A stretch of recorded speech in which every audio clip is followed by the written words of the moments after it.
200,000 iron cavalrymen marched straight for the capital, Linen. A man, after transmigrating, endured 18 years to become emperor, only to face the crisis of national subjugation 7 days later. The man hurriedly ordered his ministers to inquire about the general's preparations for war. His Majesty has mobilized 300,000 troops to move south, and now only 5,000 defenders remain in the city, Eunuch Wei replied in a panic. Lin Mo was speechless. He then roared angrily, "What are you bunch of pigs and dogs standing there for? Immediately gather those 5,000 garrison troops and hurry up and find a way to escape with me." Eunuch Wei lowered his voice even further. "The imperial edict orders you to garrison the city and defend it to the death, to live and die with Linen." Lin Mo, upon hearing this, burst into a helpless, maniacal laugh. Just as Lin Mo was on the verge of madness, ding, host is facing a life-or-death crisis detected. God-level genealogy system is activating. His thoughts were instantly interrupted. Lin Mo's sorrow turned to joy. The next moment, a transparent panel appeared in his mind, and a bunch of data gradually appeared on the panel, which was a family genealogy like the roots of a tree. Clan level, 0. Clan head, Lin Mo. Age, 18. Ding. First time system activation, reward, clan gift pack. Open now. Open it. Lin Mo didn't hesitate at all. The tree root representing Lin Mo on the panel immediately added 2 lines of text. Golden kidney, 100% accurate shots. His gaze returned to the system description. He instantly grasped the key information. Expanding the family line and increasing its size boils down to one thing: getting married and having children. Ding. Friendly reminder, your clan's base is in Linen. You can only receive rewards if you are within your clan's territory or your clan level reaches LV3. Just then, a guard rushed in to report, "Your Majesty, the Crown Princess requests an audience." It was her, Miss Chun, Crown Princess Chun Qingguan. Lin Mo recalled the events of 3 months ago. He was arrested by the Crown Prince for disrespecting his brother and sister-in-law simply because Chun Qingguan was too beautiful and he glanced at her twice. He was then handed over to the emperor for punishment. Why is she still in Linen? All the high-ranking officials have already left and the national treasury has been emptied. Lin Mo thought for a moment, then said, "Let her in." Soon, a beautiful young woman slowly walked in. She wasn't much older than Lin Mo, and Lin Mo couldn't help but feel a little flutter in his heart when he glanced at her. The young woman possessed a mature charm beyond her years, her demeanor elegant and concise, retaining both girlish innocence and the allure of a mature and beautiful woman. Chun Qingguan walked up to Lin Mo and knelt down. "Your Majesty, please have mercy and let me leave the city. I am willing to offer 1,000 taels of gold and 50 chi gathering pills." Lin Mo thought to himself, perfect timing. He walked up to Chun Qingguan with ill intent and lifted her chin. "Chun Qingguan, from this day forward, you are my empress." Chun Qingguan's mouth dropped open. Before she could react, Lin Mo said, "Just hang a couple of lanterns outside the palace and call it a wedding. With the country in crisis, keep everything simple." Under Lin Mo's intense pressure and urging, things were handled exceptionally quickly. Just as evening was falling, Chun Qingguan was already dressed in her wedding gown and sitting on the dragon throne in the Zikin Palace. Chun Qingguan was filled with mixed emotions, and 2 faint tear tracks appeared on her face. Lin Mo, looking at the shy beauty before him, was overcome with a beastly desire and pounced on her. The next morning, Chun Qingguan awoke slowly but didn't ask Lin Mo to let her go. After the events of the previous night, she felt a strange affection for the man before her. Lin Mo didn't notice Chun Qingguan's changes. His entire focus was on the control panel. Ding. Congratulations to the host on your marriage. Reward, innate pure yang body. Ding. Reward activated, granting an additional skill, Eye of Insight. Allows you to view some character attributes. The range increases with cultivation level. Lin Mo felt his meridians expanding infinitely, and his bones and fascia creaking. His cultivation, which had troubled him for years at the 3rd realm, broke through to the 4th realm at this moment. Ding. Congratulations, host, on the expansion of your family line. 1 new member has been added to the family tree. New member, Chun Qingguan. Level, orange. Reward, 800 Imperial Guards. Lin Mo hadn't expected the rewards for opening the family tree to be so generous. Ding. Member ability reward, 50 taels of gold, 5 random pills. Chi gathering pills, *5. Lin Mo pulled the blanket over Chen Wanking. "Your Majesty, please rest well. I have to go. I have to go govern the country." Chun Wonking blinked her eyelashes as she covered herself with the blanket. Seeing her suddenly obedient demeanor, Lin Mo's mood instantly improved. Chen Qingwan didn't seem to be very resistant to him. He gently wiped away the tear stains from the corner of Chun Qingwan's eyes. "You are now my empress, and I will surely make it up to you many times over in the future." After saying this, he kissed Chen Qingwan on the forehead and strode away. Lin Makai walked to the imperial study. He sat down behind the imperial desk, where a burly man in black knelt before him. "Your subject Wu Tianliang greets your majesty." "No need." Lin Mo waved his hand. At the same time, he activated his Eye of Insight. "Wu Tianliang, commander of the Embroidered Uniform Guard. Cultivation, 8th realm. Loyalty, 100. Time is limited, so let's skip the nonsense. Are you confident that you can lead these 800 brothers to take down the 1,000 imperial guards in the palace?" Wu Tianliang's body trembled. "Your majesty, the imperial guards are corrupt and lack real combat experience. Our brothers have fought their way through mountains of corpses and seas of blood. Taking down those 5,000 city defense troops would be a piece of cake for them." Lin Mo pondered for a moment. "To be on the safe side, you immediately gather the brothers and lie in ambush here. When Eunuch Wei arrives, wait for my signal and capture the leader first." "Yes, your majesty." Lin Mo watched Wu Tianliang's disappearing figure, a surge of pride welling up within him. This linen city might not necessarily fall. A short while later, Wei Gonggong's shrill voice came from inside the imperial study. "Your majesty, your majesty." He pushed open the door and ran in with small, quick steps. Lin Mo looked at the anxious old eunuch with curiosity. "Stop putting on this melodramatic show of a city in the wilderness. If you truly loved your country, you should have died remonstrating with the Emperor Emeritus to persuade him to stay." Lin Mo clapped his hands, and Wu Tianliang immediately led his men in. To everyone's surprise, Eunuch Wei did not resist, but allowed Wu Tianliang's embroidered spring knife to be pressed against his neck. "Your majesty, are you going to borrow my head for a purpose?" Eunuch Wei's gaze swept over the surrounding imperial guards. Slowly, a smile appeared on his lips. "Your majesty has truly mastered the art of gathering so many experts without anyone noticing. It seems that your majesty's previous low profile was all a deliberate disguise. I originally intended to take your life, but I have suddenly changed my mind. You have served the Emperor Emeritus for a long time and have some experience. Linen still needs you, and I need you too." Lin Mo pointed at Wu Tianliang. He was more than happy for the other side to know what he was doing regarding Eunuch Wei's secret report. "Of course, I'll keep you here. I need to take over the Imperial Guards and the city defense forces." This old servant obeys the decree. Eunuch Wei bowed deeply, raising 2 tiger tallies high with both hands. One was for the Imperial Guards, and the other for the city defense forces. Lin Mo nodded to Wu Tianliang, who immediately took the document and tossed it to his 2 subordinates beside him. "The situation is critical now. Now that I have ascended the throne, I must do something. There are a few things I need you to do." In an instant, Eunuch Wei seemed to have become 10 years younger, his eyes gleaming as he looked intently at Lin Mo. "Your majesty, please give your orders, and this old servant will serve you to the utmost, even unto death."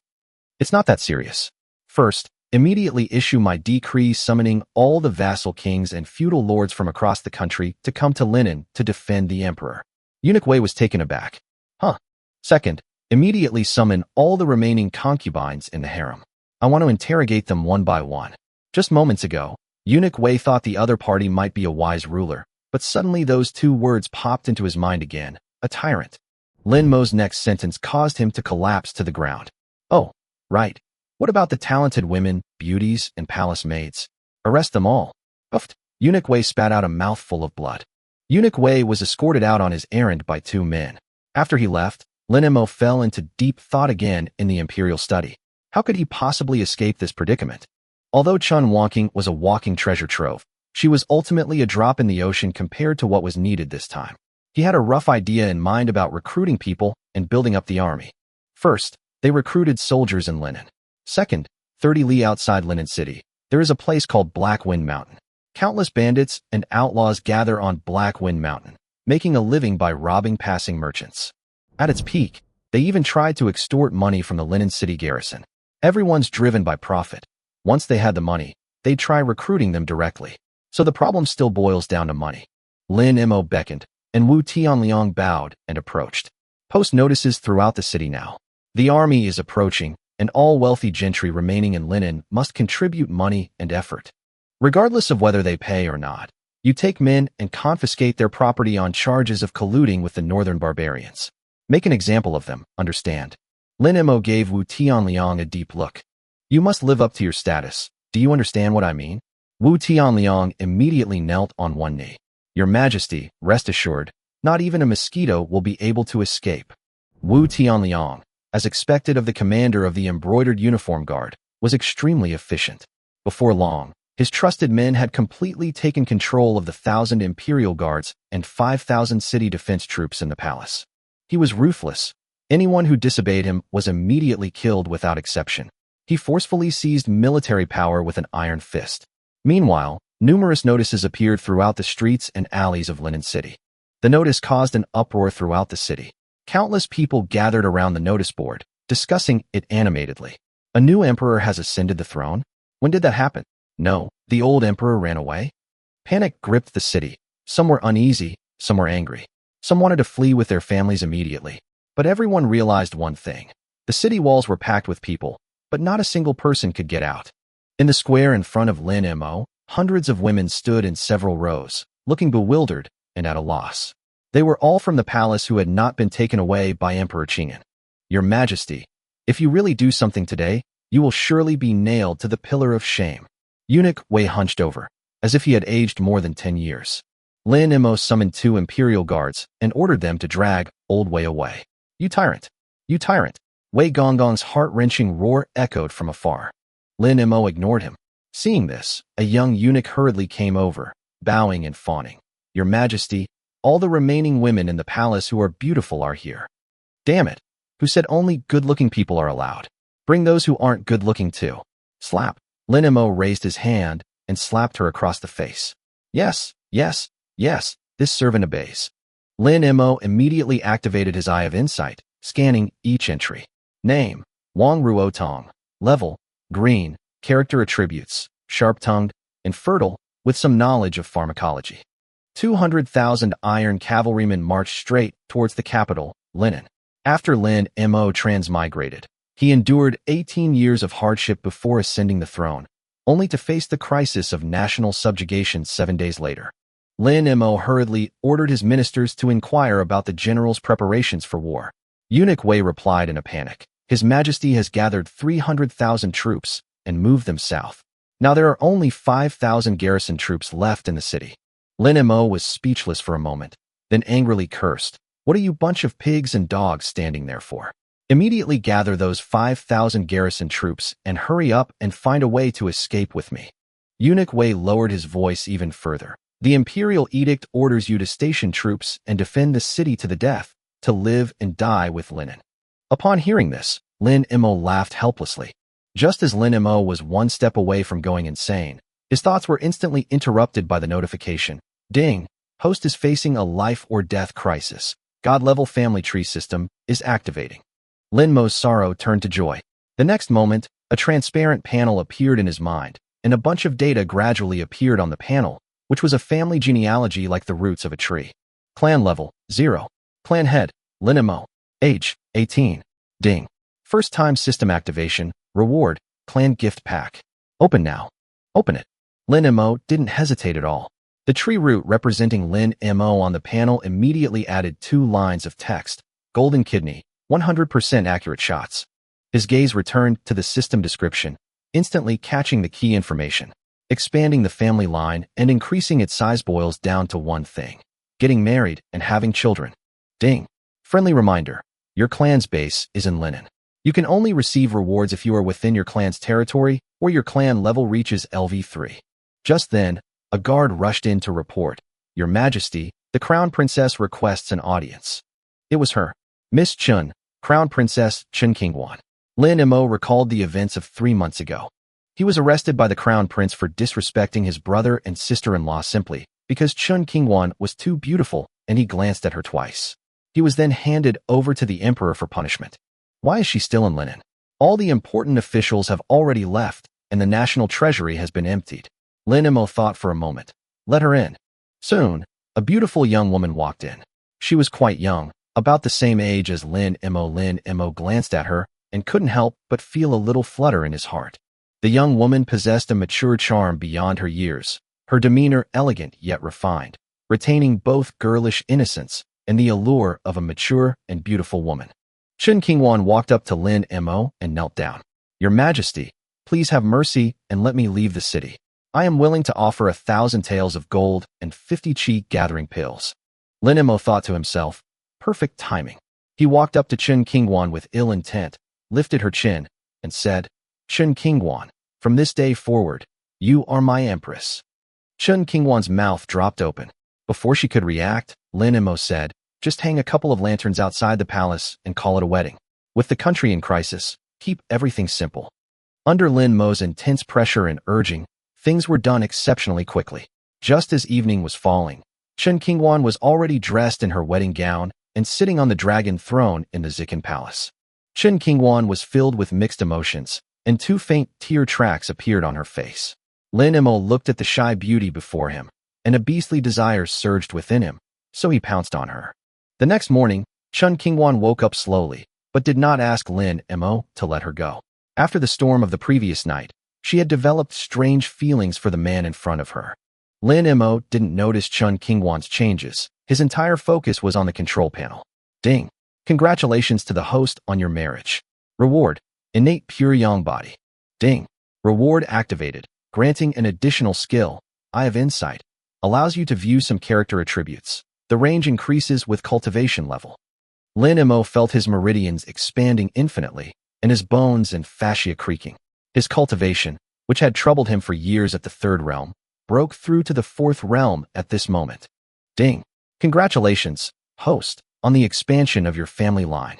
1 new member has been added to the family tree. New member, Chen Qingwan. Level Orange. Reward: 800 Imperial Guards. Lin Mo hadn't expected the rewards for unlocking the family genealogy to be so generous. Ding! Member ability reward: 50 taels of gold, 5 random pills. Qi gathering pills, *5. Lin Mo pulled the blanket over Chen Qingwan. "Your Majesty, please rest well. I must go. Go to govern the country." Chen Qingwan, still covered by the blanket, blinked her eyelashes. Lin Mo, seeing her suddenly docile demeanor, felt a surge of joy. Chen Qingwan didn't seem to be very resistant to him. He reached out and wiped away the tear stains from the corner of her eye. "You are now my empress, and I will surely make it up to you many times over." After saying this, he kissed Chen Qingwan on the forehead and strode away. Lin Mo got up and went to the imperial study. He sat down behind the imperial table and said, "Your subject Wu Tianliang greets your Majesty." A burly man in black was kneeling before him. "Forget it." Lin Mo waved his hand, simultaneously using his Eye of Insight. Wu Tianliang, commander of the Embroidered Uniform Guard. Cultivation, 8th realm. Loyalty, 100. Time is limited, so let's skip the nonsense. Are you confident that you can lead these 800 brothers to take down the 1,000 Imperial Guards in the palace? Wu Tianliang's body trembled. "Your Majesty, the Imperial Guards are corrupt and lack combat experience. Our brothers have fought their way through mountains of corpses and seas of blood. Taking down those 5,000 city garrison troops would be a piece of cake for them." Lin Mo pondered for a moment. To be on the safe side, you should immediately gather the brothers and ambush them here. When Eunuch Wei arrives, wait for my signal. To capture the thief, capture the king first. "Yes, your Majesty." Lin Mo watched Wu Tianliang's disappearing figure, a surge of pride welling up within him. This linen city might not necessarily fall. Not long after, Wei Gonggong's shrill voice came from inside the imperial study. "Your Majesty, your Majesty." He pushed open the door and rushed in with hurried steps. Lin Mo looked at the anxious old eunuch with curiosity. "Stop putting on this melodramatic show of a city in the wilderness. If you truly loved your country, you should have remonstrated with the Emperor Emeritus and persuaded him to stay." Lin Mo clapped his hands, and Wu Tianliang immediately led his men in. To everyone's surprise, Eunuch Wei did not resist, but allowed Wu Tianliang's embroidered spring knife to be pressed against his neck. "Your Majesty, do you intend to use this old servant's head?"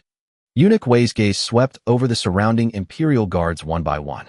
Slowly, a smile appeared on his lips. "Your Majesty is truly skilled, managing to acquire so many experts without anyone noticing. It seems that your Majesty's previous low profile was all a deliberate disguise. I originally intended to take your life, but I've suddenly changed my mind." You've served the retired emperor for a long time and have some experience. Linen still needs you, and so do I. Lin Mo pointed at Wu Tianliang. He was more than happy to know what Wei Gonggong had secretly reported. Of course, I'll keep you here. I also need to take over my imperial guards and city defense forces. Eunuch Wei bowed deeply, raising 2 tiger tallies high with both hands. This old servant obeys the decree. One was the tiger tally for the imperial guards, and the other for the city defense forces. Lin Mo nodded to Wu Tianliang, who immediately stepped forward to take the document and tossed it to 2 of his subordinates beside him. The situation is critical now. Now that I have ascended the throne, I should do something. There are a few things I need you to do. In an instant, Eunuch Wei seemed to have become more than 10 years younger, his eyes shining as he looked at Lin Mo. Your Majesty, please give your orders, and this old servant will do his utmost until his dying breath. It's not that serious. First, immediately convey my decree, summoning all the princes and lords from all over the country to come to Linen to serve the emperor. Eunuch Wei was taken aback. Second, immediately summon all the remaining concubines in the harem. I want to interrogate them one by one. Eunuch Wei had just thought that the other party might be a wise ruler, but suddenly 2 words popped into his mind. A tyrant. Lin Mo's next words caused him to collapse to the ground.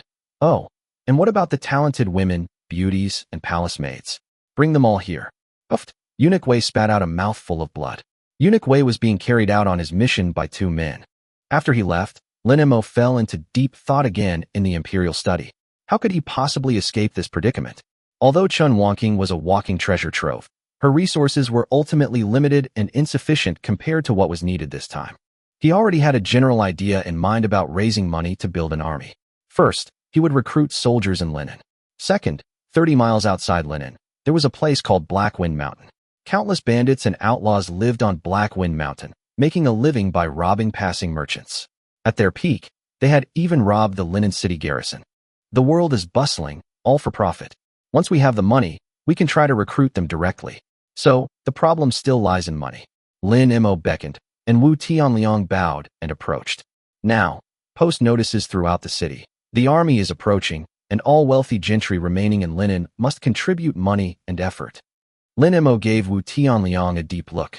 Regardless of whether they pay or not, you directly lead men to confiscate their property on charges of colluding with the northern barbarians. Make an example of them, understand? Wu Tianliang immediately knelt on one knee. Your Majesty, rest assured, I guarantee not even a mosquito will escape. Wu Tianliang was indeed worthy of being the commander of the embroidered uniform guard. His efficiency was extremely high. Before long, his trusted men had completely taken control of the 1,000 imperial guards and 5,000 city defense troops. He was ruthless. Anyone who disobeyed was immediately executed. He forcefully seized military power with an iron fist. Meanwhile, numerous notices appeared throughout the streets and alleys of Linen. The notices caused an uproar throughout the city. Countless people gathered around the notice board, discussing the matter animatedly. The new emperor has ascended the throne? When did this happen? No, the old emperor has run away? People were filled with anxiety, some uneasy, some angry, some wanted to flee with their families immediately. But everyone noticed one thing. The city walls were packed with people, but no one could get out. In the square in front of Lin Mo, hundreds of women stood in several lines, looking bewildered and at a loss. They were all people in the palace who had not been taken away by Emperor Qing'an. Your Majesty, if you really do something today, you will surely be nailed to the pillar of shame. Eunuch Wei hunched over, as if he had aged more than 10 years. Lin Mo summoned 2 imperial guards and ordered them to drag Old Wei away. You tyrant! You tyrant! Old Wei's heart-wrenching roar came from afar. Lin Mo ignored it. Seeing this, a young eunuch hurriedly came over, bowing and fawning. Your Majesty, all the remaining women in the palace who are beautiful are here. Damn it! Who said only good-looking people matter? Bring those who aren't good-looking too. Slap. Lin Mo raised his hand and slapped her. Yes, yes, yes, this servant obeys. Lin Mo immediately activated his Eye of Insight, inspecting them one by one. Name, Wang Ruotong, level, green. Character attributes, sharp-tongued, infertile, somewhat knowledgeable in pharmacology. There wasn't a single attribute that would provide a family bonus, so Lin Mo wasn't picky. He didn't care about looks or attributes. As long as it increased the population and expanded the family tree, that was enough. Friendly reminder. This family tree system aims to create an invincible immortal clan. Quality over quantity. Please pay attention to the rank of your clan members. Those below purple rank will not be included in the family tree. 6. Your Majesty, this concubine is willing to serve you. Consort Shu knew that the emperor had fled south and that disaster was imminent. Lin Mo shuddered and quickly waved his hand. Drag them away, drag them away. He had checked countless names, and Lin Mo's eyes were getting tired, but not a single one could be included in the family genealogy. Lin Mo scratched his head. What kind of trash was left behind? Just as he was about to give up, the eunuch who had just been driven away returned, bringing back more than a dozen women. Lin Mo exclaimed in surprise, his pupils widening as he stared intently at the last woman. Name, Li Shishi. Level, red. Character attributes, clear sword heart. Including her in a family increases the efficiency of sword cultivators by 10%. The family head receives the clear sword heart attribute. She is also skilled in playing the zither and flute, and possesses noble blood. The entry itself was good, but Lin Mo glanced at her face and felt an urge to kill her with a sword. For the sake of his life, he gritted his teeth and endured it. Send her to my room. At the same time, all the high-ranking members of the Zheng clan gathered in the ancestral hall, each filled with righteous indignation. Master, this damned emperor is going too far. He shut down several of our shops. Zheng Bin took a sip of tea, clicked his tongue, and appeared calm and collected. What's the panic? He stood up and glanced at everyone. Anyone who met his gaze immediately lowered their head. It's just a few shops. If he wants them, just give them to him, Zheng Bin said. Many people exchanged glances, then slowly nodded, suddenly understanding. At this moment, a servant hurriedly ran over. He ran too fast and collapsed in front of everyone with a thud. Master, that dog emperor sent people to ransack several of our shops again. As soon as he heard that someone had been killed, someone jumped out. He only wanted money. How dare he actually kill people? Someone shouted, and everyone's eyes fell on the master of the family again. But Zheng Bin smiled slightly. What's the panic? The sky won't fall. Bang! A loud crash followed, accompanied by flying sawdust. The council chamber door was kicked open, the wooden door landing squarely in front of everyone. A man in black appeared before them. The sky won't fall, but your door has. Immediately afterward, a group of men wielding embroidered spring knives and looking fierce burst in. Zheng Bin steadied himself and calmly asked, Who are you? How dare you cause trouble at the Zheng residence? Wu Tianliang chuckled. I'm Wu Tianliang, a member of the embroidered uniform guard. I'd like to borrow your family genealogy. Zheng Bin sneered, then his smile froze on his face. You want? At this moment, several more embroidered uniform guards rushed in again. Commander Wu, the Zheng family genealogy has been found. Wu Tianliang nodded slightly, placing his hand on his neck as if to sever something. Kill them according to the genealogy. Zheng Bin staggered in fright. But the fact that not a single servant had come forward when the enemy had already broken in meant those assassins and guards must have met with misfortune. The other side had clearly come prepared. Zheng Bin finally understood that the newly enthroned emperor was no pushover. He knelt down with a thud. Master, spare me. The surrounding clansmen, who had been so confident and high-spirited just moments before, all followed suit and knelt down instantly. The prestige of the imperial brother-in-law and the dignity of the Zheng family shattered before the gleaming, embroidered spring blade.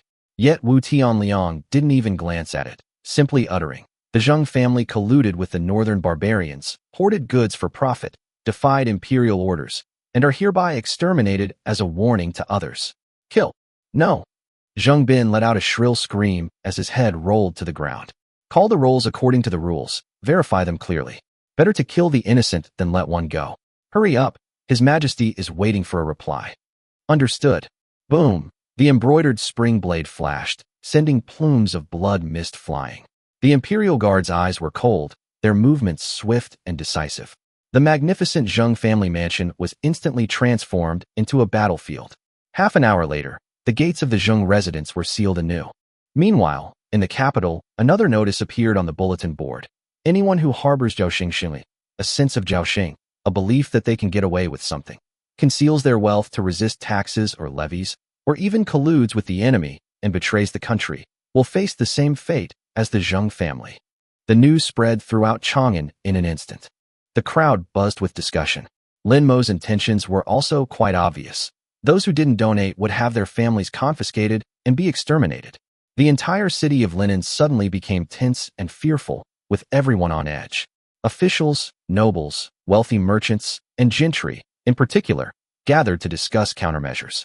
In a short time, long queues formed at the donation counters temporarily set up by the embroidered uniform guard. Meanwhile, in Jinling City, Emperor Qingyan, Lin Yuan, had just settled down after fleeing south and was sitting on the dragon throne, convening his first court meeting since the relocation. Seeing everything proceeding smoothly, Lin Yuan couldn't help but feel a sense of pride. Who the emperor was wasn't important. What mattered was him. Wherever he was, that was the capital, the cultural, political, and economic center of the Great Way, the place where the highest decisions were made. His only wish now was that Lin Mo could hold out in Linen for a few more days, buying some time for Jinling. Just then, a soldier's hurried voice suddenly came from outside the hall. Report. Urgent report. Chapter 8. The next day, at the Jinling Court Assembly, Emperor Qingyan broke down.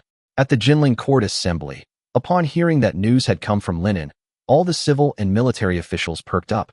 Even Lin Yuan, who was originally somewhat tired, immediately sat up straight and urged the eunuchs to quickly present the secret letter and read it aloud in front of everyone. The eunuch unfolded the secret letter, first reading that Lin Mo had announced to the world the change of reign title to Yuan Chu, and then ordered the entire city to be sealed off. Upon hearing this, everyone merely nodded slightly, thinking that at least the new emperor hadn't been so frightened by the northern barbarians that he was paralyzed in bed. But then, the eunuch's voice turned strange. The letter stated that on the day Lin Mo ascended the throne, he neither held a grand ceremony nor paid attention to the affairs of the court or the hearts of the people. The first thing he did was to forcibly take his betrothed crown princess, Chen Wanqing, as his concubine. Even more absurdly, Lin Mo directly made her empress on the dragon throne in the Zikan Palace and held their wedding night on the spot, saying things like, with the country in crisis, everything should be kept simple. He didn't even get out of bed for a whole day and night. These words caused an uproar in the court, with officials angrily denouncing the emperor's words as absurd. The northern barbarian army was poised to besiege the city in 7 days. Yet this new emperor had wasted his entire first day on such matters. He was utterly incompetent. The most embarrassed of all was Crown Prince Lin Yezu. Overwhelmed by the combined resentment of having his throne usurped and his wife taken from him, he trembled with rage, his fists clenched so tightly they cracked. When he realized the entire court was staring at him, his vision blurred, and he nearly fainted on the spot. Lin Yuan, on the dragon throne, outwardly raged, slamming his fist on the armrest and cursing Lin Mo for being a scoundrel and disgracing the royal family. But inwardly, he could still convince himself to accept it. After all, Lin Mo had been pushed into this desperate situation, and it was only natural for him to go mad before his death. Thinking of this, Lin Yuan quickly reassured the crown prince, saying gently, "Women are like clothes, especially since they haven't even married yet. You will inherit the throne in the future, so you should know that those who achieve great things don't concern themselves with trifles, and a ruler should have thunder in his heart, but a calm face." Upon hearing this, the crown prince could only suppress his anger and respectfully thank Lin Yuan. But as the eunuch continued reading, the atmosphere in the hall changed again. The letter said that early the next morning, Lin Mo issued an edict to arrest all the late emperor's concubines, talented women, beauties, and attractive palace maids, and bring them to the square for selection. And the sole purpose was to continue filling the harem. The old ministers who submitted memorials pleaded for their advice, but Lin Mo ordered them to be beaten and thrown away. They dared not watch what happened afterward. Upon reading this, Lin Yuan slid off the dragon throne on the spot. He didn't even care about the crown, and suddenly stood up and cursed, "You unfilial son! You beast! That's my concubine. Who gave him the guts to do that?" He could tolerate the crown prince's concubine being snatched away, but when it came to his own, he felt like his head was turning green. None of the court officials dared to utter a sound, except for the crown prince, who forced himself to kneel and plead, "Father, please calm your anger. My 6th brother is already on his deathbed. Why let him harm your health? Women are like clothes, and besides, they are just some insignificant concubines." He even brought up the same set of words Lin Yuan had used to persuade him earlier. Father should have thunder in his heart, but a calm face. But before he could finish, Lin Yuan squeezed out a single word with a livid face. "Get out." Then, Lin Yuan gritted his teeth and told the eunuch to continue reading. The secret letter also mentioned that Lin Mo had ordered a fundraising campaign, forcing wealthy households in Linen to donate money and grain, saying things like, "Those with money should contribute money, Those with strength should contribute strength to overcome the difficulties together and support the nation. Hearing this, many in the court sneered. In their view, the powerful and wealthy merchants had already moved south. How much more could they possibly squeeze out of Linen? Given the ferocity of the northern barbarian cavalry, even if they managed to scrape together some money and provisions, what good would it do? Soon, some people realized that, judging from Lin Mo's previous behavior, he didn't seem to be trying to save the country at all. He had clearly been indulging in lust, and then began to plunder money, intending to make a fortune before the city fell and then flee south with the money. Even Lin Yuan couldn't help but shake his head and sigh, feeling that his son was completely ruined. But what the eunuch read next left all the officials dumbfounded, and the atmosphere in the July hall gradually turned cold. Chapter 9. The water's too cold, I dare not jump. The moment the secret letter was read aloud, the entire court fell silent. The new Emperor Lin Mo, on charges of colluding with the northern barbarians, hoarding goods, and disobeying imperial orders, raided the residence of the imperial uncle Zheng Bin, executing all male members according to the family genealogy, confiscating the wives and daughters of officials, and seizing all property. Finally, he posted a public notice. Everyone was stunned by this news. Zheng Bin was Emperor Qingyan's brother-in-law, yet Lin Mo killed him without hesitation, and his entire family was executed. Officials in the court connected to the Zheng family turned pale on the spot, and Zheng Huairan's legs went weak, and he collapsed to the ground. Only at this moment did everyone truly realize that the person who held the power of life and death in Linen City had become Lin Mo. What chilled them to the bone even more was that although they had escaped to Jinling, most of their elderly relatives, wives, children, and clansmen remained in Linen. They had originally planned to send someone to bring them out once the situation stabilized. But now Lin Mo had directly sealed off the city and begun killing people according to their family genealogies. Wasn't this a death sentence for them? In an instant, the imperial court was in complete chaos. Some cried that their sons were still in Linen, some cried that their elderly mothers couldn't bear the shock, and some even knelt down, begging Emperor Qingyan and the retired emperor to save their lives. The officials who had just been treating Lin Mo as a joke were now in complete disarray, and all semblance of court decorum had vanished. Emperor Qingyan, Lin Yuan, was equally stunned. That was the emperor's brother-in-law, and Lin Mo had gone so far as to slaughter everyone just to confiscate their property and make money. In his view, if someone was short of money, they could simply raise taxes, impose exorbitant levies, and plunder the people's wealth. Why resort to such a ruthless method? The foundation of the Great Wei dynasty rested on these powerful clans, and Lin Mo's actions had effectively offended them all. Lin Yuan grew increasingly furious, and he blurted out that Lin Mo was a good-for-nothing. But he wasn't cursing Lin Mo, he was cursing Wei Zongguo, on whom he had placed high hopes. Even with 1,000 imperial guards and 5,000 city defense troops, they still couldn't control Lin Mo, allowing him to run rampant in Linen. But now, pursuing these matters was useless. He could only try to minimize the damage. Suppressing his anger, he ordered a decree to be drafted. Lin Mo must immediately cease his indiscriminate killing of innocents, and the Zheng family's past transgressions would be forgiven. He was then ordered to immediately open the city gates, allowing the families of court officials to travel south without obstruction. At the same time, a secret edict was drafted for Wei Zongguo, instructing him to keep a close eye on Lin Mo and the concubines in the harem, preventing him from committing any further immoral acts. While Jinling was in complete chaos, a similar storm was brewing in Xiaohu. Outside the city, the northern Mang cavalry, their black armor as dark as ink, stretched for miles, their banners fluttering in the wind.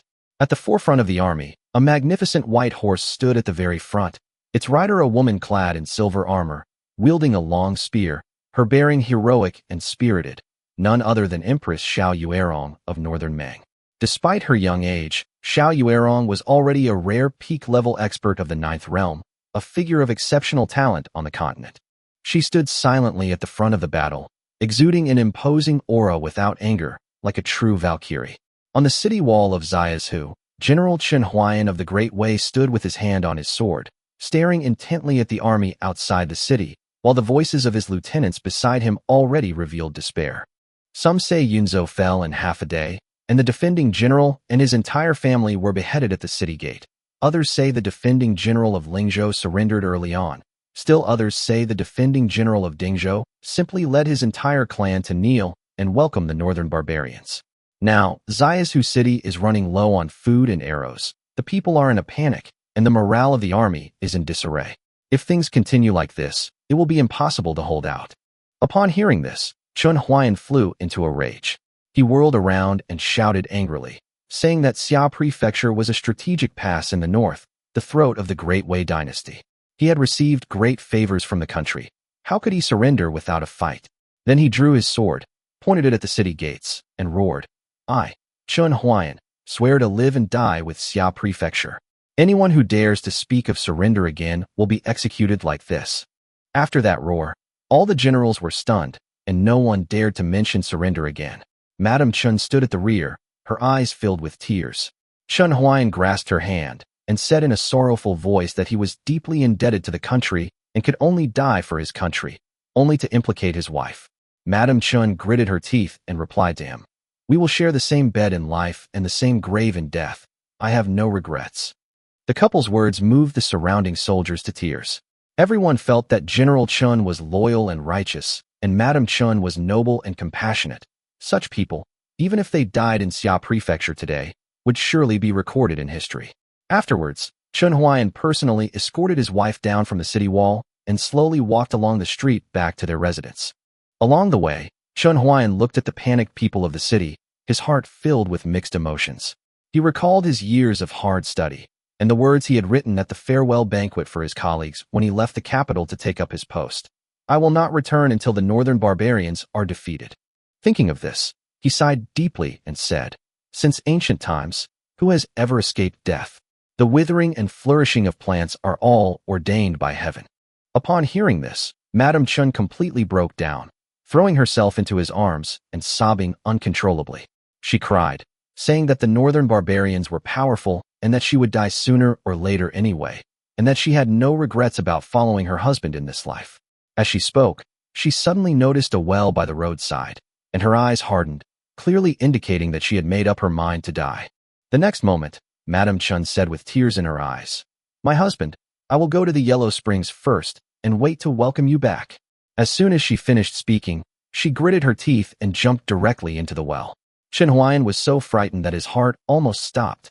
He rushed over in 3 steps and quickly reached his hand into the well, trying to pull her up. But the moment his hand touched the well water, he shuddered. The water was icy cold, instantly sending chills down his spine. Chun Huayan, who had been looking ready to die, instantly changed color and shouted at the top of his lungs, Help! Help my wife! Quick! Pull her up! After the others pulled Madame Chun, who was prepared to die, from the well, she was completely stunned, her face full of question marks.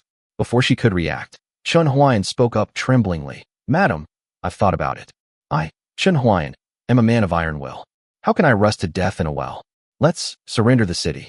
Madame Chun was stunned when she heard this. She couldn't help but ask him if he wasn't afraid of being condemned for all time and being called a coward by the world. Chun Huayan didn't dare to look at her at all. He could only lower his head and mutter softly, It's not that I'm afraid of death. It's just that the water is too cold. Chapter 10. The Northern Mang Empress. Madame Chun was still reeling from the scene on the city wall, her face full of confusion. Chun Huayan, however, explained earnestly that he wasn't afraid of death, but Xia Prefecture was already indefensible, and if they resisted to the end, it might force the Northern Mang Empress to order a massacre of the city. He became increasingly eloquent, even using the lives of the people as a pretext, saying that if he voluntarily opened the city gates, he could secure a way out for the entire city's soldiers and civilians. This move appeared to be a surrender, but in reality, it was a delaying tactic, a strategic retreat to advance, and he would seek another opportunity to rebel later. He would never genuinely submit to the northern barbarians. Madame Chun clearly hadn't grasped the point, only finding his explanation quite plausible. But a gust of cold wind outside sent a shiver down her spine. Half an hour later, the gates of Xia Prefecture indeed slowly opened, and General Chun Huayan, carrying a white flag, led his men out of the city on foot. Upon reaching the front of the Northern Mang army, Chun Huayan's knees buckled, and he knelt down on the spot, his voice trembling. This sinful subject, Chun Huayan, is willing to lead the entire city of Xia Prefecture to surrender to the heavenly army, only begging Her Majesty the Empress to show mercy and spare the people of the city. Behind him, a group of generals also knelt down in unison. This kneeling immediately drew thunderous cheers from the northern barbarian cavalry. Long live the Empress! Long live the northern barbarian cavalry! But Xiao Yuerong remained indifferent. Only after the cheers had lasted for a long time did she raise her hand, clench her fist, and the entire battlefield instantly fell silent. She sat high on her horse, looking down at Chun Huayan on the ground, and smiled faintly. "General, you are indeed a wise and shrewd one." She then immediately ordered the army to rest briefly on the spot before continuing their southward march. Clearly, in her eyes, Xia Prefecture was merely a stop on the road to conquering the Central Plains. As night fell, the main tent of the northern Mang army was brightly lit. After bathing and changing, Xiao Yuerong stood before the sheepskin map, her gaze fixed on Linen. The high-ranking generals who had been waiting outside entered one by one, including Chun Huayan, who had just surrendered that day. After everyone bowed, Xiao Yuerong, without turning her head, asked directly, "Any new information from Linen?" The intelligence officer immediately knelt and reported that Emperor Qingyan, Lin Yuan, had fled south to Jinling with his imperial relatives and high-ranking officials, and had passed the throne to his sixth son, Lin Mo, changing the era name to Yuan Chu. Upon hearing this, Xiao Yuerong scoffed, feeling that the Central Plains truly lacked capable officials. The old emperor's southward flight and the hasty ascension of the new prince. In her view, it was nothing more than another person waiting to die.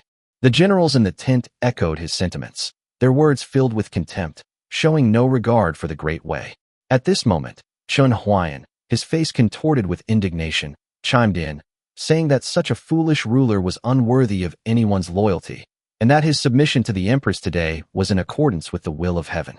The generals couldn't help but turn to look at him. They had seen people surrender before, but they had never seen him integrate into the northern Mang camp so quickly. The intelligence officer continued to report, saying that Lin Mo's actions after ascending the throne were extremely absurd. The first thing he did was to directly make his betrothed crown princess empress, and they spent a whole day and night in the bridal chamber. Just as Chun Huayan was about to take the opportunity to kick him while he was down, Xiao Yuerong coldly stopped him. "Shut up, continue." Then came a second message. The next day, Lin Mo summoned all the concubines, talented women, and palace maids of the late emperor who hadn't had time to take with them from the palace, and publicly selected them to be included in the harem. Even Xiao Yuerong raised an eyebrow upon hearing this and sneered. What a lecherous scoundrel. But then she inquired about the troop strength in Linen. Upon learning that there were only 5,000 city garrison troops and 1,000 imperial guards in the city, with no other soldiers, she immediately concluded that Lin Mo's so-called edict of mutual survival was not for a final stand, but rather a pretext to forcibly collect money and provisions for personal enrichment. She then asked how long it would take for the northern Mang army to arrive in Linen. The subordinate replied that it would take a maximum of 6 days. Then, Xiao Yuerong suddenly looked at Chun Huayan and asked him how many troops were stationed in Xia Prefecture, and what the outcome would be if 20,000 troops faced 200,000 iron cavalry. Chun Huayan was so frightened that he immediately knelt down, repeatedly saying that he had no chance of winning. Xiao Yuerong then asked him, if even Xia Prefecture couldn't hold out, where did Lin Mo get the courage to fight a decisive battle against the northern barbarians? Chun Huayan immediately shouted, "The fate of the Great Way is sealed. The mandate of heaven rests with your majesty." He even volunteered to persuade the prefectures and counties along the way to surrender on behalf of the northern Mang, his words more vehement than anyone else's.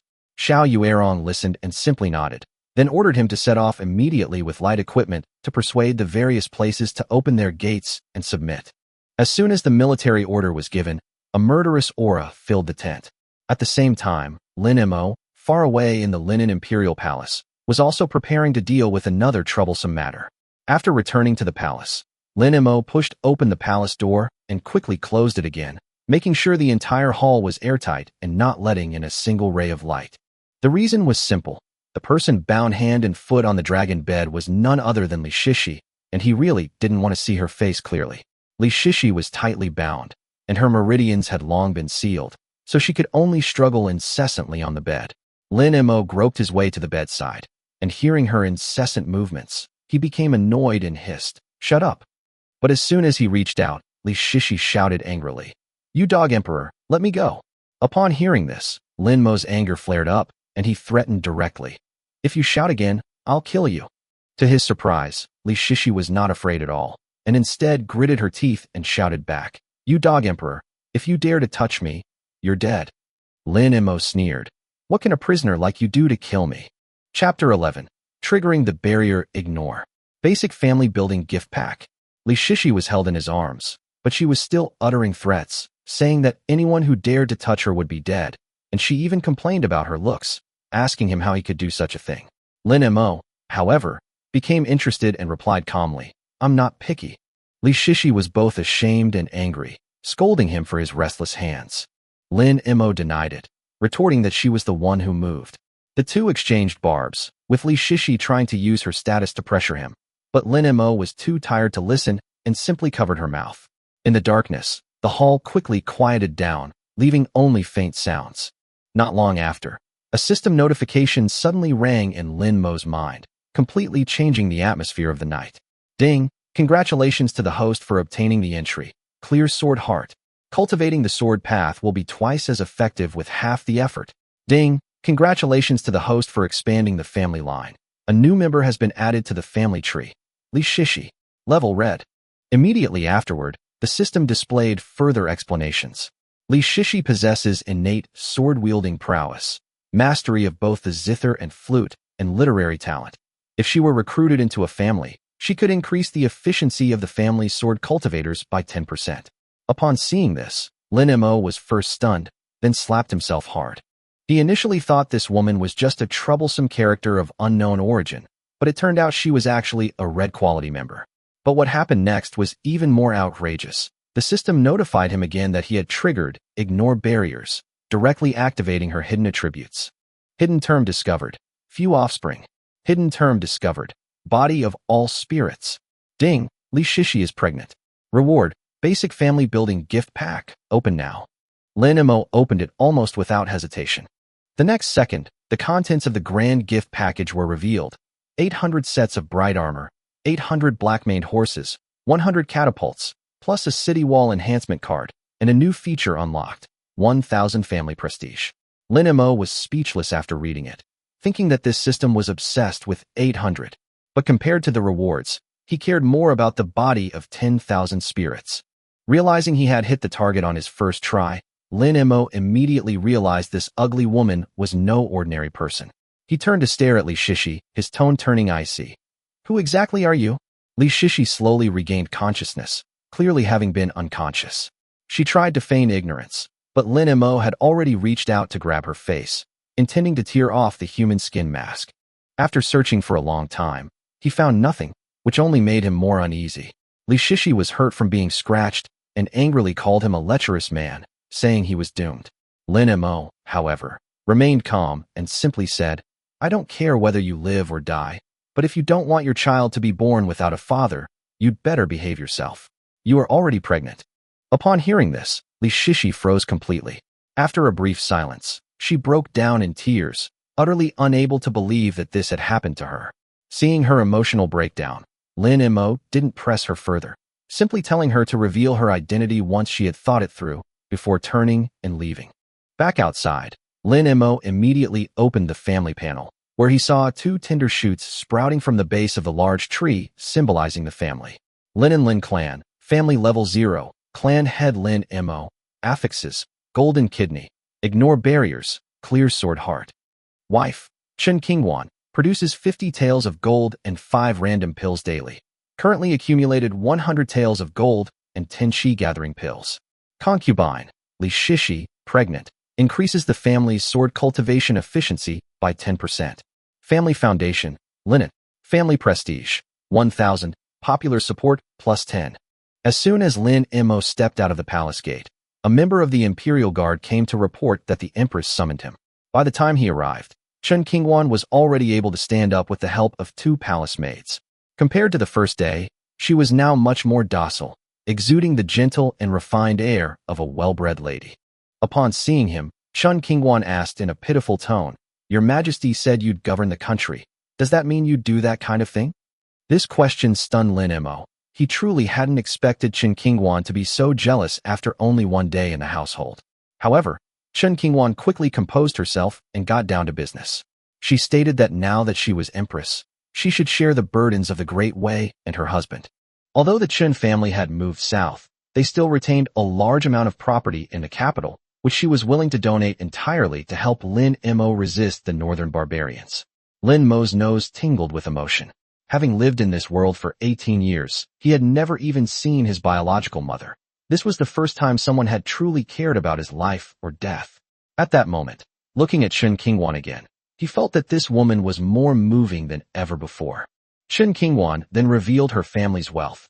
Her current assets in the capital amounted to 30,000 taels of gold and 100,000 dan of grain. She also requested Lin Mo to send a message to Jinling, asking her father, Chen Ck, to fully support the court. Hearing this, Lin Mo was completely stunned. Chen Ck was the wealthiest man in the Great Wei dynasty, a truly rich man. If they could gain his support, their chances of holding Linen would increase several times over. Lin Mo then realized that Chen Qingwan's most valuable asset wasn't the entries, but her sincere heart. He grasped Chen Qingwan's hand, even unconsciously changing his form of address. Qingwan, how can I repay you? Chen Qingwan's cheeks flushed under his gaze. She lowered her head and whispered, If your majesty truly pities me, please spare me today. Chapter 12. With a wife like this, what more could a husband ask for? Upon hearing the empress plead for mercy, the two palace maids' eyes lit up, and they knelt down to speak on her behalf. Their faces flushed, they whispered that the empress was in poor health, and if his majesty truly wished to punish her, they, the sisters, were willing to take the blame for her. Their meaning was quite clear. Lin Mo glanced at the two of them, and the system entries immediately appeared. Upon closer inspection, both had green attributes. One was empty and lonely, cold on the outside but warm on the inside, and the other was a novice in palace intrigue, with breast hyperplasia and some good looks. Instantly, his interest was completely extinguished, and he couldn't even be bothered to look at them again. He immediately put on a stern face and deliberately snorted coldly. How dare you? This is not something you can do or not do. It depends on whether I want to or not. As soon as he finished speaking, the two palace maids lowered their heads and dared not utter another sound, and the atmosphere suddenly became quiet. At this moment, Chen Qingwan bowed gently again and said softly, Your Majesty, I have a secret vault in my residence containing my father's treasured possessions accumulated over many years. If your Majesty does not mind, you may wish to take a look. Perhaps you will find something of use. Upon hearing this, Lin Mo was stunned for a moment. The next second, he couldn't help but sigh inwardly. With a wife like this, what more could a husband ask for? The crown prince may have fled quickly, but the empress he left behind is simply a godsend. Putting aside everything else, her insight and sense of propriety alone put her far ahead of many others. But when Lin Mo actually stepped into the Chun family's treasure vault, he was still utterly shocked. The entire vault was dazzling with gold, filled to the brim with precious artifacts and ancient objects. Most outrageously, there was a large number of armor and weapons piled up in the corner. This scale was no longer that of an ordinary family's collection, and even carried a hint of overstepping its bounds. Lin Mo turned to look at Chen Qingwan, his meaning clear. Chen Qingwan didn't try to hide anything and immediately explained that the Chun family had no intention of rebelling. It was just that Emperor Qingyan was incompetent and foolish, and the family had no choice but to keep some trump cards up in order to protect themselves. She spoke calmly, yet implicitly acknowledged the origin of the items. Lin Mo waved his hand, completely unconcerned about loyalty, and went straight to the point. I don't care about rebellion. I only ask one question. Does your Qin family still have a private army? Chen Qingwan hesitated for a moment, but still answered truthfully. There are 5,000 men. I have already written the letter home. Your Majesty can send someone to deliver it. Upon hearing the words 5,000, Lin Mo breathed a sigh of relief. The treasury, money, weapons, plus the troops under his father-in-law's command. This was no longer a simple dowry, but a real trump card for survival. Whether Linen could be defended was another matter, but at least his confidence had increased considerably. Looking at Chen Qingwan, he couldn't help but sigh. The Empress has treated me so well. I have no way to repay her, except for my imperial bed. Before he could finish speaking, Chen Qingwan blushed and quickly covered his mouth with her hand, scolding him in a low voice. There are still people around. Your Majesty, don't you know any shame? Let's see if there's anything we can use. Lin Mo coughed twice, knowing that there were still palace maids and imperial guards watching nearby, so he walked towards the bookshelf. This place is filled with martial arts manuals and classic texts collected by the Chun family over the years. He doesn't lack divine weapons. After all, he already has the Emperor's sword.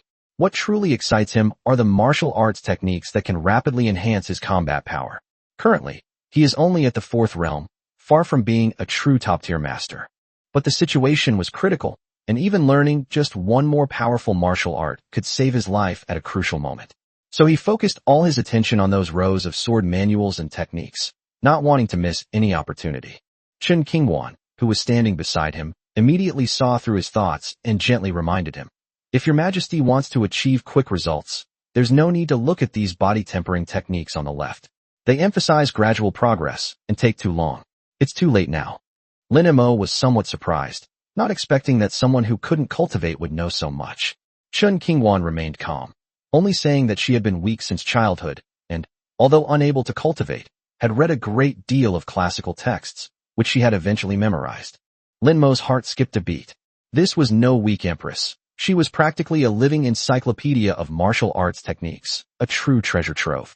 At Lin Mo's request, Chen Qinghuan began to select sword techniques for him. As she scanned the bookshelf, she explained in detail, the 13 styles of Qingfeng is light and swift, but lacks lethality. The Kongyu's sword technique is powerful and heavy, but consumes too much energy. The splitting light and shadow sword is difficult to distinguish between reality and illusion, but it is extremely difficult to master. The Azure Sea Tide sword is suitable for prolonged battles, but it is too slow to get started. Upon hearing this, Lin Mo waved his hand dismissively. "Never mind anything else, Your Majesty. Just help me choose the most powerful sword technique." He was currently brimming with confidence, blessed by the clarity of sword heart and supported by additional attributes. Although Chen Qinghuan felt he was being overly ambitious, she also understood that time was running out for them. Finally, she walked to the far corner of the bookshelf, stood on tiptoe, and took down a dusty, yellowed ancient book. After blowing away the dust, 4 elegant characters appeared: 7 swords of heaven slaying. Chen Qinghuan solemnly told Lin Mo that this sword technique was said to be able to seize the creation of heaven and earth, but it was extremely obscure, and no one had mastered it in the past 100 years. Forcibly comprehending it could even lead to qi deviation. She wanted to continue persuading Lin Mo to choose a safer cultivation technique, but before she could finish speaking, a sound of wind and thunder suddenly came from behind her. Chen Qinghuan turned around abruptly and saw that Lin Mo had already closed his eyes, his body surrounded by sword energy, his robes fluttering without wind, and the sword in his hand seemed to have starlight swirling around it, its sharpness intimidating. At that moment, the entire treasure vault seemed to fall silent. Lin Mo stood there, his aura rising steadily, truly giving the impression of grasping the sun and moon and plucking stars from the sky. Chen Qinghuan stared blankly at this scene, her beautiful eyes widening instantly, covering her mouth and forgetting to breathe, because this was precisely the extraordinary phenomenon of the 7 swords at great perfection recorded in the sword manual. Chapter 13. Such forbearance, what is the purpose? Lin Mo closed his eyes for only a dozen breaths, and when he opened them again, a sharp glint flashed in his eyes. He deliberately smiled faintly at Chen Qinghuan. "Empress, which sword strike did you say was the most difficult?" "I practiced 7 sword strikes in a row, and they didn't feel difficult at all." He knew in his heart that he had to give her hope at this moment. Chen Qinghuan was stunned on the spot, and even her voice trembled. "Your Majesty, you have mastered it all in such a short time?" Many geniuses have struggled to even begin to learn this sword technique after 100 years of hard work, but Lin Mo did it as easily as flipping through a book. She felt that all her understanding over the years had been completely shattered. Lin Mo didn't explain much, but simply raised his hand, drew his sword, and lightly slashed to the side. With a clear ringing sound, a semicircular sword light suddenly spread out, lingering in the air for several breaths before slowly dissipating. That kind of sword intent, controlled with complete ease, was more convincing than any words, leaving Chen Qinghuan with no more doubts. Chen Qinghuan shook her head with a wry smile, but her heart was completely moved. It turned out that the seemingly mediocre and incompetent 6th prince had been biding his time all along. If Emperor Qingyan knew that he had abandoned such a person, he would probably regret it deeply. Thinking of this, she no longer hesitated and decided to immediately write to her family, offering her full support for Lin Mo. Meanwhile, various regions were also receiving imperial edicts from Linen requesting reinforcements. The fastest means of communication in this world was the Azure Thunder Eagle. This eagle was extremely difficult to tame, but once trained, it could travel 10,000 miles a day and was priceless. Thus, Linen's request for aid quickly reached the hands of the various city lords. After receiving the secret edict, Guotao, the lord of Jiansheng, handed it to the generals and advisors behind him and asked in a deep voice, "What do you think?" A young general immediately clasped his hands and requested to march north to defend the emperor. In his view, the fall of Linen meant the destruction of the Great Wei dynasty, and they could not stand idly by and watch the capital fall. But as soon as he finished speaking, someone sneered in rebuttal. Emperor Qingyan had already fled south with 300,000 elite troops, leaving Linen with only a mess. Sword City currently only has 30,000 troops, and they still have to defend against bandits and outlaws, while the northern barbarians' 200,000 iron cavalry have captured several cities in quick succession. Their small force would be nothing more than a drop in the ocean. The crowd grew increasingly blunt, with some even implying that in this chaotic world, it was the perfect time to preserve strength and wait for an opportune moment. Perhaps Guotao would also have a chance to seize the throne. Guotao's face darkened, and he shouted, "Insolence! What nonsense are you spouting?" But then, he quickly shifted the blame entirely onto others. He bowed slightly to the north, his face grave, and said that he was not abandoning his troops, but without the Emperor Emeritus's decree, he dared not move them. He then ordered a reply to Linen, stating that the banditry in Jiansheng was too severe to spare troops, and that he would also submit a separate memorial to Jinling, reaffirming his loyalty to the Emperor Emeritus. Meanwhile, when Zhongming, the lord of Qingzhou, read the edict, his expression equally uncertain. His eldest son, Wen Qinzhen, immediately spoke up, stating that the emperor was in distress, and the Wen family had long been favored by the state. They could not stand idly by. But when Zhongming only sighed, placed the imperial edict on the table, clearly having already made up his mind. He told his son that the true emperor was in Nanjing in the south, and Lin Mo in Jiangbei was nothing but a clown. Moreover, he had received a secret edict from the retired emperor, explicitly forbidding the dispatch of troops. Linen was destined to fall, and the most important thing now was to preserve their strength. Wen Qinzhen, however, didn't believe him at all, and instead pressed his point with every sentence. He coldly asked his father, if the northern barbarians really do capture Linen, will they still have a chance to counterattack? At that time, their next target will be all the prefectures, and Qingzhou won't escape either. If we are willing to send troops now, at least we can leave behind a reputation for loyalty and righteousness. If this drags on any longer, they might not even have a chance to surrender. Enraged, when Zhongming slapped his son across the face and then kicked him to the ground, he angrily denounced Lin Mo for his debauchery, for seducing his brother and sister-in-law, for wreaking havoc in the harem, and for forcibly raising funds and indiscriminately killing to establish his authority. Such a person was not worth saving. But these words failed to persuade Wen Qinzhen at all.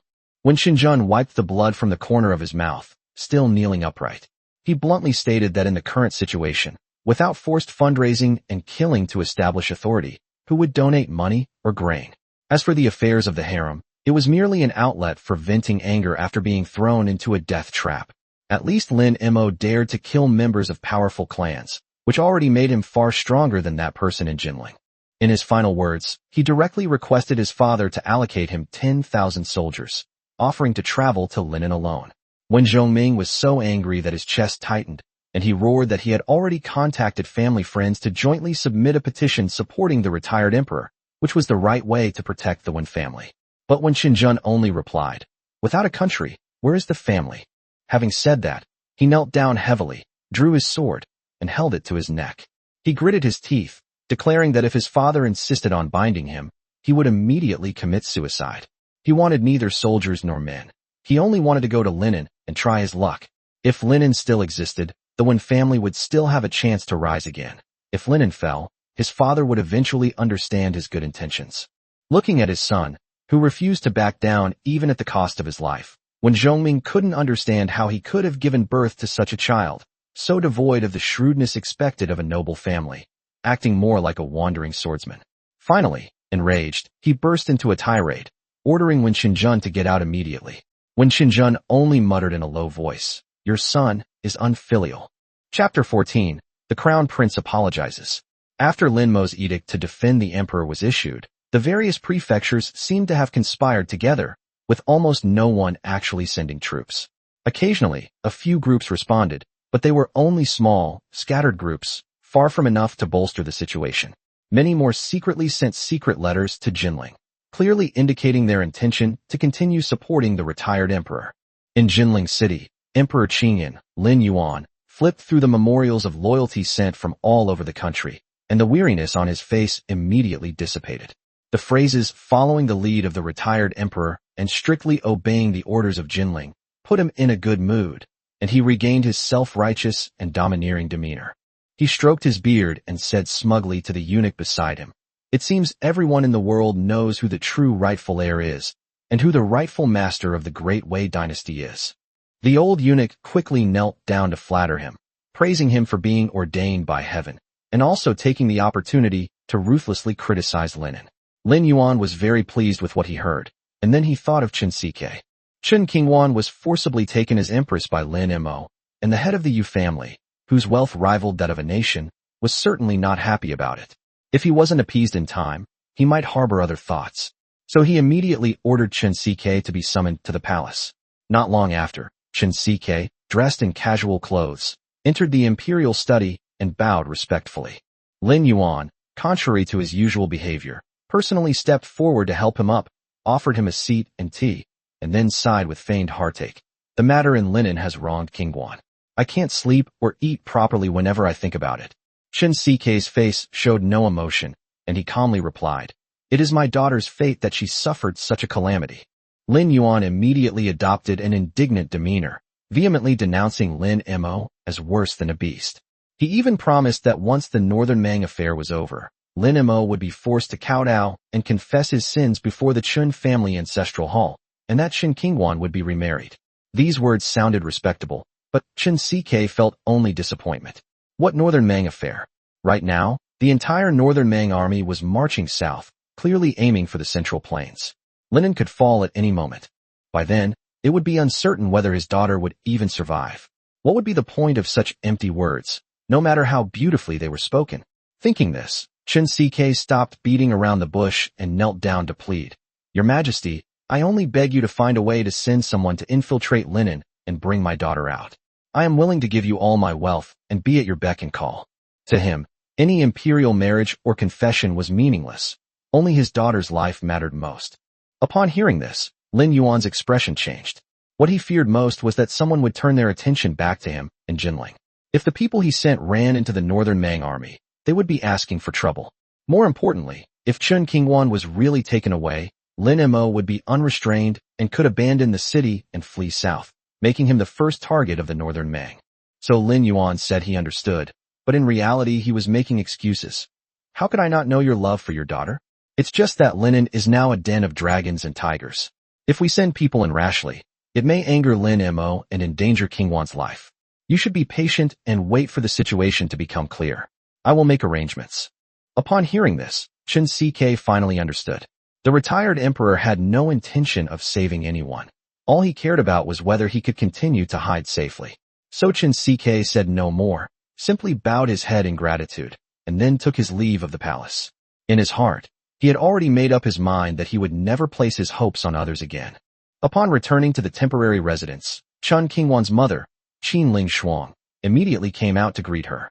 Already extremely worried, upon hearing that Lin Yuan refused to send anyone, tears streamed down her face.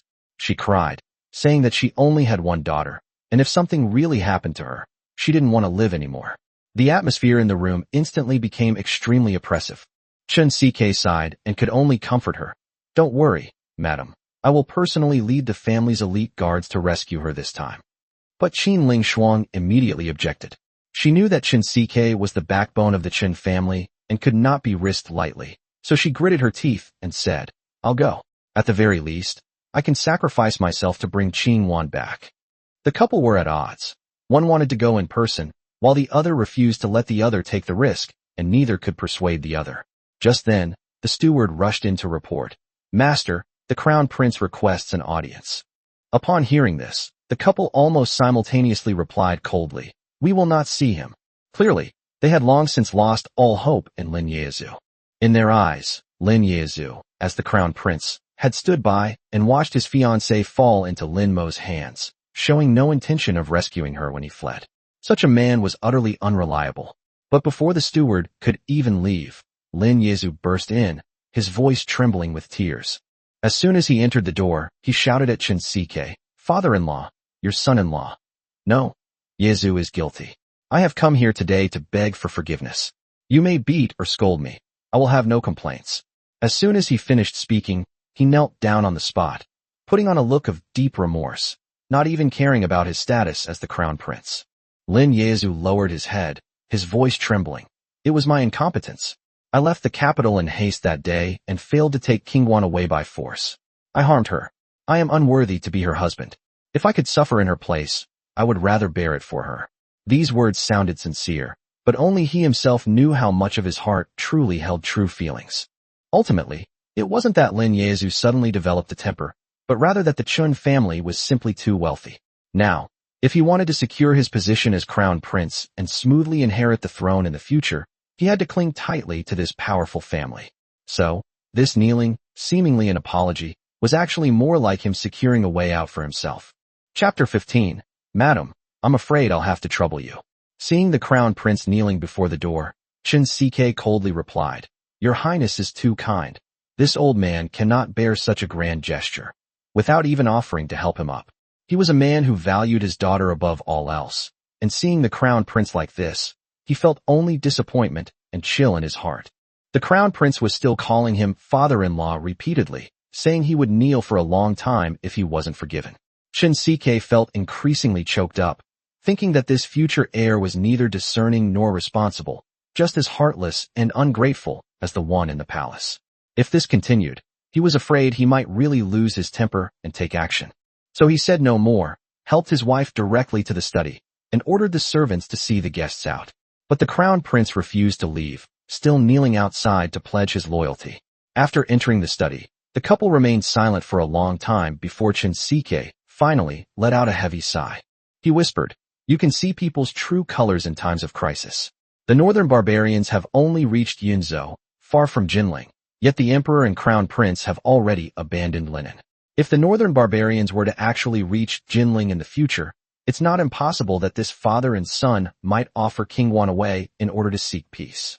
Upon hearing this, Madame Qin's face turned pale instantly, especially considering the rumors of the northern Ming empress's tall stature and strange temperament. If her daughter were to fall into her hands, it would be worse than death. Chen Sike could only offer words of comfort, suggesting that perhaps Qingguan staying in Linen wasn't necessarily a dead end. But Madame Qin was far from at ease and immediately wanted to lead the clan's experts to Linen to rescue the people. Chen Sike said he would go himself, but Madame Qin refused, saying that his cultivation was inferior to hers. As the two were arguing, the steward suddenly burst through the door, holding a secret letter high in his hand. Madame Qin immediately recognized the message as a message from her daughter. She reached out and grabbed the secret letter. Unfolding it, she found it was indeed written in Chun Qingguan's own handwriting and contained the Chun family's unique code. The couple exchanged a glance and then intently read the entire letter. The letter's meaning was simple, yet every word was astonishing. Chun Qingguan said that everyone had been deceived by Lin Mo. He was not the transparent prince that outsiders thought, but a person with great shrewdness and skill, and a rare genius. He should not be judged by rumors. She added that while Linen City appeared chaotic, Lin Mo was secretly using ruthless methods to restore order, suppressing the discontented nobles and aristocratic families one by one. The more chaotic the surface appeared, the more it indicated that he had begun to forcibly take control of the city. More importantly, Chun Qingguan had decided to stay in Linen and stand with Lin Mo through thick and thin. In her letter, she stated explicitly that the city's survival depended on the people, and that the city's destruction meant the destruction of the people. She also advised her father to place his bet on Lin Mo, as he was highly likely to be the one who could truly turn the tide. After reading the letter, the couple fell silent. Who could have imagined that Lin Mo, whom the outside world described as licentious, tyrannical, and insane, would be praised so highly by Qingguan? The news of 800 imperial guards, the confiscation of property from military funds, and the reorganization of Linen completely shattered their original understanding of Lin Mo. Madame Qin was somewhat incredulous, worried that her daughter might be acting on emotion. But Chen Sike knew very well that Chun Qingguan was never an impulsive person. If she felt someone was unreliable, she would never drag the entire Chen family down with her. Thinking of this, he quickly calmed down and made the decision directly. Trust Wanner, support Lin Mo. Madame Qin still felt it was too risky, but Chen Ck only said 4 words, a rare commodity worth hoarding. If they won the gamble, the Qin family would have the opportunity to become a great family with a 1,000-year history. Even if they lost, they might not be completely without hope of recovery. Since his daughter dared to bet, he, as her father, was willing to bet along with her. Then, Chen Ck looked at his wife and said in a deep voice that he would have to trouble her this time. He ordered her to set off immediately, taking the best warriors from the clan and 5,000 elite soldiers from the Qin family to Linen. But these people could not leave openly. They had to break into smaller groups, leave the city in batches, and sneak in secretly, without arousing the suspicion of the royal family. If they arrive in Linen and find the situation beyond repair, then even if they knock Chen Qingwan unconscious, they must take her away. But if Lin Mo is truly capable, then this group of men would be a timely help in Linen. As for himself, he will remain in Jinling to shield the Chen family from the attention of the royal family and other parties. Lady Qin finally understood her husband's plan, feeling both heartache and admiration. Time was of the essence, and the two had no time for further discussion. A moment later, Lady Qin mounted her horse, ready to send the 5,000 men out of the city in batches before heading straight for Linen. Chapter 16, Day 3. Send them all to the Imperial Music Bureau to generate revenue for me. The third day. Linen. Zikin Palace. Lin Mo sat on the dragon, throne with his legs crossed. Eunuch Wei knelt down and read the imperial edict. Your Majesty, that's all the Emperor Emeritus has to say. My first wish is that you will abide by etiquette and treat the harem well, so as not to bring shame upon the royal family. Secondly, I hope you can pull yourself together and hold Linen. Thirdly, the families of the officials in the capital are the pillars of the nation. Their anxieties should be considered, and they should be allowed to leave as appropriate, to demonstrate the new emperor's benevolence and prevent the loyal ministers of the land from feeling disheartened. That old man really dares to dream. Lin Mo stood up and helped Eunuch Wei up. Eunuch Wei, for the first point, you should reply to the Emperor Emeritus and tell him that I will definitely take good care of those concubines and palace maids, and will do my utmost. Lin Mo deliberately bit down as hard as he could, making a loud noise. Of course, he wasn't interested in those women either. The only Li Shishi might also be an undercover agent. As for defending Linen, I haven't fled yet, so I will definitely live and die with Linen. They don't need to worry about that. But Linen has no troops, money, or provisions. They've all been taken away by the retired emperor. It will be very difficult for me to defend the city, Old Wei. Eunuch Wei nodded emphatically. That's true. In retrospect, the retired emperor was really not being fair. Of the 300,000 troops, only 5,000 were left behind. Why? His Majesty is under a lot of pressure. Therefore, I have decided to send all his concubines and palace maids to the Jiao Fangxi Imperial Music Bureau to generate revenue for me. Thump. Eunuch Wei fell to the ground with a thud. Your Majesty, you mustn't. If word gets out, what will become of the emperor's reputation? Hey, Lin Mo interrupted him. Am I the kind of person who doesn't care about my reputation? How could I possibly do such things openly and honestly? Eunuch Wei breathed a long sigh of relief and wiped the sweat from his forehead. Your Majesty loves to joke.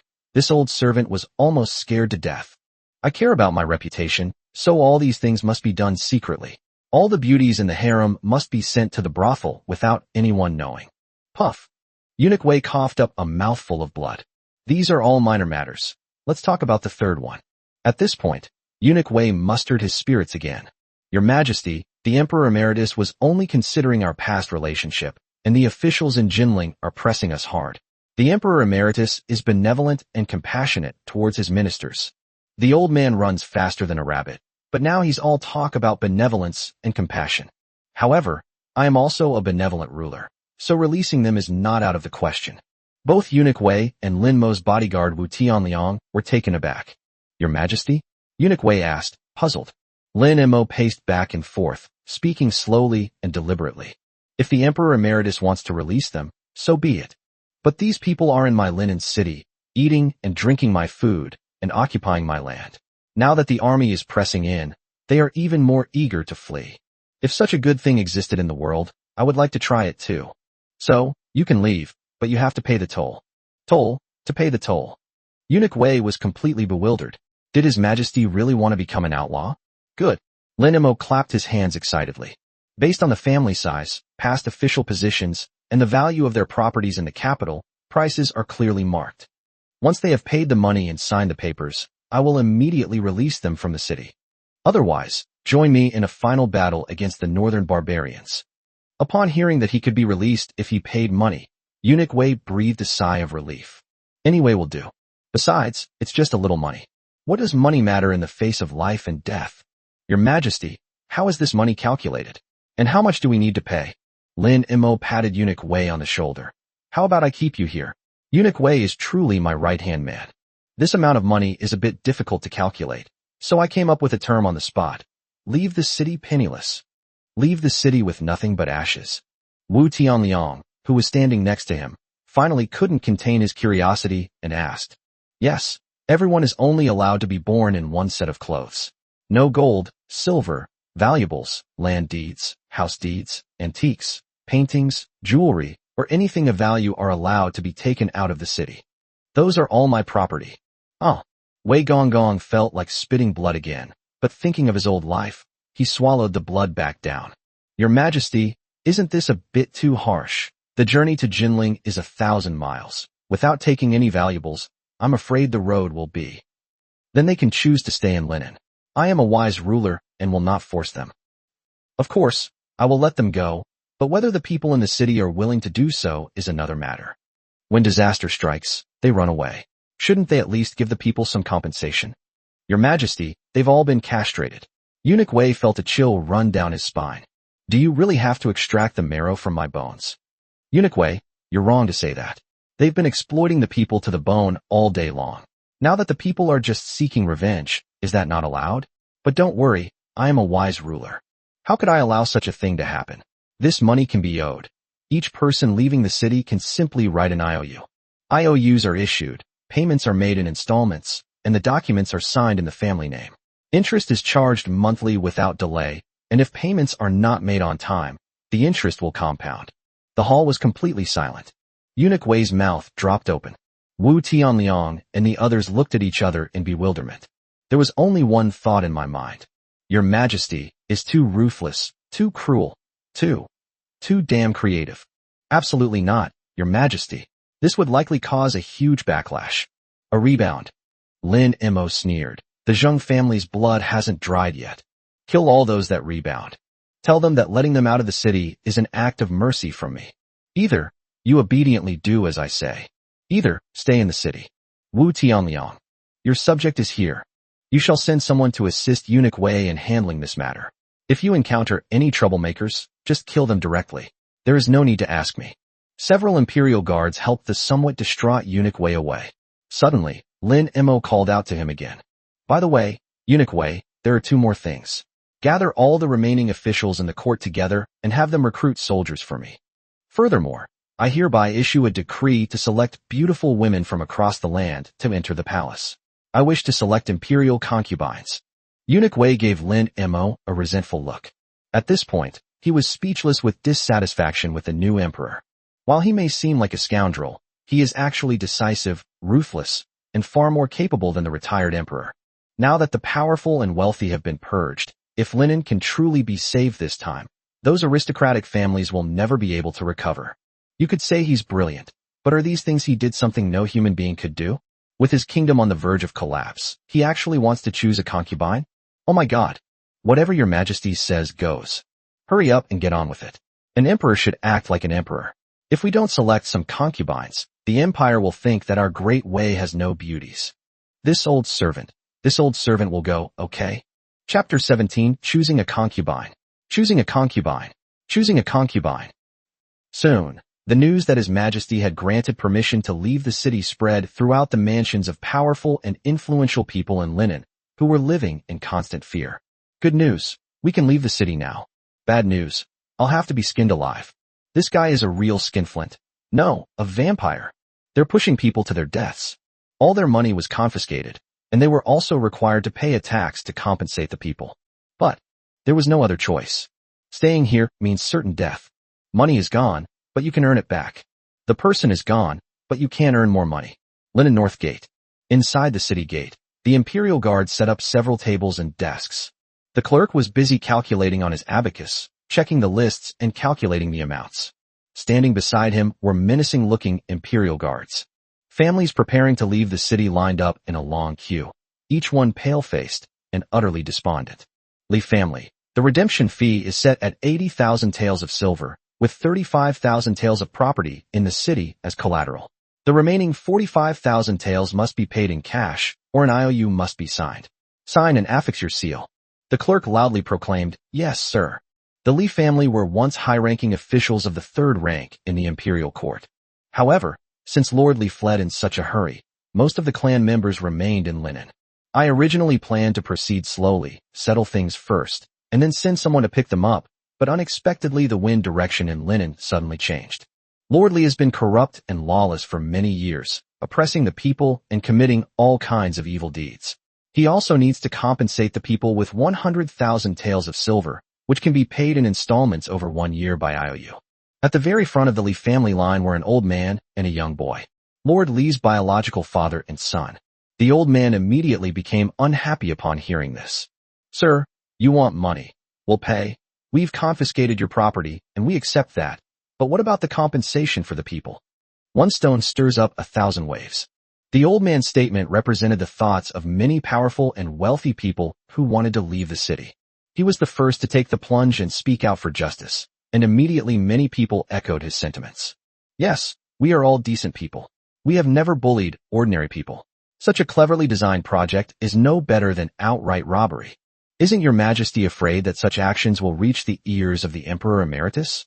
Your Majesty, look at us. Look at this world. It's been ruined by a tyrannical ruler.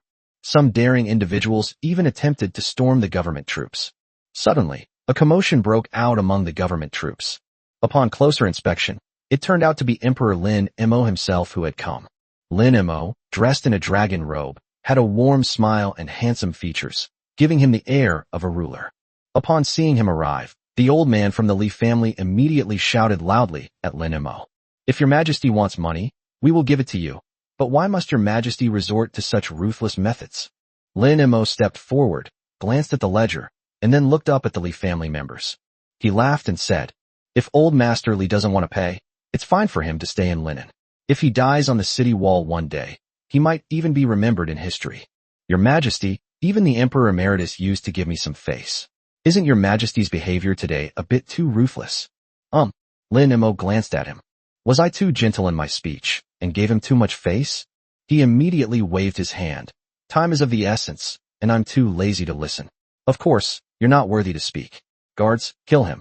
Before he could finish speaking, Wu Tianliang had already brought down his sword. The head of the old man from the Li family flew off instantly. By sheer coincidence, he landed right in the arms of the young man who was helping him up.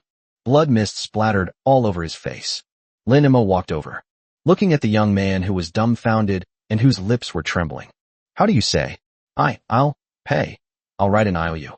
The young man had never seen such a bloody scene before. Not only were his teeth chattering, but his pants were also slowly soaked through, with water droplets dripping down. "Why didn't you do this earlier? You had to cause so much trouble. It's really giving me a headache. Go, write the IOU, and leave the city. I don't want to see you again. You won't be so lucky next time we meet." Yes, your Majesty, I will write it right away. I will write it right away." The young man was terrified and immediately began to tremble as he signed the document that the clerk had already prepared. Then, he knelt down and held the document aloft. "Your Majesty, I signed it." Lin Mo took the document without even glancing at it. He nodded in satisfaction. Just as I was about to turn around, I suddenly exclaimed in surprise. "Why are you still here? What did I just say? I said I didn't want to see you again, so why do you still appear before me? Do you think I broke my promise?" "Your Majesty?" The young man looked up in confusion. His response was Wu Tianliang's gleaming embroidered spring blade. Puffed. The head flew high into the air again. What a lunatic. The once chaotic long queue instantly became orderly and quiet enough to hear a pin drop. They didn't even dare to show their legs. Everyone lowered their heads and pretended that nothing had happened, but in their hearts they were cursing. If the Emperor Emeritus were here, how could such a thing have happened? Compared to this person, the retired emperor truly deserves to be called a benevolent ruler. But then the arrogant new emperor said, "Please line up patiently. I am not one to kill innocent people indiscriminately, and I have granted you your freedom. If you do not wish to pay, you may leave the line." Since you want to leave the city, it's only reasonable for us to stay behind and risk our lives, and pay some money as military pay. I have already committed some shameful acts. If anyone is still dissatisfied, they will all suffer the same fate. Let's get started, pay up and go. After Lin Mo finished speaking, he was escorted by the Imperial Guards out of the city gate and back to the palace. He's here today to kill people and establish his authority. The more chaotic the situation, the more people there are who fear power but do not appreciate virtue. Relying on sincerity to earn sincerity is too much trouble. In extraordinary circumstances, only bloodshed can earn the voice of loyalty. Not to mention that after Lin Mo left, the queue to leave the city was orderly, and no one dared to speak loudly. In front of the notice board inside Linen City, 2 more brand new notices appeared, bearing the Emperor's seal. This sight caused an uproar throughout the city, and the outcry suddenly reached new heights. The first notice: an edict to widely select concubines' daughters to fill the imperial harem. Having ascended the throne, the emperor's harem is now empty. In order to ensure the continuation of the imperial line and the prosperity of the nation, he hereby orders all prefectures, counties, and districts of the Great Way to immediately select virtuous and beautiful women from good families and send them to the capital for selection. The standards are broad, but the deadlines are tight. Local officials must handle these matters meticulously and without error. They've gone mad. Utterly mad. The northern barbarians are practically at the city gates, and they're still choosing concubines. Are they choosing them to be buried alive with us? Is this because they're afraid of being lonely on their journey to the underworld, so they want to take a few more down with them? The various prefectures? Which prefecture will listen to him now? Can this edict even get out of the city? Even if they leave the city, which family would be willing to send their daughter into this hellhole? A tyrannical ruler. A debauched lecher. Chapter 18. When a nation is about to perish, a monster will surely emerge. In a few days, the northern barbarians will be at the city gates. But why is this emperor still selecting concubines at this juncture? It was even announced nationwide. It's truly like an old cow wagging its tail, showing off its awesomeness. The public's condemnation was like boiling water. Parents with daughters of school age were especially frightened and discussed hiding their daughters in the cellar overnight. Scholars and intellectuals were even more distraught, lamenting that when a nation is about to perish, monsters will inevitably emerge. The second notice. It was a recruitment order. With the northern barbarians approaching and Linen in grave danger, we are offering a generous reward to recruit brave warriors. All those who enlist will immediately receive 20 taels of silver for settling down. During the defense of the city, their pay will be doubled. Those who achieve merit in battle will be rewarded accordingly, with no stinginess in the distribution of money, silk, land, official positions, and titles. They even promised that if the northern barbarians were ultimately defeated, all participating soldiers would be exempt from taxes for 3 years, and those who made meritorious contributions would receive the confiscated property in Linen City. The reward was so generous that it was astonishing. 20 taels of silver for settling down is enough for an average family of 5 to live on for several years. Double pay, generous rewards, even real estate. This is practically throwing money at life. Because of the money involved, the criticism was much less this time. This emperor wasn't entirely a tyrant. At least he knew fear. He wasn't just afraid. He knew he was about to die. Someone scoffed. Immediately, someone refuted this. At least, they have more backbone than that runaway emperor. Both notices actually tell us one thing. What? His Majesty will defend Linen to the death. He's robbing the rich to help the poor, using all the confiscated property of the powerful and wealthy to subsidize us. Everyone fell silent. It took a moment for someone to speak. The key is, you need to be alive to enjoy the money, even if you have it. No matter how much money you have, once the city falls, it will still belong to the northern barbarians. Even if some people are willing to enlist, can a hastily assembled ragtag army be a match for the northern barbarian iron cavalry? Of the dozen or so northern prefectures, which one could hold out for even half a day? The people were discussing it amongst themselves, but ultimately they hesitated and looked around, unable to make up their minds. One concern is whether the imperial court will honor this promise. Secondly, the Empress of Northern Mang was wise and powerful. It was said that the Northern Mang cavalry had not committed any atrocities along their route, only killing government soldiers and not disturbing the common people. Surrendering might have resulted in a peaceful end. The people who destroyed it were the Lin family's empire, not ordinary people. In the small city of Linen, undercurrents are surging and a storm is brewing. The Imperial Palace. Qin Kingwan is taking stock of the remaining assets in the palace. Compile a list of stockpiles that can be used as military supplies. She was a natural business genius. This kind of thing should have been a piece of cake for her.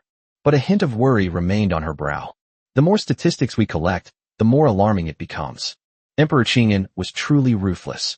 How did he manage to empty such a huge palace in such a hurry? Usable supplies are scarce, gold and silver are almost gone, and there are no swords, spears, or armor left. You beast. Trying to make His Majesty a scapegoat, yet not leaving him any inheritance. Does such a person deserve to be a father? You want the horse to run, but you don't give it any grass. Qin Kingwan sighed and smiled wryly, rubbing her forehead in exasperation.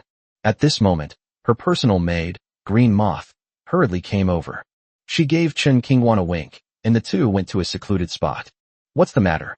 Why are you acting so suspiciously? Can't you see I'm currently extremely busy?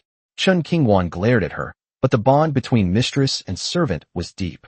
Qin Kingwan's temperament was inherited from her mother, and she was gentle and refined. They had long been like sisters. A scolding is more like a private complaint.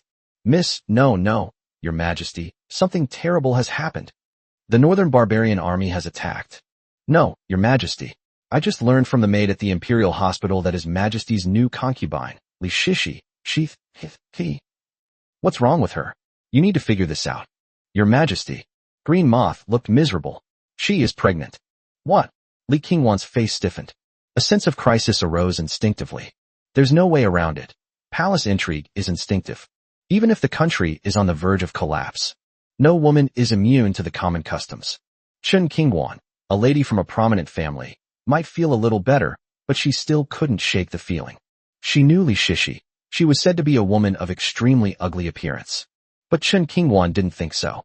Her sixth sense told her that a woman with that kind of figure must be a beauty of unparalleled grace. They simply concealed their appearance using some means. This is normal. Many palace maids and concubines would use this method if they didn't want to be violated by Emperor Qingyan. She's pregnant. So, I, the mistress of the harem. No, we absolutely cannot let Li Shishi get there first. We cannot fall behind in this matter. Your Majesty, please think of a solution. We don't know anything about Li Shishi. What if she? Green Moth paced anxiously, pacing back and forth and pounding her hands. But when she turned her head, there was no trace of the Empress. Side hall. Lin Mo had just returned from outside the city and hadn't even sat down yet.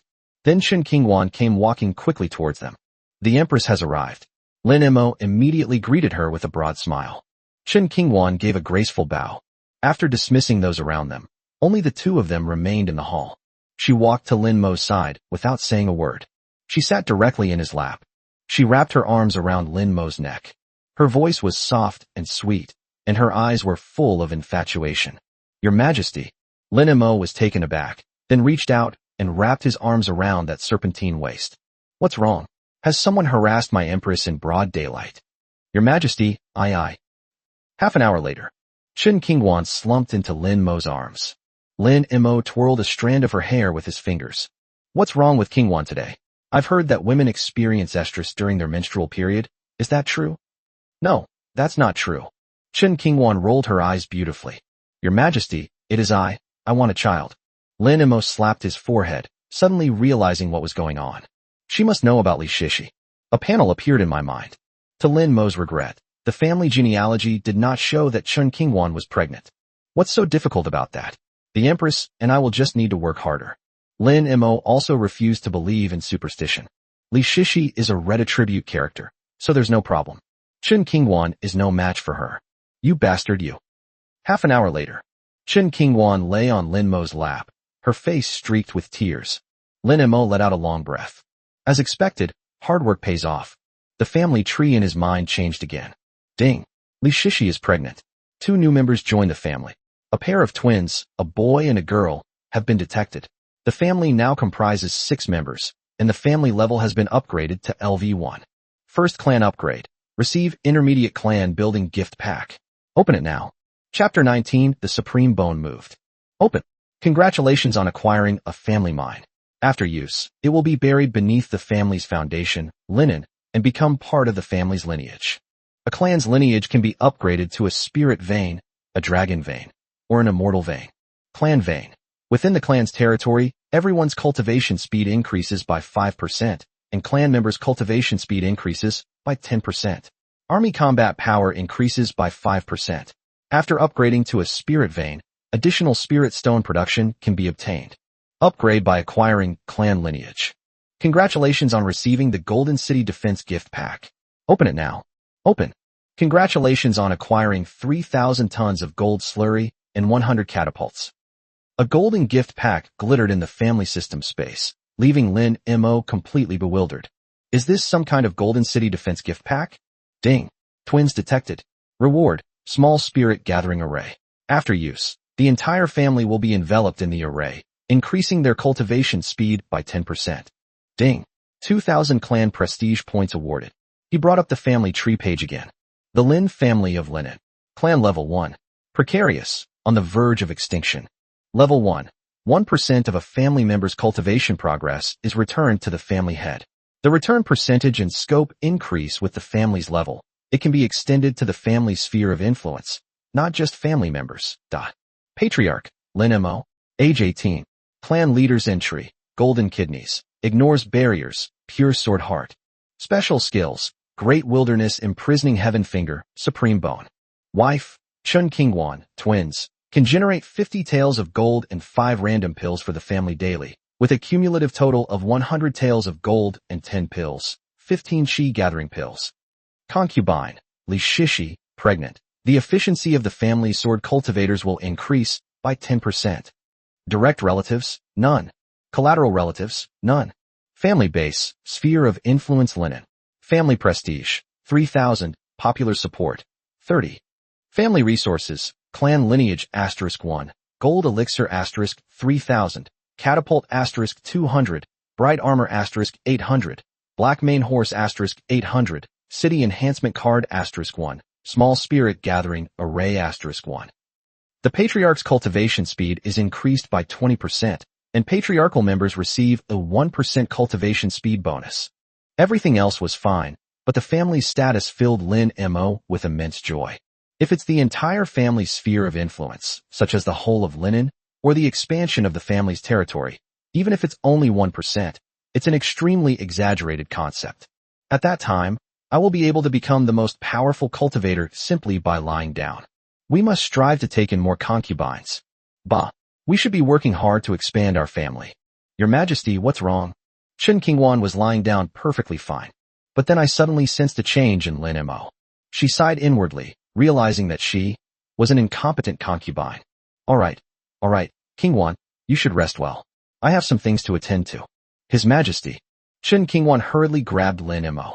Your Majesty, there is something I do not understand. You say? Your Majesty, with the enemy at our gates and our city in imminent danger, why? Why are you in such a hurry to take a concubine? Won't this only invite criticism from the people and leave the soldiers and civilians defending the city bewildered? Kingwan is truly concerned about the country and its people. This time, Lin Mo wasn't being sarcastic. He meant it sincerely. Chun Kingwan will surely be a good empress in the future. But I can't tell her about this. Lin Mo looked directly into Chun Kingwan's eyes and said sincerely, Kingwan, do you believe in me? Your Majesty, I naturally trust you. Chun Kingwan replied without hesitation. Then I will tell you the secret. The reason I took a concubine was not out of despair or indulgence, nor was it because I was licentious. Rather, it concerns my cultivation method and the fate of the nation. Lin Mo decided to tell a white lie. My bloodline is connected to the fate of the nation. If my family prospers and my descendants continue, they will be able to give back to me. You just need to understand that the more concubines I have, the stronger I become. There are only 2 ways to break the deadlock in Linen now. The first is to defeat the northern barbarians head-on, but obviously, that is not very realistic. Secondly, it's unrealistic to think that an individual's military strength could truly determine the fate of a nation. But if you can break through in a short time, you will have some ability to protect yourself, at least enough to prevent you from falling into the hands of the northern barbarians. Therefore, I would rather bear some infamy to improve my strength. Chun Kingwan's beautiful eyes widened upon hearing this, her heart filled with turmoil. She was aware of both notices outside. The first was to recruit soldiers, and the second was to take concubines. In retrospect, neither of the 2 notices was a joke. Rather, it reflected his genuine desire to save Linen. He is a man of courage and integrity. He is not the kind of person with low taste at all. With a husband like this, what more could a woman ask for? I understand, Your Majesty. I beg your forgiveness. I never dared to doubt you. Ignorance is no excuse. Lin Mo waved his hand. Since taking concubines is so important, and Your Majesty is so busy with official duties, why don't I carefully select them for Your Majesty, and make sure that no mediocre people are allowed to slip in? You? Lin Mo was stunned. Yes, when Your Majesty selects concubines, there will inevitably be ordinary women and people with ulterior motives mixed in, and there may even be spies from the northern barbarians. I can be the one to check them out. Select a virtuous lady who can truly assist the nation's destiny and bring prosperity to the royal family. And, well, one who is also fertile. Even spies from the northern barbarians would be fine. I haven't experienced the exotic customs of that land yet. But you can't just say things like that carelessly. I think the Empress is quite fertile. With her size, she could easily breastfeed 10 children. Ugh.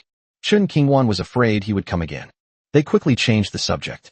By the way, Your Majesty, my letter home should have been delivered, and I believe support from within the clan will arrive soon. Chapter 20: The Mother-in-law's Escape. Madame Qin was extremely anxious, her mind filled with thoughts of her daughter's safety. She completely forgot her husband's instructions as soon as she got on the horse. It was thrown to the winds. Driven by her love for her daughter, she only wanted to get to Linen as quickly as possible. They left the city in batches multiple times, and the older brother was strong and capable, but his movements were stiff. This quickly attracted the attention of the city gate guards. In these sensitive times, it is undoubtedly a big no-no for so many people to suddenly leave the city. The garrison commander dared not make the decision, so he allowed them to pass as usual while sending someone to the palace to report. Soon, the news reached Emperor Qingyan's ears. Emperor Qingyan was inherently suspicious, and fleeing Jinling was a thorn in his side, so he issued a kill order without hesitation. Better to kill the innocent than let the guilty go free. The Tiger General shall immediately lead 10,000 troops to pursue them from the North Gate, and make sure to capture them all and bring them back to Jinling for interrogation. If anyone resists, kill them without mercy. Fortunately, Madame Qin knew how to disguise herself, and although Emperor Qingyan had his suspicions, he did not dare to directly conclude that she was a member of the Qin family. At the same time, Qin Ling Shuang led a vanguard of over 100 men, riding at full speed. We are already more than 30 li away from Jinling. They rejoined the main force. As the sun rose higher, both men and horses grew somewhat tired. I passed by a clearing in the woods. Seeing several wild sheep dart past, Qin Ling Shuang suddenly touched her belly. I'm hungry. She turned to the maid beside her and said, The lamb here is quite good. I suddenly have a craving for roast whole lamb. She has a straightforward personality and says whatever comes to mind. The maid was both amused and exasperated. Just as he was about to persuade the lady to prioritize important matters, he said that once they arrived in Linen, they could eat whatever they wanted. Suddenly, a scout responsible for covering the rear came galloping in. Madam, something terrible has happened. A cloud of dust is rising from behind. Judging from the banners, it's the Nanjing Imperial Guard Cavalry, numbering over 10,000, chasing us in this direction. They're no more than 10 miles away. What? Everyone was shocked. Qin Ling Shuang also panicked. Although her cultivation level was not weak, it was at the peak of the 8th realm. But they had never experienced such a situation before, and besides, the Imperial Guards also had some experts. With 5,000 against 10,000, plus her being someone who knows absolutely nothing about warfare, defeat is inevitable. Madam, what should we do? What to do? What to do? Qin Ling Shuang paced anxiously, sweat beading on her forehead. Her gaze fell on the herd of wild sheep again. Sheep, pursuers. Madam, the pursuers are closing in. Should we hasten our advance and utilize the terrain? Everything is fine, everything is fine. Madame Qin nodded hastily. But the next moment, his eyes lit up. As the saying goes, a wise man's 1,000 thoughts are not as good as a fool's moment of inspiration. Suddenly, a bold plan came to Madame Qin's mind. No! Qin Ling Shuang shouted for a halt. Quick! Go and catch all the wild sheep nearby. Quickly! Be fast! Huh? Madam, what time is it? Everyone was stunned. Stop talking nonsense and go. Qin Ling Shuang shouted in a rare, stern voice. The main force continues forward, making it appear as if they are fleeing in panic, but not too fast. Leave hoofprints. Remember, it should be a panicked escape. Everyone was completely bewildered. But we can only follow orders. Soon, dozens of wild goats were brought in, bleating loudly. Qin Ling Shuang personally directed her men to cut down many tree branches and also took out several spare leather drums that the team had brought with them. Tie the sheep's hind legs together in pairs and tie a tree branch in between. Hanging from the thick, horizontal branches of those big trees over there. Yes, hang it up, so that the sheep's hooves are just off the ground. Quick, Qin Ling Shuang said while gesturing. Although his subordinates were puzzled, they were extremely efficient in carrying out their duties. Soon, dozens of sheep were hung upside down, their hooves dangling in the air. The wild sheep were terrified and struggled and kicked desperately. Qin Ling Shuang then had several leather drums laid on the ground beneath each sheep. Then, she ordered that all the hooves of her men and horses be wrapped in thick cloth. The rest of you, follow me. Qin Ling Shuang led her people and quickly disappeared into the dense forest beside the road, holding their breath and concentrating. Soon, the earth began to tremble slightly, and the thunderous sound of horses' hooves grew louder as they approached. The leader of the Imperial Guards was named Zhou Bo. He reined in his horse and listened intently. General, judging from the sounds, there are a large number of troops in the woods. The lieutenant's expression changed. I'm not deaf. Zhou Bo glared at the deputy general. General, this is too strange. They were trying to escape, so why make such a fuss? It's very likely a feint. The lieutenant analyzed seriously from the side. I'm not blind. General, I suspect they are trying to emulate the ancients with an empty city ruse to trick us into leaving. We should send a few hundred men to investigate while we flank them from the side. I'm not stupid. General, they can't have gone far yet, at this time. I'm not stupid. Screw you. Are you trying to teach me how to do things? Zhou Bo slapped the deputy general's helmet across the horse. What kind of nonsense analysis is this? General, what should we do then? The lieutenant said, looking aggrieved. Shut up. Zhou Bo squinted and looked ahead. Do you think our army is stupid enough not to see through this golden cicada shedding its shell tactic? Young man, you should learn more from him. Do you know who these people are who left the city? Have no idea. I bet you don't know, and neither do I. But none of those who own so many horses and so many men are people we can afford to offend. If these people are arrested, how do you think the Emperor Emeritus would deal with them, given his temperament? Kill. The lieutenant scratched his head. Kill your sister. The Emperor Emeritus needs people right now. Does he have the heart to kill? Does he dare to kill? They will inevitably try to win them over, and then they will blame us for hurting others, so we can't pursue them. We've put on a good show. It's about time to call it a day. But, General, if we go back empty-handed, won't we have even less to report? Who said we went back empty-handed? Zhou Bo glared at his deputy general. 10 miles to the left, there are a few villages, very remote. Let's go there and get some heads to report back. The deputy general's worldview was shattered. Kill innocent people, and claim credit? They're all troublemakers. How can they be considered good people? Zhou Bo waved his hand dismissively. This way, we can have the best of both worlds. We won't be harmed, and we can give the higher-ups an explanation. Besides, do you really think that with our combat strength, we can easily win against 500 men in front of us? Otherwise what? The lieutenant's pupils dilated in shock. You're dreaming. Look at these brothers behind you. How many of them have ever been on the battlefield? Forget about killing the enemy. They wouldn't even wet their pants at the sight of blood. I'd consider them good soldiers. How can we still kill them? The lieutenant pointed to the left. It's different. There's no pressure killing these. Chapter 21, who says you can't recruit soldiers if you don't have money. Qin Ling Shuang held her breath and focused intently on the actions of the Imperial Guards outside the forest. Seeing them stop, he pointed at the woods. She was so frightened that her chest rose to the corners of her mouth. She's an F, so of course she's qualified. Before long, the leading Imperial Guard cracked his whip and led the army around the woods, heading to the left. Call. Qin Ling Shuang breathed a sigh of relief. I didn't expect my golden cicada shedding its shell trick to actually work. Tens of thousands of soldiers were scared away by these alpacas. Only after the Imperial Guards had completely disappeared did she remount her horse and lead her family's elite troops against the flow of traffic towards Linen City. Your Majesty, Commander Wu requests an audience. Lin Mo and Chen Qingguan were being affectionate when they were interrupted by a eunuch outside the door. You've come at the worst possible time, Qingguan. Lin Mo chuckled and cursed, then looked up to see Chen Qingguan had straightened her clothes and was sitting upright beside him. She possesses a noble and elegant demeanor.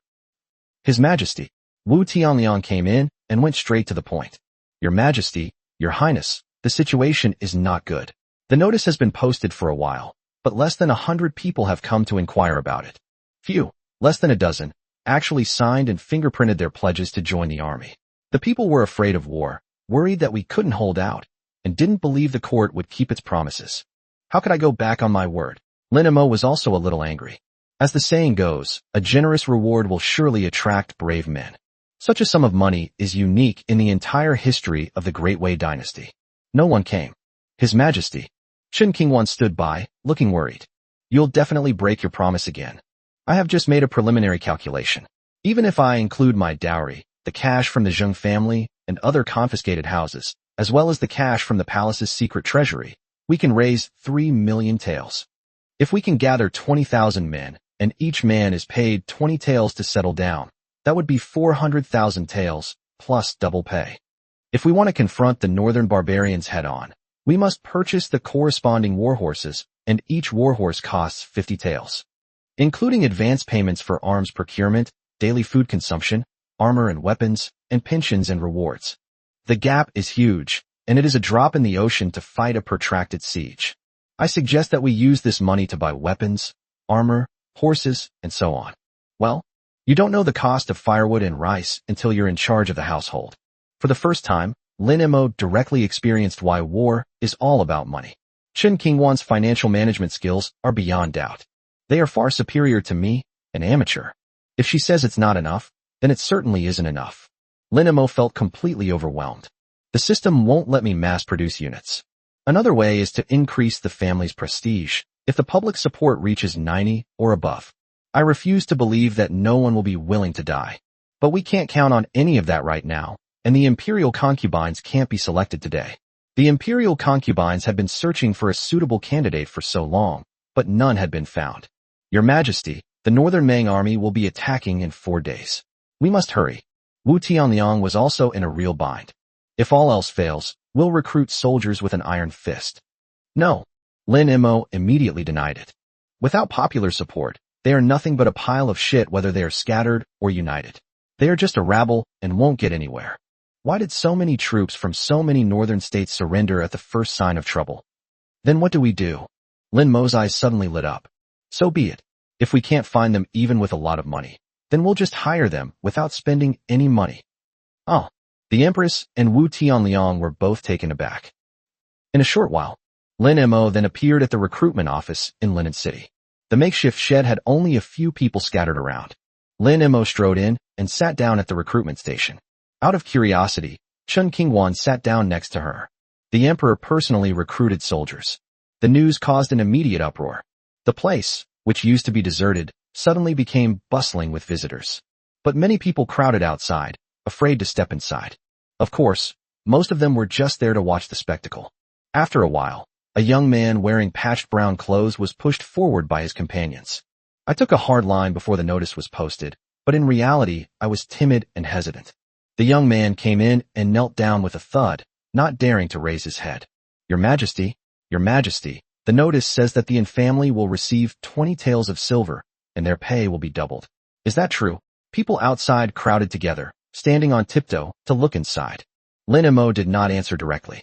The first trick to fool people is to give irrelevant answers. What's your name? How many people are in your family? What did you do for a living before? I am Wang Ergu. I have an old mother and a younger sister. We used to work as laborers at the docks. Wang Ergu answered honestly. Wang Ergu, what a good name. Lin Mo nodded and said in a deep voice. 20 taels of silver, is that a lot? So much. Ahem. Can 20 taels of silver ensure your family's comfort from now on? Can it allow your mother to enjoy her old age in peace, and let your little sister have a grand wedding? No. Lin Mo didn't give Wang Ergu a chance to answer. At most, I'll let you hold out for a year or two, and then what? Putting that aside, if the northern barbarians come, you, your mother, and your little sister might not even be able to save your lives. That's not necessarily true, Wang Ergu muttered to himself. Lin Mo walked over and helped him up himself. Remove a blade of grass from the other person's shoulder. To the northern barbarians, we are like this blade of grass. Our lives and deaths are not in our own hands. I know that you, Wang Ergu, didn't come here today for that little bit of silver.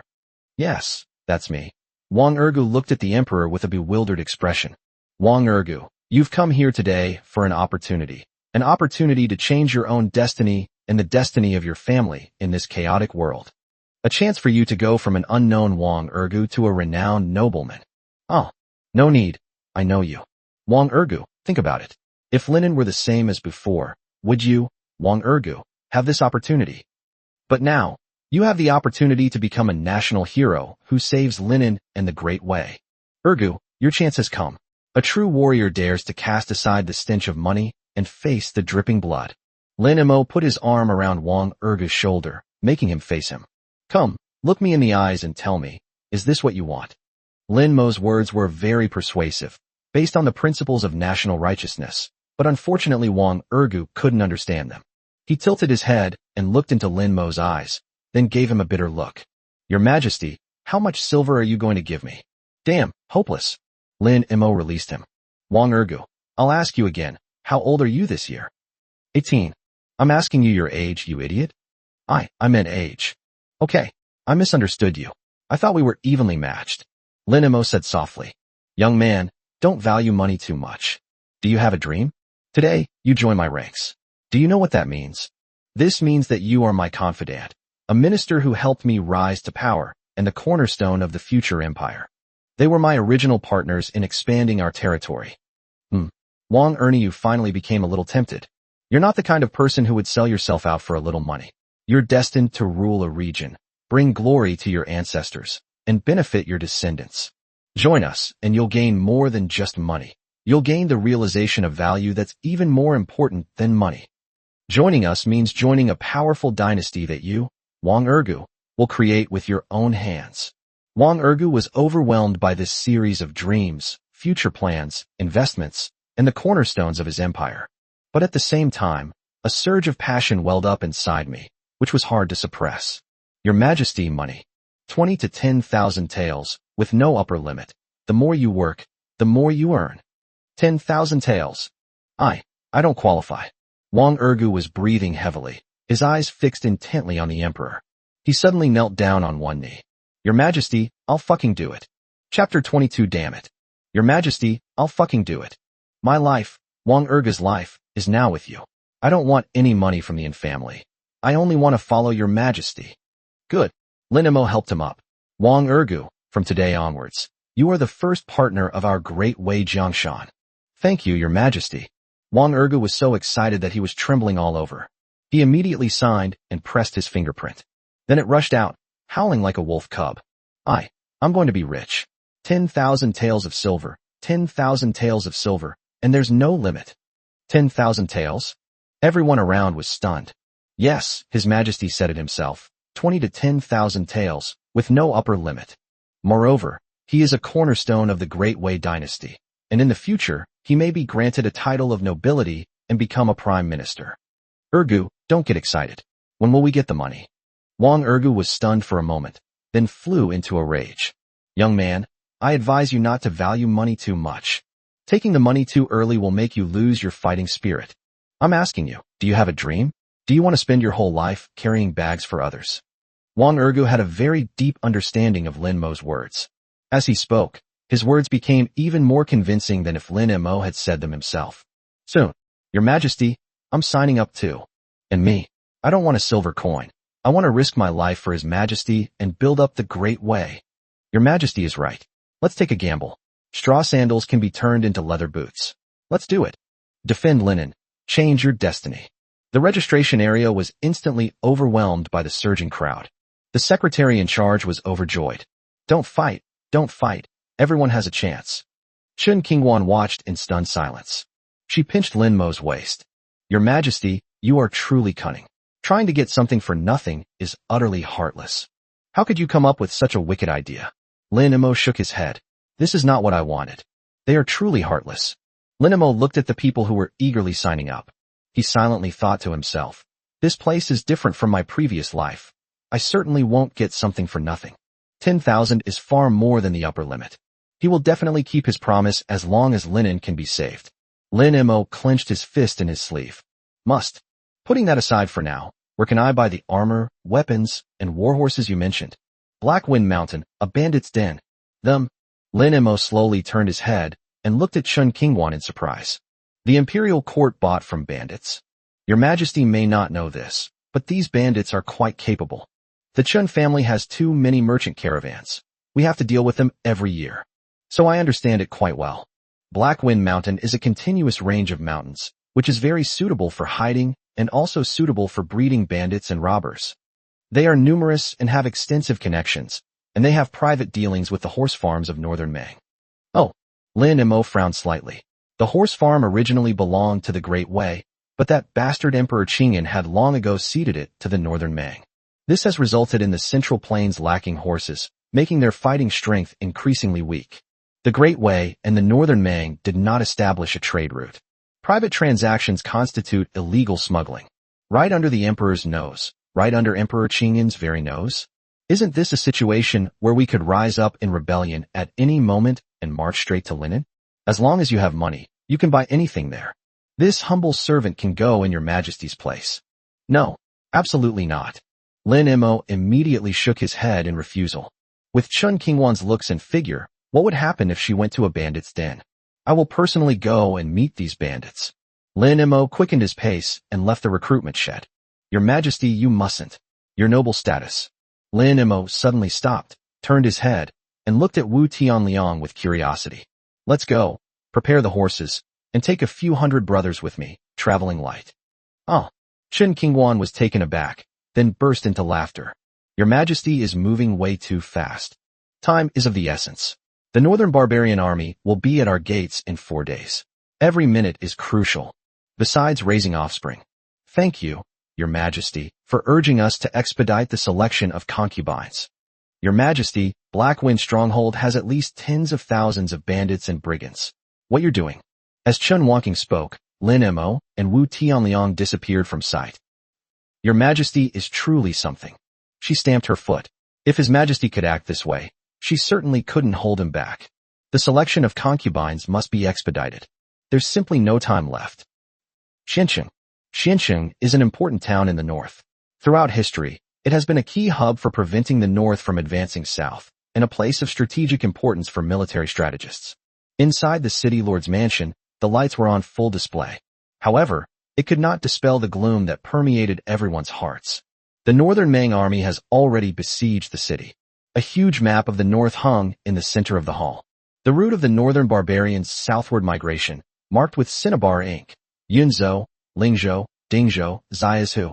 A series of cities were marked with an X, a shocking sight. The arrow, pointing in the direction of the arrow, clearly led to Xiancheng. Wang Jian, the commander of Xiancheng, was clad in heavy black iron armor. One hand was on the hilt of the sword, and the other was on the edge of the map. He was over 70 years old, with white hair and beard, and his face was covered with wrinkles as if carved by a knife and axe, showing the marks of time. His eyes were bright and piercing as he stared intently at the map of the north. Useless. A bunch of useless trash. Yunzhou fell in half a day, Lingzhou surrendered without a fight, Dingzhou knelt to welcome them, and Xiaozhou. He turned around abruptly and looked at the person standing behind him. Lord Chun, how dare you say the water is too cold? Chen Huayan scratched his head. General Wang, the claim that the water is too cold is merely an excuse I made to save the lives of the city's inhabitants. You know me well. I, Chen Huayan, was born into this world. How could I? Shut up. Wang Jian glared at him fiercely. More than a dozen cities, hundreds of thousands of troops, with food supplies and equipment piled up like mountains. But what was the result? The northern barbarians marched through as if it were flat ground, crushing everything in their path. Were they just strolling through their own pastures? Wang Jian's hair and beard stood on end, his eyes blazing with fury. You spineless cowards have completely drained the backbone of my great way. Sigh. Chen Huayan also sighed. Then, filled with righteous indignation, he said, Who says otherwise? I don't know why these bastards are so cowardly. But General, please stop cursing. The Northern Mang army is already 30 miles outside the city, and the central banner is clearly visible. The Empress herself is here. We have to think of a way. 30 li is a journey that takes only a moment for cavalrymen. The northern barbarians' decision to besiege the city without attacking was a signal of surrender. The hall fell into a deathly silence. The northern barbarians had 200,000 iron cavalry, while Xianzhou City only had 30,000 soldiers. Most of them were infantry. You've come at the perfect time. I want to see if this Northern Ming Empress has 3 heads and 6 arms, that she's scared you all into such a bear-like state. Wang Jian has an impatient nature. He immediately drew his sword. Gather 30,000 troops and follow me out of the city. Right here outside Xiancheng, I'll set up my battle formation squarely and face the Northern Ming Empress head-on in a fierce battle. General, a seasoned and prudent deputy general hurriedly tried to dissuade him. The Northern Barbarian cavalry are invincible in open field battles. Our army only has 30,000 men, which is unevenly distributed, and we may not be able to withstand them head-on. It would be better to defend the city and rely on the advantage of the city walls. Defend? Defend my ass. Wang Jian interrupted angrily. Look at those cities ahead. Which one of them held up? They cowered inside, waiting for the Northern Ming catapults to smash their doors open. General, you absolutely mustn't. At that moment, a shrill voice suddenly rang out. Chapter 23. Xiancheng King Jian is here. Who dares to fight me? An old eunuch rushed in and staggered into the council hall. General Wang, we absolutely must not fight a deadly battle with the Northern Barbarians. I have come here on the orders of the Emperor Emeritus. Wang Jian's brows furrowed. The retired emperor. He bears a large part of the responsibility for the Northern Barbarians' smooth southward advance. If the king of a country leads the way in fleeing, why would the others be willing to risk their lives? As soon as Yunzhou fell, he immediately abdicated and began searching for a scapegoat. He then went to Nanjing to continue enjoying his life. Although he was angry inside, his expression softened somewhat. What order? The eunuch cleared his throat, unfurled a roll of bright yellow silk, and said in a shrill voice, by imperial decree, Wang Jian, the garrison commander of Xiancheng, is commendable for his loyalty and bravery. But the Northern Barbarians are too powerful to be defeated by force. In order to preserve the elite troops of the Great Way and plan for future recovery, by special order, Wang Jian shall immediately abandon Xiancheng, lead his troops south to join the Imperial Guards of Jinling, and together protect Jiangzuo. This is the imperial decree. Abandon Xiancheng? Retreat to the south? The veins on Wang Jian's hands bulged out. He never expected it to be such an imperial edict. They thought the Emperor Emeritus had sent people from afar to boost morale and to inspire everyone to fight to the death. But unexpectedly, Great Way is finished. From top to bottom, they all cowered like bird eggs. His gaze lingered on the faces of the eunuch and Chen Huayan. Suddenly he burst into laughter. However, there was a sense of desolation in the laughter. Ha ha, preserve the elite troops? Join forces in Nanjing. The old eunuch was so frightened by his attitude that he took a half-step back. General Wang, this is the Emperor Emeritus's decree to show compassion for the soldiers and preserve their strength. Vitality. Wang Jian grabbed the eunuch and lifted him above his head. The vitality of my Great Way has been squandered by people like you who only know how to run away. If you run from Linen to Jinling, does that mean that once the Northern Barbarians take Linen, you'll run from Jinling to Yashan? Having fled to this vast land of China, is there no inch of land left for my Han Chinese attire? Enraged, he threw the old eunuch to the ground. He then pointed at Chen Huayan and began to curse. Chen Huayan, where is that spirited scholar of yesteryear? Where is that Confucian general who dared to speak up for the people? Have you fed all your backbone to the dogs? Do you really think I don't know why you've come? You keep saying you escaped from the Northern Barbarian camp, but in reality, you've already surrendered. Now you want to persuade me, Wang Jian, to become a traitor like you. Chen Huayan was hit where it hurt and mumbled something incoherently, but no one could hear him clearly. Wang Jian picked up the imperial edict that had fallen to the ground. It was torn to shreds. Today, I, Wang Jian, defy the imperial decree.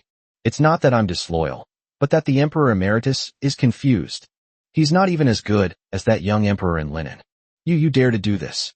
The old eunuch exclaimed as if he had been stepped on. I'm bold. You're absolutely right. I'm not as cowardly as you guys. Wang Jian approached step by step, frightening the old eunuch so much that he used both hands and feet to move backward. What are you trying to do? I'm an angel. Are you trying to rebel? What a spineless coward. Wang Jian scoffed. Go back and tell the Emperor Emeritus that although the Central Plains is vast, our country is poor, and we cannot yield an inch. Once I defeat the Northern Ming army, I will go to Linen and ask him whose world this is. If it belongs to him, then why does he abandon millions of ordinary people? Men, Muster the troops and follow me into battle." The lieutenant stepped forward again to dissuade him. "General, we will surely die if we leave the city. We are no match for the northern barbarian cavalry. I, Wang Jian, have been leading troops all my life. How could I not know?" Wang Jian immediately waved his hand to stop him.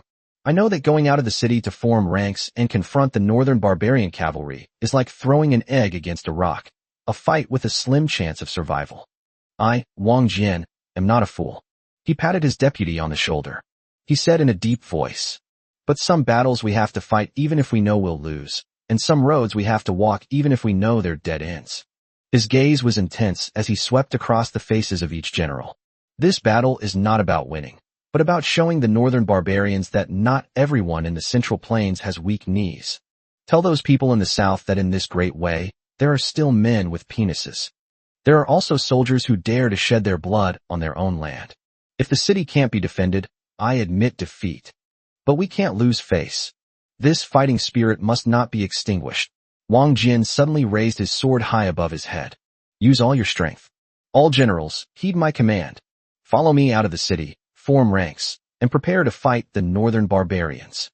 Tell Xiao Yuerong and Xiancheng, there are only generals who have lost their heads, not soldiers who have surrendered. Promise." The roar almost lifted the roof off. Wang Jian strode out, his figure in the light at the doorway resembling a majestic mountain about to be plunged into flames. Outside of Xianxing, the two armies are locked in a standoff. The northern barbarian army was in perfect formation, as silent as a mountain. Only the battle flag fluttered wildly in the north wind. The Xianxing army consisted of only 4,000 or 5,000 cavalry, with the rest being infantrymen wielding long halberds. Beneath the central banner, Xiao Yuerong remained clad in gleaming silver armor, riding a white horse and wielding a silver spear. He looked at the neatly arranged Xianxing army opposite him, and a slight ripple appeared on his handsome face. "They dare to leave the city and form ranks to meet us head-on. Courageous, but utterly foolish." Wang Jian rode out alone, brandishing his sword and pointing forward. "With King Jian of Xianxing here, who dares to fight me? With King Jian of Xianxing here, who dares to fight me? With King Jian of Xianxing here, who dares to fight me?" 3 loud shouts, like a thunderclap. Without any further challenges, Xiao Yuerong simply waved her hand forward, and 3 fierce generals from the northern Mang army stepped forward from the crowd. One man held a spiked club, another a long axe, and yet another a 10-foot-long spear. Warhorses neighed, and the scene was awe-inspiring. "Wang Jian, you old bastard, dismount and surrender immediately. Otherwise you'll become a victim of this beating." Wang Jian remained silent, but suddenly spurred his horse, causing it to neigh. Like an arrow released from a bow, he rode alone, charging towards the 3 generals. "General!" cried out in alarm from the ranks. The 3 generals of northern Mang were also taken aback, then grinned and spurred their horses to meet them. They surrounded in a triangular shape. In their view, the old general was driven to desperation and courted his own death. In the blink of an eye, the 4 riders clashed. But Wang Jian was a seasoned warrior, and not someone to be trifled with. He had a clear objective and aimed directly at the one holding the spear in the center. He crouched low, narrowly avoiding the spiked club slashing from the left and the long axe sweeping across from the right. The long sword in his hand drew a shrill arc in the air. It was not a parry, but an attack against an attack, a fight to the death. Formation breaking technique, flow interruption. The blade flashed like a bolt of lightning, striking first despite being struck later. In a single encounter, a general from the northern barbarian lands was killed. Chapter 24. A scholar can be killed, but not humiliated.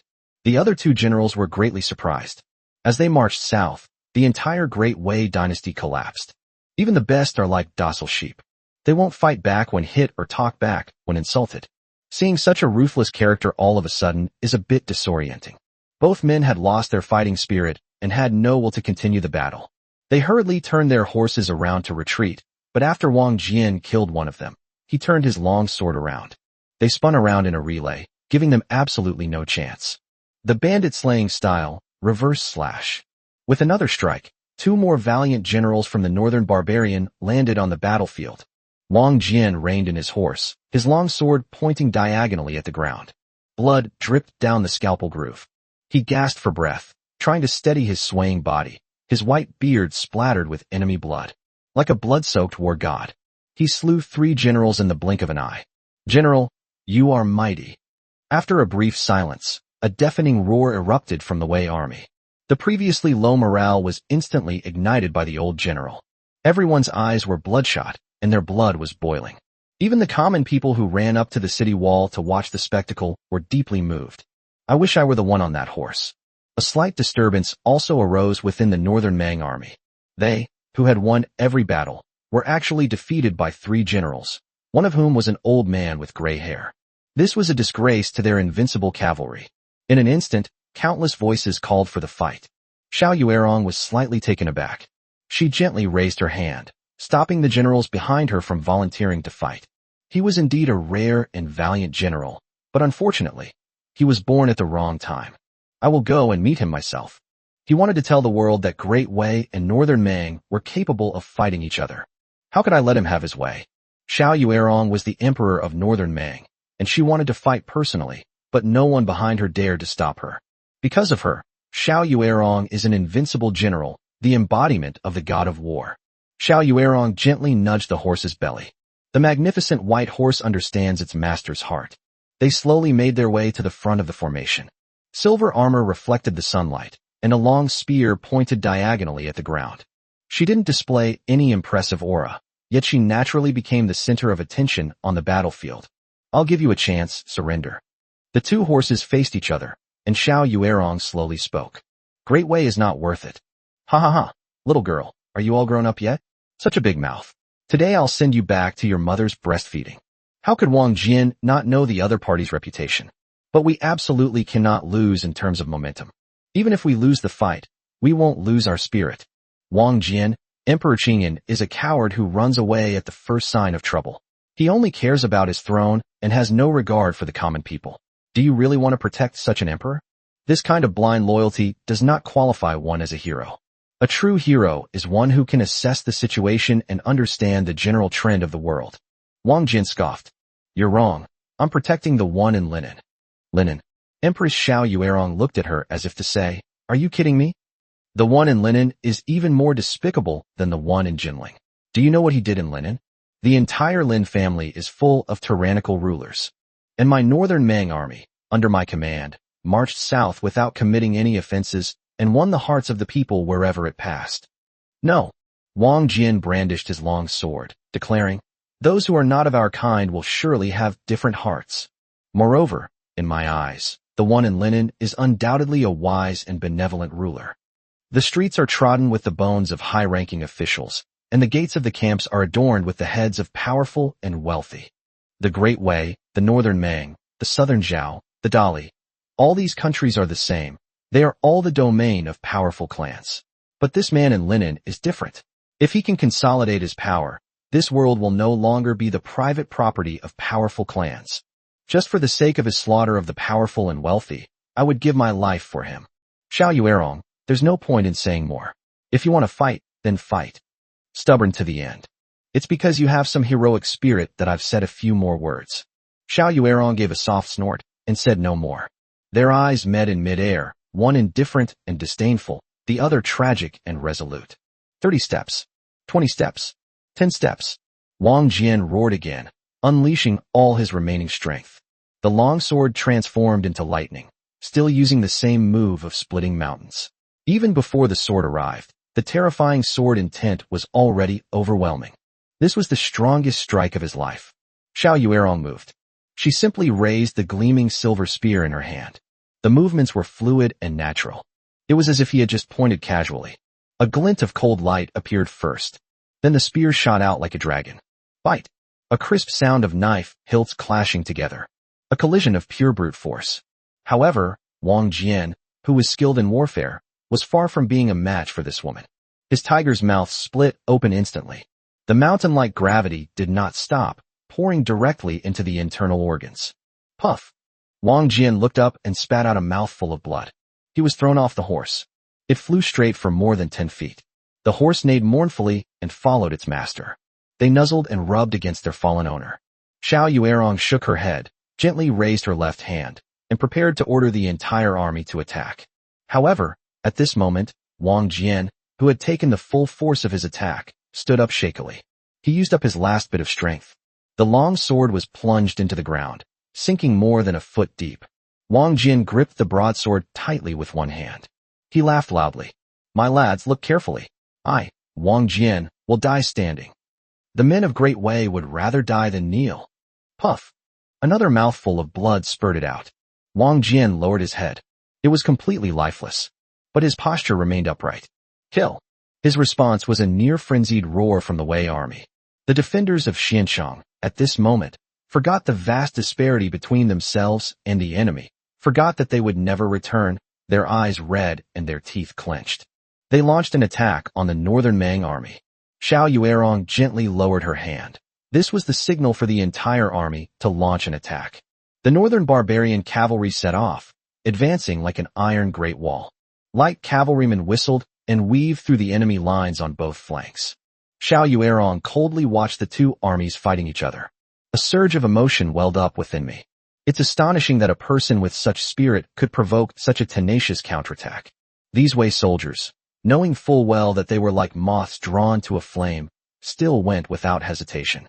If Emperor Qingyan hadn't been so foolish as to flee south, and if the prefectures along the way hadn't surrendered at the mere sight of him, how could such a powerful Wei state be so easily defeated by 200,000 iron cavalry? War is cruel. There was no suspense whatsoever. The 30,000-strong army from Xiansheng was quickly slaughtered. The northern barbarian cavalry stood solemnly amidst the mountains of corpses and seas of blood, beginning to clear the battlefield. Wang Jin's body was found by several northern Mang soldiers from the pile of corpses. Even in death, the old general's body remained upright, his eyes wide open in anger. A northern barbarian centurion kicked Wang Jin's shoulder armor. He sneered. "Old dog, you're pretty tough, still glaring even in death. I'll teach you to glare." After saying that, he raised the knife and went to gouge out Wang Jin's eyes. "I'll make you tough, and I'll make you pretend to be a hero." "Stop." Upon hearing this, the centurion trembled. That's the Empress's voice. He slowly turned around, meeting Xiao Yuerong's icy gaze. "Your Majesty, Your Majesty." A warrior dies on the battlefield, his body wrapped in a horse's hide. This is the fate of a warrior. You can kill him, but you can't humiliate him. A scholar can be killed, but not humiliated. Don't you understand this principle? Chapter 25. The poisonous strategist enters the trap with his body, a beauty scheme. The centurion was drenched in cold sweat, kowtowing repeatedly. This humble general knows his mistake. This humble general was confused for a moment. His mind was clouded by greed. "I beg your Majesty to spare my life."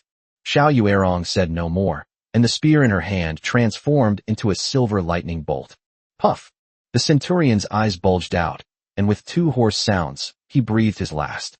The entire room fell silent. All the soldiers of the northern barbarians, whether officers or soldiers, stood solemnly at attention. Issue the order to give Wang Jin a grand funeral, with the honors due to a general. Yes. At this moment, a woman dressed in a black dress and wearing a light veil quietly came from behind to Xiao Yuerong's side. They moved almost silently. Only his eyes were deep and serene, like a deep pool. Her origins are shrouded in mystery. Everyone only knows her name, Zhenli. They knew absolutely nothing about her life. Zhenli was the Empress's chief strategist. Every strategy he offered was incredibly ruthless. "Your Majesty, we have won this battle, but morale has been slightly dampened." Wang Jin died to demonstrate his integrity, inspiring the three armies. His actions are pitiful, and his will is awe-inspiring. If other cities in the south follow suit, they may hinder our advance and increase casualties. Xiao Yuerong nodded helplessly. "What good plan do you have?"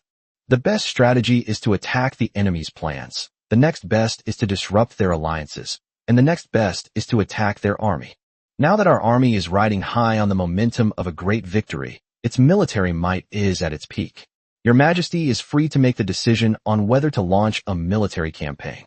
I dare to offer my humble opinion on how to devise strategies and establish alliances." "Speak." Zhenli paused for a moment, then continued. "First, immediately post notices to reassure the people and inform the world that Northern Mang will only punish the ringleaders and slaughter the army, without harming civilians. Once Xiansheng has fallen, we should quickly take over, restore order, and conscript laborers and provisions for our southward march." Xiao Yuerong remained expressionless. This is a well-worn topic. She did indeed do just that, Otherwise, with so few people in the northern barbarian lands, how could they have occupied such a vast and beautiful land? Secondly, we can examine the actions of Emperor Yuan Shu, Lin Mo, in Linen City, forcibly taking his brother's wife as a concubine, engaging in debauchery in the harem, confiscating property and exterminating clans, and extorting his subjects. Even during times of national crisis, they still widely publicized their despicable deeds, such as selecting beautiful women, embellishing the stories, and spreading them throughout the world as quickly as possible. And we need to make a slogan. What slogan? Of course, we'll turn black into white, slaughter cattle and sheep, prepare wine and food, open the city gates to welcome the northern barbarians, and when the northern barbarians come, we won't have to pay taxes. A slight smile finally appeared on Empress Xiao Yuerong's perpetually icy face. As expected of my chief strategist, you are right. The image of Lin Mo as a licentious, tyrannical, and incompetent ruler was deeply ingrained in the public consciousness, while the northern barbarians were portrayed as saviors who rescued the people from suffering. How can we possibly fight against Great Wei? Wang Jin's efforts will only become a joke. Who would protect such a monarch? She nodded slightly. Winning hearts and minds is the best strategy, and this plan is extremely ruthless. If they're lucky, someone might come to surrender with Lin Mo's head before they even reach Linen. Zhenli bowed slightly and stated the third point. Thirdly, I request your majesty to personally write a letter and send an envoy to Jinling to deliver it to the current retired Emperor Lin Yuan. Why is that? Xiao Yuerong asked, puzzled. Your majesty's letter states that the northern barbarians' southward invasion was truly a desperate measure forced upon them by the harsh conditions of the north, and they had no intention of annexing the central plains. That's impossible. Xiao Yuerong immediately interrupted. Since I have mobilized the entire nation's army, I intend to trample the land of China and make all the lands illuminated by the sun and moon belong to the northern barbarians. Zhenli had anticipated that she would ask this question. He smiled slightly. This is merely a tactic to sow discord, Your Majesty. Please hear me out. Your Majesty may inform Lin Yuan that he respects the legitimate lineage of the Great Wei and that the country can be divided along the Yangtze River. The area south of the Yangtze River can belong to the northern Mang, while the area south of the Yangtze River can be called the southern Wei, and the country will still follow the legitimate lineage of Lin Yuan's Wei. From now on, we and the northern barbarians will not invade each other. But the prerequisite is that Lin Yuan sends troops to cooperate with our northern barbarian army to attack Linen from both sides. Xiao Yuerong was taken aback, then raised an eyebrow. This is far too frivolous. Would Lin Yuan believe it? Although he is muddle-headed and cowardly, he is still Lin Mo's biological father and the master of Great Wei. Would he join us in attacking Linen?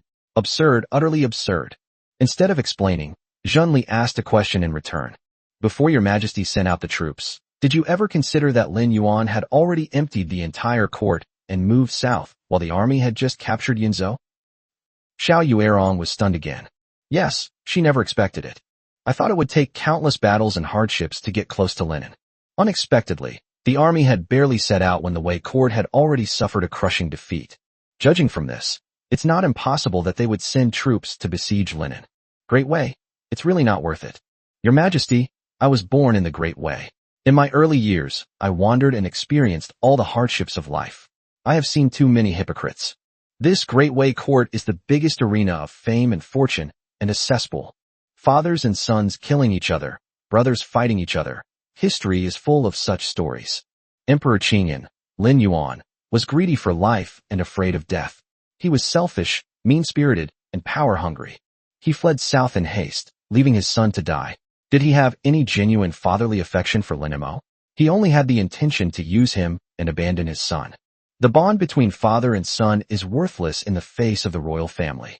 Lin Mo's performance, in particular, and the ruthlessness he displayed in confiscating property and accumulating wealth, have probably made Lin Yuan feel uneasy.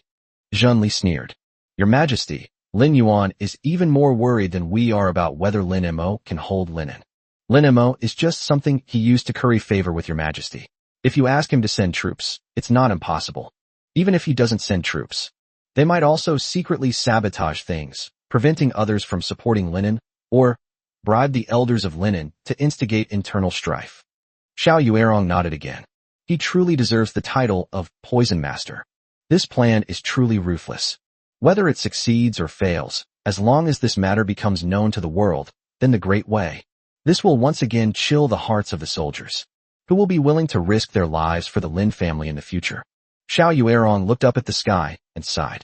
With the poisoned offering, what worries do I have about not pacifying the realm?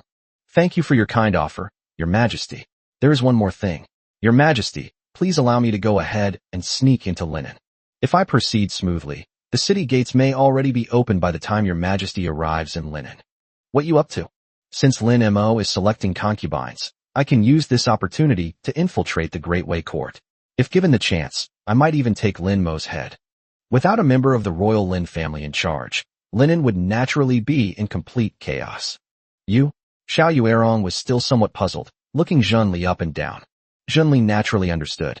She immediately removed the veil from her face, then quickly pulled it back up. Although it was only a fleeting glimpse, it was enough to amaze people. This was also the first time Xiao Yuerong had seen her real face. I was utterly shocked. She prided herself on being the most beautiful woman in the northern wilderness, but she never expected that this ruthless and cunning strategist was actually just as beautiful as herself. She was dressed in black, yet her skin was as white as jade soaked in snow. She was not like an ordinary woman, but rather like a watercolor painting that had not yet dried. Even women would be captivated by it. The mastermind's stealthy infiltration is truly admirable. He paused for a long time. Xiao Yuerong couldn't help but smile. You have such a beautiful appearance. No wonder Lin Mo is a lecherous devil. Even if he's a celibate Buddhist monk, you can still bewitch his mind. Chapter 26 The Emperor Suppresses Bandits, the Female Bandit Queen. On the other side, Lin Mo led 100 imperial guards, changing out of their flying fish robes and into coarse cloth shirts of various colors. He also deliberately smeared some dust and grass juice on his face. They looked no different from ordinary fugitives. He was unable to mobilize government troops. Firstly, there are undercurrents of unrest within the city, which must be suppressed by government troops. Secondly, the fact that Black Wind Mountain could survive for so long, relying on those government troops, is undoubtedly wishful thinking. Who knows how many people inside are on friendly terms with Black Wind Mountain? The group of people rode at full speed towards Black Wind Mountain. The distance of 30 li was covered in the blink of an eye. They hid the horses at the foot of the mountain and traveled along the rugged mountain path. The embroidered uniform guard was extremely efficient. On their very first day, they sent people to find out the sphere of influence of Black Wind Mountain. Wu Tianliang followed beside Lin Mo and whispered, His Majesty. From now on, call me Big Brother. Yes, Your Majesty. Forget it. Lin Mo won't bother with the title anymore. Dressed like this, no one would believe him if he called someone Your Majesty. Instead, people would think this guy is crazy, that he likes his subordinates calling him Emperor. According to our investigation, there are dozens of gangs of varying sizes in Black Wind Mountain. But the most famous and most powerful is the Black Tiger Gang. It is said that many years ago, the founder of the Black Tiger Gang was a formidable and ruthless character. Alone, with his sword, deep within Black Wind Mountain, he slew both the Black Bear Spirit who was wreaking havoc in the area and the demonic tiger who called himself Tiger Power Immortal. We made the first gang flag with a tiger skin, and from then on we established our brand, which has been passed down from generation to generation. It has become the most deeply rooted force in Black Wind Mountain. Legends should not be blindly believed, nor should they be completely disregarded. Since Lin Mo transmigrated here, he has often heard about demons and monsters, but he has never seen one. He nodded. Time waits for no one. The days left for us by the northern barbarians are numbered. There's no time to fight them one by one, or to slowly negotiate for their surrender. To catch the thief, first catch the king. If we take down the Black Tiger Gang, the other small groups of bandits will either surrender or become nothing. The Black Tiger Gang has been able to stand for so many years, so their methods must be extraordinary. Let's infiltrate first and act according to the situation. The Black Tiger Gang stronghold was built against the mountain, taking advantage of its strategic location, making it easy to defend and difficult to attack, far superior to ordinary bandit dens. There were henchmen with knives standing guard at the gate, but their travel expenses were not very tight. The world is in chaos now, and many people are coming to seek refuge with us. All the major mountain bandit strongholds are taking this opportunity to expand their power. They wanted to have a place in the world when chaos struck.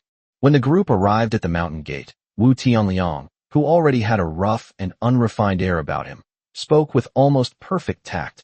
The guards, seeing that they were few in number and dressed in rags, did not suspect anything. He muttered a few words and then waved them on, telling them to go to the village to register on their own. The group successfully blended into the village. The inside of the stronghold was even more chaotic and noisy than the outside. Everywhere you looked, there were rugged men, drying animal hides, piles of goods, and hanging human bones. Something seemed to be happening in the village, and no one had time to pay attention to Lin Mo and the others. They were all in a hurry, heading towards the same place. Lin Mo inquired and found out that it was the gang's council chamber. Go with it. They followed the flow of people toward the hall. Hundreds of people gathered outside the hall, completely blocking the entrance. There seemed to be a heated argument going on inside. Faint shouts of anger could be heard. Squeeze in and do as I say. His Majesty, you come with me. Lin Mo understood what Wu Tianliang meant, though he was just a lowly Karami at the moment. They couldn't do without the protection of this 8th level expert. Crowds are just like women. As long as you're willing to squeeze in, you can always get in. After entering the hall, the two moved towards the front seats. Although some people were dissatisfied, a single glare from them was enough to make the other side back down. Inside the hall, 2 rows of people stood facing each other in a clear and distinct manner. It turns out that the old leader of the Black Tiger Gang had died less than a month ago. The new gang leader is unable to win over the followers. Other gang leaders are staging a coup. The head seat is empty. On the right is a man. On the left, a woman dressed in a black outfit is in the lead. The woman was in her early 20s, tall, and had a healthy tan complexion. The black outfit accentuated her curves, highlighting her voluptuous figure. It's just like a healthy, wild little horse. She exudes a wild beauty rarely seen in women. His eyes were slightly red, indicating that he had been crying not long ago. There were only a few people scattered behind him. She must be the new gang leader who was forced to step down. Lin Mo activated his Eye of Insight. Name, Su Qingxian. Level, Orange. Character entry. Born with a rebellious spirit, 90 pounds of bones, all rebellious. If not suppressed, it will surely backfire. Naturally beautiful. Master of Jiu-Jitsu. Extremely skilled at escaping. The body can contort into any shape. A family heirloom ability. Prone to incontinence. Prone to crying. Prone to. Born Thief King. Those who possess this attribute are born thieves. Even with hardships, if their family inherits this attribute, the probability of them being recruited by bandits and brigands increases to 50%. Hiss. Lin Mo gasped. No wonder she's a woman who came from a bandit's den. These attributes are amazing. The key is his mastery of jiu-jitsu and his incontinence. I don't know if it's as I imagine it to be. If so, snap. Lin Mo slapped himself. What am I thinking about at a time like this? I've played with all sorts of ugly ones. I don't care about these. It mainly depends on the attributes. Young miss, we are all deeply saddened by the sudden passing of our old leader. But our Black Tiger Gang has been established for a century because of its strong fists and wide network of connections. We can lead our brothers to drink from large bowls, eat large chunks of meat, and divide gold by the scale. In this world, with the northern barbarians advancing south and the imperial court preoccupied with its own problems, it is a golden opportunity for our Black Tiger Gang to make our mark. Young miss, you stick to the old gang leader's code of honor, that thieves don't rob the poor. You're always saying we can't do this or that, and the brothers are almost starving. As soon as the man finished speaking, someone next to him immediately echoed his words. Second brother is right. Su Qingxian, you are a woman. You should find someone to marry and go take care of the embroidery and the children. You can't shoulder the burden of the Black Tiger Gang, and you can't sit in the position of gang leader. My second brother has followed my eldest brother through thick and thin for over a decade. In terms of seniority, merit, and ability, how is he not better than you? Brothers, don't you agree? That's right. When a woman is in charge, the house collapses. If we're changing leaders, the second in command is the most capable in the gang, and he should be the one to take over as leader. Lin Mo then took a look at the second in command, who was confronting Su Qingxian. One-eyed, short in stature, with a goatee, he was just like Captain Jiao reincarnated. He had absolutely no air of exceptional talent. On the contrary, he seemed to have exceptional talent. Su Qingxian was so angry that she trembled all over.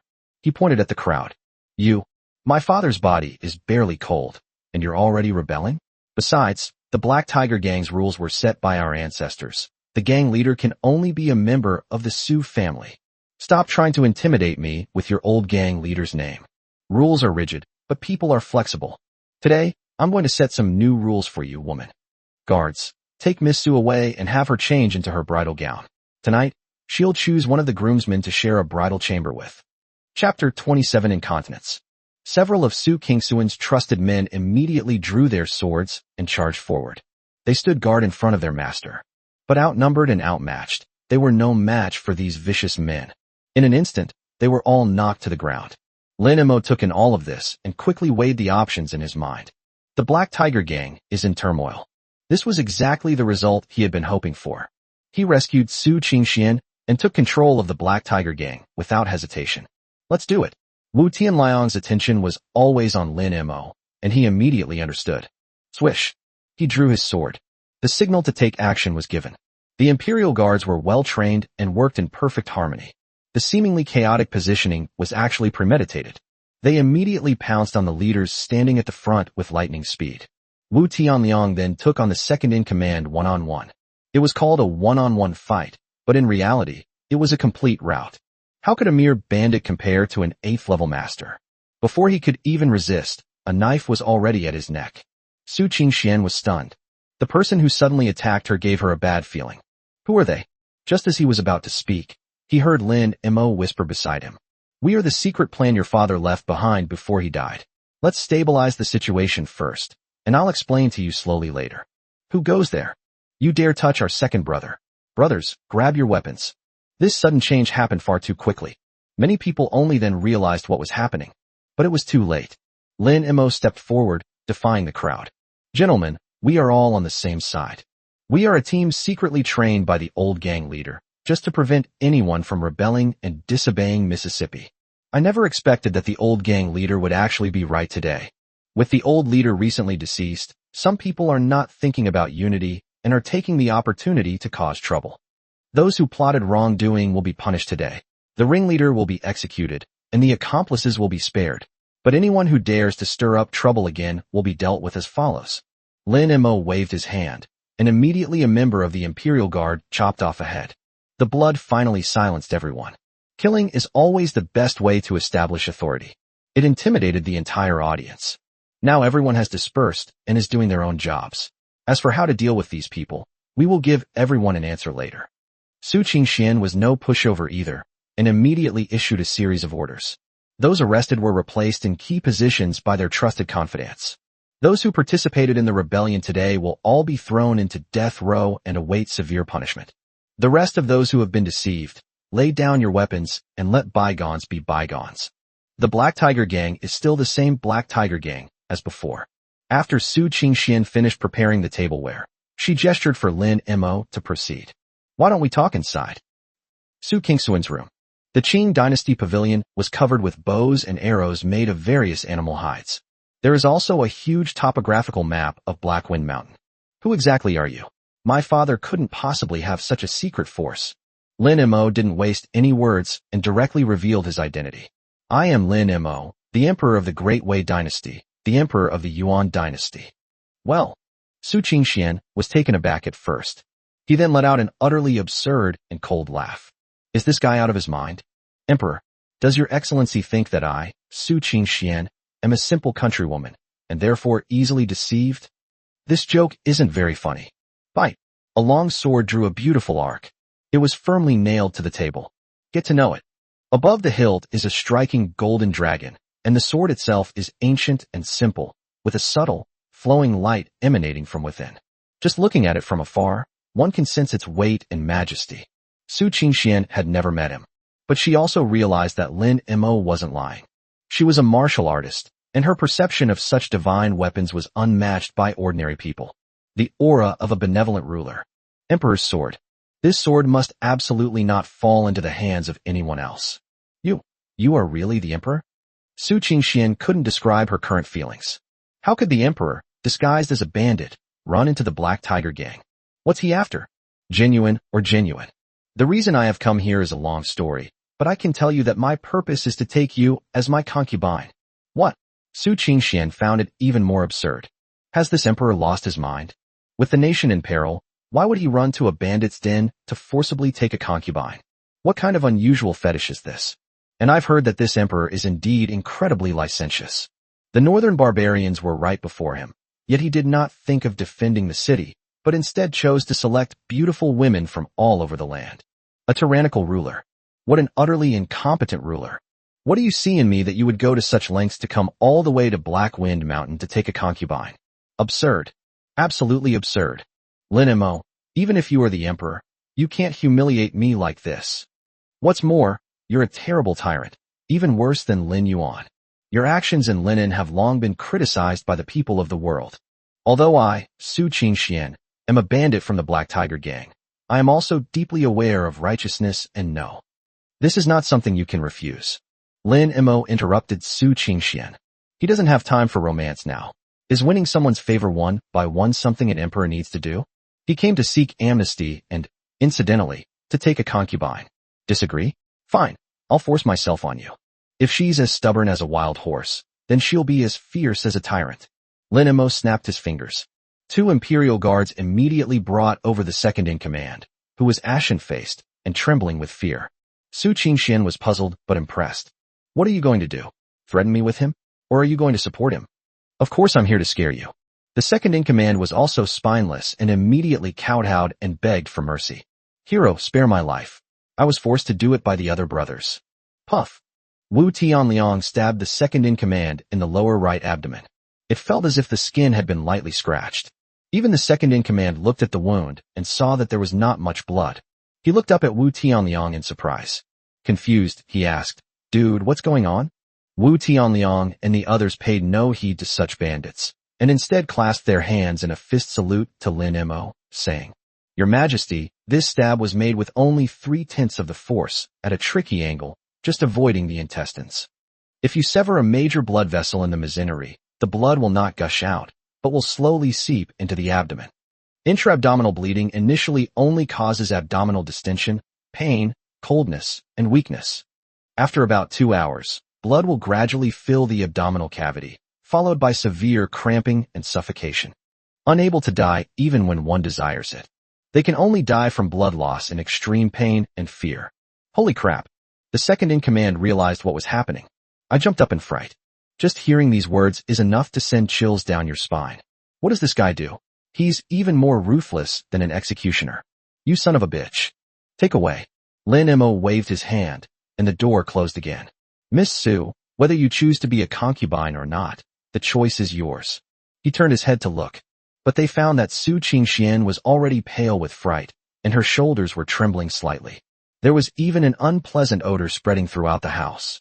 Chapter 28 Born Thief King, accepted into amnesty. Lin Mo secretly admired him. As expected of the embroidered uniform guard. How many times must one practice such a deadly technique, like a butcher dissecting an ox? Even the mighty gang leader was scared out of his wits. Choose quickly. I don't want to force you, but time is limited, patience is limited, and bottom line is limited. Lin Mo had no interest in playing the game of courteousness and humility, or the old trick of visiting a hermit's thatched cottage 3 times. To be a concubine. Su Qingxian felt as if she had fallen into an ice cave, her whole body turning cold. The young emperor before her seemed completely different from what she had heard. Far from being licentious and dissolute, he was calm, decisive, and extremely ruthless. For now, we can only feign compliance and wait for the right opportunity to break free from control. Or assassinate him. As expected of Chief Su, we should be pragmatic. Let's not wait any longer and just consummate our marriage right here. What? Su Qingxian could hardly believe what she was hearing. That's it. That's it. Lin Mo nodded, then added. Hurry up, I'm in a hurry. Su Qingxian was both amused and exasperated. Fine, I take back my opinion of him. Lin Mo was utterly debauched and unrestrained. It's exactly the same as the legend. No, it's even more incredible than the legends say. So you weren't taking a concubine at all, you were just lusting after her beauty? Pretty much, they all mean the same thing. You dog emperor. I'd rather die than submit. I'm still a virgin. Don't think that just because you're the king of a country, you're that easy to be with an ordinary country girl. Wu Tianliang, bring another person in. Stop. I'll give in to you, okay? Su Qingxian resigned herself to her fate. She dared not imagine what other cruel methods the executioner might use to kill her. She didn't want to watch it either. Damn emperor, I'll let it slide today. I will kill you. Time is of the essence, so keep everything simple. Lin Mo had someone bring water, and washed Su Qingxian. Right here on Black Wind Mountain, within the Black Tiger Gang, they got married. Su Qingxian originally intended to take the opportunity to kill him, but she regretted it. She discovered that there was no way to use underhanded tactics. Or rather, he couldn't bring himself to do it. Lin Mo fell in love with her, and she fell in love with Lin Mo too. Ding! A new member has been detected in the family tree. New member, Su Qingxian. Level, Orange. You've been rewarded with a beginner's family building gift pack. Would you like to open it? Activate. Ding. Congratulations, host, you have obtained a beginner-level horse ranch. The ranch will be located in the suburbs of Linen City. The horses in the ranch will grow well regardless of the location or weather. You currently have 500 horses. The ranch will expand as your family levels up. Congratulations, host, you have obtained the attribute Born Thief King. Your family's chances of recruiting bandits and brigands into the government increase to 50%.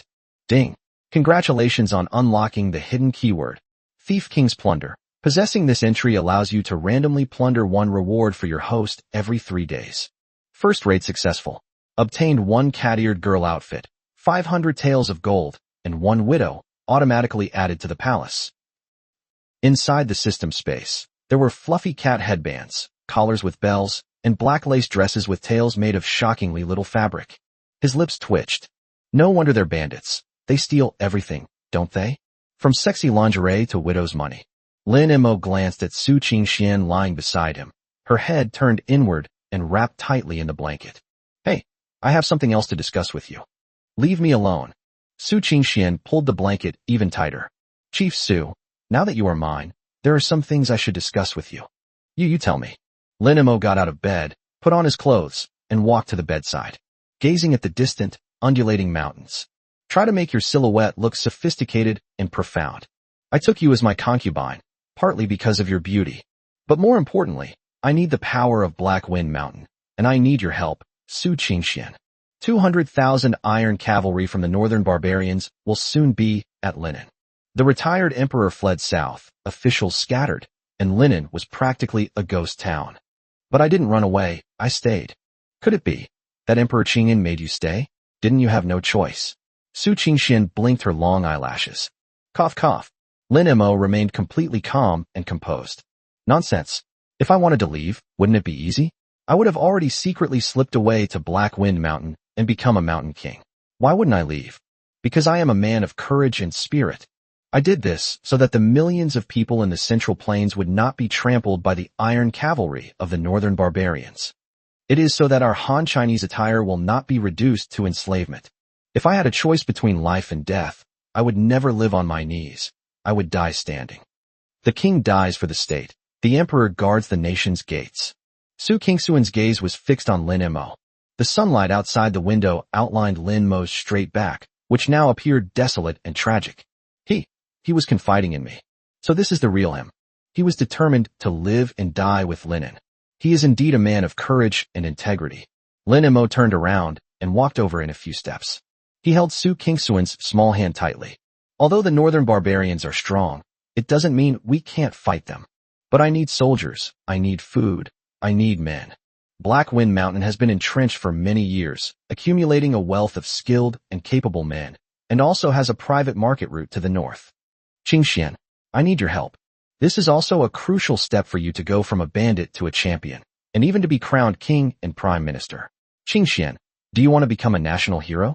Do you want to be recorded in history and be remembered forever? His words were passionate, righteous, and awe-inspiring. It encompasses everything from national righteousness and patriotism to heroic deeds.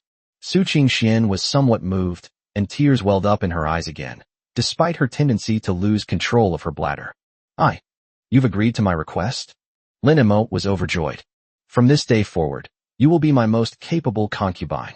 Whether or not we can hold off the northern barbarians, we will both be remembered in history. I can't agree to that. What? Chapter 29. Damn it. Let Su Qingxian speak. Lin Mo was taken aback. So all that talk I'd given all that time was for nothing? Then why are you so grateful to me? Your Majesty, Qingxian understands what you're saying, but the Black Tiger Gang is the legacy left by my father, and I can't bear to see it destroyed. Moreover, almost all the people on this mountain were forced to come here by you, by the former emperor and the government. How could they possibly work for their enemies? The court treats us like dirt, while we regard the court as a ferocious beast. Qing Xian can come down the mountain with you and fight against the northern barbarians, but the brothers can't. The attempt to recruit them failed. Even with a 50% chance of being born a thief king, it's not that great. However, Lin Mo was not discouraged. Stay calm. Don't panic. Lin Mo walked to the window again, gazing at the undulating mountains, trying to make his silhouette appear profound and majestic. Chief Su, you are now mine, and there are some things I should discuss with you. Is there anything else?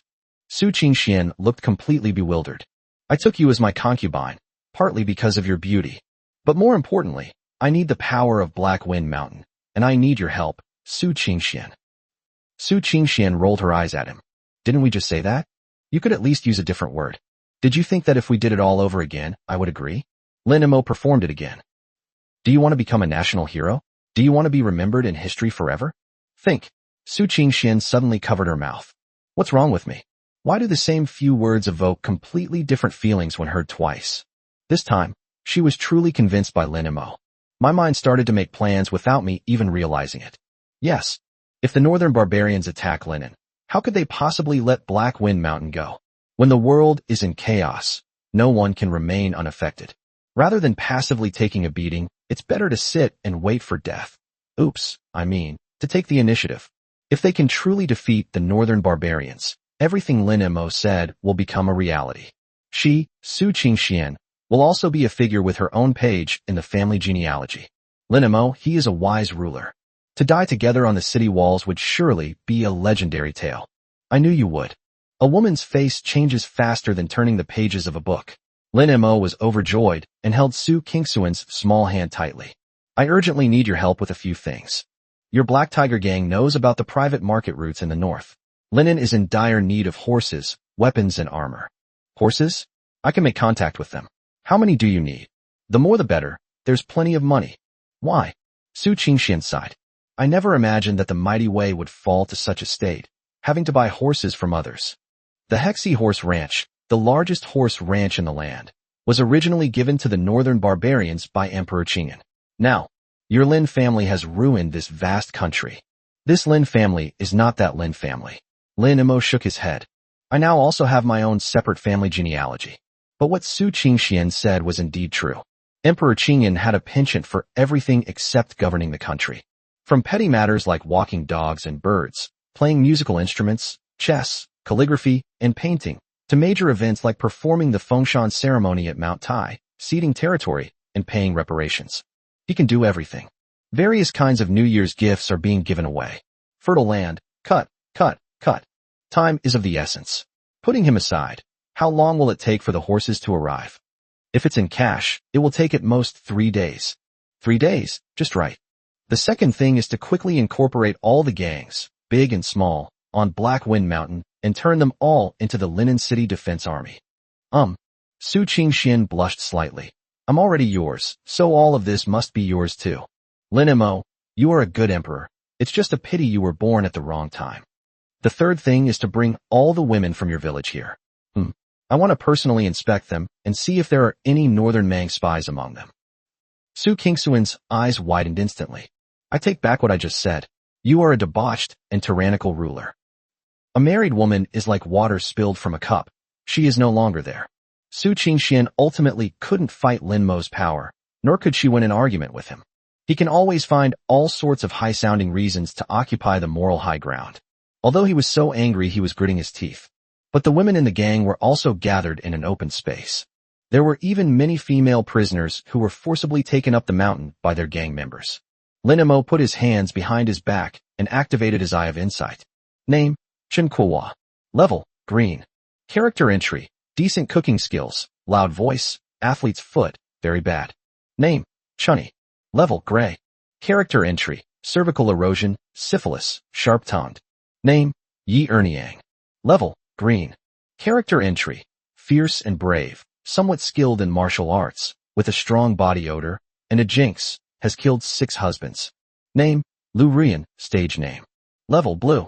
Character description, graceful figure, alluring eyes, a reformed playboy, and the nemesis of dragon tendons. Looking back, I was greatly disappointed. Even Blue is considered an outstanding talent. not to mention reaching orange, red. There were no women who met the criteria for having children. However, this was within Lin Mo's expectations. If women like this are everywhere, then this system would truly be invincible. This further highlights Su Qingxuan's rarity, remaining untainted by the mud.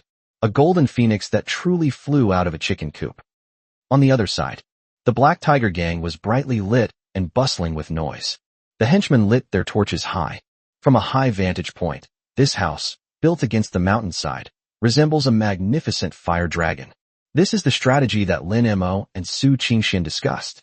Taking advantage of Su Qingxuan's succession as gang leader, a grand banquet was held, inviting all the leaders of the various gangs in Black Wind Mountain.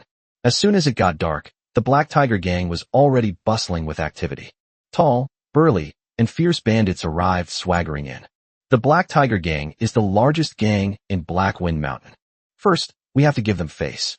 Secondly, it would also be good to see the new rules set by the new gang leader. As for the third, I heard that this beautiful Su is still unmarried. If she's lucky, she might be able to become a bandit chieftain's husband. The group arrived at the front of the hall, but there stood a particularly eye-catching wooden sign.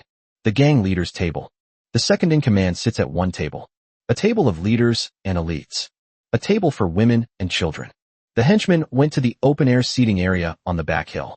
The people who came were either burly and menacing, or had panda-like faces, and each one of them had a violent temper. Immediately, someone started cursing. Damn, what does this mean? Are you dividing people into different classes just to eat? Damn it. I'm going to sit at the same table with my brothers. Whoever insults my comrades, I'll insult their clothes. It seems that this new gang leader is going to set some rules for us. This is a bandit gang gathering. Why are they acting like government officials? I became a bandit just for the freedom. Who cares about sitting on this damn sign? Some of the hot-tempered ones were already gripping their knife hilts, glaring at the Black Tiger Gang henchmen guarding the gate. Even the gatekeepers felt a chill run down their spines. Isn't this always been the case? This time, the unspoken rules have simply been turned into explicit rules. Why is the reaction so strong? Gentlemen, this is the leader's order, and it's also for. Damn it, let Su Qingxian speak.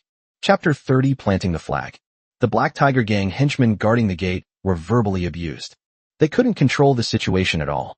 A quick-wit officer nodded and ran over, signaling for them to pass. The various heroes, still grumbling and cursing, entered the hall. But unspoken rules are still rules. After entering the hall, dozens of tables had already been set up inside. Just moments ago, the bandit leader was cursing the bandits who were divided into different classes at the entrance of the village, but now he unconsciously started looking for his own seat. After sitting down amidst all the noise and chatter. That's right, it's just the gang leader's table. The table where the second-in-command sits. A table of elite corps members. A table for women and children.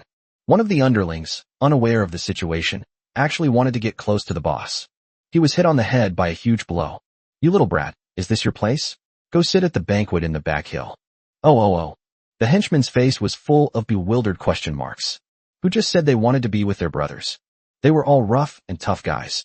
As soon as they sat down, they were either exchanging pleasantries with their arms around each other or drawing their swords and confronting each other, wishing they could chop each other in half on the spot. With that kind of imposing presence, even a snake would shrink back after just one look. Once most of the people had arrived, Lin Mo immediately tried to persuade them to join him in surrendering. But Su Qingxian stopped him. Peace is of the essence. Let me speak first. If we can resolve this peacefully, that would be the best outcome. Lin Mo glanced at her, intending to refuse outright. But after thinking about it, I realized he's still a young thief king, and he needs to learn and practice a lot. It's good for her to experience some setbacks. Su Qingxian took a deep breath and walked to the huge black tiger skin. Cough, cough. But nobody paid any attention to her. The crowd shouted and cheered, playing drinking games and toasting each other, overshadowing the host. Ahem. Su Qingxian frowned slightly. You two are great. 666. 5 champions. The hall was still bustling with activity. Su Qingxian stood there like a wronged little girl. Cough, cough.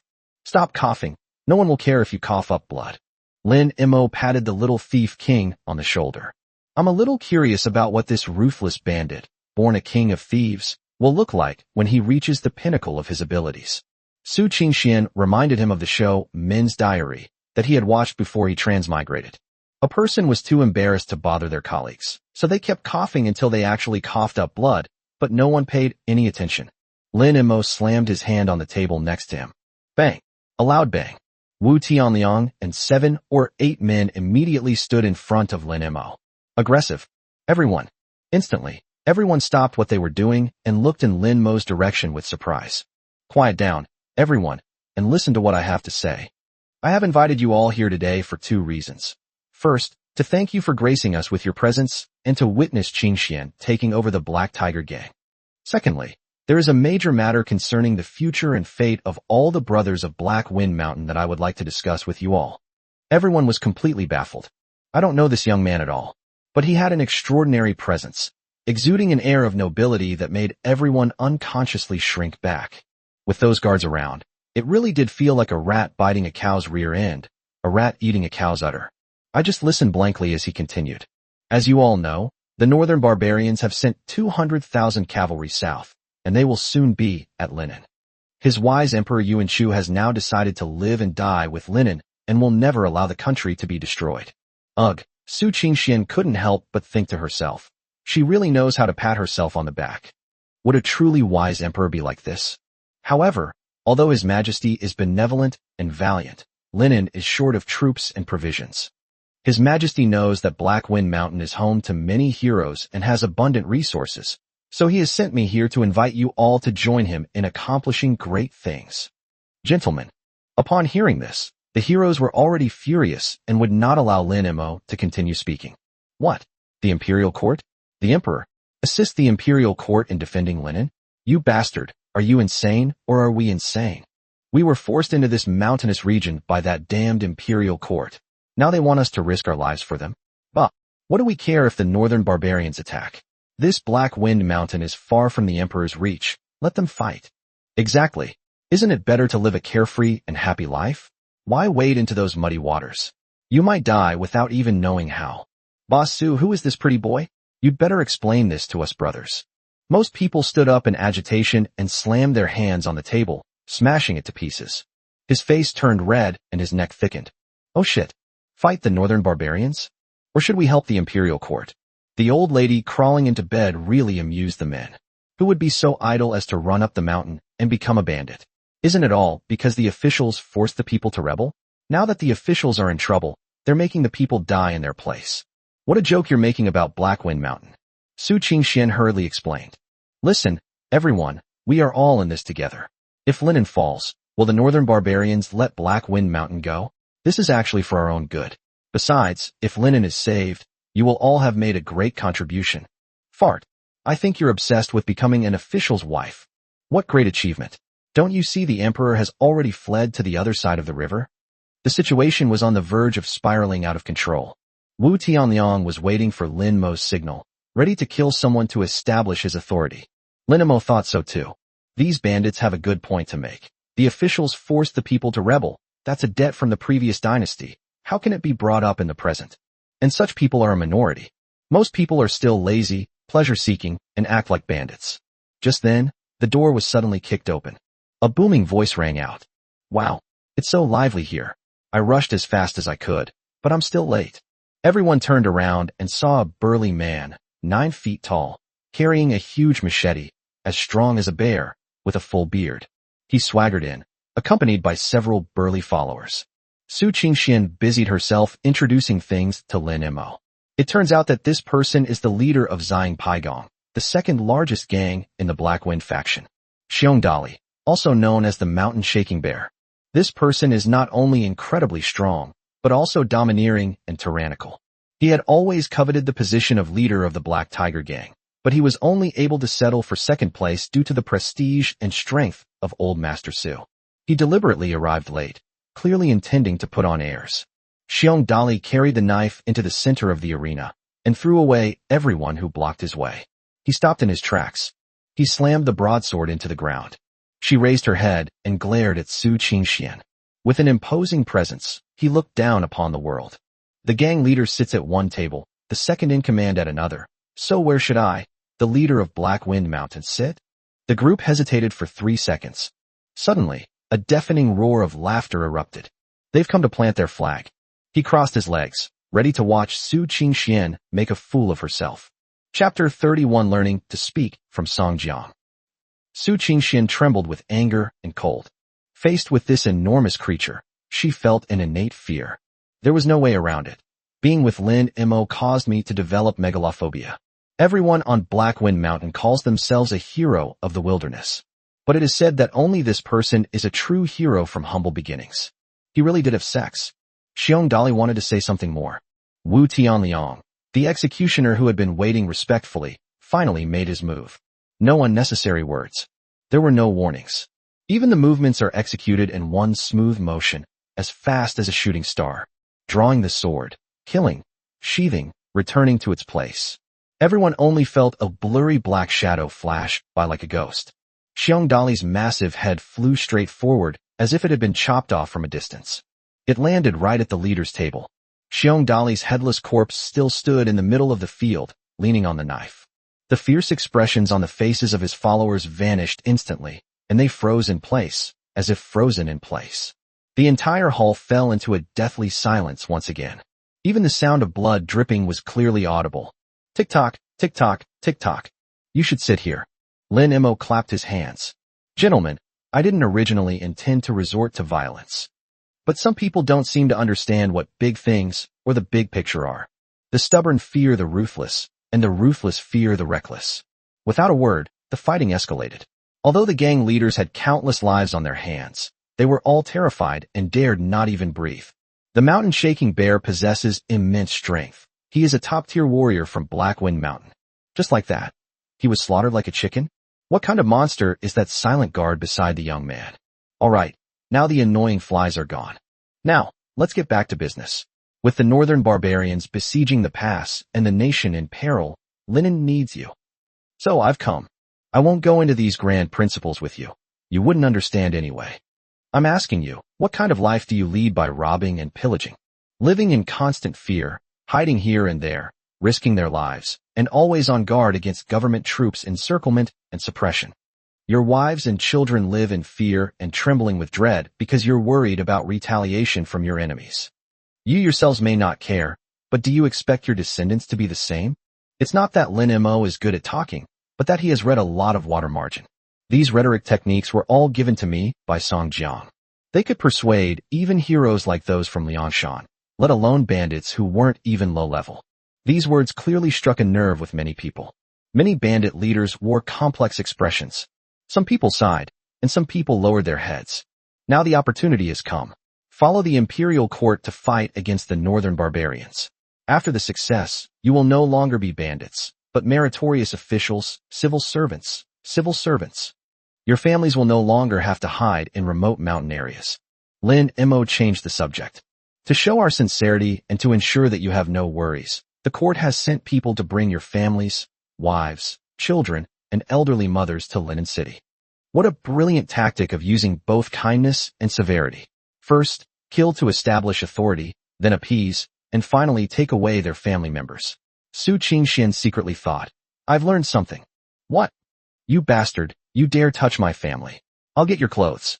What happens in the martial world should be settled within the martial world itself. Don't you still uphold the code of honor among the martial world? Don't you understand that one shouldn't bring trouble upon one's family? Many people were furious, stood up abruptly, and put their hands on the hilts of their knives. Even the most ruthless villain has family members as their most vulnerable bottom line. No one is allowed to touch it. This statement immediately provoked public outrage. Who the hell cares about the martial arts world? I'm the emperor. Lin Mo had anticipated their reaction. He raised his hand and pressed down lightly. Please don't get agitated, everyone. Let me finish. It's not kidnapping or coercion as you think. It's an invitation, a resettlement, and a way for them to enjoy a good life. A clean house has already been arranged for them in Linen. Although we are not extremely wealthy, we have no problem getting shelter from the wind and rain and living a peaceful life. Your children, regardless of gender, will be sent to the best private schools in Linen to learn to read and write, so that they can take the imperial examinations in the future. I no longer have to follow you bandits and be looked down upon for the rest of my life. Your wives can now openly stroll around the city, buy groceries, and visit neighbors without having to hide or worry about suddenly becoming widows one day. All previous arrest warrants and wanted lists issued by the imperial court are hereby nullified. From this day forward, your family members are all law-abiding citizens. This statement is a sore spot for everyone. I haven't really thought about what the next generation will be like. Lin Mo's words were very persuasive. Becoming a bandit is ultimately a dead end. Your descendants will never be able to hold their heads high. If my family is safe and sound, it doesn't seem like a big deal if I die in linen. Anyway, I'm just a worthless life, and I'll die a violent death sooner or later. Empty talk. Why should we believe you?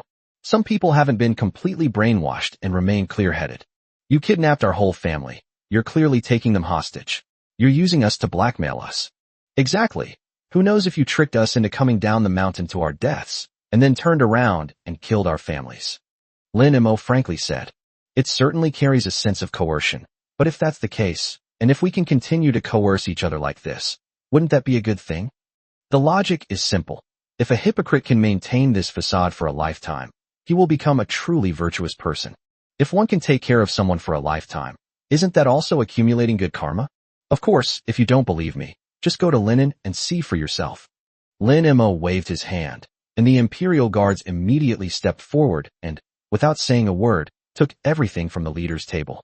As for the others, they were like a pile of sand when scattered, and a pile of dung when united. Without their leader, they glanced again at the headless corpse standing in the center. They could only retreat dejectedly.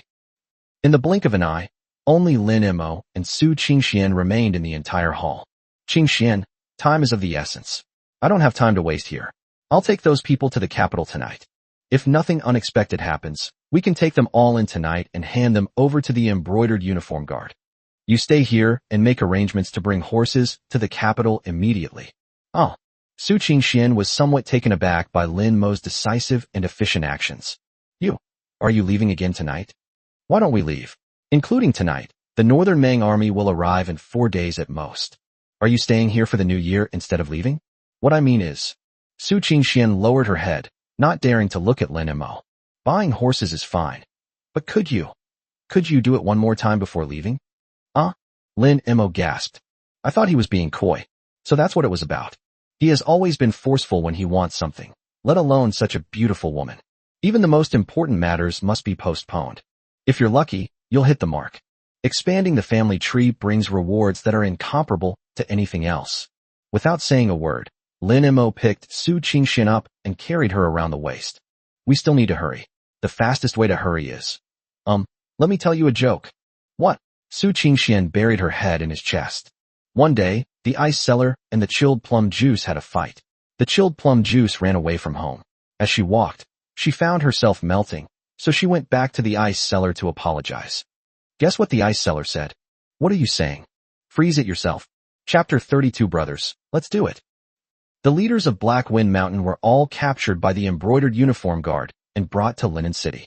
Each of them was on edge, their eyes wide open, fists clenched, ready to fight at any moment. The group hurried on their horses. The 30-mile journey was covered in an instant. They were now in a clean and tidy residential area. The air was filled with the aroma of cooking smoke and food. In the distance, one could hear the sounds of children playing and laughing.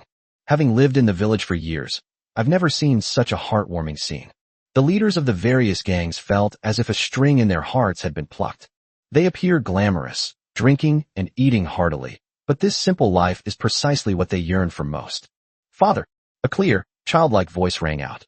Iron Hammer, the burly ape king with 3 scars on his face, was struck dumb as if by lightning. He slowly turned his head away. She saw her 7-year-old son run out of a small courtyard. She held half a steamed bun in her hand, her little face clean. Behind him was his wife, who was always crying and wailing, leaning against the door frame, looking at him with red eyes. Dog egg. You guys. Wang Taikui felt as if something was blocking his throat.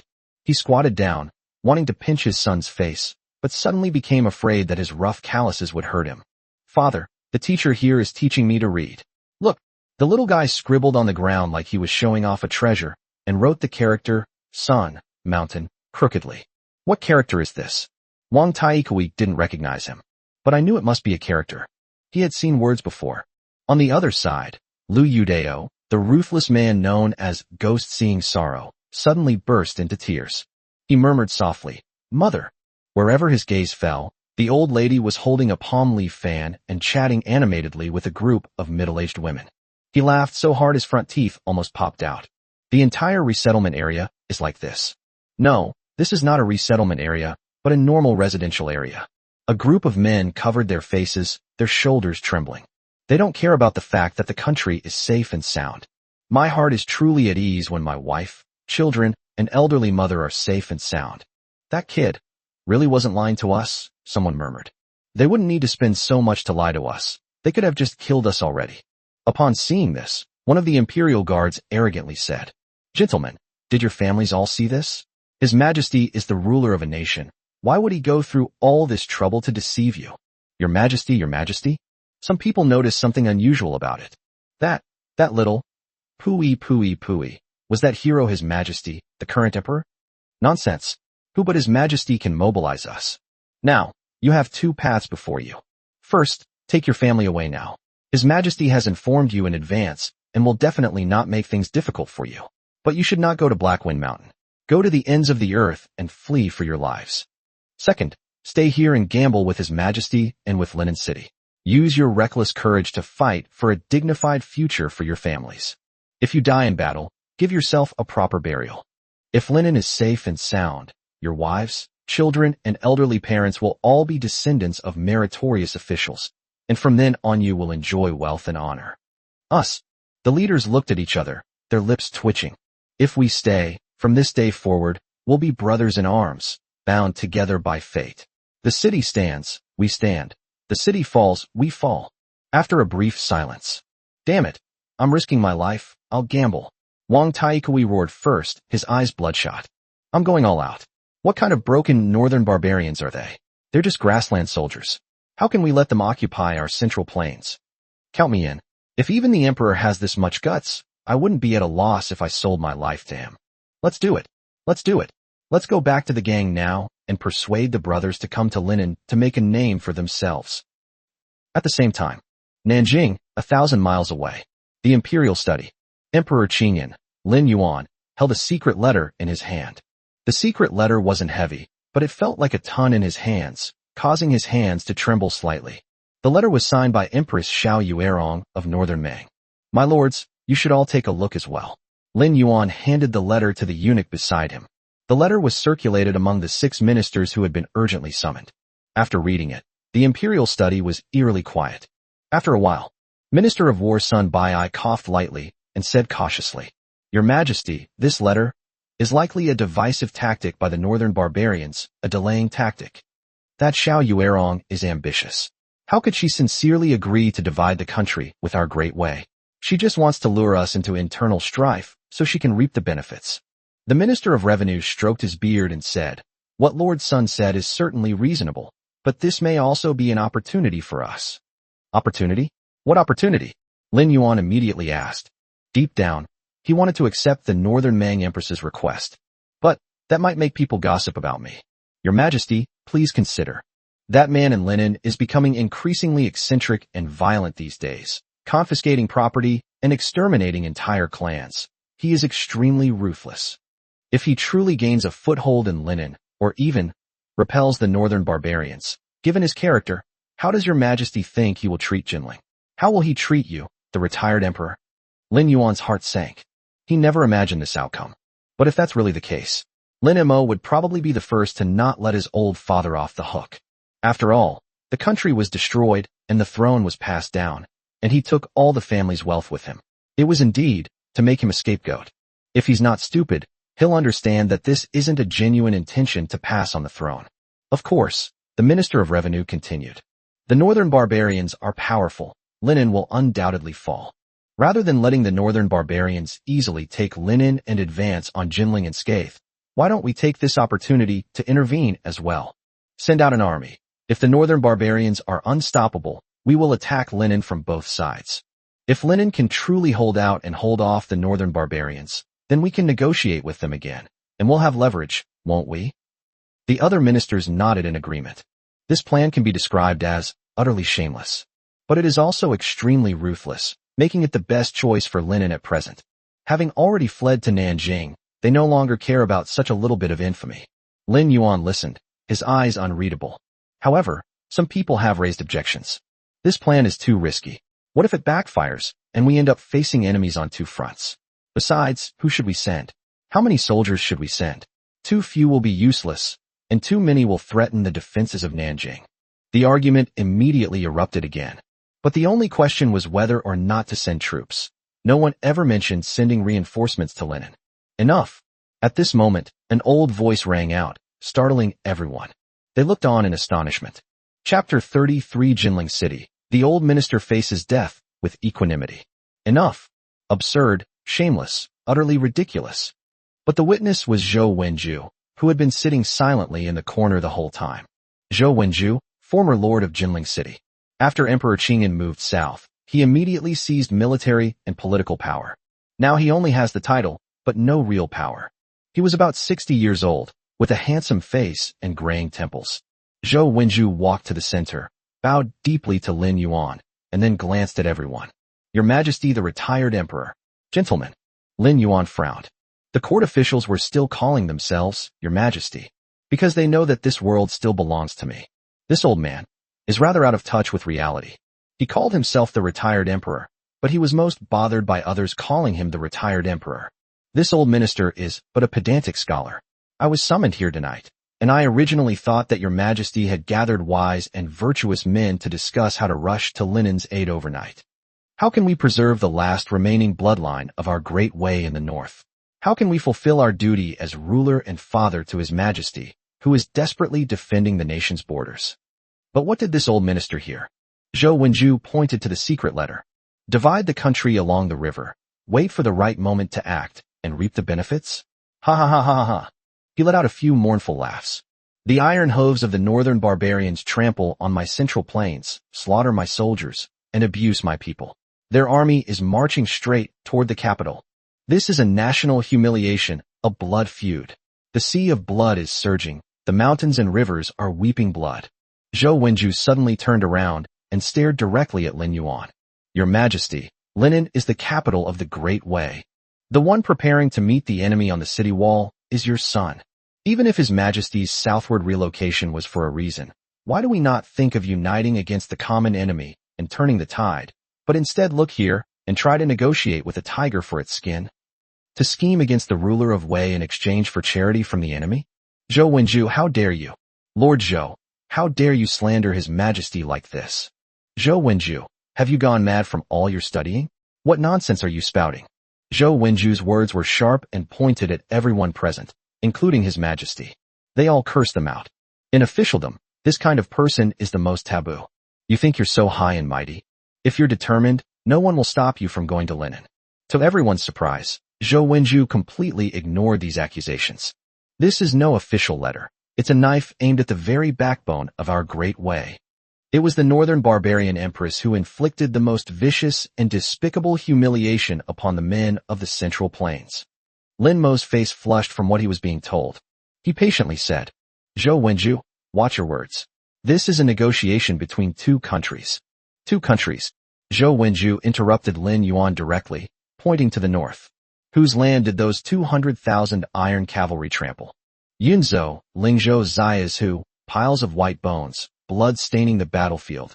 Killing is happening over there, Your Majesty. The northern barbarians are breaching our city, destroying our state, while we. His gaze was like a knife, scraping across everyone. Over here, the Emperor Emeritus is scheming with these officials about how to defend that lonely city that is still shedding blood for the Han people. This old minister intended to advise Your Majesty tonight that Linen is in grave danger, while Jinling still has sufficient troops and provisions. At this moment, we should immediately send reinforcements to rush to Linen's aid. Even if we cannot fight a decisive battle on the field, we can still inspire the people of the world. The various vassal kings are going to Linen to reinforce the city. Even if they have to fight to the death, they can keep the northern Mang cavalry out. This is the way of an emperor. This is the duty of a father and a ruler. Bang bang bang.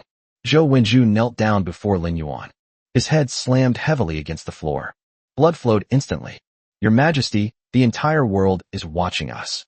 If we continue to be weak, the Great Way will be filled with Chun Huayan, whose water is too cold. Even the weak foreign lands will think that the Great Way is easy to bully. The Emperor Emeritus and the ancestors of the Great Wei dynasty cannot be disgraced in our presence. Shut up. At this point, Lin Yuan could no longer maintain his composure. This has already reached the level of our ancestors. If he continues, I'll become the ruler of a fallen kingdom. He slammed his hand on the table, stood up abruptly, and angrily pointed at Zhou Weihou. You old scoundrel. Asshole. How dare you? Lin Yuan trembled all over. Do you believe me? I'll kill you. I will exterminate your entire family. Kill me. Zhou Wenju looked up, his pleading turning into despair. He never imagined that an emperor could be so selfish. He only cares about his own pleasure, disregarding the fate of the nation. Your Majesty, you can kill me. You can exterminate my entire family. I, Zhou Wenju, am but a scholar, powerless to even kill a chicken, with only this withered body and a few bits of courage. He stood up and took a step forward. He met Lin Yuan's murderous gaze without any fear. If the Emperor Emeritus wanted to kill this old minister, it would be as easy as turning his hand. This old minister only begs the Emperor Emeritus that after he kills me, he will not bury my white hair so hastily. Please cut off my head. Then, it was suspended above the city gate of Jinling. Don't face south, face north. This old minister wants to see if the northern barbarian iron cavalry can truly shatter the heavens and earth in 4 days. This old minister wants to see if that isolated city, which you have discarded like a worn-out shoe, will fall. We must see His Majesty the Emperor die standing, so that the Han people may have their last breath. Amidst the chaos and turmoil, Zhou Wenju stood tall and straight, like a pine tree. With sleeves hanging down, he possessed the pride of a scholar. Shut up. Shut up. Lin Yuan was furious. Every word Zhou Wenju uttered was like a sharp knife, tearing away his fig leaf bit by bit. There's nowhere to hide. Lin Yuan felt a burning desire within his chest, as if it were about to burst. What does that mean? What the hell do you mean? Is this an accusation that I am a foolish and cowardly ruler who is afraid of death? Rebellion. Rebellion. You old scoundrel. I will tear you to pieces. I will rip you to shreds. Guards. Guards. Drag him out and chop him up. When the emperor is angry, millions will die. The others had never seen Emperor Qingyan so enraged and were terrified. Thump. Thump. The tracks are located in different places. Your Majesty, please calm down. Your Majesty, please calm down. Zhou Wenju, you senile old fool. Hurry up and apologize to His Majesty. Your Majesty, you are of noble birth. Please don't upset yourself. Shut up, all of you. Lin Yuan grabbed the inkstone from the table and threw it directly at Zhou Wenju. It struck him squarely on the forehead, and blood gushed out instantly. Do you want to die? Do you want to be a loyal subject? Want to go down in history? Fine. I'll grant your wish. I'll let you die. I'll hang your head on the city wall.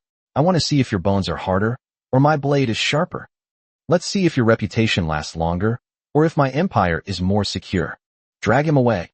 Hang his head on the walls of Nanjing as a warning to others. Anyone who dares to divulge a single word of what happened tonight will have their entire family executed. Zhou Wenju remained unfazed. Instead of being afraid, they laughed. Blood streamed down his face.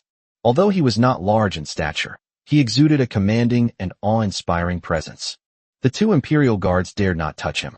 He took another deep look at Lin Yuan. He laughed loudly. In times of chaos, there are foolish rulers and treacherous ministers who seek only to live in disgrace. The laughter was desolate and stirring, causing dust to fall from the beams. I, Zhou Wenju, am but a scholar, unarmed, possessing only this head and this heart. Today I face death. How exhilarating. How exhilarating. After saying that, he strode out. There was no lingering attachment whatsoever. Face death with equanimity. Chapter 34, Day 4, Brainwashing. After Zhou Wen raised his cup and dragged him away, the atmosphere in the imperial study became even more oppressive. Lin Yuan slumped there, staring blankly at the ceiling. It took a while before some ministers realized what was happening. Your Majesty, please calm down. Do not let that old scoundrel upset your health. Zhou Wenju is a traitor and deserves to die. Yes, Your Majesty, that's how these scholars are. They're useless in every way except for arguing. Your Majesty, this traitor cannot be killed yet. He has some reputation among scholars. If he were killed. Bang! Lin Yuan sprang up like a cat whose tail had been stepped on. He grabbed a book and threw it at the book. He coldly stared at the minister kneeling on the ground. Are you teaching me how to do things? Are you going to speak up for that guy from Linen too? Whose empire is this anyway? Whose people are you all working for? Zhou Wenju insulted me so badly, can I kill him? No one dared to respond to Lin Yuan, who was in a state of rage. Huh, Lin Yuan roared. As he wishes, hang his head on the city wall. I want to see just how many people still harbor treacherous intentions. Lin Yuan vented his anger wildly for a while. He then suddenly lay back, sitting upright on the dragon throne, staring blankly at the ceiling. All right, that's enough about Zhou Wenju. Regarding the secret letter from the northern barbarians, although that old scoundrel spoke viciously, he was right about one thing. This matter must never be known to the world. Otherwise, where will my face, your dignity, and the authority of the court be placed? Lin Yuan was eventually scared off by Zhou Wenju's scolding. I fear the power of history's pen, fearing being condemned by everyone, fearing the consequences of leaving a bad name. Conspiring with the northern barbarians to attack his own son and the capital was a truly awful act. It absolutely cannot be brought to the forefront. But it can be done in secret. If we do not follow the secret letter, the northern barbarians will surely be angry and will settle scores with us in the future. They followed the secret instructions, yet feared that their actions would be exposed, and they would be infamous for eternity. So, the main army on the surface must not be touched. Sun Bai'ai, your subject is present. You can dispatch a force under the pretext of banditry, and have them suppress bandits along the way, heading north and hiding near Linen.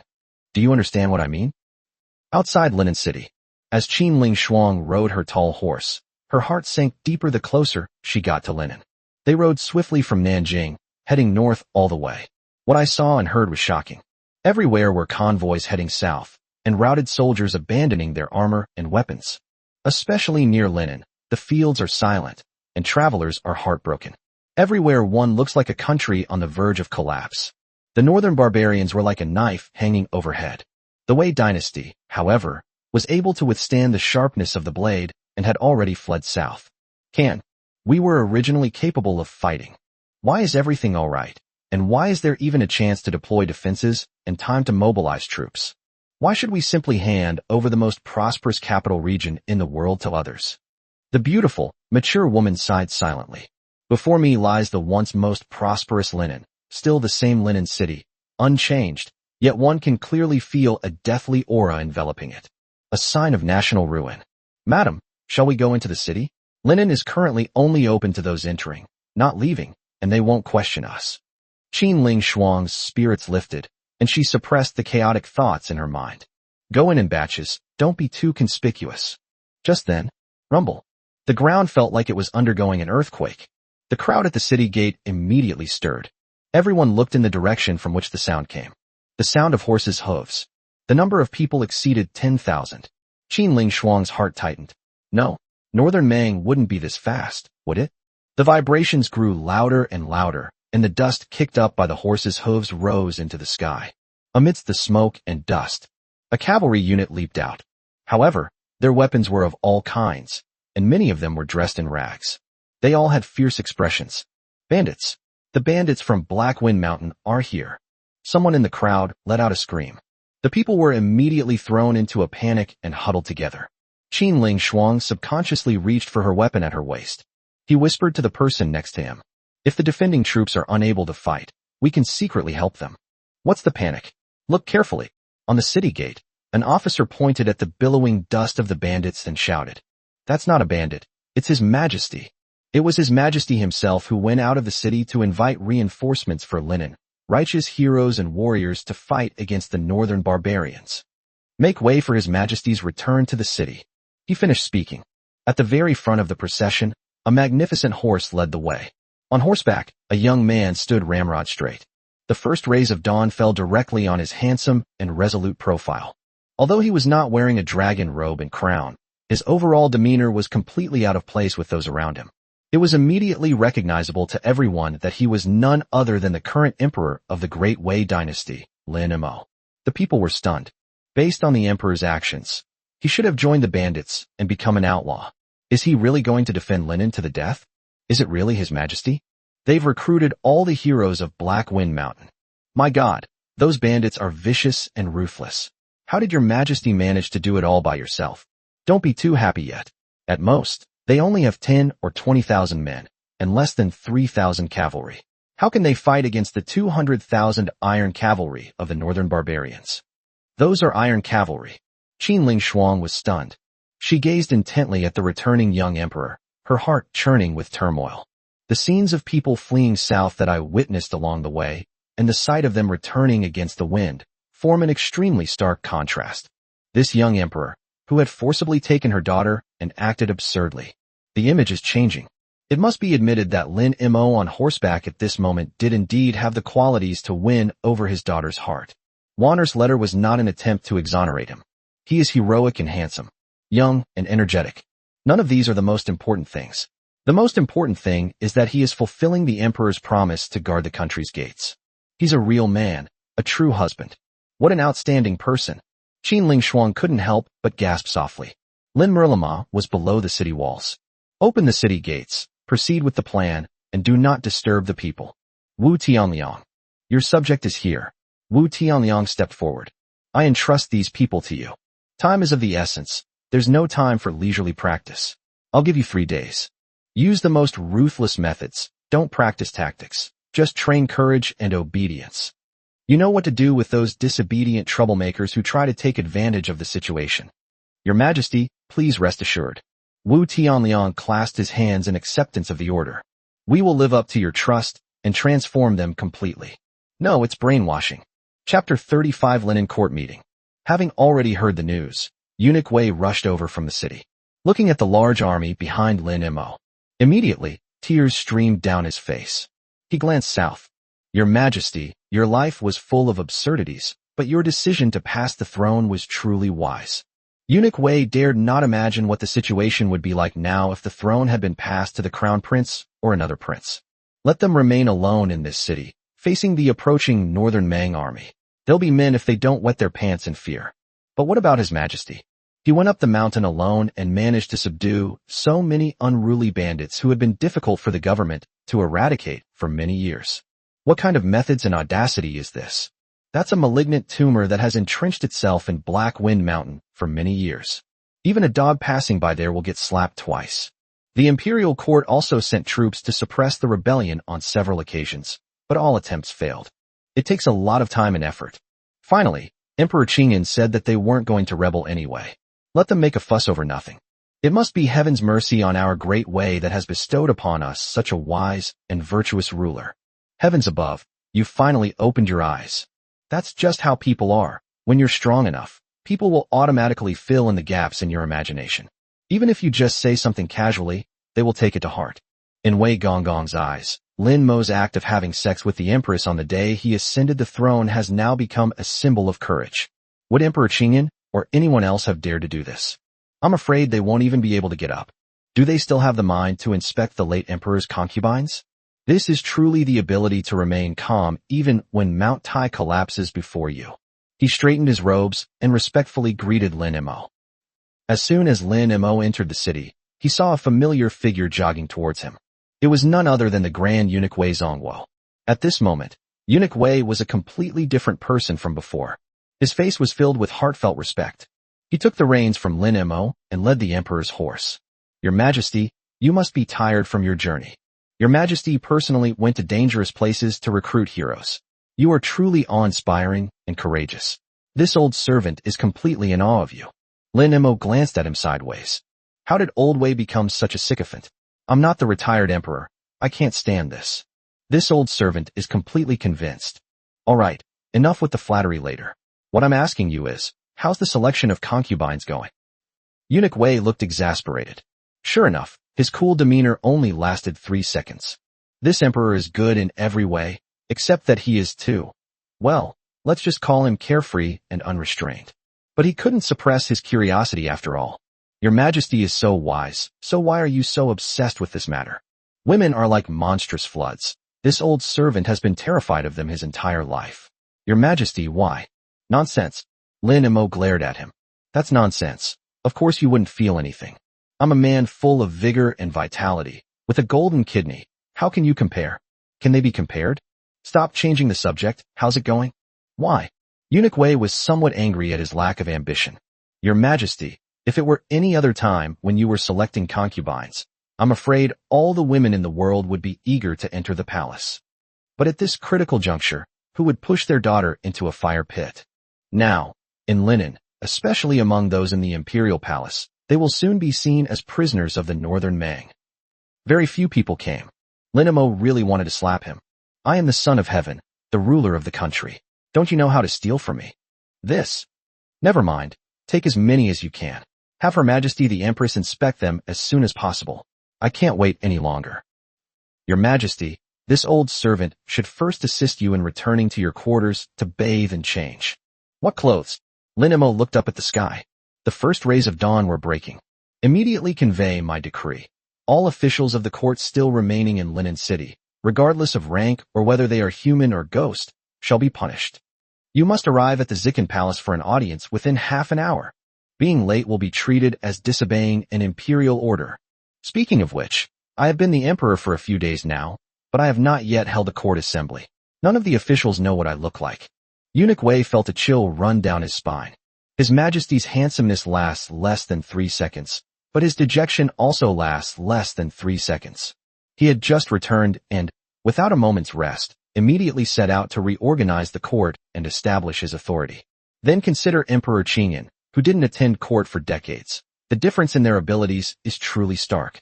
He dared not delay and immediately bowed.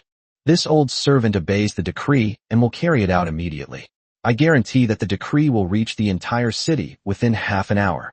Old Wei turned to leave, but then heard Lin Mo add a sentence. By the way, if you see any minister's daughter or wife who is pretty, snatch them all for me. Half an hour later, at the palace, Lin Mo sat on the throne early, looking outside with a gloomy expression. There were already quite a few people standing in the square outside. However, their grades are generally not high. There are almost none above the 3rd grade. Many people gathered together, discussing what exactly happened. Why did this new emperor suddenly decide to hold a court assembly? Wasn't he always in the inner palace? Sure. Is this something you can just say carelessly? It's nothing more than appeasing people's hearts. The imperial court has become a mere figurehead, so we still have to rely on people like us. Attend court. As the eunuch's hoarse voice rang out, everyone entered the main hall with trepidation, following their assigned order. Lin Mo remained silent, looking them over. He kept glancing at the hourglass next to him. Time passed second by second. Occasionally, a few officials would still come running up, panting. The time has come. Eunuch Wei reported in a low voice. Lin Mo nodded and stood up. Is everyone here? Eunuch Wei quickly stepped forward, holding a roster in his hands. Your Majesty, according to the roster, of the 427 officials, nobles, and grand masters who were supposed to be in the capital and were still in Linen, 189 have actually arrived. Oh, what is the reason for those who have not arrived? Eunuch Wei flipped through the register and, forcing himself to speak, read aloud. 32 men sent servants to report that they were seriously ill, bedridden, and unable to attend court. 19 people said that their families had suffered sudden misfortunes, either death or illness, and they needed to take care of family matters. 58 people submitted their resignations, requesting to step down from their posts. Neither the imperial family members nor the nobles requested leave, nor were they heard from. Oh, Lin Mo smiled. Good, this is the official of our great way. They take all the benefits when they are officials, but when the country is in trouble and they need to do their part, they either resign or get sick. Tisk tisk. Is being an official in the Great Wei dynasty really that easy?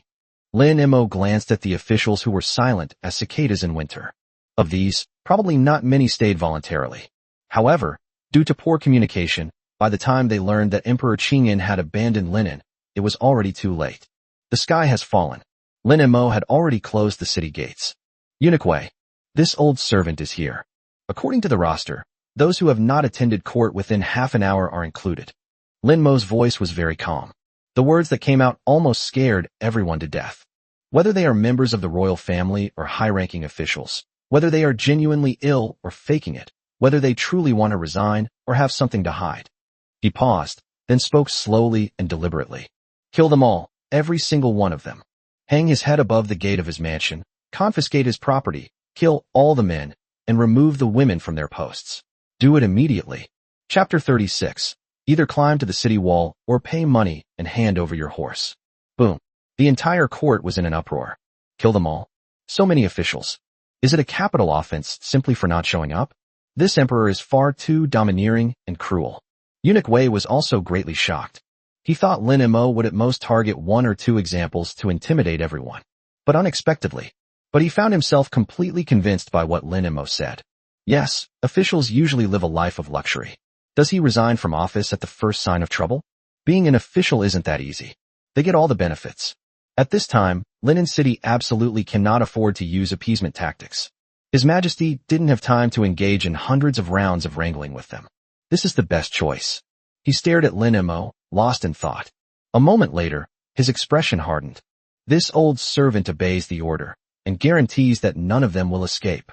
Your Majesty, a member of the Imperial family. The Imperial family members are the main branch of the Lin family, and they are all relatives of the Emperor. Even though Eunuch Wei agreed with what Lin Emo said, he still had to ask a question cautiously. Everyone is equal.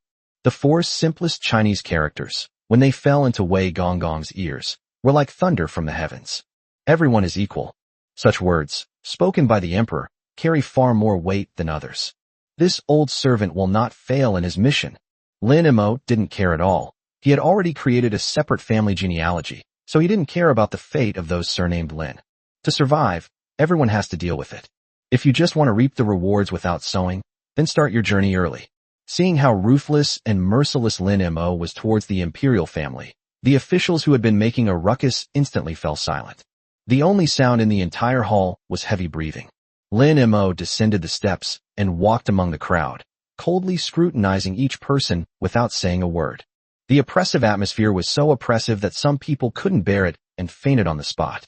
After a while, he sat back on the dragon throne. His tone softened slightly.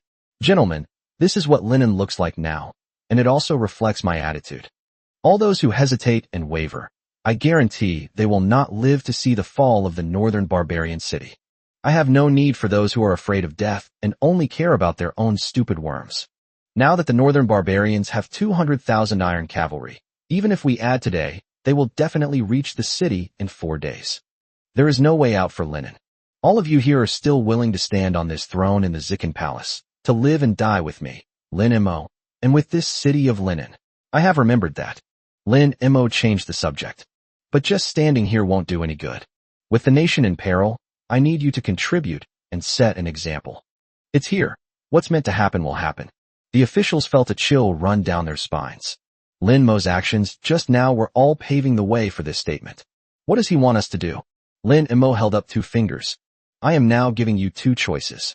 First, take up arms and armor, and personally go up to the city wall. We eat and live with our soldiers, and fight together against foreign enemies. I will send people to record these events. Those who kill the enemy and make meritorious contributions will be richly rewarded. Those who are cowardly and retreat will be executed on the spot. Upon hearing this, the officials turned deathly pale. Let them fight on the city walls. Your Majesty, most of us are civil officials, unfamiliar with swords and spears, and lack martial arts skills. Sending us to defend the city is worse than killing us. Yes, Your Majesty, why don't we supervise the logistics and supplies in the rear? That's where our advantage lies. Your Majesty, please reconsider. Then kill them. Lin Mo waved his hand, and immediately some Imperial guards stepped forward. Click, click. Several people rolled down. Blood stained the main hall. Those who had just been shouting all shut their mouths. Only then did I fully understand that this new emperor and Emperor Qingyan were completely different kinds of people. Emperor Qingyan was gentle and mild-mannered. No matter how serious the matter, he always had room for maneuver. He treated his ministers like old friends. But what about this one? It's like he's the murderer of my father. They'll kill each other at the slightest disagreement. Lin Mo looked at the minister who was trembling and silent again. He laughed and said, Gentlemen, this is a desperate gamble for Linen. I urge you not to harbor any illusions. As for logistics, you need not worry about them. Those newly enlisted soldiers had never been on the battlefield, had never killed anyone, and many of them were even scholars who were powerless to even kill a chicken. If they can do it, why can't you? Is there anyone who disagrees? You can stand up now. Everyone held their breath and lowered their heads deeply, avoiding the Emperor's gaze. Very good. But don't worry too much, I was just testing you. I am not the kind of person who is cold and inhumane. The officials fell silent once again. But once bitten, twice shy, let him say what he wants. If you feel that you are physically weak and sickly, or that you are truly unable to go to the front lines, then you should contribute money. If you can gather 20 war horses and 10,000 taels of silver within 1 day, you will be exempt from participating in the war. 10,000 taels of silver is an astronomical figure for ordinary people, but for most officials, all of them are acceptable. The saying a prefect for 3 years earns 100,000 taels of silver is not without merit. But the warhorse. This isn't something you can buy just with money. Most people looked troubled, but many others had a glimmer of hope. Lin Mo took in everyone's expressions. You can decide for yourselves which option to choose. If you haven't paid the money and handed over the horse by this time tomorrow, you should report to the military camp on your own initiative. Don't make me rush you, understand? Your Majesty, we obey. Let the court adjourn. I am tired. After the court session ended, Lin Mo did not rest for a moment. Under the protection of several imperial guards, they headed straight for the outskirts of the city. Following the system's guidance, she quickly found herself in an area that originally belonged to the royal estate. The horse farm that the system rewarded has been found.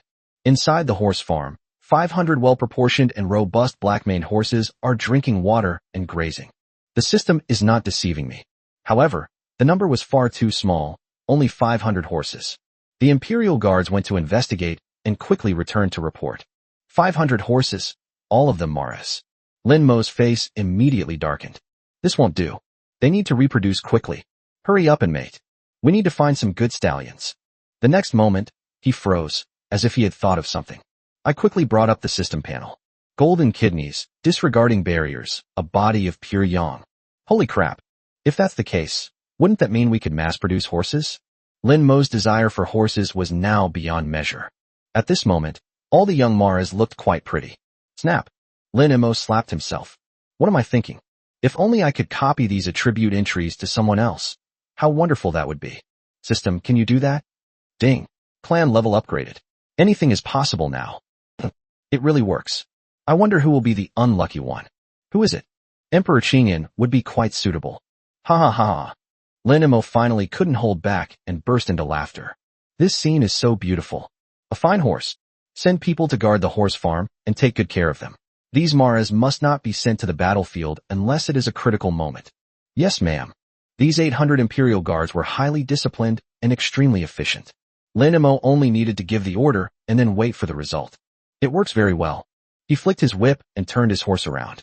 A moment later, they appeared on the city wall. Lin Mo used the city wall reinforcement gift pack. Chapter 37 My Mother-in-Law. At the same time, Qin Ling Shuang is on her way to the palace to meet her daughter. As I walked, suddenly pedestrians on the street made way for me. Several squads of cavalrymen, dressed in black armor and with embroidered spring knives hanging at their waists, sped past like a whirlwind. What are they doing now? Qin Ling Shuang, out of curiosity, stopped in front of the tea stall and listened intently. Several tea drinkers were discussing it animatedly. Your Majesty is truly bold. I heard that a court assembly was just held, and many officials didn't attend. Guess what happened? See these old soldiers? His Majesty has ordered the execution of all officials who didn't attend court. Ah, everyone was extremely surprised. This kind of thing has always only happened to ordinary people. How? How could he? How dare he do that?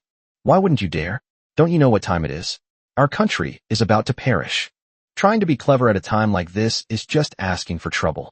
His Majesty said that you officials usually enjoy all the benefits of the court, but now that the country is in crisis, you want to resign? There's no such thing as a free lunch. Resign? Damn it. These bastards have no shame.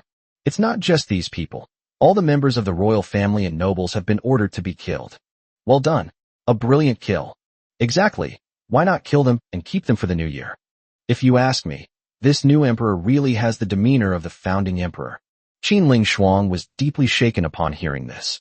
She could understand why Lin Mo killed those who had resigned from their posts. Making an example of someone is necessary. But killing those royal relatives and nobles, tisk tisk tisk. This ruthless and heartless style, this iron-fisted approach, is simply appalling. In peaceful times, this might be a sign of a tyrant. But in times of national subjugation and racial extinction, it is the courage that a great ruler in a chaotic world must possess. Recalling the scene at the city gate just now, the young man's image became increasingly complex. Let's go and meet up with Wanner first.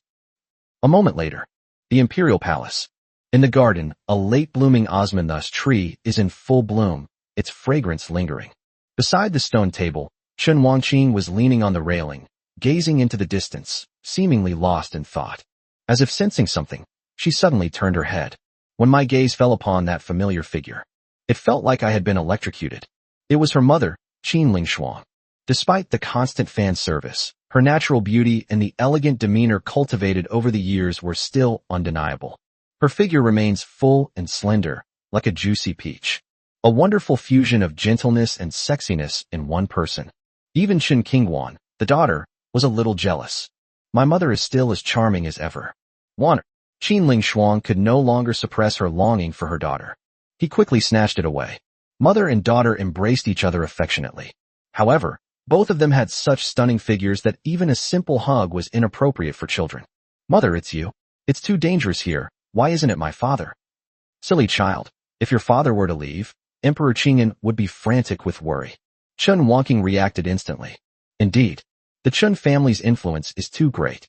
If the father were to sneak away, given Emperor Qingyan's personality, he would surely send a large army to intercept and kill him on the way. Having my mother come is the best option. Let your mother take a good look at you. Qin Lingshuang wiped away her tears. You look even better than before. How come there's a kind of? Chen Qingwan hurriedly covered her mother's mouth. This old woman was a young girl until her death, and she spoke frankly and directly. She must have meant to express the feeling of being a married woman. That would be so shameful. Mother, does your coming to Linen mean that father has agreed to fully support Lin Mo? Qin Lingshuang patted her chest, then remembered the important matter. This time, I brought most of the best fighters from the clan with me, and the 5,000 elite warriors were also dispersed and hidden in the vicinity. As for whether or not to fully support Lin Mo, your father will definitely listen to you, but the elders in the clan have some different opinions. You praised Lin Mo to the skies in your letter, but as your mother has seen him all along, I can tell that this boy is indeed extraordinary. His courage and skill are both superb. But the elders will definitely prioritize the family's interests. Wanner, you must understand. Wanner understands. Chen Qingwan is naturally intelligent and is the next heir of the Chen family. The Chen family has built its current fortune over hundreds of years. All bets are placed on Lin Mo. We also need to see the true quality of the Northern Barbarian Iron Cavalry in Lin Mo. Let's go see the elders first. A moment later, in the side hall, several gray-haired elders of the Chen family had already taken their seats. Although they looked travel-worn, their eyes revealed shrewdness. Madam Mississippi. After everyone exchanged greetings, Elder Chenbanian got straight to the point. Wanner, we have read your letter, and we are aware of His Majesty's ruthless methods. To be frank, this emperor from afar is no ordinary man. He possesses the qualities of a powerful and ambitious leader. Chen Qingwan was overjoyed. But the demeanor of a tyrant remains merely a demeanor. What are the chances of him actually succeeding? The northern barbarians are powerful, and Linen is isolated. Even though His Majesty is ruthless and has consolidated his forces, the chances of victory against 200,000 battle-hardened cavalry are still slim. My Chen family has been in business for generations. We believe in putting profit first and never do business at a loss. Is it too risky to tie the fate of the entire clan to a ship that could capsize at any moment? Chen Songtao, the second elder of the Chen family, who was standing next to the first elder, sneered. Elder, in chaotic times, there are countless daring madmen, but what is the result? This boy acts tyrannically and cruelly, disregarding the law, and now he even targets members of the royal family. I would like to ask you all a question. Is cooperating with this person like seeking a tiger's skin? If he can't hold Linen, we'll all perish with him. But if he holds Linen and even defeats the northern barbarians, will our Chen family just give up after we've served our purpose? Second elder, you are mistaken. Anger flashed across Chen Qingwan's face. At this moment, anyone who speaks ill of Lin Mo is going against her. This second elder has always been at odds with me. How could the Chen family be handed over to a woman? Wouldn't that be like handing over such a huge fortune to someone else? Second elder, although Lin Mo's methods are ruthless, it was out of necessity. He is by no means a heartless and ungrateful person. His treatment of the imperial family is not only a warning to others, but also a way to remove a malignant tumor. I don't need to tell you what kind of people the Lin family's clan members are. Just look at Emperor Qingyan, Lin Yuan, and you should already know. Although Linen's power is small, Lin Mo has been performing miracles. He single-handedly persuaded the tens of thousands of bandits and thieves on Black Wind Mountain to submit, and now they are standing on the city wall. Chen Songtao scoffed. Miss, I think you've lost your mind. Women are just too easily swayed by emotions. The city is not defended by a daughter-in-law, but by a group of bandits, a group of new recruits, and a young emperor. This is not just unstable. This is a place of utter ruin. Upon hearing this, the other elders also expressed their opinions. Opinions are largely the same. Everyone thought it was too risky and not in the best interests of the Qin family. Chen Wanqing argued her case based on reason. But this powerful family is ultimately not her sole domain. Her words failed to dispel the elders' doubts. Chapter 38 Flattering the Mother-in-Law. Chen Qingwan knew that arguing any further would be futile. The one who tied the knot must untie it. The key lies with Lin Mo. These old foxes won't act until they see the rabbit. Her empty words alone won't have much effect. She winked at her mother. He then left the side hall. As soon as she stepped out of the side hall, she immediately lifted her skirt, disregarding any semblance of empress decorum. They quickly mounted their horses and set off to find Lin Mo. On the city wall, Lin Mo just used the city wall reinforcement gift pack. Looking at the more solid city walls, he was very satisfied. His Majesty. He had just turned around when he saw Chen Qingwan rushing towards him. Qingwan, what brings you here? Lin Mo asked with a smile. Chen Qingwan approached and quickly recounted the situation inside the side hall in a low voice. There are two key points now. First, His Majesty himself must persuade these old fogies. Chen Qingwan felt somewhat helpless. Especially the second elder. Lin Mo nodded. He was already aware of the conflict between the second elder and Chen Qingwan. He was determined to get the Qin family. Now he's recruiting people out of thin air, and he's managed to recruit quite a few. But with such a large population in Linen, this was far from enough. If the Chen family supports me, my military strength can at least double. Secondly, there is my mother. Although my mother doesn't usually ask about specific matters, she has a lot of real say. Her maternal family is very powerful. Even the Qin family has to be wary of them.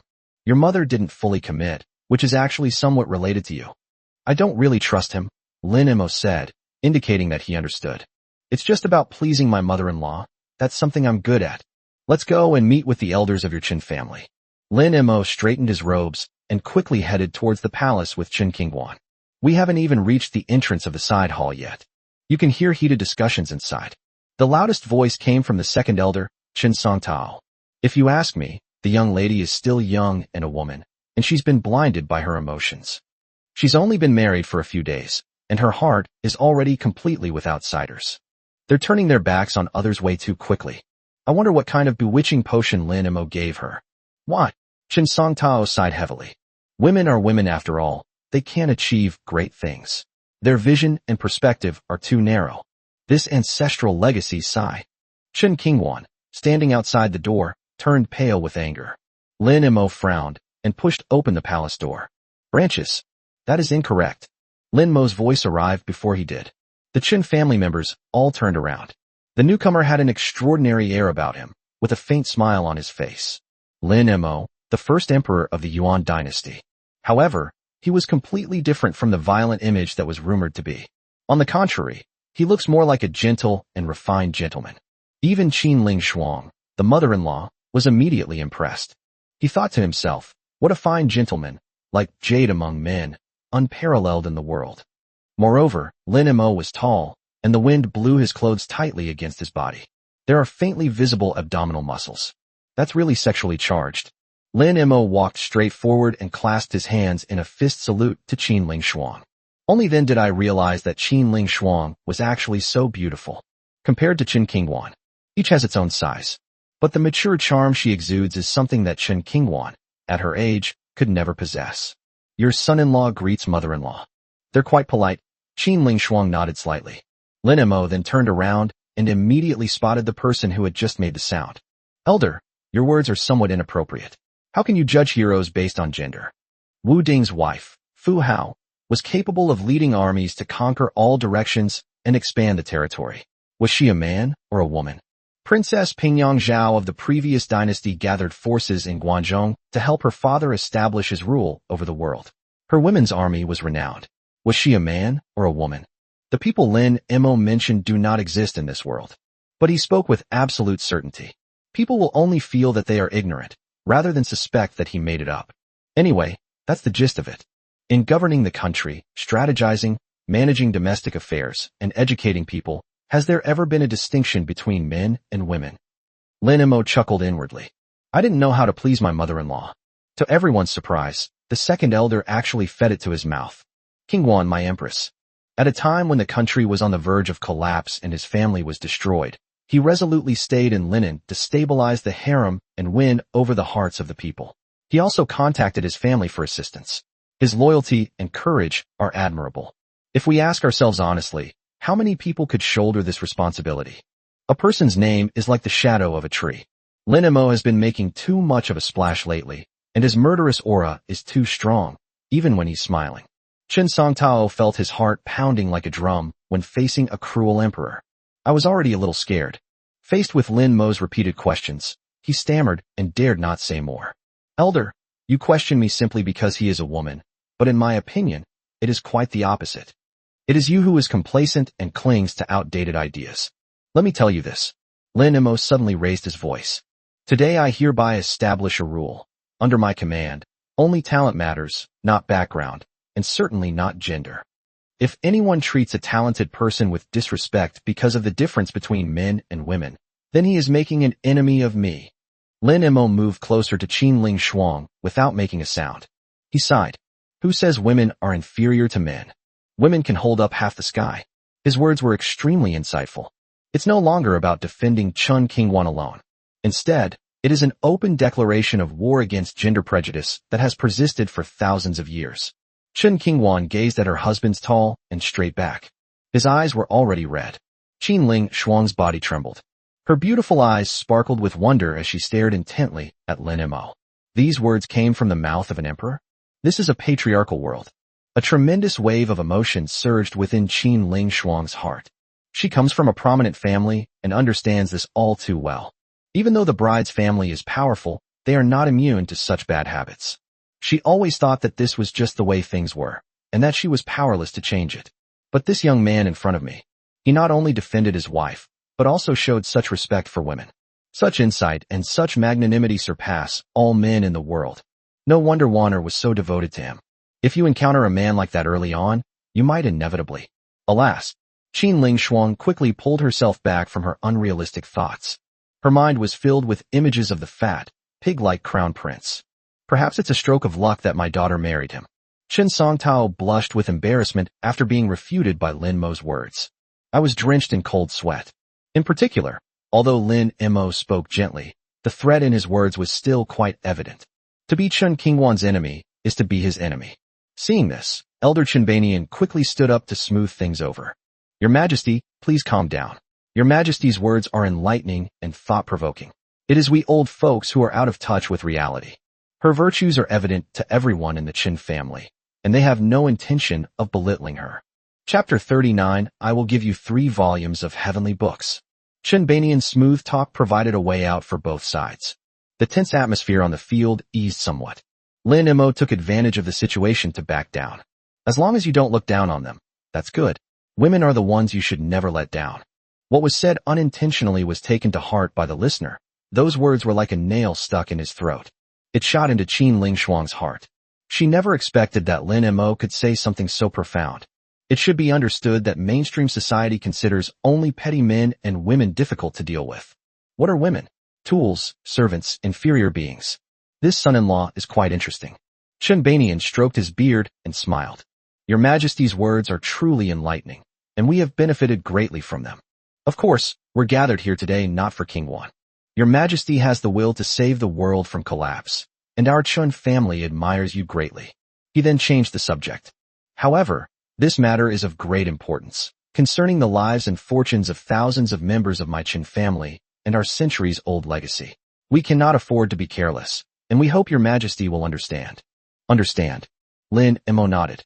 This is only natural. If it were me, I would do the same. Why should I help you? Is there any benefit involved?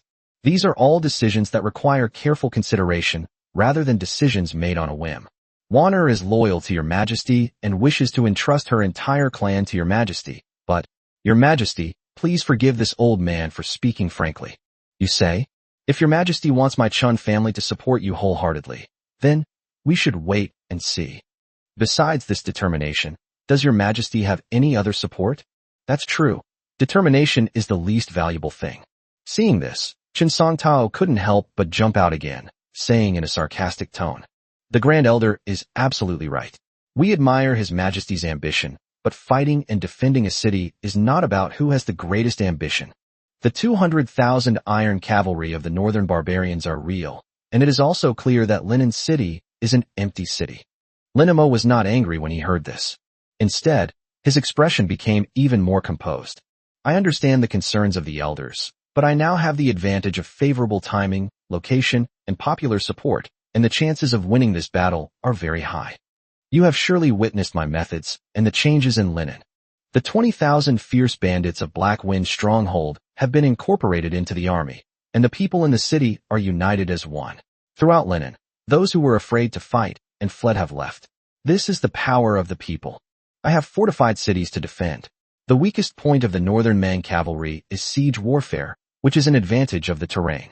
It is currently summer, and the Northern Man cavalry are on a long march in the hot weather, which makes it easy for men and horses to become exhausted and for diseases to spread. This is the opportune time. I have the advantage of favorable timing, location, and popular support. How can I possibly be destined to lose? Chun Banian looked at Lin Emo and secretly clicked his tongue in amazement. Your Majesty's tongue is truly something else. You can turn a clear disadvantage into an advantage. It's a pity that such a young man, who showed his talent in dire circumstances, has to face such a situation directly. If given a few years, how powerful could the Great Way become? Lin Emo continued. Of course, these are just empty talk and ambitions, empty words. The Chun family is focused on business, which I understand. Therefore, I am willing to exchange my dragon-slaying skills for the Chun family's support. Dragon-slaying technique? These 3 words stunned everyone in the hall. Who is the dragon? Lin Emo. Who does the dragon-slaying skill kill? Whether it was the composed Chun Banian, the resistant Chun Song Tao, or the starry-eyed Chun Qingguan, Qin Ling Shuang, who remained silent, was completely stunned. I couldn't believe my ears. In this era of divinely ordained imperial power, emperors proclaimed themselves the son of heaven. The phrase slaying dragons is itself a major taboo. It is the most blatant treasonous statement. But the one who said these words was the reigning emperor. That's secondary. The key question is, does a dragon-slaying technique really exist in the world? Don't bring up Confucianism and popular sentiment again. Businessmen don't care about that. Lin Emo remained oblivious to the shock of the crowd. I possess 3 volumes of heavenly books. Whoever obtains them will gain the world. Boom. The hall immediately erupted in commotion. These seasoned and experienced elders could no longer hold back. Is your Majesty exaggerating? Your Majesty, is this true? A celestial book, this. If obtaining it means obtaining the world, doesn't His Majesty possess these 3 volumes of heavenly scriptures? We haven't seen them. Lin Emo pointed at the speaker and laughed. Good question. This issue is the bargaining chip I'm using to negotiate with your Chun family. These 3 volumes of heavenly books are not techniques to save the world from collapse, but rather a subtle, gradual method of slaying dragons, like boiling a frog in warm water. If your Chun family obtains this heavenly book, with your wealth, you will be able to establish your rule over the world in less than 10 years. And this world will be the most prosperous world ever. Your Majesty, please stop keeping us in suspense. Chun Banian said with a wry smile. Lin Emo had very few things to offer in terms of negotiating terms with the other party at this moment, but the 3 great divine books from his previous life would tempt anyone. Fortunately, he had also read these 3 essential books for time travelers. Although I can't remember it, it should be enough to fool people. The first volume of the Celestial Book is titled, The Barefoot Doctor. This book contains countless methods for disaster prevention, epidemic control, and disease treatment, which can save countless lives and stabilize the people's hearts. A medical book? Everyone looked disappointed. As for medical books, they are quite common, and many are already circulating in the market. It's completely useless. Studying medicine is too costly, and it's difficult to become an expert. Lin Emo shook his head. This medical book is not that medical book. Although the title of this book is simple, its content is truly divine. It records hundreds of common injuries and diseases, as well as methods for identifying and treating epidemics. The medicines used are mostly herbs and stones readily available in the countryside. The steps for acupuncture, massage, bone setting, and external injury treatment are clearly explained and illustrated. Most importantly, even illiterate farmers can treat most common diseases and war wounds by following the map. The elders looked at each other in bewilderment. They had all experienced famine and epidemics. We know all too well the terror of a pandemic leaving 9 out of 10 houses empty. If such a miraculous medical book truly exists, even a farmer could learn it, and its value, as Lin Mo said, would be immeasurable. If a bowl of talisman water can win people's hearts, how much more so this? The second volume is Military Training. This volume is dedicated to how to train farmers and displaced people into an iron army that obeys orders without question in the fastest possible time. It includes not only basic formations, commands, and military discipline. There are also many incredible team coordination tactics, defensive skills adapted to local conditions, and the secrets to winning with the weak and ambushing the strong. This book does not emphasize individual bravery, but rather organization and discipline. With this scroll, given time, it is no exaggeration to say that we can train a powerful army capable of dominating the world. What is most important in chaotic times? Army. Whoever has the army has the hope of winning the championship. If the Great Way is truly trampled by the northern barbarians, the Central Plains will surely descend into chaos in the future. If there were a way to build a strong army, the elders' expressions finally changed. Rapidly build up an army. Systematically train troops. Convert recruits into active duty personnel. No one can resist this temptation. Volume 3, Dual-Use Personnel for Military and Civilian Use. The name puzzled many people. Lin Mo smiled slightly. This volume is the most unique, encompassing everything, and is a true classic for practical application in the world. It teaches soldiers how to learn civilian skills during their service, and it also teaches local communities how to use militarized management and skills to develop production. The book is divided into categories and covers all the practical skills you can imagine. With a knife, you can fight. With a knife, you can produce. Lin Mo vaguely remembered that the book not only covered postpartum care for sows, but also how to avoid atomic bombs. He immediately added, it can even allow ordinary people to avoid a fatal blow from a powerful opponent. 3 books, a trinity. Their knowledge and understanding far surpass those of this era. Although the name is ordinary, it is no exaggeration to call it a dragon-slaying technique. The elders of the Qin family were all dumbfounded, and their hearts were surging with emotion. I will use these 3 volumes of heavenly books to make a deal with your Qin family. If we win, the Qin family will have rendered meritorious service in supporting the emperor and will become a family that lasts for eternity. If we are defeated, I will give you these 3 volumes of heavenly books, firstly to prevent them from being lost, and secondly as compensation to your Qin family. With these 3 volumes of heavenly books, what worries could the Qin family possibly have about not prospering? The main hall fell completely silent. The elders all looked thoughtful. Qin Ling Shuang's beautiful eyes lingered on the young man who was talking so eloquently, unable to look away. It was as if they wanted to see right through their son-in-law. A long time. Chen Banian slowly opened his mouth. To meet your majesty today, I feel as if I am incredibly fortunate. It is something I deeply regret. I have spent half my life in Linen City and never knew someone like His Majesty. You really can't judge a book by its cover. Wait, what do you mean? Does that mean I'm ugly? I need to discuss this in detail with the elders, and I will give His Majesty a reply by tomorrow at the latest. I await your good news. Chen Banian apologized and left in a hurry with several elders. Inside the main hall, only Lin Mo and his mother and daughter remained in an instant. Qin Ling Shuang glanced at her daughter. Warner, you go out first. I need to talk to Lin Mo alone. Chapter 40. Good boy, come on. Chen Qingwan sensibly took her leave. Inside the side hall, only the son-in-law and mother-in-law remained. In this era, women who don't cultivate themselves will age very quickly. No cosmetics, no hyaluronic acid. As for the youth-preserving pill, that's something that only exists in storybooks.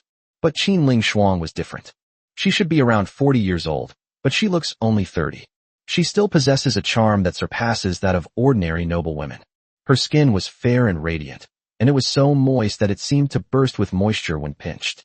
She wasn't as slender as a young girl, but she was a top-tier BBW-type beauty. Exaggerated hip circumference. Her waist-to-hip ratio is astonishing. Lin Mo was curious and took a look with his eye of insight.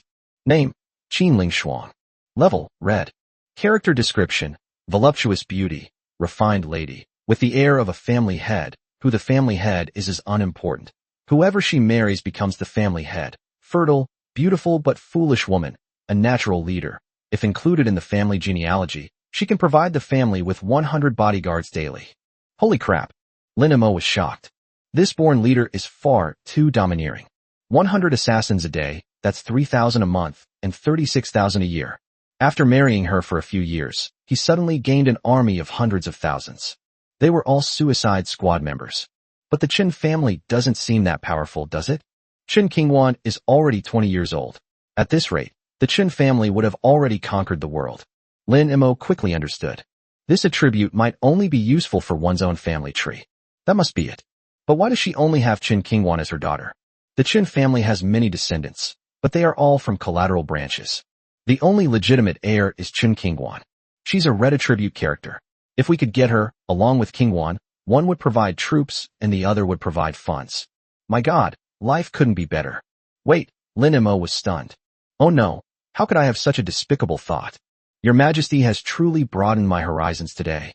Such insight is beyond the reach of even the younger generation, let alone the heads of powerful families and high-ranking officials of the court who consider themselves shrewd and calculating.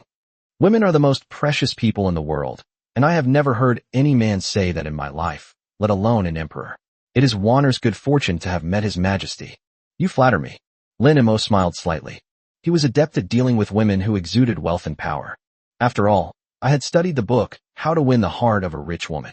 I was just expressing what was on my mind. In this world, things do not distinguish between men and women. To have Wanner give me her heart is the greatest blessing of my life. These are just things a husband should do. It's different. Qin Lingshuang shook her head. Some people only dare to talk the talk, but you dare to defend Qingwan in public. Lin Mo. Qin Lingshuang's expression turned serious. Regardless of whether the elders support you or not, I have decided to support you. This made Lin Mo very happy. Chen Qingwan had already told him the importance of Qin Lingshuang's words. Gaining his support means gaining the Chun family's support. He felt a little touched, looked up, and smelled the mature fragrance emanating from the other person. You're so kind.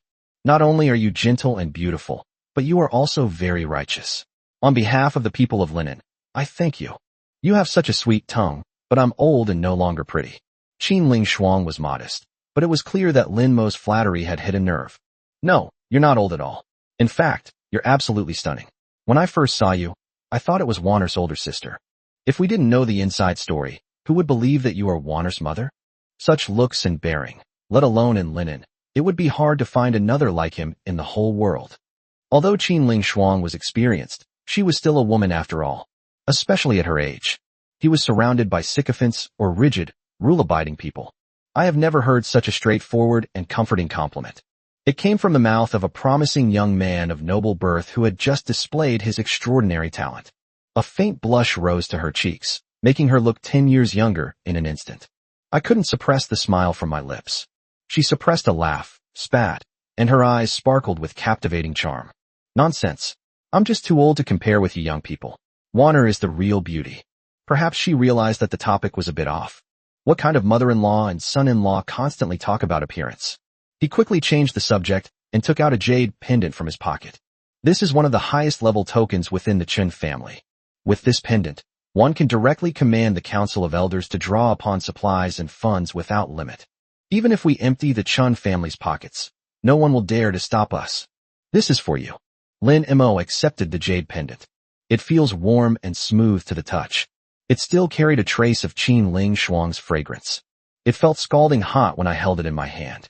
With this item, the probability of successfully defending Linen will increase by at least 20%. Lin Mo gripped it tightly in his hand, his heart filled with joy. Now, the chances of defending Linen were much greater. He subconsciously said, "It smells so good." You're talking nonsense. Lin Mo hurriedly explained. It's just too precious. I couldn't help myself, but it's also the truth. That's nonsense. Qin Lingshuang felt something was off. Lin Mo clearly realized that this was indeed inappropriate. He spoke again. You don't know this, but my mother passed away when I was born, and my father didn't love me. I have never enjoyed any family affection. I was indeed reminded of something I was looking at just now. This word immediately struck a chord in Qin Lingshuang's heart. She suddenly remembered. Yes, this young emperor, formerly the sixth prince, did indeed lose his mother at a young age and was not favored by Lin Yuan. He was completely invisible. With the northern Meng army pressing in, he was once again pushed out by Lin Yuan to be a scapegoat. A feeling of tenderness made her eyes redden. His voice choked with emotion. Good boy, then smell it. After she finished speaking, she looked at the young emperor again. Seeing Lin Mo's upright posture and straight back, he sighed inwardly. A man's strength is not about what he does, but about what he bears. Lin Mo was under immense pressure. She gently patted Lin Mo's shoulder. Child, you are a pitiful person too. Upon seeing this, Lin Mo also burst into tears. Mother, you are so good. Sigh. Qin Ling Shuang sighed heavily. Suddenly, I began to understand why Lin Mo had such insight. And so a long time passed. Qin Ling Shuang treated him like a child. She suddenly realized something was wrong. This scene. It's so embarrassing to have an adult child like that. Especially the position of Lin Mo's head. That doesn't seem quite right. What if Wanner sees us? That's not right. Why would I worry about Wanner seeing me? It's not like I'm doing anything bad. Despite her inner turmoil, she politely pushed Lin Mo away gently. Let's get down to business first. Chapter 41. How is my mother? Lin Mo also noticed this, and in order not to ruin his image as a gentleman, he quickly bowed deeply to Qin Ling Shuang. Thank you for your trust and kindness, mother-in-law. Lin Mo will certainly live up to your expectations. Having slaughtered 1,000,000 soldiers of the northern barbarians, the blood on the sword at my waist is still fresh. Qin Ling Shuang repeated it several times, her beautiful eyes shining even brighter. I never knew you could recite poetry. Rumors in Jinling say that you are ignorant and incompetent, licentious and immoral. Even when the country is in peril, you only talk about those things. It seems that Lin Yuan is deliberately slandering you and spreading rumors. How could someone like that say such a thing? My mother-in-law is a true confidant. Does she like this kind of thing? Lin Mo, having transmigrated, deliberately kept a low profile to avoid getting involved in the internal power struggles of the royal family. I've never dared to plagiarize poems to show off. But things are different now. He was already the emperor of the Great Way, the nominal ruler of the world. Who dares to do anything to him? Others pretend to copy poems in brothels or in the imperial court. But I am different. On a smaller scale, it's to please his mother-in-law. On a grander scale, it was for the Chun family's wealth, for linen, for the Great Way, and for the people of the world. Lin Mo sighed. Since ancient times, no one has ever escaped death. Let my loyal heart shine in history. Mother-in-law, even if I die in battle, my blood will be spilled on the faces of the northern barbarians. Oh! Qin Ling Shuang's heart trembled upon hearing this. Since ancient times, who has ever escaped death? She murmured the same words over and over, her beautiful eyes sparkling. Having fought 100 battles in golden armor, we will not return until the northern barbarians are defeated. This city, either we hold it or I will blow it up with it. We will not let the barbarians set foot in it. When he got excited, Lin Mo's eyes flashed with a fierce light. An even harsher statement suddenly came out. The brave warriors feast on the flesh of the barbarians when hungry, and laughingly drink the blood of the Huns when thirsty. Boom. Something seemed to explode in Qin Ling Shuang's mind. She came from a wealthy family, had met talented men, and heard sentimental poems, but she had never heard of anything so exciting.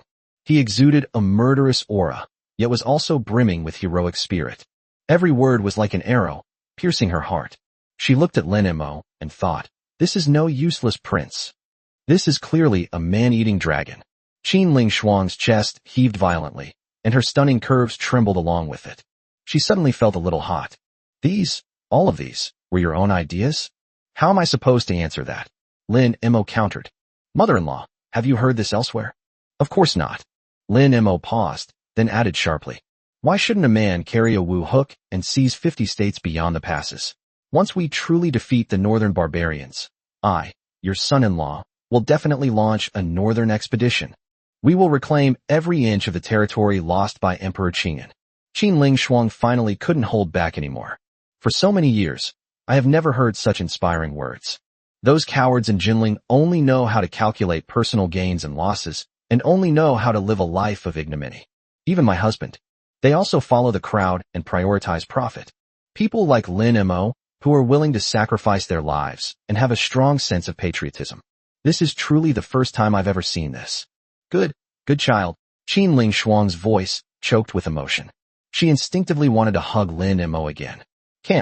The image of his chest being squeezed was really too presumptuous. She forced herself to stop and patted Lin Mo on the shoulder instead. You have such good intentions, Mother. Mother will definitely support you with all her might. No matter what the outcome, your mother will protect you and keep you alive. Lin Mo ignored the second half of her sentence. If the Chun family can't even protect itself, how can it guarantee its own survival? But Lin Mo was grateful for her righteousness and thanked her again. Various words, dazzling and extravagant. Qin Ling Shuang wiped her eyes and suddenly smiled.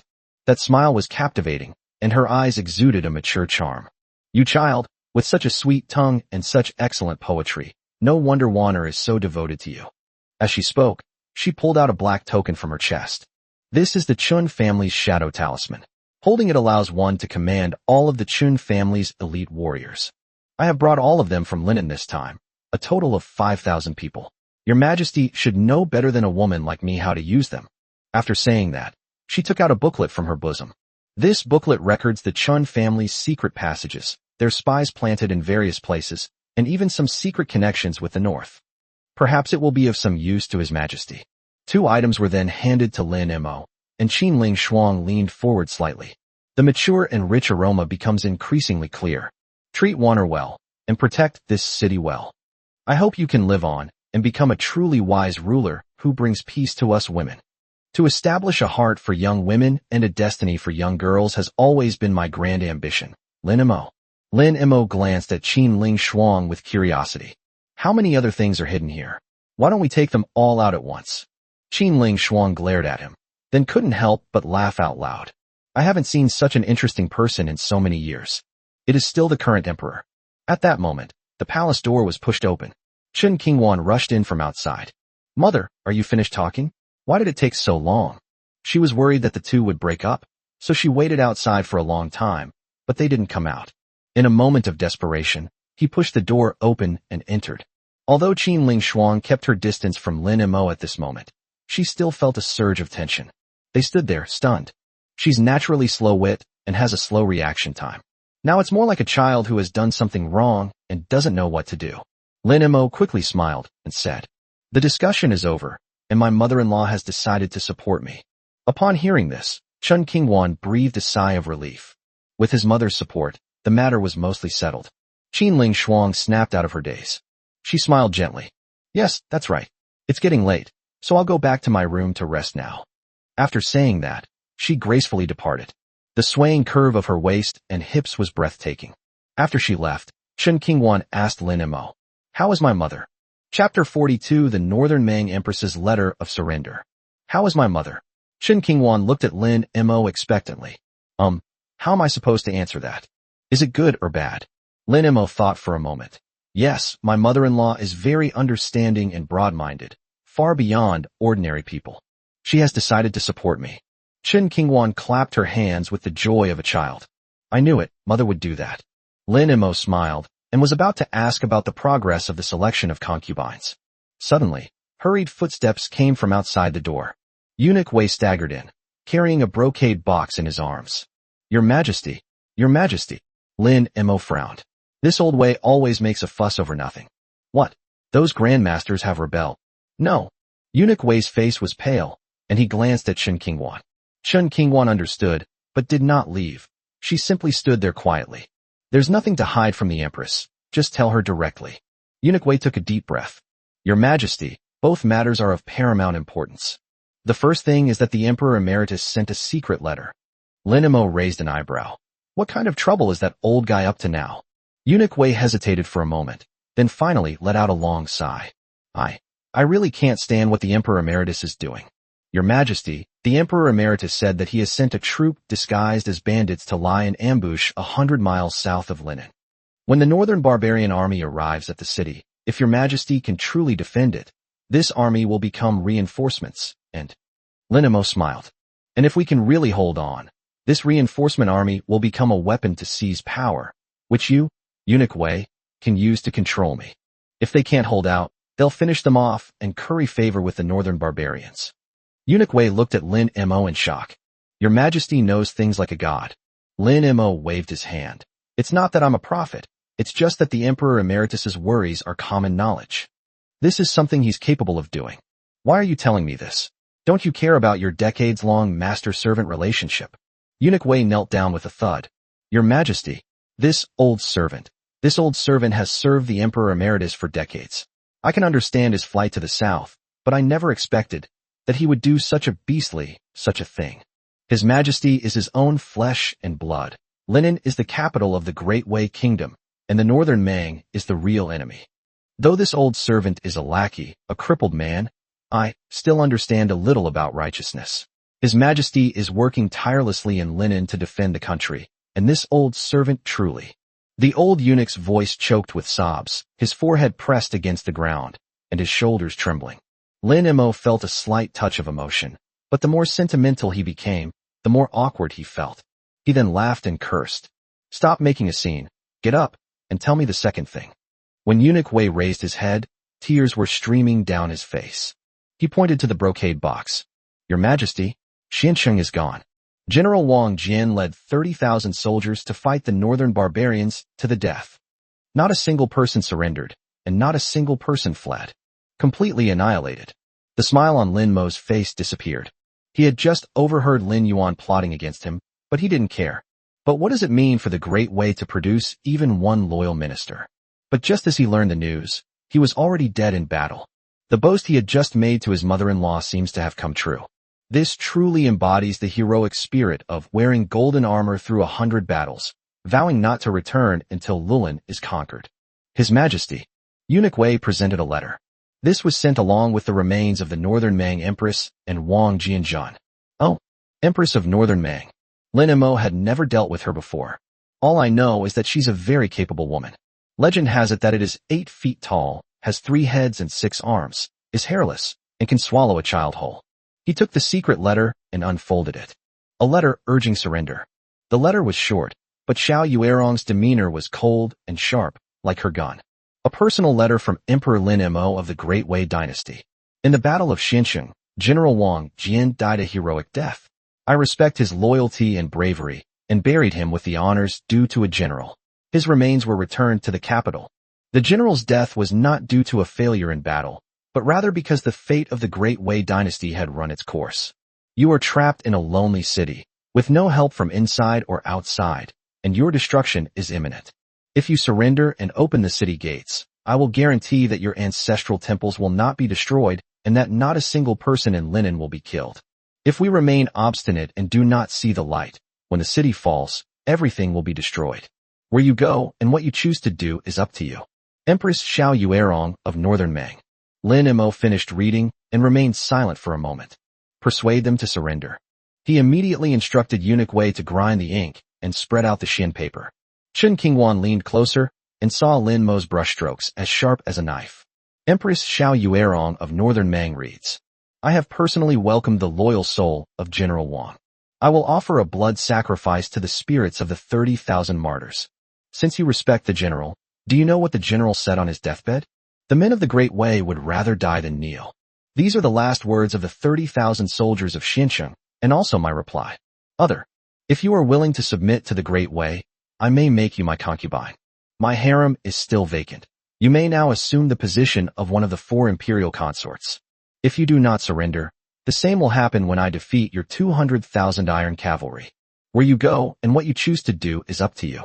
Lin Mo, the first emperor of the Great Wei Dynasty. Fortunately, after Lin Mo transmigrated, he didn't dare to be ostentatious and practiced calligraphy a lot at home. At least it's not shameful to use words. He had the upper hand over Xiao Yuerong in terms of presence. Send it over by express courier, over 800 li. Eunuch Wei took the letter with both hands, his hands trembling violently. Your Majesty, what is this? A counter-persuasion to surrender? They even want to take the Northern Mang Empress as a concubine. Okay. As expected of the Emperor of my Great Wei, who can match his boldness alone? This old servant obeys the decree. Just as he was about to turn around, Eunuch Wei suddenly stopped. His Majesty, his voice lowered, and his face betrayed his frustration. There is another matter, which is also news from Jinling. Explain.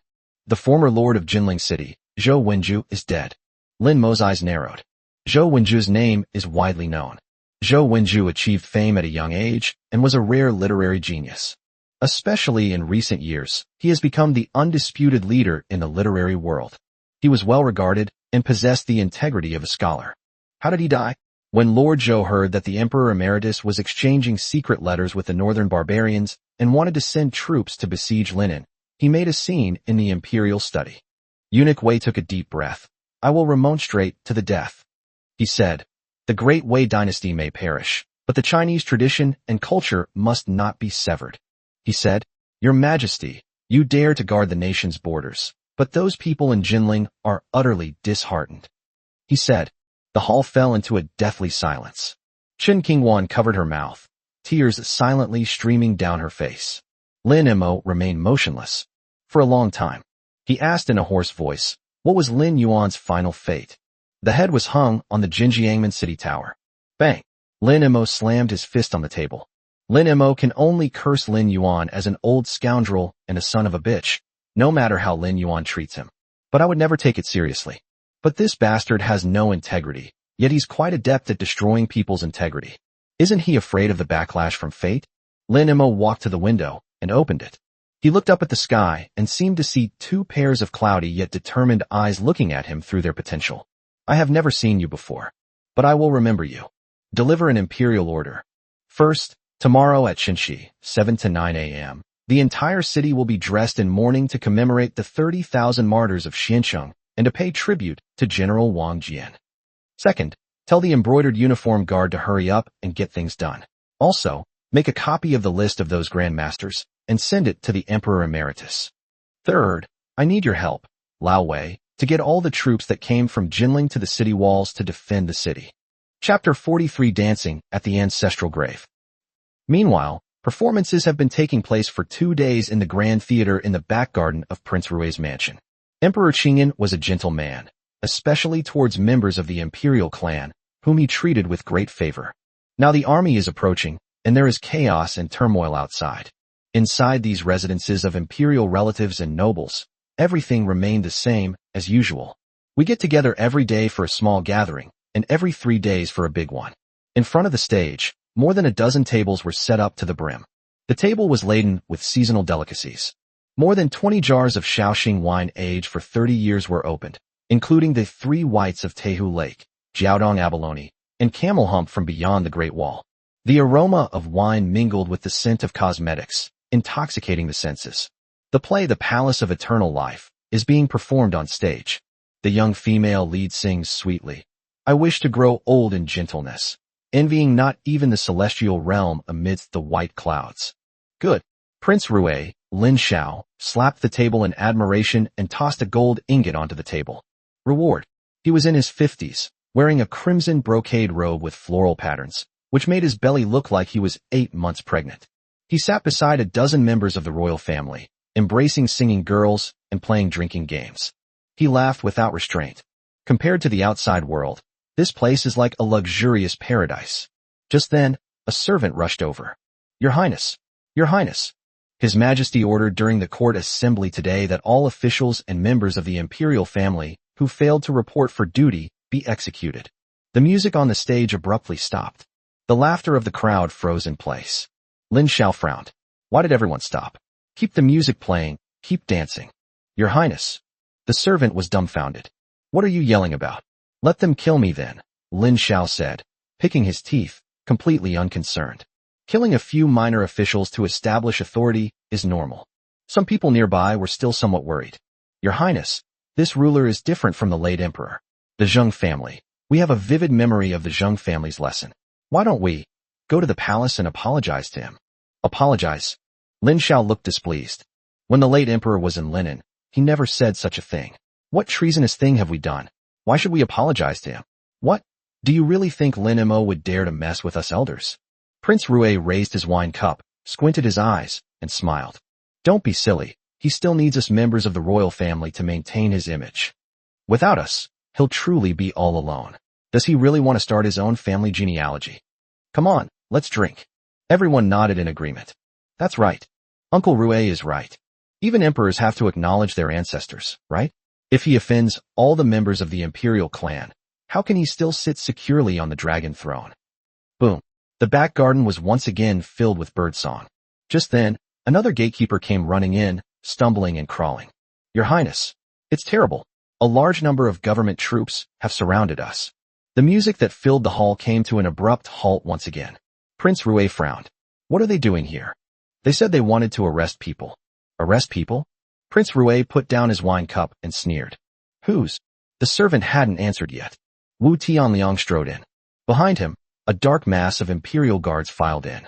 The embroidered spring blade was already 3 inches out of its sheath, its cold light gleaming. He glanced at the table full of leftover food.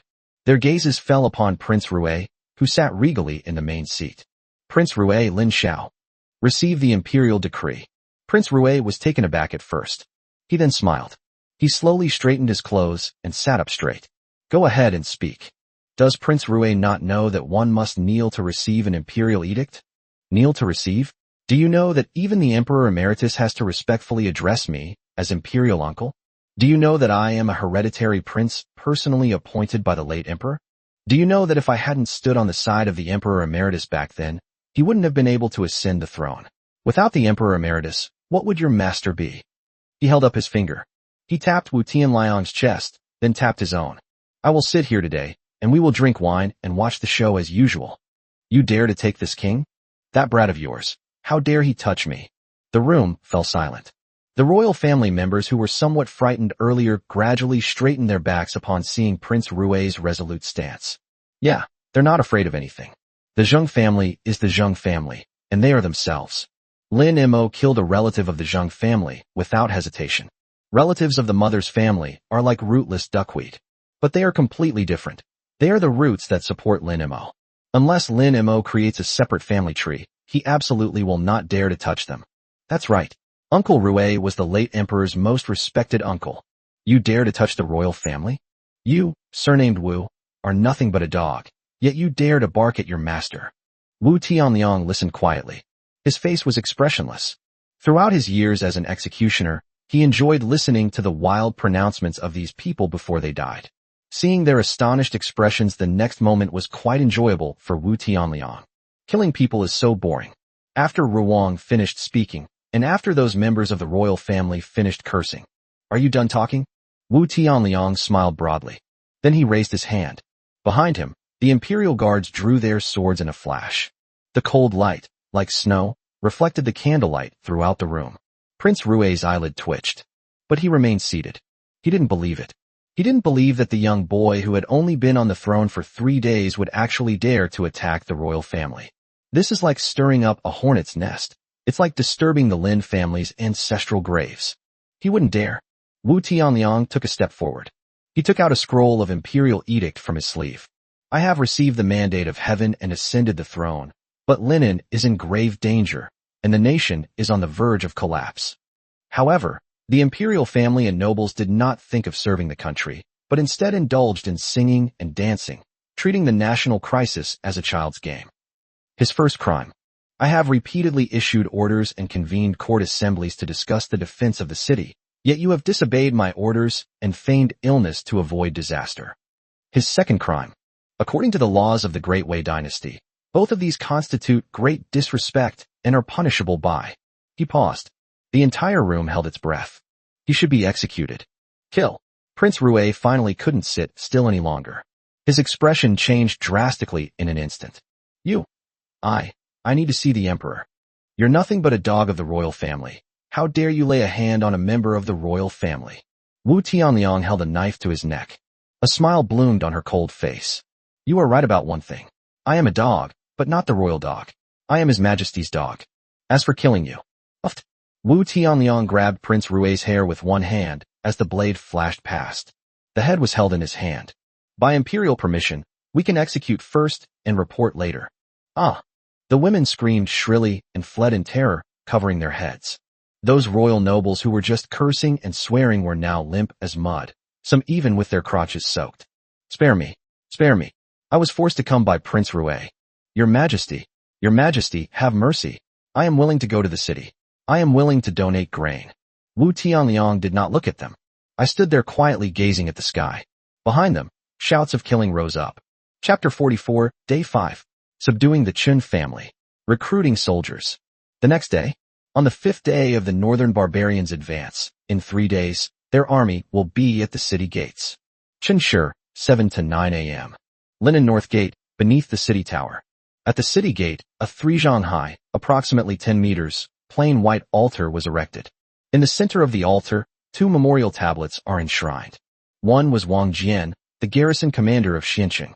One was Zhou Wenju from Jinling City. Before the altar lay rows of unseeing, lifeless heads. They were all members of the imperial family and officials who were afraid of fighting.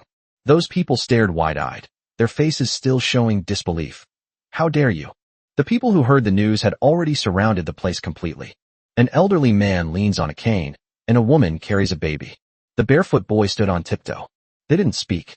He simply looked at the young man in a plain white dragon robe on the spiritual platform. It's very windy. The dragon robe fluttered in the wind. General Wang. Lin Mo held a bowl of wine in his hands and slowly began to speak. I have never met you, but I know what you looked like before you died. Men of the Great Way would rather die than kneel. I have remembered what you said. After he finished speaking, he bowed deeply, making his first bow. In the audience, a veteran suddenly choked up. His name was Han Tishan. He was missing a leg and was an old soldier who came from the north. He had heard this phrase 20 years ago. It was said by another general. The general is dead. They were standing. Lin Mo's gaze fell on the second memorial tablet. Old Mr. Zhou, you must watch me. Will I die standing or live kneeling? How could I possibly disappoint you? The wind blew across the altar, stirring the white silk in front of the memorial tablet. Lin Mo suddenly smiled. It sounded like a sigh. Sir, you've chosen a bad spot. Nanjing is too far away, with strong winds and sandstorms and heavy rainfall. You old bones, hanging there. Lin Mo paused for a moment. It will hurt. Some people in the audience burst into tears. He is a scholar. He was wearing a faded blue shirt. He knelt down, and behind him, one after another. Some wore long gowns, some wore short tunics, some wore straw sandals. The north gate was filled with kneeling figures. Lin Mo did not turn around. He looked at the bowl of wine. The wine sloshed around, reflecting his face. Very young. She's only 18. I have lived for 18 years. He's practically invisible. Nobody remembers what the sixth prince's name is. For the past 3 months, he's been counting ants in the imperial prison.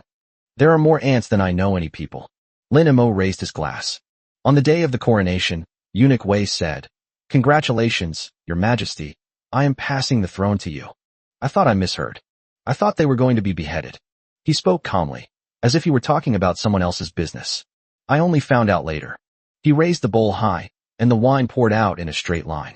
I was chosen to be sent to my death. But I am not wronged. You two were both in your 70s. One died on the city wall, and the other died at the Remonstrance platform. I am only 18 years old. I haven't lived enough yet. But today I stand here. I don't plan to live on. On the altar, Lin Mo remained silent for a long time. The wind made the white silk in front of the memorial tablet flutter. Like two old people, they were nodding. Lin Mo poured the wine from his glass onto the ground, splashing up a cloud of dust. General Wang, Mr. Zhou, I salute you. I assure you here today that if Linen falls, I will die before the city is breached. If you are fortunate enough to survive, your spirit will forever be a must-read for the people of the Great Way. Lin Mo turned around, faced the entire city's population, and bowed deeply. Then, he drew the emperor's sword and raised it high. Today I assure you, as long as the city stands, I stand. The city has fallen. I will never live on alone. Eunuch Wei knelt down, tears streaming down his face. He had served 2 emperors and heard countless flattering words. But I've never heard of an 18-year-old emperor saying that he was chosen to be sent to his death. He said it so calmly. Wu Tianliang stood with his knife in hand. His eyes were red as if they had been quenched in fire. He was an executioner, killing so many people his hands were sore. But at this moment, he really wanted to kill someone. Kill the person who pushed His Majesty out to his death. Even if that person is called the Emperor Emeritus. Several elders of the Chen family stood at the edge of the crowd. Elder Chen Banian's hand, which was stroking his beard, froze in mid-air, forgetting to put it down. Second Elder Chen Songtao's lips moved, but he couldn't utter a single word for a long time. They had lived for 60 or 70 years and had seen far too many emperors and generals putting on a show. But this young man, he doesn't need to put on a show. Every cut he made landed on the flesh. Every bow he made was in his heart. Qin Ling Shuang stood at the edge of the crowd. She wore a plain white dress, and her hair was not styled in a bun. She looked at the young man's back. The wind blew his dragon robe tightly against his back. His back was very straight. It's as straight as a gun. She suddenly remembered yesterday. The young man said, Since ancient times, no one has ever escaped death. Let my loyal heart shine in history. At that time, she only thought that the child wrote good poems. Only now do I understand. That's not poetry. That was a suicide note. Chen Qingwan stood beside her mother. She didn't cry. I just quietly watched that figure from behind. That was her man. It was her everything. If it collapses, we'll collapse together with him. In the crowd, Wang Taikui squatted on the ground, holding his head. This ruthless gangster from the Black Tiger Gang never flinched while committing murder and robbery. My shoulder is twitching right now, like a dog that's been kicked. His son tugged at his sleeve. Dad, why are you crying? Wang Taikui said in a muffled voice. Dad didn't cry. Dad got sand in his eye. His son looked up at the sky. There is no wind. Where did the sand come from? But he didn't ask any more questions. She just moved closer to her father. Side hall. Lin Mo stood at the head of the table with his hands behind his back, followed by a group of elders from the Qin family. Qin Banian was the first to stand up and bowed behind Lin Mo. His Majesty, I didn't sleep a wink last night, not because of those 3 volumes of heavenly books. This is a threefold bow in respect to your Majesty. I have lived for 68 years and have seen too many emperors. Emperor Qingyan was benevolent but lacked responsibility, while other emperors were diligent but failed to recognize talent. And your Majesty, he took a deep breath. Your Majesty has a sword in your hand and people in your heart. That's enough. He raised his right fist high. From this day forward, the entire Qin family will follow His Majesty's lead. Whether it prospers or perishes, whether it flourishes or declines, the Qin family accepts it. Behind them, the elders exchanged glances. Qin Songtao's lips moved, but he ultimately said nothing. He stood up, bowed his head, and bent over. Lin Mo then turned around. His gaze swept over each person. A smile finally appeared on his face. Elder, I will not let you lose the bet. Qin Banian nodded emphatically. I believe you. The phrase the Qin family has recognized its master is far more than just 4 words. Instead, it quickly turned into real money and supplies. Chapter 45 I am still young, and my kidneys are strong. Qin Banian opened the warehouse on the spot. The first batch of military supplies list was transcribed by Chen Qingwan herself. 3 million taels of silver, 3,000 warhorses, 5,000 sets of armor, 8,000 swords and spears, 2,000 crossbows, 150,000 arrows, 200,000 dan of grain, medicinal herbs, 30 cartloads, 120 craftsmen, with a full set of tools for iron smelting, crossbow making, and weapon repair. Lin Mo looked at the list. There was a long silence. Then, he looked up at Chen Qingwan. Empress, Your Majesty, I am here. Do you know what I'm thinking? Chen Qingwan blushed slightly. Whenever His Majesty asked this question, it was never a pleasant surprise. She's probably smitten again. I was thinking, your father is really too rich. Chen Qingwan was stunned for a moment, then burst out laughing and punched Lin Mo's chest a few times with her little fists. You need money, but you also need people. Lin Mo immediately headed straight for the army camp. Wu Tianliang had left those thugs to bake in the sun all day. They weren't allowed to touch the knife all day. We only do 3 things. Stand in the queue. Listen to the bugle call. Memorize military regulations. Those who disagreed were given 20 strokes of the military rod. Those who were still not convinced were cut down 3 more. In just one day, these bandits had taken on the appearance of a well-organized army. At least when you see an officer, you know to greet them, instead of giving them a stern look and saying, "What the hell are you looking at?" No, it's much more than that. Lin Mo had just stepped onto the reviewing stand. Then he heard the soldiers gathering below him. Raise your fist. Loyalty. Loyalty. Loyalty. Its spirit soars like the heavens, reaching straight to the clouds. Lin Mo was startled. He also raised his right hand, shouting, "Loyalty." He came here for 2 reasons. First, since almost everyone in this military camp was a new recruit, he naturally wanted to encourage them. The second priority is to immediately expand the army and pay the outstanding military salaries. Lin Mo pressed his hands down lightly, and the audience instantly fell silent. I know what you're thinking. You're thinking that this dog emperor is trying to trick us into going to our deaths again. A few of the bolder ones shrank back. Lin Mo ignored them and continued. I'm not kidding you. 200,000 iron cavalry from the northern barbarians will arrive in 3 days. With our small numbers, we'd be doomed if we fought head-on. The audience fell even quieter. Lin Mo looked at them and suddenly smiled. But I have no intention of fighting head-on. He paused. I intend to lead you all to take down the 200,000 people of northern Mang piece by piece. Take a piece, and you'll be rewarded with 1,000 taels. 10 pieces of gold, 100 households and theft. Eat 100 coins, and you'll be ennobled. The entire room fell silent. Then, a gruff voice boomed from the corner. Your Majesty, I am not well educated. Please don't lie to me. Can you really be ennobled for defeating 100 northern barbarian soldiers? Lin Mo did not answer. He simply took out a blank official document from his sleeve. Write your name on the spot. Before the city falls, it's a blank sheet of paper. After the city falls, this is the iron certificate. The man stood there, frozen in place. A moment later. Grass. My life is worth 1,000 taels. Let's do it. Count me in. Lin Mo nodded in satisfaction, and then said a few more words urging everyone to intensify their training. Then he took Wu Tianming and left. Inside the camp, Lin Mo quickly issued a series of instructions. Unfortunately, what looks like a lively scene is not actually a sure thing. He only had 5,000 soldiers in his command, who were part of the city's garrison. These 5,000 people were left behind by Lin Yuan, so their quality is self-evident. In Lin Mo's mind, these were absolutely cannon fodder. 1,000 Imperial Guards. These cannot be moved. They are there to protect the palace. Black Wind Mountain can be roughly counted as having 20,000 people. The last time we recruited soldiers, we had about 15,000 men. In total, there are 41,000 people. There were only about 3,000 warhorses. Faced with 200,000 well-equipped and invincible cavalry, these were nothing compared to the Kurami. In ancient times, before the cultivation of martial arts, 50,000 iron cavalry would have been invincible. When Genghis Khan conquered the Eurasian continent, he only had about 50,000 men. The northern barbarians actually have 200,000. Attacking Linen City now is like using a cannon to kill a mosquito. Recruit soldiers. Recruit soldiers. Bring in anyone who is physically and mentally sound and willing to fight, regardless of gender. 50 taels of silver as a resettlement allowance, 300 taels of silver for those who died in battle, and lifelong support for the wounded. The more people, the better. This time, Lin Mo doesn't need to personally go and persuade people to join the recruitment drive. Notices were posted all over the streets and alleys of Linen. Soon, the people gathered around the notice, and a large crowd formed. The biggest impact on them is the word cash. 50 taels of silver could allow a family to live a good life.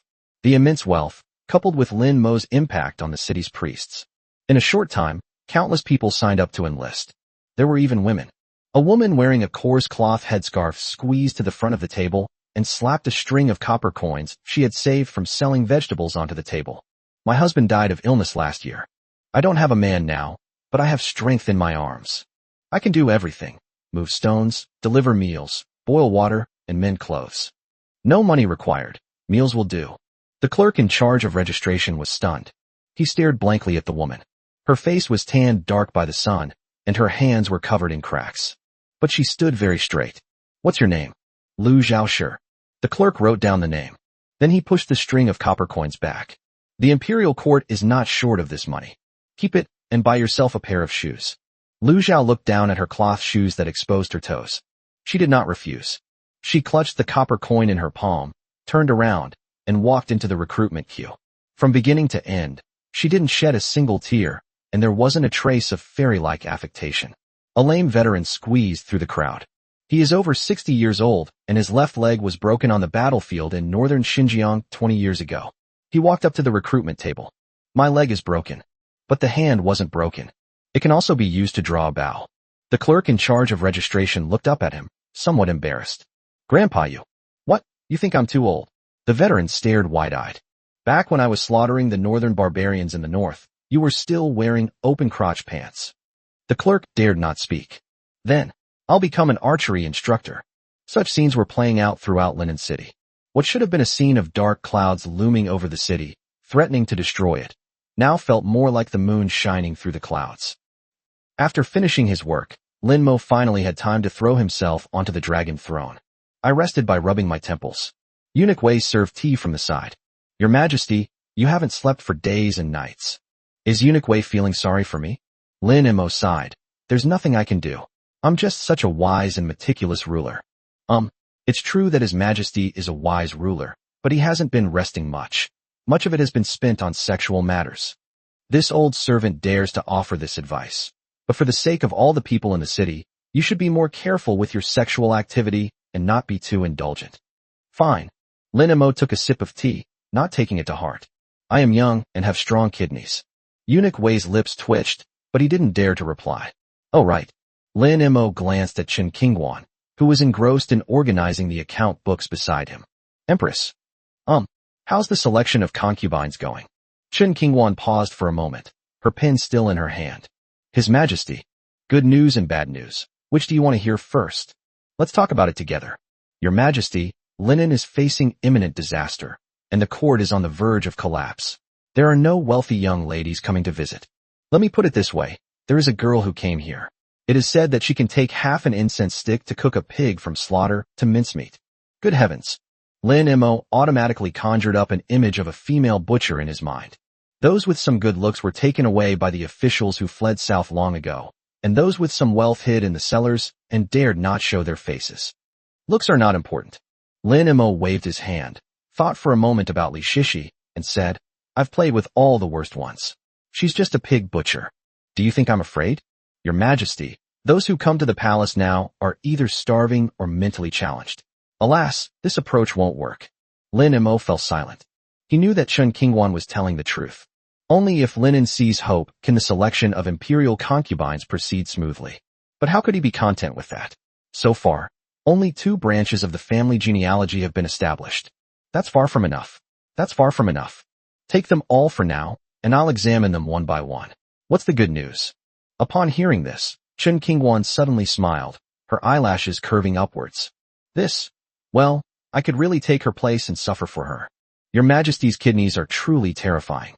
The good news is that His Majesty will be pleased with one of the women among them. Her name is Ali. P.S. This is a crucial verification period. I urge all readers to urge me to update the chapter, and please check the latest chapter whenever you have a spare moment. I will continue updating during the Chinese New Year, starting with 6 updates a day. Please, gentlemen. Chapter 46, Selecting Concubines, a New Batch. Lin Mo looked at Chen Qingwan with some curiosity. There probably weren't many people who could catch her eye. This guy named Ali actually made him give such a high evaluation. Chen Qingwan took out a roster from her bosom. The above is Ali's basic information. Ali, 19 years old. His ancestral home is Yangzhou. He was orphaned and came here with a caravan. He was an expert in all the arts, including music, chess, calligraphy, and painting. Military strategies, just offhand remarks. Lin Mo clicked his tongue. It was indeed rare for a merchant family to produce such a woman. Chen Qingwan, for example, was even more adept at the ways of business. Where is she? I have arranged for her to stay temporarily in a side hall of the inner palace. Have you investigated their background? I've checked. Chen Qingwan, true to her reputation as a virtuous wife, said, she has an innocent background and should have no ill intentions. They must have ended up here in desperation, and perhaps they really want to vindicate women and use their talents under your Majesty's rule. This doesn't look like a selection of concubines. It looks more like a selection of a prime minister. Lin Mo muttered to himself. No need for that. Just summon everyone, and I'll take a look at them one by one. Chen Qingwan is always very efficient. After an incense stick had burned, dozens of women stood in 3 rows in a side hall of the Zikin Palace. Lin Mo sat at the head of the table, his gaze sweeping across the first row. Name, Wang Kuo. Level, green. Character entry, a butcher with 20 years of experience, possessing precise knife skills, superhuman strength, some culinary knowledge, and an astonishing appetite. As the saying goes, you shouldn't miss out on a good girl, and you shouldn't waste a bad girl. Green can also emit light and heat. Lin Mo waved his hand. Send this to the imperial kitchen. She looked away. Name, Chen Xiaotao. Level, blue. Character entry, from a family of pickled vegetable makers, skilled in needlework, known for his unique and extremely fierce swearing. This is also the imperial kitchen. Eunuch Wei suddenly realized. He subtly gave a thumbs up. Your Majesty is wise. It turns out that His Majesty was using the selection of concubines as a pretext to recruit talent for the palace. Brilliant. These women will only think they've been relegated to the sidelines. So how could they not work even harder to rise in rank? Name, Sundaya. Level, green. Character attributes, skilled cattle herder, agile tree climber, rabbit catcher with bare hands, and a gifted archer. Name, Li Ernie. Level, gray. Character description, big feet, loud voice, big appetite, and big heart. Change to a different batch. Lin Mo waved his hand familiarly, as if he were in a club. The woman in the first row left resentfully. The second row is almost entirely the same stuff. Lin Mo glanced at Chen Qingwan. The meaning clear. Is this how you try to fool the cadres? Chen Qingwan shrugged. Unless it's outright robbery, this is already quite good. Lin Mo didn't bother to look anymore and bypassed the crowd, his gaze landing on the last row. Ollie. She stood there quietly, neither pushing forward nor shrinking back, like a transplanted cymbidium orchid, blooming quietly on its own. Name, Zhenli. Level, orange. Character entry. She is as beautiful as a flower. Cement seal. Nine Master, possesses 9 Poison Master. Obtaining this entry will automatically lower one's moral standards and actions. Heavenly Mandate Dual Cultivation. Born with a sacred body for dual cultivation, your cultivation speed will be doubled. Father is attacked. When you are injured, the damage can be transferred to your father once a day. Recruiting talented individuals. This entry appears in the family genealogy. Every 3 days, a talented individual will come to apply. Lin Mo rubbed his eyes and looked at her again. It's the same entry. No, this woman is going way too far. What weirdos they are. Beautiful as a flower, but its heart is sealed with cement. What the hell is this 9 Master? 9 Is it what I think? Lin Mo really wanted to strip her naked right there and then. The concept of cultivating both destiny and practice is easy to understand. One is born as a furnace or vessel. This is very useful when our fathers were attacked. Lin Yuan, you're just waiting to get beaten up. Lin Mo secretly vowed that even if it meant having beautiful wives and concubines every day, driving luxury cars, and living in villas, he would still obtain this entry. Zhenli lowered her eyes. Her eyelashes were very long. Dressed in plain clothes, without a single color on her body, she looked as if she had just stepped out of a traditional Chinese ink painting. Perhaps sensing Lin Mo's gaze, she suddenly looked up. She had an exceptionally beautiful pair of peach blossom eyes. Her appearance is comparable to Chen Qingwan's. This woman is actually a poison master. How interesting. Lin Mo suppressed his curiosity. These questions would be answered soon. Send this to my study. Upon hearing this, Eunuch Wei was greatly alarmed and sent it to the imperial study, knowing what it meant. His Majesty is about to issue a public announcement again. Your Majesty, this is absolutely forbidden. Linen has just. It's true what they say, the Empress isn't worried, but the eunuch is. You old fool, didn't you see that the Empress didn't complain at all? Lin Mo interrupted him directly. Old Wei, do you think I'm acting recklessly again? Eunuch Wei, with his audacious audacity, nodded. Lin Mo patted him on the shoulder. He said earnestly, Old Wei, actually you're quite loyal. If you were given the chance during peaceful times, you would definitely be a loyal and outspoken advisor. Although you are old, you are still a eunuch. You can be ugly, you can have age spots, and you can even have little education. But, Eunuch Wei listened intently, sensing that what followed was surely something positive, a classic case of building suspense before praising. Lin Mo continued, but I cannot. I am young, handsome, well-read, have no age spots, and am still a normal man. Stop causing trouble here, okay? Eunuch Wei looked exasperated. Your Majesty's words are truly awful. But his attempts to dissuade him from doing so were futile. At the same time, it is understandable. No one is born perfect. His Majesty is just a bit lecherous, so let him be. He reluctantly took his leave. Chen Qingwan glared at Lin Mo. Lin Mo felt somewhat confused. A moment later, the Imperial study. Lin Mo sat behind the Imperial desk and waved to Zhenli, who was standing quietly in the middle. Come over. Zhenli did as instructed, walked around the table, and stood beside Lin Mo. Only then did she take a closer look at the new ruler of Linen. Yes, it's pretty much what she imagined. He looks like a spoiled brat. How could an emperor be born so handsome? Based on Lin Mo's actions today, she has basically come to the conclusion that this person is a lustful fiend. Taking concubines is like visiting a brothel. The bridal chamber is like a brothel. There's no ceremony or anything, and it's already happening, right here in the Imperial study. Huh, what a tyrant. Chapter 47. A beauty and a poisonous woman enter my arms. The purpose of the poisoning ritual was simple, to bring this tyrannical ruler to his end.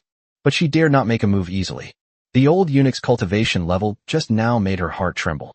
She was no match for him. Of course, that wouldn't be in line with her style. Only by making a clean getaway could she demonstrate the ruthless nature of a villain. To take the head of a tyrant silently is the mark of a true master. She made thorough preparations for this. The strategist personally intervened in the situation. The strategist concealed poison within himself. He's doomed if Lin Mo touches him. unless he is determined to eradicate it permanently. Otherwise, the poison will spread within 3 days, and the person will surely die from the poison. 3 days later, the Northern Mang army arrived at the gates of Linen. Linen lost Lin Mo because of his defense. Without losing a single soldier, the Empress could accept the surrender of the Great Way. I can finally realize my long-cherished wish. Everything was so perfect. She knelt down 3 feet away from Lin Mo. Why do you smell like medicine? Lin Mo wrinkled his nose. Zhen Li's eyelashes trembled slightly. Your Majesty, I was sickly as a child and took medicine all year round. The dregs of the medicine seeped into my bones and blood and cannot be washed away. Lin Mo hummed in response, seemingly unsure whether he believed it or not, and leaned forward. His gaze slowly moved down from Zhen Li's eyebrows and eyes, across her plain white chest, and over the curve hidden beneath her clothes. The waist suddenly contracts and then expands abruptly at the pelvis. It's very beautiful. She wasn't like Chen Qingwan, a gentle and refined lady from a prominent family. It's not like Su Qingxian, a wild and untamed little horse. She's beautiful. It resembles a water lily blooming serenely. A quiet and beautiful girl. Lin Mo lifted Zhen Li's chin with his fingers. What a coincidence. I am most skilled at healing the sick. Let me examine your illness first. He was indeed a tyrannical and incompetent ruler. Zhen Li sneered inwardly. So easily seduced by lust. A seductive look appeared on her face as she gripped Lin Mo's hand and pressed it tightly against her cheek. He looked up, his eyes filled with tender affection. From Lin Mo's perspective, it looks more like a well-behaved kitten. Zhen Li's voice became soft and sweet. Your Majesty, only you can cure my illness. Oh. Lin Mo felt the warm touch on his cheek and smiled.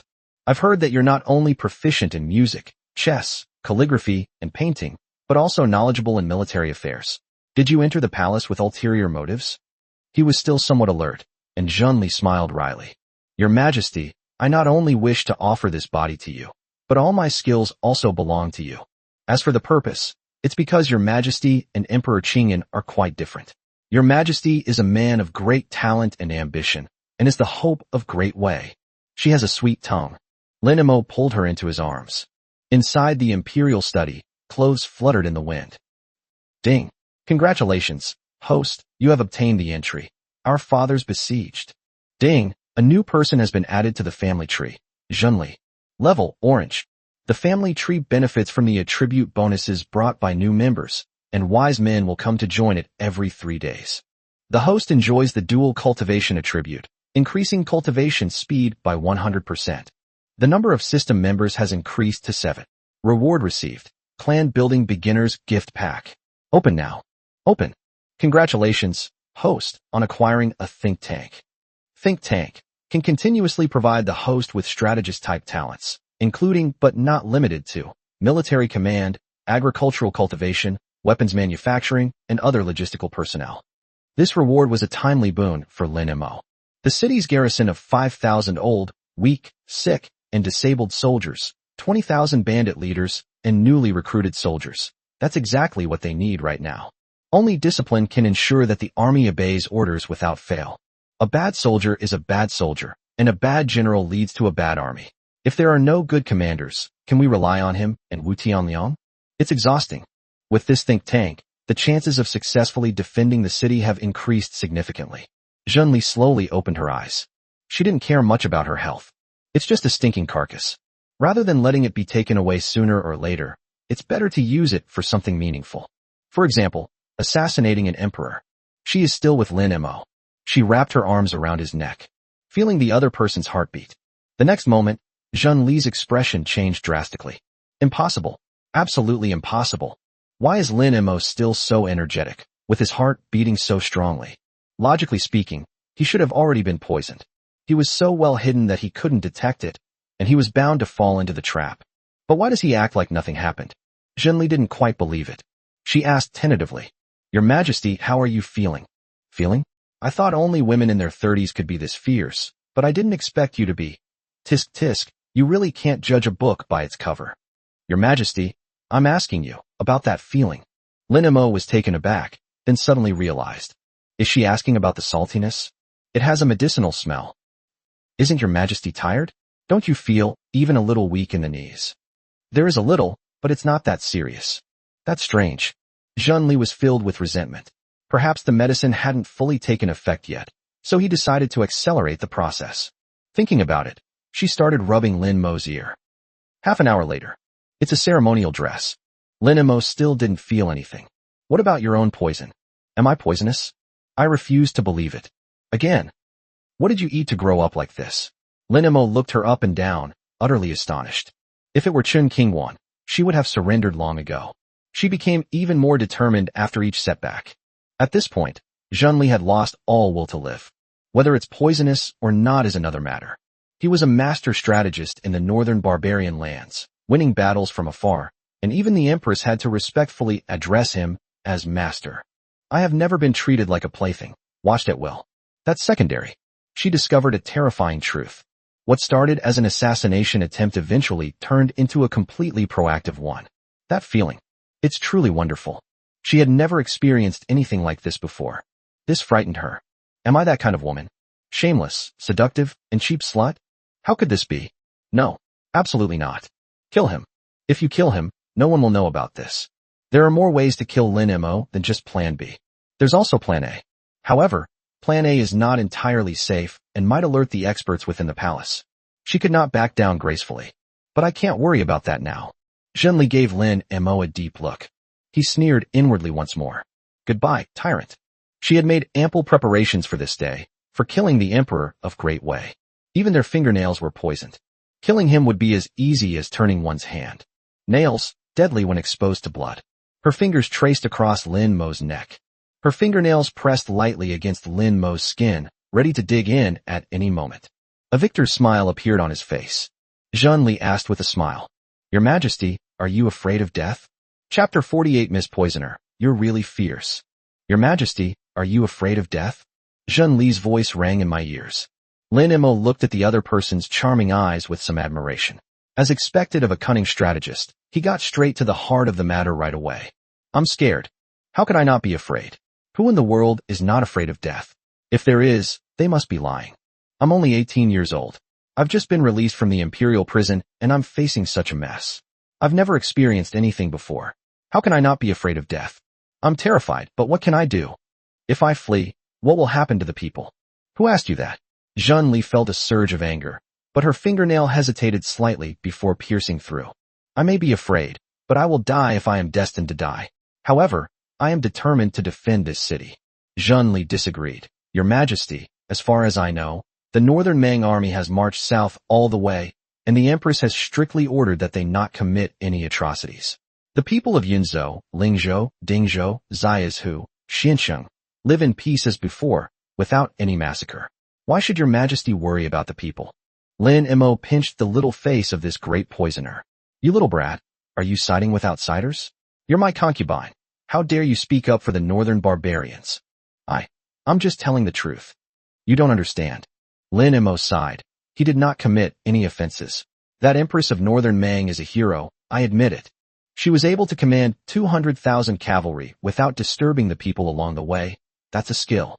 And then what? What if she conquers the Central Plains? What if she gets old? What if she dies? Will the next emperor of Northern Mang be able to control this ferocious army? Those who are not of our kind will surely have different hearts. Do the officials and soldiers of Northern Mang, the nobility from the grasslands and the government offices, care about the lives of the people of the Central Plains? No, they won't care. I do not want people here to speak Chinese or write Chinese characters in the future. In his past life, Lin Mo knew about the migration of northerners to the south. In the end, it all resulted in widespread death and destruction and devastation of the land. During the 5 barbarian invasions, people were used as food. The Tartars marched south, infiltrating the land and cities. Zhenli fell silent, recalling the words her father had spoken to her 15 years ago. He said that he had lived up to his official robes in this lifetime. Zhenli was born in Linen. My father was a high-ranking official in the Ministry of Justice. However, while investigating a corruption case, the investigation eventually led to Emperor Qingyan. The father forced Emperor Qingyan to issue an edict of self-reproach. But what was the result? The upright and incorruptible father, who was devoted to the people, was forced to the guillotine. His entire family was executed. She managed to escape, but ended up in the northern wilderness. From that moment on, she vowed to take revenge. The Lin royal family must be completely wiped out. She's almost there. She pushed herself to study like a madwoman for over a decade, and coincidentally, she was a prodigy. You can learn anything quickly. He successfully became a renowned poison master in northern Mang. He helped the Empress restore order, seize power, and lead his troops south. But Lin Mo's words were similar to what her father had said, which inexplicably softened her heart. She looked at Lin Mo. I actually felt a kind of fatherly love. It felt like I was back in my childhood, with my father giving me earnest advice. She suddenly felt uncertain. What will happen to this land after Lin Mo is killed? Is what her father protected back then the same thing she's now trying to destroy? So, is His Majesty protecting this land or the Lin clan? You have so many questions. For the sake of the fact that you were feeling quite comfortable just now, I forgive you. What do you think? With my slaughter of the Imperial clan members, do you think the Lin clan still has a place for me? I am protecting this land, and I will establish a separate family genealogy. Zhenli suddenly realized what was going on. Yes, the young emperor before them had just defied the world and wiped out the entire Lin clan. How could he possibly be loyal to the royal family? So, should we still kill him? I was once again lost in confusion. But Lin Mo's next words completely shattered her. You are a lonely person. Lin Mo clicked his tongue. A very lonely person. Otherwise, how could he have such a strong desire? People with such a strong contrast are often lonely and repressed. Zhen Li's delicate body trembled. Although Lin Mo was referring to that aspect, Zhen Li interpreted it in completely different ways. She is indeed a lonely person. So lonely that I don't have a single friend. No matter what they do, they always put profit first. They all have clear goals. That string, which had been stretched for over a decade, finally reached its limit. She bit her lower lip and moved her nails away from Lin Mo. Tears flowed like a broken string on a beaded curtain. How do you know I'm lonely? Nonsense. Are normal people this strong? Lin Mo didn't know how to explain, so he casually replied, because I am too. These words were like an arrow, piercing her heart. I feel like my head is about to explode. On one side is a blood feud, and the northern barbarian army he had personally nurtured. On the other side is a man of such noble character as his father, his confidant. What should I do? Why are you crying? Lin Mo frowned. Your Majesty, I want to be alone. Think it over carefully. I have to go attend to official business. Lin Mo couldn't stand women crying. He pulled up his pants and left. But after taking only 2 steps, he suddenly grabbed his waist with one hand. Holy crap. Nanjing City. Emperor Qingyan lay on the bed, his face ashen, as if he were terminally ill. At first, the courtiers thought that His Majesty had just caught a cold. After all, he had rushed south from Linen, enduring a long and arduous journey, and was still shaken from the ordeal. It was understandable that the emperor was slightly unwell. Nobody took it seriously. But not long after, an urgent summons came from the imperial study. Chen Zhongjing, the head of the Imperial Medical Academy, was carried into the palace by 2 eunuchs. The old man was 73 years old, and his legs were already weak. He staggered all the way, and didn't even dare to straighten his official hat when it was askew. He was led directly into the bedroom. After a thorough examination, Emperor Qingyan leaned back on the couch, covered with a brocade quilt. Chen Zhongjing knelt down to pay his respects, not daring to utter a sound. Minister, Bi Chun, tell me quickly what's wrong with me. His Majesty. Chen Zhongjing dared not speak. Legend has it that this retired emperor was a romantic and dashing man who frequented brothels and alleys in Linen. Unexpectedly, even after escaping to Nanjing, he still did not restrain himself. At such a critical juncture, to still contract this disease. From the waist down, the skin that should have been flat was now covered with patches of. It's not a rash. It's an ulcer. It is coin-shaped with raised edges and a concave center. The foundation has already broken down, and thick fluid has seeped out. This is a sign of the most toxic dampness and toxins leaking out. He spent 50 years in the Imperial Medical Academy, serving 3 generations of emperors. What kind of difficult and complicated diseases haven't I seen? Smallpox? Epidemic disease? Tuberculosis? Rheumatism? It doesn't resemble any of those. It's more like a poison. Speak, I won't blame you. What haven't I seen in my life? What can't I hear? Chen Zhongjing was really going all out. Muster your courage. Your Majesty, I dare to ask, did you visit any brothels today? Chapter 49 To cut or not to cut. Emperor Qingyan's face turned green. Throughout his life, he was a womanizer and a regular customer in all the alleys of Linen. But I haven't been there in the last few days. Look at the mess it's made of. I haven't been in the mood these past few days. His expression turned serious. What are you talking about? I would never go to such a place. But then, he realized something terrible. Why did Physician Chen ask such a question? Could it be? He shuddered, and his voice trembled slightly. Imperial Physician, what? What exactly is wrong with me? Chen Zhongjing pressed his head against the floor, cold sweat pouring down his face. Your Majesty, I dare to say that this ailment is called Yin Shuang. What is Yin Sore? Emperor Qingyan's heart sank. If he were to contract that kind of disease, it would be worse than being killed. Chen Zhongjing dared not answer. But silence is the best answer. I am a man of impeccable morals. How could I possibly have such a disease? Emperor Qingyan was furious. How could this have come to this? Chen Zhongjing was startled. How was he supposed to answer such a question? I'm asking you a question. Your Majesty, this ailment is caused by a highly toxic substance, mostly due to uncleanliness. And if it is not treated in time, it will soon spread throughout the body. Fart. Emperor Qingyan sat up. I have absolutely never done anything unclean. How could I have contracted this disease? Emperor Qingyan began to hurl profanities. He cursed the ancestors of the Imperial Medical Academy for 18 generations. If we didn't need them, we probably would have beheaded them. Chen Zhongjing could only kowtow and dared not say anything more. For a long time. After venting his anger, Emperor Qingyan lay down on the roof with a thud, staring blankly at the ceiling. Can it be cured? Chen Zhongjing still dared not answer. I ask you, can it be cured? Emperor Qingyan asked again. Chen Zhongjing kowtowed heavily on the ground. Knock, knock, knock. Abel. How to treat it? Speak, I can endure it. Even if it means scraping the bone to remove the poison, I am not afraid. Upon hearing this, Chen Zhongjing breathed a sigh of relief. Unexpectedly, the former emperor, who used to find even medicine bitter, showed such courage in the face of life and death. Your Majesty, if you wish to save your life, the only option is castration for permanent cure. Oh, then cut it. Wait a minute. Emperor Qingyan almost jumped up. What did you say? To cure permanently through castration? To castrate what? Where? He reigned for 20 years, surrounded by 3 palaces and 6 courtyards, with 3,000 beauties. He even considered the possibility that he might die from excessive indulgence. But I never thought of this situation. If I cut it off, wouldn't I starve to death? Your Majesty, the only option is to cut off his manhood. Thump. Emperor Qingyan fell off his dragon bed and crawled to Chen Zhongjing's side. Help him up. Imperial Physician Chen, you know me well. I've always been a strong-willed person and have never asked anyone for help before. But this time, I'm begging you. Shall we think of another way?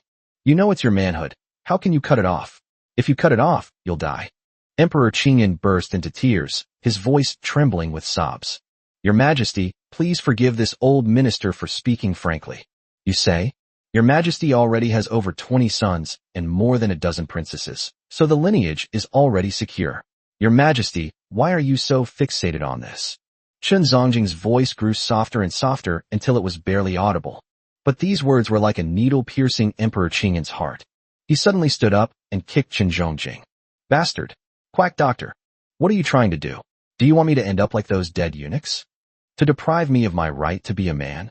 I now order you to find another way, or your entire family and your ancestors for 18 generations will be executed along with you. Chen Zhongjing was so frightened that his legs were trembling. It's not that I'm afraid of dying. Instead, it's the saying that all 18 generations of ancestors should be buried with them. Digging up ancestral graves, that's something Emperor Qingyan was capable of doing. He practiced medicine for 50 years, and the number of people he saved could stretch from Nanjing to Linen. Unexpectedly, at the very last moment, he was to have his entire family executed. Fortunately, Emperor Qingyan gradually calmed down. A moment later, the dozens of imperial physicians on duty at the Imperial Medical Academy all knelt outside the hall. Each one of them bowed their head lower than the last. Their legs were shaking more and more than the other. Get inside here, all of you, came the roar of Emperor Qingyan from inside the hall. Dozens of imperial physicians filed in. Emperor Qingyan was lying in bed when he lifted the covers. That old scoundrel Chun said that my illness requires surgery. You all come and see if he's right. None of the imperial physicians dared to disobey him in the slightest, especially the Emperor Emeritus, who was in a fit of anger. We had to line up and go in one by one to observe, but they dared not make any big moves. This is, after all, called Dragon Root. After watching it, they all knelt down one by one. Emperor Qingyan's heart skipped a beat again. Speak, I can bear it. Your Majesty, Physician Chun is absolutely right. This disease is a vulvar sore, which is extremely virulent, 100 times more severe than syphilis. Once infected, medicine is useless, and if it is not treated in time, I'm afraid, even a god couldn't save you. Where are the others? Emperor Qingyan had calmed down. The crisis in the second half of his life forced him to quiet down. You all think so too? The remaining Tei all kowtowed. We second that proposal. The sounds rose and fell, each one lower than the last. Why? Emperor Qingyan sighed heavily and closed his eyes. Thinking back to 20 years ago, when he first ascended the throne, he was full of vigor and ambition. She selected beauties, took concubines, and stabbed 7 men in one night. The eunuchs whispered among themselves that His Majesty was truly the son of heaven, full of vigor and vitality. He thought so too. Should I get it cut? Like a eunuch? Like a piece of trash? Like an incompetent emperor? But the problem is, I really didn't do anything. I've really quit pornography recently. Where did this poison come from? Is there really no other way? What about cultivators? Do those highly skilled cultivators have any way to use their true energy to expel the poison from me? A royal physician hurriedly replied, Your Majesty, I am also a cultivator, but this poison has already entered my blood and merged with my essence. If I forcibly use my true energy to expel the poison, it will only cause the poison to spread faster. However, those who cultivate themselves also have some use. Emperor Qingyan's eyes lit up, as if he had grasped a lifeline. What's it for? Tell me quickly. Use your inner energy to force the poison to one spot, then cut it off. This will make the process twice as effective. Otherwise, Your Majesty will have to take the medicine for several days in a row to force the poison to one place. Emperor Qingyan was speechless. So, all he wanted was to cut it off faster? That's a great example of achieving twice the result with half the effort. So after all that, we still have to cut it? Yes, Your Majesty. Emperor Qingyan gazed at the intricately carved dragon coiled on the ceiling. Nothing has changed. Why can't my own dragon coil up anymore? That night, all officials of the third rank and above in Jinling City were summoned to the palace by secret imperial edicts. Nobody knows what happened. All that is known is that all the high-ranking officials are frantically searching for renowned doctors, wandering masters, and experts in spiritual practice. Inside the imperial study, Emperor Qingyan seemed to have aged more than 10 years overnight. Chapter 50. Can you call me Dad? On the other side, just as Lin Mo was about to leave, supporting his waist, Zhenli suddenly grabbed him. His Majesty. At this moment, Zhenli had no intention of killing Lin Mo at all. On the contrary, she didn't want anything to happen to Lin Mo. However, that poison was too potent, and there was no cure. Only one's own unique method of cultivation can cure the poison. Although Lin Mo appeared to be unharmed, who knew whether he had been poisoned? If I were to die because of myself, that would be a huge blunder. Therefore, she had to detoxify Lin Mo. But there was no way she could explain this to Lin Mo. She didn't want Lin Mo to know that she was a spy from the northern barbarians. How can I say it to help him detoxify? Thinking of this, Zhenli's cheeks instantly turned red, and his whole body felt burning hot. What's wrong, Ollie? You don't look well. His Majesty. The topic of poisoning is somewhat difficult to discuss. But the longer it drags on, the worse things might get. After an incense stick had burned, Zhenli still couldn't understand it. Lin Mo's constitution seems to be quite special. The toxicity is only half of what she imagined. You really are. Lin Mo sighed and prepared to leave again. But Zhenli stopped her again. When will this ever end? However, it is hardest to betray the kindness of a beautiful woman. Lin Mo pretended to pull at his belt. Your Majesty, you've misunderstood. Zhenli felt this was the most humiliating day of her life. There was no way to explain it, so Lin Mo could only misunderstand it like this. I'm not that kind of person at all. Your Majesty, it seems there are some toxins in your body. If they are not expelled in time, they may gradually erode your meridians. The potency of this poison far exceeded Zhenli's imagination. Even after all that, Lin Mo still had residual poison in his body. It must be expelled immediately. I've been poisoned. Lin Mo looked around at himself and seemed to be fine. But as soon as he circulated his true energy, he immediately sensed something resembling malevolent energy in his lower abdomen. This, Your Majesty, I happen to be well versed in pharmacology and can help you detoxify. How to arrange them? Some medicines need to be prepared by Your Majesty first. For Lin Mo now, medication is no problem at all. No matter how valuable. Everything that exists in Linen City belongs to him. Before long, Eunuch Wei had prepared the medicinal herbs and boiled the water. He carefully sprinkled the medicinal herbs in little by little. Stir it into a medicinal juice. Your Majesty, what are you doing? Such a potent medicinal herb, using so much at once. Although Eunuch Wei was a eunuch, he had some understanding of men. If you drink this pot of medicinal soup, you might explode and die. The medicinal herbs in his hand included wolfberries, leek seeds, walnut kernels, sistink, deer antler, epimedium, and morinda root. He had a feeling that even with all the supplements he was taking, there was a possibility that he could recover. Lin Mo was also completely confused. Is this necessary to detoxify? Could it be that Zhun Li is a cunning schemer, deliberately deceiving himself? Is she just pursuing that little bit of pleasure? It doesn't really look like it. Judging from Zhun Li's eyes and expression, he must be sincere. This poison of mine seems to be really powerful. However, there was Eunuch Wei, an 8th level expert, present. Lin Mo wasn't particularly afraid. He'll always be there to protect you. Thinking of this, he smiled at Eunuch Wei. Later, I might have to trouble you, Lao Wei. What? Eunuch Wei's face turned ashen instantly, staring at Lin Mo in disbelief. What do you mean by, I've worked hard? Why should I suffer if you take all the supplements? You've taken so many concubines. Can't you make them suffer? Could it be that this young emperor has grown tired of women? Holy crap. Eunuch Wei almost jumped up. The hand that was spraying the medicine started to tremble. I never imagined that I would face such a calamity in my old age. His Majesty. We're eunuchs, not women. What? Lin Mo didn't quite hear clearly. What eunuch, what woman? I've ordered you to stand guard outside the door. If things go wrong, I'll need you, an expert, to help me regulate my meridians. Call. I see. Eunuch Wei let out a long sigh of relief. He scratched his head and laughed. This old servant thought it was something else. Your Majesty, rest assured, this old servant may not be good at other things, but I am quite skilled in cultivation. I will certainly ensure your Majesty's safety. All right, you can go now. Promise. Eunuch Wei bowed and took his leave. Lin Mo tested the water temperature. The temperature is just right. Your Majesty, please eat it while it's hot, Zhun Li said anxiously from the side. Upon hearing this, Lin Mo jumped in immediately. Soaking it like this will disinfect it? Of course it's not that simple. These medicinal herbs are just to stimulate the power of your bloodline. It will ignite your blood and qi, and only by relying on the offensive power of your blood and qi, in one breath, can you completely expel the poison. I think I understand now. How do you know so much about this toxin? Even Eunuch Wei didn't notice it at all. I am well versed in medicine and have even traveled to Medicine King Valley to study under a master. Lin Mo nodded, leaned against the barrel, and closed his eyes. And then, what's the next step?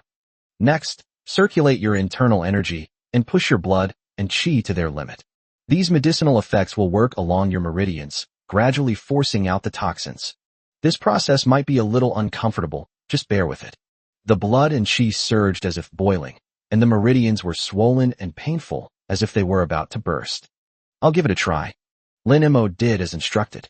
In an instant, as soon as the medicinal power was guided, it felt as if a great river was surging within my body.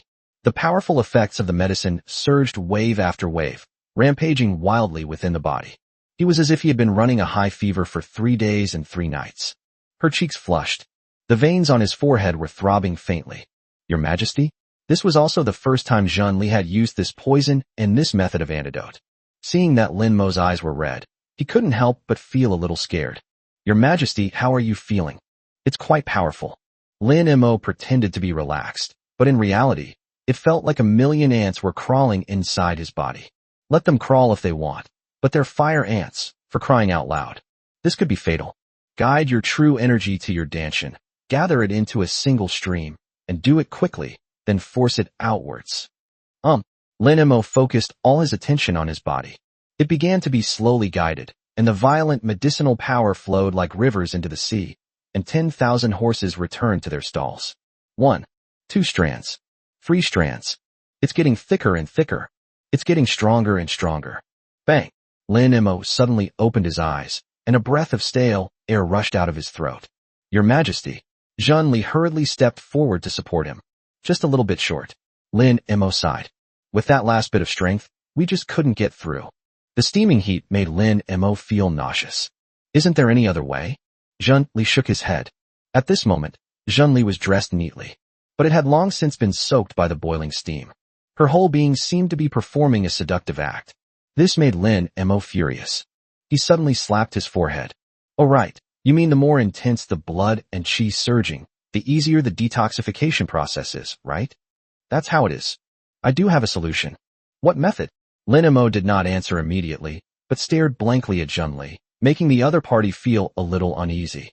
Can you call me husband? Unfortunately, I can't write this here. Chapter 51. You went to the brothel to observe the people's conditions? Junli was stunned. That's completely irrelevant. It's a good time to treat the poison. Why bring this up all of a sudden? Your Majesty, it's already this late. If you trust me, then shout it. Junli felt somewhat bewildered, but Lin Mo's eyes were filled with utmost sincerity. This was irresistible to her. So she did as she was told and called out, husband, husband. Boom. It felt like Lin Mo's body had exploded. This time, his blood and energy were truly in their prime. The powerful medicinal effects stirred up a storm within the body, lasting only a brief moment. It broke through that critical point. The lingering poison was finally forced out. Junli stared at this unbelievable scene in a daze for a long time before suddenly realizing the reason. His face turned bright red instantly, all the way down to his neck.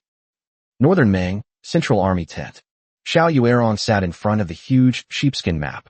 Linen on the map is now right in front of us. 3 days later, we can plant our flag in Linen City. From this point on, the Great Wei dynasty will become history. As for that Jinling, Xiao Yuerong looked down on it even more. Southern Wei? Oh. The sound of horses' hooves came from outside the tent, growing louder as they approached. A scout dismounted and knelt on one knee outside the tent. Your Majesty, a reply has arrived from Linen. Xiao Yuerong didn't even raise her head. Read. The scout hesitated for a moment. Your Majesty, this letter must be opened by you personally. Xiao Yuerong raised an eyebrow. I took the letter and unfolded it. The letter was short, and she read it several times. Then, she smiled.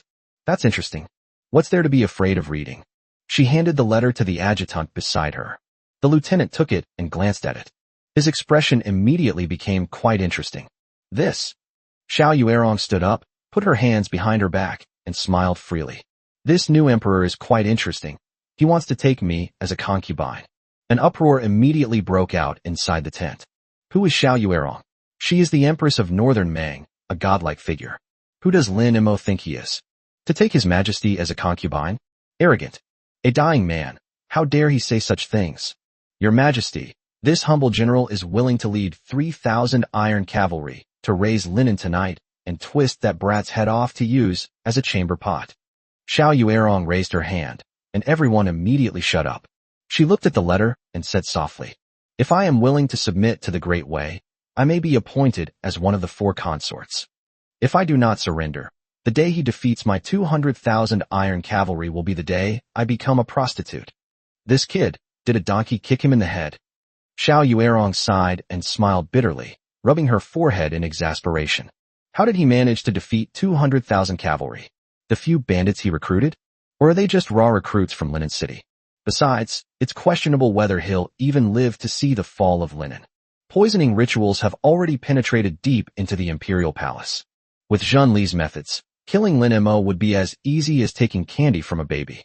Xiao Yuerong has never been convinced by many people in her life. Poisoning is one of them. She was a woman, but her mind was as gloomy as an old monster. The methods were ruthless. There was not a trace of emotion in it. I owe my current situation to Zhun Li's wicked schemes. Write another letter back to Linen. To Emperor Lin Mo of the Great Wei dynasty. In my 20 years of life, I've seen arrogant people, but I've never seen anyone as arrogant as you. Will you take me as your concubine? Then your Majesty, please first defeat my 200,000 iron cavalry, and then we can discuss the positions of the 4 consorts in detail.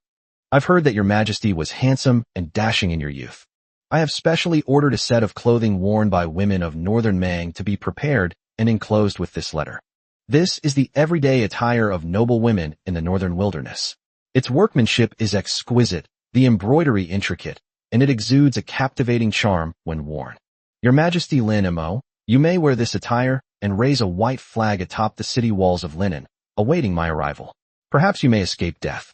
I have never been interested in men, but I will make an exception for you and let you become a eunuch to warm my bed. The choice of which path to take is yours to make. After reading it, The empress couldn't help but laugh out loud. The emperor of a nation, dressed in women's clothing, danced for himself. That's a kind of enjoyment, too. As she was thinking, she suddenly had a whim and went to pick out an outfit for Lin Mo herself. Bright red. The skirt is embroidered with cloud patterns unique to the northern barbarians. A string of small bells hung from his belt. There was also a small crown, adorned with a delicate silver chain. Xiao Yuerong picked up the clothes. It shook. The red dress swayed, and the bells jingled. Ha ha ha. Immediately send this via express courier, at the first possible moment, to that little emperor. Linen City. Lin Mo had just stepped out of the room, feeling refreshed when he sneezed. Your Majesty, are you alright? Eunuch Wei asked cautiously from the side. It's nothing. I just don't know who's been talking about me. It might be that it's getting cold. Your Majesty should put on another layer of clothing. Hey, what a flatterer. The clothes are already on, aren't they? Lin Mo smiled. Accompany me for a walk. Your Majesty, what time is it? When? Northern Mang is still a long way off. Besides, do you think I'm neglecting my duties? I'm going on an incognito visit to see the people's lives and conditions. Eunuch Wei's expression hardened. Your Majesty is right. A moment later, on Zuk Street, the most bustling street in Linen City, two inconspicuous figures appeared. A young gentleman, dressed in a blue robe, was holding a folding fan. An old servant, hunched over, followed behind, warily observing every move around him. The two were walking down the street. Linen City was indeed not in chaos. At least on the surface, it's not messy. The shops were open, vendors were calling out their wares, and pedestrians were coming and going. There were even a few children playing shuttlecock on the street corner. Eunuch Wei couldn't help but sigh. Your Majesty, I am truly impressed by your methods. If it were anyone else, the city would have been in complete chaos by now. Lin Mo waved his folding fan. Nothing. It's to let them know that they can't run away or die, so they might as well just do what they were supposed to do. Lin Mo knew in his heart that it was probably the influence of the people's support brought about by the family's prestige that had some effect. The two continued walking forward. Turn into an alley. Suddenly, things became lively. Big red lanterns hang high. The faint sound of string and wind instruments could be heard. The scent of cosmetics wafted across half the street. Several brightly dressed women stood at the entrance, soliciting customers in a coquettish voice. Sir, please come in and have a seat. Young master, you look unfamiliar. Is this your first time visiting Ziwixiang Pavilion? Eunuch Wei's face turned green instantly. He turned to look at Lin Mo, but Lin Mo couldn't take his eyes off her. He murmured to himself. Now I recall the joys of Jiangnan, when I was young and wore a thin spring dress. Riding a horse, leaning against a slanting bridge, the whole building is filled with red sleeves beckoning. Eunuch Wei's face darkened. Your Majesty's poetic talent, could it be used in other ways? Come on, Lao Wei, let's go inside and take a look. Today, I'll show you something new. Eunuch Wei grabbed Lin Mo's sleeve. Your Majesty, you can't do this. You're supposed to be investigating the people's conditions. What kind of business is it for you to go there? Please keep reading these past few days to verify. Something doesn't seem right. Chapter 52. What's with the tea party? I am the emperor. Everything belongs to me. Lin Mo frowned. Are you trying to create drama again? Old Wei, do we really have to play the role of an advisor? What? Do you think brothels aren't part of public opinion? Wrong. Completely wrong. The women here are also citizens of Linen City, and also my subjects. Let me observe their lives. Is there anything wrong? Eunuch Wei opened his mouth, but couldn't utter a single word. This is a huge problem. You are the emperor. The northern barbarians are about to enter the city. Do you want to observe the people's conditions, or the local customs? You don't inspect the city defenses, you don't boost morale, you don't. But Lin Mo's words also make some sense. All land under heaven belongs to the king. Why? Old Wei sighed. You are the emperor, you make the decisions. Then this old servant will wait outside. The Yin energy inside is too heavy. This old servant will not go in. Lin Mo glanced at him, wondering whose Yin energy was stronger. Then you wait here, I'll be right back. Inside the Drunken Fragrance Pavilion, Lin Mo was stunned by the scene before him as soon as he entered the room. Lively. It's so damn lively. The lobby on the first floor had 20 or 30 tables, and almost all of them were occupied. Judging from their appearance, these patrons included wealthy businessmen, young masters, and even rough men.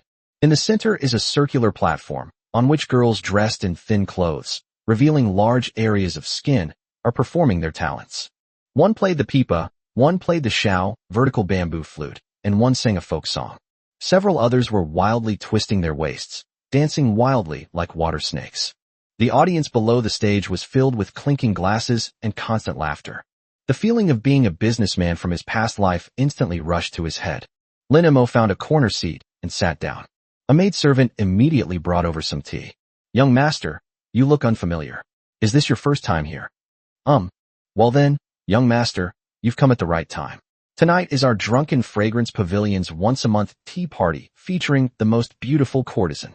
It's the courtesan, Fairy Luo. Whoever wins today will become her intimate guest. Fairy Luo is the most beautiful woman in Linen, and also a talented woman.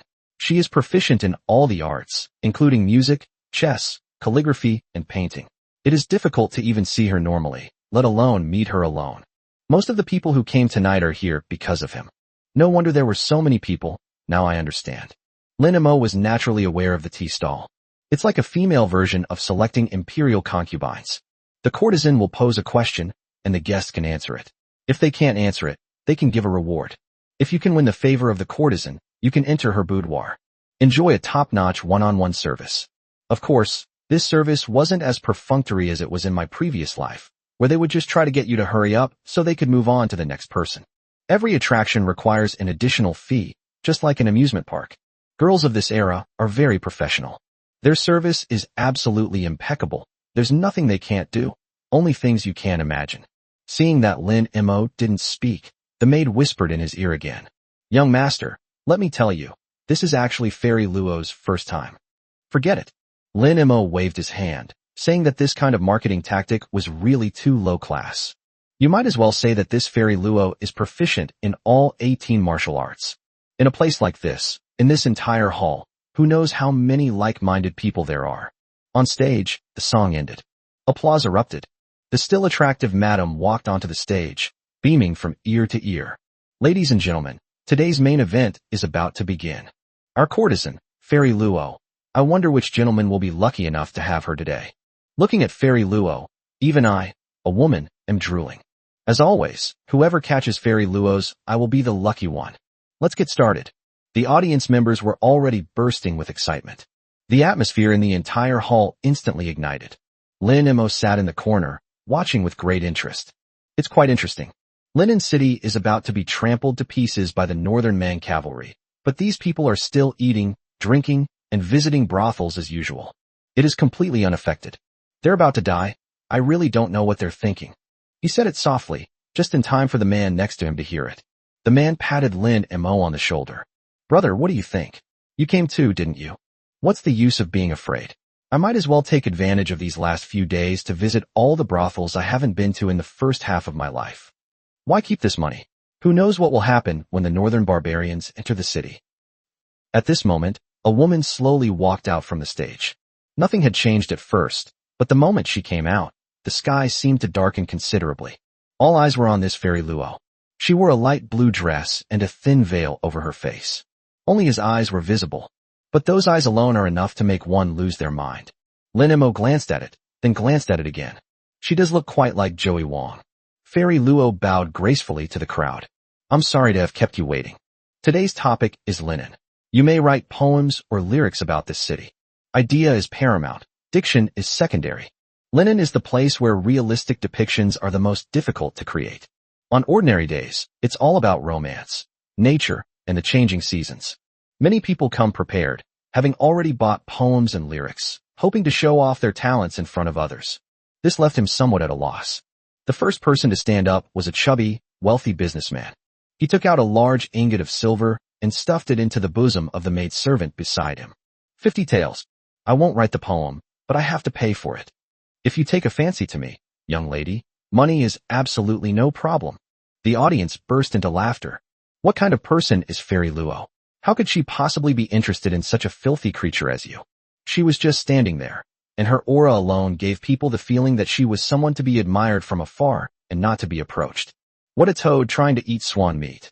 "Master Zhou, don't you understand the rules of tea gatherings? Silver alone isn't enough." Master Zhou wasn't annoyed. He just laughed and sat down. Of course a toad can eat swan meat, but it's up to someone else to shoot it down with an arrow. Vulgar. Utterly vulgar. "You bastard, surnamed Zhou. The second person to stand up was a young scholar. He waved his folding fan and cleared his throat. The water flows eastward outside Linen City. The setting sun casts its last rays on the lonely city, a sorrow that has lasted for eternity. Alas, Linmo City is about to fall, yet we are here like this. It is truly shameful. So, Fairy Luo, what do you think of my poem? Luo Xianzi on the stage remained silent, only shaking her head slightly. The third, the fourth, the fifth. One after another. Some wrote poems, and some gave tips. In just this short period, the turnover reached several thousand taels. Seeing this, Lin Mo felt a surge of nameless anger. My initial idea of capturing all of Emperor Qingyan's concubines to boost my performance might actually have been feasible. However, I didn't do it because I was concerned about saving face. It's all that damned eunuch Wei's fault. How many sources of wealth have you ruined for me? Fairy Luo stood there, smiling faintly. Her gaze swept past the crowd. Suddenly, it landed on the young man in the corner. It was Lin Mo. Lin Mo was elegant and had an extraordinary air about him. But at this moment, he looked furious. Look around at everyone. Isn't everyone's eyes gleaming with lust? What is he angry about?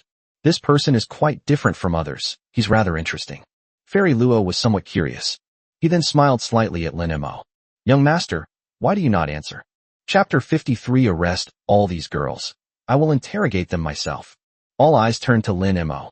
Lin Mo was also taken aback, pointing to his own nose. Fairy Luo nodded. Exactly. Young master, you possess an extraordinary bearing and are surely no ordinary person. I humbly request that you compose a poem for Linen. Composing poems. This was incredibly simple for Lin Mo. Any one of these poems will show you what a true scholar is. But then I thought about it again. Wrong. The poems he remembered were the essence of wisdom from 5,000 years ago. Each one is extremely precious. How could we waste our time in this place of fireworks?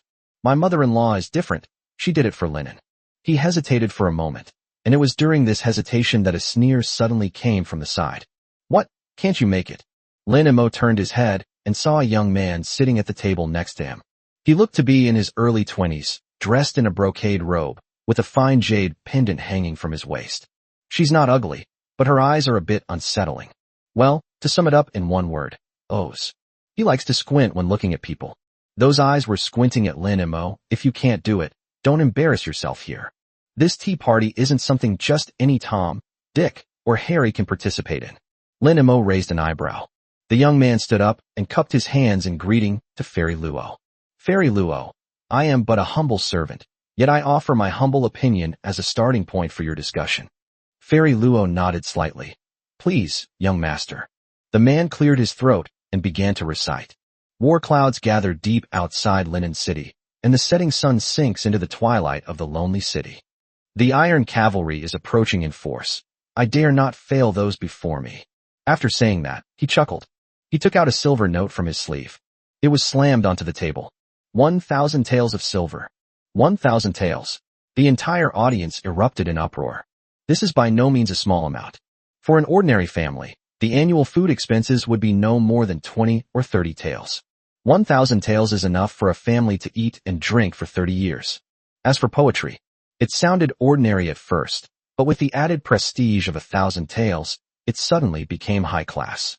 Wonderful. Young master, your poem is absolutely brilliant. What a wonderful man. Not only is he worried about Linen, but he also cares about his love for his beloved. He is truly a remarkable person. A chorus of cheers erupted. This is only human nature. There are always people who love to flatter those in positions of power. Even if they have no connection with them whatsoever, they will still show a heartfelt obsequiousness. Lin Mo's eyes lit up. Okay, there are actually such wealthy people in Linen City. He spent 1,000 taels of silver just for a courtesan. In times of peace, this would be a celebrated story. But what time is it now? 1,000 taels, that could buy several warhorses. Are warhorses any easier to ride than this? How much money does this kid's family have? The young man felt even more smug seeing Lin Mo fall silent again. He had no hatred or enmity with Lin Mo, but it was just that Fairy Luo had taken the initiative to talk to him. It made him feel bad. Why should I? Wherever he is, he should be the most handsome guy. Why is it that this kid looks more respectable than me, and even seems to have a slightly superior aura? This damn competitive spirit. He looked at Lin Mo and smiled. What? Still haven't figured it out. Lin Mo nodded honestly. You are indeed better than me at writing poetry. The young man was taken aback. He didn't expect Lin Mo to admit it so readily. Shouldn't one get angry and argue back, say a few harsh words, and then slink away in embarrassment? Lin Mo smiled and said, "However, although I am not good at writing poetry, there is one thing I am definitely better at than you." He then remembered that he was the emperor. "Why should I have a tea party with you, or write poems with you? If I want something, I'll just snatch it." And this kid, he really knows how to make enemies. Of all people to mess with, he had to mess with the emperor. What's better than me? Tips? Money? Ha ha ha. The young man sized Lin Mo up and down. This person is unfamiliar and is definitely not a prominent figure. How much money can you come up with? 10 taels? 20 taels? With such meager resources, you dare to come to Ziwixanglu for tea? Or do you have connections in the court? Hey, Lin Mo pointed at him from a distance. You're right about that. It means they have connections in the imperial court. After saying that, Lin Mo snapped his fingers towards the outside. The eunuch Wei, who was counting ants, suddenly shuddered. His Majesty has given the coded signal. Bang! The door of Ziwixanglu was kicked open. Dozens of plainclothes imperial guards filed in. The hall was instantly packed with people. The gleaming embroidered spring knives were drawn in unison. Some experienced girls immediately squatted in the corner and covered their heads with their hands. Eunuch Wei quickly observed the situation on the field and breathed a slight sigh of relief when he saw that His Majesty was all right. He bowed and stood in front of Lin Mo. His Majesty, your servant is too late to save His Majesty. Lin Mo was speechless. He had only wanted to show off a little from the side. Who would have thought that this old man would reveal his identity so clearly? His Majesty? These two words exploded like a cannonball. Is this young man before me the current emperor? But why would the emperor come to a brothel? But when they thought about what this master had done recently, everyone suddenly realized. Other emperors probably wouldn't have done such a thing. But it's not so hard to accept that this emperor frequented brothels so openly. Thump! Thump! Everyone in the hall knelt down. They were all trembling with fear. The main question now is whether the emperor is here to solicit prostitutes or to crack down on prostitution. If it is the latter, the consequences would be unimaginable. Even the fairy Luo on the stage trembled and knelt down. The young master was completely dumbfounded. His mouth was so wide open it could fit an egg. Even the most powerless and destitute emperor could deal with a scion of a noble family like him as easily as crushing an ant. It's common for lovers to fight and even come to blows in brothels. But who would have thought that the other party was actually the ruler of a country? Your Majesty, just now my voice was too loud. His legs buckled and he knelt down. Your Majesty, spare my life. This humble subject was blind and ignorant. This humble subject did not know that Your Majesty personally. This humble subject. He began to kowtow incoherently. Are you scared? Lin Mo laughed. I'm scared. Lin Mo wanted to say, if you're scared, then kneel down properly. But then he suddenly remembered a classic saying. No, you're not just scared. You know you're about to die. His gaze swept across the entire room. Upright and awe-inspiring. With the nation in peril, 200,000 northern barbarian cavalry are about to besiege the city. I spent the night deploying defenses on the city walls and comforting the people in the streets, unable to sleep. And you guys, playing drinking games, drinking alcohol, listening to music, and having tea? General Wang Jian died in battle at Xincheng, and none of his 30,000 soldiers survived. Old Master Zhou Wenju died remonstrating with Nanjing, his head hanging above the city gate. But you have truly disappointed me. Lin Mo pointed at the young man. Especially you, dressed so smartly, yet you throw out 1,000 taels of silver. 1,000 taels of silver. That's all my money. You're using my money to fight over women, and when I post notices to solicit donations, you don't contribute a single penny. The young master was already pale as a ghost, and kept kowtowing and apologizing. Eunuch Wei, immediately investigate this man's background and find out exactly how much money he has embezzled from the national treasury. Eunuch Wei's eyes lit up. I'm impressed. I'm truly impressed. He felt somewhat ashamed. When His Majesty suggested going to a brothel, he was still foolishly pleading against it. But how could I possibly guess the lofty ambitions of His Majesty? So His Majesty had actually pulled this stunt. Pretending to visit brothels, they were actually cracking down on this unhealthy trend and catching those who had slipped through the net. The wrath of heaven is unpredictable. And you too. Lin Mo pointed to the group of girls. Singer-turned-woman knows nothing of the sorrow of a fallen nation. I now suspect that you are spies sent by the Northern Mang. intending to corrupt the morals of my great way. Take them all away. I want to interrogate them myself. Chapter 54 Entry. A woman hero who never misses a shot. At Lin Mo's command, all the brothels in Linen City suffered. All the courtesans were forcibly taken into the palace. 7 women were standing in front of him at that moment. Both plump and slender women have their own merits.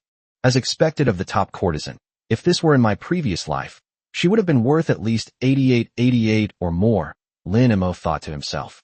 Eunuch Wei stood to the side, holding up their file booklets. Your Majesty, of the 10 most beautiful courtesans in Linen, 3 have fled south, leaving only these 2. Lin Mo nodded, now too lazy to use his insightful eyes to look at those ordinary women. Those are definitely not within the scope of the system's strict selection. His gaze fell on the group of people. Name, Lu Shangyun. Age, 21. Level, blue. Character description, alluring figure, captivating eyes, daring, fickle, sells her body but not her art. What a clever scheme, selling one's body but not one's skills. Lin Mo thought to himself, clicking his tongue in amazement. It's very difficult to get something like this for free. Pooh, why would I think of that? I can get something for free anytime I want. There's no need to show off with poetry, money paves the way. However, time was limited, and he didn't have time to taste the saltiness. He waved his hand and said, send it back. From now on, we'll add 50% tax to your turnover. The second one. Name, Su Xiaoxiao. Age, 19. Level, blue. Character description, peerless dancer, bright-eyed and charming, a manipulative woman, sexually frustrated. Lin Mo's lips twitched. Send it back, it's the same. They checked all 7, and only 2 of them met the requirements. The attributes meet the requirements. Name, Luo Yiren. Age, 20. Level, orange. Character entry, a woman of noble birth, intelligent and virtuous, pure of heart, with lofty aspirations, a true heroine. Ambitious beyond measure. Even if you win her heart, winning her over becomes significantly more difficult. Heroine. Possessing this attribute signifies a born general. Including her in the family genealogy will increase the combat power of all armies under the family's command by 10%. Lin Mo's pupils contracted slightly. Combat power increased by 10%? This is no small amount. If quantified, his own 50,000 troops are equivalent to having an extra 5,000 fresh troops out of thin air. He glanced at Fairy Luo again. The other person was delicate and frail, the kind of person who was easily pushed over. He was born to be a general? The contrast is just too great. Luo Xianzi sensed Lin Mo's gaze and raised her head. It was just a fleeting glance, and I quickly looked away. She's quite aloof, Lin Mo thought to himself, then realized that the guy at the brothel was right. She was probably still a virgin. She remained untainted by the mire within the brothel. As for the other one. Name, Lu Ruyan. Age, 23. Level, orange. Character description, gentle and virtuous, a devoted wife and mother, and possesses a keen mind. A supportive wife and mother, a name that brings good fortune to her husband. Those who possess this attribute will have their husband's luck slightly improved, and their husband's educational efficiency for their offspring will double. Goodness. Lin Mo felt a slight chill when he saw the name. The famous Lu Ruyan is indeed everywhere. However, this one is neither a green tea bitch nor a scheming woman. If it were peacetime, and Lin Mo were an ordinary person, this kind of woman would be every man's dream. Tell me, who wouldn't want to marry a woman named Lu Ruyan? 2 hours later, Lin Mo looked at his panel with satisfaction. Ding, congratulations host on expanding your family line. A new member has been detected in the family tree. New member, Lu Ruyan. Level, orange. Gain the bonus for being a good wife and mother, and the head of the household's luck will improve. You'll find money on the street. Ding. Lu Ruyan is pregnant. The family has grown by 1 more member. Gain reward bonuses and boost your luck. Every shot hits. Lin Mo was greatly alarmed. If these terms could be combined. If, even those rare divine beasts, whose offspring only appear once every tens of thousands of years, could be conceived. That can truly be called the ancestor of all races. We need to find a horse trader in advance, and also get some tigresses, and female lizards or something. When the Northern Meng army arrives, they'll be terrified when they see our mounts. Lin Mo suddenly realized something. Why did it stop ringing? He glanced at the exhausted Fairy Luo beside him. And the last one. Ding. The Luo-E person possesses the ambition higher than the sky attribute. Those who cannot win her heart, or even those who do, cannot be included in the family genealogy. Inclusion in the family genealogy requires the other party's willingness. I see. Lin Mo glanced at the two people beside him. Lu Ruyan had already fallen into a deep sleep. A slight smile played at the corners of her lips. He looks completely satisfied. Luo Xianzi stared blankly at the rooftop, utterly despondent. No struggle, no resistance, no responsibility. You seem to have some issues with me? Lin Mo patted her. Luo Xianzi didn't even turn her head, still looking upwards. There's something I want to say, but I'm not sure if I should. Explain. Since I was sold into a brothel, I have seen far too many men. The rich, the powerful, the talented, and the good-looking. They all looked at me the same way. Like looking at an object. After she finished speaking, she finally turned to look at Lin Mo. The air conditioning seems to freeze. The way your majesty looks at me is even more intense than they do. At least they'll pretend to recite a poem and feign deep affection. Your majesty is quite something, forcing yourself on me, huh? Lin Mo. He didn't know how to answer that. What Fairy Luo said was true. But who knew that something that had worked so well before would suddenly stop working? Now, including Lu Ruyan and the baby in her belly, the family tree has 9 members. She's just one short of making 10. To be fair, clans can be upgraded. This woman must not be allowed to be lost. I originally thought that your majesty was a hero for killing the Grand Master, sacrificing to the loyal and brave, and defending the lonely city. But now it seems he was nothing more than a lecher. It's one thing for the emperor to come to a brothel, but at such a crucial moment, he still comes to a brothel to steal women. Your majesty, is this what you meant by the emperor guarding the nation's gates? Chapter 55. While I live, I shall defend the land and expand the territory, sweeping away the barbarians. When I die, my body shall transform into a dragon soul. Your majesty, is this what you meant by the son of heaven guarding the nation's gates? Does the king die for his country? In the eyes of Fairy Luo. Disappointed, utterly disappointed. She really is a troublesome little waste beauty. Lin Mo frowned. What do you think my purpose was in going to brothels? Looking for a woman. Then what? Stealing women. Why would I steal a woman? Serve me in bed. Nonsense. Lin Mo sneered. My palace has an empress, concubines, talented women, beauties, and even eunuchs. Do you think I'm that thirsty? Otherwise what? Fairy Luo sneered in return. I simply hate some people. I hate that they indulge in debauchery while the nation is in peril. Lin Mo sighed and said softly.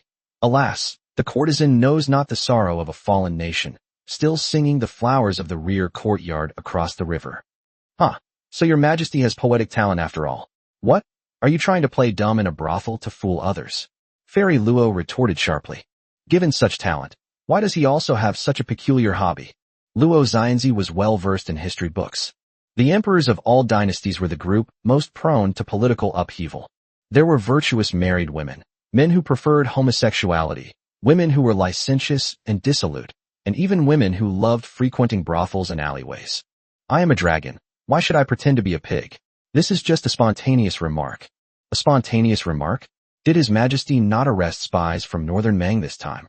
That excuse changes really quickly. Speaking of which, whether you're arresting Northern Mang spies or you despise debauchery, what do you mean by treating the two of us like this? You also say that courtesans are oblivious to the sorrow of a fallen nation, still singing the song of the rear courtyard across the river. In my opinion, even though I am a woman, I am more righteous than you. Given the chance, I would gladly take up arms and fight on the battlefield, 100 times better than you, the emperor. Good heavens, this isn't just difficult, it's downright agonizing. Lin Mo gasped, the temperature in the room dropping 3 degrees. It seems that talking won't work. We need to show some real skills. Okay, you're right. He nodded blankly. I went to brothels to find women. I am a lecher. You admit it? Fairy Luo scoffed. A tyrannical ruler. What are you laughing at? Lin Mo continued. I will not hide it from you. I have an ailment of lust for women. I do not deny that.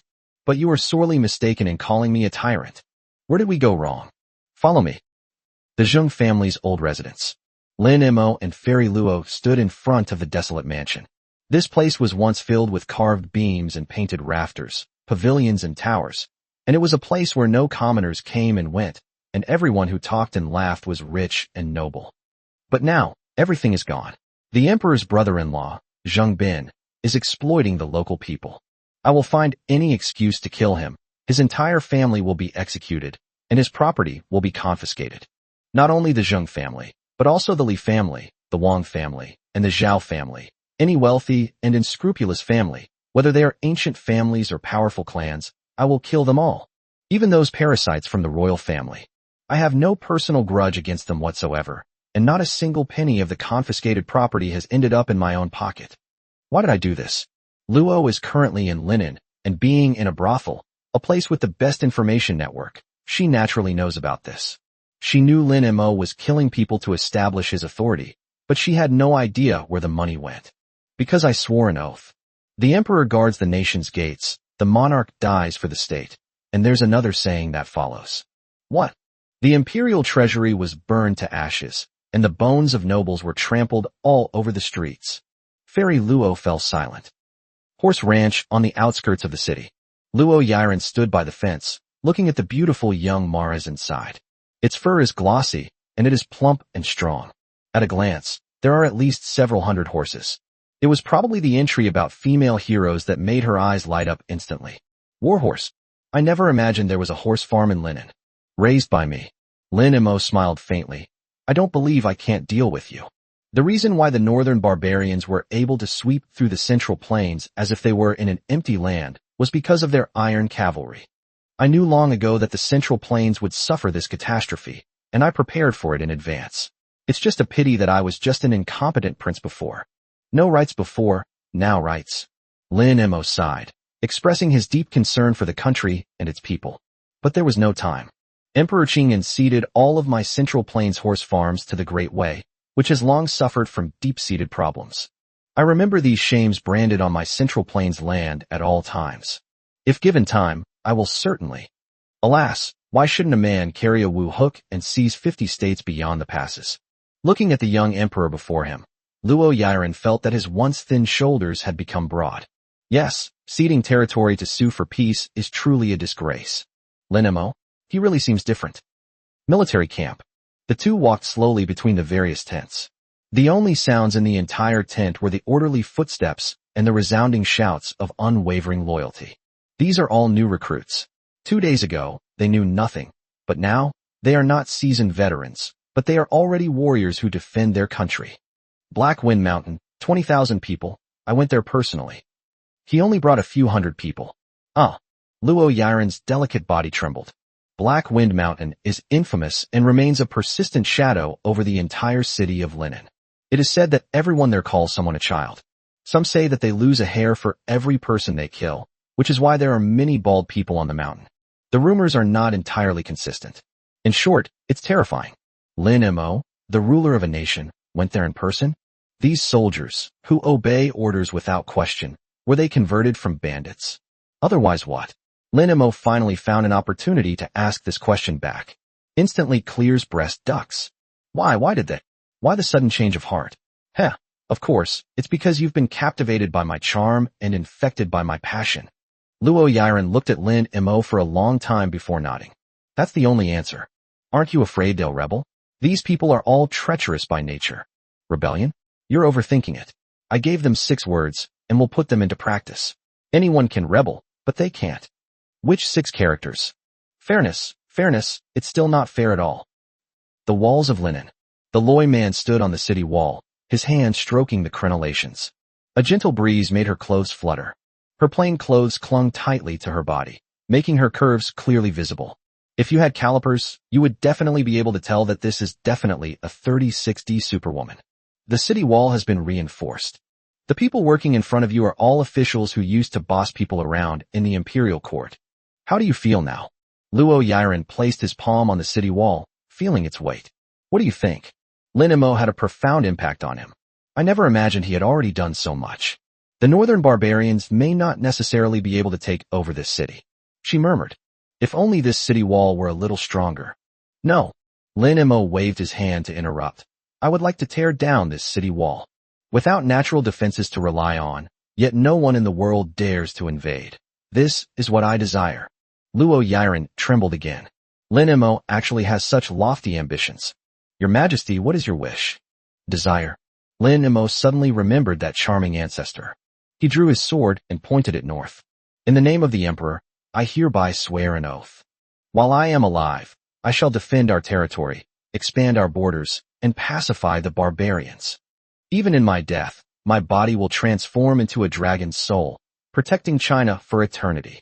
Chapter 56 Poisonous Strategist and Poisonous Scheme. Loi stood on the city wall, the wind blowing through her hair. He looked at Lin Mo, who had drawn his sword and pointed it northward, and a sense of respect suddenly arose in his heart.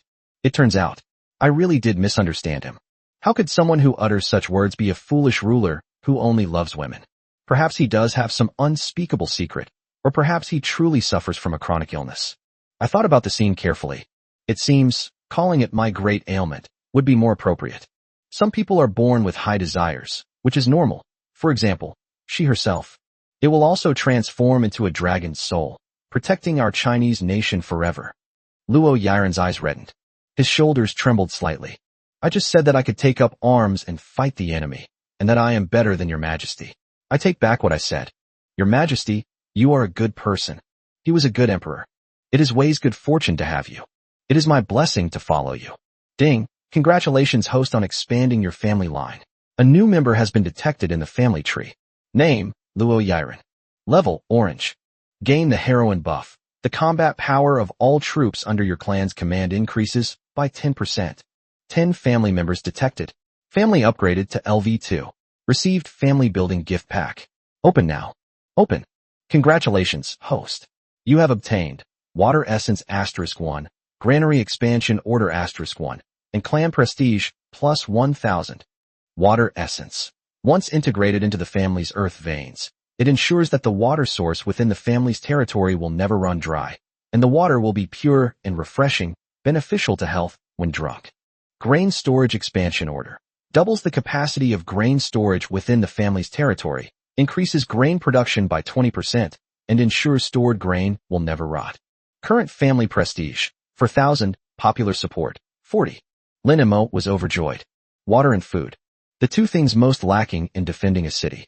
Now everything is complete. All that effort wasn't in vain. He opened the family panel. The Lin family of Linen. Family level 2. Head of the family, Lin Mo. Wife, Chen Qingwan twins. Concubine, Li Shishi, pregnant. Concubine, Su Qingxian. Concubine, poisoning ceremony. Concubine, Lu Ruyan, pregnant. Concubine, Luo Yiren. Total number of members, 10, including the unborn child. Family prestige, 4,000, popular support, 40. Family bonus, army combat strength plus 10%, offspring education efficiency plus 100%, food production plus 20%, water supply never runs dry, granary never rots. Clan heads, entry. Golden kidneys, ignores barriers, pure sword heart, pure yang body, 100% accuracy, fathers besieged, born thief king. Special, a wise man arrives every 3 days, and each day he automatically robs one widow. He nodded in satisfaction, looked at the beautiful woman beside him, and was suddenly attracted by her 36D. Yes, one person is still missing. I can hit the bullseye every time now. Do you understand me now? I understand, Luo Yiren nodded. Your Majesty's magnanimity and farsightedness are beyond my reach. Now that you understand me, would you be so kind as to help me resolve my ailment? Lin Mo ultimately failed. He had just returned to the palace when Zhenli came to his door. Inside the imperial study, the ritual of offering sacrifices remained as simple and elegant as a traditional Chinese ink painting. His Majesty, when I entered the palace, I thought of helping your Majesty to relieve your worries and troubles. Although Zhenli was devoted to Lin Mo, she feared that Lin Mo would not tolerate her, so she chose to hide her identity. Your Majesty, I have some suggestions that I hope you will consider. Oh, my beloved concubine is truly extraordinary. Tell me about it. Zhenli bit her lip. The image of Xiao Yuerong flashed through my mind. Your Majesty, I'm sorry, I've betrayed you. It wasn't because she fell in love with or liked Lin Mo, but because he was different from other emperors. His heart was set on the customs and traditions of the entire Central Plains, not on his throne. His dream was also my father's dream. Your Majesty, the Northern Barbarian cavalry numbers 200,000. If we fight them head-on, Linen will undoubtedly be defeated. Therefore, we can only defend. Lin Mo nodded. Do you think we can hold out? Whether we can hold out or not depends not on the city, but on our food and water. If the Northern Barbarians attack and we cannot conquer the city after a long siege, or if we want to preserve our strength, the first thing we will do is cut off their food and water. If that happens, the city will collapse on its own within half a month. Therefore, Your Majesty's primary task now is not to plunder money or prepare weapons and armor, but to ensure the availability of water and food. My beloved consort's insight is brilliant. Lin Emo gave her a thumbs up. He had overlooked both of these things. But good people are always blessed. Upon defeating the Loi people, the system immediately rewarded them with water essence and expanded granaries. I have to show off a bit. Lin Emo smiled and waved his hand. My beloved consort, to tell you the truth, I have been considering this issue since the day I became emperor. These two matters were resolved through secret channels long ago. If the northern barbarians besiege us without attacking, they may not be able to outlast me. Real. Zhenli was somewhat puzzled, as Lin Emo had not made any preparations for this based on the information she received. Of course, would I lie about something like this? Zhenli felt a secret joy in his heart. This emperor is even more powerful than she imagined. In that case, the probability of Linen being held is at least 50%. Your Majesty, I have another plan, but this plan is somewhat vicious. Miss Poisoner, how could she be worthy of the title if she weren't poisonous? Lin Emo gestured for her to continue. His Majesty issued a call to arms recently, but no one came to reinforce him. Now is the perfect time to use this opportunity to our advantage. Your Majesty may proclaim to the world that the matter of linen is insignificant, and that everyone should prioritize Nanjing and do their utmost to protect the Emperor Emeritus. The safety of the Emperor Emeritus is the safety of the Great Way. The Emperor Emeritus will always be the ruler of the Great Way. What does this mean? Lin Emo frowned.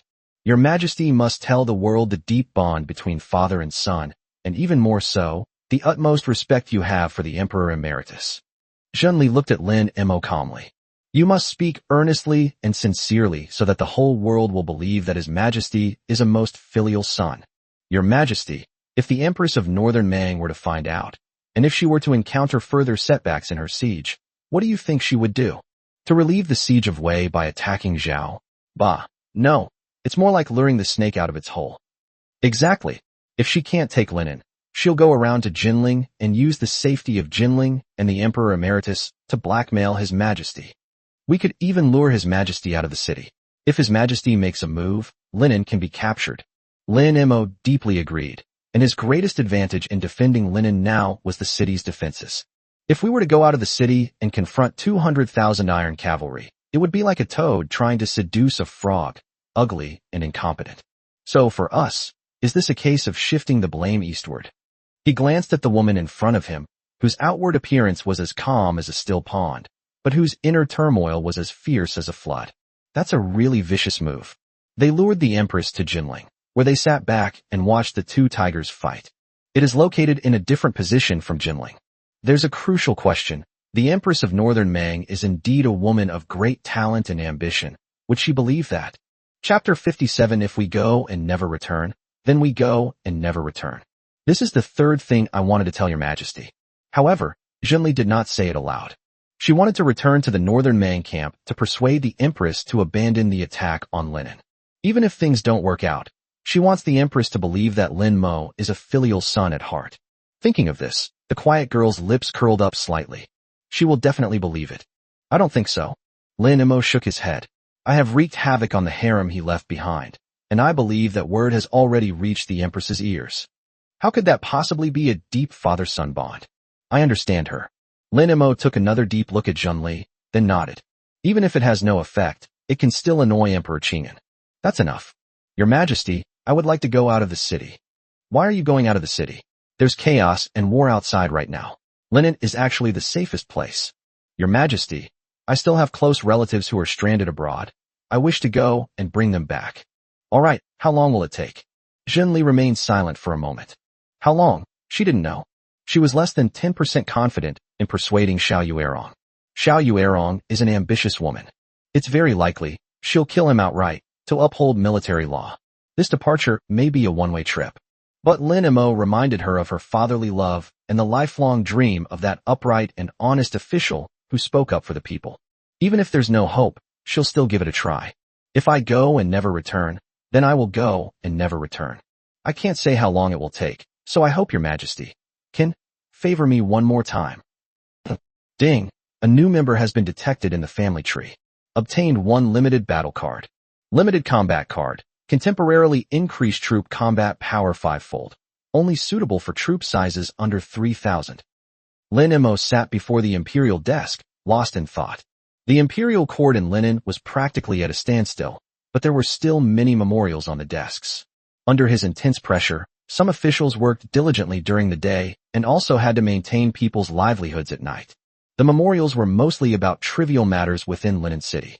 Young Master Li of Baiken and Miss Lin are already engaged, but before the marriage, young Master Li forcibly had relations with Miss Lin. Miss Lin has filed a lawsuit against young Master Li for defamation. We request your Majesty's decision. The well in the eastern city suddenly dried up yesterday. A fight broke out as people lined up to fetch water, resulting in 2 deaths and 7 injuries. Your Majesty, please make a decision. Grain prices in the West Market have skyrocketed, reaching 1,000 coins per dough, a unit of dry measure. And scrupulous merchants are hoarding grain, making it unaffordable for ordinary people, who are now selling their children. Your Majesty, please make a decision. Lin Mo was getting dizzy from reading all of this. Trivial matters, everyday family squabbles. Murder, arson, petty theft. This isn't being an emperor, it's being a village chief. However, this was all his own doing. Those officials were so frightened by his ruthless methods that they dared not make any decisions. We need to recruit some domestic affairs talent. Lin Mo held the pen, seemingly lost in thought. Another busy day from morning till night. Murder, robbery, sleeping with people. Gradually, he began to doze off. It was at this time. Suddenly, a flash of cold light. A dagger stabbed from the side. Lin Mo's instinctive reaction made his body react faster than his mind. He immediately raised the pen in his hand and unleashed the first move of the 7 swords of heaven slaying. The pen tip drew an arc in the air. Bite. The dagger was touched by the pen tip and deflected by half an inch. Lin Mo did not stop and slapped the assassin in front of him, right in the middle of the cheek. With his other hand, he swiftly snatched the dagger from the other person and held it against their neck. Lin Mo felt somewhat relieved. At the same time, he felt somewhat fortunate, because if he hadn't obtained Li Shishi's sword heart, he probably would have died on the spot. However, this assassin's cultivation level is very low. Lin Mo looked over in surprise. It's you, Li Shishi. Li Shishi was slapped so hard she fell to the ground, head down, covering her cheek. What are you doing? Are you trying to kill me? I'm going to kill you. Who told you to tarnish my innocence? Li Shishi suddenly looked up. But, it's too late for you to kill me now. You've already insulted me. Lin Mo was a little angry. Was this bitch really not afraid that he would kill his concubine to prove his Tao? Wrong. Lin Mo was stunned. At this moment, Li Shishi's face changed after being slapped. No longer is that face that needs to be in the dark, but it has the clear yet foolish air of a college student. Her face is full of collagen, so smooth and delicate. Big, watery eyes, so cute. Wow, she really does have a baby face and a huge figure. Lin Mo moved the dagger away. Looking at his own hands, he realized he'd spent ages searching for a human skin mask last time, but couldn't find one. This time he slapped his hand. Do you think I'll give you back my pretty palm? Who are you? Why did you disguise yourself and infiltrate the palace? Li Shishi glared at him angrily. I'm not telling you. Then don't blame me for using force. Lin Mo pretended to pull at his belt. Li Shishi thought he was going to beat her up, but seeing Lin Mo's reaction, she wasn't afraid. Whatever you want. Lin Mo stopped what he was doing, his face turning even more fierce. Then I'll sell you into a brothel. I'm short of money right now. What? Li Shishi jumped up with a yelp, like an orange cat whose tail had been stepped on. I'll talk. Who exactly are you? Tears welled up in her eyes instantly, and Li Shishi said aggrievedly, I really don't know. Do I look like someone who can't be subdued by force? It doesn't look like it. Lin Mo saw that she didn't seem to be faking it. Then why did you infiltrate the palace? This place seems suitable for my cultivation. What the hell? It should be the fate of the nation. Stop talking nonsense to me. You're using such an intangible thing as the fate of the nation to talk about. Besides, does Linen even have a national fate? Yes. Chapter 58. This battle is a must, a battle of morale. Happy New Year. Stop talking nonsense, Lin Mo was about to say. But then the system voice rang in my ears. Ding. Congratulations on unlocking the clan member's hidden skill, Mastery of Chi Observation. Congratulations, host. You have gained the skill of Chi Observation. Mastery of Chi Observation allows observation of human fortune, national destiny, and fate. The range expands as cultivation level increases. Lin Mo was taken aback. Then, without saying a word, he looked towards Li Shishi. A thick, golden beam of light shot out from above her head, soaring straight into the sky. Holy crap! Looking at it this way, Li Shishi looks even more beautiful. She was so beautiful she seemed otherworldly. You really don't know your own origins? I really don't know. How many times have you asked? Aren't you tired of it? You are now a prisoner. Never mind, never mind. Lin Mo waved his hand. You are now the mother of my child. I will not kill you. Li Shishi, you should focus on your cultivation. Your current cultivation level is not enough to kill me. Go. Lin Mo was somewhat disheartened and turned to sit back on the dragon throne. Looking up, he saw that Li Shishi hadn't left yet. Why aren't you leaving yet? That dagger, can I have it back? Lin Mo looked down and saw that the dagger was pure white, with a lifelike white tiger carved on the hilt. It was nothing special, but it had just given him a sense of life and death. What's this dagger called? It looks pretty good. The white tiger dagger was left to me by my mother. Good name, but your white tiger dagger almost killed me. I'll play with it for a bit. You may leave. You. Li Shishi gritted her teeth, stomped her foot, and stormed out, slamming the door behind her. She had just left when she heard hurried footsteps, and Eunuch Wei appeared in the imperial study. His Majesty. Spit it out. Lin Mo was exasperated when he saw him. Why was he here in the middle of the night offering advice instead of sleeping? However, he suddenly got the idea and used his qi gazing technique to look at Eunuch Wei. A green light appeared, swirling and hovering overhead. Holy crap! Lin Mo was shocked to learn that a eunuch was emitting green light. Your Majesty, the 20,000 troops from Jinling have already fled south of Linen City. This old servant can only relay messages to this unit. I have no command authority. Your Majesty, please make a decision quickly. His Majesty. His Majesty? Lin Mo snapped out of his reverie and tried to soften his tone. Old Wei, have you ever been cheated on before? Don't overthink it. I just want to have a heart-to-heart talk with you and get to know each other better. Eunuch Wei remained silent. For a long time. He sighed. When I was young, I did have a fiancée, but on our wedding day, she found me useless and went to find Lu, the scholar from the next village. He shook his head. Back then, I was just a farmer with nothing. Although I was filled with hatred, I was helpless and could only say, 30 years east of the river, 30 years west of the river. This old servant swears to make something of himself. Then what? Then this old servant severed all ties of love and entered the palace to become a eunuch. This is the eunuch version of don't underestimate a young man's potential, right? Lin Mo waved his hand. It was my fault. I reminded you of painful memories. What did you just say? What command authority? The emotions that Eunuch Wei had just begun to build up came to an abrupt halt. He looked at the emperor, who had no sense of propriety, with a wry smile. He then recounted the whole story again. Your Majesty, please make a decision. Lin Mo sighed and chuckled. This old father of mine. He's really cunning. Your Majesty, this old servant has an idea. I can spread false information to lure them into a trap, and then we can ambush them from all sides. These 20,000 troops will be no problem for us. No, this time we're going to fight head-on. Oh, Eunuch Wei was startled. Absolutely not, Your Majesty. Our current army in Linen consists of either bandits or greenhorns. They've only had a day or two of training. In a head-on battle, they are no match for them. Precisely because they are bandits and green recruits, we must fight them head-on this time. Lin Mo said decisively. What new recruits lack most is courage and conviction. If they were to face the northern barbarian army directly, they would probably be scared out of their wits. The old man's dispatch of troops now is the perfect opportunity for us to train our troops. Not only must we fight head-on, but we must also win, and win decisively. Only then can we win with morale. But there are no buts about it. This time, I will personally lead the army. Your Majesty, this is absolutely forbidden. If anything were to happen to you, what would become of Linen? I must go. Only in this way can morale be boosted. Lin Mo had made up his mind. If you go in person, this old servant will kill himself right here. Lin Mo stood up, walked to Eunuch Wei's side, and kicked him. Why do you always have to add so much drama to your life? This old servant isn't adding to the drama. It's alright. Do you think I'm the kind of person who isn't afraid of death? Eunuch Wei scratched his head, recalling the scene of picking up Lin Mo from the prison. His first reaction was to run away and become an outlaw.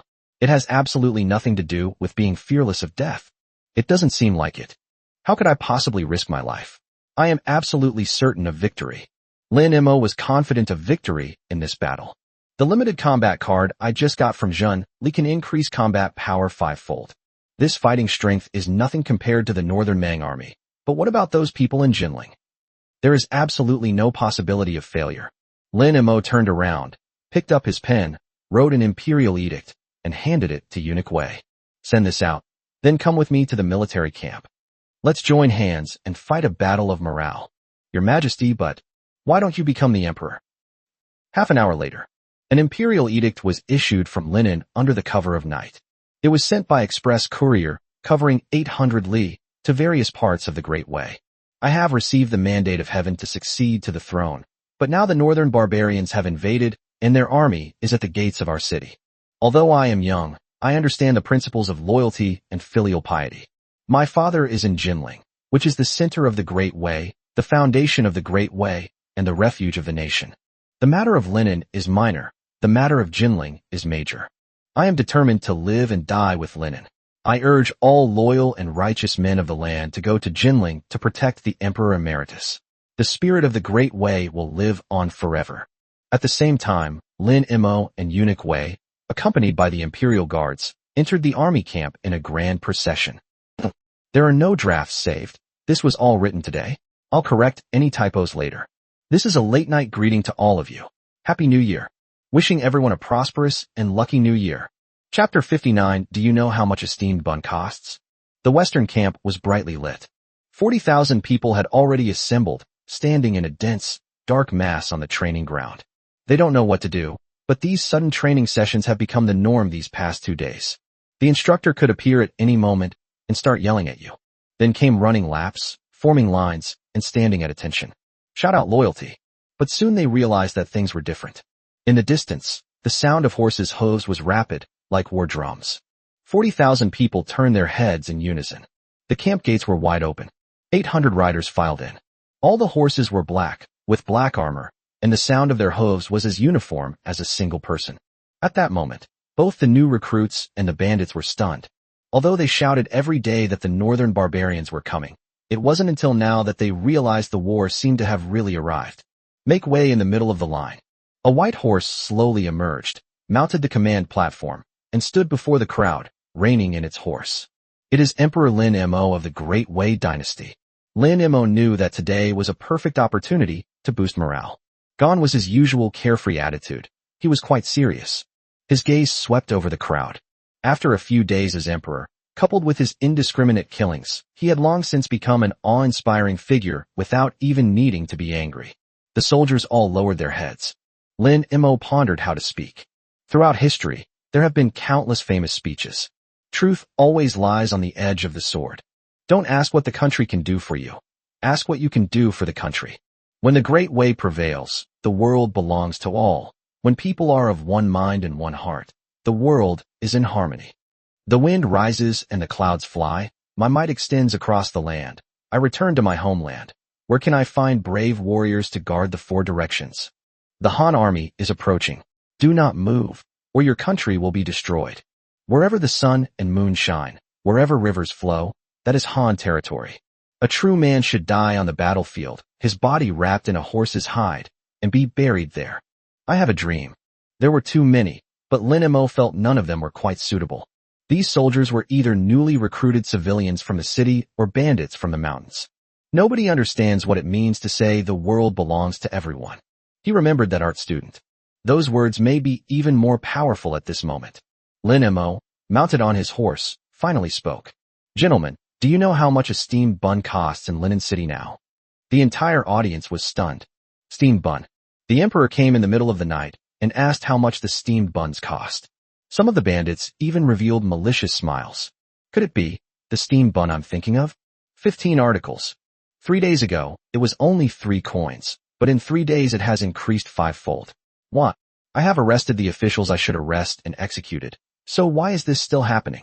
It's because the people and merchants no longer trust us. They don't sell their grain because they're afraid that if they sell it today, it will be stolen tomorrow, or that if they exchange it for money today, it will become worthless tomorrow. I'm scared that we soldiers won't be able to protect them. But I can't just kill them all, can I? They're not our enemies. Some soldiers clenched their fists, veins bulging. Most of the new recruits are locals. Putting everything else aside, the price of these steamed buns is a matter of life and death for every family. These insecurities come not only from ourselves, but even more so from our enemies. As long as we can defeat the invading enemy, all problems will be solved. Who is the enemy? Lin Mo shouted angrily, and the soldiers immediately responded loudly. Northern barbarians. The northern barbarians are our biggest enemy, but there are other enemies who don't want us to have an easy time either. There are 20,000 troops just 80 miles south of us. It's them who caused the price of our steamed buns to skyrocket. What do you think we should do? Kill, kill, kill. The battle cries shook the heavens and soared straight to the heavens. These 20,000 people came from Nanjing. The entire audience erupted in uproar. Isn't Jinling one of our own? What are they here for? The soldiers in Jinling were all withdrawn from Linen, and many of them may have met once before. The group looked at each other in bewilderment. They're waiting for the Northern Mang army to launch a pincer attack from the north and south, finishing us off. The area below the command platform exploded with a bang. Hold! Damn it! I'll fuck his ancestors. We're here preparing for a major battle with the Northern barbarians, and they're waiting to stab us in the back. Lin Mo did not stop them from venting their anger. He continued after everyone had finished speaking. Therefore, I have decided to strike first and deal with them, to show the people of the city, to show the Northern barbarians, and to show the world. Let them see that none of those who remain in Linen are cowards. Is there anyone who wants to leave the city with me and fight this battle? Think, think, think. 40,000 people roared in unison, their voices shaking heaven and earth. Lin Mo nodded. Commander Wu, your subject is here. Select 3,000 men and set off with me now. It's said that they're choosing 3,000, but in reality, it's only 2,000. Lin Mo's departure from the city is too significant, so the 800 Imperial Guards will definitely stay by his side at all times. Wu Tianliang accepted the order. He had a keen eye and quickly selected 2,000 of the most elite men. Each of them was burly and had fierce eyes, like tigers descending from the mountain. But Lin Mo waved his hand in disappointment after seeing the person. Change? No, change the person. His Majesty? Wu Tianliang was taken aback. Lin Mo didn't look at him, but instead looked at all the soldiers. Everyone says that the Northern barbarians are powerful, but I simply don't believe it. I think our Linen army is the most skilled in battle. Today, I will lead our weakest men, 3,000 men, to confront those 20,000 soldiers. Wu Tianliang, I only want the old, weak, sick, and disabled, understand. Although Wu Tianliang was puzzled, his duty was to obey. They immediately reselected a group of young men who looked like lazy, skinny, bony soldiers. The entire audience erupted in uproar once again, none of them understanding what His Majesty meant. Others send out their best troops to fight wars, but this guy is playing a different game. What's more, it's 3,000 against 20,000. You're getting carried away, Your Majesty. Lin Mo did not explain. 2,200 men, plus 800 Imperial Guards, a total of 3,000, filed out and quickly disappeared into the night. 80 li south of Linen City lies an unnamed mountain. At this moment, bonfires blazed brightly atop the mountain, and 20,000 troops were scattered across the mountainside. Come on, fill it up, fill it up. This meat is roasted well. Damn it, much better than the stale food in the barracks. Ha ha ha, I haven't felt this good in a long time. The Imperial Guards from Nanjing, acting on a secret decree from the Emperor Emeritus, disguised themselves as bandits and settled here. The general of the army was named Zhou Hu, the deputy commander of the Imperial Guards, and held the rank of 4th grade. He was tall and burly, and his voice was like thunder. After receiving this assignment, he euphemistically called it the whole show must be done. The entire army was more like bandits than real bandits. They were sitting around the campfire. He was holding the girl he had just snatched on the road in his arms, drinking heavily, eating meat heartily, and his hands were also wandering. The girls were all crying, and their clothes were disheveled. If you try to dodge, you'll get a slap. Zhou Hu took the wine handed to him by his subordinate, poured it into the girl's collarbone, and then drank it down in one gulp. Haha, brothers, this is the only way to really enjoy drinking. Damn it, this mission is so bad, I don't even want to go back to Jinling. This kind of life is so carefree. The crowd immediately burst into laughter. No, brother, why don't we just settle down here and become outlaws? Where would you find so many women back in Nanjing? Go to hell. Zhou Hu spat at him. That's just talk. We can't really not reply. Our numbers aren't even enough to fill the gaps between the teeth of the Nanjing army. What's that saying again? Right? Live for the moment, enjoy yourself while you can, because once the mission is over, you won't have the chance again. Come on, let's keep playing music and dancing. Chapter 60. Soldiers and bandits are inseparable. The atmosphere instantly became lively. General, isn't this a bit inappropriate? A lieutenant approached, looking worried. Zhou glanced at him sideways. What? Feeling sorry for a woman now? No, General. What I mean is that this place is too close to Linen, and I'm afraid they might launch a surprise attack. Ha ha ha. Zhou laughed loudly. How could I have such a cowardly soldier like you? The Linen army? They came to launch a sneak attack? Are you trying to make me laugh to death? What kind of bastards are the Linen army? They were just peasants carrying loads a few days ago, and bandit leaders who were still robbing and looting. They're just a bunch of rabble, a bunch of worthless scoundrels. I'm not afraid they won't come. My 20,000 men are all Imperial guards, paid by the Emperor. They've been trained for years, fully armored, and armed with sharp weapons. What are we afraid of? Several generals nearby laughed along. Big brother is right. Those good-for-nothings in Linen wouldn't dare come even if they had 10 times the courage. They've come at the perfect time. How much reward will the Emperor Emeritus give for killing the Linen army? Zhou touched the girl's chest in his arms. Go dance a bit and give us guys some fun. That woman had no skill. She was just a peasant woman from a nearby village, but with a knife to her neck, she could only awkwardly twist and turn. The crowd burst into deafening laughter. The campfire reflected on Zhou's face, and he looked smug and triumphant, as if he had reached the pinnacle of his life. General. Zhou was embracing a girl when he was startled by the shout and spilled his wine. What the hell are you yelling about? General, there is the sound of horses' hooves down the mountain. Zhou was so frightened that he suddenly bent over. Immediately lie face down on the ground with your ears pressed against the ground. There was indeed the sound of horses' hooves, but there were definitely no more than 3,000 people. Zhou stood up and sneered. Only 3,000 people, and judging from their direction, they came from Linen.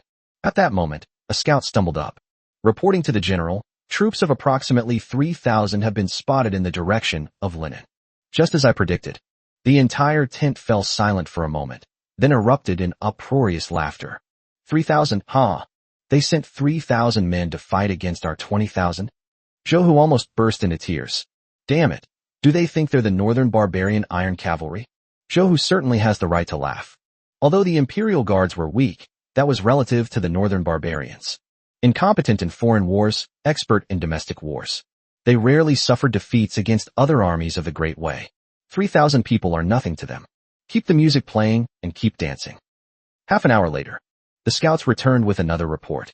Reporting to the general, 3,000 men have arrived at the foot of the mountain and are challenging us to a decisive battle. What? Zhou even doubted whether he had misheard. A head-on showdown? It's like a toad riding a frog, ugly as it is, yet it's playing with flowers. If they launch a sneak attack, use fire, pretend to deliver a message, or sow discord, there is still some hope. Especially the honey trap. But these idiots actually want a head-on battle. Who's leading them? I don't recognize him. He just looks very young. Zhou grabbed his broadsword, walked outside the tent, and mounted his horse.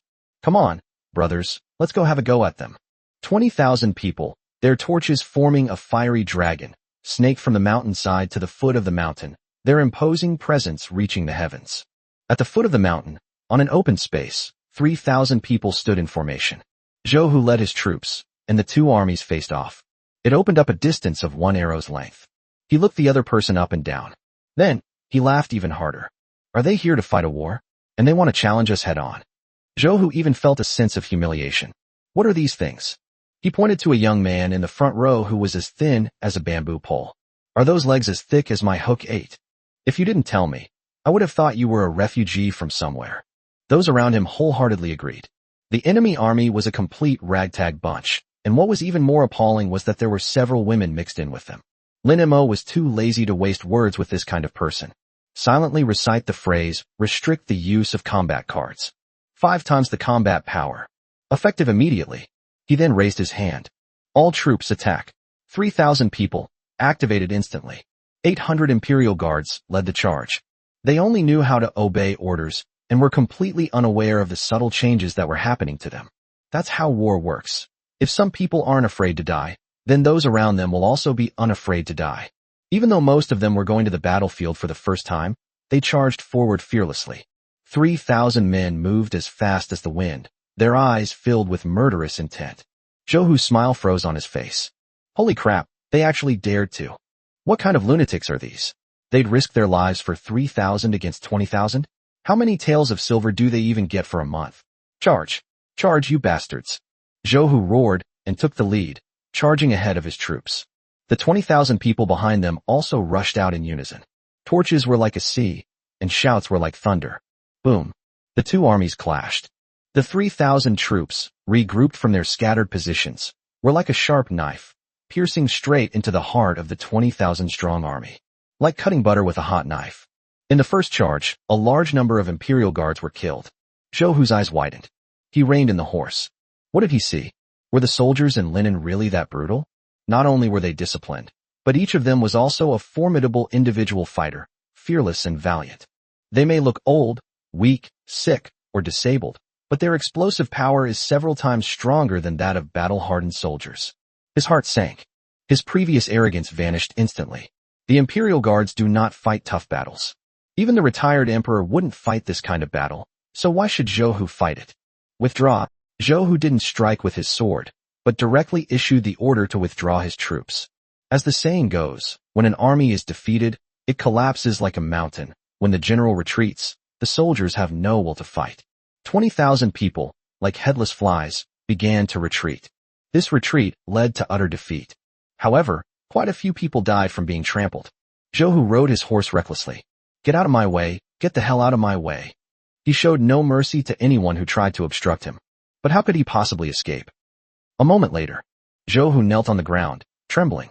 The fourth-rank general, who was just embracing a girl while drinking and eating meat, now looked like a dead dog. So it was your majesty, your majesty, your majesty, please spare my life. This humble general is acting on the orders of the Emperor Emeritus, and has no other choice. This humble general has no disloyalty to your majesty, and is willing to lead an army of 20,000 to serve your majesty with utmost loyalty. Behind him, the routed soldiers knelt on the ground in a dark mass. Lin Mo, mounted on his horse, looked down at Zhou. You say you are willing to serve me? Zhou nodded frantically. Yes, yes, yes. This humble general is willing to go through fire and water for your majesty, even unto death. 20,000 soldiers are all willing to serve your majesty. Lin Mo smiled. Zhou glanced at it out of the corner of his eye and felt a sense of relief. You made the right bet. The new emperor was short of soldiers and generals, so how could he possibly refuse 20,000 troops that were offered to him? Even if he hates himself, he has to grit his teeth and accept it. A general who flees without a fight. Those who serve as soldiers bully men and oppress women. My linen army, although they are all new recruits and bandits, knows what they should and should not do. Lin Mo waved his hand. Kill them all. Chapter 61 Empress. Who used their beauty to seduce whom? As dawn broke, Lin Mo returned to Linen. Today is the 6th day. If nothing unexpected happens, the Northern Mang army will be at the city gates the day after tomorrow. Despite winning the battle, Lin Mo felt no joy. The city gate was already crowded with people. His Majesty personally led the troops into battle, and with 3,000 old, weak, sick, and disabled soldiers, he decisively defeated 20,000 Imperial Guards. They slaughtered them all, leaving no one alive, leaving them crying out in despair. Lin Mo had already secretly sent the message into the city. He needs this reputation, but even more so, he needs the morale of the troops. 3,000 soldiers returned in triumph, slowly advancing along the main street of Linen. Suddenly someone shouted, "Long live the Emperor!" Then came a deafening roar of shouts. "Long live your Majesty!" Lin Mo rode on his horse, watching the cheering crowd. Their faces shone with pride. That kind of light should be called hope. He reined in his horse, raised his hand, and the cheers ceased. Everyone was watching him, waiting for him to speak. Lin Mo thought for a moment and realized that he didn't need any grand principles. He just needed to let them know that 3,000 old, weak, sick, and disabled people were also an invincible force. Gentlemen, we have achieved the feat of breaking through 20,000 with only 3,000 men in Linen. The day after tomorrow, the northern barbarians will appear in front of the city gates with 200,000 iron cavalry. It sounds terrifying. Of course, it's actually not weak either. The people burst into laughter. But I tell you, If 3,000 can break through 20,000 today, we can slaughter those 200,000 iron cavalry tomorrow, leaving them in utter disarray. Kill them until they never dare to set foot in the Central Plains again in their entire lives. Long live! The entire city of Linen was now in a frenzy, like a rooster injected with chicken blood. Lin Mo had just returned to the palace. Then, Eunuch Wei came in carrying a large box and scurried in with small steps. His expression was very strange, as if he had swallowed a fly. His Majesty. What? Is the Emperor Emeritus asking for work again? Eunuch Wei shook his head. It was sent from the Northern Mang region. They said it was a gift from the Empress of Northern Mang to His Majesty personally. Lin Mo paused for a moment, then said, Open it, and take a look. Your Majesty, please see for yourself. Huh, eunuchs, so pretentious. Lin Mo opened the box, and inside was a bright red women's outfit with a waist chain hanging from the belt and a string of small bells. Lin Mo glanced at the note next to him. Tisk tisk, you could make me a eunuch to warm my bed. Your Majesty, this Empress of Northern Mang is going too far. This old servant will burn these clothes right now.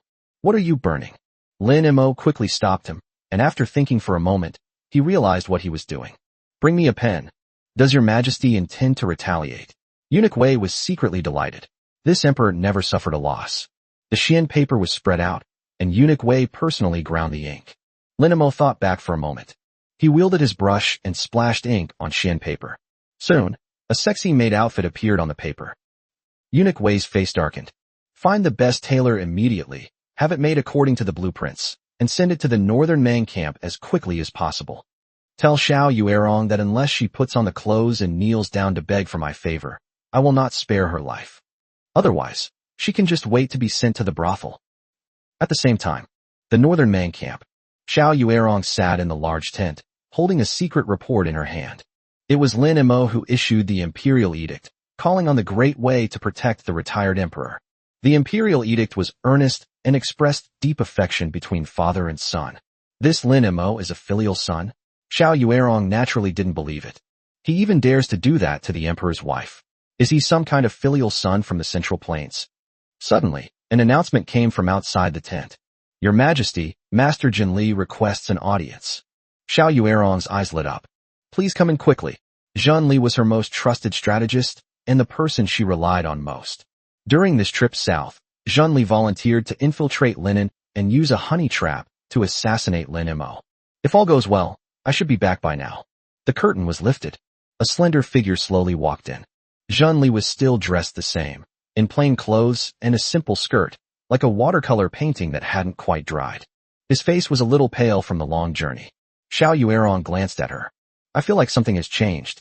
I don't know how to describe it, but it seems to have a bit of femininity. How did things go, sir? Jin Li looked at her and remained silent for a while. Then he knelt down. Your Majesty, I have come to beg for forgiveness. Xiao Yuerong didn't care at all. He waved his hand casually. Sir, please get up. Killing a mere brat like Lin Mo, even if the honey trap doesn't work, won't affect the outcome in the slightest. Our army will arrive in Linen the day after tomorrow. Xiao Yuerong noticed that Jin Li was still kneeling, motionless. The smile on her face gradually faded. Gentlemen. Jin Li lowered his head, his shoulders trembling slightly. Xiao Yuerong walked over and reached out to help her up. Jin Li shrank back. Xiao Yuerong's hand froze in midair. The tent suddenly fell silent. The generals exchanged glances and wisely withdrew quietly. Only the two of them remained. Xiao Yuerong squatted down and looked at Jin Li. Sir, what's wrong? Your Majesty, I have something to say, and I humbly request your Majesty's permission. Xiao Yuerong suddenly had a bad feeling. Explain. Your Majesty, I implore you to halt the southward advance. Xiao Yuerong was stunned. She thought she had misheard. What did you say? The poem about poisoning was written word by word. Your Majesty, I humbly request that you halt your southward advance. Withdraw troops. Return to northern wilderness. What? Xiao Yuerong stood there, stunned. She stared intently at Jin Li. There was only one thought in my mind. Who used a honey trap on whom? Chapter 62.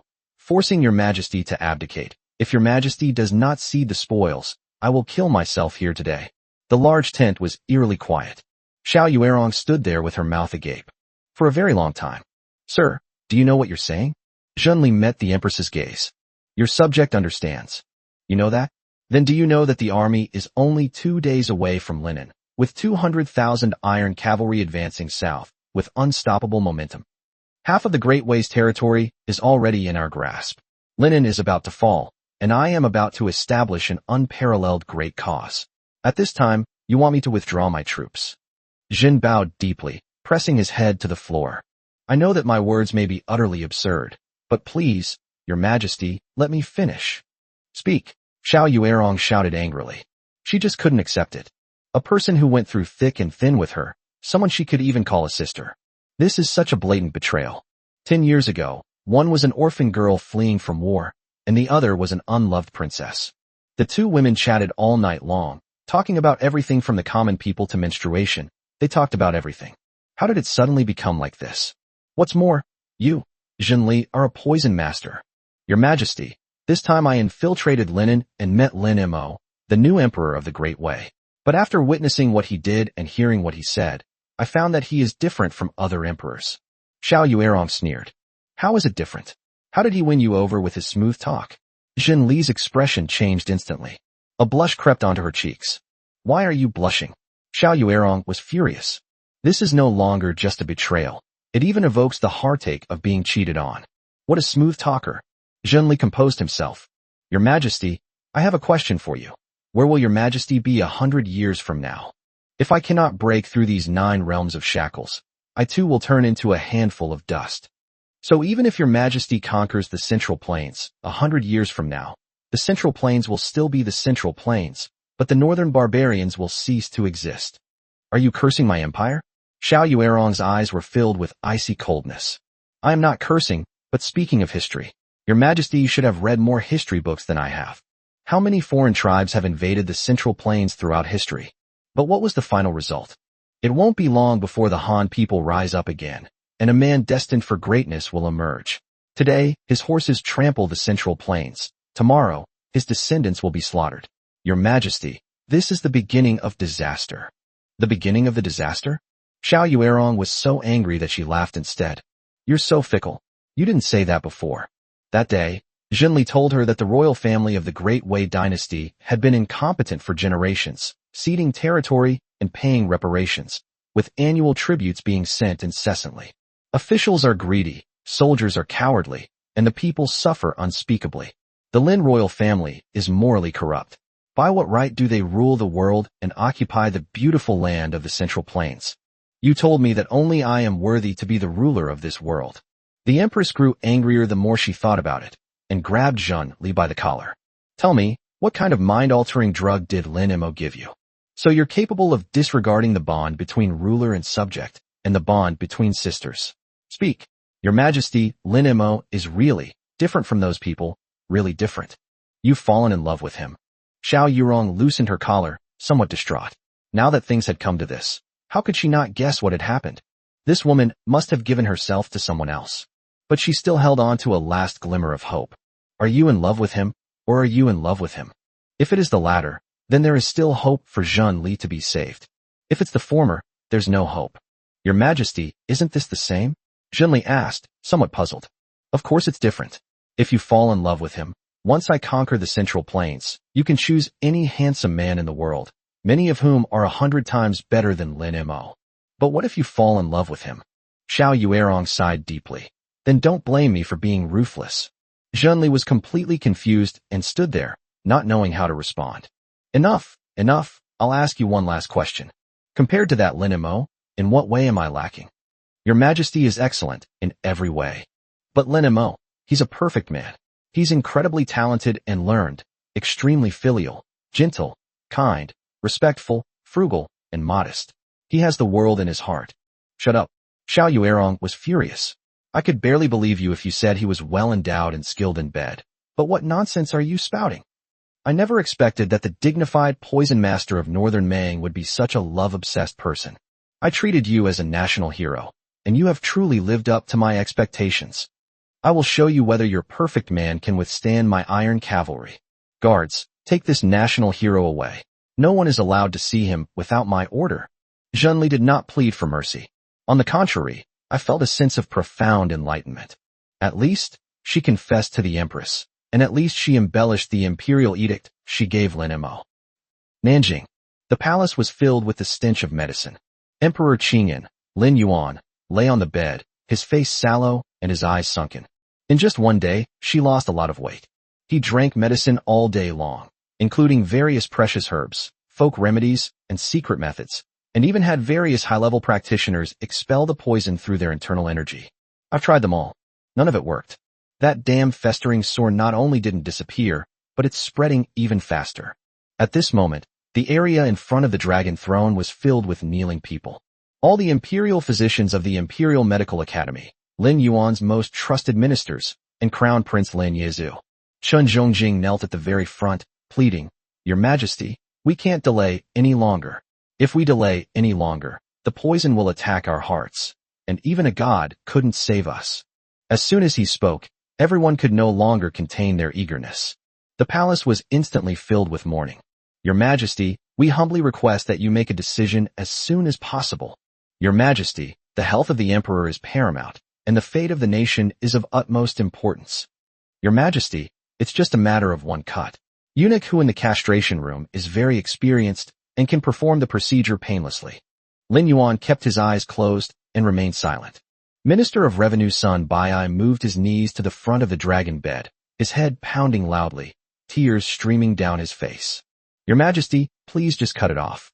Even if you don't think about yourself, think about the people of Great Wei. Your Majesty, the Great Wei cannot do without you." Lin Yuan's lips twitched slightly. "The Great Wei cannot do without me, and I cannot do without it either." A hand reached out from under the covers. Emperor Qingyan became increasingly reluctant to part with it. How can it bear pain it shouldn't have at such a young age? "I would rather die than have it cut off. I am the Emperor, the Son of Heaven. What kind of man am I if I have it cut off?" Sun Baiyi has really gone all out. If anything were to happen to the retired emperor, he would lose his greatest support. "Your Majesty, if I may be so bold as to speak, you now have no successor, so keeping him around is of no use." "Bullshit!" Emperor Qingyan roared in fury. "You can't even imagine my strength. Don't even think about comparing yourself to me." The ministers looked at each other in bewilderment. Sun Baiyi gritted his teeth, suddenly stood up, and pointed at the thick red pillar. "If your Majesty does not sever the limb, I will kill myself right here today. Chapter 63, I can cut it off, and you can all pay for it. If your Majesty does not sever the limb, I will kill myself right here today." Sun Baiyi had a look on his face as if he were remonstrating to the death. The people next to him quickly pulled him back. "Lord Sun, you mustn't. You mustn't." Sun struggled violently and cried her heart out. "Don't stop me, don't stop me. What does my old life matter for the Great Wei? It's just a pity that I don't have the art of transformation, otherwise, I would gladly become your Majesty's dragon root." "You wish.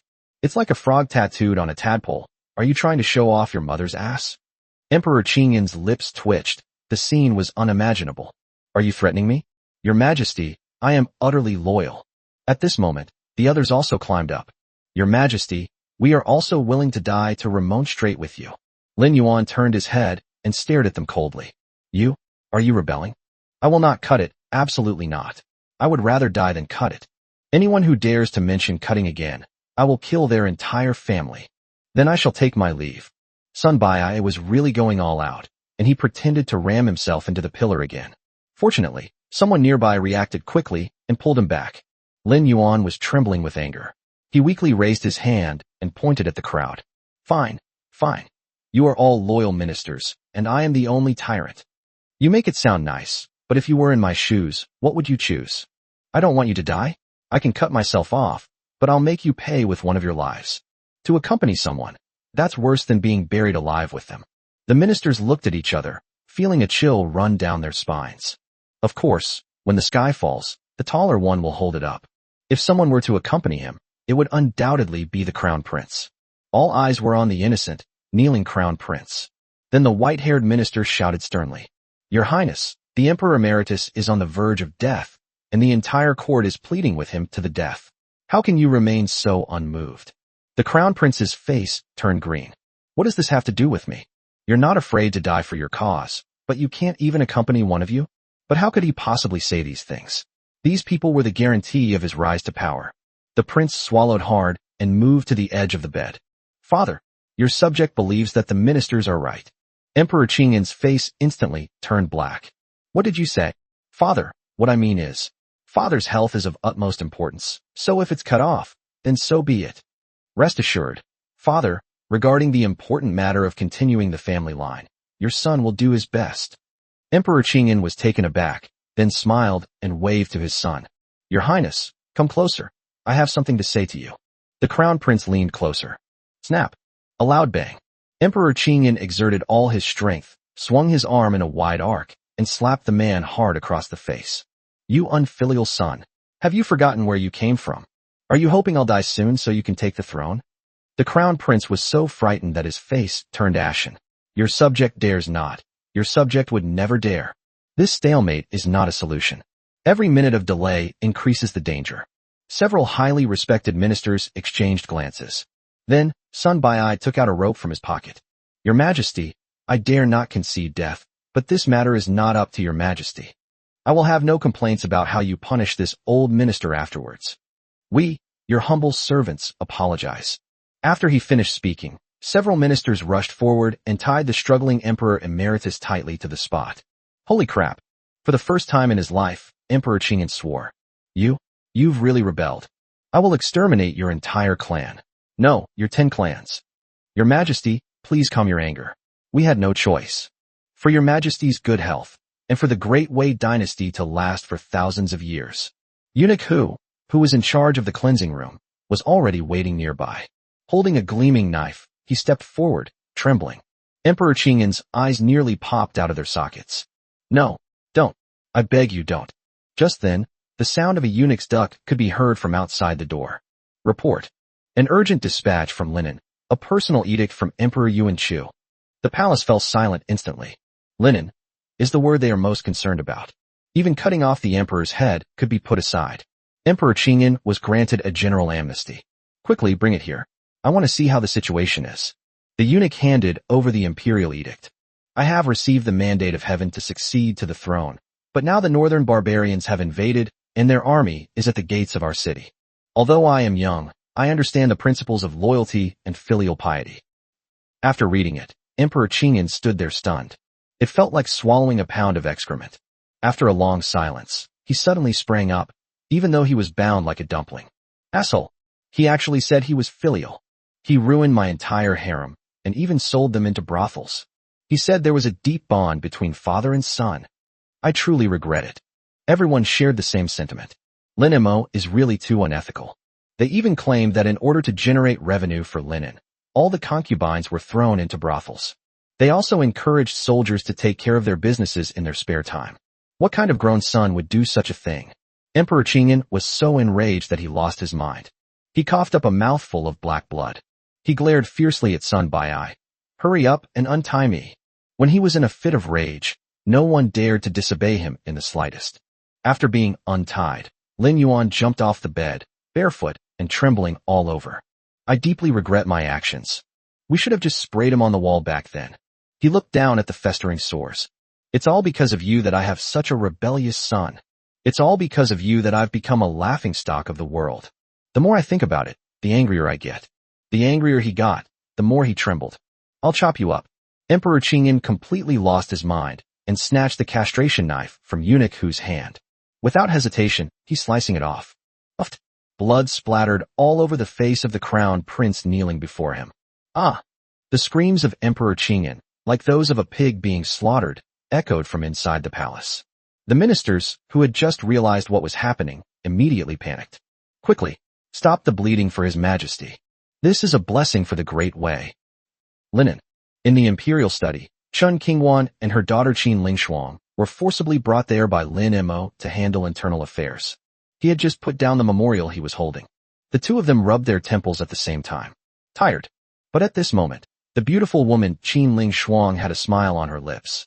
Speaking of which, this son-in-law is really capable. 3,000 old and weak soldiers wiped out 20,000 imperial guards. The entire city of Linen is now filled with fighting spirit and high morale. Impressive.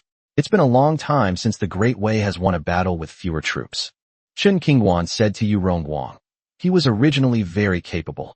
Looking at her arrogant expression, Qin Lingshuang couldn't help but reach out and tap her forehead. Look at you. like you found a treasure. It was a treasure to begin with. With such a hero as him, the chances of defending Linen are much greater. In the end, the northern barbarians only have 200,000 iron cavalry, but if everyone in Linen is capable of fighting, victory is certain. By the way, Wanner, how many people live in Linen? Chen Qingwan was stretching and didn't hear the first half of her sentence. How many people? She asked her mother, puzzled. How would I know? I'm not spying on other people's lives. Qin Ling Shuang looked completely bewildered. I was asking about the population. Never mind. She shook her head helplessly. How come her daughter, even after getting married, has turned into a big yellow girl? Seriously. She changed the subject. Lin Mo's methods are indeed impressive, but rumors circulate that he is a womanizer, taking any woman he sees without regard for beauty or ugliness, even the concubines of Emperor Qingyan. How many concubines did he take in? I've never seen him favor you. Chen Qingwan tilted her head and thought for a moment. To be honest, I guess it's all of those. I'm impressed. Qin Ling Shuang turned her head to look outside and felt that even the clouds in the sky seemed to have a yellowish tinge. Chapter 64. You're the emperor now, and you're asking me for evidence? You should pay more attention. The infighting in the harem is far more terrifying than the wars outside. You must not fall out of favor. Disfavored? Absolutely impossible. Chen Qingwan patted her chest confidently. How could it be impossible? I've been here for so long, and I've never seen him favor you. A terrible thought suddenly arose in Qin Ling Shuang's mind. Judging from your certainty, could it be that this kid is actually no good at all? His lust is just a protective facade he uses to disguise himself. I've heard that people tend to exaggerate what they lack. Upon hearing this, Chen Qingwan was taken aback. He then gave a wry smile. No, mother, you're overthinking it. It's because my daughter is incompetent. My daughter is an incompetent wife. He's too powerful. My daughter can't handle it. Qin Ling Shuang opened her mouth. A ripple suddenly stirred in my heart. A strange feeling welled up inside me. An incompetent wife. This was the first time she had ever heard of it. There are always oxen that die from exhaustion, never fields that are ruined by plowing. Lin Mo has so many concubines. How could he allow his daughter to behave like this? This is so? She gasped. What's wrong with you? Chen Qingwan asked curiously, looking at her mother who was in a daze. Qin Ling Shuang then gave a dry laugh. Oh, I see. Then I can rest assured. As the mother and daughter were talking, suddenly, hurried footsteps came from outside the door. A steward from the Chun family stumbled in. Your Majesty, madam, something terrible has happened. Chen Qingwan's heart sank suddenly. What major event could possibly occur at this point? What's up? The grain warehouse is on fire. What granary? The granaries we're supplying His Majesty are for the army's rations. The mother and daughter exchanged a glance and rushed out the door at the same time. In the east of the city was a newly built granary by the Qin family. Almost all of their grain reserves in the capital were concentrated here, waiting for the army to transport them. When the two arrived, the granary was already mostly burned down. Thick black smoke billowed out, choking people so much they couldn't open their eyes. Hundreds of soldiers and civilians are fighting the fire, but it's a drop in the ocean.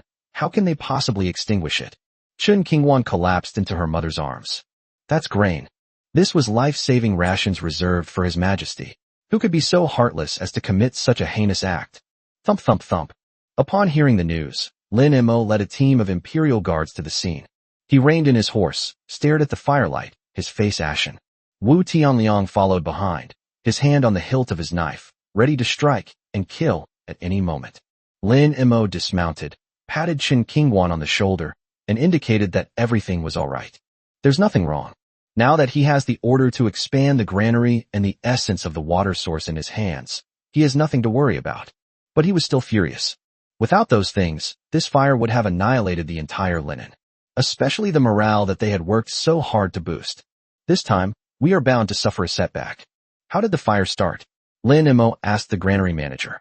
The person in charge knelt on the ground, trembling all over. Your Majesty, I don't know, the fire suddenly started from the inside. The people on duty didn't find anyone suspicious. It's suspicious. The manager's voice grew softer and softer. Lin Mo's tyranny was simply too strong, and his fearsome reputation spread far and wide. He was trembling all over, his head almost buried in the mud, and he dared not lift his head. After a long pause, Lin Mo finally said, Get up, there's nothing for you here. He could hardly believe it. Seeing Lin Mo wave his hand, he tiptoed away. Wu Tianliang stepped forward and whispered, "Your Majesty, the granary is manned by our brothers from the Embroidered Uniform Guard. The Embroidered Uniform Guards were all trained by me. They may lack skills, but their loyalty is unmatched." Lin Emo nodded. Needless to say, they were all 100% loyal. If there's no one suspicious, then it must be an inside traitor. Lin Emo shared the same thought. "Bring to me all those who have access to this granary. Whoever they are, execute them on the spot." Your subject obeys. Half an hour later, a cordon was set up in front of the grain warehouse. The surrounding area was packed with people, pointing and commenting on the granary. Hundreds of people stood on the large square outside, heads bowed. Lin Emo stood in front of the crowd, his hands behind his back. He just looked at those people, one by one. A faint golden light flickered in his eyes. Aura observation technique. The unique skill from Li Shishi. He didn't know if he could identify the murderer, but if the color was off, he would have already decided to kill him. The colors in the first row looked rather strange. Red, orange, yellow, green, cyan, blue, purple, white, green. These are almost all colors. It lacked the dazzling golden light of Li Shishi. The same applies to the second row. Third row. Lin Mo's gaze stopped in the fourth row. A young man, in his early 20s. A faint wisp of black mist hung above his head. It coiled there like a snake. Lin Mo pointed at him. Wu Tianliang immediately understood, strode over, grabbed him by the collar, and lifted him up like a chick. It was taken out. "What are you doing? What are you doing? I'm a member of the Qin family. Why are you arresting me?" Lin Mo ignored him. "Shoot the arrow first, then draw the rake." With so many people watching, he must give an explanation immediately. Better to kill the innocent than let the guilty go free. He started the fire. "Kill him." Wu Tianliang immediately raised his knife, at which moment a roar came from the crowd. "Stop!" An old man staggered out. It was Chen Songtao, the second elder of the Qin family. "Your Majesty, what wrong has my son done that you want to kill him? The Qin family poured all their wealth into you, and this is how you treat us? Isn't this heartbreaking for the entire Qin family? Everyone is upset about the burning of the granary, but we should always have evidence before we do anything." "Evidence?" Lin Emo scoffed. "He's already the emperor. What need is there for evidence? Only coordinates are needed." This second elder was a troublemaker to begin with. Keeping him around would only cause more trouble sooner or later. He was about to order the execution. Wu Tianliang whispered again. "Your Majesty, I can make them speak and say what your Majesty wants to hear." Lin Mo glanced at him. Then it dawned on me. I'd almost forgotten that Wu Tianliang was the ultimate executioner. He lowered his voice and said, "I want to hear him reveal his father." Chapter 65. I do not kill innocent people, but your son is definitely not innocent. Lin Mo would never tolerate one bad apple spoiling the whole bunch. Chen Songtao, who confronted him that day, was surely doomed. I was just too busy and didn't have time to clean him up. It doesn't matter who the murderer is. Such important places as granaries and water sources can only be guarded by the Imperial Guards. Wu Tianliang gave Lin Mo a knowing look. Chen Songtao frantically stood in front of his son. "Even if you are the emperor, you cannot kill someone without evidence today. I will not accept this, and neither will the Qin family." At this moment, the elders of the Qin family also stepped forward. "Your Majesty, please investigate thoroughly. Your Majesty, if it is truly his doing, we would have no objection even if he were torn to pieces. Your Majesty, we beg for justice." Qin Qingwan stood to the side, looking somewhat embarrassed. She knew the second elder well. He was stubborn, had a bad temper, and looked down on her, a woman. But Chen Qingwan was somewhat skeptical that he would dare to burn down the granary and cut off everyone's escape route. She walked to Lin Mo's side and whispered, "Your Majesty, we really need some evidence. Otherwise it might cause even bigger trouble." The second elder wields some power in the Qin family. Lin Mo nodded. "Whether he did it or not, we'll know once we investigate." "Trial? How should we conduct the trial?" Chen Songtao naturally disagreed. "What's the use of a confession obtained through torture?" Lin Mo frowned. "You're really giving me too much credit. If you can force a confession out of someone who refuses to yield, what's the point of further investigation?" At this moment, Wu Tianliang stepped forward and whispered to Lin Mo, "Your Majesty, I guarantee that not a single trace will be visible." "You've certainly earned that name," Lin Mo thought with delight. "Chen Songtao, I will give Qingwan face and promise that I will not torture you. Not even a single finger will be touched. If I have wronged him, I will personally apologize. I also hope it wasn't him. If it was the Chun family who did it, I would be equally heartbroken. Gentlemen, Let's wait for good news. He waved his hand. Take him away. Wu Tianliang waved his hand, and two imperial guards stepped forward, lifted the young man up, and dragged him to a temporary tent nearby. The wait was very long. Chen Songtao poured out his grievances to the Chun family, patting his chest and making a solemn promise. Lin Mo, on the other hand, exuded a murderous aura. The burning of this granary was also a good thing. At least let him know in advance that the situation behind him is not necessarily as stable as a rock. He's turned those powerful and influential people into this state. So how could they possibly be willing to risk their lives for him? Some escaped the net. There are many. Who knows when it might jump out and bite you? To repel external threats, one must first secure internal stability. Linen, which appears to be united as one, is actually riddled with problems. This time, we must completely eradicate them. After the time it takes for an incense stick to burn, Wu Tianliang stepped forward first and stood beside Lin Mo, saying, I have fulfilled my mission. Then, the tent flap was lifted. The young people stepped out on their own. He was neat and tidy. His clothes were without a single wrinkle, and there were no marks on his body. He walked up to Lin Mo and knelt down with a thud. Your Majesty, this humble servant confesses. The entire audience erupted in uproar. Chen Songtao's eyes widened. What did you confess? Don't be afraid. Your dad will back you up. Father, don't pretend anymore. Let's confess our guilt. Chen Songtao. The young man didn't look at him. It was my dad. My dad made me do it. Chen Songtao stood there, stunned and completely bewildered. No. My father is not convinced by His Majesty. He thinks that His Majesty is not capable of doing great things, that he cannot defend Linen, and that sooner or later he will become a prisoner of the Northern Mang. Burning down the granary will allow us to befriend the Northern barbarians. After the city falls, my father can use the Northern barbarians' power to become the true head of the Chun family and kick Chen Qingwan. That woman, out of the picture. Lin Mo glanced at Wu Tianliang. He had done a pretty good job. He even believed his own fabrication.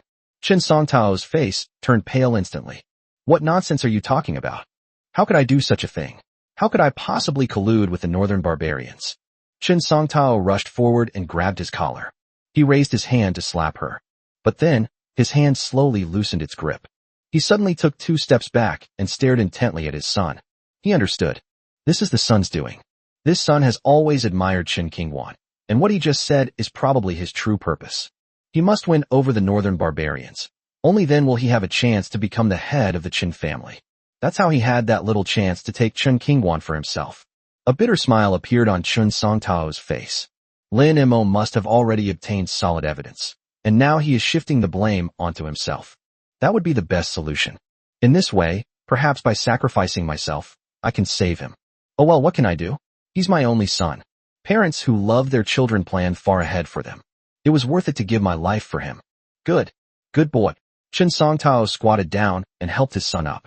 It was made by father. It's because father's heart is blinded by lard. It's because father wants to become the head of the Chen family. After he finished speaking, he turned to look at Lin Mo. Your Majesty, I confess. I ordered him to do it. I will bear the consequences of my crimes alone. I hope your Majesty will not implicate others. The Chen family members nearby immediately erupted in uproar. What audacity! He almost aroused the emperor's suspicion, and the newly formed alliance was almost destroyed. This could even cause panic in Linen and hasten the city's fall. Chen Songtao, you old scoundrel. Elder Chen Banian was the first to rush out, cursing loudly.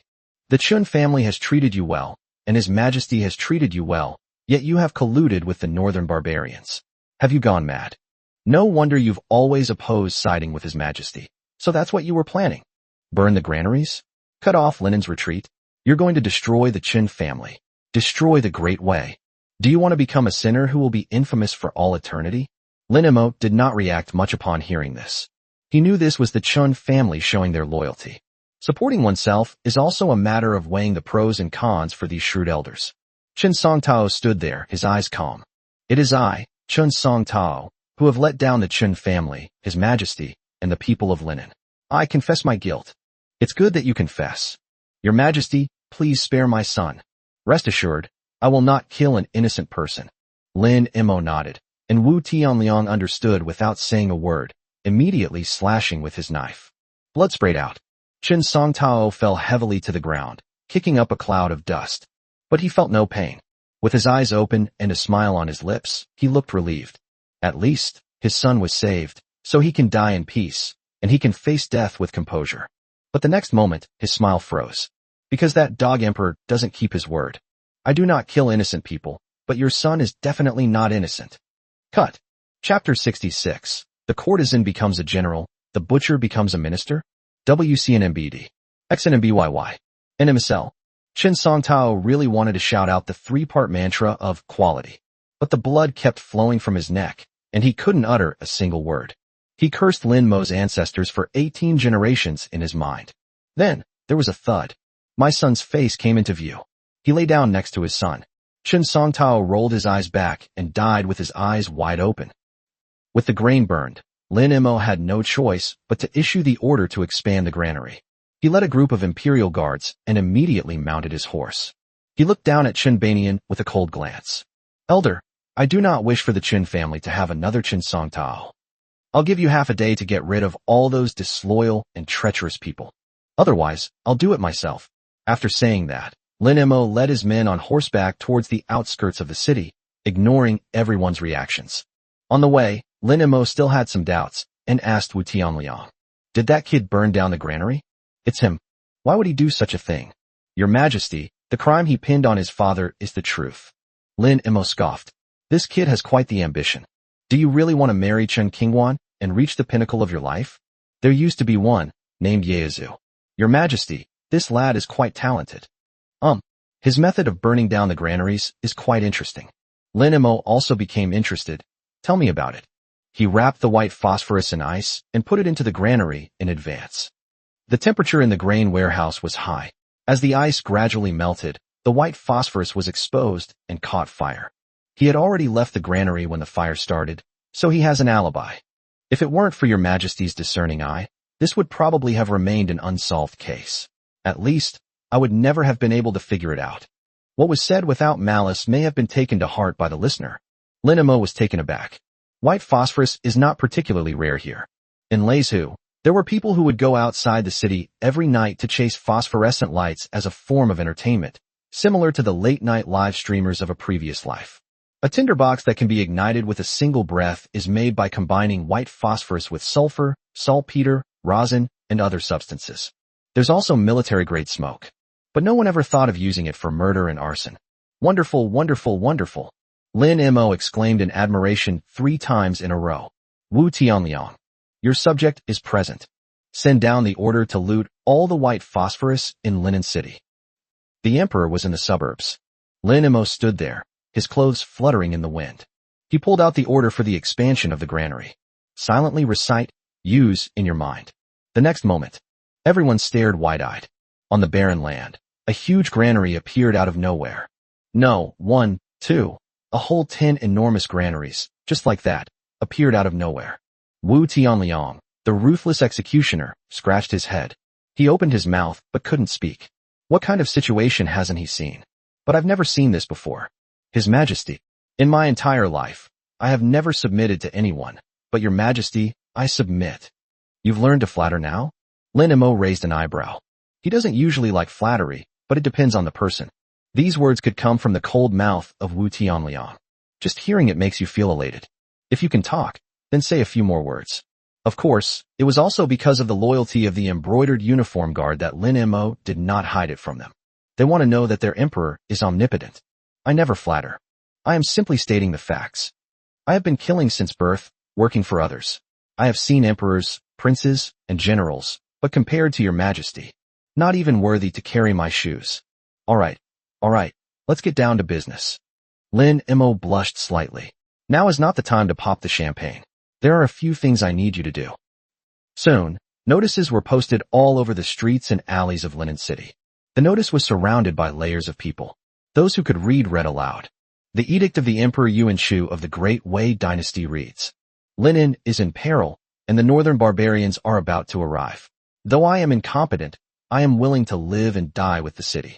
However, domestic affairs are complex and multifaceted, involving the allocation of provisions, the forging of weapons, the conscription of laborers, and the resettlement of wounded soldiers. Many matters await our attention, and I alone am unable to handle them all.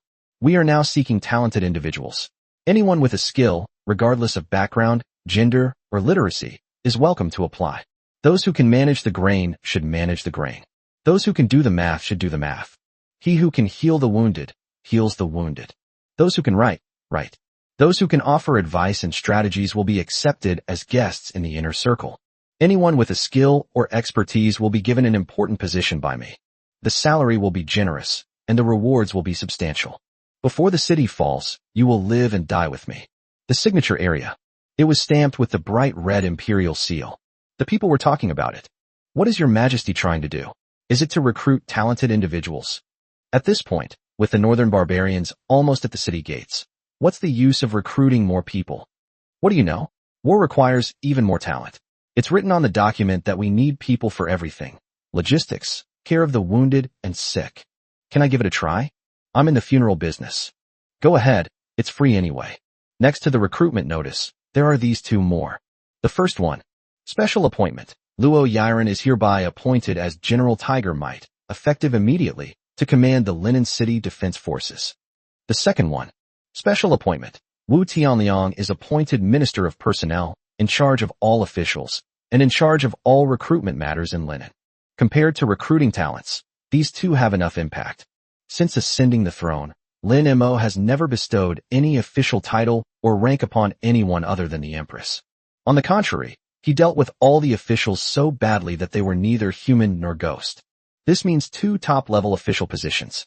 The key issue is, people are just too strange. Luo Yiren is very famous. Who in the entire Linen doesn't know her reputation for beauty? Although Wu Tianliang's origins are unknown, who in Linen doesn't know him these days? A ruthless executioner, a monster who only knows how to kill.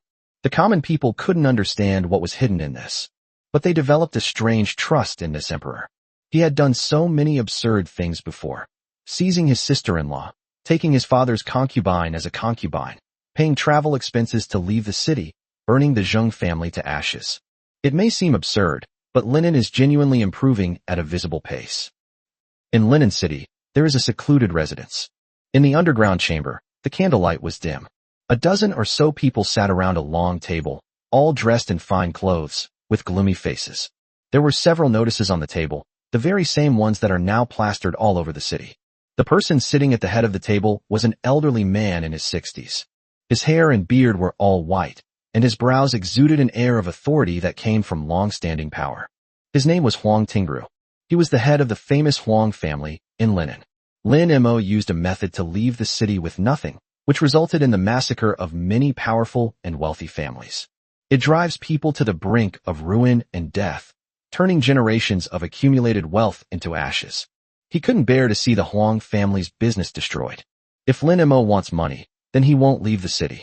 So it hid underground. This place is often the safest. Linen City was already extremely prosperous, and its hundreds of years of history also gave rise to many criminal gangs. These criminal gangs operate at night and hide during the day, committing countless heinous acts. Their means of survival depended on the accumulated resources of hundreds of years beneath Linen City, secret tunnels built upon a vast and interconnected drainage system. Huang Tingru glanced at the notice and sneered. There was a story in ancient times about bestowing titles upon chickens, but I thought it was just a legend. I never expected to witness the grand spectacle of a courtesan becoming a general today. Chapter 67. Let the bad habits of the Great Way blow in. General Tiger Might. Tisk tisk, does a promiscuous brothel woman like her deserve to be a general? Those nearby immediately echoed and cursed. Not only that, there's also Wu Tianliang. He's just an executioner. How can someone like that be a high-ranking official? Lin Mo has completely gone mad. Let prostitutes command troops and butchers hold official positions. Isn't he afraid that the Great Wei dynasty will really perish? Huang Tingru waved his hand. What's the use of scolding him? Will it kill him? What does it matter to us whether the imperial court falls or not? He stood up, put his hands behind his back, and slowly paced around the crowd, twirling two walnuts in his hands. Throughout history, regardless of which emperor was on the throne, our family was always characterized by two words: cooperation. They depend on us to govern the country for them, and they also depend on us to consolidate their throne. Therefore, no matter how dynasties change, I will remain steadfast. The imperial court may perish, but the powerful families will not. He was clearly very authoritative. When he spoke, everyone around him held their breath and listened intently. They dared not make any move. But this Lin Mo is different, Huang Tingru paused, then said, he wants to eradicate the roots of powerful families. You think it's absurd that he made a prostitute a general and a butcher a minister? You're wrong. He smiled slightly. Lin Mo is telling the world that he doesn't need aristocratic families. He doesn't need powerful clans. And he doesn't want any large, deeply rooted families that have been passed down through generations. He wants those peasants, those lowly people, those who are butchers to replace the noble families. That's what makes him so terrifying. This person may seem absurd, but in reality, he is cunning and shrewd. If Linen is not captured, we will surely die, and there will be no chance of recovery. If he ever gets away, he'll wipe us all out. Or, we'll just have to live like cockroaches forever, surviving in this dark underground. Inside the secret room, everyone was terrified. Then, what should we do, Elder Huang? We can't just stand by and wait to die. The news from above is that morale in Linen is high. What if they manage to hold it? Huang Tingru paused for a moment. Therefore, Lin Mo must die. We seem to have lost a battle in the northern Mang siege and have been forced into this situation. But it is also our opportunity. Gentlemen, the Great Way is doomed. Lin Yuan is a coward, a mere mortal. Lin Moshan is out of his element, a reckless fool. Our way out is to be on good terms with the northern barbarians and open the city to welcome the new ruler. Is he selling out his country? Everyone immediately realized what was happening. They were all from large families, so they didn't feel any guilt about whether or not they were selling out their country. What Elder Huang said makes sense, but the problem is, how do we open the city gates? How do we establish good relations with the northern barbarians? We all have some assets, but we don't have any soldiers. We can't exactly have a few old guys like us go and chop up the city's defense forces, can we? Huang Tingru smiled slightly again. Therefore, Wu Tianliang is our opportunity in this recruitment drive. What opportunity? This Wu Tianliang is said to be Lin Mo's most trusted confidant, always by his side. Everyone has weaknesses. Huang Tingru continued. Some are power-hungry, some lustful, some greedy, some protective of their own, and some even have homosexual tendencies. And whatever it is, we can tear a big hole in its flaws. Fill him completely. Everyone thought old Huang was making a suggestive joke, but there was really no evidence. He shouldn't have such lowbrow interests when it comes to something so serious. Wu Tianliang. He is also a human being. He is the Minister of Personnel, a high-ranking official. All the officials, big and small, in Linen are under his jurisdiction. What officials are left in Linen these days? How can they govern, and how can they be selected? We'll find out by sending someone to test the waters. At the same time, the newly appointed Minister of Personnel, Wu Tianliang, was sitting in his study, staring blankly at a pile of official documents. He had been staring at it for half an hour, motionless, like a statue. These documents are written in tiny, neat characters, densely packed together. Very beautiful. Unfortunately, Wu Tianliang wasn't familiar with them and didn't know many of them. He killed people when he was young. He had hardly ever been to school. Even when an imperial edict is read aloud, the entire text must be memorized beforehand. The more he looked, the more annoyed he became. He was an assassin. He could handle literary inquisitions, but he was truly incapable of writing. But there was nothing we could do. It was His Majesty's order. They even hired a eunuch to supervise them. Achoo, achoo, achoo. Wu Tianliang suddenly felt a chill run through his body. Who is plotting against me? My lord, have you caught a cold? A young eunuch immediately offered a handkerchief, taking advantage of the situation to grope others. He looked at Wu Tianliang's muscular build, gulped a few times, and swallowed hard. Those muscles of an adult must be really hard. Get out of here. Wu Tianliang didn't answer, but stood up and paced back and forth. I've been killing people my whole life. I don't feel comfortable if I don't kill a few people every day. Now look what's happened. His Majesty has made me sit here doing nothing. It's really unbearable. My lord, you are truly born to suffer. Everyone else wants a peaceful life, but you can't stand not doing anything. The little eunuch clicked his tongue. At this moment, a junior officer from the embroidered uniform guard strode in. Sir, a lot of people have arrived outside, saying they've come to deliver gifts. Wu Tianliang's eyes lit up. A gift? Yes, there's a long queue, at least several dozen people. What should we do? Should I go and drive them away? What's the rush? Please come in. Everyone please come in. Oh. The junior officer was taken aback. What's wrong with you today, sir? In the past, he would have already drawn his knife and disappeared from my sight within 3 breaths. What do you mean, ah? Go quickly. A moment. The study was packed with people. A dark mass. Wu Tianliang sat upright, his face expressionless.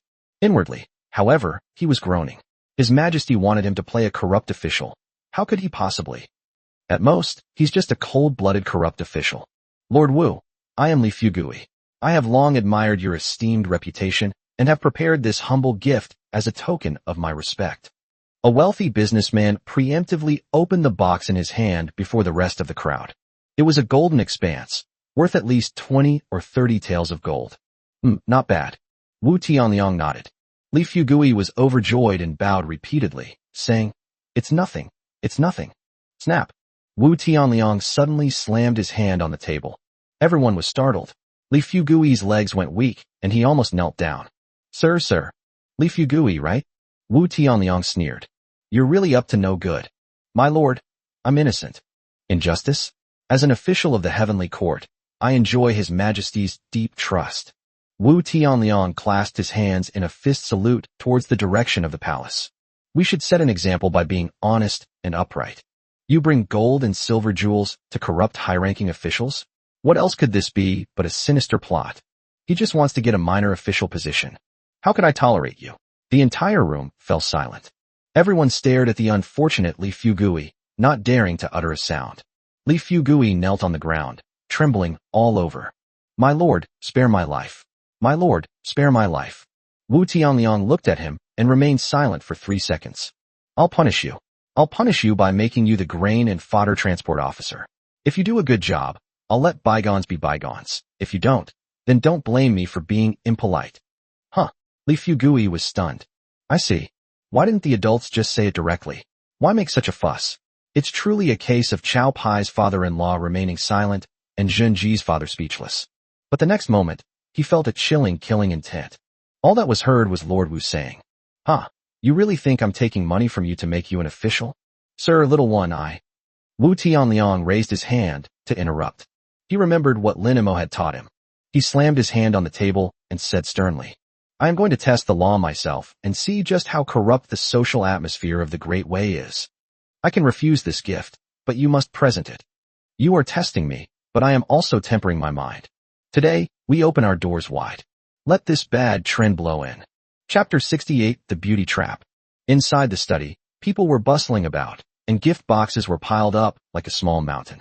Wu Tianliang sat at the head of the table, welcoming all who came. They take them in one by one, scold them for taking them in one by one, and ban them for scolding them one by one. Those who gave gifts left overjoyed. Congratulations. Congratulations to you both. Lord Wu is right. Officials need to hone their skills more. Just as they left, a loud bang was heard from inside the study. Wu Tianliang's furious voice came from inside. Not enough. Not nearly enough. How can these mundane things temper my mind? An underground chamber.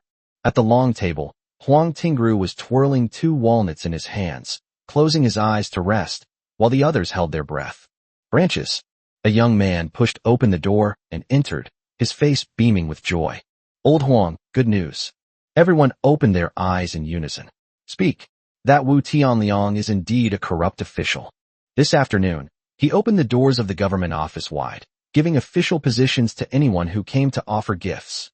The young man recounted everything he had seen and heard in the study that day. After listening, Huang Tingru remained silent for a while, and then he smiled like a chrysanthemum in full bloom. Sure enough, a peasant is still a peasant, no matter what clothes he wears. He shook his head. This is the common trait of those lowly people. When they are poor for a long time and suddenly become rich, they will tear open that hole and become insatiable. Old Huang. At the long table, someone asked. I think Wu Tianliang is very sensible. The official positions he appoints are all dispensable. The term grain and fodder circulation officer sounds prestigious, but he's really just a gopher. The head of the Ministry of Revenue, to put it nicely, is just an accountant. The Assistant Minister of Works is only in charge of trivial repairs and maintenance. And they are all empty promises. He can renege on them at any time. Could Wu Tianliang be putting on an act? They deliberately pretended to be corrupt officials to lure us in. The crowd exchanged bewildered glances, their earlier joy fading somewhat. That makes sense. Wu Tianliang is Lin Mo's confidant and adversary. What if it really is a trap? Wouldn't we be walking right into it? Everyone present was a family elite who had received elite education since childhood. From a young age, one should learn to draw inferences from one instance to another and act with extra care. Upon hearing this, doubts began to arise in everyone's hearts. For a time, the debate reached no conclusion. Huang Tingru coughed lightly twice, the walnuts in his hand making a crunching sound as he turned them, stopping the argument. He smiled slightly. You are all smart people. It's very good that you can see this far. This shows that your families did not raise you in vain. You are all elites capable of taking on important responsibilities. Upon hearing this, everyone shuddered and straightened their backs. His face was beaming with pride. But what you see is only the surface. We only saw what Wu Tianliang was doing, but we didn't see why he was doing it. Do you still think I'm really talking about Wu Tianliang? No, I'm talking about Lin Mo. Wu Tianliang is Lin Mo's absolute confidant. How could Lin Mo not know that he dares to amass wealth so blatantly? On the contrary, this was exactly what Lin Mo instructed him to do. Master Huang, what do you mean? The crowd asked humbly. Think about what Lin Mo has been doing these past few days, and you'll understand.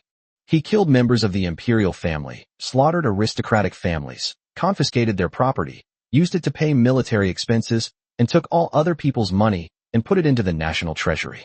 And then what? How much military pay did he give those soldiers? 20 taels for a family salary, double pay, and 300 taels for war-killed personnel compensation. Unprecedented. Where did this money come from? How will he plug this enormous hole? Lin Mo needs money, lots and lots of money, which is why Wu Tianliang dared to openly accept gifts and sell official positions and titles. Everyone suddenly realized. No wonder Wu Tianliang, that dog, suddenly became like a different person. It turned out that Lin Mo was the one who gave the signal from behind. Lin Mo has offended all the powerful families and has nowhere to raise money, so he has no choice but to resort to this desperate measure, which is also a disguised form of surrender. Of course, it's already quite impressive that you've thought of that level. Huang Tingru stood with his hands behind his back, facing away from the crowd. That solitary figure gave off a feeling that while everyone else was still on the first level, I was already standing in the atmosphere. What Wu Tianliang said today was Lin Mo asking for his true inner thoughts. What did you say? Everyone pricked up their ears. Not enough, far from enough. How can these mundane things temper my mind? He wants more than just money. He wants something else too. What is that? Red skull. Huang Tingru shook his head repeatedly. Since ancient times, the beautiful face of a lotus is nothing but a fleshy skeleton, and the red makeup of a peony is a deadly blade. The charming beauty has ruined the lives of countless young men, and a pile of yellow earth has buried countless peerless heroes. Lin Mo is young and ambitious, but he is also a normal man. If we want to gain a foothold in the imperial court and some influence in northern Mang at this time, we must use this thing that you and I despise, this poison that goes straight to the guts of others, the honey trap. Everyone suddenly realized that this was the final explanation, but they soon faced another problem. A honey trap requires a beautiful woman, right? The most beautiful courtesan in a brothel would be a good choice, but Lin Mo had already snatched them all up. Huang Tingru smiled again. All these years, though I have lived in anonymity, there is one thing I have never stopped doing. He clapped his hands. In the corner, a hidden door opened. A woman walked out gracefully, followed by an old servant. Everyone felt their breath catch in their throats. The old servant was an old servant, but the woman was in her early 20s, with a slender figure and beautiful features. She wore a light blue long dress. Her hair was tied up in a high bun, and her steps were light and graceful. Even without speaking, just standing there, you can't take your eyes off her. The words, "a born seductress," came to mind. I understand human nature well, and I have long been preparing for this. For countless years, I have been searching for the most beautiful women in the world. This is the most outstanding dancer I have trained. He was proficient in all 4 arts: music, chess, calligraphy, painting, poetry, and prose. He was skilled in playing musical instruments and singing, and was arrogant at first but respectful at the end. More importantly, she was still a virgin, clean and innocent. Money plus a beautiful woman. Who can resist? Everyone gasped in shock. Some people couldn't help but shout. Old Huang, such a beauty is too good for Lin Mo. Is she really capable? Why don't I test her first? Old Huang looked at the person who spoke and gave a cold smile. All beauties are just bones and flesh. Strip away the skin and you're nothing but 206 bones. To see beauties as mere skeletons is the act of a noble scion. If I hear those words again, you too could be made into slices of lung to go with your drinks. After saying that, old Huang waved his hand, signaling everyone to leave. Inside the secret room, only old Huang and the woman remained. He was true to his word, looking at the woman with a completely unmoved expression. It truly is like seeing a beautiful woman as nothing more than a skeleton. Yenner, do you remember what I taught you before? This servant remembers, said the girl named Yenner, her voice strained. She has a bit of a Kurosawa chilling vibe. Don't let men get their way so easily. You haven't forgotten. Remember, it's a sugar-coated bullet. You have to peel off the sugar coating slowly, layer by layer. Only then cannonballs can unleash their power. This servant will remember. Chapter 69, The Powerful Attribute of Red. Meanwhile, at the Imperial Palace, two palace maids are dressing Lin Mo. They glanced at Luo Xianzi, who lay paralyzed on the bed, her black hair disheveled, her cheeks flushed, and her breathing barely perceptible. This emperor is absolutely astounding. He's incredibly powerful. They had served many concubines before, but they had never seen anything like this. Every time Emperor Qing'an left, those concubines would immediately become energetic and mutter curses at their incompetent husbands. Such a scene is unprecedented. That look in his eyes made Lin Mo feel refreshed. He waved his hand, dismissing the two palace maids. The system's voice in my brain also sounded on time. Ding! Congratulations, host, on your newfound lineage. A pregnancy has been detected in Luo Yi, adding a new member to the family tree. Reward, Talent Upgrade Card *1. Talent Upgrade Card can be used on someone nearby, increasing their loyalty to 100% and granting the person a random talent. Talent Upgrade Card. Lin Mo was somewhat disappointed. I don't really need this myself. Lin Mo snapped out of his thoughts and turned his gaze to Luo Yiren. He was pressed for time, and his visits to his beloved concubines were always rushed. It's broad daylight now, and the sun is shining brightly outside. This made him feel a little guilty. He leaned down and kissed Luo Yiren on the cheek. Once Linen is safe, I will definitely make it up to you properly. You should rest first. I still have official business to attend to. After saying that, he turned to leave, but Luo Yiren grabbed his sleeve. His Majesty. Luo Yiren raised her head. Your Majesty, I thank you for making me a general. Lin Mo suddenly realized. Of course, this was not a whimsical act on a whim, but rather a characteristic of the Loi people. A heroine, she will surely shine on the battlefield. Your Majesty must have been under a lot of pressure to bestow such a title upon your concubine. Lin Mo wanted to say, who dares? His eyes darted around, and the words that were about to come out turned into a bitter smile. Yes, there are many opponents, but what do they know? I know you and I know you well, and I know you are an extraordinary woman of our time. I know you like fighting with weapons. I know you are a dashing figure with a 5-foot spear, preferring military uniform to red dresses. These words struck a chord with Fairy Luo. Her eyes instantly turned red, and her bright, watery eyes filled with mist. Your Majesty, I thank you for your kindness and recognition. I come from a brothel, and although I longed for it, I never imagined that one day I would be able to wear military uniform. Even if I were to give my life, I could never repay even a fraction of your Majesty's kindness. Stop getting sentimental. Lin Mo didn't have time to listen to her.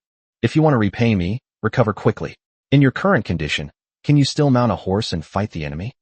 Luo Yiren was stunned for a moment, and then her face turned red. I wish I could disappear into a crack in the ground. Your Majesty, Lin Mo burst into laughter. He strode away. Ziwick Xianju is the largest and most luxurious restaurant in Linen. The private room on the 3rd floor has a window overlooking the street and is brightly lit. Huang Mingyuan sat there upright, with 4 capable servants standing behind him. He had been waiting here for a full hour. Huang Mingyuan kept a smile on his face, but in his heart he cursed Wu Tianliang's ancestors for 18 generations. He is Huang Tingru's nephew, and his presence here is already a sign of respect for Wu Tianliang. But unexpectedly, an executioner and a peasant who suddenly gained power put on such an air. But since the situation was unfavorable to him, he could only swallow his anger. Finally, footsteps came from outside the door. Wu Tianliang strode in. He was dressed casually, with no knife at his waist, but his murderous aura was impossible to hide. Huang Mingyuan quickly stood up and greeted him with a big smile. Lord Wu, we've been waiting for you. Please take a seat. Please take a seat. Wu Tianliang waved his hand and sat down in the guest seat with a flourish. Mr. Huang, you are too kind. I was busy with official duties and arrived late. Please forgive me. It's no wonder. You're so busy. It's only right that I wait a little longer. As soon as he sat down, he gave a wink to the servant behind him. The servant understood, walked to the center of the private room, and ripped off the red silk in the middle. Whoosh! The red silk fell, shimmering with silver light. The official silver ingots, each weighing 50 taels, were neatly stacked in 10 layers, forming an indoor artificial mountain. Wu Tianliang felt as if his eyes were being stung by the silver light. He narrowed his eyes, his face cold. Mr. Huang, you invited me here just to bribe me? What the hell are you pretending for? Huang Mingyuan cursed inwardly, but his face was full of fawning smiles. Lord Wu, this is not a bribe. It is my sincere heart. Although I am a merchant, I also have a heart to serve my country. Now that the Northern Mang is about to arrive, I have no worries about linen. I am willing to devote all my wealth to serving the Great Way. I only beg Lord Wu to have mercy and give me a chance. He bowed deeply. May this humble servant be able to do his part for your majesty. Wu Tianliang wanted to laugh. There were people who paid money to die, but his tense, mechanically memorized muscles made it difficult to laugh, except for a knowing smile. Mr. Huang, you are very kind. If you wish to be loyal to His Majesty, how can I stop you? His Majesty will be here soon. Oh. Huang Mingyuan was stunned. He never expected Lin Mo to be so shameless. He accepted bribes and personally attended the event. But this is for the best. Talking directly to Lin Mo is better than talking to this executioner. That's great. He can see for himself what kind of emperor he really is. Huang Mingyuan, as Huang Tingru's nephew, had traveled all over the country for decades and had seen all kinds of situations. He took a deep breath and a smile returned to his face. Your Majesty's presence is an honor to my humble abode. The private room fell silent once again. Everyone held their breath and waited. It's been a long time again. The door was gently pushed open, and a young man walked in slowly. He was dressed in an ordinary blue robe, with a handsome face and a faint smile deliberately playing on his lips. He looked like an ordinary rich young master. But when Huang Mingyuan looked into those eyes, his legs suddenly went weak. A domineering aura. This person exudes an aura of dominance. He is Lin Mo. Thump. Huang Mingyuan was even faster than Wu Tianliang. He knelt down with four servants. I dared not utter a sound. This commoner, kowtows to your majesty. Long live your majesty. Lin Mo ignored him and walked straight to the empty seat in the main room. After settling down, he listened to Wu Tianliang's account of the whole story before slowly speaking. What's your name? This humble citizen is Huang Mingyuan. Huang Mingyuan wanted to slap himself.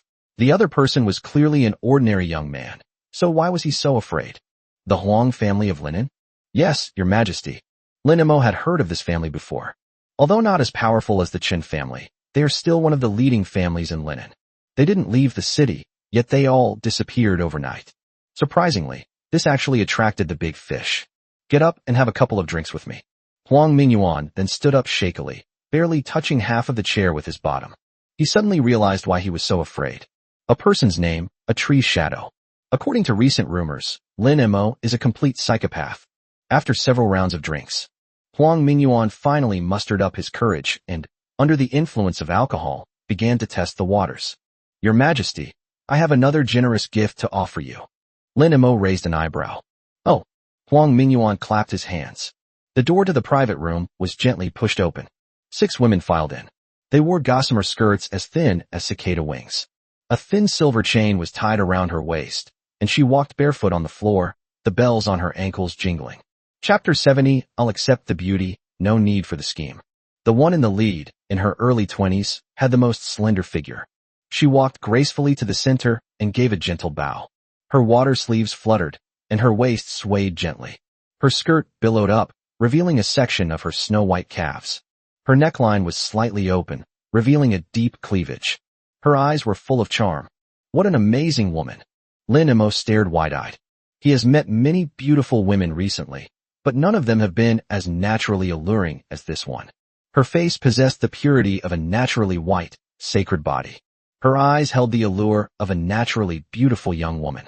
Those bulging breasts were a natural, divine body that even Photoshop could never achieve in a previous life. Even that dance. Oh, this is nothing special. Compared to the scale of dance in my previous life, it's much smaller. Lin Mo activated his Eye of Insight. Name, Yun Qingjian. Age, 19. Level, Red. Character entry. Peerless Dancer. This entry can be obtained by including her in the family genealogy. She can summon a team of dancers, the number of whom increases with the family level. All members are proficient in assassination, intelligence gathering, and seduction. The Runaway Princess, including her in the family tree, grants this entry, allowing you to summon a female guard of 10,000 men. Naturally charming. Every smile and frown captivates, increasing attractiveness to the opposite sex by 50%. A constant smile. A girl who smiles often is very lucky when it comes to pregnancy. Lin Mo's pupils dilated. This woman is actually dressed in red. The only red he sees now is Li Shishi and Qin Ling Shuang. These three people seem to have something in common. Its origin is unknown. Where is the runaway princess from? The system did not specify. Lin Mo didn't care about that for the time being. The important thing was that it was a female guard of 10,000 men. With red attributes, this guard team must be quite powerful, right? It's a very common saying, but it also adds 10,000 new troops out of thin air. Excellent. And that peerless dancer, combined with her innate allure. Lin Mo thought for a moment and concluded that it should be equivalent to two words, backache. Huang Mingyuan glanced at Lin Mo out of the corner of his eye. Seeing that the other person's eyes were fixed on Yun Qingjian with a lecherous look, he felt contempt for her. Dog meat is truly not fit for a proper meal. Is that not enough? Oh, the song ended. The six women stepped aside, and Yun Qingjian gracefully bowed. Lin Mo's eyes were still fixed on her. That gaze traveled from her face to her chest, to her waist, to her legs. Inch by inch, as if measuring. Huang Mingyuan was overjoyed to see this. But his face still held that respectful expression. He picked up his wine glass and coughed lightly. His Majesty? Lin Mo then came to his senses. Your Majesty, are you satisfied with this woman? Lin Mo glanced at Yun Qingjian again. The woman lowered her head, her cheeks slightly flushed, and her eyelashes trembled. Like a peony bud about to bloom. Lin Mo nodded. Satisfied. Very satisfied. He stood up, walked up to Yun Qingjian, and lifted her chin. That face, so close, was breathtakingly beautiful. Her skin was so tender that it would burst with moisture if you pinched it. What's your name? Yun Qingjian's face was flushed with shyness, but her eyes were full of allure. Your Majesty, I am Yun Qingjian. A good name. Lin Mo looked at Huang Mingyuan. I accept your kind intentions. He helped Yun Qingjian up and put his arm around her slender waist. His gaze fell upon the deep ravine. He whispered something in her ear, and Yun Qingjian's face flushed red instantly. Lin Mo laughed heartily, picked her up around the waist, and started to walk out. Huang Mingyuan was taken aback. They're leaving already? Does accepting a gift mean you can't do anything for them? Your Majesty, stay. How? Huang Mingyuan rubbed his hands together, his face beaming. Your Majesty, about my matter. What's up? Huang Mingyuan cursed inwardly, but said respectfully. Your Majesty, it's about what this humble subject wishes to do for the Great Way. Lin Mo suddenly realized. Oh, that one. I remember now. What did you say you wanted to do? Wherever the danger is, that's where I'll go. Lin Mo smiled. Being a eunuch is the most dangerous job, because serving the emperor is like walking on thin ice. Do you want to do it? Huang Mingyuan scratched his head awkwardly. Your Majesty, this humble subject has some knowledge of military affairs, so it would be better for me to become a soldier. I was just joking with you. With such kind intentions, how could I possibly allow you to become a eunuch? If we're talking about the most dangerous position, it has to be the city guard. Are you willing to take it? This was exactly what Huang Mingyuan wanted to hear. Only by becoming the garrison commander can one open the city gates. Only by cultivating good relations with the northern barbarians can the family's interests be secured. He was immediately overjoyed. Thank you, Your Majesty. Thank you, Your Majesty. This humble subject is willing to go through fire and water for the Great Way. Lin Mo looked at him and suddenly said something else. Huang Mingyuan, I have another question for you. Your Majesty, please ask. I am quite knowledgeable. I have seen countless people go to their deaths. I've never seen anyone who would spend money, send beautiful women, pull strings, and beg to go to their death on the city wall before. Huang Mingyuan, do you think I'm a fool? Huang Mingyuan's smile froze on his face. Your Majesty, this humble subject is sincere. Lin Mo carried the beauty away without looking back, saying, Wu Tianliang, don't wait for the big fish to take the bait. Use your skills to follow the clues and find them all. Thump. The door was slammed shut by the imperial guards. Huang Mingyuan fell to the ground with a thud. The 4 servants were about to move when Wu Tianliang subdued them with a single move. He held a knife to Huang Mingyuan's neck. At this moment, a smile finally appeared on her face. Huang Mingyuan, if you confess honestly, you'll suffer less physical pain. He now held a dagger in his hand. He squinted and said, starting from the center of the forehead, make a single cut and peel off the entire skin. The person is still alive and can see their own skin hanging on the wall. Tell me, where is your Huang family hiding? Huang Mingyuan looked at him. Suddenly he laughed. This Lin Mo is indeed not someone who can be easily fooled. The so-called selling of official positions is nothing more than a sting operation targeting them. But Lin Mo couldn't escape that hurdle in the end. Yun Qingjian had already come to his side. No man can resist Qingjian's charm. His uncle, Huang Tingru, had long anticipated this possibility. Huang Mingyuan quickly calmed down. I know about Lord Wu's methods, so I will speak. They are underground in Linen. But it's no use me saying anything. The underground of Linen is a maze of interconnected passages you cannot enter. Even if you get inside, you won't find it. Even if I lead the way, it will be the same. Chapter 71 Your Majesty, please have some self-respect. Wu Tianliang sneered. Whether we can find it or not, we'll only know after we try. I forgot to tell you, I'm the patriarch of the underworld, and I'm the best at dealing with those who crawl in the shadows. With a wave of his hand, more than a dozen imperial guards poured in from outside the door. Grown-ups, take him with you, gather your men, and come with me to the underground. Find out all those rats. Huang Mingyuan was lifted up, but a mocking smile played on his lips. Today, he fully demonstrates the responsibility of a member of a large family. I don't have much fear of death. How could you newly powerful people possibly explore the depths of Linen? You peasants can never shake the mighty trees of the aristocratic families. Feed him some manure to shut him up. Wu Tianliang frowned. Oh right, go to the outhouse and get something hot. Huang Mingyuan's expression changed instantly. Everyone must die, but some deaths are heavier than Mount Tai. Death is not scary. Stuffing feces into one's mouth is still fresh. This is really hard to accept. He turned cowardly in a second. Lord Wu, there are many entrances, and I know them all by heart.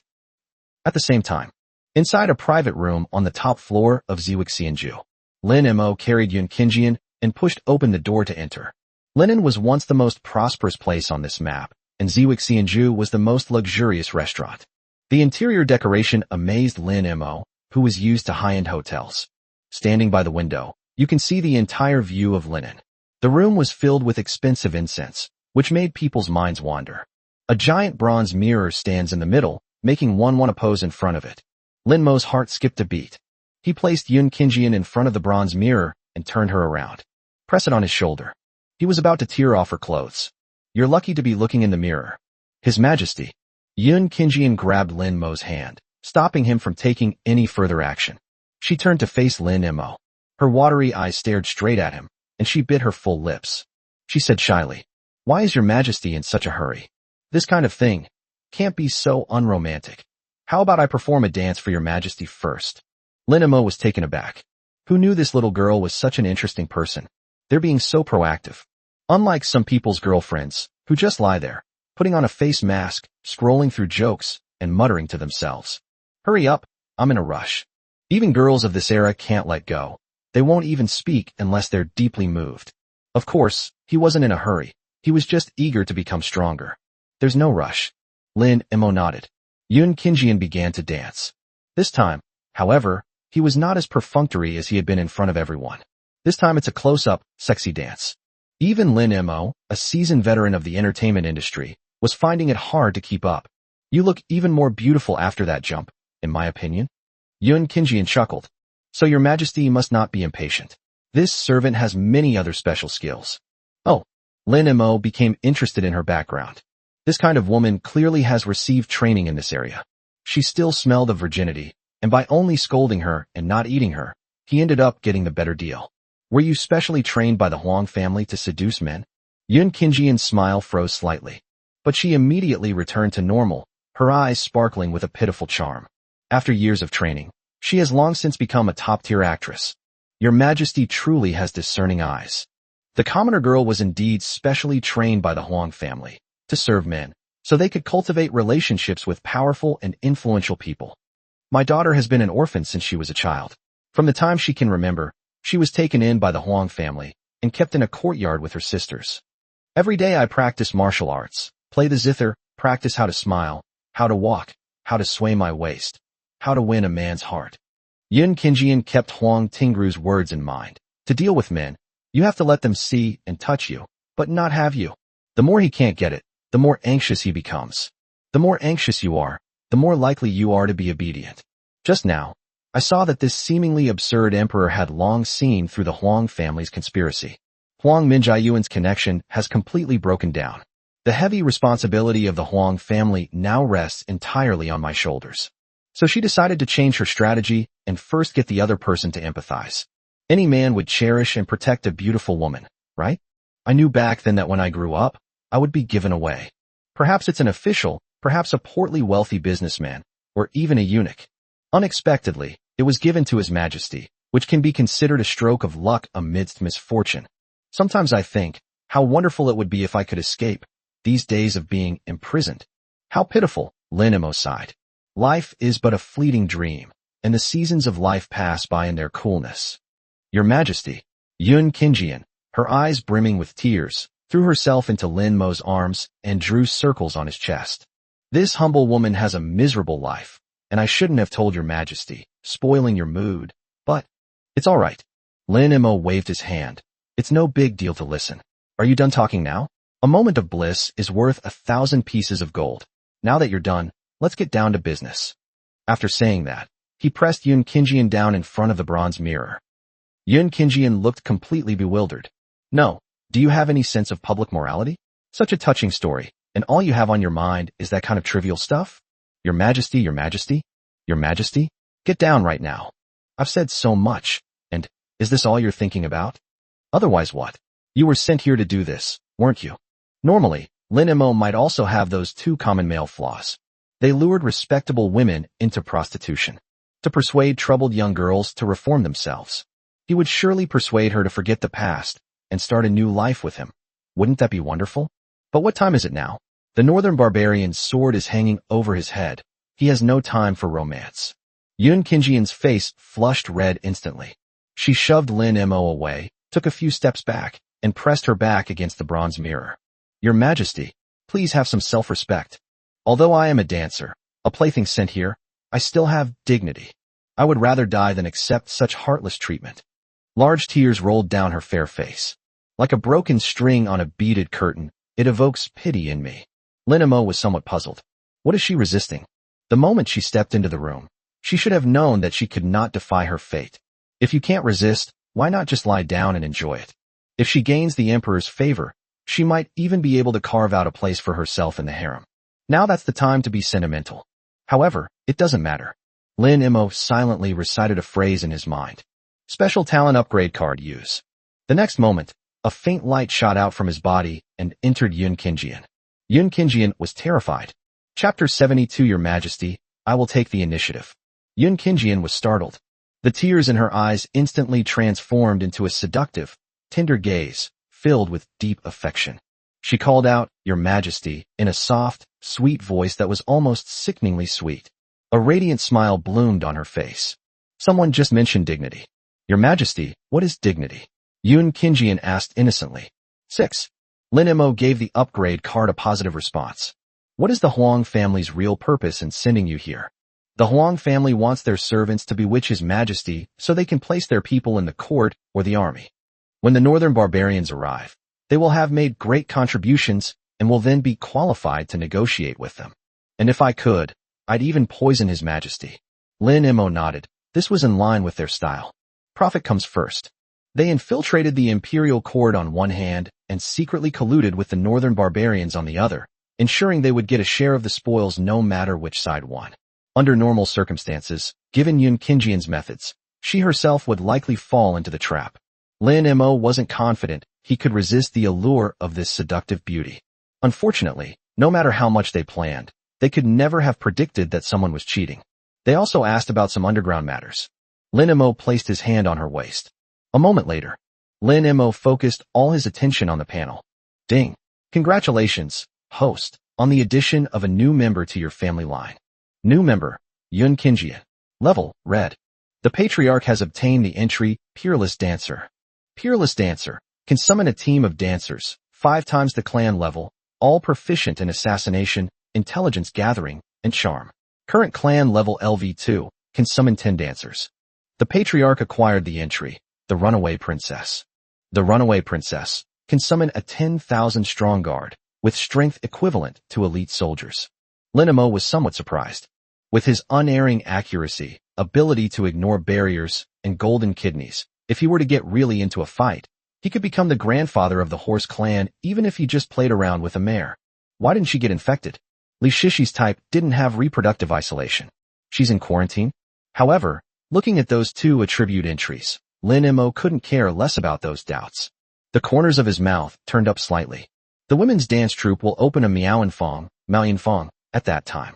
With a guard force of 10,000, there must be at least a few candidates with orange level or higher ranks, right? Ding.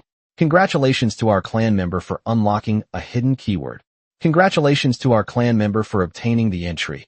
Infertility, 9 meridians. A member of the clan experienced a night of passion, activating the power of their bloodline. The escaped princess has been upgraded to a demon princess. Lin Emo was stunned. Demon princess? He opened his eyes and looked down at Yun Kinjian in his arms. She had her eyes closed, her eyelashes fluttering, like a lazy kitten. Lin Emo gently stroked her cheek. The skin is smooth and the body temperature is normal. They are no different from humans. He couldn't resist his curiosity after all. Yun Kinjian, how much do you know about your background? Yun Kinjian was stunned for a moment. Immediately, a flood of memories rushed into my mind, filling it completely. I think I've remembered something. My surname isn't Yun. The surname Yun was assigned to me by the Huang family. My surname is Bai, but I don't know my given name. What about the others? I don't know anything else. Lin Emo searched his mind carefully for any enemy forces with the surname Bai, but found nothing. He was certain that there was no royal family with the surname Bai on this territory. Since that's the case, you shouldn't be called Yun Kinjian anymore. I see you are as white as sheep fat, clean and flawless. I'll call you Bai Jia. Bai Jia? What a nice name. Yun Kinjian pondered for a moment. It sounds so pure, I like it. Pure. Damn memories attacked Lin Emo. Slap. He slapped himself. Bai what Jia? It's okay for other people's wives to call you that, but you can't call your own wife that. Never mind, let's call her Bai Yinyan. In the alleyway west of the city, Wu Tianliang and the others stood in front of a dark entrance. The entrance was hidden behind an abandoned earth god temple, completely obscured by weeds.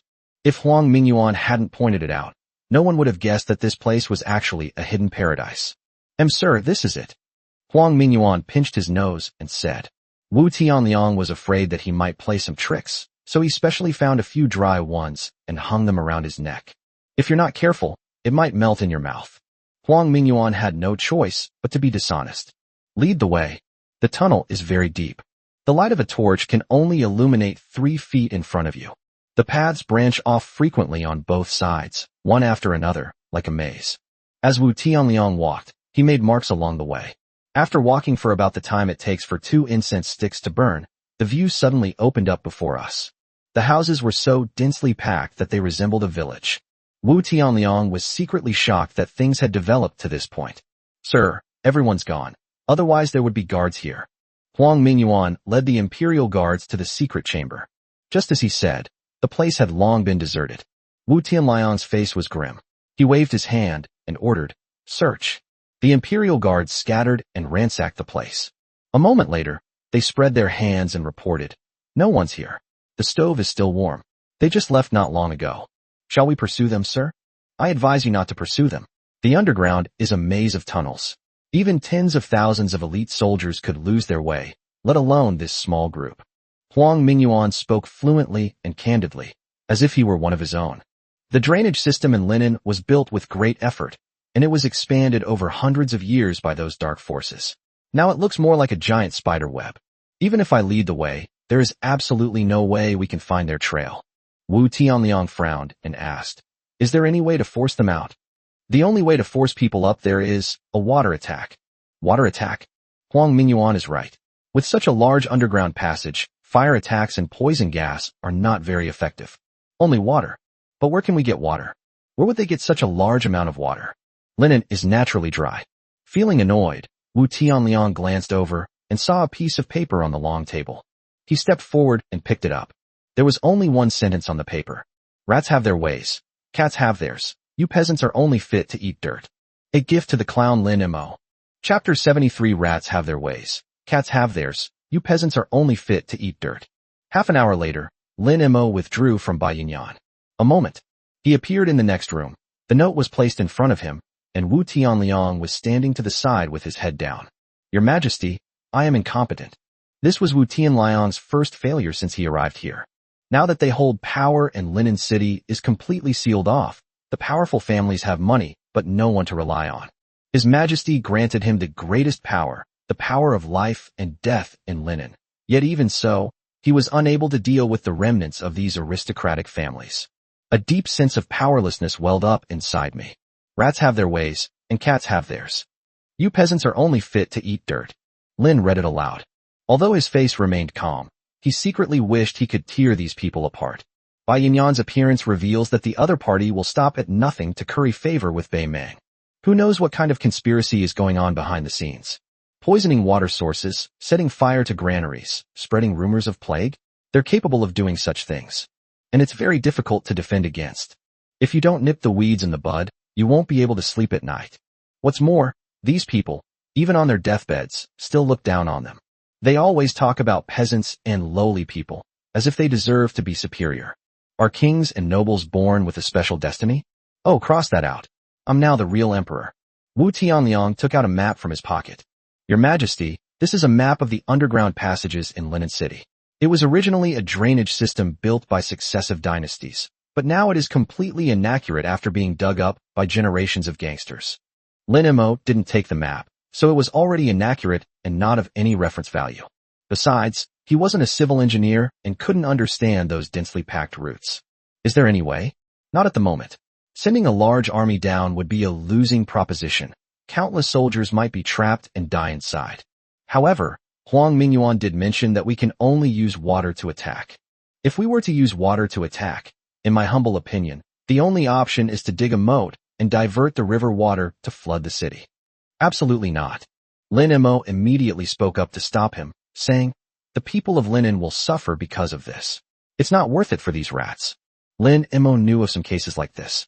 For example, when Jibo flooded Jinyang, the people in the city had to live in nests because of the flood, cook their meals in pots, and there were even tragic cases of people exchanging their own children to eat. Furthermore, the river was dug, damaging the foundation of the city walls. Before the northern barbarians even arrived, they had already destroyed themselves. Lin Mo paced back and forth for a while, but having no other options, he waved his hand. Don't worry about these things for now. Go and recruit officials, select some truly capable domestic talents. Unable to bear this humiliation, Lin Mo turned and went back to his room, wanting to regain some face with Bai Yinyan.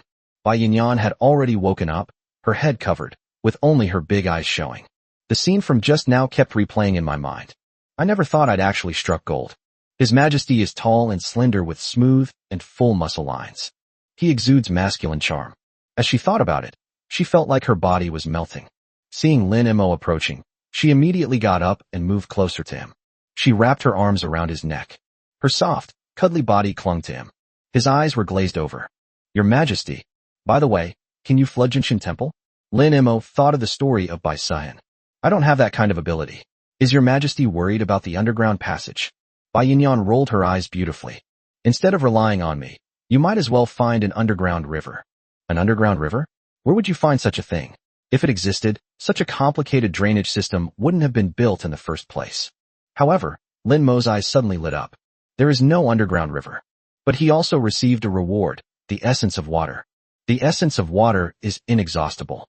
He had been worried about where to put the body. Wouldn't it be the best solution to put it under the city walls and make it into an underground river? The more Lin Mo thought about it, the brighter his eyes became. He threw the beauty he was carrying aside. You've reminded me.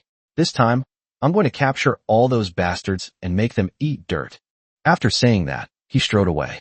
Bai Yinyan was deeply moved when she saw Lin Mo suddenly leave, and she immediately felt empty. He hurriedly shouted, Your Majesty, what are you doing? No, maybe next time. Lin Mo waved his hand without turning his head. Bai Yanyan was stunned for a moment before she reacted. Ugh, what nonsense are you spouting again? You're so annoying. Underground. A new secret hideout. This time the house is bigger and decorated like a mansion. The atmosphere around the long table was somewhat oppressive. Only Huang Tingru sat at the head of the table, twirling 2 walnuts in his hands, his smile as warm as a spring breeze. Old Huang, how can you still be laughing? This time we've lost both the beauty and the army. Who knew Lin Mo would be so insidious? Huang Tingru shook his head slightly. Why are you all looking so long-faced? Lin Mo went through so much trouble, and although we didn't succeed, he also lost out, didn't he? Old Huang, Mingyuan is not coming back. The beauty you nurtured for over a decade has been ruined. Yes, Old Huang, we've suffered a huge loss this time. Mingyuan is your nephew. Huang Tingru waved his hand.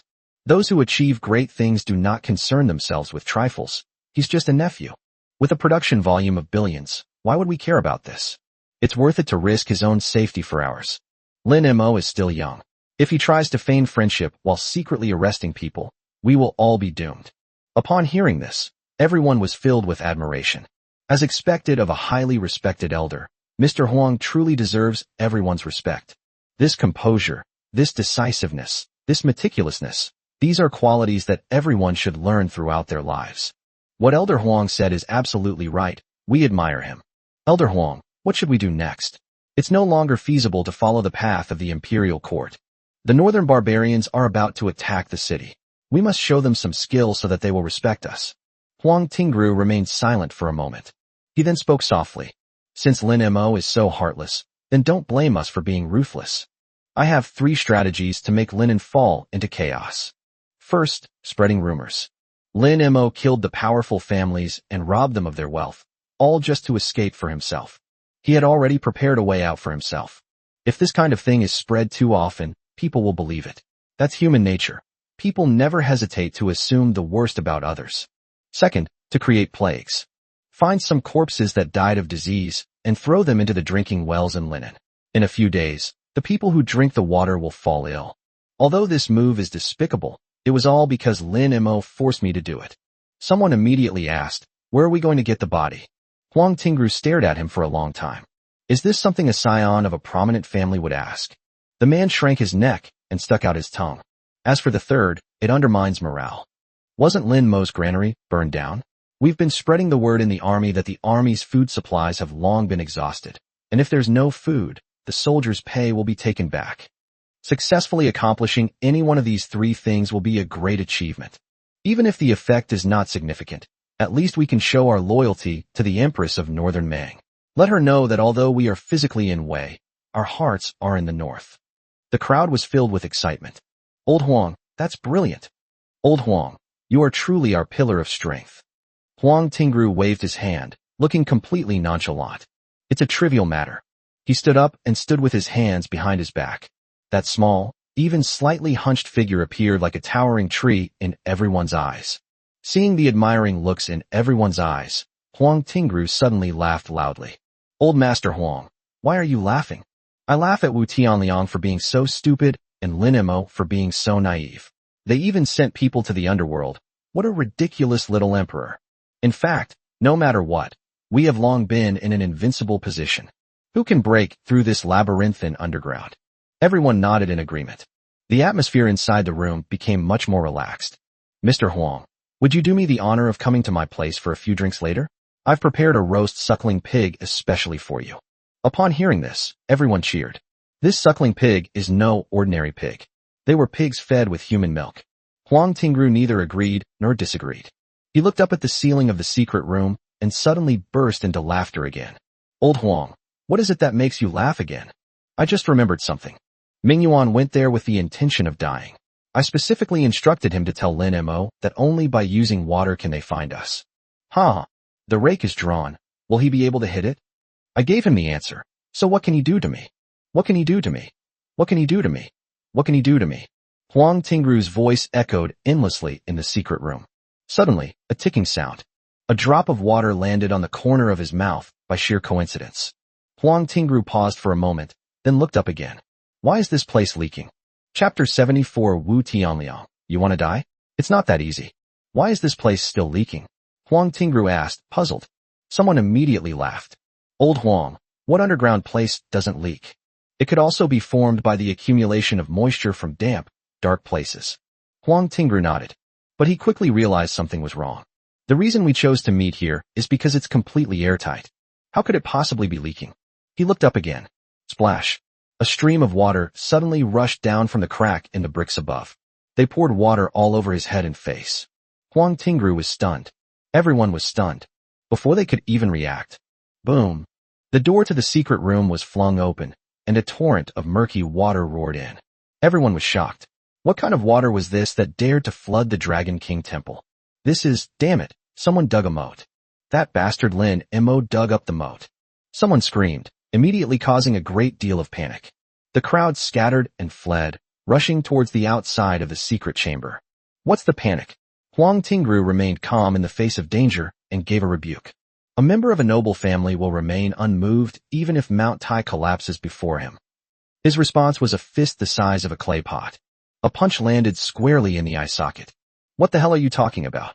There's flooding here. The whole underground is doomed. We're finished, you surnamed Huang. The man who threw the punch was so angry he gritted his teeth. He never expected Lin Mo to be so brave. They even dared to dig a moat. This is a case of injuring the enemy by 1,000 while losing 3,000 of your own. Once the waters flood, all the calculations, the various strategies, have vanished like bubbles.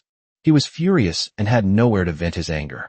Seeing that Huang Tingru still looked calm and collected, he immediately threw another punch. You dared to laugh. You were telling me not to laugh, but you insisted on laughing anyway. And now look what happened. What the hell are you standing there for? Hurry up and find a spare boat to escape. Escape. This was the only thought on everyone's mind.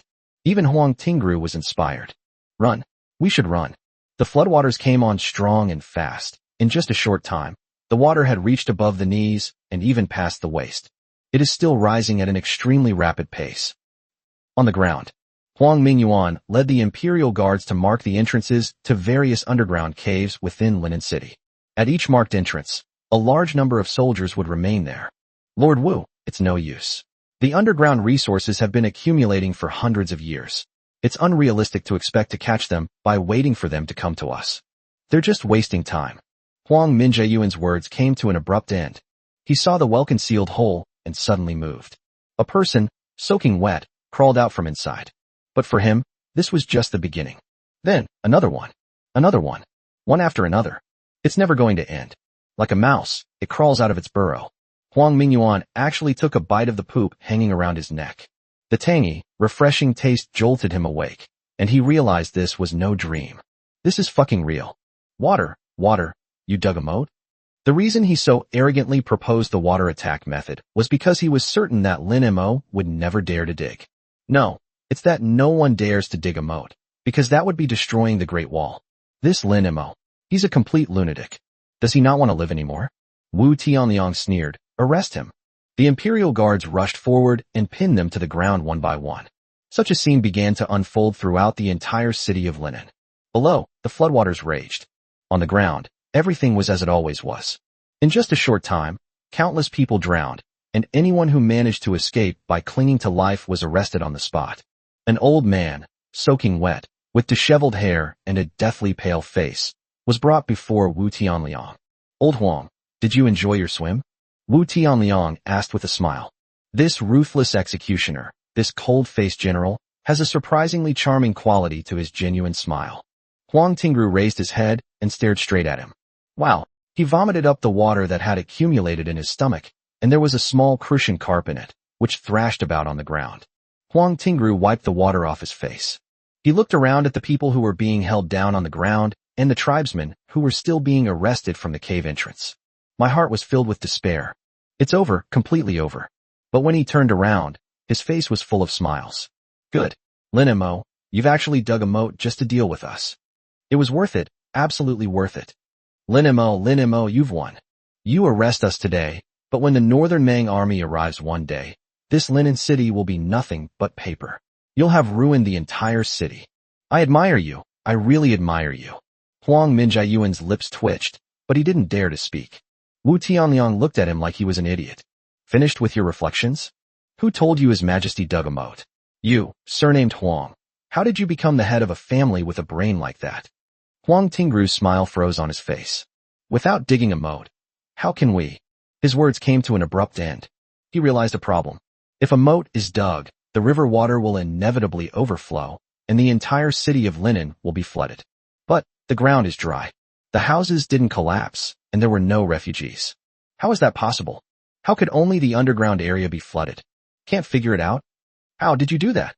There are some things you'll never understand in your lifetime, yet you're making these presumptuous pronouncements. It's like drawing a hen on an egg. You're pretending to be your mother. Wu Tianliang narrowed his eyes. You really think you can defeat His Majesty? Huang Tingru didn't want to believe it. But the facts are right in front of us. From a distance, there was no sign of Linen being flooded. Humans have always been filled with fear of the unknown. It's easy to associate it with supernatural phenomena and supernatural beings. But he was, after all, the head of the Huang family, and the leader admired by all the aristocratic families. The backbone remains, the integrity endures. He took a deep breath, and for a fleeting moment, the pride of his noble family returned to his eyes. Never mind, never mind.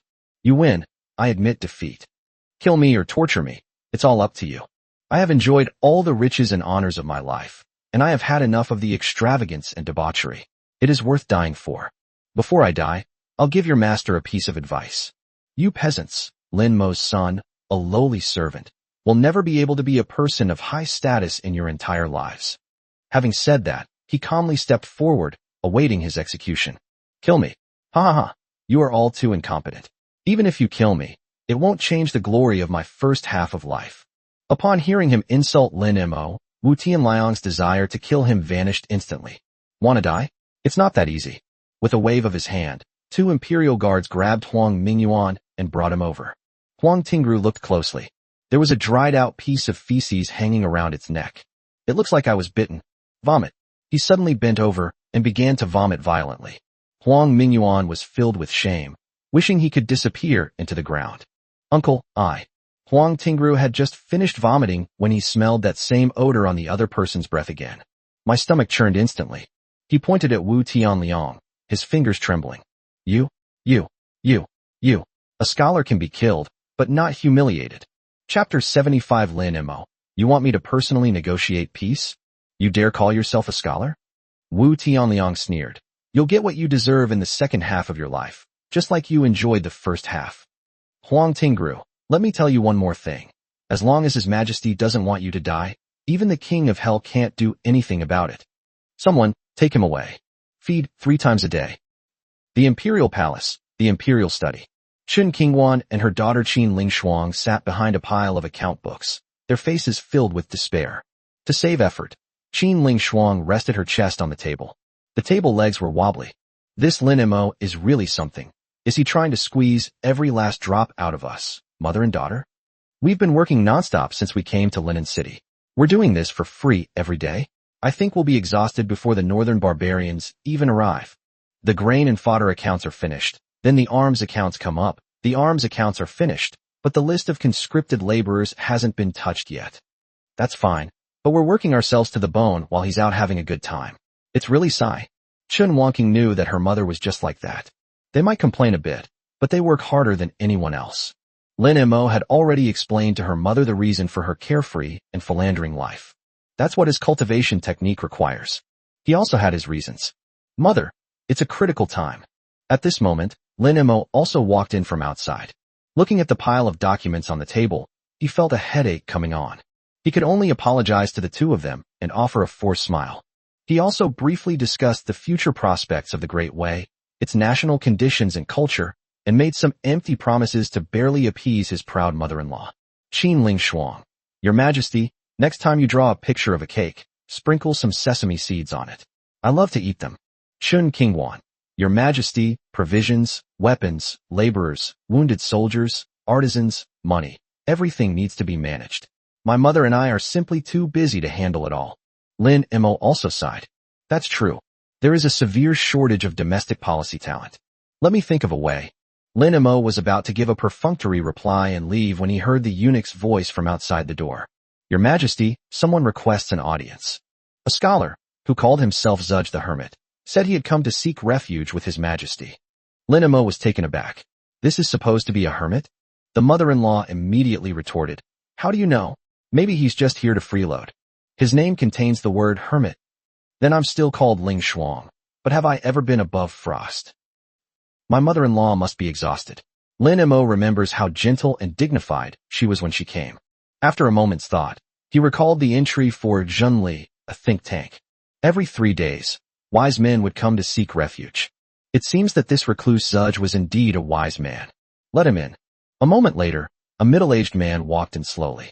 He was in his 40s, wearing a faded blue shirt, with a thin face and very bright eyes. He walked up to Lin Mo and bowed deeply.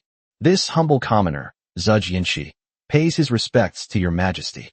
Lin Mo looked at him and activated his eye of insight. Name, Zudge the Hermit.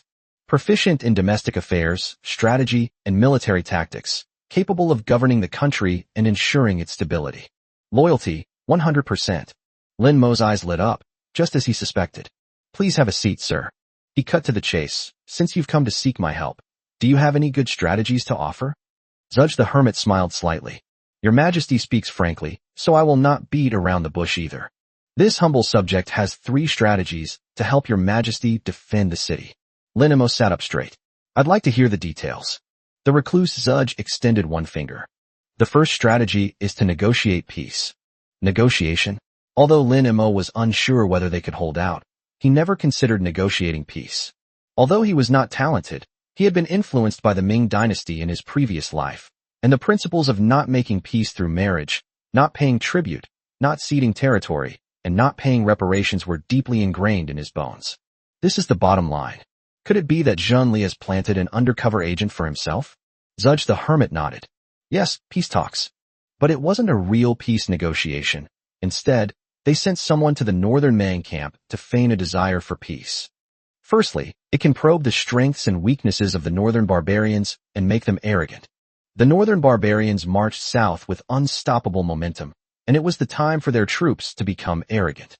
If someone were to seek peace at this time, they would surely think that Great Wei is afraid, Linen is afraid, and His Majesty is afraid. An arrogant army is bound to be defeated. That's interesting, Lin Mo nodded, signaling to continue. Both options may buy time. If Northern Mang accepts the negotiations, it could take anywhere from 3 to 5 days to several months. Lin Mo shook his head. If Xiao Yu and I were on the same level, we wouldn't waste so much time. I guess you would too. If we can delay it for one more day, even half a day or a few hours, that would be good. Lin Mo could accept the first reason, but the second was better than nothing. Lin Mo saw that this person spoke with distinction and was neither humble nor arrogant, making him the perfect choice to be the envoy. Then I'll trouble you to make this trip, sir. Zudge the Hermit smiled and said, It is not I who will go, but His Majesty himself. The Emperor personally negotiated peace? Lin Mo knew of only 2 examples. On the eve of the Jinkong incident, Song Jimei personally went to the Jin army camp to negotiate peace. As a result, he was humiliated like a dog. He almost lost his life. At the beginning of the Tang dynasty, Li Shimin led the all-star lineup of the Tang dynasty to meet the Turkic Khan at the Wei River. The same situation, the same circumstances, yet the results were worlds apart. One suffered national humiliation and loss of sovereignty, while the other endured humiliation and hardship. Lin Mo asked himself honestly, and his heart was pounding. He was not a genius like Li Shimin, and he was more likely to end up like Ninth Sister.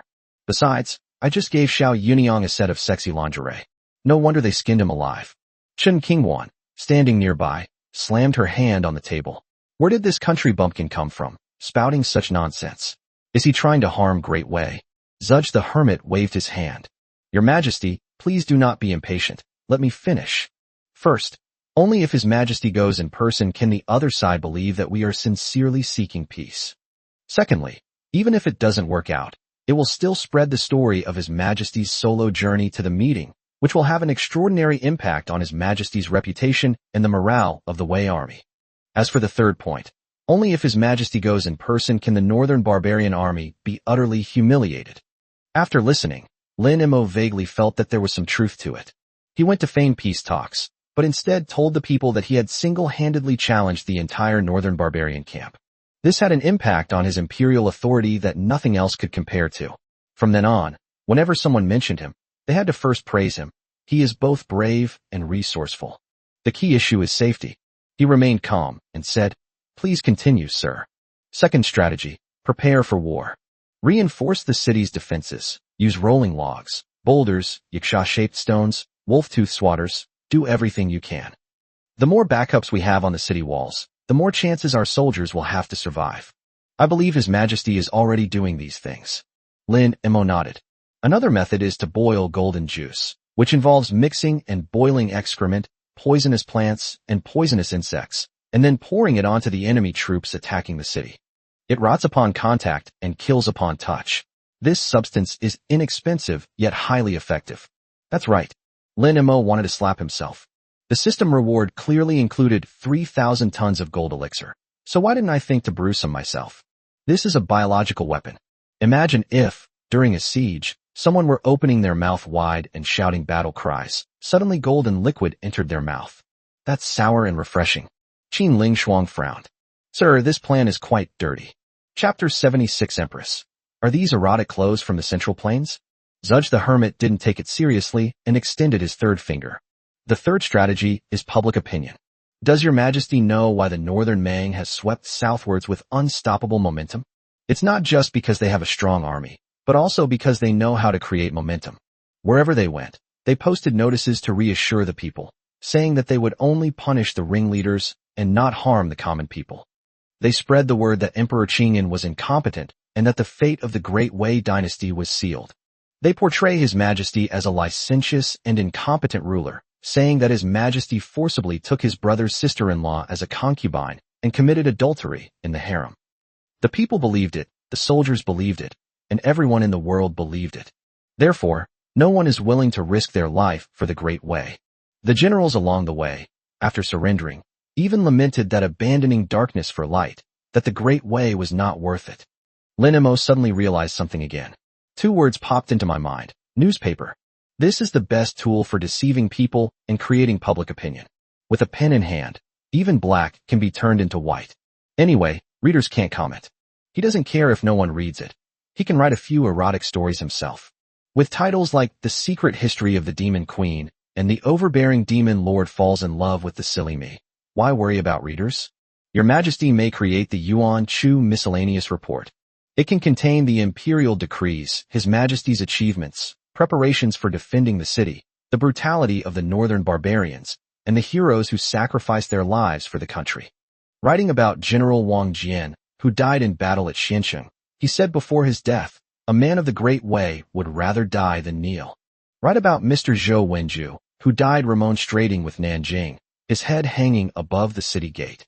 It is written that His Majesty led 3,000 old and weak men and decisively defeated 20,000 imperial guards.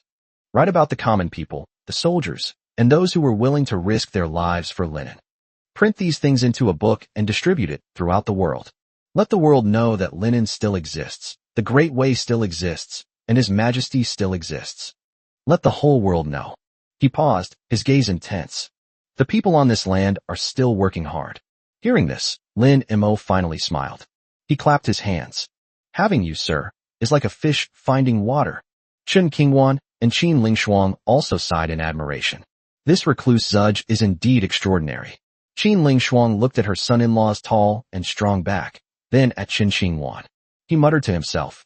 For his daughter, marrying him was like finding a fish in water. Lin Mo was in high spirits and immediately summoned his two most trusted experts, Eunuch Wei and Wu Tianliang, to discuss meeting the Northern Mang Empress. The main camp of the Northern Barbarian Army, the central command tent. The bathtub was filled with steam. Xiao Yuerong leaned against the tub, her wet hair draped over her shoulders. Water droplets slid down her collarbone and disappeared into that stunning curve. Between battles, taking a hot bath, which makes tens of thousands of hairs stand on end, is her most relaxing moment. But even when she's relaxed, she doesn't pose or admire her own beauty like a typical woman. Her gaze fell on the huge map hanging opposite the bathtub. She stared at the small characters, linen. A faint smile appeared at the corner of his mouth. It would be strange if the Great Wei didn't perish. Two maids knelt to the side, one holding a bath towel and the other holding a perfume. Upon hearing this, they nodded repeatedly. Your Majesty is wise. I heard that Linen City is made of paper. Xiao Yuerong shook her head. It's not as bad as being made of paper. But Linen is a place that is easy to attack, but difficult to defend. Emperor Taizhou of the Great Wei dynasty chose Linen as his capital because he valued its convenient water transport and its status as a hub for wealth from all over the world. But we forgot that the capital is flat and open, which is the perfect place for our northern barbarian cavalry to charge. Xiao Yuerong is right. Linen is similar to Bianjing in the previous life. There isn't a single decent mountain around Linen, and Blackwind Mountain is just located on one side of it. In contrast, let's look at the capitals of other dynasties. Guanzhong is like a spring in the King of Glory Valley, surrounded by mountains and rivers. The enemy wants to cause trouble. The Ziohan Ancient Road is the King's Canyon. Hang Pass and Tong Pass are like defensive towers, just upgrade them. Yanjing is bordered by the Yinshan Mountains to the left and the Taihang Mountains to the right, both of which form a natural Great Wall. During the Ming Dynasty, if it weren't for the first conspicuous student who angrily sacrificed his life, the Waray Mongols would never have been able to even reach the city walls. Even Nanjing has the natural barrier of the Yangtze River. With no natural defenses, we can only rely on the city walls to hold out. But no matter how high the city walls are, how long can they hold out? If we run out of food and reinforcements, we're doomed. The maids listened with admiration. Your Majesty is truly thinking about matters of state even while taking a bath. If only I were even a fraction as good as His Majesty, I wouldn't be so foolish. Although Xiao Yuerong still maintained her composure in front of the maid, she relaxed considerably. She laughed and cursed. You're quite cute. What? You don't think about important national affairs while taking a bath? Or are you admiring yourselves in the mirror? We need to broaden our perspective. We need to broaden our perspective. She sighed and was about to get up when a maid rushed in to report. Your Majesty, we've received a reply from Linen. They've also sent something. Read. Having learned her lesson, the maid no longer hesitated. His Majesty has a great attitude and doesn't care about these foul words at all. The letter contained Lin Mo's response to the Empress sending him women's clothing. The language was utterly offensive and extremely vulgar. For example, that's his mother. Your mother is gone. Why not use drowning as a mirror to reflect your own reflection? Why don't you rise with the wind and soar straight up to 90,000 miles? Upon hearing this, Xiao Yuerong was not angry at all. Instead, she smiled faintly. He's getting anxious. He's really getting anxious. She was somewhat disdainful. How could such a person be a match for her, Xiao Yuerong? Life is dull and lonely. Xiao Yuerong stood up, and a maid immediately wiped away the water droplets for her. She put on a thin gauze dress. Where's the stuff? A maidservant carefully presented a brocade box. Inside the brocade box was a set of clothes.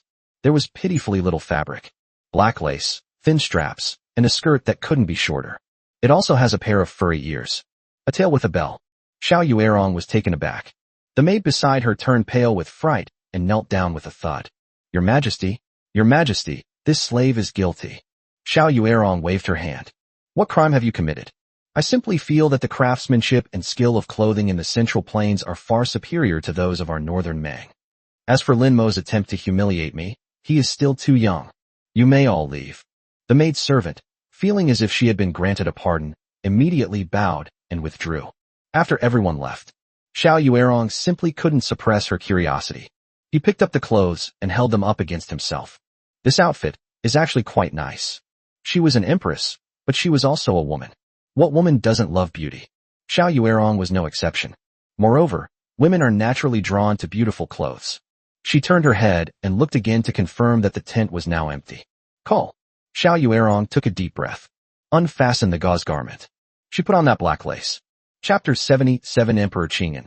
What? He's taken another concubine. Who is he bragging to?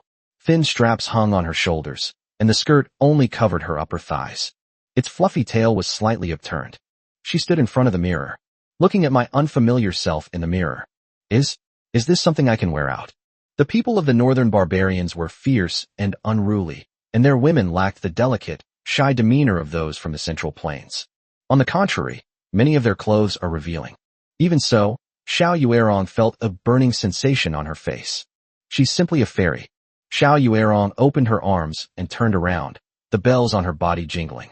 The furry ears twitched back and forth. She held up 2 fingers and bent them above her head. Suddenly I realized. Oh, so he thinks I'm a little rabbit? Tisk tisk, he dares to think that way. Lin Mo does have some guts. As Xiao Yuerong watched, she became obsessed with herself. The body curves are constantly concave. No man is worthy of this body. My man must be a celestial being riding on auspicious seven-colored clouds. A moment later, Xiao Yuerong had already changed into her battle robes. His face was filled with murderous intent. Full speed ahead. We must reach Linen City before dawn the day after tomorrow. In the imperial study of Nanjing, Emperor Qingyan sat on the dragon throne, and in a short period of time, he had lost a lot of weight.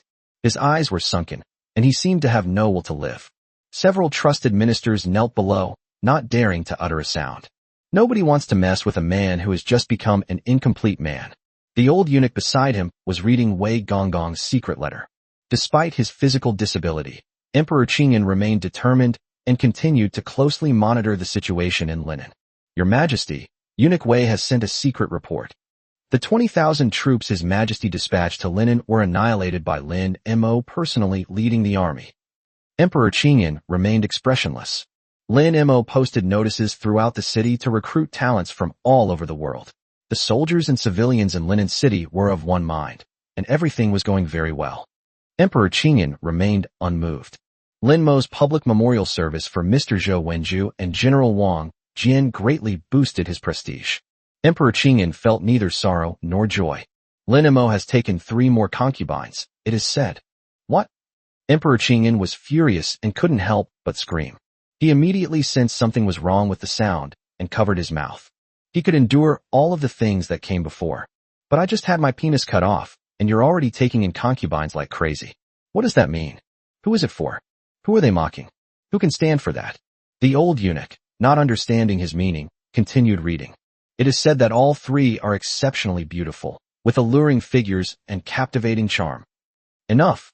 Emperor Qingyan slammed his hand on the table. He tried to stand up, but the moment he moved, a sharp, excruciating pain shot through him, and with a cry of pain, he sat back down. Your Majesty, please calm down. The wound has reopened. The old eunuch hurriedly stepped forward to help him up, and whispered words of advice. Your Majesty, please calm down. It's not wise for you to get angry right now. Lin Mo taking a concubine is the act of a foolish ruler. Roll. Get out. I want some peace and quiet. At this moment, Sun Bai'ai stepped forward. Your Majesty, I have an important matter to report. Speak quickly, and then get out of here. Emperor Qingyan didn't even lift his eyelids. Your Majesty, it seems the Chun family has defected to Linen. He initially wanted to say it was a betrayal, but then he realized that Linen was actually the nominal master of the Great Way. Strictly speaking, it was these people who betrayed them and changed their tune. There are intelligence reports that the Chun family is providing Lin Mo with money and food in Linen, and they are doing so very discreetly. Emperor Qingyan's expression changed instantly. The Chun family is indeed a source of wealth, but what he values even more is betrayal. Is that bastard Lin Mo more worthy of loyalty than me? Seeking refuge in Linen meant facing certain death, yet even so, he was unwilling to pledge allegiance to himself in Jinling. This was unacceptable to Emperor Qingyan. He has a sense of shame. Emperor Qingyan took a deep breath. He suppressed his anger. The news is about Chen Ck. A moment later, Chen Ck knelt in the imperial study. Minister Chen. Emperor Qingyan's voice was as sharp as a needle. I have treated your Chen family well, haven't I? I even brought you with me when I came to Jinling. Your Majesty's grace will be forever remembered by the Chen family. Chen Ck quickly cowed out. Remember? Is this how you remember? Chen Ck, you are truly malicious. You stay here and let your wife escape and lead the Chen clan to Linen. Spending money, contributing labor. Huh? Do you even respect me anymore? Chen Ck looked up and saw that everyone was looking at him with cold smiles. His heart sank to the bottom. Knowing that the situation was hopeless, begging for mercy would only bring humiliation. So I decided to go all out. Your Majesty, what is the meaning of this? He looked completely innocent. I did contribute money and manpower to Linen, and even sent my wife to reinforce them. But how does that conflict with loyalty to your Majesty? Heh. Emperor Qingyan chuckled smugly. Your Majesty, who is Lin Mo? He is your own son, your designated heir, and the current emperor of the Great Way. What about Linen? That's the capital of our Great Way, a place of pilgrimage for all the people of the world. I have risked my family's wealth to support the Emperor of Great Way and to protect the capital of Great Way, all because of my loyalty to Great Way. Is there anything wrong with this? The imperial study fell silent instantly. Emperor Qingyan wanted to get angry, but he didn't know where to begin. The ministers looked at each other, none of them daring to speak. Everyone knows that Emperor Qingyan's decision to pass the throne to Lin Mo was merely a delaying tactic, a way to send him to his death. But can you really say that out loud? They have a sense of shame too. If they happen to encounter a clueless, incompetent historian, these will be incriminating evidence that will haunt them for eternity. One version of the story goes that His Majesty abandoned the city and fled, sending his son to die in his place. Emperor Qingyan barely suppressed his anger. You're just making excuses. Chen Ck shook his head. Your Majesty, every word I speak comes from the bottom of my heart. When the Great Way was in peril, Your Majesty made a southern tour to Jinling, while His Majesty Lin Mo stayed behind to guard Linen. Father and son were of one mind and worked together to resist the foreign enemy. This is a timeless tale. It is my honor to be able to contribute to this cause. Your Majesty, what do you say? Emperor Qingyan cursed inwardly. How could there be such a pedantic person who couldn't even understand this? Why force yourself to speak? But he soon realized that Chen Ck was using the greater good to pressure him. If he said these words, he would become a laughingstock for the whole world. Unless you tell them, and then immediately kill them. The others were all his confidants, so he wasn't afraid of the news getting out. But can Chen Ck be killed? Able. But a reasonable explanation is needed. The Chen family's trip to Jinling was clearly not a legitimate reason. Your Majesty, my loyalty is as clear as day. If Your Majesty believes I am wrong, then I confess my guilt. Emperor Qingyan's face turned ashen, as if he had punched a cotton ball. He's being unreasonable and twisting the facts. Yet, there's no way to refute it. No, not only are you innocent, you are also my most loyal subject. Guards, take Minister Chen back to his residence. Good. Take good care of him. Emperor Qingyan squeezed out these words through gritted teeth. The imperial guards rushed in and lifted Chen Ck up. He didn't struggle at all. He just smiled slightly. Your Majesty, please take care. I shall take my leave. Emperor Qingyan watched his retreating figure, trembling with rage. Suddenly, he clutched his groin and screamed in pain. Ouch! The ministers rushed forward. Your Majesty, quickly summon the imperial physician. The wound has reopened. After a while, Emperor Qingyan finally caught his breath. But he was like a hollowed-out rag doll. Sun Baiyi stepped forward again. Your Majesty, I have something else to report. Chapter 78 The Thief King's Attributes. Plundering a widow in 3 days. Why do you always have so many things to do? I never see you doing anything important. What is it that you're up to now? Your Majesty, there are rumors circulating that Your Majesty is exchanging secret letters with the Empress of Northern Mang, plotting to attack Linen from both sides. They say His Majesty sold Linen to gain his own glory and wealth. Emperor Qingyan suddenly sat up straight. This must have been done by that little beast.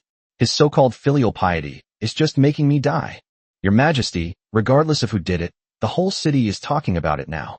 Tea houses, taverns, streets and alleys are all discussing it, and some people have even composed a ballad. What folk song? Sun Baiyi mustered his courage and said, forcing himself to speak. There was an old emperor in Jinling who cut off his roots with a single stroke. When the northern barbarians came, he ran first, faster than a rabbit. Shut up. Emperor Qingyan's pupils dilated. He murmured. No, the whole of Jinling knows. They all know I had an abortion. It seems so. Damn you. Emperor Qingyan was so angry that he trembled all over. Physiological death did not meet the standard, while social death exceeded the standard. I'm getting old, and my old age is uncertain. What will the people say about me in the future? Will the concubines in the imperial harem have affairs? Investigate. Investigate for me. Find out who it is. Execute their entire family. By imperial decree, establish the Eastern Investigation Bureau, dedicated to arresting, interrogating, and spying. Suppress this rumor for me. Furthermore, announce to the world that I am also selecting concubines. All women aged 15 and above throughout the land are to be brought to me by local officials. Spread the word that I indulge in revelry every night, without ceasing. Lin Mo sat at the head of the table, while Wu Tianliang stood to the side. Eunuch Wei knelt there, his forehead covered in blood. Your Majesty, this old servant begs you. I really can't go this time. Eunuch Wei wept uncontrollably, tears streaming down his face, blood flowing from his forehead and down his nose, making him look quite pitiful. What difference is there between you seeing that northern Mang empress and sending her to her death? That empress is a den of dragons and tigers. What if she turns on you, detains you, or even kills you? What will happen to Linen? What will happen to Great Wei? What will happen to this old servant? Dragon Pool is a certainty, but the latter is not, Lin Mo thought to himself. Lin Mo was quite helpless at this latest act of Ramon's trance. Moreover, this time, Eunuch Wei was truly willing to die. Just talk about the Great Wei, why bring you into this? If I die, you'll be buried with me. What else can you do? Get up. You're really addicted to being a loyal subject. This old servant will not rise. Eunuch Wei looked as if he were ready to die. If your majesty does not abandon this idea today, this old servant will kneel here and die. This old servant's life belongs to his majesty, and I would not regret dying, but his majesty cannot be harmed. Wu Tianliang stood to the side, expressionless. Whatever his majesty says goes. If we're going to die, then we'll die together. Just obey. Eunuch Wei, if you kneel here and die, will his majesty not go? Eunuch Wei glared at him. Shut up. You brute, who only knows how to kill. His majesty wants to take a risk, and you're not going to stop him? Wu Tianliang said calmly. Wherever your majesty is, that is where I will be. My duty as a subject is to obey your majesty and protect your majesty.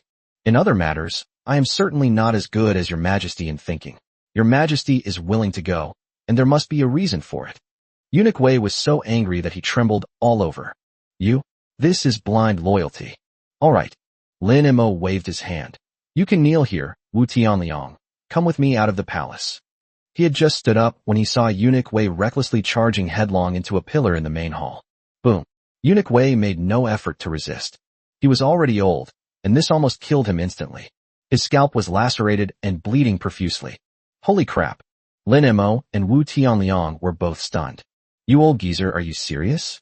With his face covered in blood, Eunuch Wei grinned maliciously. Your majesty, if you insist on going, this old servant will prove my innocence with my death. Do you know why I went there? Lin Mo was also a little angry. Why don't you become the emperor? But this tried and true tactic failed this time as well. Eunuch Wei completely ignored him. This gave Lin Mo a huge headache. No matter how we explain it, how we try to stop the northern barbarians, how we try to buy time, or how we try to know ourselves and our enemy to win every battle, it's all in vain. I give up. Just as he was having a headache, a member of the Imperial Guard rushed over, his face beaming with joy. Your Majesty, Miss Su has returned. Su Qingxian.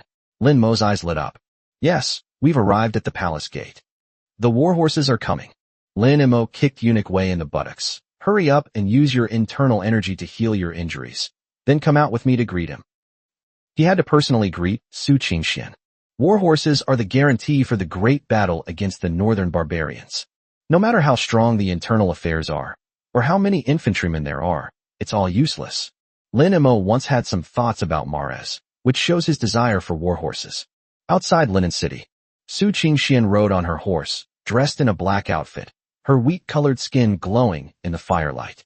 Behind her was a caravan of horses that stretched as far as the eye could see.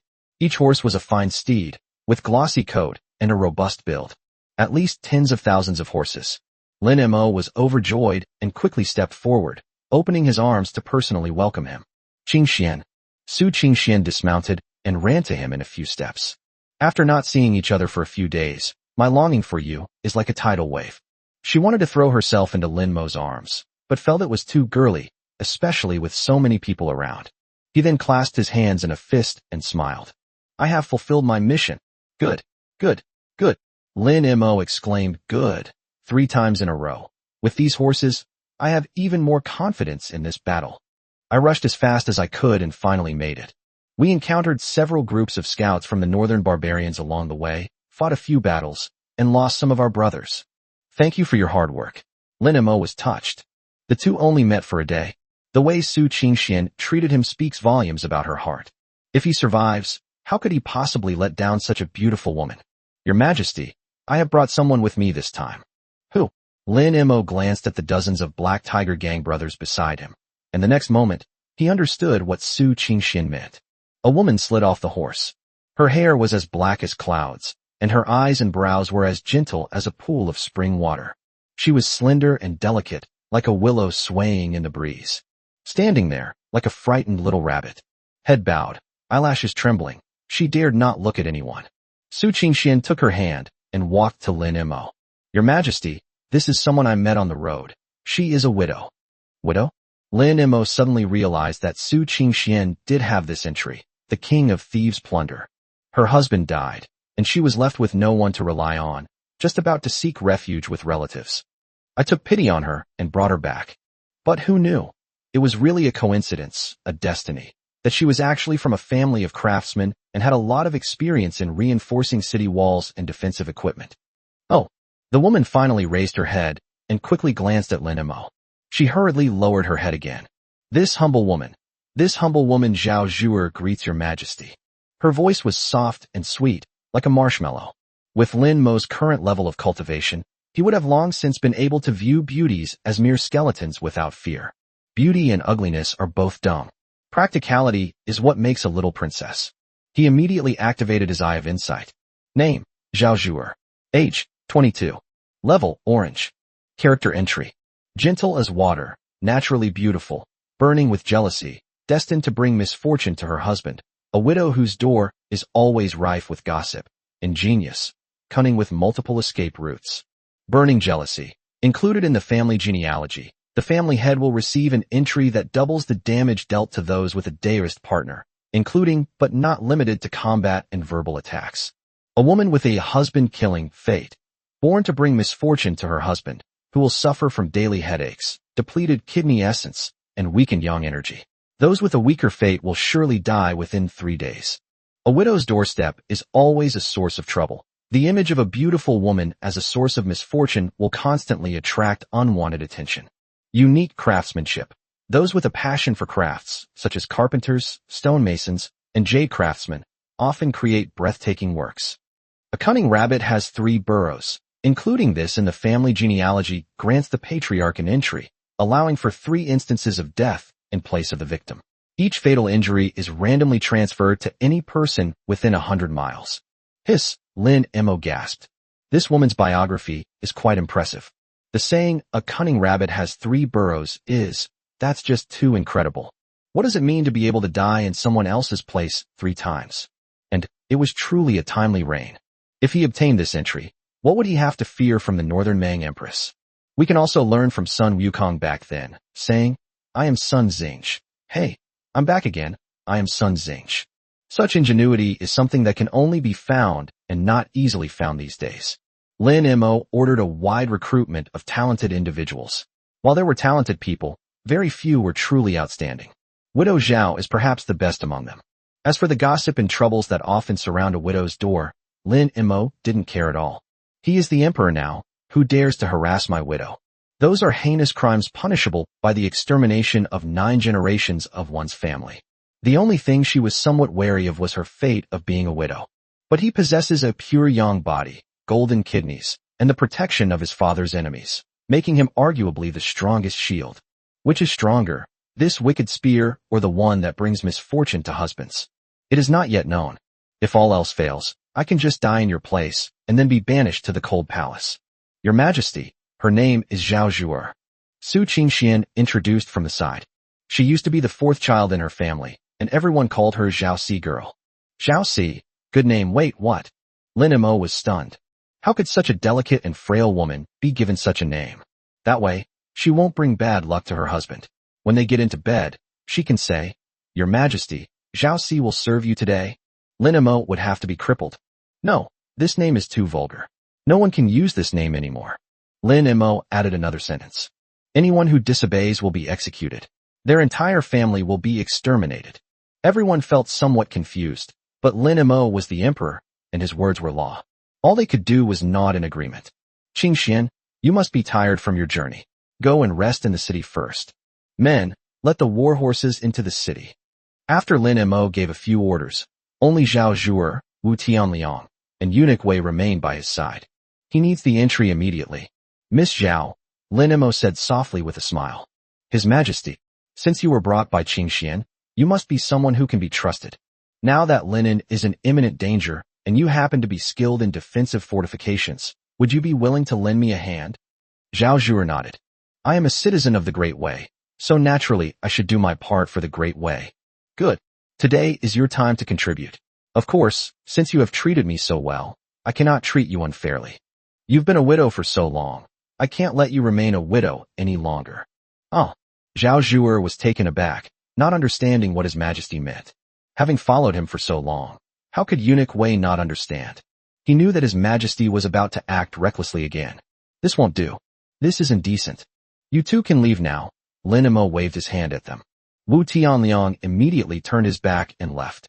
But Eunuch Wei refused. Your Majesty, how could you? Oh, how absurd. Especially since this is in broad daylight. Lin Mo ignored him. He casually replied, I am simply acting in broad daylight. Eunuch Wei was stunned for a full 3 breaths before he understood what His Majesty meant. This is intolerable.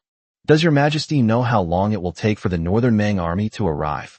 By dawn the day after tomorrow, the enemy should already be at the city gates. Your Majesty, it's one thing for you to be absurd in your daily life, but what's going on inside the city right now?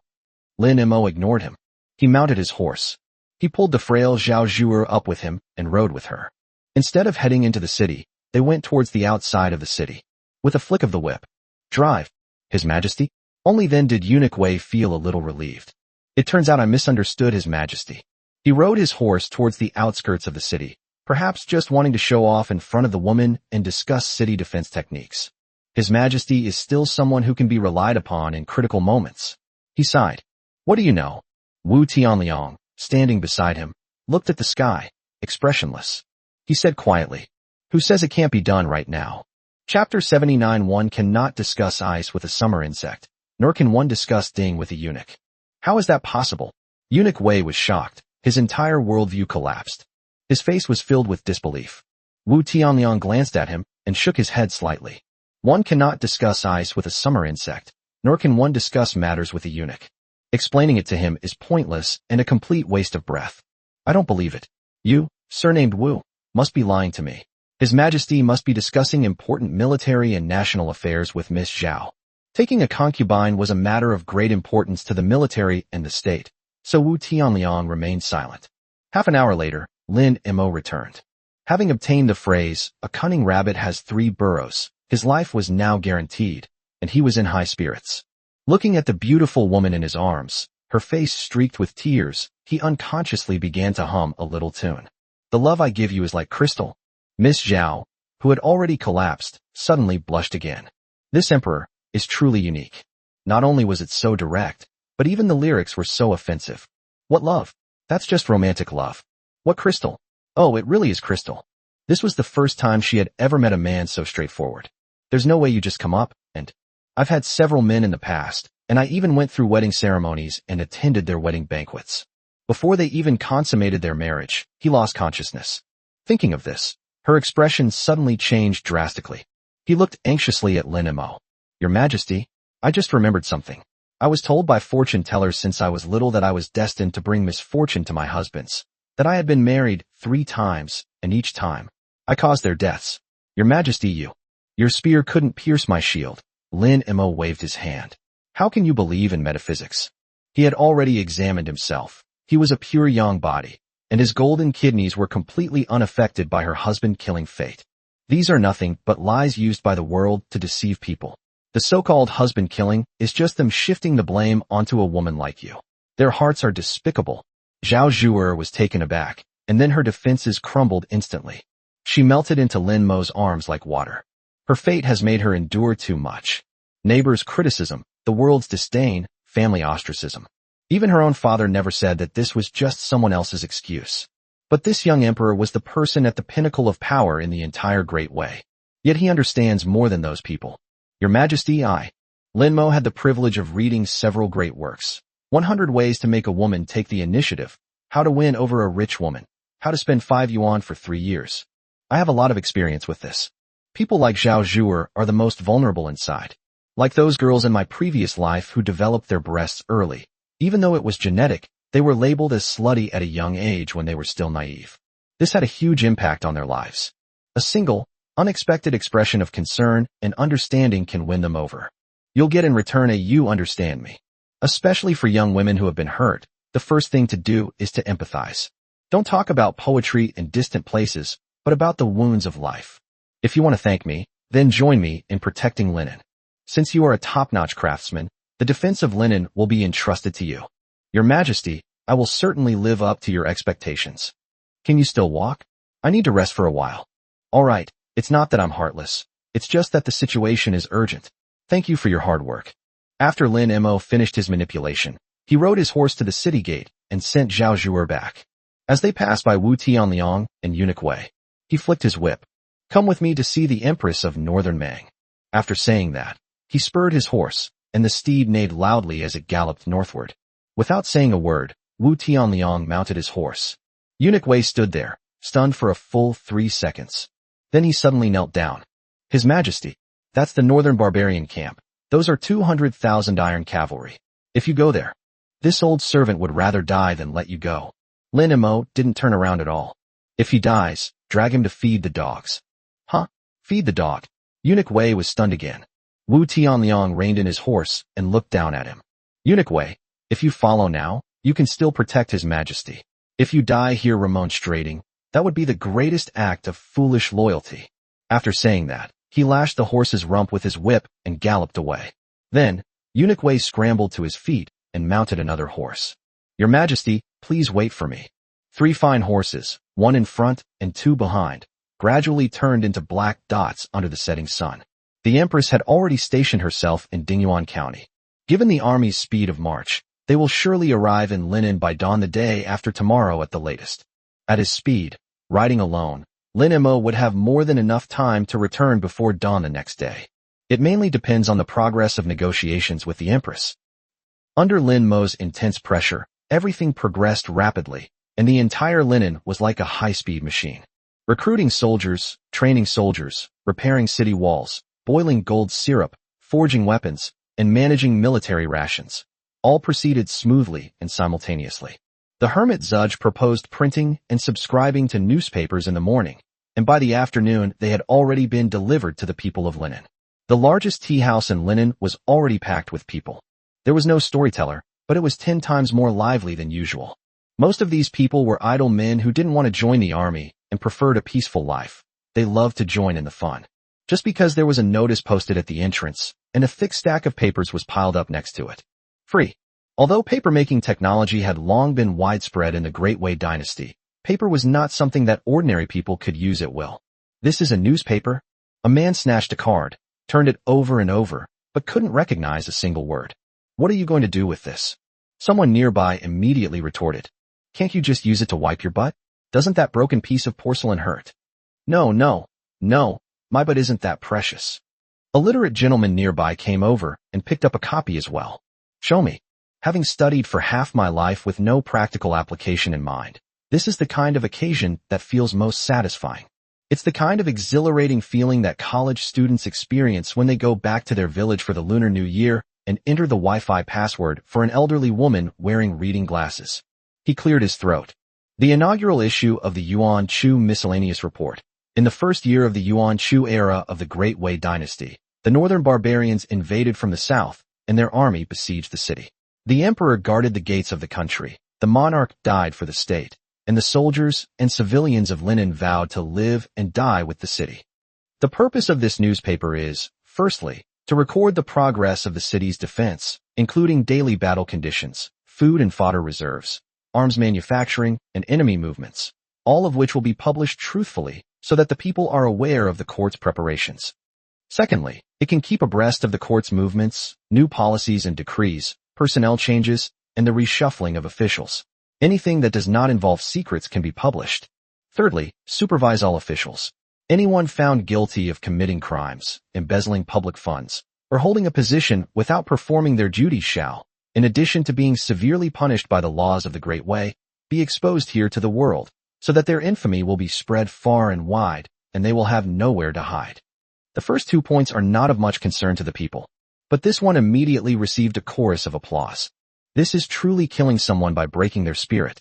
The verdict should be given, and after the verdict is handed down, it should be publicized. Good. This is great. This is the most satisfying.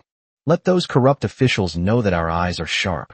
From now on, if anyone dares to act arrogantly again, we'll publish their name in the newspaper. The scholar continued reading. Fourth, publicize the deeds of heroes. All soldiers who defend the city, those who donate to the people, and those who have made meritorious contributions can be reported so that the names of heroes can be spread throughout the streets and alleys, and that acts of loyalty and righteousness will not be buried. This matter will be recorded permanently. One person in the newspaper brings honor to the whole family. Chapter 80: The Power of Newspapers. Every inch of land brings blood, 10,000 youths, 10,000 soldiers. Another cheer erupted from the crowd. Officials' affairs are often topics of conversation, but this is something that truly concerns them. If the northern barbarians were to attack a city, would they have fewer opportunities to gain merit? If one can truly become famous through the newspapers and have their story documented, then one's death would be worthwhile.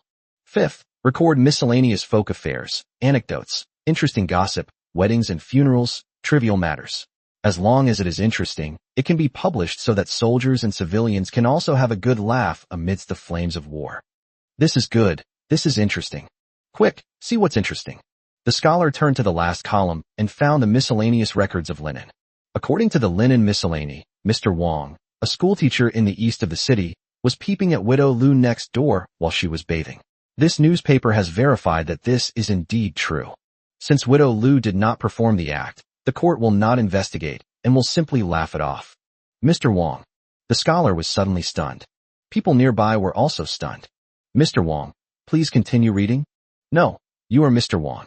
Holy crap, Mr. Wang. I never imagined that someone with such thick eyebrows and big eyes would have such a taste. As expected, the more refined a person is, the more perverted they are.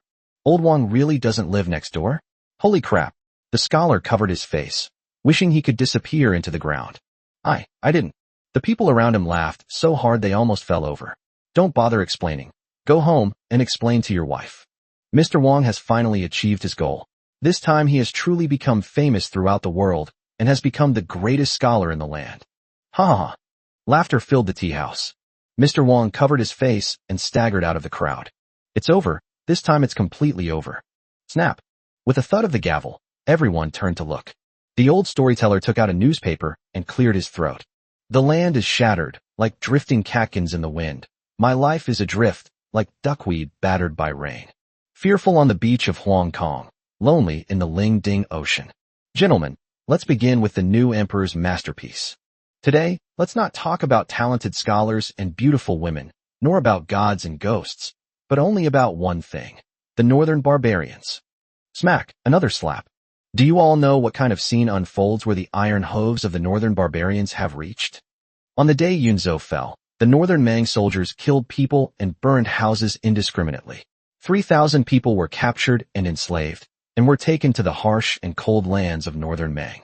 7 or 8 out of 10 of them froze or starved to death along the way.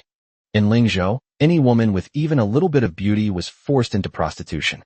Those beasts took turns ravaging her. When she died, they threw her into mass graves. Those who managed to escape either went mad or became mentally impaired. Not a single one of them was normal. Even more children were. The storyteller's voice choked up. Almost everyone present was from the streets and alleys. But chivalry is never lacking among the common people. It is the responsibility of everyone here to let women and children suffer. They failed to protect their hometown. They have failed their mother's teachings. Just a slight immersion in the scene is enough to send chills down your spine and make your hair stand on end. My mood for teasing Mr. Wang about watching the widow bathe has vanished. What they say about not harming anyone and only punishing the ringleaders is utter nonsense. Damn it, let's fight them. Yes, let's give it our all. The storyteller waved his hand, signaling the crowd to be quiet. Don't worry, everyone, there's more good news. Do you all know what our Emperor Yuanshu did? Everyone perked up their ears. The day before yesterday, His Majesty personally led 3,000 elderly and weak men out of the city to meet the 20,000 imperial guards of Jinling. 3,000 against 20,000. You probably already know the result.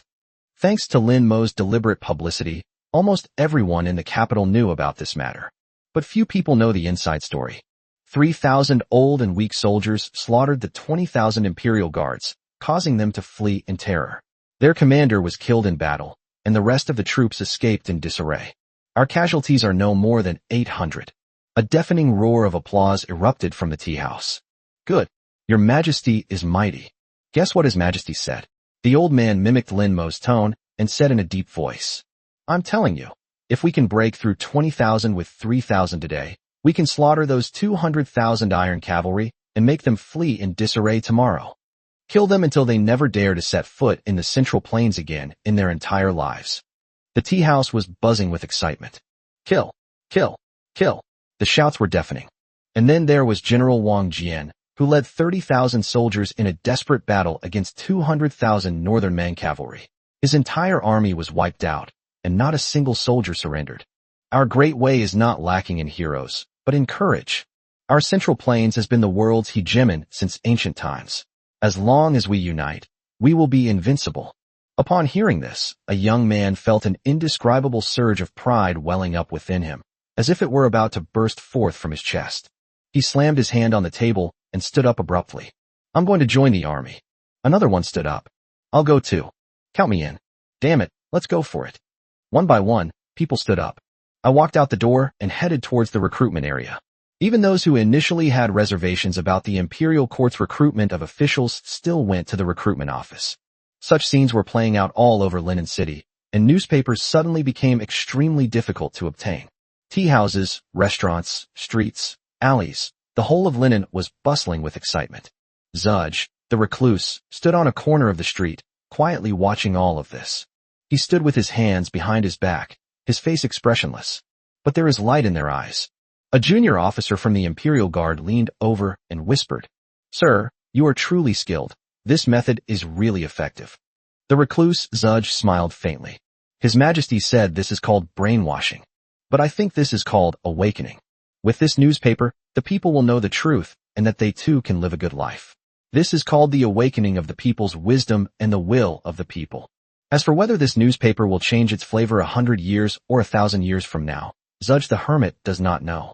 But he knew that now, when a court dared to dissect itself and show it to the world. If we can make the people no longer ignorant and expose their bad deeds to the public, then what does it matter if they are brainwashed or manipulated? For an emperor, this required immense courage. In contrast, the one in Nanjing ceded territory, paid indemnities, made annual tributes and arranged marriages, and fled south to Nanjing. They still kept a low profile, using the guise of a southern tour of the world. Ridiculous, utterly ridiculous. He patted the Imperial Guard on the shoulder. Therefore, we must defend Linen. With His Majesty here, there is no hope. Zudge the Hermit recalled a poem that Lin Mo had published in the newspaper. He murmured, "Every inch of our land is bought with blood. Every 10,000 youths are worth 10,000 soldiers. A man with pride in his heart is a hero regardless of his origins. What is there to fear about what lies behind us, whether it be deep or shallow? When life and death are before us, our courage is unwavering. If this city remains unconquered, I am willing to transform my body into a long wind." Good poetry and good intentions. The world is fortunate to have your Majesty. Although the junior officer didn't quite understand, he was captivated by what he heard. "Sir, it's nothing. It just feels particularly fitting. Let's go. The newspaper can't just stay in Linen. We need to hurry up and print it." Outside Dingyuan County, at the Northern Man camp. From a distance, the camp stretched for dozens of miles, with banners like a forest and armor like clouds. Xiao Yuerong has not been leading troops for long, but she has built them from scratch and from small to large. She did not rely on mysterious military strategies, but on the most basic principle, discipline. She knew that strict discipline was the key to a strong military. Therefore, the Northern Man camp had much less of the chaos caused by foreign tribes, and instead resembled the Great Wei Army at its peak. The 200,000-strong camp was perfectly orderly. In the center of the camp was the prisoner of war camp. No, Xiao Yuerong renamed it Giai camp. To submit to righteousness means to yield to the greater good. The camp was filled with surrendered generals whom the northern barbarians had subdued during their southward advance. At this moment, the atmosphere was extremely delicate. After a long pause, someone finally slapped their thigh. "I won't shave. I can surrender. I can wear the clothes of the northern barbarians, but this hair is my bottom line. It is the dignity of the Han people, and I will absolutely not shave it." Chapter 81. This official isn't getting a haircut. His head is just too itchy. His name was Wang Shizhong, the former deputy general of Dingzhou. Knowing that he was no match for the enemy, he opened the city gates and surrendered. After he finished speaking, several people around him echoed his sentiments. "Yes, not shaving. A scholar can be killed, but not humiliated. Kill me or torture me. It's up to you. But shaving my head is absolutely out of the question. This is the dignity of the Han people. This is my bottom line." The hairstyle of the northern barbarian men consists of 3 round braids on the left, right, and back. The middle part is smooth, like 3 patches on a scalp. How can they compare to the dashing and debonair hairstyles of those from the Central Plains? Her hair was tied into a bun on top of her head, with a wooden hairpin running through it. A few wisps of hair linger at her temples, and when the wind blows, they drift like lazy clouds, exuding an indescribable sense of freedom and elegance. Who can tolerate the northern barbarians, who have only been chewed on by dogs? However, orders came from the Northern Mang army, requiring these surrendered generals to wear Northern Mang clothes, follow Northern Mang etiquette, and keep Northern Mang hair. After changing clothes, everyone muttered a few words, and that was the end of it. I changed my hairstyle, but I'm stuck here. At this moment, a man walked in from outside the tent. He was wearing a short robe from the Northern Barbarian Kingdom and had 3 patches on his head. It was none other than Chen Huayan. Chen Huayan, you shave pretty fast. Someone immediately sneered, and then everyone glared at him. Chen Huayan raised his head, looking completely innocent. Why do you say that, gentlemen? Huh? Chen Huayan, it is a disgrace to the Great Way to have a minister like you. You were the quickest to defect to the enemy, and you are even the lowest in terms of the bottom line of the Han people. Everyone, you've misunderstood. You've misunderstood. Chen Huayan said with a fawning smile. I am not shaving my head. As the saying goes, one's head may be short, but one's hairstyle cannot be changed. I am deeply grateful for the Emperor's great favor. How could I do such a thing? The others squinted at his gleaming head. You have really misunderstood me. It's just that my head is too itchy. You don't know, the lice in Dingyuan County are much worse than in other places. I was bitten so badly that I couldn't sleep, so I had no choice but to have the barber shave my head. This is about healing, not surrendering, do you understand? Everyone looked exasperated. Wang Shizhong sneered. Chen Huayan, you are also a general of my Great Way. How can you be so spineless? Chen Huayan also gave a cold laugh. Bullshit. My whole body is full of anger. Besides, you've all surrendered, so why laugh at each other when you're all the same? You and I are no different. His words reopened everyone's wounds. Although they surrendered, everyone secretly compared their behavior afterward. Who is shameless? Who kowtowed to others today? I write all of this down in my diary. This created a strange wind. If you go on a hunger strike today, I'll go and curse the Empress a couple of times tomorrow. If it's him, he'll deliberately pick a fight and get beaten up. That's quite a tough character. Therefore, everyone looks down on Chen Huayan, who is just a dog who leads people around. But in the end, they were all surrendered generals, all prisoners of others. Chen Huayan's words completely tore away the fig leaf covering their most sensitive areas. Chen Huayan, you're so vicious. Do you think everyone is as useless as you? Chen Huayan, has your mother died? Seeing that he had incurred the wrath of the crowd, Chen Huayan slipped away in a flash. I ran for several hundred meters before I finally calmed down. He was holding his knees, panting heavily. These bastards have pretty bad tempers. However, in this chaotic world, who isn't after this head? What can you do about it if you curse me? You may despise me, but I'll still thrive. What you have given me. He shook his head, stood with his hands behind his back, and gazed at the night sky in the distance. It's nothing more than a little bit of hardship. At that moment, a Northern Mang soldier jogged over. General Chen, His Majesty summons you. Chen Huayan straightened his robes and stood up straight. Even though he was a surrendered general, these soldiers were still no match for him. He had a stern face. What is it? It seems, your Great Way Emperor has arrived. What? Chen Huayan was stunned. The soldier repeated it. The young Emperor of Great Way, Lin Mo, has come in person. His Majesty requests that you go to the central military tent. Chen Huayan's legs suddenly went weak. Fortunately, the soldier reacted quickly and caught him, preventing him from falling. Has the Emperor of Wei arrived? Chen Huayan looked down at the short robe he was wearing from the Northern Barbarian Kingdom, and then touched his bald head. This is far more than just a little bit of weathering. This is a combination of frost, a tornado, and a level 10 hailstorm. My God, the 3 most socially fatal moments in life. Being caught by a parent while watching a movie, being overheard discussing a teacher's measurements, having your friends find out you're writing a delusional fantasy novel. There's absolutely no comparison between them. I just shaved my head and His Majesty arrived?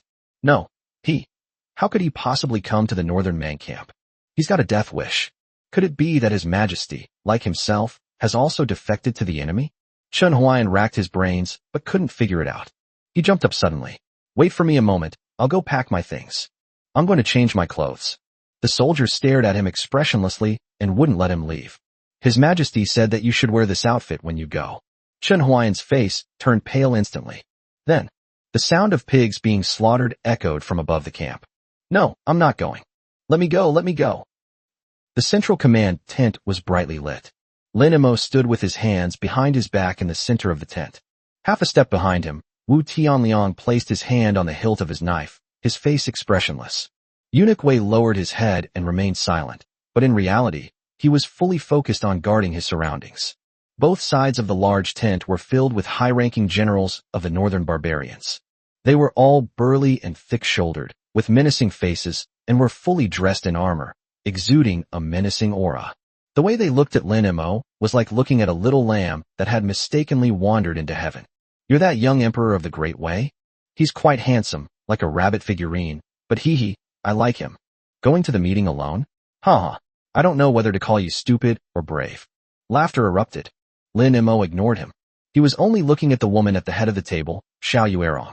Xiao Yuerong sat upright on the tiger-skin chair, her silver soft armor clinging tightly to her breathtaking figure. Her black hair was tied up high, and her face was cold and beautiful. His eyes and brows carried an air of arrogance that looked down upon the world. Lin Emo had no interest in appreciating beauty. The Eye of Insight was activated immediately. Name, Xiao Yuerong. Rank, 7-colored, extremely colorful red.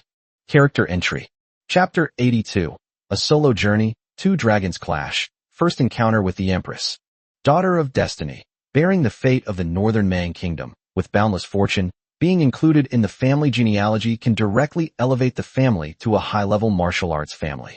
All members' cultivation speed increases by 200%, and their combat power increases by 100%. It can directly absorb the spiritual energy of heaven and earth for its own use, increasing the family's prestige by 50% and automatically upgrading the family lineage to a dragon lineage. The King of Hell's Call. Whoever appears before her is the King of Hell. Whoever he calls upon dies. The Daughter of Destruction. If she wants you dead, anything can be a reason, even if you only glanced at her. Ironclad Queen. Increases the combat strength of her cavalry by 50%, increases their marching speed by 10%, and automatically grants them the fight to the death effect. Ruthless. Decisive in action, ruthless in killing, and shows no mercy. Her beauty is beyond compare, literally. Parricide and fratricide. Included in the family genealogy, grants a 200% attack bonus against the father and brothers. The Body of the Mysterious Female. The body of the mysterious female is the gateway to all wonders. A prodigious talent. Inherited into the family genealogy, cultivation encounters no bottlenecks, as effortless as eating and drinking. Mastering one method leads to mastering all others. A genius of unparalleled genius. Immense strength. By being included in the family genealogy, the patriarch will receive the entry, the strength of 9 oxen. A terrible chess player, both bad at the game and loves to play. Lin Emo remained expressionless, but his heart was in turmoil. This was the first time he had ever seen such a luxurious entry. 7 colors. I didn't even know there was such a level. The title, The Chosen One, is far too powerful. Lin Emo, a member of the clan, had never had the time to study it. He only knew that the object existed, but did not know its purpose. However, once included in the family genealogy, it is immediately upgraded to a dragon vein. Even just in its literal sense, it is terrifyingly powerful. Moreover, the family has been directly upgraded to a high-level martial arts family. In the world he is in now, Xiao Yuerong is already a top expert, only at the 9th realm. One person cannot stop an army of thousands. She is, after all, still a human being. How powerful would a family with high martial arts skills be? It is feared that a single punch could reverse the flow of rivers, and a single sword could open the gates of heaven. What kind of divine attribute is the King of Hell's roll call? If Lin Emo hadn't just slept with Zhao Sigo, Zhuer, the young married woman, he would have truly regretted coming here. Now that I have 3 lives, I'm not afraid of being killed 3 times in a row. Lin Emo could understand the patricide and fratricide. No emperor ascended the throne cleanly. If there is one, it can only be the most regrettable crown prince, Zhu Baiao, from his previous life. It's normal for Xiao Yuerong to have used dirty tricks to become the first female emperor of Northern Mang. His imperial bearing is something many people dream of. Her cultivation had no bottlenecks. Once she mastered one method, She could master all methods. No wonder she became the goddess of war of northern wilderness. But it will all be mine sooner or later. As for the strength of 9 oxen, Lin Mo had a headache. Could it be that there were 9 oxen? That would be outrageous. He looked at Xiao Yuerong, who was also scrutinizing him closely. Xiao Yuerong looked at the young emperor. He was 18 or 19 years old, with a handsome face and an extraordinary demeanor. Standing in the camp of 200,000 iron cavalry, surrounded by a group of fierce generals, he showed no fear whatsoever. On the contrary, a smug smile played on his lips.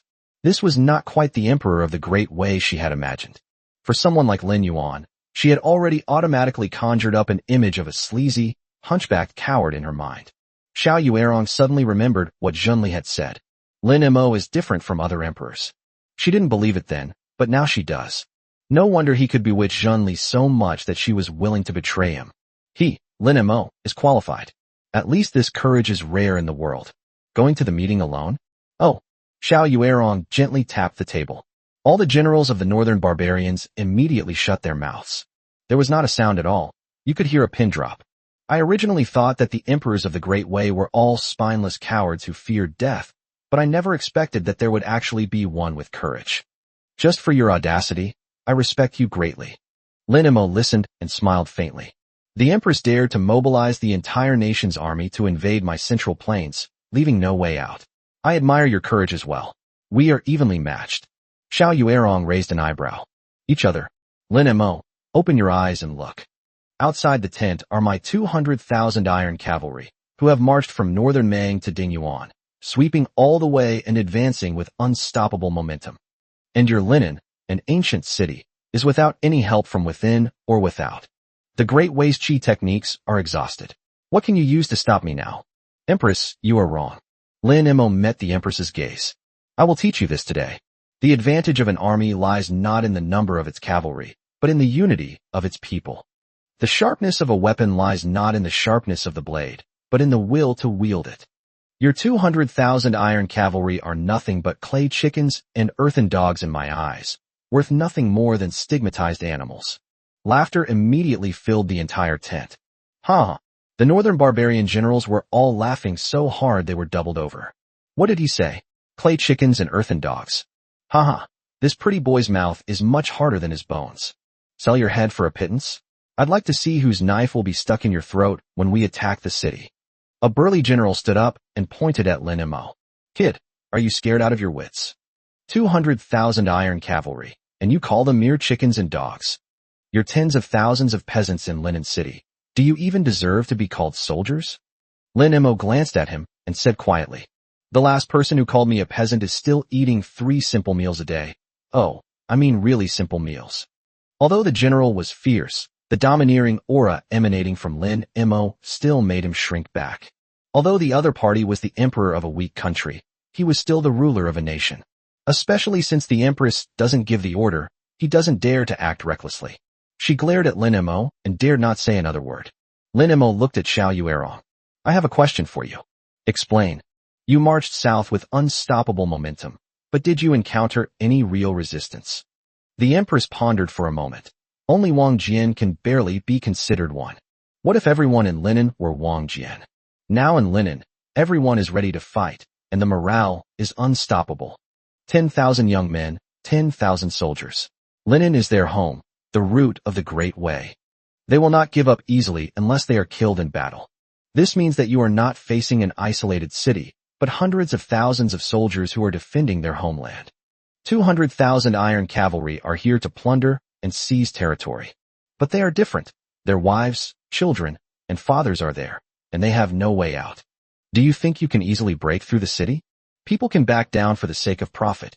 When it comes to life, there's nowhere to retreat. The will of the people is the most unstoppable weapon. With the support of the world, a wise ruler may not fight, but if he does, he will surely win. Inside the large tent, the atmosphere suddenly froze. The group of northern Mang generals were all stunned by Lin Mo's silver tongue. Uffed. The empress burst out laughing. Are you talking to me about the will of the people? Then I'll show you where the will of the people lies. She clapped her hands. Please invite General Chen in. Chapter 83 You're suffering? Can you suffer more than I, Chen Huayan? Who is General Chen? Lin Mo had no idea. It is a major taboo for princes to associate with ministers, especially generals who hold significant military power. He understood this principle well over the previous 10 years and never got involved in the court affairs. Standing nearby, Eunuch Wei gritted his teeth and whispered, "Your Majesty, it's that Xia Prefecture garrison commander whose water is too cold." Oh, Lin Mo became interested. He didn't know Chen Huayan, but everyone in Linen knew about the water being too cold. He's the most shameless person in the world. His name is legendary. The curtain was lifted. Chen Huayan walked in with his head down, his hands covering his face, and he staggered in. The eyes of the northern barbarian generals inside the tent lit up instantly. "General Chen, raise your head. Have a proper talk with your emperor. Whose destiny is it? Whose will the people's hearts lie with?" Chen Huayan covered his face, refusing to look up no matter what.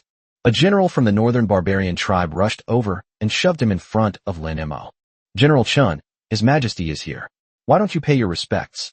Helpless, Chen Huayan finally moved his hand away, but his face was a terrible sight. His left eye was bruised, his right eye was purplish, there was a bloodstain on the bridge of his nose, and his mouth was swollen.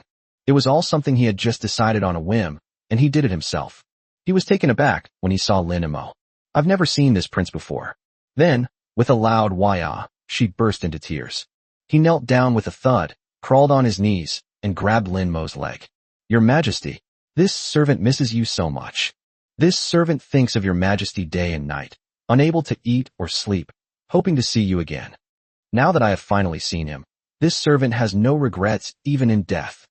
Lin Mo glanced at him. He was dressed in a short robe from the northern barbarian kingdom, with 3 patches on his head, looking exactly like a northern barbarian. But he didn't react much. The Empress's intentions were too obvious. She wanted to humiliate herself. How could I possibly be fooled? Even if one is filled with rage. No, how can a person be so shameless? Surrender is one thing, but why shave your head? Don't you find it ugly? Of course, he was indeed a good minister of Emperor Qingyan, just like everyone else. The eunuch Wei standing next to him was clearly not as patient as Lin Mo. He looked at Chen Huayan, trembling with anger, his face already turning a deep purplish red. This bastard insists on humiliating His Majesty like this? Chen Huayan, you beast. You, a general of the Great Wei, shaved your head and surrendered, dressed in barbarian clothes, and you still have the nerve to cry? Your wife still has the ambition to serve her country, yet you say the water is too cold. Chen Huayan, how could the Great Wei have such a scoundrel as you? Wei Gonggong was about to step forward when Wu Tianliang grabbed him. Eunuch Wei, calm down. Chen Huayan shrank his neck. He was inwardly groaning. I felt like the most pitiful person in the world. From now on, anyone who complains can ask others if they have ever seen Chen Huayan in front of His Majesty. Do you suffer as much as I do? Can you suffer more than I, Chen Huayan? Chen Huayan clung even tighter to Lin Mo's legs. Your Majesty, this servant is innocent. I was only doing this for the people. This servant is in the northern wilderness. Is he at ease? All right. Lin Mo interrupted him. Chen Huayan, it's all right to surrender. It's human nature to be afraid of death, but there's something I need to tell you. Your Majesty? Chen Huayan listened attentively. We, the people of the Great Wei, do not call ourselves slaves. It's fine if you shave your head and wear northern man clothes, but you must remember not to become their slave. This is no longer just being a slave to 2 families. This is being a slave to 2 families. As soon as Lin Mo finished speaking, the tent fell silent for a moment. Then bang. A burly general from northern Mang slammed his fist on the table and stood up. What did you say? We, the people of northern Mang, are not slaves. His eyes widened in anger, provoked by Lin Mo's sarcastic remarks, making him resemble an angry ape. Several generals nearby also stood up. It's unbelievable that a deposed monarch would dare to humiliate them like this. Along the way, every Han Chinese I encountered was obsequious and fawning. Which one isn't like Chen Huayan? Kid, are you tired of living? How dare you be so arrogant in the northern barbarian camp, treating this like your own home? Your Majesty, this brat is clearly here to provoke us. Please allow me to fight him one-on-one. In the customs of the northern wilderness, a true man's war is a one-on-one duel. In an instant, countless voices called for the fight. The sounds of swords being drawn rose and fell. Everyone wanted to knock this young and arrogant emperor down, step over his head, and give him a good beating. Wu Tianliang placed his hand on the hilt of his knife, while Eunuch Wei ignored Chen Huayan. He was serious. And he was also the Grand Eunuch, a master of the divine palace, with an aura of energy emanating from him. Inside the large tent, the atmosphere was tense and ready to fight. Lin Mo wasn't worried, because he knew that this woman wouldn't touch him for the time being. Otherwise, they would have been cut down long ago. His presence here means we are at his mercy, like fish on a chopping board. As expected, Xiao Yuerong looked at Lin Mo without any anger on her face. Instead, she smiled faintly. With a slight lift of his hand, the clamoring northern barbarian generals immediately fell silent. All the generals immediately fell silent, sheathed their swords, and returned to their seats. Lin Mo, I've heard that you're a lecherous coward who's afraid of death. But after meeting you today, I realize I underestimated you. You are not only not afraid of death, but your courage is something I have never seen before. Since you're so stubborn, let's get down to business. What brings you here? Xiao Yuerong looked Lin Mo up and down. Surrender? I will not accept surrender in this manner. Your Majesty has misunderstood. How could I possibly surrender? Lin Mo knew he couldn't afford to lose in terms of presence, so he adopted the same posture as the Empress when he saw her smile. He laughed. I have come to negotiate peace. Xiao Yuerong was taken aback, then laughed even louder. Peace talks. Lin Mo, what do you have to offer me for peace talks? Your Linen is an isolated city, without any support from within or without. My iron cavalry is invincible. What right do you have to talk to me about peace talks? Lin Mo stared straight at Xiao Yuerong, no longer bothering with a smile. His tone was firm and resolute. I have the right. I dare to guarantee that even if your 200,000 iron cavalry can take Linen, they will pay a heavy price. Moreover, it is still unknown who will emerge victorious. The fact that Linen is fully prepared for war is my source of confidence. His somewhat unreasonable words made the Empress laugh in anger. Xiao Yuerong's voice suddenly turned cold. Let's not even talk about whether you have the ability to make me pay the price. Lin Mo, I ask you again, what is the reason for your resolute defense to the death? For a place in history? For the title of a wise ruler? For the Lin family's empire? If that's the case, I truly despise you. For your own selfish reasons, you're willing to sacrifice the entire city's inhabitants. In that case, you're not even as good as Chun Huayan. If you insist on doing so, I will set a precedent when the city falls. Slaughter the city. For 3 days. The Empress's voice was cold and sharp, like the sound of a sword. Chapter 84 Procrastination. The Empress's voice echoed in the tent, and the northern barbarian general glanced at Lin Mo. Massacring the city for 3 days was what they longed for most. This is also the thing that hurts the Han people the most. Lin Mo knew that Xiao Yuerong was not joking. It was perfectly normal for someone with the ruthless, murderous, and patricide/brother-killing tag to do something like this to intimidate others. The so-called not taking a single penny is nothing more than a political necessity. Xiao Yuerong, you're wrong. You're completely wrong, terribly wrong. Lin Mo took a few steps forward, standing only half a meter away from Xiao Yuerong. The northern Mang generals wanted to step forward, but the Empress waved them off. The one in danger is not me, it's him. Upon reflection, everyone agreed that this was indeed the case. The Empress was indeed the #1 expert. If they get close, Lin Mo will die even faster. You say I'm wrong? Where did I go wrong? You were wrong from the beginning. I am also a person who is afraid of death. Lin Mo sighed. Who isn't afraid of death? Therefore, as you marched south, countless people surrendered without a fight, and I did not blame anyone. Because I, like them, am afraid of death. Xiao Yuerong raised an eyebrow. He neither confirmed nor denied what Lin Mo had said. On the contrary, upon closer inspection, Lin Mo actually had some abs. But I am different from them. Lin Mo suddenly turned around, his gaze sweeping across the entire tent. Anyone who is afraid of death can surrender, but I cannot. It's not because I am the emperor of the Great Way, nor is it because of the Great Way Empire. You are used to war, used to the idea that you attack me today and I will overthrow you tomorrow. We've grown accustomed to dynastic changes, to rivers of blood, and to the people being harvested like weeds, one crop after another. But I'm not used to it. Because I was born under the red flag and grew up in the spring breeze, I have witnessed civilization. When Lin Mo transmigrated to this era, he initially wanted to make a difference, but he discovered that in this chaotic world, without a cheat code, how could he possibly defeat these ancient people?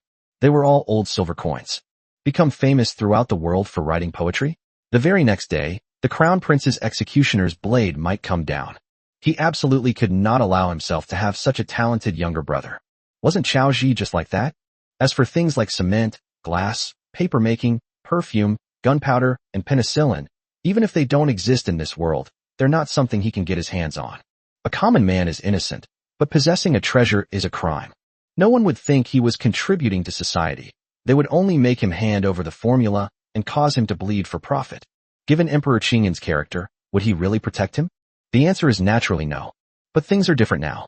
He not only has a cheat code, but he also stands at the pinnacle of power. Even if it's just power built up from tofu. He held the moral high ground. He was the emperor of the Great Way. There is something he can do. Just like taking a concubine, who dares to criticize it. Anyone who dares to point out my faults shall be executed. Lin Mo, a quasi-god, looked at Xiao Yuerong again. I have witnessed a true golden age, a time of prosperity and brilliance, a time when humanity's stars shone brightly. I have seen 56 ethnic groups, like 56 brothers and sisters in great unity. They can live freely and die freely. Everyone has food to eat, clothes to wear, and books to read. No war, no change of dynasty. Xiao Yuerong, do you think I care about this damned throne, or this dragon robe that I was forced into? I don't care at all. If I hadn't seen those things, I would have run away long ago, gone to a place where no one knows me, married a few wives, had a bunch of kids, farmed, hunted, and sunbathed. Wouldn't that be wonderful? The immense pressure and high-intensity work over the past 6 days had already pushed him to the brink of emotional collapse, and now he finally found an outlet for his emotions. This is the Northern Mang Empress. Lin Mo suddenly erupted, his words roaring out like a flood, hitting Xiao Yuerong's face. It seeped into her body and stirred her heart. Xiao Yuerong clearly sensed it.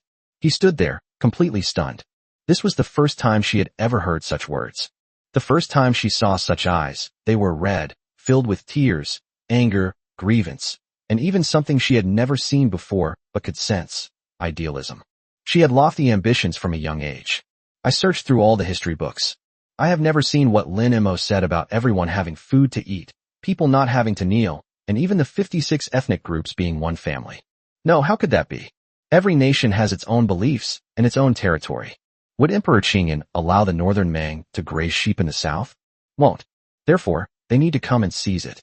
If the northern barbarians do not wage war, even the seemingly weak Emperor Qingyan will eventually drive them to their deaths. How can we talk about being a family? How could it be possible without war? Where there are people, there will be interests. Where there are interests, there will be war. Where is the land Lin Mo mentioned? What did he bathe in under the red flag? Xiao Yuerong was stunned for a moment, but quickly came to her senses. She shook her head, trying to put Lin Mo's stirring image out of her mind. Lin Mo, I didn't expect that you, the Emperor of the Great Way, would be such a dreamer. What is a dream to you is reality to me. Oh, Xiao Yuerong scoffed. All right, I'll just take what you've said as a story. Let's get down to business. If you've come to negotiate peace, then show some sincerity. Don't try to talk nonsense with me. My patience is limited. If the other party hadn't been so strong, Lin Mo would have liked to tap her chest and curse at her. I've said so much, and you haven't given me a single reaction? Those are all my honest thoughts. It's frigidity. Some women's hearts just get harder the more you try to coax them. They don't believe in sincerity. Only force can make a voice heard. When my army from Linen sweeps across your northern barbarian lands, I'll make you kneel before me and sing of conquest. What I just said is my sincerity. Don't you want to go see that world? If we join hands, we can do it. Xiao Yuerong rarely smiled, unless she couldn't help it. Lin Mo's words made her feel like she was discussing national affairs with a 3-year-old. An emperor who is about to become a prisoner, joining hands with me? Does he want me to have a few more mixed-race children for him? Puff. Xiao Yuerong laughed out loud. Lin Mo, if you were to offer to cede all of Jiangbei to me, I might spare your life. I might even give you a chance to become my lackey. But what are you saying to me? She insulted me? Lin Mo sneered, ceding Jiangbei? She really dares to say that. Xiao Yuerong, you really are like an old lady sneaking into bed. You've amused me. If I give you Jiangbei, can you hold on to it? 10 years, 20 years, 100 years from now, will there still be people like you northern barbarians on this land? Snort. Xiao Yuerong slammed her hand heavily on the table. Lin Mo, I don't have time to argue with you. I'll say it one last time. If you're not sincere, I'll make you bleed on the spot today. Let you, this lone emperor who went to the meeting alone, become the biggest joke in the world. Chapter 85 Lin Mo, Empress, why aren't you removing your armor? In war, envoys shall not be killed. Today, I am an envoy of the Great Way. You, Xiao Yuerong, would not demean yourself by committing such a cardinal sin of war. The saying that one should not kill envoys has a long history in this world. Some countries, lacking martial virtue, dared to actually kill him and try it out, only to die as a result. I will now state my final condition, Xiao Yuerong. If the Northern Mang army retreats now, I can promise you that Great Way and Northern Mang will not engage in warfare for 30 years. Within 30 years, we will not invade each other, we will trade with each other, and people can travel freely. If you still want to fight 30 years from now, I'll gladly oblige. Xiao Yuerong laughed in exasperation. She stared intently at Lin Mo. He spoke slowly after a long while. I figured it out. Lin Mo, you never intended to negotiate peace. You've been playing me all along. Xiao Yuerong stood up. He walked up to Lin Mo. The two young emperors, standing a meter apart, faced each other at this moment. The anger on her face quickly faded, replaced by calm. Those who deceive me will pay the price, no matter who they are. You said that envoys should not be killed in war, and I will naturally not kill envoys either. But now, as the Empress of Northern Mang, I challenge you, the Emperor of Great Way. We in Northern Mang have a tradition called blood battle. A one-on-one duel to decide the life or death of two tribes, saving two tribes from annihilation with the life of one person. If you win, I will immediately withdraw my troops and never march south again. If you are defeated, Linen will immediately surrender. You will serve as my slave for 3 years, and I will spare your life. Inside the large tent, it boiled instantly. Good. Your Majesty is mighty. Kill this brat. The generals of Northern Mang all had shining eyes and clapped their hands in approval. This is the most exciting and solemn ceremony on the grassland, and also their favorite part. A battle between real men. It is no exaggeration to say that the northern barbarian soldier's ability to fight and win is largely due to this. Eunuch Wei's face turned deathly pale instantly. Isn't this blatant bullying? This northern barbarian empress, known as the goddess of war, is the #1 expert on the grasslands, and arguably the #1 expert in the Central Plains as well. Where's His Majesty? He was just a novice who had just embarked on the path of cultivation. A duel would surely result in certain death. That's so unfair. No. He rushed forward and stood in front of Lin Mo. Your Majesty, you absolutely cannot agree to this. She is a 9th realm expert and the #1 war god of Northern Wilderness. Wu Tianliang didn't move, but his thumb pressed against the hilt of the knife, which was already 2 inches out of its sheath. Lin Mo patted Eunuch Wei, signaling him to move aside. Old Wei is quite the drama queen. He didn't even look at where he was standing, blocking his and Xiao Yuerong's deep gaze from meeting. Scared, Xiao Yuerong raised an eyebrow. Being afraid is useless. This is my tent, and you have no say in it. You have to accept this duel whether you want to or not. I accept. Lin Mo nodded. Eunuch Wei's legs went weak, and he almost knelt down. He turned his head and looked at Lin Mo in astonishment. His Majesty? Lin Mo placed her hand on his face and pushed him aside. I accept the blood battle, but on one condition. Xiao Yuerong was also slightly surprised. In her eyes, the other person was practically like someone running naked. There is no secret at all. Lin Mo definitely did not have any divine weapons, talismans, or precious seals hidden on him. Where did he get the guts? You, Xiao Yuerong, are the mighty war god of Northern Mang, while I am merely a lowly Karami of the 4th realm. I am a bronze-level expert, and you are a king. There is no comparison between us. But I can accept your challenge, but there is one condition. Xiao Yuerong used her divine sense to search for Lin Mo for a long time, but she couldn't find any trump card he had that could defeat her. He immediately burst into laughter. Let alone 1. What harm would it do to have 10, or even 100? I won't take advantage of you. 1 is enough. We'll decide the outcome with 1 move. If the battle ends in a draw, you must grant me 1 request. A draw? You really dare to dream of that? I can grant your wish, but I'm not one to be easily fooled. If you... Don't worry, it will absolutely not involve war. You won't be forced to commit suicide, and you certainly won't be forced to strip naked. It's just a very ordinary little thing. Huh. If you can fight to a draw, what harm is there in me stripping naked? Women from the Northern Wilderness are naturally bold and unrestrained. When Xiao Yuerong said these words, she showed no shyness whatsoever, unlike the women of the Central Plains. On the contrary, the way she spoke them made her seem even more dashing. How could she not understand Lin Mo's thoughts? Isn't he just trying to take the opportunity to kiss himself? Men from the Central Plains will always be this despicable. Wei Gonggong was reprimanded by Lin Mo and could only stand by anxiously. Inside the large tent, the atmosphere suddenly became solemn. Those northern Mang generals also stopped joking around. Xiao Yuerong waved her hand, and an elderly man with white hair and beard immediately stepped forward. That was Gazong Lao from the northern wilderness, the one who presided over the blood battle ceremony. He held a parchment scroll in his hands, on which was the ritual of the blood fight.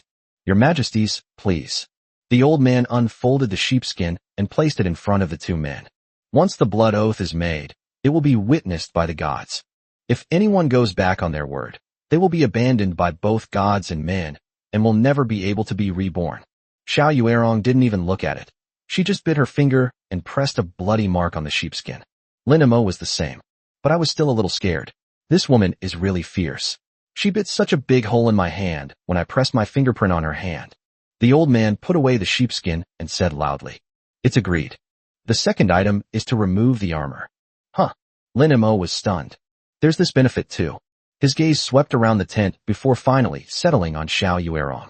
With so many people around, does she really dare to take it off? Several maids stepped forward to help Xiao Yuerong remove her silver armor. The armor was removed, leaving only a thin white undergarment. Her figure is curvaceous and all the while, leaving nothing to the imagination. Why aren't you moving? Do you want to back out? Xiao Yuerong's pretty face instantly turned fierce when she saw Lin Mo just staring at her without moving. I'll remove my armor once you've finished. I have already removed my armor. That's it. Lin Mo secretly vowed that he would spread the Central Plains armor-removing culture to the grasslands in the future. Lin Mo also took off his outer robe and handed it to Eunuch Wei. He was only wearing a white shirt. The duel begins. The old man stepped back, leaving only the two people in the center of the tent. They were about 10 feet apart. Lin Mo, I will show you the difference between us. Xiao Yuerong looked up. But Lin Mo simply stood there, hands behind his back, a faint smile on his lips. He smiled calmly and casually. That laugh, it's so cheap. Xiao Yuerong felt an unnamed rage surge from the soles of her feet to the top of her head. What the hell is he showing off for? I'm impressed. Xiao Yuerong was furious. What she hated most in her life was this kind of pretentious person. Does Lin Mo think of himself as a lovesick fool like Zhenli? LOL. I, Xiao Yuerong, never show mercy to my enemies. Court death. She moved with lightning speed, like a white bolt of lightning, rushing straight at Lin Mo. Before the punch arrives, the wind comes first. At the peak of the 9th realm, a full-force attack. Xiao Yuerong didn't hold back. If Lin Mo dared to come, how could she not dare to kill him? Dealing with an ant from the 4th realm. This time, let's first cripple his manhood for the sake of Zhenli. Chapter 86 Xiao Yuerong, WCNM, you have no martial ethics. With that punch, it was as if all the air in the entire tent had been sucked out. Eunuch Wei closed his eyes, utterly despondent. 2 streams of tears flowed down her cheeks. They come even when they're not allowed to, and they accept even when they're not allowed to. If he throws that punch, he'll be doomed no matter what. If he lives, he can bring back a complete corpse for His Majesty. In just a few days, his relationship with the Emperor grew increasingly warm. He wavered between wise and foolish rulers. They finally saw a glimmer of hope, only to squander it with their own hands. I'm too old to understand. Eunuch Wei sighed inwardly. Your Majesty, after this old servant has finished burning the paper sculpture of Xiao Yuerong's nude body and hundreds of beautiful paper figures for you, I will go down to keep you company. That's all he can do. It seems that these are the only things His Majesty loves. Your Majesty, Wu Tianliang, who was usually silent, exclaimed in surprise. The northern barbarian generals all had their eyes gleaming, ready to watch Lin Mo's blood splatter on the spot. Lin Mo was the focus of attention. His face still wore that smug smile. But I was terrified. Holy crap. Zhao Zhuer, please don't betray me, considering how hard I've worked. A cunning rabbit has 3 burrows. They must be useful. Otherwise, today we might really become a laughingstock like the Ming Dynasty students who traveled thousands of miles to study abroad. A ridiculous mistake. In Lin Mo's pupils, the fist drew closer and closer, growing larger and larger, like a clay pot. He couldn't even begin to fathom Xiao Yuerong's strength. Boom. A punch landed squarely on Lin Mo's lower abdomen. Xiao Yuerong wanted to destroy him. She felt it. The force of her punch had pierced through Lin Mo's body. No one in the 200,000-strong Northern Barbarian army could withstand this punch head-on. Lin Mo neither dodged nor avoided. He couldn't react at all. The opponent's speed was also beyond his reach. It hurts so much. The next instant, Lin Mo felt the whole world go dark. This isn't a metaphor, it's genuinely dark. All sound, all light, all pain, everything, all of it, vanished. I'm going to die. Like a drowning person, giving up the struggle and letting themselves sink. Just as he was about to fall into confusion, a warm current gushed out from his lower abdomen. It's warm and cozy. Then it surged into every part of the body. All the feelings are back. Lin Mo blinked as his pupils refocused. Xiao Yuerong was staring at her, her expression as if she had eaten shit. Eyes wide open, mouth slightly agape. Lin Mo laughed from the bottom of his heart this time. Love that happens on horseback is truly extraordinary. It proved to be reliable. Xiao Yuerong, haven't you eaten? A dignified ninth realm expert. A female warrior? That's it. Inside the large tent, there was a deathly silence. Those northern Mang generals all gaped open, their mouths agape enough to fit eggs. Eunuch Wei stared wide-eyed in disbelief. He then expressed his highest respect to Lin Mo. Holy crap. He didn't understand what it meant, but Lin Mo often said it when he was shocked. I suppose it was a compliment. From this day forward, anyone who questions His Majesty's decisions is a dog. Xiao Yuerong's expression changed constantly, alternating between green and pale. Hey, why is your face green? Oh, why is your face red again? Lin Mo was so happy that he couldn't control his emotions. They mocked him relentlessly. Looking at his irritating face, Xiao Yuerong felt a surge of anger rising within her, overpowering her shock. You. She took a deep breath. What do you mean, Xiao Yuerong? We're equal. Before Lin Mo could finish speaking, the fist the size of a clay pot reappeared in his pupils. By the time he realized what was happening, he was already being rushed straight to the face. Lin Mo was shocked. But how could he possibly dodge Xiao Yuerong's furious attack? Bang! The center of the front. Lin Mo's vision went black. All disappeared again. Another warm current flowed in, to die and be brought back to life. Having survived the ordeal, Lin Mo immediately expressed his anger. Xiao Yuerong, you son of a bitch, you have no martial ethics. Bang! I didn't believe your nonsense. Xiao Yuerong roared angrily and threw another punch. This time it was Lin Mo's heart. It's the same scene again. Black, warm current, light. This time, Lin Mo kept his mouth shut. I won't do anything shameful again. The system's voice made him truly uneasy. If I get punched again, I'll really be going to see my great-grandmother. Ding. Host has been detected to have suffered 3 fatal blows. The 3 burrows for a cunning rabbit entry has been automatically removed from the family tree. Lin Mo wanted to slap himself. Why provoke this crazy woman? 3 chances, snatched away in 3 seconds. Holy crap. Lin Mo mentally went through the 3 essential points. But his face returned to calm. His voice was also extremely low and somewhat hoarse. It's like saying, kneel down, I need your help. A phrase that's both humble and powerful. Shall we try again, Your Majesty? Xiao Yuerong was completely stunned this time. She slowly withdrew her fist. Is it even necessary to try again? The other party is practically indestructible. What kind of body-refining technique is this? Xiao Yuerong didn't know. But she knew she couldn't kill Lin Mo. You, what exactly are you? Lin Mo did not answer. Observing her words and expressions, he knew that Xiao Yuerong would not make a move again. His posture gradually straightened, and there wasn't a single wrinkle on his body. Although he was just standing there normally, there was no difference from before. But now it's in the public eye. This isn't human, this is a god. A being who can withstand 3 full-force punches from Xiao Yuerong without falling is a god. Lin Mo's gaze swept across the faces of the northern barbarian generals. I felt that if I shouted hurrah at this moment, they would probably all shout hurrah in response. Wei Gonggong's mouth has never closed since he said, damn it. Wu Tianliang's hand slid down from the hilt of the knife, then gripped it again, then slid down again. Honestly, if it were him, there would be no chance of survival. Not to mention, His Majesty was unharmed and remained as dashing as ever. Xiao Yuerong remained silent for a long time. For a long time. It took a while for him to come to his senses. I am willing to accept defeat. It's your turn. Lin Mo waved his hand. You don't understand me. I have never hit a woman, not even if we are mortal enemies. This is my principle of conduct. Since you're willing to accept defeat, let's call this bloody duel a draw, shall we? As an empress, Xiao Yuerong wouldn't let her words about not hitting women shatter her Dao heart. But he nodded blankly. Okay, let's call it a draw. I cannot kill you, but I can kill the Great Way. Speak, what is it? If you dare to make any unreasonable demands, I will keep you here forever. Lin Mo's eyes narrowed slightly, and he looked at her several more times with his eye of insight. He stared intently at the words, both bad and playful. I want to make a bet with you. What? Since the bloody battle has no winner, let's try a different kind of manly way. I will play a game of chess with you. If you win, Linen will immediately surrender. If you lose, I don't expect you to withdraw your troops. I'll just let you spend one night with me. It was clear that the generals of Northern Mang were about to lose control of the primordial power within them. Lin Mo immediately scoffed. Don't use your filthy thoughts to judge me. I am free from worldly desires and have no attachment to women. I only talk about ideals and life. P.S.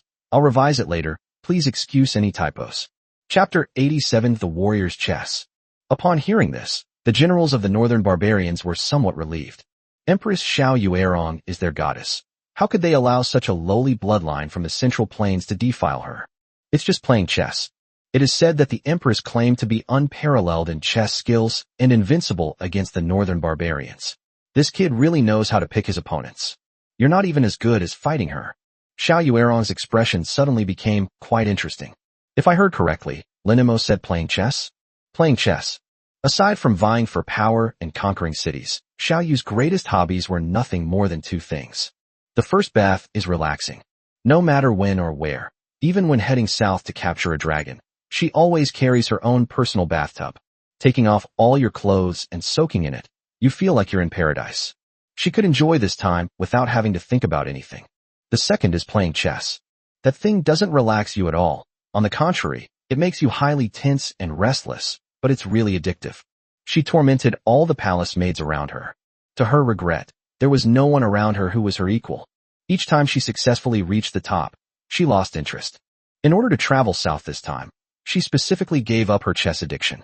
Suddenly reminded by Lin Mo, it was like a drunkard who had just quit drinking smelling the aroma of a fine wine. An unbearable itch instantly welled up inside me. Before the Empress could speak, the surrounding soldiers had already taken the initiative. Did I hear that right? He wants to play chess with the Empress? His Majesty is invincible on the grasslands. What is he thinking? Isn't this called using the enemy's shield to attack their spear in the Central Plains? These flattering remarks pleased the Empress. She could even feel her palms sweating, sweat of excitement. But absolutely not. I am currently conquering an enemy country. How can I afford to indulge in trivial pursuits at this crucial moment? Xiao Yuerong suppressed the impulse in her heart. To put it another way, as the monarchs of two countries, how can we do such trivial things? A small matter? Lin Mo chuckled, noticing the fleeting longing in the Empress's eyes. That is not true. Although chess is a minor game, it can reveal the human heart. When Emperor Yao invented Go, he taught it to his son Danzu in order to cultivate his character and hone his mind. Our game of chess today has determined who is better, and our mental states can also determine who wins and who loses. This is a duel between us. So how can it be considered a trivial matter? Stop talking nonsense with me. Find something else. She has quite a bit of self-control. Lin Mo sighed. Alas, I've heard that the Empress's chess skills are inferior to those of a 3-year-old child. Seeing it today, I can see that the reputation is well-deserved. All right, I won't bully you anymore. Fart. This hit the Empress's sore spot.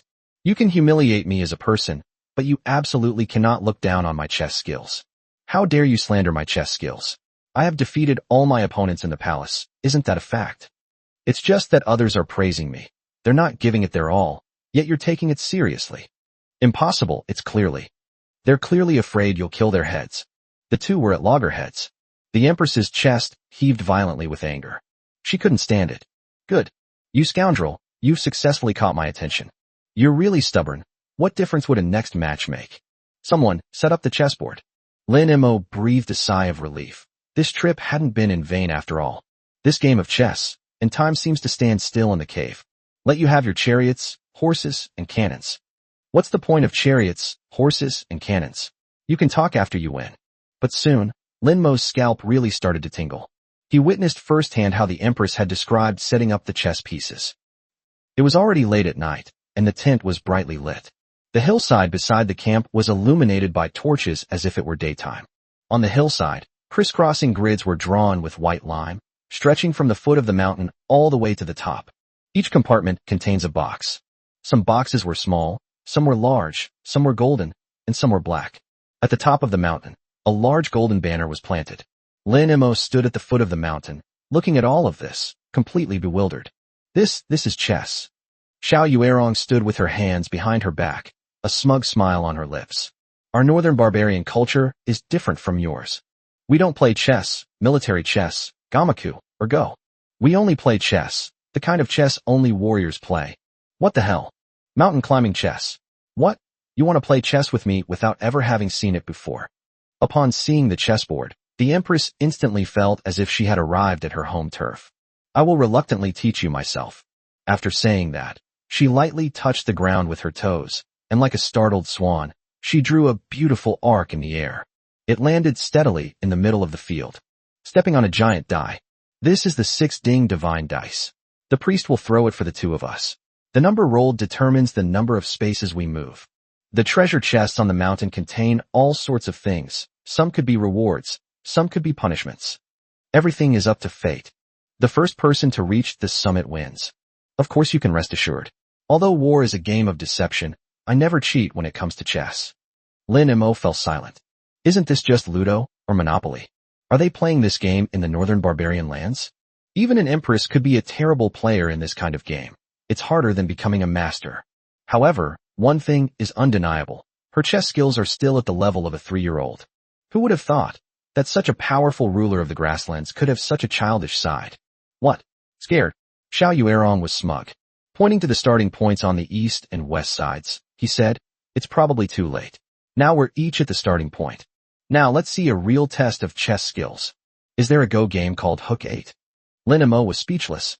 He could have humiliated the Empress by playing chess, or even made her kneel down while holding the chessboard and sing Conquer. But he wasn't sure about something that depended entirely on luck. Fortunately, it did buy some time. At the eastern starting point, there is a small red flag with the character Wei written on it. At the western starting point, there is a small black flag with the character Mang written on it. Xiao Yuerong had already floated to the western starting point, standing with her hands behind her back, full of confidence. Lin Mo silently walked to the east side and stood next to the character Wei. The old priest held up the enormous 6 Ding Divine Dice. Your Majesties, shall we begin? Start. Lin Mo had no idea what kind of trouble was going on, but Wei smiled. Ladies first. Empress, please go first. He has quite the manners. The Empress looked at the priest. Throw. The old man tossed the dice high into the air. The giant die tumbled in the night sky, its 6-sided runes shimmering in the firelight. Thump. The dice landed on the ground. 6 o'clock. Xiao Yuerong snapped her fingers. 6 o'clock, a good omen. She lightly touched the ground with her toes again, and like a butterfly, she floated up. The arc is beautiful, and the landing is stable. Standing in the 6th square, her skirt fluttered, exuding an ethereal beauty. Upon landing, immediately open the box. The next moment, a dark shadow shot out from the box. A venomous snake, as thick as an arm, entirely black, with a triangular head and a scarlet forked tongue flicking incessantly, lunged at the Empress.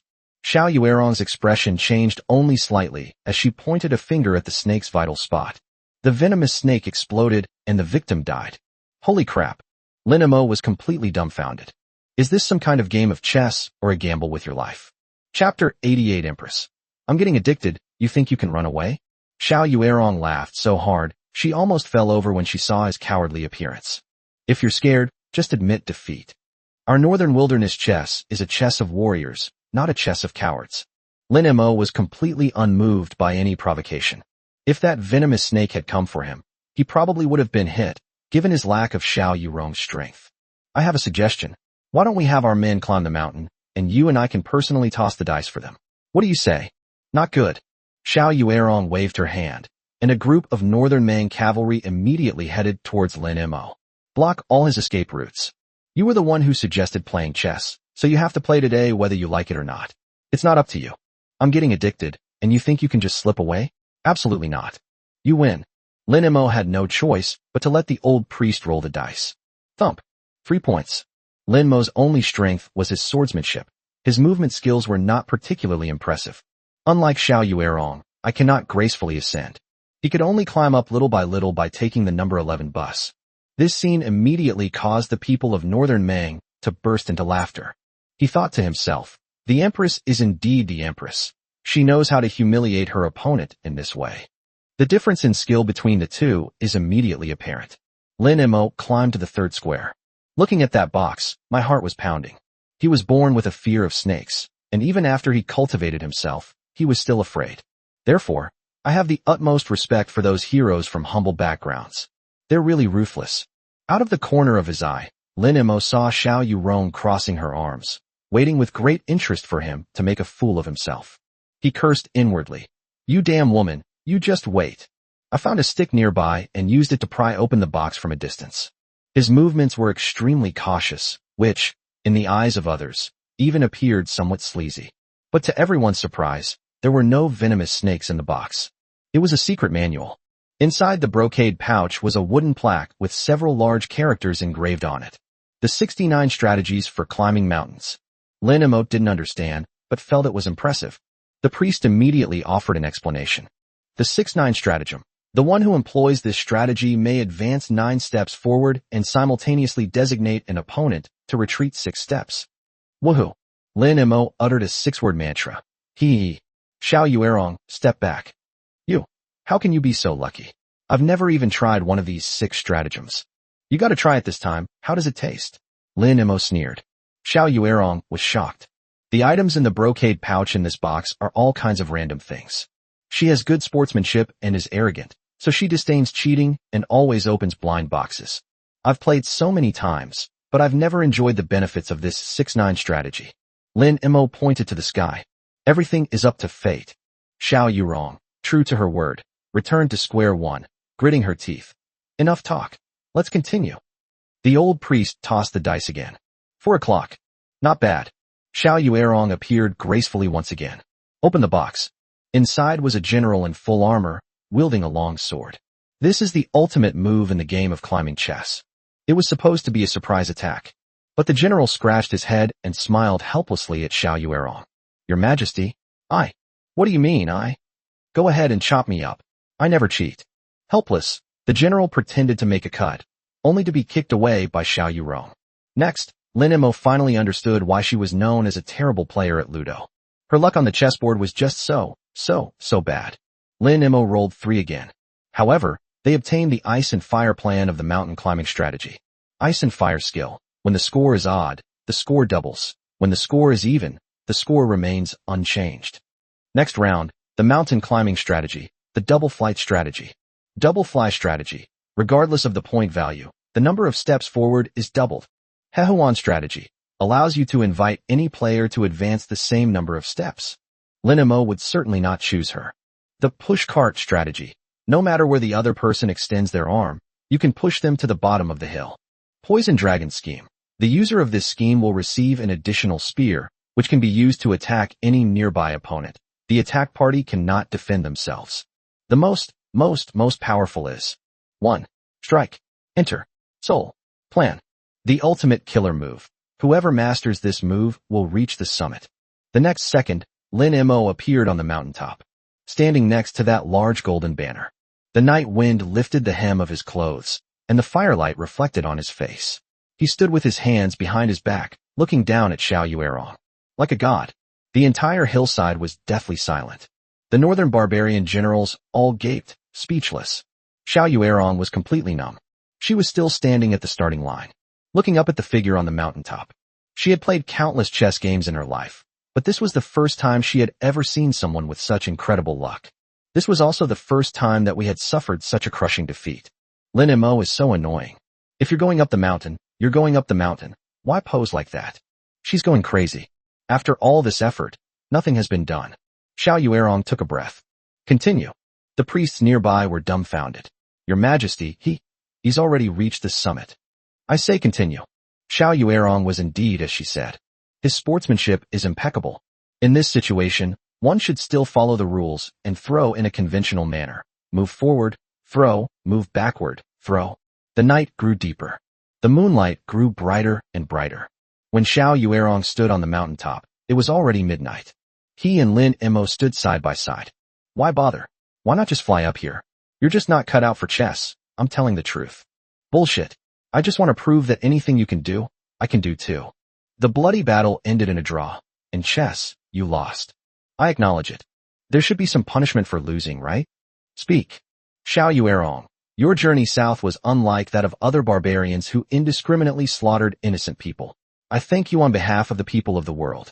Lin Mo gazed at the distant night sky. He let out a long sigh.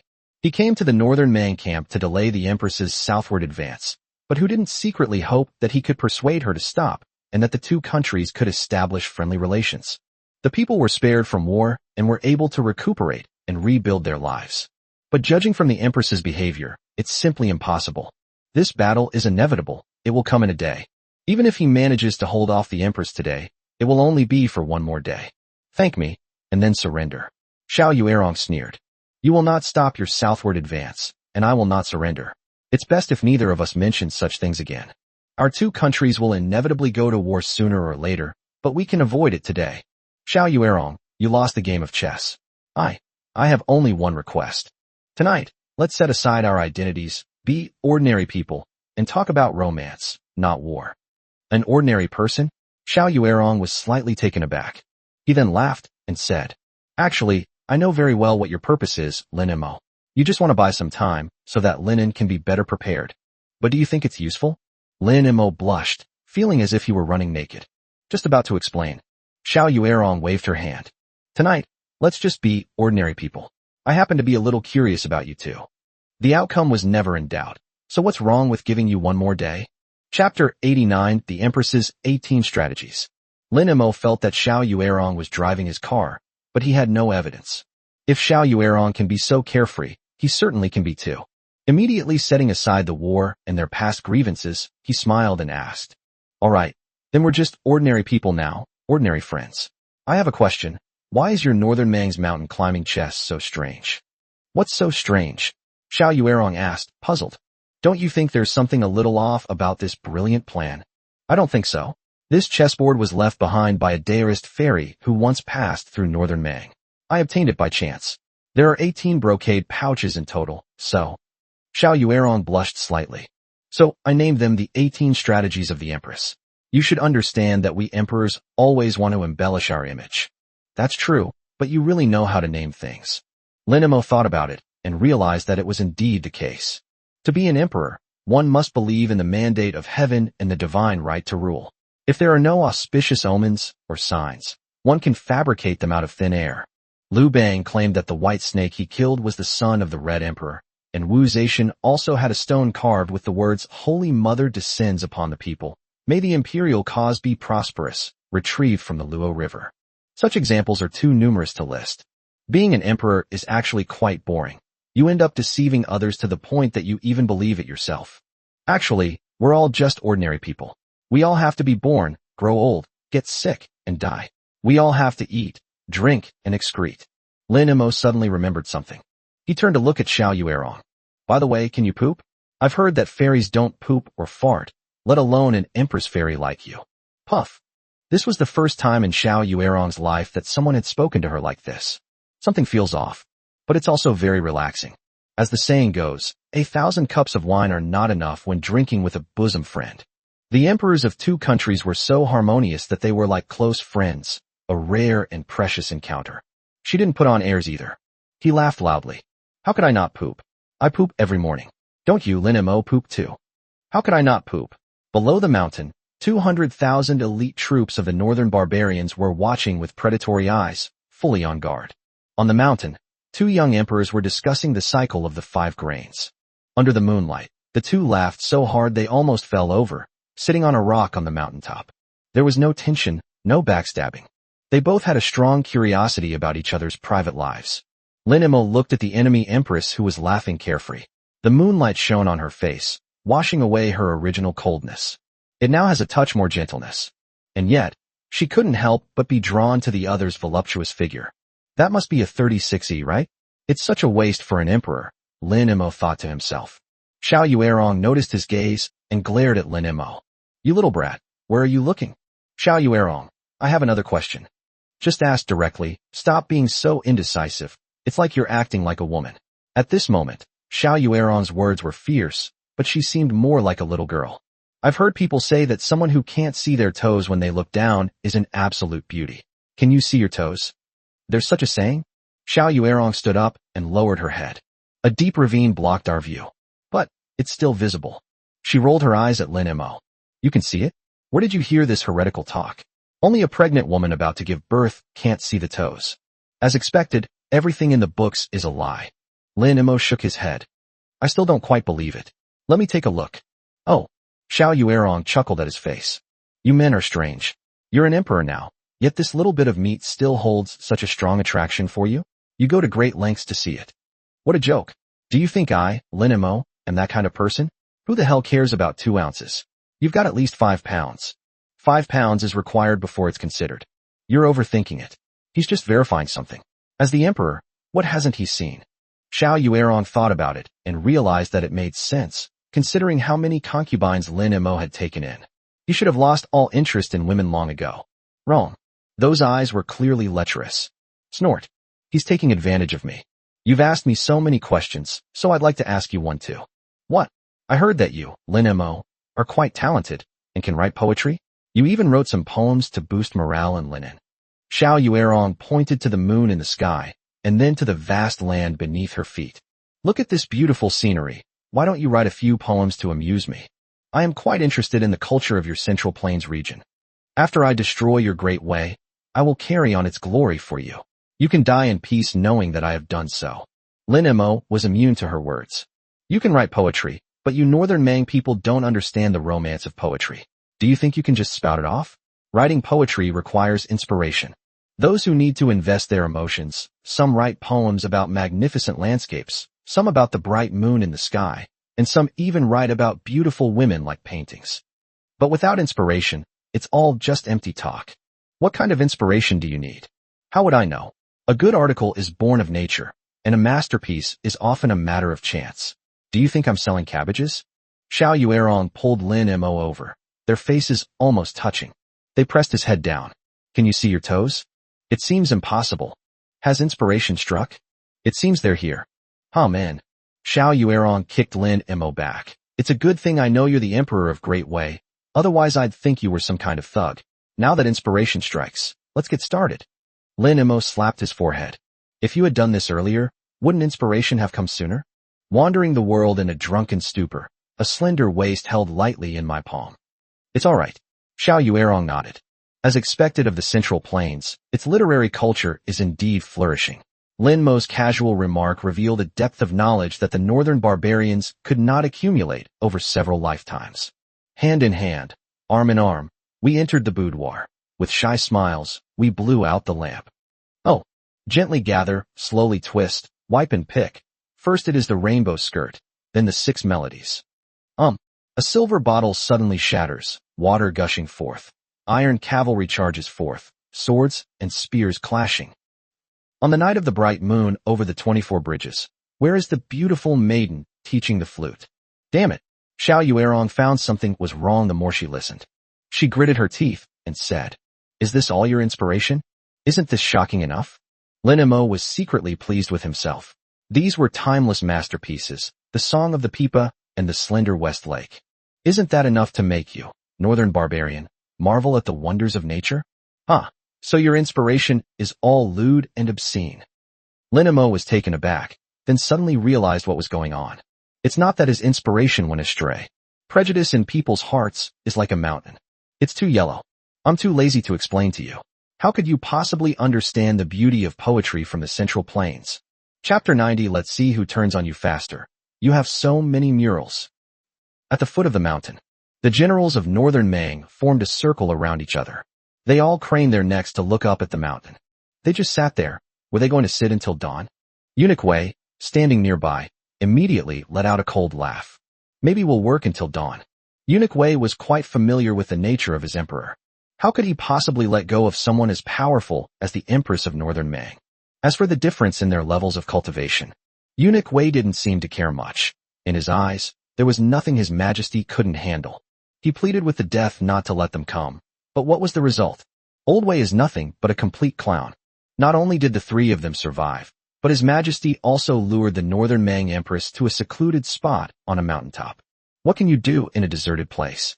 If Your Majesty can truly do this, then this would be a true example of saving the world with a single sleep. How many civilians and how many soldiers will survive?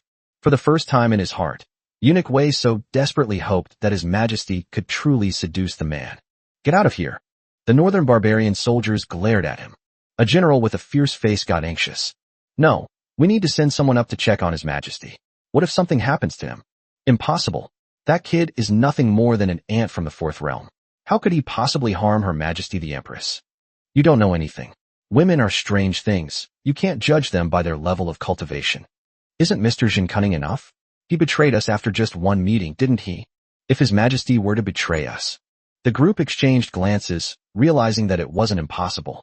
Let's go up and take a look. How can we get up there? You all know Her Majesty's temper. If she doesn't give the order, anyone who goes up there will definitely die. Everyone fell silent again. Yes, that's just the Empress's temperament. She's decisive and ruthless. If anyone disturbs her enjoyment, the consequences will be unimaginable. But this is too abnormal. When has the Empress ever spent so much time with someone? Perhaps it was a mutual appreciation between two emperors. What should we do? Just wait. What? Everyone sighed repeatedly, as anxious as ants on a hot pan, yet helpless. Mountaintop. The moonlight was like water. Lin Mo and Xiao Yurong lay side by side on the grass, gazing at the starry sky. The night breeze carried the scent of fresh grass. Occasionally, the neighing of war horses could be heard from below the mountain. But at this moment, none of that matters anymore. Lin Mo looked at the stars in the sky and suddenly spoke.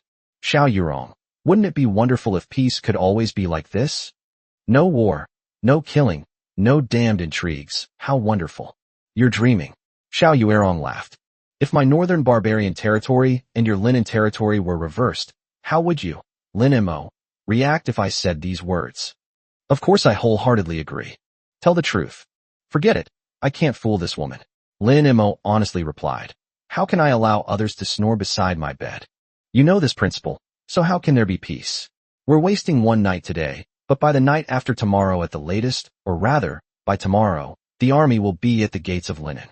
At that time, you, Lin Mo, will be dead. That's not necessarily true. Maybe you'll be the one kneeling and singing conquer. Xiao Yuerong raised an eyebrow. What conquest? Lin Mo stood up and patted the weeds off his clothes. Perfect, I'll teach you a couple of lines first, then you can sing them well later. Lin Mo looked out over the valley and took a deep breath. Start howling. Just like that, you conquered me, cutting off all my escape routes. Just like that, I was conquered by you, and drank the poison you had hidden. What the hell? Xiao Yuerong chuckled. However, it's quite fitting for the occasion. Considering you made me happy today, I'll give you a cup of poison wine another day. So, you're happy today? Xiao Yuerong was taken aback. Then she smiled. A smile even softer and gentler than before. I'm really happy. I've never felt so relaxed in my entire life. Then I'll give you something even happier. Without saying a word, Lin Mo grabbed her hand. They ran in the other direction. Under the moonlight, two figures stood one in front of the other. After running for several dozen feet, the view suddenly opened up before us. It is a cliff. Below the cliff, the night was vast and dark. In the distance, the camp of 200,000 iron cavalrymen looked like a sea of stars. Lin Mo pulled her along, standing on the edge of the cliff. The night breeze lifted the hem of their clothes. Lin Mo shouted loudly towards the cliff. Xiao Yuerong, are you happy today? The sound echoed through the valley. It stirred up a series of echoes. Xiao Yuerong, are you happy? Are you happy? Are you happy? It was as if the mountains were asking questions, as if the mountains were waiting. Xiao Yuerong was stunned for a long time this time. She gave Lin Mo a deep look. He then imitated Lin Mo, placing his hands on his mouth without using any internal energy. He shouted at the top of his lungs. I'm so happy. I'm absolutely thrilled. After she finished shouting, she stood there, panting heavily. His chest heaved violently. Although it's childish, I feel like my breasts are clear. Xiao Yuerong, having been a concubine's daughter since childhood, had experienced the wickedness of people's hearts and witnessed the coldness and warmth of the world. Despite being a member of the royal family, she lived a life worse than that of a commoner. She was 3 years old when her mother was beaten to death in front of her. When she was 8 years old, a prince pushed her into a pond. The water was very cold, cold to the bone. She struggled in the water, watching the people on the shore laughing. At that moment, she understood a truth. In this world, no one will save you. Only fists. The dark life she led shaped her mind and fueled her ambition. From then on, she sealed her heart with cement. Without emotion. Later, he gradually committed murder, seized power, formed factions, and plotted rebellion. Even when she murdered her father and brother, her resolve remained unshaken. But today, something seems to have changed. Lin Mo's question, "Are you happy?" was like a pebble thrown into a lake, creating ripples in the heart. "I'm so happy. I'm really happy today." He said something he had never said before in his entire life. They even specified how many times a day she pooped. Lin Mo stood beside her, watching her quietly. Xiao Yuerong smiled, revealing that she was only just over 20. It is the age when wildflowers are in full bloom. She should have been wearing a flower wreath, running naked across the grassland, and acting coquettishly towards her sweetheart. But now, he is destined to become the destroyer of the Great Wei dynasty. What a pity, what a pity. Xiao Yuerong noticed his gaze and turned her head away. Their eyes met. Lin Mo is a very good person, whether as a friend or even as a man. What a pity, what a pity. The two looked at each other, then burst into laughter at the same time. Laughter echoed throughout the entire valley. The laughter gradually subsided, and the sky began to lighten with the first hint of dawn. Xiao Yuerong's smile slowly faded. Her eyes turned cold again. My word is law. The stakes in this chess game are over. From this moment on, you and I are mortal enemies. Damn, that's a quick change of heart. He was acting like she was his mistress just a moment ago, but now he's turned his back on her. Scumbag woman. Lin Mo also suppressed his smile. I am waiting for you in Linen. After saying that, he turned to go down the mountain. In front of Xiao Yuerong, who had regained her composure, Lin Mo did not feel that he could stay safe forever. Etc. How? I hope you will not speak of what happened today, otherwise, you will not even have the chance to drink the poison wine. Lin Mo waved his hand without turning his head. Let me give you a piece of advice. What? You really are like an art museum being demolished. What's the meaning? There are so many murals. Chapter 91 The Empress's Sneak Attack. Poison Arrow. Down the mountain, everyone was getting impatient and anxious. Some paced back and forth, while others sighed and groaned. They're coming down, they're coming down. Everyone looked up at the same time. On the hillside, two figures walked one after the other. Lin Mo was in front of him, smiling, and his clothes were neat and tidy, without a single wrinkle. Behind her was Xiao Yuerong, her steps neither hurried nor slow, seemingly motionless, yet she maintained an arrow's distance from Lin Mo at all times. The Northern Mang general hurriedly stepped forward and asked anxiously, Your Majesty, are you all right? Xiao Yuerong looked at him as if he were an idiot. He is like an ant in front of me. How could anything happen to me? The generals were speechless. That's what they say, but that's not how things work. There's the precedent of poisoning, isn't there? Who knows what foolish things you women might do when you're in a daze. Lin Mo called Wu Tianliang and Eunuch Wei, and they mounted their horses. The Empress also donned her armor and mounted her horse. The two were 10 zhang apart. Lin Mo reined in his horse and smiled at Xiao Yuerong. Xiao Yuerong, next time we meet, it will be a fight to the death. Having said that, he flicked his whip. Drive. The three men, on 3 horses, sped off southward. The generals of Northern Mang stood still, watching the 3 figures grow smaller and smaller. Your Majesty, are you just going to let him go like this? This is a once-in-a-lifetime opportunity. We must kill him. He entered our northern barbarian camp alone. If we let him leave, where will we put our face? Spread the word that the Northern Mang's 200,000-strong army allowed a mere emperor to come and go as he pleased. His Majesty, calls for battle rose and fell. Xiao Yuerong sneered. We are mortal enemies. How could I possibly embolden the enemy and diminish my own morale? She held out her hand, and her trusted aide immediately handed her a bow and arrows. A massive bow made of black iron, its entire body jet black, with a bowstring made of dragon sinew. Throughout the entire northern barbarian lands, there are no more than 10 people who can draw this bow. Xiao Yuerong knocked an arrow and drew her bow. The bow is fully drawn. The arrow points to the black dot in the middle. Lin Mo, 2 tigers cannot share 1 mountain. This is our destiny. Don't blame me. Her expression was resolute. She suddenly let go, and with a whoosh, it was gone. The arrow shot through the air as fast as a shooting star. At that moment, she felt no regret whatsoever. She is the Empress of Northern Mang, the master of 200,000 iron cavalry, and the ruthless Xiao Yuerong. This arrow must be shot. Xiao Yuerong, who lived on the mountain, died as soon as she came down. What's more, that bastard even made up a lie to trick me out of my undergarment. Lin Mo was galloping away on his horse, eager to return to Linen as soon as possible to take charge of the overall situation. Complete the final defense deployment. This woman is unreasonable. He was such a simp on the mountain, damn it. You're having a good time, but I'm worried about my life. But just then, a sharp whooshing sound came from behind. Lin Mo instinctively turned around. Then, the pupils dilated. An arrow was flying straight toward him. Fast, too fast. It was so fast that he couldn't even react. They could only watch helplessly as the arrow grew larger and thicker. The arrow's target was clear. It was between his legs. Holy crap. This woman is going to ruin my manhood. Damn it. This arrow would be better aimed at his heart. Your Majesty, please be careful. Wu Tianliang's voice exploded in my ears. But the arrow was too fast, and he couldn't deal with it easily, so he could only kick Lin Mo's horse in the belly. Puff. The arrow pierced the flesh. Although Lin Mo dodged the fatal wound, the arrow still lodged in his groin. Lin Mo let out a loud groan of pain. Looking down, I saw that the spot where I had been shot was completely blackened. Poison arrow. The eunuch Wei, who was standing nearby, was shocked and rushed over. He pressed his hands on Lin Mo's inner thigh several times, temporarily stopping the spread of the poison gas. Your Majesty, this arrow is highly poisoned. This old servant has been offended. After saying that, he was about to pull out Lin Mo's poisoned arrow and was about to kiss him on the mouth. Holy crap. Lin Mo instinctively kicked out. You, Lao Wei, are lying here giving me drugs? I'd rather die. Absolutely not. This position is too awkward. If you, old Wei, don't mind, I have a male germophobia. Your Majesty? Eunuch Wei was puzzled but impressed. Let's go back first. Even if Lin Mo had dodged that arrow, it would have nearly killed him. He was pale and covered in cold sweat. Wu Tianliang and Eunuch Wei exchanged a glance. Seeing that the poison had not continued to take effect, and that His Majesty refused to let Eunuch Wei suck the poison, they realized that the poison was not taking effect. He helped Lin Mo up, saying, "We shouldn't delay. Let's get out of this troublesome place first." Etc. Lin Mo suddenly stood up and looked behind him.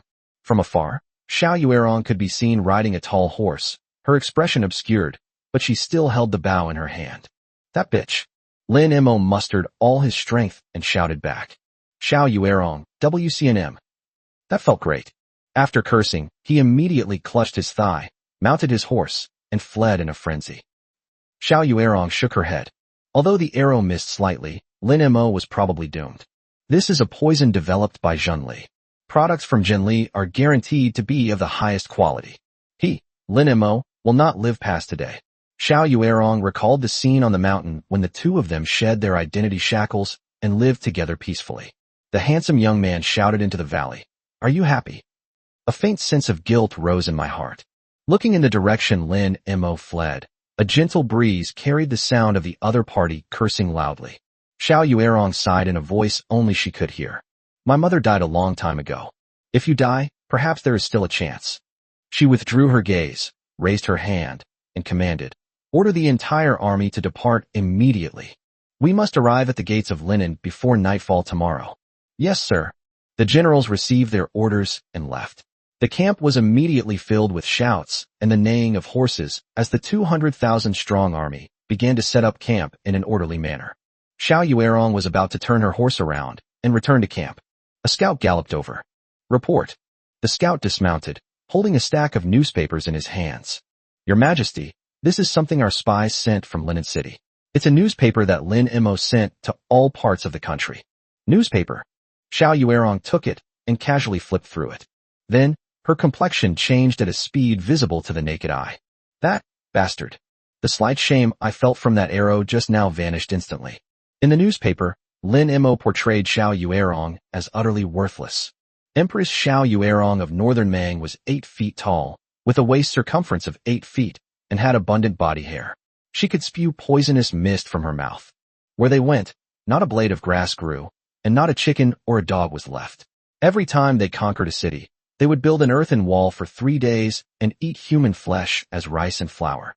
Your whole family is covered in hair. Your whole family is made of rice and flour. Xiao Yuerong's face darkened completely. The newspaper was torn to shreds. As the debris fell, she gradually calmed down. Information war. You, Lin Mo, are playing a propaganda war against me, tisk tisk. Xiao Yuerong marched south with unstoppable momentum, and public opinion played a significant role in her success. She is quite skilled in this area as well. Send word to Chen Huayan. Chapter 92. The older generation is attacked again. How to cure this poison. Before long, Chen Huayan was brought over by two soldiers. He glanced around and realized that Lin Mo and the others had vanished. He immediately straightened his posture. He said respectfully, "Greetings, Your Majesty. Chen Huayan, I am now assigning you a task. Your Majesty, please give your orders. I will do my utmost and die for you. It's not that serious. I want you to be sent as an envoy to Linen. You must be in Linen City first thing tomorrow morning. I want you to go and submit the letter openly and honestly." "Oh," Chen Huayan screamed. "Your Majesty, I am more skilled in logistics and supplies. Could I perhaps lend a hand from the rear?" "You have no choice. I don't need two-faced people. You have to make a decision. I have kept you here until today precisely for this matter. If you perform well this time, you will surely be ranked among the 3 dukes and 9 ministers after I unify the country." After Xiao Yuerong finished speaking, she turned her horse and rode away. The voice still echoed in Chen Huayan's mind. Han officials can achieve twice the result with half the effort by persuading Han people to surrender. Guards, escort Lord Chen on his way. Jinling, the Imperial Palace. The Imperial Garden was decorated with lanterns and colorful streamers. Emperor Qingyan, Lin Yuan, sat on the dragon throne, with rows of beautiful young women before him. Both plump and slender women have their own merits. Since he shaved his beard, he has lost a lot of his masculinity and looks much less virile. This time, in order to dispel the rumors and to tell the world that Lin Yuan is still healthy, he dressed meticulously, his beard neatly trimmed, and here he selected his concubine. There were too many rumors circulating in Jinling. He'd had enough. Choosing a concubine is the best way to dispel the rumors. Let the world see that I am still the same romantic emperor. The eunuch stood to one side, holding the register in his hands. A woman surnamed Chun from Yangzhou, aged 18, skilled in tailoring. Li from Suzhou, 17 years old, skilled in sword dancing. Wang, a woman from Hangzhou, is 16 years old and skilled in singing. Shut up. Emperor Qingyan is now extremely sensitive to anything related to strife or extermination. Even though I knew it wasn't that one, I couldn't help but shudder. Then, it became somewhat boring. In the past, if he had seen such a grand occasion, he would have been impatient and wished he could consummate the marriage on the spot. But now, he showed no emotion whatsoever. They were still the same beauties, and under his pressure, their quality was even higher than before, but somehow. Why does it look like a skeleton? I am tired, so I will not select any more. I will take them all into the palace. Emperor Qingyan waved his hand dismissively. Your Majesty, the eunuch approached with a grin. You must take a look at this one. He might really be able to regain his former glory. Oh, Lin Yuan's eyes lit up. The Su family of Jinling, aged 18, is a beauty of unparalleled grace and charm, ranking among the top beauties in our great way. That sounds interesting. Emperor Qingyan nodded slightly. Your Majesty, there is one problem. This woman is already married. She is married to a junior official in the Ministry of Personnel who offered his wife to the emperor to show his loyalty. What did you say? The official, in order to fulfill his loyalty. The previous sentence. This woman is already married. This, Emperor Qingyan thought. I like it even more now. Quick, bring it in. Soon, a woman walked slowly over, and as soon as she appeared, the entire imperial garden seemed to light up. A wild goose passing by in the sky suddenly fell down with a thud. She was breathtakingly beautiful, especially her figure, with curves in all the right places and a swaying waist that captivated everyone who walked. Lin Yuan stared wide-eyed. Great, great, this is great. He clapped his hands happily, stood up, and walked towards the woman. I eagerly awaited the rise in dopamine levels in my body. To his disappointment, although he praised it verbally and leered at it, he showed no signs of his blood rushing. The woman bowed gracefully. Lin Yuan wanted to help him up, but his face slowly stiffened at that moment. He slowly lowered his head to look. That's strange. Nothing happened, so why does my thigh feel cold? But I haven't had a chance to savor it properly yet. Lin Yuan's face turned deathly pale. Ah! He screamed and jumped up. He covered his groin with both hands, bent over, like a freshly cooked shrimp. The pain was so intense that Lin Yuan, who had just undergone major surgery, could hardly withstand it. This pain caused him to faint. Everyone was shocked. His Majesty. What's wrong with your Majesty? quickly summoned the imperial physician. The imperial garden was in complete chaos. The imperial physicians rushed over and hurriedly carried Lin Yuan away. The young women were terrified, their faces pale, and they huddled together in fear. Then, in less than half an hour, new rumors were flying everywhere in Jinling City. Tea houses, restaurants, and alleyways were filled with lively discussions. His Majesty not only had his penis cut off, but also contracted a strange disease that makes him tremble whenever he sees a woman. The prettier the woman, the more he trembles. When he saw Miss Su today, he almost died on the spot. Really, it's absolutely true. I have a friend who participated in the selection of imperial concubines and saw it with his own eyes. Compared to the hustle and bustle outside, the palace was filled with sighs and lamentations. Lin Yuan lay on the bed, his face ashen, his eyes closed, and his lips bluish-black. The area around the groin was a shiny black. Imperial physician Chen Zhongjing finished examining him. Several trusted ministers immediately rushed over. Imperial physician Chen, how is His Majesty? Poisoned. Wasn't it already surgically removed? How can he still be poisoned? The new poison. I don't know exactly how it came about, but I do know how to get there. Everyone breathed a sigh of relief, knowing how to treat it. This poison is more potent than the last one, but I have already stopped its spread with silver needles. Now all we need to do is suck it out. Then what are you waiting for? Suck it in. Chen Zhongjing gave a wry smile and opened the wound. Gentlemen, standing over there. I am of lowly status and unworthy to be there. My lords, the time has come for you to serve your country faithfully.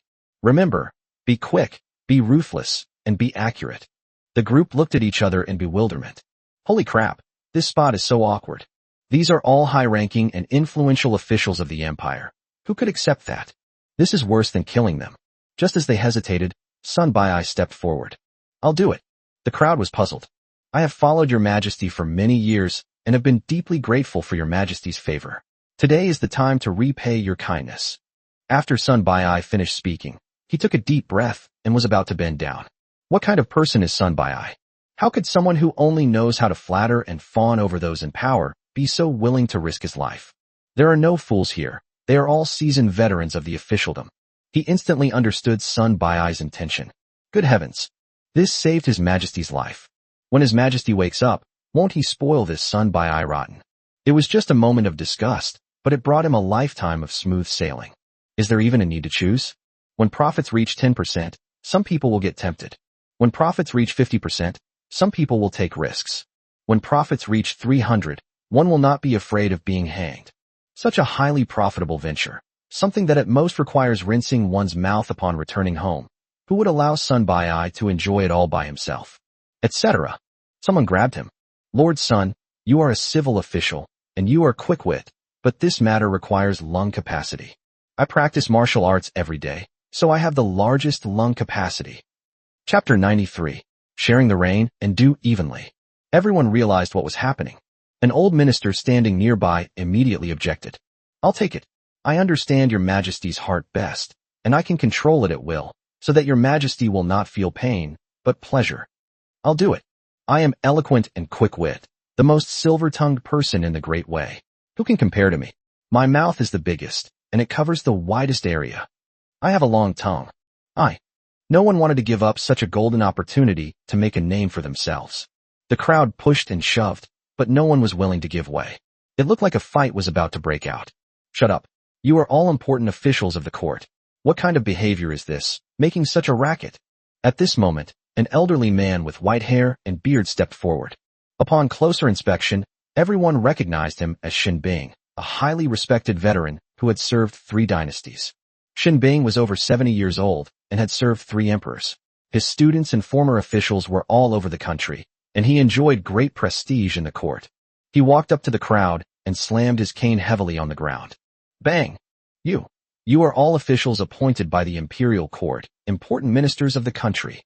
His Majesty is on the verge of death today, yet you are making such a racket. If you disturb His Majesty's presence, what punishment will you receive? You have utterly disgraced the court, the officials, and the proper etiquette between ruler and subject. Everyone blushed with embarrassment from his scolding and lowered their heads. Sun Bai'ai shrank his neck and whispered his explanation. Elder Shun, we are also thinking of serving His Majesty faithfully. Xin Bing glared at him. Don't think I can't see through your thoughts. You just want to claim credit for saving His Majesty. To save the Emperor, what an honor. Who wouldn't want that? Have you considered this? His Majesty hasn't even woken up yet, and you're already vying for credit, and in such an unseemly way. If word gets out, how will the world view you? How will they view our great Wei dynasty? He coveted the credit for saving the Emperor, coveted the rewards, and coveted future advancement. They only care about their own future and have never truly cared about His Majesty's safety. Although Shen Bing is old, his words were spoken with great force and conviction. He berated the officials so severely that they couldn't lift their heads. They looked like wilted eggplants. Everyone suddenly realized what was going on. Thank goodness old Shen had scolded them. As the saying goes, having an elder in the family is like having a treasure. Old Shen is a treasure of the Great Wei. It has to be his mature and prudent nature. If it weren't for Elder Shen's stern rebuke, they would still be shamelessly shoving and vying for credit. How shameful. Mr. Shen is right. We know we were wrong. We were blinded by greed. Elder Shen's criticism was justified. Shen Bing looked at the ministers kneeling on the ground and sighed deeply. He said earnestly, all right, get up. I understand your eagerness to save the Emperor, but this kind of arguing is not a solution. Have you all considered this? Whoever takes this poison today and saves His Majesty will surely become a thorn in someone else's side in the future. If colleagues are suspicious of each other, exclude each other, and even attack each other, how can the court be peaceful? Everyone felt extremely ashamed and embarrassed. Sun Bai'ai, who was the first to speak, wished he could disappear into a crack in the ground. Old Shen nodded in satisfaction. You are all pillars of the nation. If anything happens to any of you, it will be a loss for the court. As a veteran of 3 reigns, I cannot stand by and watch you turn against each other in the future for the sake of saving the Emperor. The Great Wei still needs you. So, old Shen sighed again. For you, for His Majesty, for the Great Wei dynasty, I will personally suck out this poison. Everyone stood there, stunned. Immediately, the entire palace erupted in noise again. Hey Shen, so it turns out you're the one trying to steal all the credit. I thought you were so noble and virtuous because you didn't fight or compete for anything. Your mouth is leaking air. How can you suck up any farts? Shen Bing was dragged out by the crowd, waving his crutch and howling. I'm doing this for your own good. To be old and not die is to be a thief. Get lost, you old Leiche. Shut up. Shen Bing was thrown outside, and the world fell silent. But then we're faced with that same question. Who will inhale it? The atmosphere was tense, with everyone ready to fight, and no one willing to back down. Finally, one of the ministers had a brilliant idea. Since the stalemate has reached a deadlock, it was suggested that everyone take a bite, so that everyone could benefit from the ring. When His Majesty mentions this matter in the future, we will all feel proud. The proposal was unanimously approved. As a result, a long queue formed in front of the imperial bed. Everyone acted in an orderly manner, no one took advantage of anyone, and each person took a turn until His Majesty recovered. On the bed, Lin Yuan's fingers twitched slightly. He slowly opened his eyes, and before him lay the familiar sight of carved dragons and painted phoenixes, resplendent in gold and jade. A strange feeling came over me. That feeling. This reminded him of the days when he once dominated the imperial harem. That seems to be the taste. Could it be? He tried to get up, but the excruciating pain meant he could only move his eyes. He was completely helpless and unable to move at all. Emperor Qingyin's eyes slowly rolled downwards. Then, he saw something he never dared to even imagine in his life. This part has been censored and cannot be written. They were all his trusted ministers. Emperor Qingyin's eyes widened even more. What are they doing? What are they doing? This is deceiving the Emperor. That's a fucking capital offense. It's over. This is utterly ruined. My innocence, my dignity, my reputation. An unprecedented sense of shame, anger, and shock instantly filled his chest, threatening to burst forth. Emperor Qingyin felt as if he had been struck by lightning. His vision went black, and he fainted again. Lin Mo secretly slipped into the palace, with an arrow stuck in his leg, and staggered with every step. He winced in pain. But it cannot be pulled out. If it's pulled out, it will need to be sucked out, and he'd rather endure the pain a little longer to go back to the palace and find the Empress. He would rather die than let Eunuch Wei touch him. Send Wu Tianliang. The executioner's face was cold. That's not even as good as Eunuch Wei. Tui, what am I thinking? This matter can only be handled by the Empress. The mission was initially going smoothly, allowing him to swagger into the city and proclaim his heroic deeds. who knew that that bastard Xiao Yuerong would shoot him with an arrow just before leaving. To make himself look so pathetic, he even had to sneak back to the city. She's so despicable. Lin Mo refused everyone's help and headed towards Chun Qingwan's palace. She had many concubines, but she trusted this one the most. Zhao Zhuer was on the city wall, Luo Yi was in the military camp, Li Shishi was a ticking time bomb, and as for Lu Rian, she was once a top courtesan. Who knows if her lips were the object of 1,000 men's affections. 2 palace maids were standing outside the palace. When they saw Lin Mo coming, they were about to speak when Lin Mo waved them away. Lin Mo pushed open the door and entered. Inside the palace, in the bathtub, a person is standing up. Her jet black hair cascaded over her fragrant shoulders. Her skin was as smooth as jade, and the proportions between her waist and hips were astonishingly exaggerated. Lin Mo wasn't in the mood to appreciate it. He casually remarked, "Qingwan, you've gotten quite plump." After saying that, he grabbed a piece of clothing hanging on the rack next to him and pressed it onto the wound. "Come help me pull out the arrow." Chapter 94 Mother-in-law, let me explain. Lin Mo was panting heavily, his forehead covered in cold sweat from the excruciating pain. He was so focused on the pain that he didn't notice that the person who had stood up from the wooden tub had been struck by lightning. He stood there, stunned. His shoulders were trembling. "What are you standing there for? If you don't come soon, your man is going to die." After hesitating for a while, the person finally moved. She wrapped herself in a bath towel. She jogged over to Lin Mo's side, looking at the shocking wound and the large arrow in his leg. What's wrong with you?" Lin Mo suddenly looked up. That almost made him faint. The other party was not Chun Qingwan. "This is Qin Ling Shuang. No wonder I feel much fuller." "You. How did you get here?" I didn't mean to. Let's not talk about this now." Qin Ling Shuang suppressed her anger. "Let me heal your wounds first. How can I help you?" "How can you help me?" Lin Mo fell silent again. According to his thinking, he naturally admired the Empress. To make the Queen do things that are difficult to talk about. He could use this to numb the arrow before pulling it out. Then let the Empress detoxify him. How could I possibly say that? But Lin Mo was overthinking it. The scene from earlier flashed through his mind. A strange feeling welled up inside me. The wound doesn't seem to hurt anymore. He pulled suddenly. Puff. The arrow was pulled out, still covered in blood and flesh. Dark black blood gushed out instantly. Lin Mo groaned, leaned back in his chair, and gasped for breath. His body was already soaked with sweat. Blood. Qin Ling Shuang had been pampered since childhood, living a life of luxury and never lifting a finger. She had never seen such a bloody scene before, and was so frightened that she almost fainted. "Why is the blood black?" "No, this is a poisoned arrow. You've been poisoned." Lin Mo gave a wry smile. "I originally came to Qingwan to find an antidote. Qingwan went to inspect the new granary and is not in the palace. How do you solve this? I can help you." "This." "Oops." Qin Ling Shuang stamped her foot. "Just tell me already. Are you trying to drive me crazy?"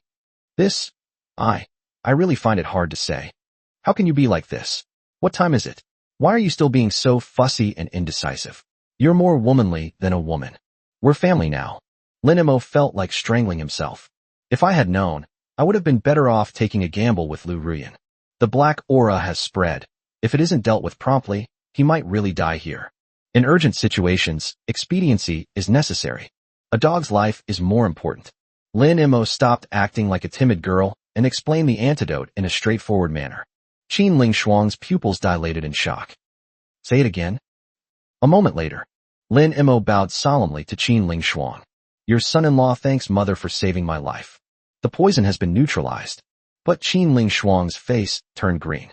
Lin Mo knew all too well that having an aunt meant the boat could capsize at any moment. "So I deliberately brought my mother along. I hope to rekindle her maternal instincts." Qin Ling Shuang suppressed her anger and tried her best to keep her voice calm. "Next time you enter someone else's bedchamber, could you please announce your arrival first? I didn't expect to see you here. Am I old?" No, that's not what I meant. Old man is just a respectful term of address. It's my way of showing respect to you. You're not old at all. If someone were to walk in now, they would think we're siblings. They want people to break in." Qin Ling Shuang was furious. If this isn't reported, it could easily lead to such an awkward situation. "I'm not embarrassed at all. I'm very excited." Lin Mo ultimately didn't dare to say it aloud. Yes, I will remember." Seeing his respectful attitude, Qin Ling Shuang thought for a moment and realized that it was normal for the other party, being the emperor, not to announce his arrival. Moreover, this was originally the Empress's palace. He just picked me up without any problems. Ultimately, it's because I'm lazy. She came to help Chun Qingwan tidy up, but in the end, she was too lazy to go back, so she took a short rest here. When she woke up, she took a hot bath. Who would have thought that something like this would happen? Lin Mo did it unintentionally. Let's just drop this matter. Luckily, I'm already married and don't value it like a young girl would. You don't have any bad intentions. Wait, why are your eyes practically glued to the screen? Huh? No. Lin Mo hurriedly waved his hand in denial. I am not Prime Minister Chao, and I am absolutely not more excited. I was lost and thought about something else. Qin Ling Shuang nodded, then suddenly thought of Lin Mo's arrow wound. By the way, what happened to you? How did you get such a serious injury? Lin Mo then embellished his heroic account of riding alone to the northern barbarian camp. Of course, many steps that are not easily known to outsiders have been omitted. My son-in-law cursed the northern Mang Empress, and she held a grudge and attacked him in secret. That's why. Qin Ling Shuang listened intently to Lin Mo's story, looking just like a little girl listening to a story, eyes wide open. When she heard Lin Mo denounce the northern Mang Empress and the northern Mang generals draw their swords, her palms were sweating with nervousness. Hearing that Lin Mo had won the game and the northern Mang Empress had lost, he couldn't help but clap and cheer. Now look at Lin Mo's wound. I felt a pang of heartache. If Lin Mo is willing to do this for the sake of Great Wei, what does it matter if I am only doing this? Why must you act like a daughter? For one person to dare to storm a camp of 200,000 men, such courage is rare in the world. I am ashamed. No, it's the truth, and you don't need to feel ashamed. You deserve it. You are a true man. Call. Lin Mo let out a long breath. I know I finally passed this hurdle. The small boat won't capsize anytime soon. Of course, Qin Ling Shuang is of the red attribute, and there is an energy behind her that he does not know. So Lin Mo decided to reinforce the little boat with the Andy. Although it may be presumptuous, I still want to say. Just say it. There's no need for any barriers between us. I'm not the kind of person who's petty. Lin Mo nodded emphatically. That scene just now gave me a sudden inspiration to write a poem. Qin Ling Shuang's face flushed red instantly. Judging from Lin Mo's expression, it was the moment he saw it. You speak. A poem for my mother-in-law. Lin Mo silently said in his heart. I'm sorry, Li Bai. If I have the chance, I can be your #1 fanboy in place of Wang Lun. He coughed lightly and began to recite the timeless poem that no woman could resist. Clouds yearn for her garments, flowers for her face. The spring breeze rustles. The dew is heavy. If we don't meet on the summit of Mount Qinyu, we'll meet under the moon on the Jade Terrace. I typed away furiously, but the rating was only 6.5. Dear readers, if the people next door see this, they'll think we can't afford to give ratings anymore. Please give me a 5-star review. Chapter 95 Qin Ling Shuang. You're too honest, child. This poem is one that we learned in elementary school in our previous life, but perhaps most people don't feel much for it. But for the ancients, and for those who still love poetry, it was a complete game changer. No poem praising a woman surpasses this one. Especially in places like the Great Wei, where literature and art are not declining, but it is difficult to produce excellent works. It strikes right at the heart, hitting the soul in one shot. Qin Ling Shuang stood there, completely stunned. She knew every single word in those 4 lines by heart, yet she managed to combine them in such a wonderful way. It's so beautiful. She loved poetry and had read many poems, but she had never seen such beautiful writing. Clouds yearn for her garments, flowers for her face. The spring breeze caresses the balustrade. The dew is heavy. Could such words be written by a human? The key question is, was this poem written for me? Am I worthy? Perhaps only celestial fairies could be worthy of such a title. I'm getting old. Qin Ling Shuang sighed. The poem is very good, but I'm not worthy of it. If my mother-in-law is not worthy, then no one in this world is. This kind of humility can only be expressed by her. She knows perfectly well that men should never touch her. Look at your skin, so white and smooth without a single wrinkle. Your eyes are even brighter than a young girl's, and even this. Lin Mo pointed at her. With a figure like that, so many girls would be ashamed. Lin Mo wasn't making things up. He was telling the truth in every word. Qin Ling Shuang gradually became the Yang Gaifei in his heart. They were all voluptuous women whose smiles could captivate 100 hearts. Why? When the topic of old age came up, Qin Ling Shuang sighed softly again. You don't understand women. A woman's age doesn't necessarily only show on her face. This time it was Lin Mo's turn to be surprised. Could it be that the dark marks of time are elsewhere? As you get older, your mindset also matures. You no longer have the youthful exuberance, liveliness, and charm of a young girl. Oh, that's what you meant. Lin Mo breathed a sigh of relief. However, you are an honest person, you just love to speak the truth. Since you gave me a poem, I'll tell you a secret too. What secret? Your concubine Li Shishi seems to be quite extraordinary. You should spend some time with her now that you're free. Perhaps she can give you some pleasant surprises. Hearing this, Lin Mo felt like slapping himself. That day, he used his aura-gazing technique to observe Li Shishi, and she was radiating golden light, indicating that she must be of extraordinary origin. But he always treated her like a young girl and didn't pay her much attention. This woman has great potential for development. But how did your mother-in-law figure it out? Lin Mo used his qi observation technique to look at Qin Ling Shuang. But then, a purple aura shot up from above her head. Auspicious purple clouds arrived from the east, signifying immeasurable nobility. A storm raged within Lin Mo. Qin Ling Shuang's development value seemed far greater. Just as she was about to speak, she heard footsteps outside the door and a palace maid calling out, "Your Majesty." King Guan is back. Qin Ling Shuang's expression changed instantly. She looked down at herself. She was still wrapped in a bath towel, and her hair was wet. This scene, countless thoughts flashed through her mind in an instant. You'd better hide. Lin Mo felt that Chen Qingguan's return was just in time, as he still had something to discuss with her. Stop dawdling, hurry up. What am I going to say if Qingguan sees us? Just tell the truth. That's easy for you to say. I'm dressed like this, don't I have any self-respect? Nothing happened. Why are you so nervous? Hiding away only shows you have something to hide. Lin Mo muttered something, but still limped behind the screen. As soon as Chen Qingguan pushed open the door, she excitedly told her mother how fulfilling her day had been and how many things she had accomplished. They also told some bizarre stories. However, Qin Ling Shuang was nervous and kept giving perfunctory answers, which Chen Qingguan still noticed. She stared intently at her mother. Mother, are you hiding something from me? No way. Qin Ling Shuang exclaimed in surprise. No. Chen Qingguan scrutinized her with her gaze. If not, why is your breathing so unsteady and your face flushed? Qin Ling Shuang was not good at lying to begin with, and coupled with her guilty conscience, she was speechless for a moment. Although it was about saving lives, and although the intention was pure, it is indeed difficult to explain. I understand. Chen Qingguan clapped her hands suddenly. What do you know? Qin Ling Shuang almost jumped up. Mother, were you just fighting with someone? Qin Ling Shuang's lips twitched. Has an assassin infiltrated the palace? Chen Qingguan saw some bloodstains left on the ground. Then her eyes instantly reddened. She said with heartache, Mother, it's all my fault. I brought you here, and you were almost assassinated. Qin Ling Shuang. Oh, Mother, there are some things you shouldn't have to bear alone.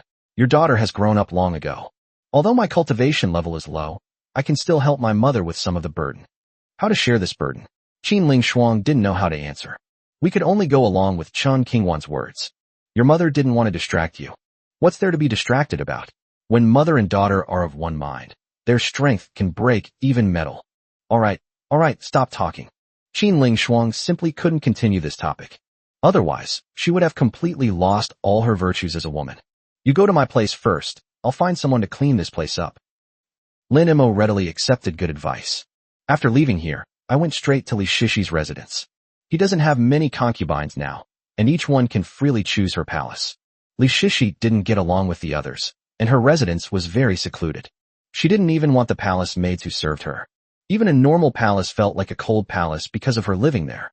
Lin Mo pushed the door open and entered. To his dismay, this person was also taking a shower. That innocent, slightly childlike face turned around with a cry of surprise. Their eyes met. The air froze for 1 second. Li Shishi screamed and shrank back into the bathtub, leaving only her head sticking out.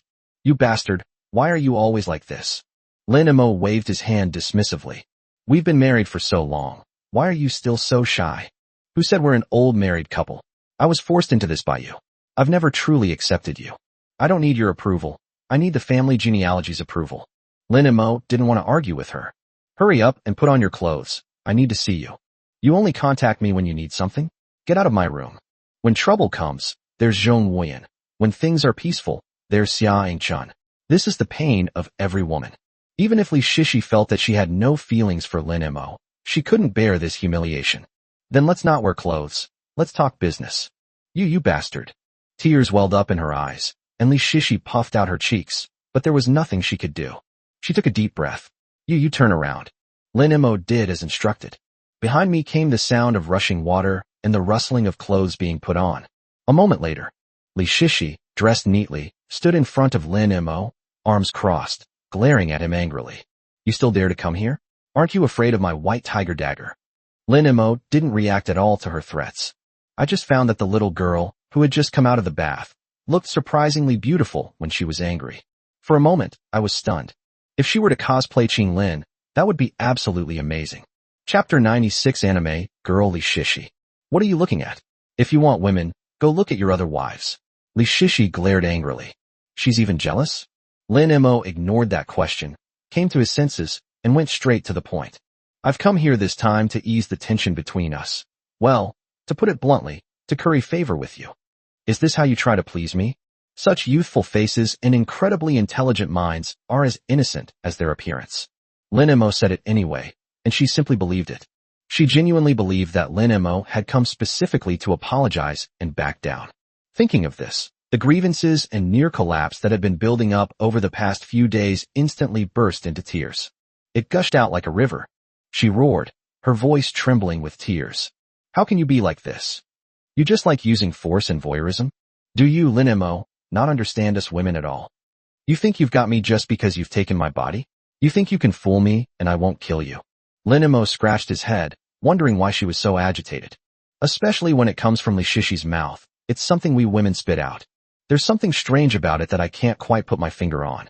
Hey sis, you're just a cute, big-breasted anime girl.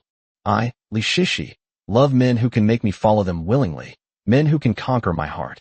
And certainly not a man like you who bullies others and acts with force. If you, Lin Moruo, are truly capable, then conquer me.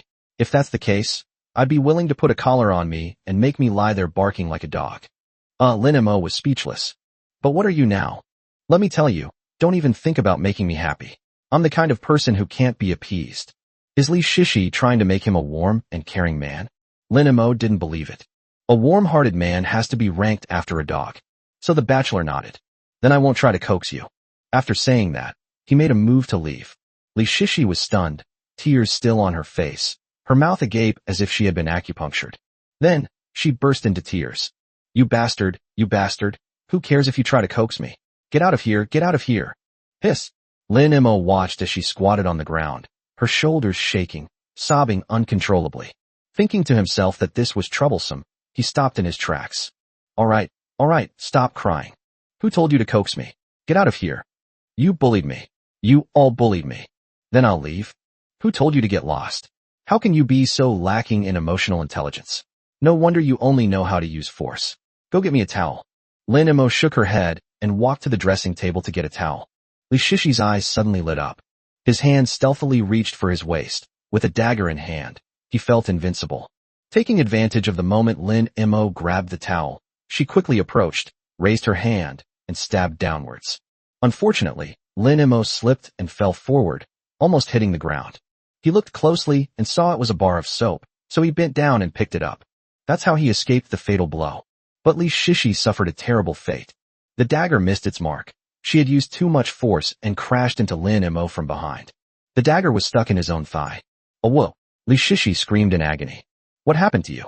Lin Mo then noticed the injury on his leg. He couldn't help but laugh. Why would you prick yourself for no reason? Mind your own business. You heartless wretch. How can you even laugh like that? Li Shishi's face turned pale with pain. She ignored Lin Mo and quickly sat down cross-legged to meditate. Puff! He pulled out a dagger, and blood gushed out. But this time, it was Lin Mo's turn to be stunned. Because he saw that Li Shishi's thigh wound was healing at a speed visible to the naked eye, and the bleeding stopped instantly. In just a few breaths, it was completely healed, without even a scar. How did you do that? It's none of your business. I'm not telling you. This really concerns me. Lin Mo pulled up his pants, and Li Shishi was about to burst into a tirade, but the next moment, she felt a lump in her throat and couldn't utter a word. On Lin Mo's thigh, there was a shocking wound. Although the poison has been cleared, the gruesome bloody hole remains. How did you get injured like this? There's such a big hole in your body. shot by the Empress of Northern Ming. Lin Mo quickly recounted the incident of the arrow wound to her. Could you teach me what you were just doing? Even if I teach you, you won't be able to learn it in such a short time. Cultivation technique? Yes, it's a technique that comes naturally to my mind, called the longevity technique. Teach me quickly. Li Shishi instinctively wanted to recite the incantation to him, but the words came to mind before he could finish them. She brandished her fist menacingly. No, why would I teach a bad guy like you? I'm going to kill you. Is the world of anime and manga really this damn long-winded? Lin Mo gritted his teeth and decided to act it out one more time. He shook his head dejectedly.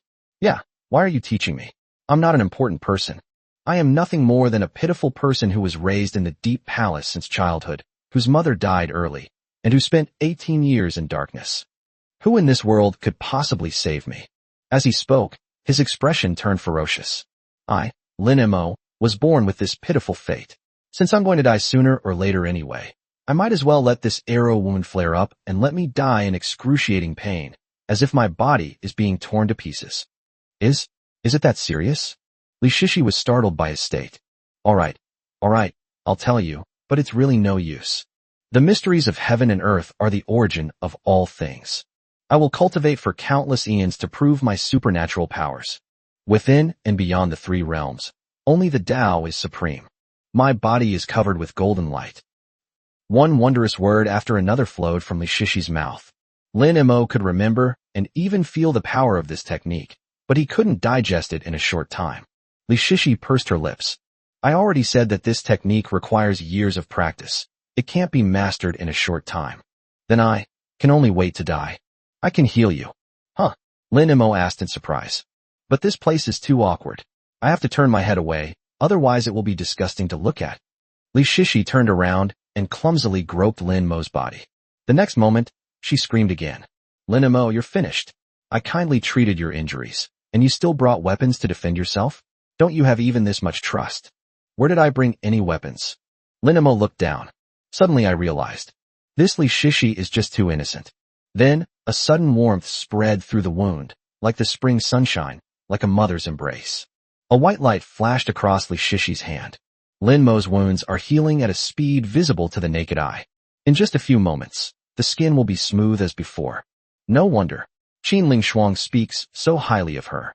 She's a treasure. At least, the attributes of the medic have now been revealed. Li Shishi's cultivation level was always too low. After treating Lin Mo's injuries, her face turned somewhat pale. Lin Mo stood up, already full of energy. He quickly got her a towel and wiped the sweat from her forehead. Li Shishi pouted, looking unhappy. Where's your weapon? Let me see it. Chapter 97. The whole city is preparing for war. Chun Huayan's envoy arrives. At the same time, the entire city of Linen was like a giant beast awakening, baring its fangs. At the north gate, a long line of grain transport vehicles stretched out.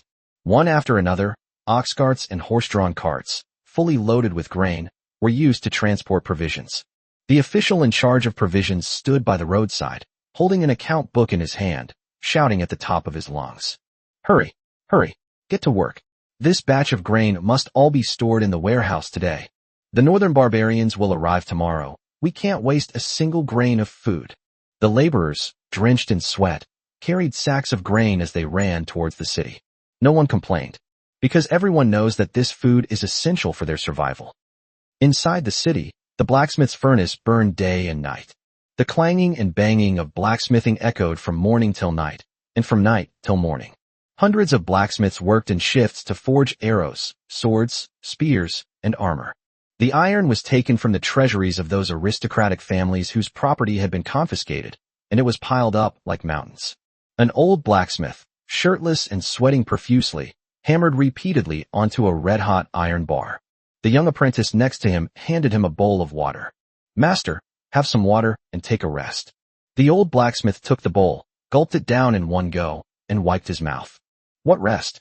The northern barbarians will arrive tomorrow. Every arrow we fire will kill one more beast. He tossed the bowl to his young apprentice and picked up the hammer again. Inside the city's armory, arrows were piled up like small mountains. The newly appointed young officials of the Ministry of Revenue were in charge of the inventory of military equipment. 350,000 units. One of the leaders shouted excitedly. Adding the existing stockpile, it's enough for the defenders to keep firing for 3 days and 3 nights. South Camp. The shouts of battle were deafening. The new recruits are training.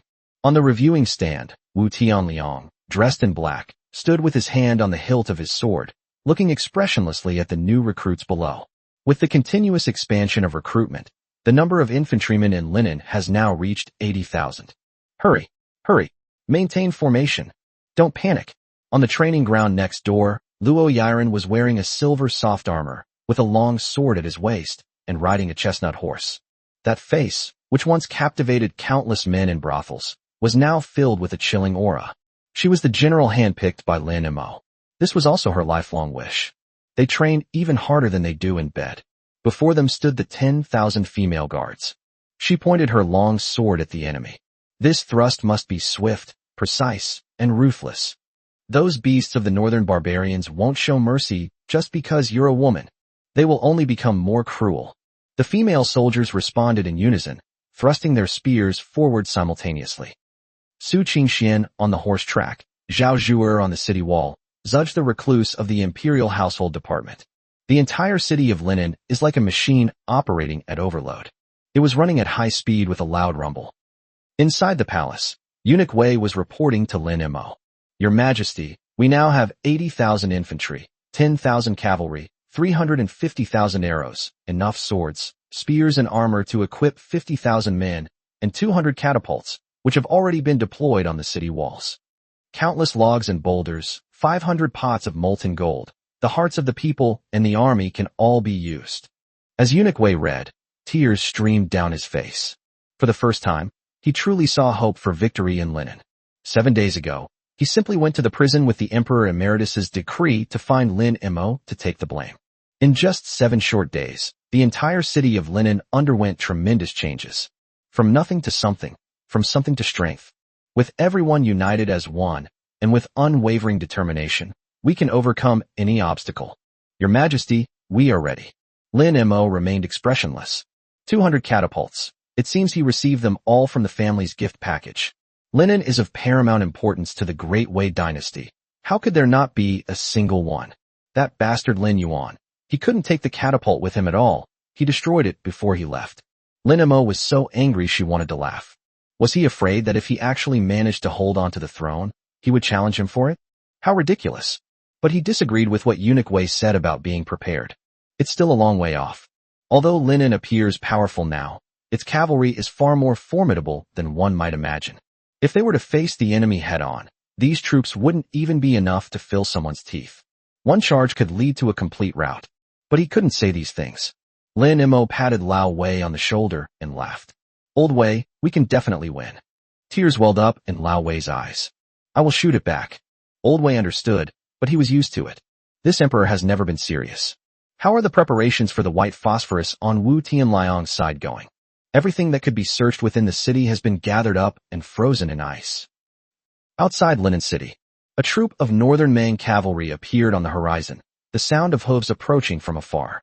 The leader was a man dressed in a Northern Mang official robe, with a worried expression. Chen Huayan. He rode on his horse, gazing at the majestic city in the distance, feeling fearless. Linen, I'm back. This time, however, he returned as an envoy from an enemy country. Why? On the city wall, the defending soldiers quickly spotted the group of people. Enemy activity. They are Northern Mang cavalry. Prepare to fire the arrows. The sound of bowstrings being pulled taut rose and fell. Chen Huayan stood below the city wall, holding the imperial edict high in his hand. When two countries are at war, envoys shall not be killed. I have been sent by the Empress of Northern Mang to serve as an envoy to Great Wei. The city gate slowly opened. Chen Huayan put away the imperial edict and rode his horse inside. The news of the arrival of the Northern Mang envoy spread throughout Linen in an instant.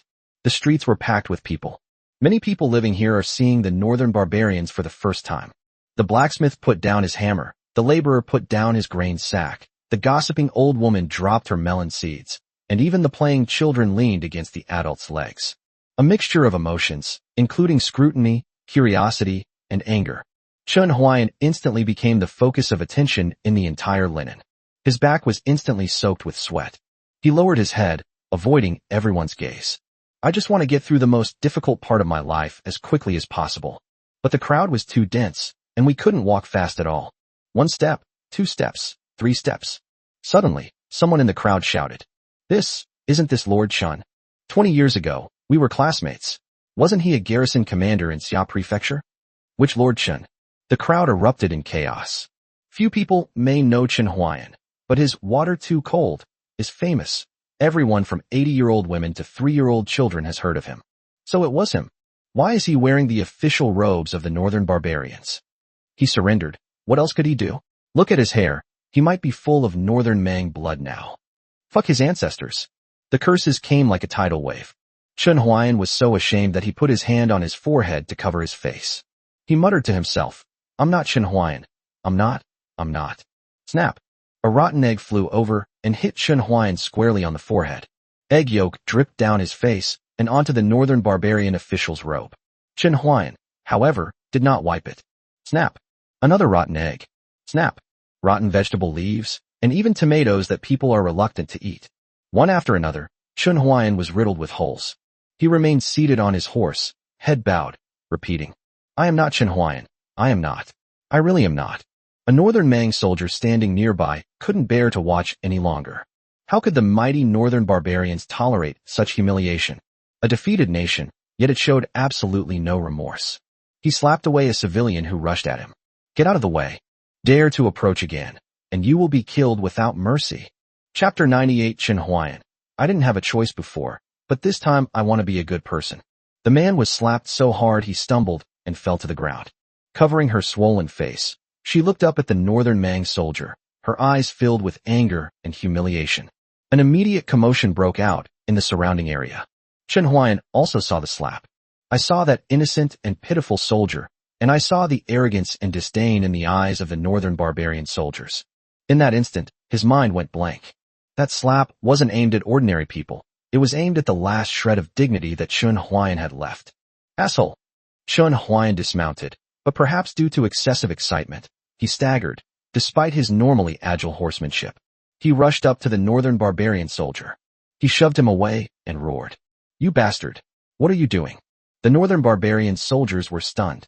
He never expected that Chen Huayan, who had been so obsequious and subservient all along, would dare to push him and scold him. Has Chen Huayan forgotten his identity? He was nothing more than a prisoner of the northern barbarians. Who would believe he's an official? The northern Mang soldier chuckled sinisterly. Lord Chen, have you gone mad? Have you forgotten who you are? Do you think you can order me around? Remember this. You are our northern barbarian dog, and a dog must be of one mind with its master. The dogs of the northern barbarians. These 4 words were like 4 knives, each one piercing Chen Huayan's heart. He wanted to refute it, but what the other person said was true. He, Chen Huayan, is now indeed someone else's dog, an old dog who is bossed around and has no dignity. Old dog, ha. Chen Huayan suddenly felt utterly hopeless. He was still standing there, seemingly unchanged, yet he somehow gave off a feeling of impending death. Old dog, ha. Chen Huayan turned around dejectedly, pushed through the crowd, and continued walking forward. Stepping onto the main street of Linen, I walked over the bluestone slabs. Looking up at the street scenes on both sides, everything felt both familiar and strange. That year, he was a young scholar traveling to the capital for the imperial examinations, and he stayed at the inn in front of us. At that time, he was full of vigor and ambition. They dreamed of passing the imperial examinations with flying colors, of being ennobled and appointed as prime ministers, and of bringing glory to their ancestors. He remembered that the innkeeper was a kind-looking old man who, seeing that he was short of money, waved 2 taels of silver for his room. Young man, study hard for the exam, and if you pass, you will become a good official. He nodded emphatically, definitely. He passed the exam. Second-class Jinshi, successful candidate in the highest imperial examination. When he was first granted an official position, the son of a powerful official trampled through the farmland with his horse. He stepped forward to reprimand the official, but was slapped instead. He found his mentor, but his mentor said, In Huayan, there's grass in the farmland, and the horses can graze there. It's not the people's fault. Chen Huayan felt disheartened. He mocked his mentor. My dear teacher, you are mistaken. It's not the grass's fault, but the person who grew the grass's mother. He stormed off and devoted himself to officialdom. becoming increasingly scheming and manipulative, but he still harbored a patriotic heart. He knew that civil officials could not save the Great Way, so he resolutely abandoned his pen and joined the army. He was transferred to serve as the garrison commander of Xia Prefecture. It was raining the day he left the capital. He stood at the city gate and bowed to his classmates who were seeing him off. "Gentlemen, when I, Chen Huayan, am ennobled and appointed prime minister, we will drink and celebrate together again." His classmates laughed at his arrogance, but he didn't care. Looking at the vast expanse of the northern sky and earth, he said to himself, "Chen Huayan, do a good job this time. Protect this land and its people." But reality slapped him in the face again.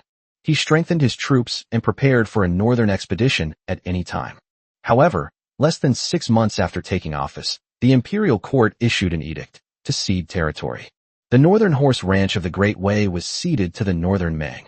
He looked at the imperial edict and trembled all over. Just like that, cut it off?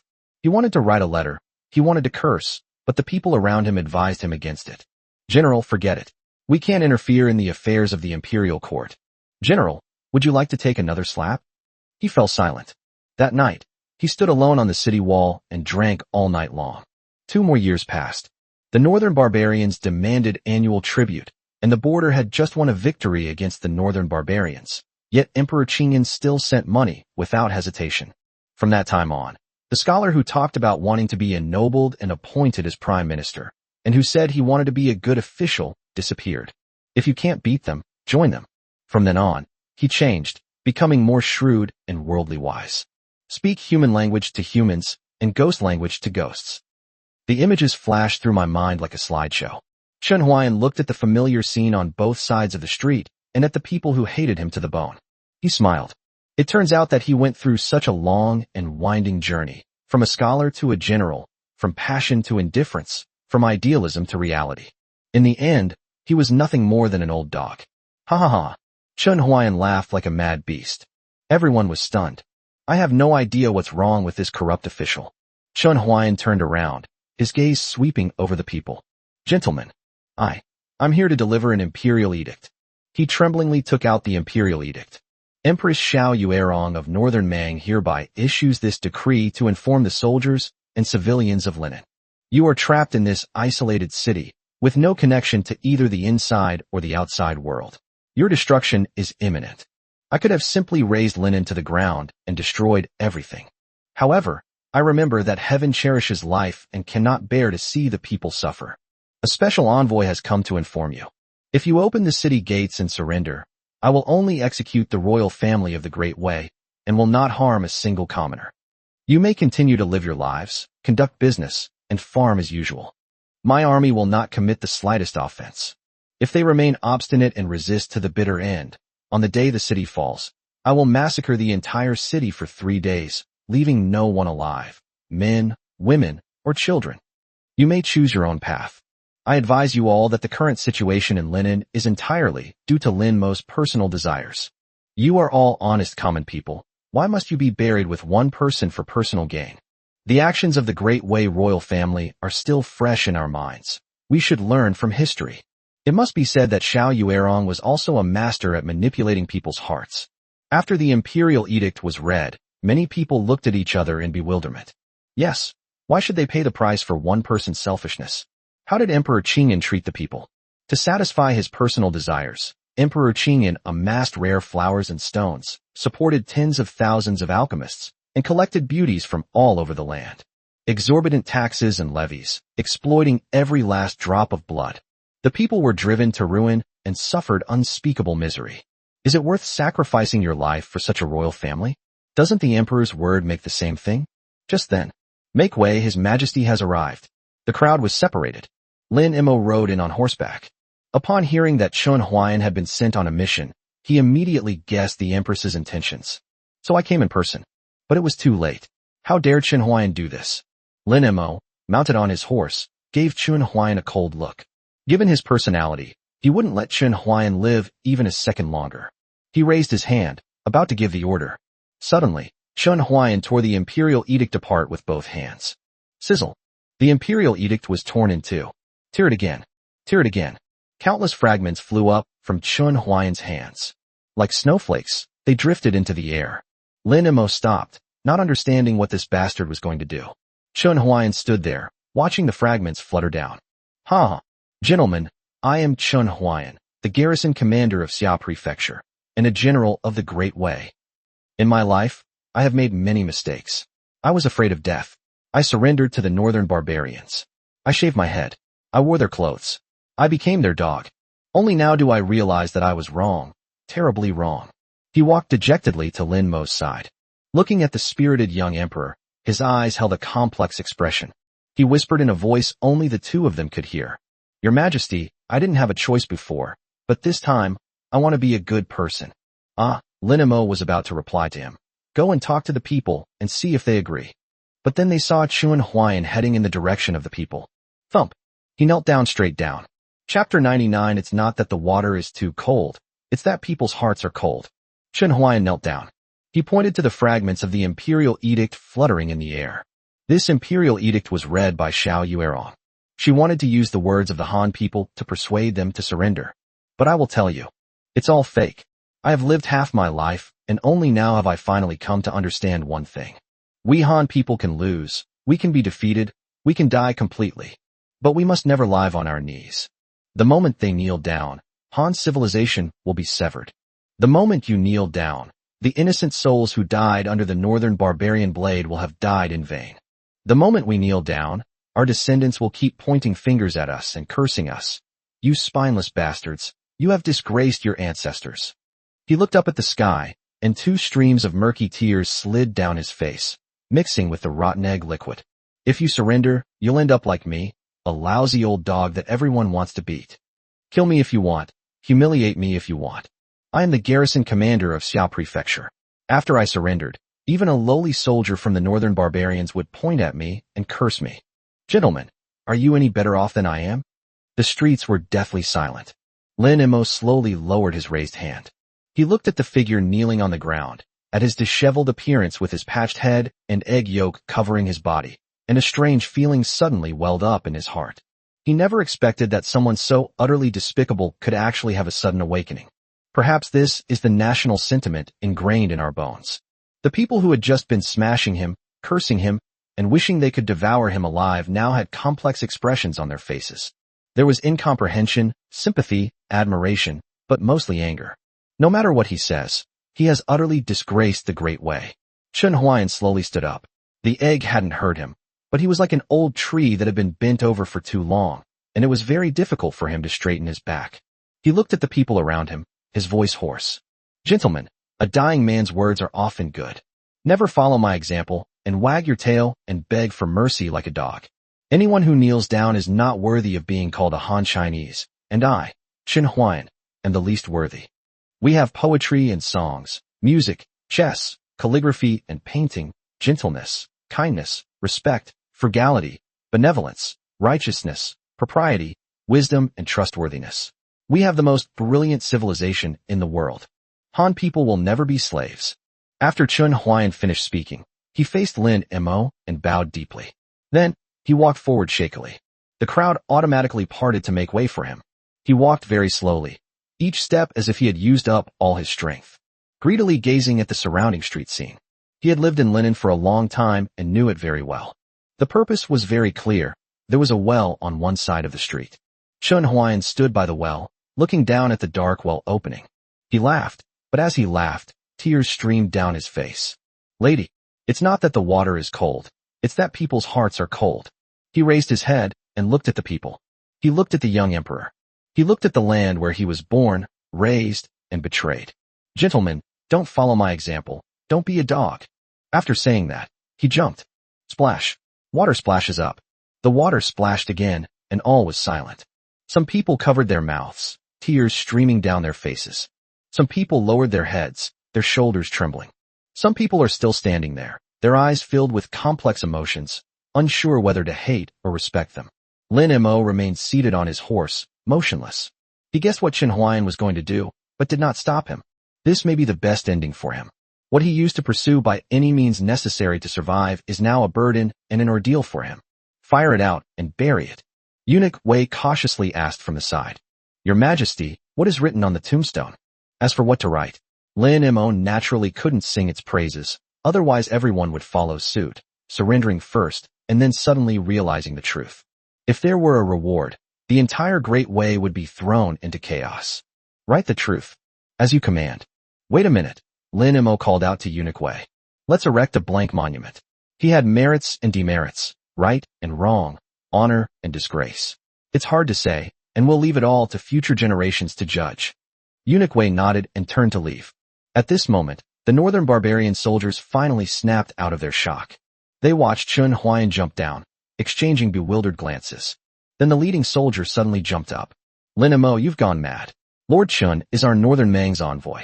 By forcing him to his death, you are making an enemy of northern Mang. The Empress will not let you off the hook. Idiot. Lin Mo was too lazy to talk to this kind of clown. It was too beneath him. He waved his hand. Kill him. Then they turned the horse around. Seeing that the Imperial Guards had arrived, the northern Mang soldiers finally realized they were afraid. Your Majesty, what are you doing? When two countries are at war, envoys are not to be killed. This is the rule. If you kill us, the whole world will despise you. Hearing this, Lin Mo smiled. There seems to be such a saying, but I will make an exception today and teach you a principle. When two countries are at war, envoys shall not be killed.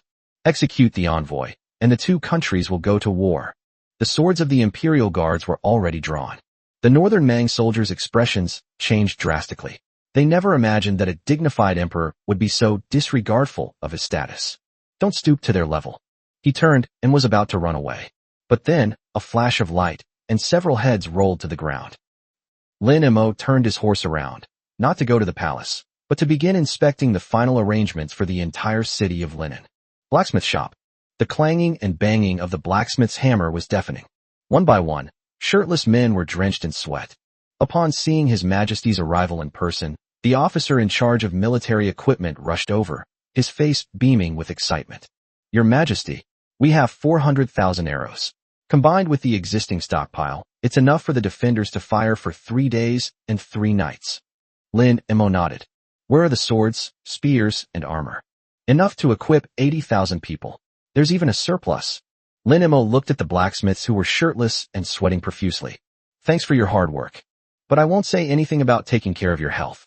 I'll treat you to drinks after the war is over. South Camp. The shouts of battle were deafening. Wu Tianliang stood on the reviewing stand, dressed in black, his face expressionless. Below, 80,000 new recruits are training. Lin Mo rode over on horseback, and Wu Tianliang hurriedly went to greet him. His Majesty. Lin Mo looked at the soldiers. How? Wu Tianliang said. Morale is available. But they are new recruits after all. It's hard to say how long they can last if a real fight breaks out. Lin Mo nodded. Just do your best. He looked towards the training ground next to him. The loyal man, riding a chestnut horse and clad in silver soft armor, was training his 10,000-strong female guard. Prick, quick, ruthless. The female soldiers responded in unison, thrusting their spears forward simultaneously. Lin Mo recalled a line of poetry. Never say that women are not heroic, for every night the Long Quan's sword sings on the wall. Regardless of victory or defeat, the people of Li will be remembered in history in this world and in a great way. Chapter 100 Insults, My Mastery. Lin Mo inspected all the preparations for war in Linen. Finally, we arrived at the Imperial Household Department. Zudge, the recluse, was sitting at his desk, summarizing the important domestic affairs of Linen. All of Linen's internal affairs would eventually be presented to him. Food supplies, weapons, laborers, wounded soldiers, artisans' money. Every single thing, every single detail, is incredibly complex and multifaceted. But in his hands, everything was in perfect order. Upon seeing Lin Mo, he immediately stood up to offer him his seat. His Majesty. Lin Mo didn't stand on ceremony and sat down. Mr. Zudge, I have a question for you. What do you think was the biggest problem in defending the city this time? This is a question that the recluse Zudge has been pondering. He immediately replied, Your Majesty, I have repeatedly calculated this. In terms of combat strength, our army has 80,000 infantry and 10,000 cavalry, while the northern barbarians have 200,000 iron cavalry. It seems like a huge disparity, but in fact it is not insurmountable. Firstly, although our forces are numerous, the northern Mang cavalry are better suited for field battles than for sieges. Linen is a high-lying city with deep moats. Our army can defend the city and wait for the enemy to tire themselves out. With this disparity in strength, it is not impossible for 80,000 to defeat 200,000.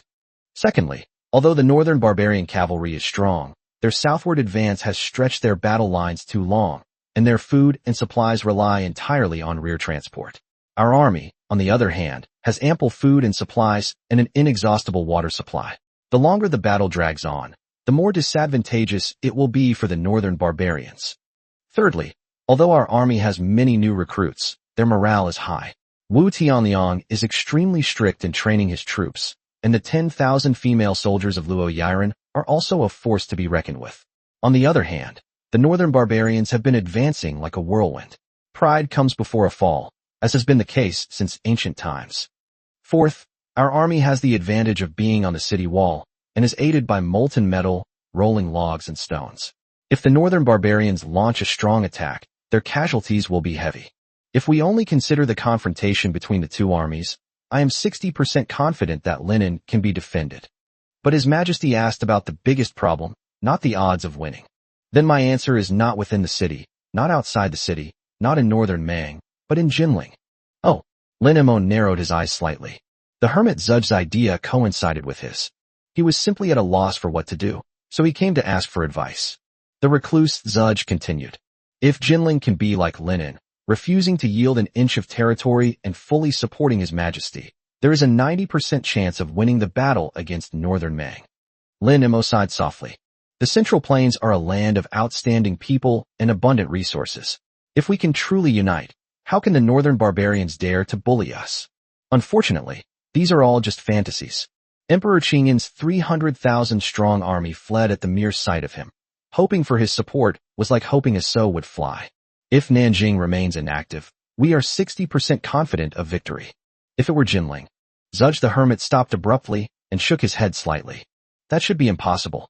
If Jinling and Bamang attack Linen from the rear, our chances of defending the city are less than 20%. Where does Linen have the spare strength to separate the north and south gates? Why is it impossible? Lin Mo pressed. Zudge the hermit was taken aback. Is this possible? Lin Yuan is the retired emperor of the Great Wei dynasty, and he is still the true ruler of the Great Wei dynasty. This can be seen from the fact that Linen was isolated and without reinforcements, and that no reinforcements from other regions had arrived. He could only feel at ease as long as Linen was there. How could he possibly join forces with the northern barbarians to attack Linen? Lin Mo spoke up. No one knows a son better than his father.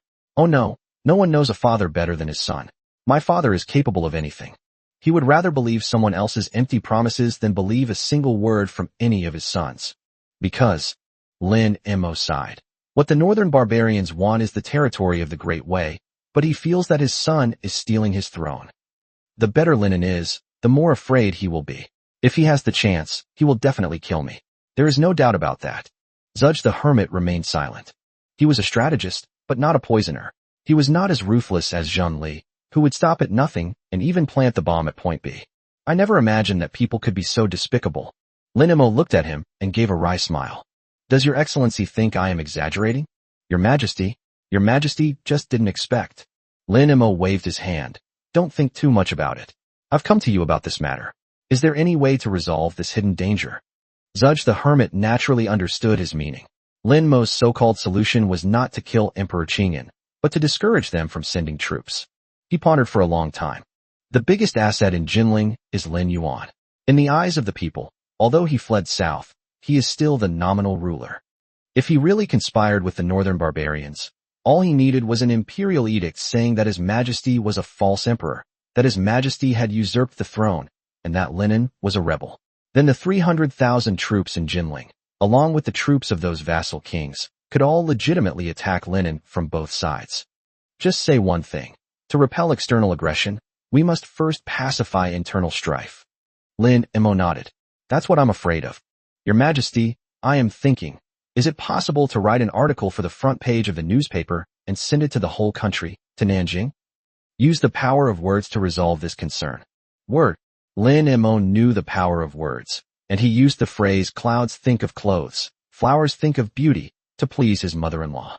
To boost the morale of the army, they used 100,000 young men and 100,000 soldiers. For him, words are a weapon of positive feedback. But if you want to scare people away, then, Your Majesty, A few articles and a few slogans are enough to turn the people of Linen from fear to excitement, from hesitation to determination. What are those people in Jinling afraid of? Afraid of death? No, what they fear more is being gossiped about after they die. They fear being infamous for eternity, being condemned by thousands, and having their names written in history books followed by the words, traitors. Therefore, if we could write an article that clearly explains the advantages and disadvantages and the consequences, and let them know that if they really dare to conspire with the northern barbarians, they will be condemned by history and become sinners for all time, would they still dare to make a move? Lin Mo's eyes gradually brightened. Zudge the Hermit continued. Not just Nanjing.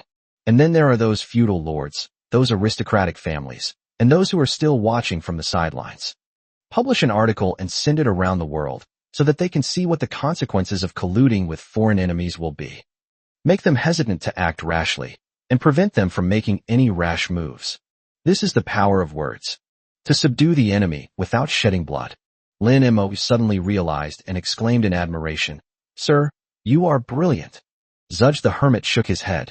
No, Your Majesty, I only have this idea, but I lack the writing skills. I can't write anything that can touch people's hearts. Your Majesty's work has been read by me. Your Majesty should be the most skilled in this field. So, I'm afraid this matter will fall to someone else. At this moment, Lin Mo already had a plan in mind.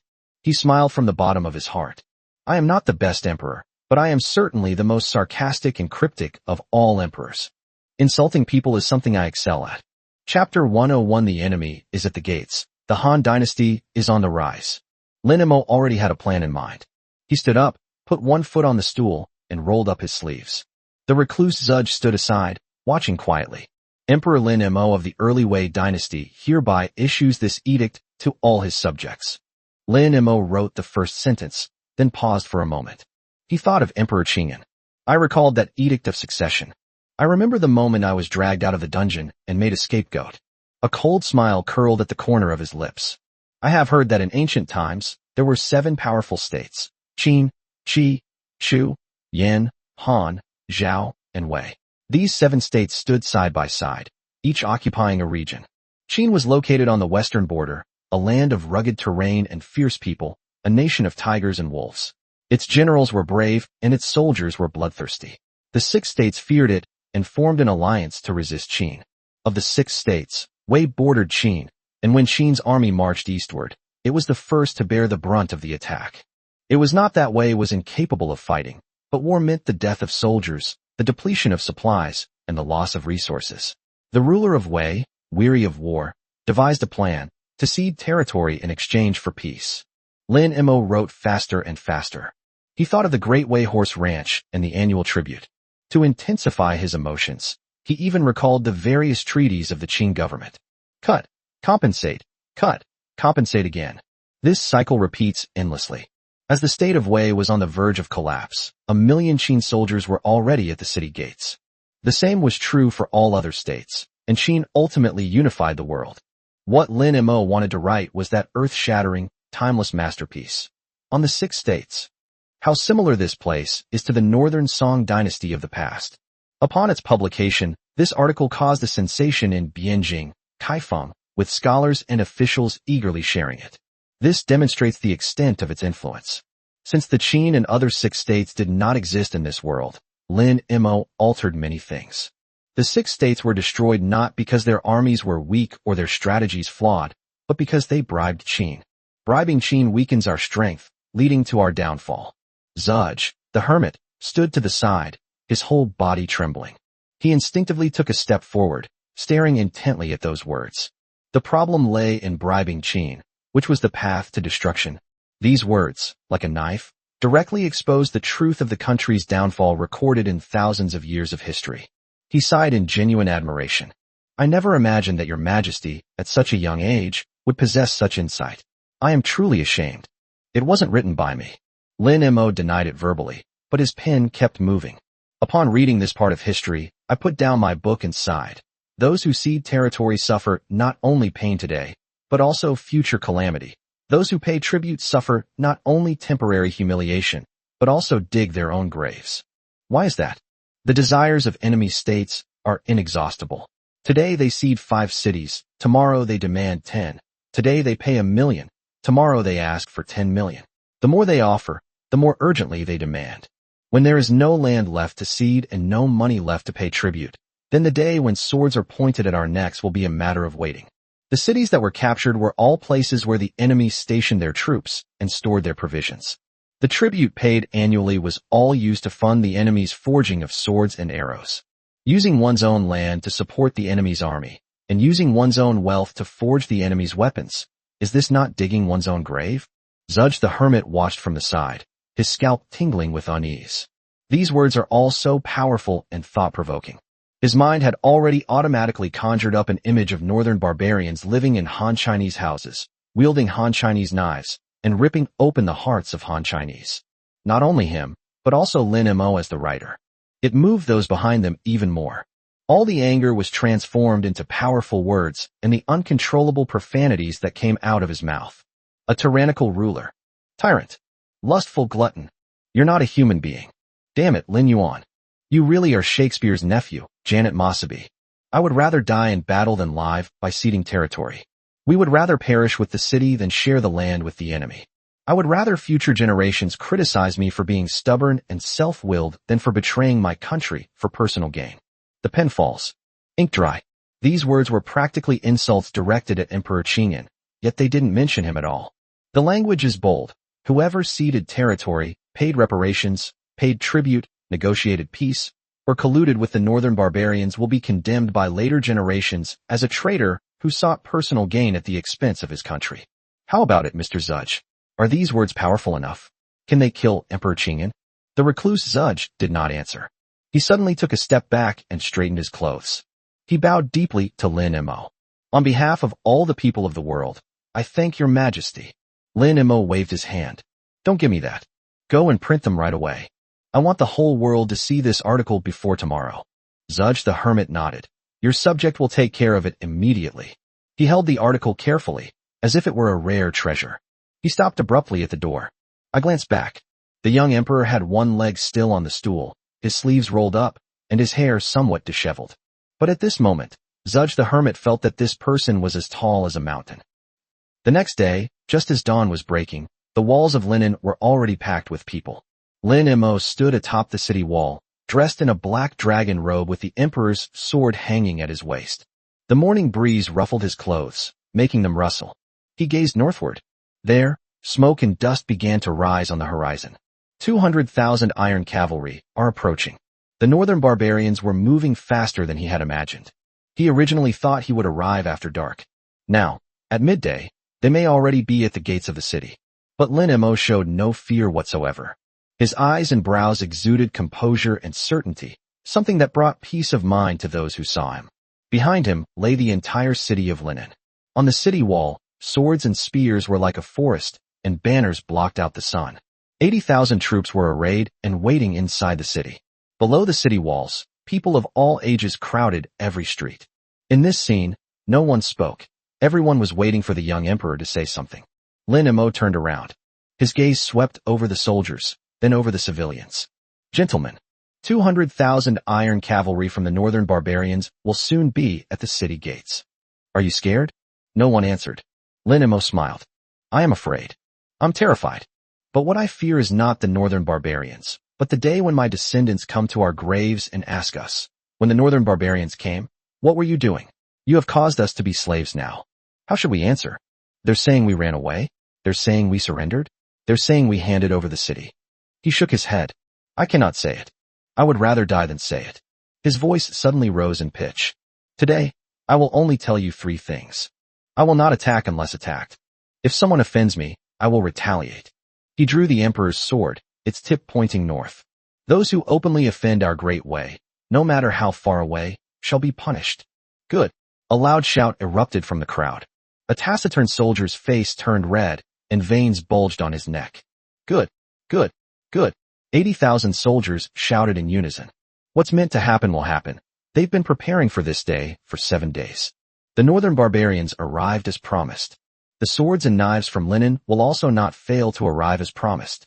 Lin Mo raised his hand. The shouts abruptly ceased. Today I will not talk about defending our homeland, or about the parents, wife and children behind us. I hereby promise you that as long as Linen is protected today, all that the sun and moon shine upon and all that rivers flow through will become Han territory. A flash of sword light. The Emperor's sword points straight to the heavens. Revive Han. Chapter 102 Heroes emerge from the grassroots, uniting to aid Linen City. The city walls and the area below instantly erupted in excitement. Revive Han. Revive Han. Revive Han. The sound was like 10,000 horses galloping, shattering the clouds. High up in the inner city, at the window of the attic, Chen Qingwan stood there, dressed in plain clothes, tears streaming down her face. She looked at the figure on the city wall. Mother. Qin Ling Shuang stood beside her, also looking at the city gate. Her mature and beautiful face was also red-rimmed. What a good child. The highest roof of the palace. Li Shishi sat on the glazed tile, her legs dangling over the eaves. She listened to the deafening shouts, looking at that small figure on the city wall. You stinky man. She can't quite explain how she feels about Lin Mo right now. The excruciating pain I felt that day when Lin Mo used force was still vivid in my mind. But this man, though a bad person, was a man of principle. He's much better than that old man, Emperor Qingyan. He had the people and dignity in his heart. Why did you have to force yourself on her when she's clearly like that? Don't you understand that women like gentleness? Feelings can be cultivated slowly. Why is he in such a hurry? Li Shishi's tears flowed uncontrollably again. You don't die, I'll take your life. If you die, I just, she wanted to say, I might as well die with you, and then I'll go down and torture you. But touching her belly, although it was flat, it was clear that she was carrying a baby. For a moment, she was at a loss and could only burst into tears. At the forefront of the army, in front of the cavalry, stood the Loi man, dressed in a general's robe, his hair styled in a ponytail, looking dashing and heroic. Hearing the cry of Revive Han, her blood boiled. She recalled the vow Lin Mo made to her on the city wall that day. While I am alive, I shall defend our territory, expand our borders, pacify the 4 barbarian tribes, and establish the foundation of our great Qin. Even in death, I will transform into a dragon's soul. Luo Yiren couldn't help but sigh from the bottom of her heart. This is the true spirit and vigor that Chinese men should possess. If he survives this day, he will surely become a true dragon overlooking the world, a supreme ruler who will protect China and make it stand out among all heroes. On the road to Qingzhou, a Taoist priest carrying a long sword is on his way. He was dressed in rags and his face was covered in dust. In a roadside tea stall, someone was reading a newspaper that had just been sent from Linen to the whole country. The destruction of the 6 states was not due to inferior military strength or poor strategy, but rather to their bribery of Qin. The Taoist priest stopped in his tracks. I listened to the article, word by word, completely absorbed. When he heard that offering land to Qin was like adding fuel to the fire, his fists clenched so tightly they cracked. When he heard that I would rather die in battle than cede territory to survive, his eyes reddened. Is this something that could happen in the Great Way? He walked over and snatched the newspaper. What are you doing? The person reading the newspaper was startled. The young Taoist priest ignored him. He just stared intently at the newspaper. After a long while, he suddenly laughed. What a fine emperor who would rather die in battle. He returned the newspaper to the man and turned to leave. Hey, where are you going? The young Taoist priest laughed without turning his head.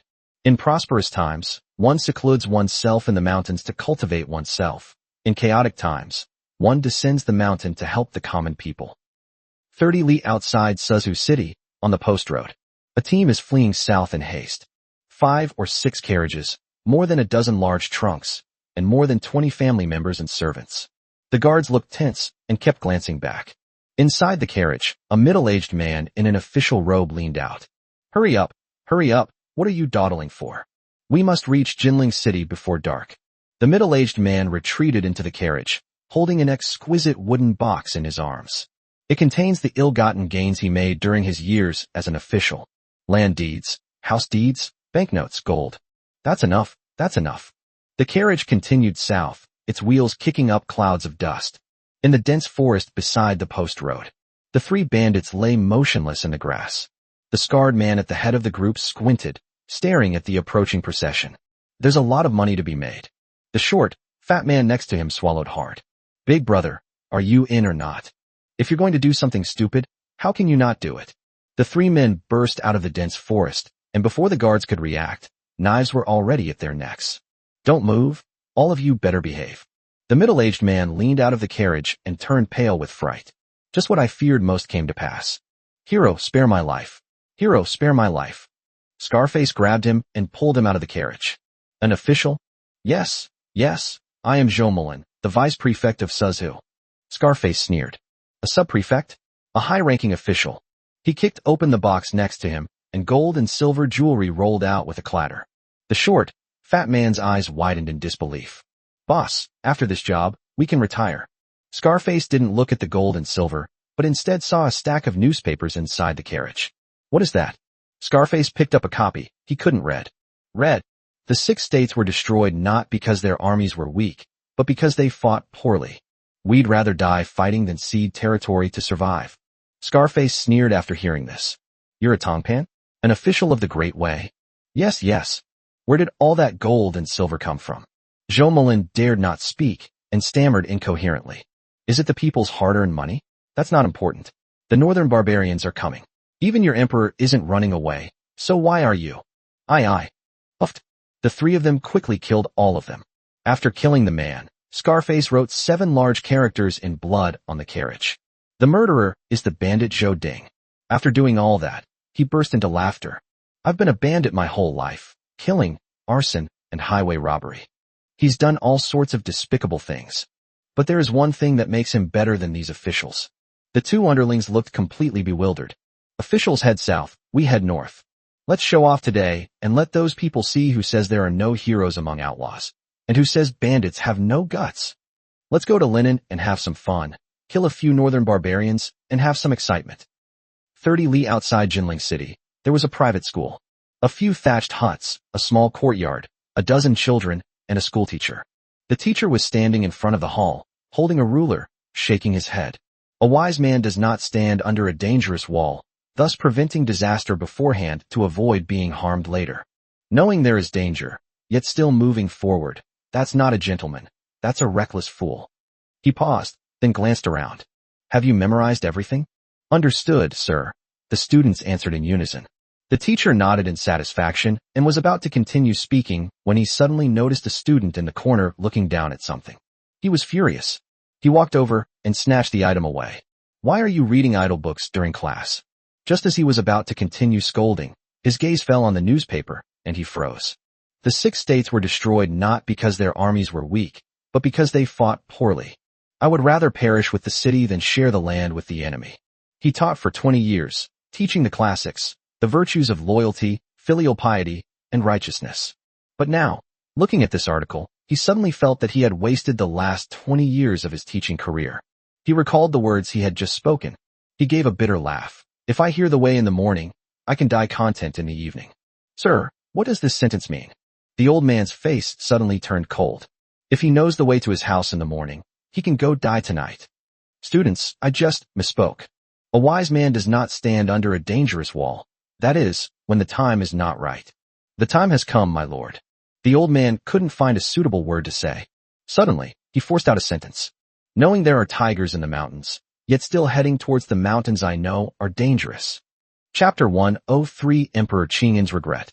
Lin Mo's newspaper and his declaration of war did not resonate with the powerful regional officials who held considerable military power, but they inspired many ordinary people to head north without hesitation. In an instant, heroes from all over the country rushed to Linen to offer their assistance. Inside the city of Jinling, in the imperial palace, Emperor Qingyan locked himself in his palace and refused to see anyone. The memorials submitted by the ministers were all thrown away. When the eunuchs went in to deliver meals, they all came out tumbling and crawling. Roll! Get out of my sight. Emperor Qingyan's roars could be heard from inside from time to time. Crown Prince Lin Yezu rushed over in a hurry, clutching a newspaper in his hand. The young eunuch immediately stepped forward to stop him. Your Highness, His Majesty has said he will not see anyone. Get out of my way. The Crown Prince was not afraid this time, because he knew his father would be happy with the news. He took a deep breath and pushed the door open. Father! The prince couldn't help but shiver. The room was getting increasingly eerie. It's a ghost. The Crown Prince nearly cried out in surprise when he saw Emperor Qingyan. Emperor Qingyan sat in a chair in the corner, looking noticeably thinner with sunken eyes. Only the beard was neatly pasted on. What brings you here? Emperor Qingyan's voice was hoarse, full of exhaustion. Father, Good news, fantastic good news. What good news? The Crown Prince took a step closer. The Northern Mang army is about to arrive. Lin Yuandi stood up abruptly. This is indeed good news. Now, he hates Lin Mo to the core. He attributed all the misfortunes he had experienced these past few days to Lin Mo. That little beast must have stabbed my stubble. From the moment Lin Mo was dragged out of the prison, Lin Yuan never stopped causing trouble. His concubines and beauties became playthings for others, causing him to lose all face. His 20,000 imperial guards were annihilated, leaving no one alive, causing him heavy losses. He painfully gave up his beloved, so that this womanizer could no longer be a man. Even more shameful is, he will never forget that scene for the rest of his life. Lin Yuan is a devoted person. He only likes women. She has obsessive-compulsive disorder regarding men. But those people, between his legs. Just thinking about it for a moment made Lin Yuan wish he could gouge out his own eyes. He became a laughingstock for the whole world. Lin Mo's reputation, however, soared, and even people in Jinling were saying that they were not as good as him. What a disgrace. All of this is thanks to Lin Mo. In his excitement, Emperor Qingyan's previous dejection vanished completely. He snatched the newspaper from the prince's hand. Look closely.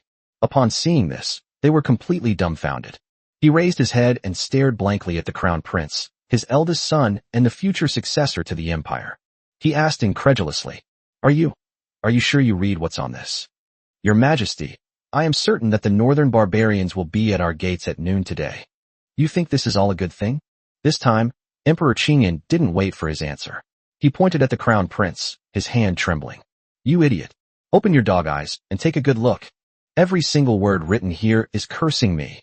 Every word you say is like a knife to the heart. You actually told me it was good news. How could I have given birth to such a son as you?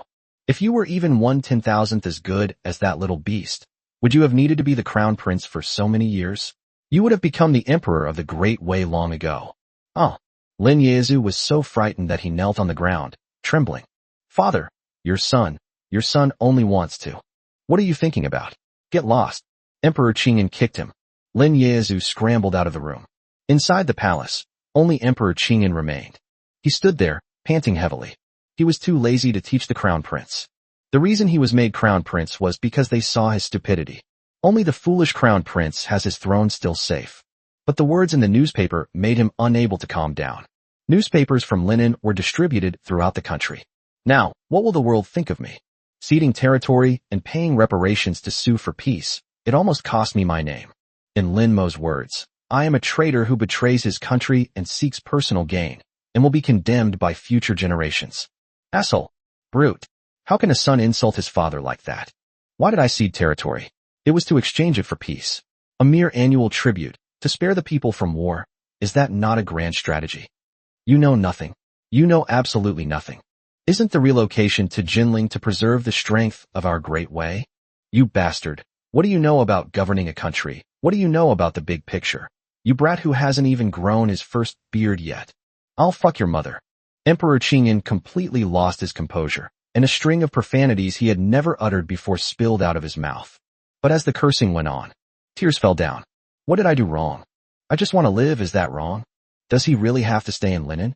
His voice trailed off at this point. Yes, if I had stayed in Linen. Linen has become like this all by that kid alone, and with my words added.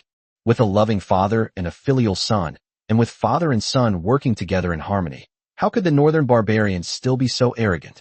Snap. Lin Yuan slapped himself. How could I have such an absurd idea? Northern Mang, invincible. He suddenly laughed again.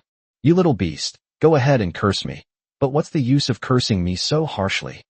200,000 iron cavalry. How can you possibly stop them? 100 miles from Linen City, the northern Mang army slowed down. The sound of horses' hooves was no longer hurried, but carried a leisurely rhythm. 200,000 iron cavalry, like a moving black cloud, slowly pressed down on Linen. They are conserving their fighting strength. There's no need to make the warhorses run too fast before a major battle. Xiao Yuerong took the lead, still displaying her heroic and spirited demeanor. The rider beside her was none other than Zhenli. Only his hands were bound by ropes. Gentlemen. Xiao Yuerong spoke softly. Zhenli did not respond. Xiao Yuerong didn't mind and continued speaking on her own. You are a master of poisons, and I have learned a great deal from you. You say? She turned to look at Zhenli. Unfortunately, This woman, whose beauty was like that of a traditional Chinese ink painting, no longer belonged to her. Tell me, if I were to hang you outside Linen City, would Lin Mo come to rescue you?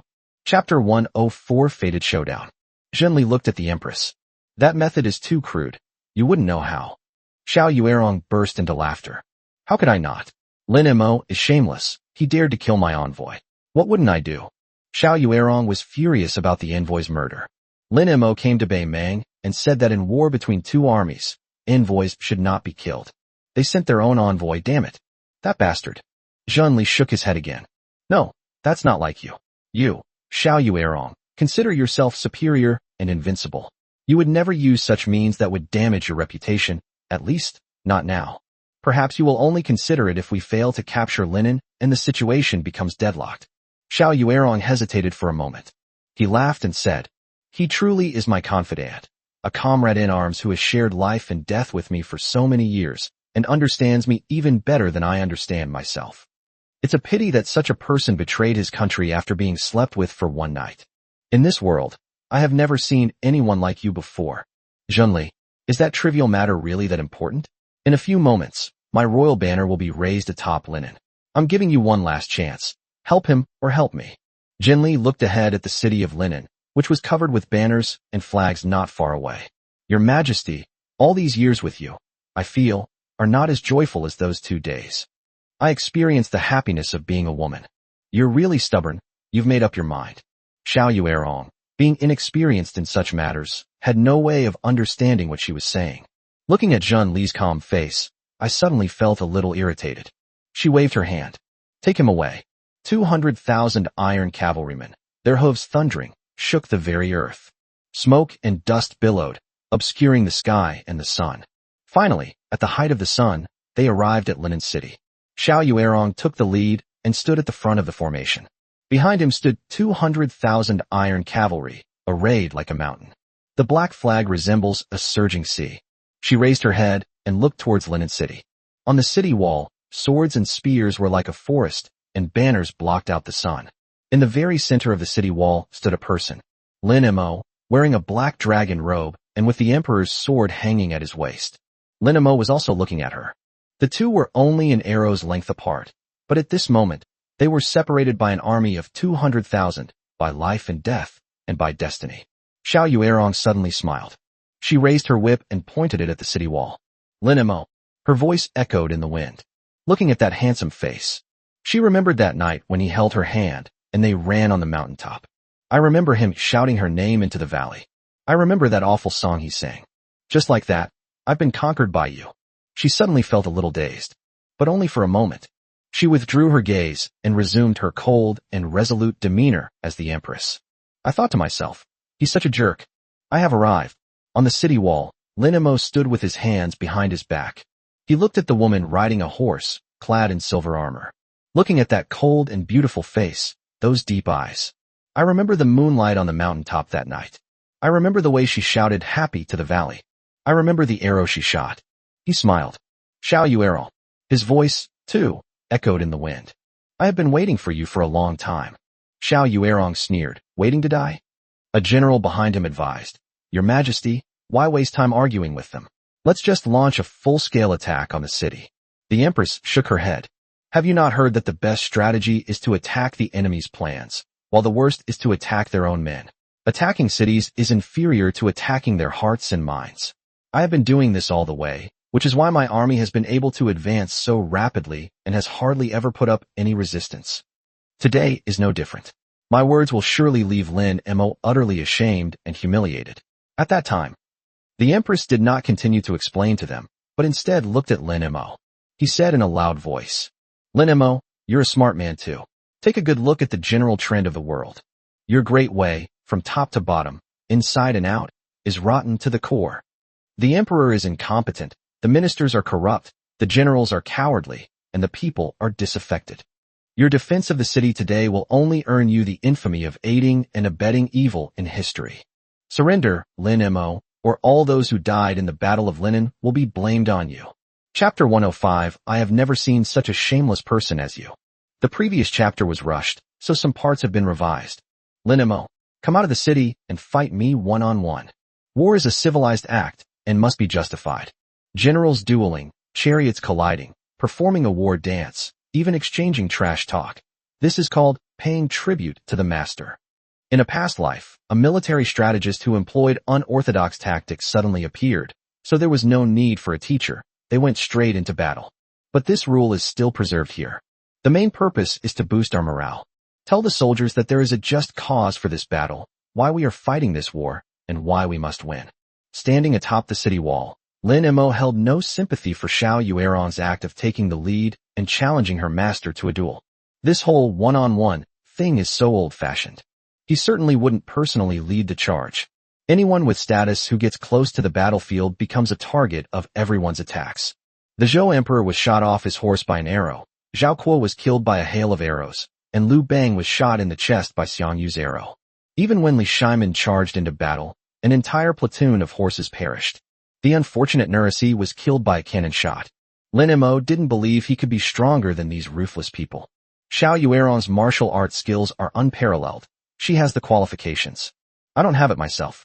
The reason he stands here, on the front line of the battlefield, is to boost morale.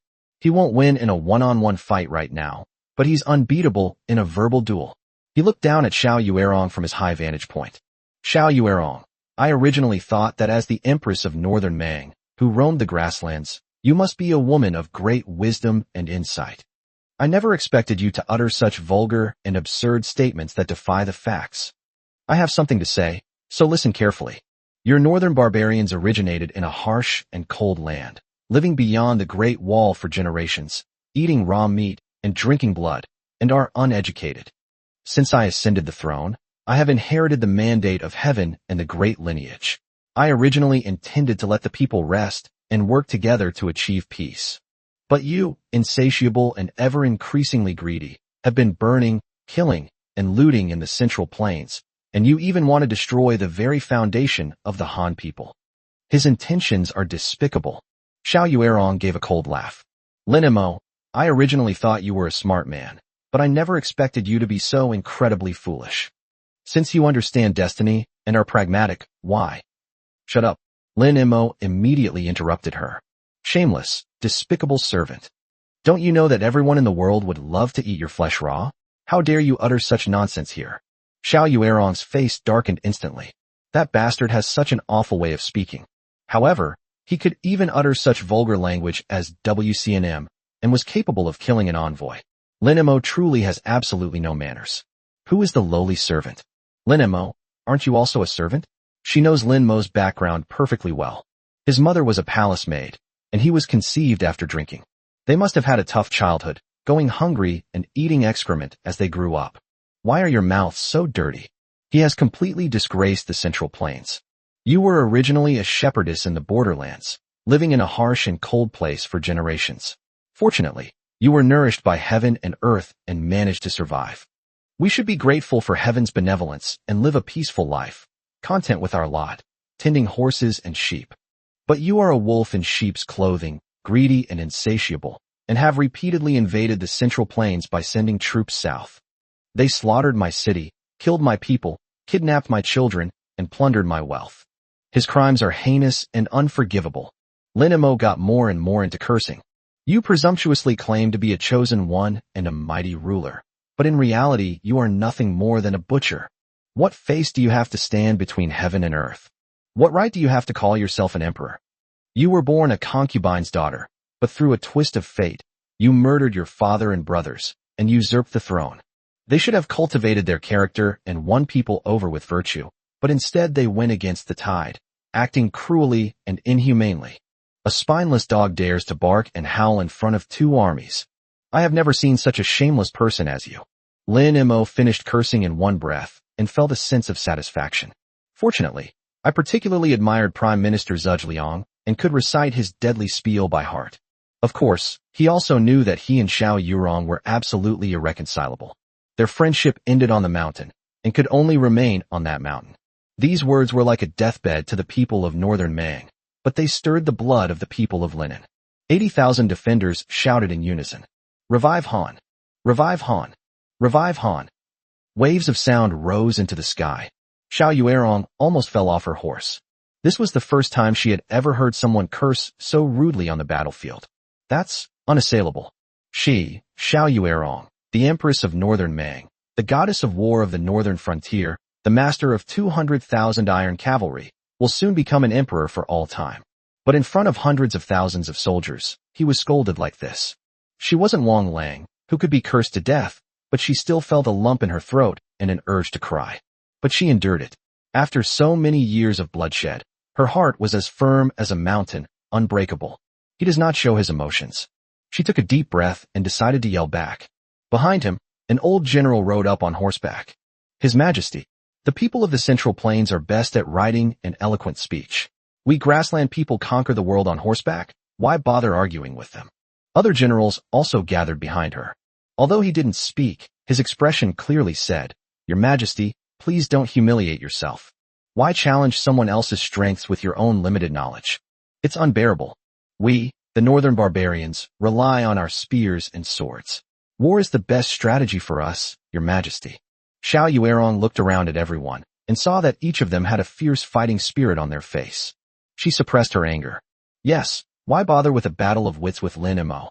Conquering cities and seizing strongholds is what the northern barbarians excel at. She turned back again and looked at the despicable man on the city wall. The more arrogant you are now, the more pathetic you'll be later. Xiao Yuerong raised her riding whip. He swung his hand forward. Pass on the order. Attack the city. Let these sharp-tongued Han Chinese know what the might of the grasslands is. The war drum sounded. Within the northern barbarian formation, 5,000 cavalrymen launched a swift attack. The sound of horses' hooves thundered, and the earth trembled. This is the most commonly used siege tactic of the northern barbarians, and it is a tried-and-true method for defeating the enemy. 100 paces of diffused fire. 5,000 cavalrymen launched attacks in shifts, charging to within 100 paces of the city walls. It suddenly turned and sped sideways along the city wall. The cavalryman on horseback draws his bow and knocks an arrow.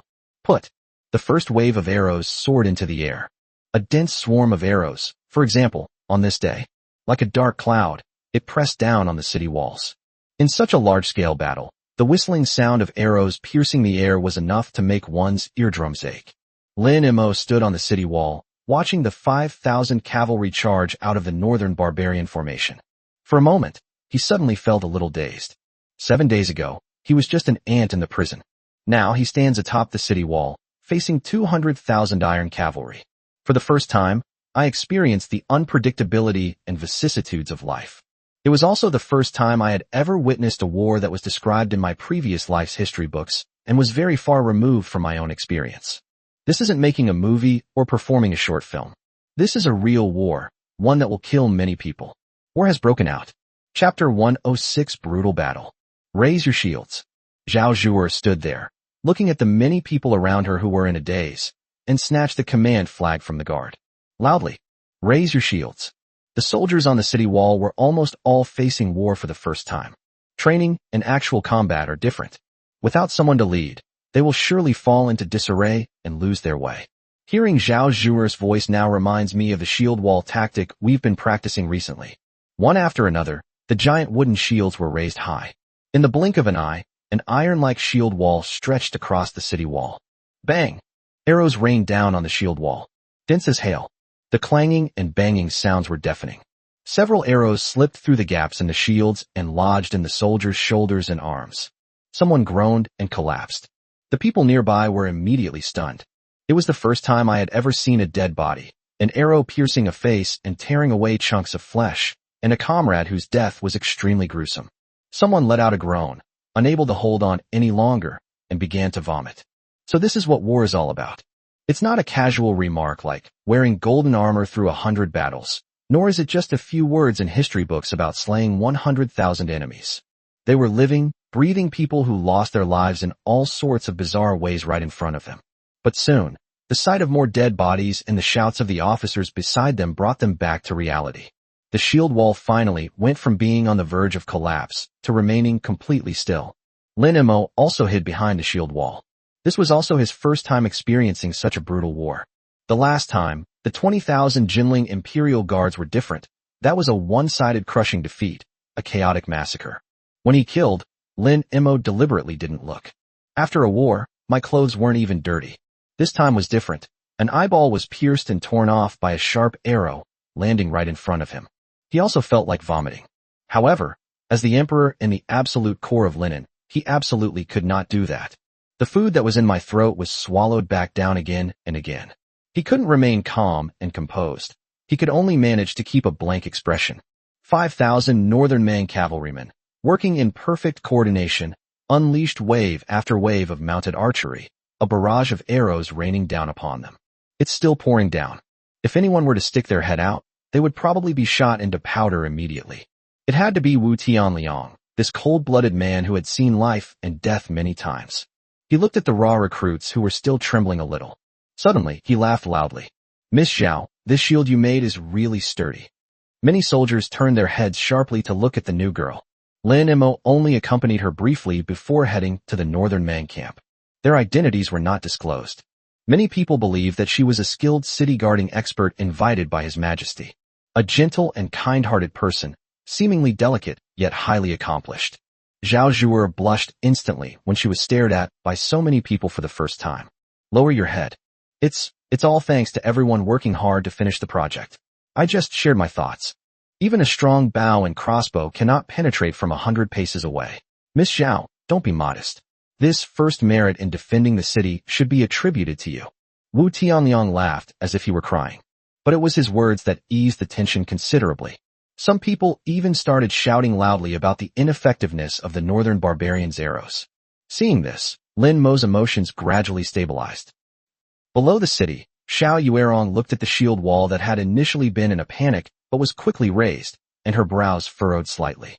"Keep shooting. Let's see how long they can hold out." The third wave, the fourth wave, the fifth wave. The rain of arrows came one after another, seemingly without end. The shields on the city wall, riddled with arrows, remained sturdy. The sound of the Northern Barbarian war drums suddenly changed. The rapid drumming turned into a deep, rumbling sound. The Northern Wilderness formation began to shift. A dense, dark mass of people, carrying ladders and pushing battering rams, advanced rapidly under the cover of a hail of arrows. A moment later, the rain of arrows stopped, and the siege ladders were already erected on the walls of Linen. The garrison of Linen finally had a chance to catch their breath, and they lay down on the arrow emplacements to look down. The enemies were as numerous as ants. Lin Mo had little experience in commanding city defense, so he looked at Wu Tianliang. The latter immediately understood. "Your Majesty, wait until they get closer." Lin Mo nodded. Their tactics this time did not involve using their ultimate weapon, Golden Juice. After we've worn down a few waves of them, we'll give them a good beating when their morale is at its peak. This time, it was just ordinary logs and boulders. Wu Tianliang remained extremely calm. They closely observed every move of the entire city wall defense line. Finally, when the Northern Mang army had climbed more than halfway up the city wall, at Wu Tianliang's command, logs and rocks began to fall. The logs were all as thick as a bowl and longer than a person. Even the smallest of the boulders is as big as a head. As the first log rolled down, more than a dozen Northern Mang soldiers were smashed into a bloody pulp. The boulders followed closely behind, falling from a great height. If they hit, half a face would be gone. But no one stopped. The Northern Mang soldiers were like drug addicts, disregarding their own lives. The latter was still packed with people. The Linen garrison, in terms of both individual strength and combat power, was far inferior to that of the Northern Barbarians. Some people were already frightened by this fearless and ruthless spirit. He hesitated to throw down the stone in his hand. Some people still managed to climb up. The first Northern Mang soldier climbed onto the city wall and stomped on the man who was holding a stone and standing there in a daze. Then, the second, the third, the fourth. Despite its advantageous geographical location, Linen City was still breached. Seeing this, Lin Mo roared. "Soldiers, in a narrow encounter, the brave shall prevail. If they come up, our wives, children, and elderly parents will all become their two-legged sheep." His shout finally brought many people to their senses. One-on-one combat wouldn't work, but the Linen army on the city walls outnumbered the enemy troops who had climbed up countless times. The Northern Barbarian soldiers tried to kill a second man, but were pierced by 3 or 4 spears. The corpses fell from the city wall. The real battle has begun. A young garrison soldier had his sword slashed into the shoulder of a Northern Barbarian soldier, and he couldn't pull it out. The northern barbarian soldier grinned maliciously and plunged his knife into the man's stomach, causing his intestines to spill out. The young garrison soldier looked down at his stomach, his eyes filled with confusion. Then, the two of them fell down together in each other's arms. An old soldier felt a gust of wind behind him and had no time to dodge. A knife pierced his own chest, the blade emerging from his wound, and then plunged into the heart of the northern barbarian soldier behind him. Lin Mo did not participate in the battle. He was closely protected by a group of Imperial guards. Suddenly, he remembered his sentence. War is a slaughterhouse for mankind. At the time, he thought it was a bit pretentious, but now he understands. Lin had a numerical advantage, and the first wave of Northern Meng's attack on the city was quickly thwarted. It was at this moment, seeing that the attack was unsuccessful and more people were dying, Xiao Yuerong kicked off her horse. His whole being was like a rainbow piercing the sun. Like scallions sprouting from dry land, they soar into the sky. The silver armor gleamed in the sunlight, and a long spear pointed straight at the city wall. Using the heads of several people as leverage, they had already leaped over the city wall. The goal is clear. To catch the thief, first catch the king. The spear is aimed straight at Lin Mo. Chapter 107 The First Female War Goddess of Northern Wilderness. In this world, only Xiao Yuerong possesses such domineering spirit, venturing into dangerous territory as a monarch. She is qualified too. Lin Mo looked at the rapidly approaching gun tip without the slightest panic. Instead, he curled his lips into a smile and uttered 2 words to Xiao Yuerong. You brute. The world's top experts are not as exaggerated as some people think. It might be possible to take someone's head from the midst of a massive army, because that would be a chaotic battle. They cannot distinguish between friend and foe. But to take Lin Mo's head amidst such heavy guard in the presence of the most elite warriors of the Great Way is impossible. Still not qualified. Protect the emperor. Wu Tianliang let out a loud shout and sprang into the air. The blade slashed horizontally like a bolt of lightning. Soldiers stood around him, their spears like a forest, while the imperial guards drew their embroidered spring knives with a clang. Xiao Yuerong flicked her spear, the tip of which touched the blade. Clang. Sparks flew everywhere, and Wu Tianliang was thrown back 3 steps, his hands split open. But he didn't back down an inch and charged forward again. Xiao Yuerong shook Wu Tianliang and gave a disdainful sneer. Man and gun became one, and he thrust forward again. She didn't take Lin Mo's guards seriously at all. This shot is sure to hit. But she still underestimated the wickedness of human nature. A figure rushed out from the side. Your Majesty, please move aside. Instead of a spinning wheel, a meteor hammer, or a blood-dripping guillotine, Eunuch Wei was carrying a basin. To be precise, it was a steaming basin. Xiao Yuerong caught a glimpse of it out of the corner of her eye and was somewhat stunned. Is he about to perform a ritual? Are you going to fight with a basin in your hand? The next moment, Eunuch Wei raised both hands. Whoosh. A basin of scalding hot broth was poured over his head. The dark yellow liquid traced a perfect arc in the air. At the same time, it carried an indescribable stench. If Eunuch Wei were to use a divine weapon, Xiao Yuerong would be completely unafraid and would shatter him with a single palm strike. Even at the risk of injury, he was determined to take Lin Mo's head with a single shot. But if it's this is fucking excrement, and it was even cooked in a pot. She couldn't stand it, not even a speck of it getting on her. Not only her, anyone who can withstand a basin of boiling water and still charge forward is absolutely ruthless among ruthless people, a true god among gods of war. Fortunately, she was already a 9th-level expert. The technique was skillful and natural. His body twisted abruptly in midair. It was another sudden, dramatic turn, spinning and dodging in midair. They narrowly avoided the golden juice. But a few spots still splashed onto the hem of her dress. Sizzle. The clothes were instantly corroded, creating several small holes. Holy crap. Not only was Xiao Yuerong stunned, but everyone was shocked. Xiao Yuerong was shocked to see that Lin Mo was becoming increasingly despicable. These things are used to make weapons. Is he even human? How could anyone come up with such a disgusting method? The people of Linen were stunned to find that this golden liquid was so terrifying that even the mighty female war goddess of the northern frontier was forced to retreat. Lin Mo, have you no shame? Xiao Yuerong couldn't hold back any longer and started cursing loudly while still in midair. Haha, Xiao Yuerong, war is based on deception.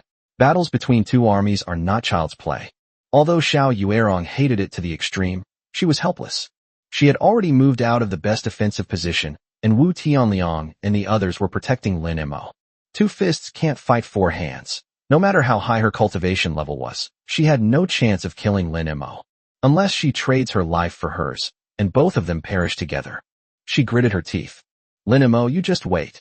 Then, she flipped over, using a soldier's head for leverage, and flew back to the forest like a bird. She gracefully landed back on her horse. Steady and reliable. The whole process was extremely fast, and the northern barbarian soldiers could not see what was happening on the city wall. All I saw was that the Empress truly resembled a goddess descended from heaven. Graceful as a startled swan, lithe as a swimming dragon. He moved through the enemy ranks as if they were nothing, fought his way through them, and escaped unscathed. The 200,000-strong army of Northern Mang cheered in unison. Mars! Mars! Mars! This is the northern goddess of war who led them on their triumphant journey. Xiao Yurong, the white horse silver spear, is invincible in the world. For Xiao Yuerong, this attack has basically achieved its objective. Although they didn't take Lin Mo's life, they did boost morale, which had just started to decline, once again. Pass on the order. Catapults. Smash them down like crazy. Smash the city. I don't know how long the fight lasted. The rain of arrows stopped, the siege ladders were removed, and the northern barbarian soldiers attacking the city retreated like a tide, only to surge back again. One wave after another. Round after round.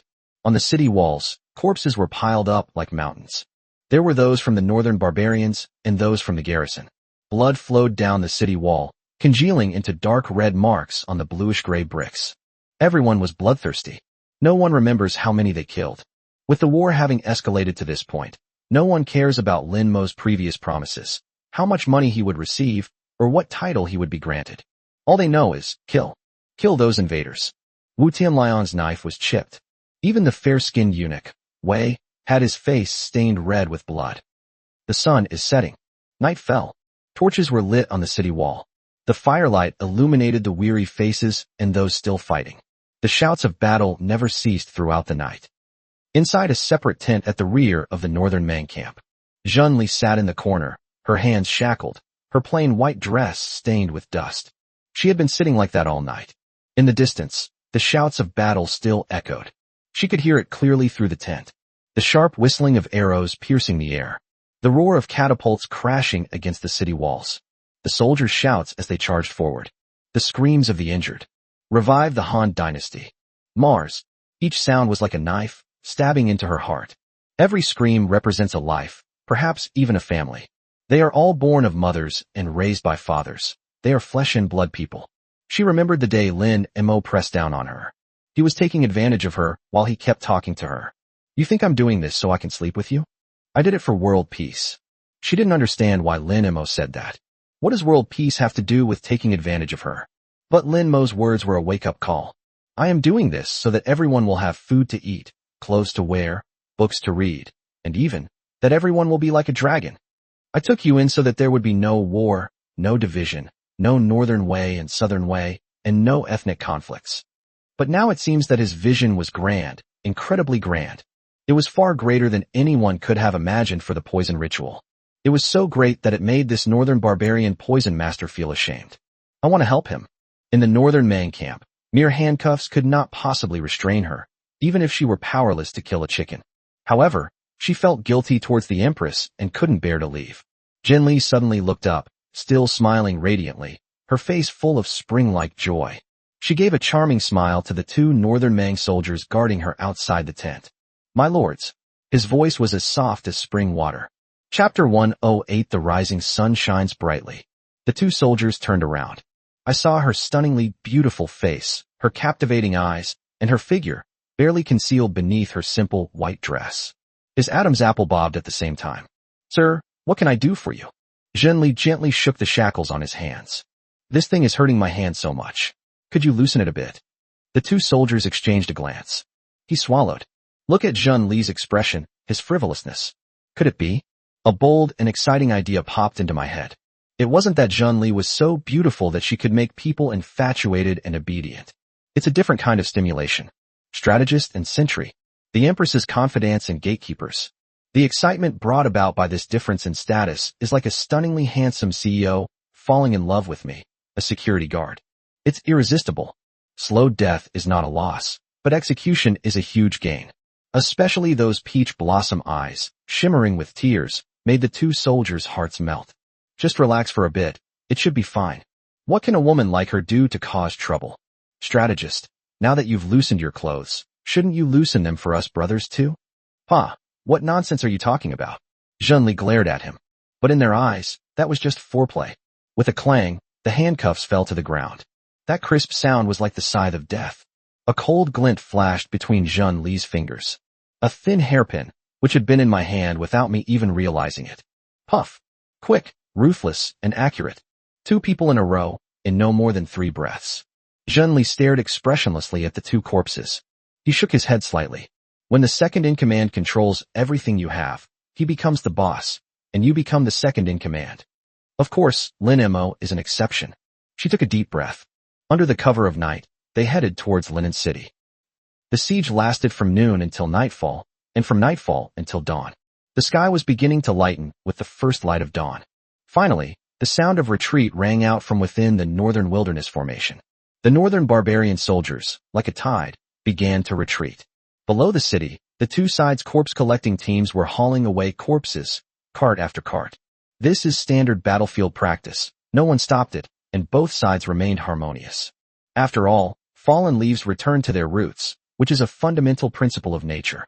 The bodies definitely couldn't be transported back. They would be gathered together and burned. To prevent the spread of plague. Given modern medical conditions and a fragile ecological environment, no country can withstand a horrific plague like smallpox. Only high-ranking officials and generals would have their internal organs removed, be preserved in salt, and their bodies sent back to their hometowns. After a major battle, the city was filled with smoke and devastation. On the city wall, the surviving defenders leaned against the crenellations, panting heavily. No one cheered, no one celebrated.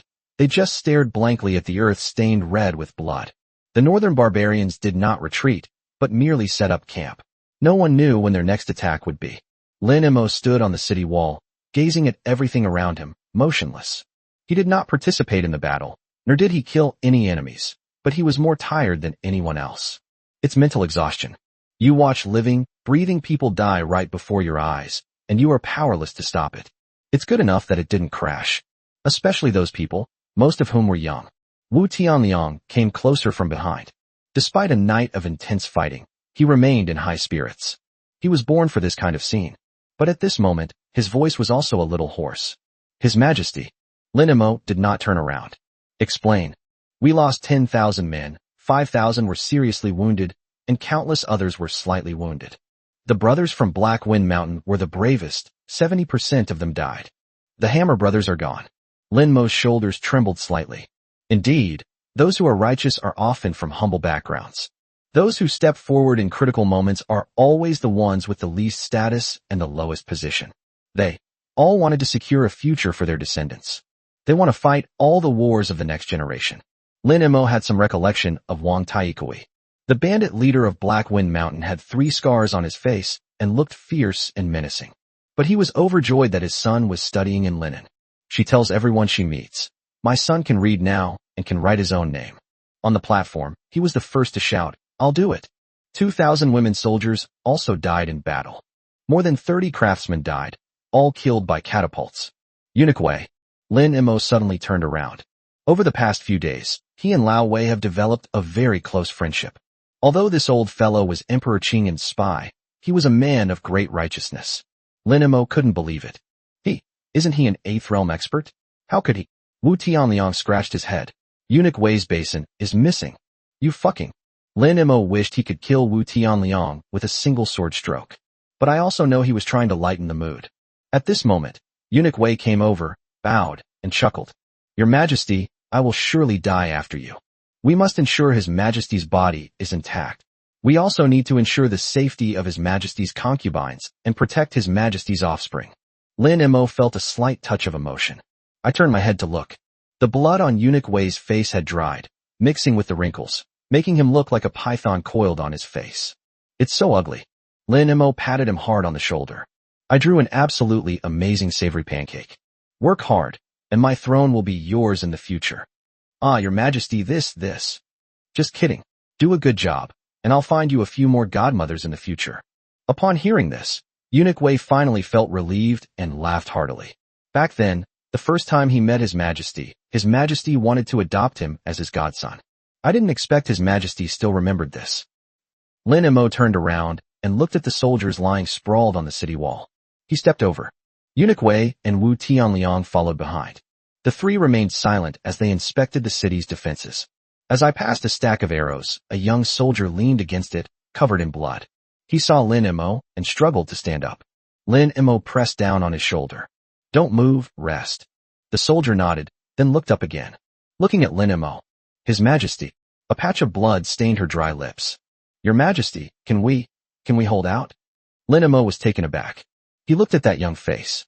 Definitely no older than 20. His lips were chapped, his eyes were tired, and his face, covered in blood, held a mixture of confusion, fear, and hope. He wanted to say yes, but faced with such a terrible scene, he seemed powerless. He couldn't say for sure either. Today's northern barbarians have impressed him. He had also consistently underestimated the opponent's combat strength. "Can we hold on?" "Have no idea." The soldier looked at him, and the light in his eyes gradually dimmed. At that very moment, on the horizon, a red sun slowly rises. Golden light pierced through the smoke of battle and shone on the city walls. It was sprinkled on the soldiers who were lying down, sitting, or leaning. It was sprinkled on that young, pale face. Lin Mo raised his head and looked at the red sun. Suddenly, he smiled. He pointed to the red sun and looked at the young soldier. "Look, the rising sun shines brightly, illuminating the path ahead. How beautiful are the youths of the Central Plains, as timeless as the heavens. How magnificent are the youths of the Central Plains, as boundless as the nation. The future is vast, and the days ahead are long. There is always a color that can dispel darkness." Lin Mo gazed at the rising sun and shouted, "It's this red of the rising sun." Chapter 109, First Battle Lost. The soldier looked at the red sun, and at Lin Mo standing under it. The light in his eyes shone again. He murmured along with it. "The rising sun, its path shines brightly." Next to him, another soldier stood up. "How beautiful are the youths of the Central Plains, as timeless as the heavens." Another one. "How magnificent are the youths of the Central Plains, whose spirit is as boundless as that of the nation." One after another. The soldiers stood up one by one. Many people don't understand the phrase, "There's plenty of time in the future," but they do know it. His Majesty is saying that there is plenty of time in the future. His Majesty is saying they are like the light of the rising sun. The sound grew louder and louder. The sound resounded throughout the entire city of Linen. Half an hour later, in the temporary council hall. Although it was called a council hall, it was actually just a few rooms under the city gate tower, which served as a command post during wartime. The room was packed with people. Lin Mo stood at the head of the table. Below him were the key figures of Linen. Wu Tianliang, Eunuch Wei, Chun Qingguan, Qin Lingshuang, the Chun family elders, Luo Yiren, Su Qingxian, Zhao Zhuer, Zudge the Hermit. There are also many new faces, who are recently specially recruited government officials. Lin Mo looked around, and suddenly discovered a terrifying reality. There were practically no capable generals in the entire city of Linen. It's a loss that they're only good at defending the city. If it were open field battles, given the strength of the northern barbarians, they could be wiped out in a single encounter. On this first day, we suffered heavy losses. Without further ado, I've called you here today to hear if you have any strategies to defeat the enemy. If this drags on, we might not be able to hold out even without the enemy cutting off our supplies and besieging the city. The northern barbarian siege without attacking was a trap set by Lin Mo. No one knew how much grain or water Linen had. The problem is, it seems unlikely that it will last that long. Once the city falls, the granaries and water sources will all belong to others. With these resources, the northern barbarians will be even more powerful. Let's all speak up and brainstorm together. The group looked at each other in bewilderment. Wu Tianliang was the first to speak. "Guard, we have no choice but to defend. The northern barbarian cavalry is indeed extraordinary. If they fight in the open outside the city, they will surely die." Luo Yiren nodded. "Yes, guard. We have city walls, molten gold, rolling logs and boulders. Let's wear them down. The northern barbarians have come from afar, and their supplies are hard to come by. We have plenty of food and water, so the longer this drags on, the better it will be for us." After listening, Lin Mo sighed. It was all the same old story. Just then, a voice rang out. "I have something to say." Everyone looked in the direction of the sound. It turned out to be Qian Wentung, the newly appointed Vice Minister of Revenue. This man is said to be a famous scholar from Jiangnan, eloquent and persuasive, with excellent speaking skills, and quite knowledgeable about the affairs of the Ministry of Revenue. As a result, he directly obtained the position of Vice Minister of the Ministry of Revenue. If Linen is saved and the court is reorganized, he will surely become the Minister of Revenue, one of the 6 ministries. He stood up and bowed to Lin Mo. Your Majesty, I dare to speak. In my opinion, while defending the city is the best strategy, prolonged defense will inevitably lead to its loss. In today's battle, our army has already suffered more than 10,000 casualties. If this continues every day, how many days can we hold out? Upon hearing this, everyone's expression changed. I dare to suggest that we negotiate peace. Immediately, some people flew into a rage, and even Lin Mo glanced at him in surprise, but Qian Wentung remained calm and continued to speak eloquently. Your Majesty, I know these words are treasonous, but the northern barbarians are powerful and a direct confrontation will surely lead to our demise. Yesterday, our army also demonstrated its superior combat strength. If the northern barbarians want to take Linen, they will have to pay a price they cannot accept. This is our bargaining power now. Everyone glared angrily. Linen had no need for a surrender faction. Wu Tianliang even placed his hand on the hilt of the knife, waiting for Lin Mo's order to immediately separate his head from his body. Please be patient, everyone, let me finish. Qian Wentung continued. Your Majesty, if I may be so bold as to ask, how much longer can Linen hold out? Lin Mo did not answer. The battlefield was ever-changing, and he was not a general who had never won a battle. On the contrary, he was a novice who had just entered the battlefield. Qian Wentung asked and answered his own questions. In my humble opinion, the northern barbarians will exhaust all the troops available in Linen within 7 days. The peace talks I'm referring to are by no means surrender, but rather a pretense to buy time. Think about it, everyone. How long did it take for Linen to go from nothing to something, from weak to strong? 7 days. In just 7 days, His Majesty has turned an isolated city into a tough nut to crack for the northern barbarians. What if we were given another 70 days? What if we were given another 7 months? His voice grew louder and louder. Peace talks are by no means a compromise, but a delaying tactic. Even if the peace talks fail, it won't do us any harm. By taking the initiative to propose a ceasefire, we are on the moral high ground. If the northern barbarians make exorbitant demands, we'll just make promises. After all, it's all just empty talk. We don't actually have to give anything. If the northern barbarians believe us and withdraw their troops, that would be best. If they don't believe us and continue to attack the city, then the people of the world will know that it's not that we don't want peace, but that the northern barbarians are warlike and insist on fighting. The crowd's anger subsided, and then they burst into laughter. Lord Qian, His Majesty has already used this idea. Lin Mo had meticulously planned a show of bravado, intending to single-handedly infiltrate the enemy camp, engage in a verbal battle with the heroes, and escape unscathed. Unfortunately, he was struck by an arrow in a vital spot. They returned in a very low-key manner. Many people are still unaware of this. Everyone chimed in with their opinions, and Qian Wentung blushed. He clasped his hands in a fist salute to Lin Mo. Your Majesty, this humble subject. Lin Mo waved his hand, interrupting him. No, I think Lord Qian is right. Everyone looked at Lin Mo in surprise. But in their eyes, Lin Mo is now omnipotent and invincible. Although they were puzzled, no one dared to ask. Perhaps no one realized that, unknowingly, this young emperor had already become awe-inspiring. Lin Mo smiled and said, as the saying goes, once is enough, twice is too much, but not a third time. How foolish Xiao Yuerong is. If she can believe it the first time, she will believe it the second time. In terms of intellect, how could Northern Mang possibly compete with us? Lord Qian, your subject is present. Going to the Northern Barbarian camp is a perilous journey, with a slight misstep that could cost you your head. Do you dare to go? Qian Wentung's expression hardened, and he solemnly replied, your humble servant is willing to go. Good. You truly deserve to be a loyal minister of my great way. If this matter succeeds, I will certainly remember your merit. Qian Wentung and Wu Tianliang stay behind. The rest of you shall perform your duties. A moment later, only Lin Mo and the other 2 remained in the command post.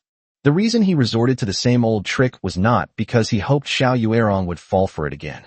On the contrary, someone like Xiao Yuerong is a true hero, so how could she simply lie down where she fell down? Lin Mo used his Qi observation technique to look at Qian Wentong.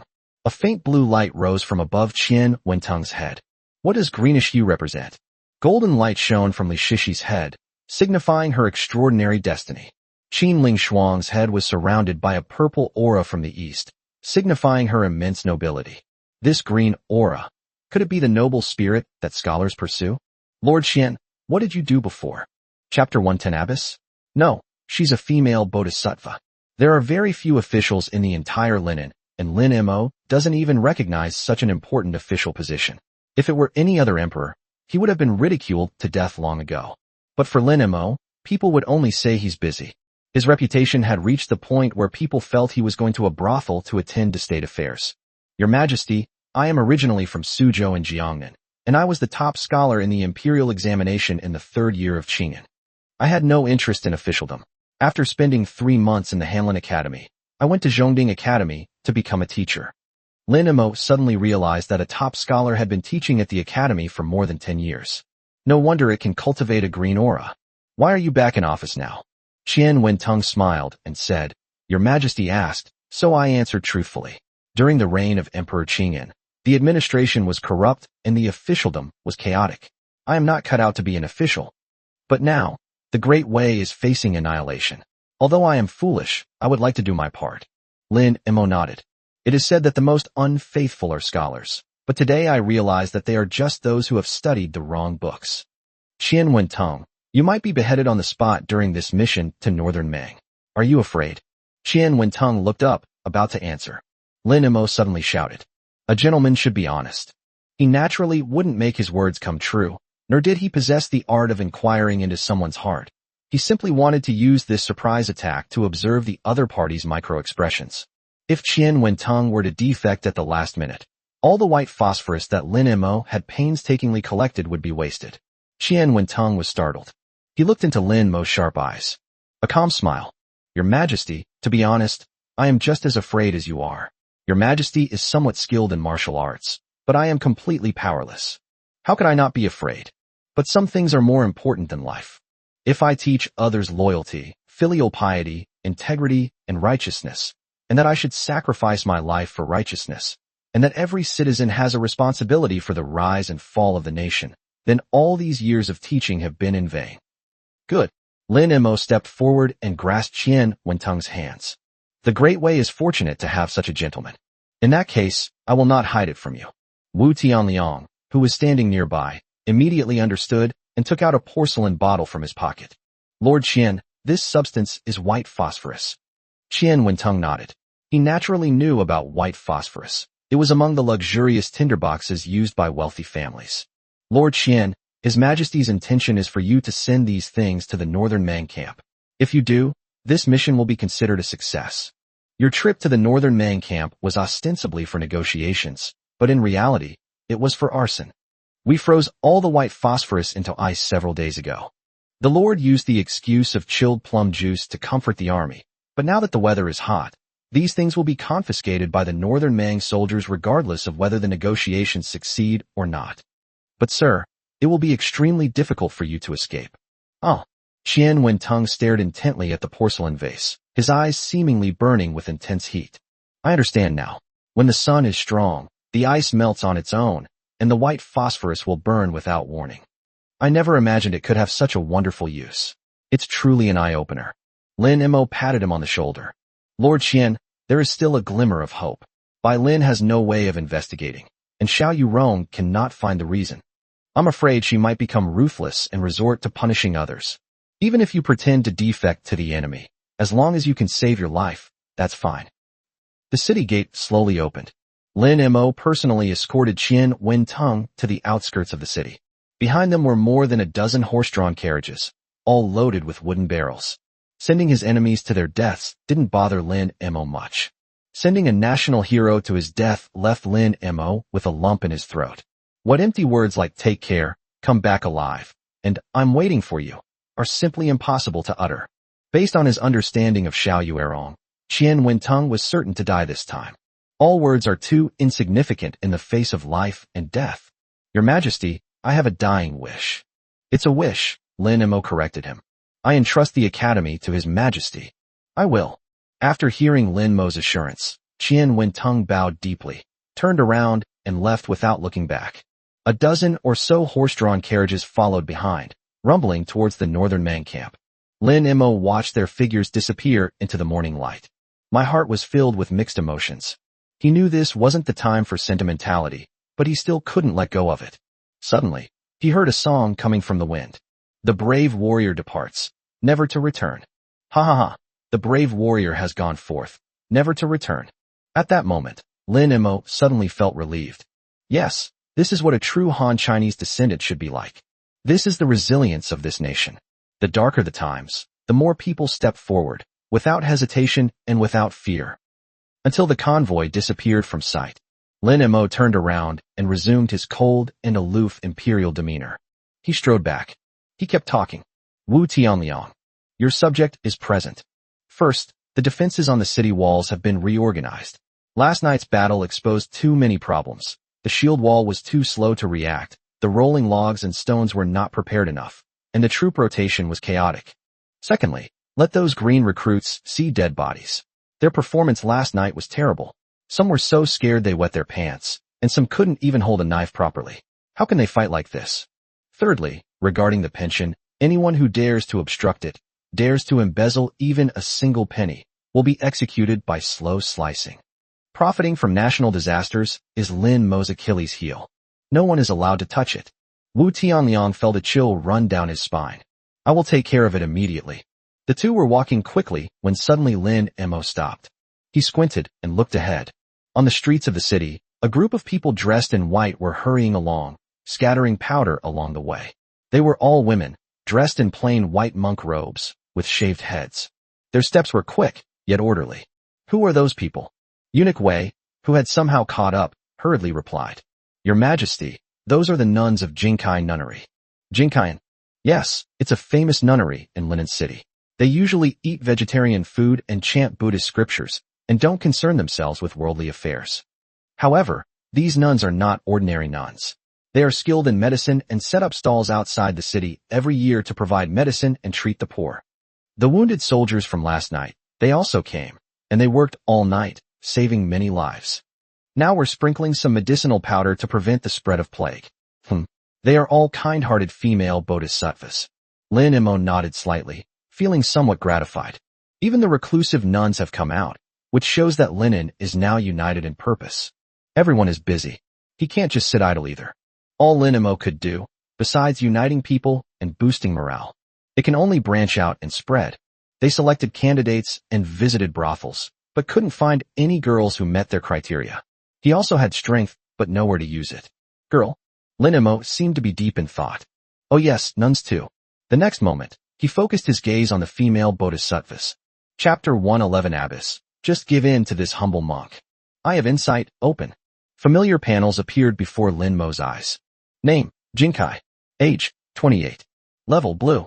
Character entry, proficient in medicine, steadfast in Zen, vegetarian for health, compassionate, and leaves a lingering fragrance on one's hands. Lin Mo's eyes lit up. Blue? He continued scanning downwards. Name, Jingyan. Age, 32. Level, purple. Character entry, a master of acupuncture, able to diagnose illness by observing qi, possessing a calm and unperturbed mind, and exceptional lightness skills. Name, Jingzhen. Age, 26. Level, blue. Character entry, herbalist, toxicologist, cold-faced but warm-hearted, hypocritical, expert in concealed weapons, voluptuous beauty. Name, Jingyun. Age, 30. Level, purple. Character entry, master of bone setting, innate superhuman strength, possessing the strength of 9 oxen, fiery temper, and hates evil. Name, Jingyu. Age, 29. Level, blue. Character entry, gynecological expert, gentle and considerate, understanding, with an exceptional memory, able to remember everything seen. Name, Jingyuan. Age, 23. Level, purple. Character entry, master of external wound care, extremely steady hands, photographic memory, ability to apply knowledge to new situations, exceptionally gifted, and possesses innate Buddhist wisdom. Lin Mo looked at them one by one. The more I looked, the more alarmed I became. This group of nuns. Female bodhisattvas. There were more than 20 of them. and the lowest ranking among them were all wearing blue. There are even a few purple ones, although no one reached orange. But what kind of magical place is this Jinkai nunnery? How could a nunnery harbor so many high-quality women? Compared to this, the girls selected last time are utterly pathetic. Watching their hurried departure, a bold idea arose in Lin Mo's mind. Perhaps, in the nunnery, he truly has a place to use his heroic talents, to bring glory to the country, and to contribute to the cause of the Great Way. I have to go and see. Eunuch Wei. This old servant is here. Where is this Jinkai nunnery located? Eunuch Wei was taken aback. Why does your majesty ask this? I am going to beg for alms. Eunuch Wei instantly understood Lin Mo's meaning. He's not asking for any favors. He's going to beg for blessings. Eunuch Wei was somewhat dumbfounded. He was extremely tolerant of someone like Lin Mo, who could fight on horseback at will. Nothing his majesty does seems too strange. She took over the harem of the retired emperor, visiting brothels to vie for the title of courtesan, sleeping with the female bandit leader of Black Wind Mountain. She took in a female military strategist from an enemy country. I even heard that he had an ambiguous relationship with his mother-in-law. It doesn't matter. But why are you eyeing nuns again? Those are all monks who have attained purity of mind and body. Oh my God, your majesty, that is a nunnery, a place where Buddha resides, Eunuch Wei advised indirectly. I hope Buddha can help his majesty to curb his lustful desires. What happened to the nunnery? Your majesty, that's a monk. Aren't monks my subjects too? Your majesty, that is a pure Buddhist sanctuary, a place where the gods are watching from above. Old Wei, you're still too young. Those kinds of places are the most exciting. Lin Mo ignored him and laughed loudly. Stop talking nonsense and follow me. Stop with your wicked thoughts. The ladies have worked hard too. I'll go and reward them. Wait, go and make something for me right now, and be quick. Lin Mo whispered in Eunuch Wei's ear. Eunuch Wei was so angry that he almost died on the spot. Jinkai Nunnery is located in a quiet corner in the west of Linen City. It is not large in area, but it is quiet and elegant. Green tiles and white walls, ancient trees reaching the sky. You can smell a faint sandalwood scent from a distance. Just standing there can make people feel pure and free from distractions. If someone has lustful desires, they may even hear Buddhist chants in their ears. I couldn't help but feel the urge to castrate myself. Lin Mo stood in front of the temple gate and looked up at the plaque. Jinkai Temple. The three large characters are written with vigorous strokes and have a strong sense of antiquity. He straightened his clothes and stepped inside. Behind him were Eunuch Wei and a squad of imperial guards. Upon entering the temple, we arrived at the main hall. Inside are rows of golden Buddha statues with kind and benevolent faces, seated on lotus pedestals. Lin Mo stopped in his tracks. He dared not be too offensive in such a strict place. He bowed slightly toward the largest of them. He clasped his hands together and muttered incantations. May Buddha protect us and may Great Way be safe. May Buddha bless us and bring victory to Linen.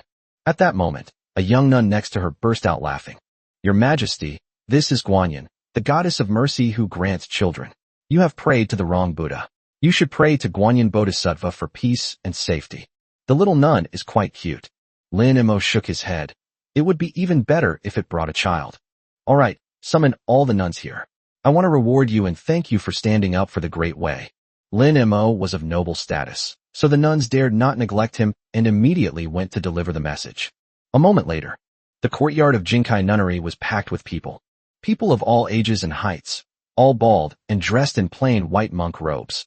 There were nearly 100 people. Your Majesty, the rest of the people are outside, and the rest are all here. Lin Mo nodded and instructed the imperial guards to distribute some monks' robes and food to them. He observed quietly from the side. Purple, blue, blue, purple, blue, blue. Just like what I encountered on the street. The quality is exceptionally high. But to his surprise, there was still no orange color. That shouldn't be the case. He turned around and looked at the little nun who had spoken earlier. Is everyone here? The little nun nodded. Your Majesty, everyone who could come has come. Lin Mo stared at her. Can they come? What about those who can't come? It's our abbess. She's a woman of simple tastes and hasn't seen outsiders in a long time, so naturally she wouldn't come. Where's the abbess? I'm not telling you. Let me guess. Is she in the first room of the easternmost wing? Wrong. The second one? We're getting close. Dealing with such an inexperienced young girl was a piece of cake for Lin Mo. He found out where the nun was from in just a few words. Lin Mo strode towards the depths of the temple. The young nun grew anxious. Your Majesty, the abbess really won't see any guests. Then I'll take the guests, Lin Mo said without turning his head, passing through the main hall, around the corridor, and all the way to the backyard. This place is much quieter than the one before. Ancient trees reach for the sky, and moss covers the ground. A wooden door was ajar. Lin Mo stood in front of the door, about to push it open. Suddenly, he heard a strange sound coming from inside. MMM. MMM. It sounded like someone had their mouth covered. There was also a man's low chuckle. Master, please give in to this humble monk. Chapter 112 Abbess, I have come to ask about Buddhism. Is the physical body important? If you submit to this humble monk, I guarantee that Phwa Temple will protect your Jinkai nunnery.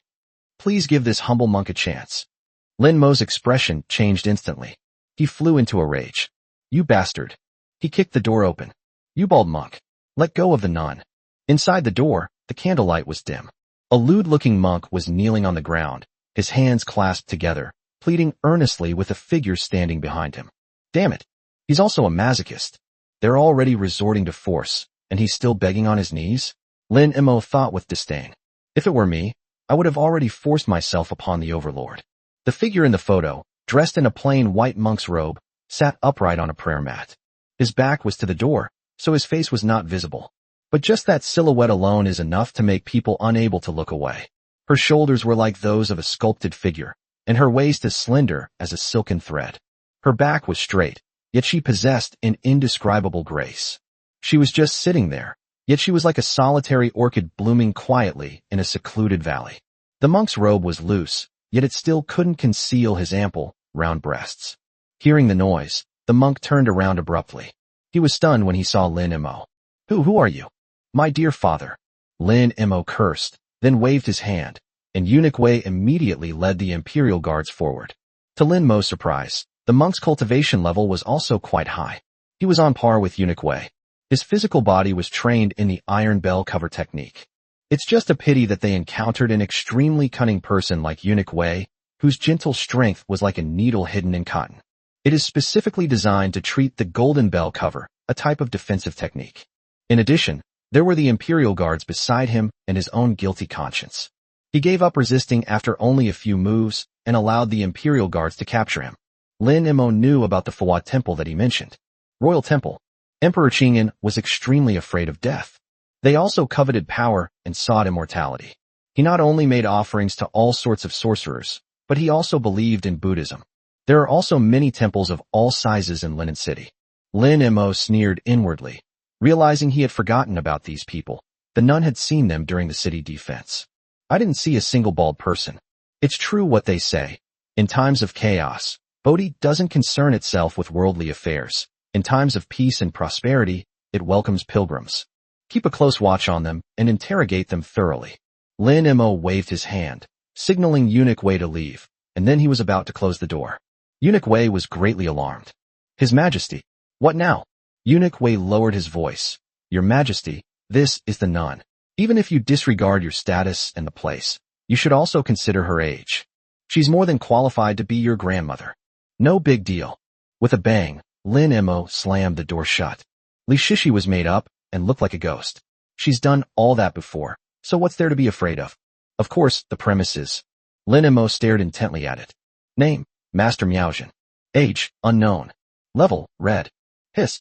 Lin Mo's breathing quickened instantly. It was red, just like Qin Ling Shuang. Pa, why would I think of her at a time like this? Lin Mo wanted to slap himself. Keep watching. Character entry. Immortal Healer. The Patriarch can obtain this entry and summon a medical force of 300 people, which can be upgraded as the Patriarch's level increases, up to the Immortal level medical force. The medical unit is proficient in battlefield first aid, surgery, and epidemic prevention, achieving a 50% success rate in treating patients. Miraculous Healers. The head of the household can acquire this attribute, becoming immune to all poisons and able to purify toxins from others 3 times daily. Radiant Buddha's Light. One is surrounded by Buddha's light, which can dispel evil spirits, soothe the mind, and purify the 6 senses. A Zen-like mind as firm as iron, a steadfast state of mind, unmoved by external things, single-mindedly devoted to Buddhism. Past life wisdom. Possesses fragments of memories from a past life. is knowledgeable in Buddhism, medicine, and martial arts, but has limited abilities due to an unbroken seal. She truly deserves the title of Red Healer. Even that ordinary entry about Buddha's light shining everywhere. Standing here, Lin Mo felt that women were nothing more than pretty skeletons. Is it possible that I might develop the biggest ailment of middle age, stone erection? All of these are problems. There's no need to mention the field medics. Countless people were wounded in last night's battle in Linen. With them, one can immediately become energetic and lively. If I had Xiao Yueron's cultivation level, I could tank the damage alone, while 300 healers provided healing from behind. As long as it's not something disgusting like juicy broth, who in the world can rival us? It's entirely possible that one sword could be worth 1,000,000 soldiers. As for being immune to all poisons, Lin Mo was poisoned twice in a row, and he developed some PTSD from it. Even if someone is skilled at poisoning as Zhonli appears again, he won't be afraid. With such attributes, Lin Mo felt that even if the nun was a ghost, he could become a ghost knight. He took a deep breath, suppressing his shock. Then, he walked up to Miaojin. The two faced each other, no more than 3 feet apart. The candlelight illuminated Miaojin's face, finally revealing it completely to Lin Mo. Lin Mo was stunned. It's not because she's too old. Rather, it's because she's too young. What grandma? What old lady? The face in front of me looks like it's only in its early 30s. Her skin was like solidified cream, and her eyebrows and eyes were like a painting. Those eyes were clear as water, yet deep as a well. He had a shaved head, and was wearing a coarse monk's robe. Yet, somehow, she makes one feel that she is an absolute beauty. Damn, I almost got ruined by that old bastard Wei. Thank you for your help, Your Majesty. Abbess Miaojin nodded slightly. You're too kind, nun. As the Emperor of the Great Wei, how can I stand by and watch monks be bullied? Please have a seat, benefactor. Lin Mo nodded. He sat upright on the futon. His eyes were clear, and his expression was calm. There was not a trace of lewdness in it. Master Miaojin raised an eyebrow slightly, surprised that this young emperor still possessed such composure. She wasn't overly boastful of her beauty. Rather, many men would lewdly look at her. Even that Master Huatong from earlier was the same kind of person. What brings you to Jinkai Nunnery, benefactor? Lin Mo remained silent for a while. Master, I have come here today with a question I would like to ask you. Please speak. Is the human body important? Master Miaojin was slightly taken aback. He then smiled slightly and said, Buddhist teachings say that form is emptiness, and emptiness is form. The physical body is nothing more than a temporary combination of the 4 elements. It comes together when conditions arise and disperses when conditions cease. To be attached to the physical body is to be attached to the concept of self. If the concept of self is not eliminated, how can one see one's true nature? Lin Mo nodded. So, what the nun means is that the physical body is not important. Master Miaojin did not answer directly. He asked in return, What do you consider important, benefactor?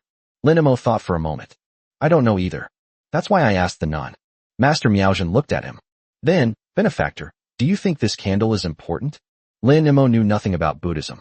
Confused by the question, he shook his head and honestly replied, Have no idea.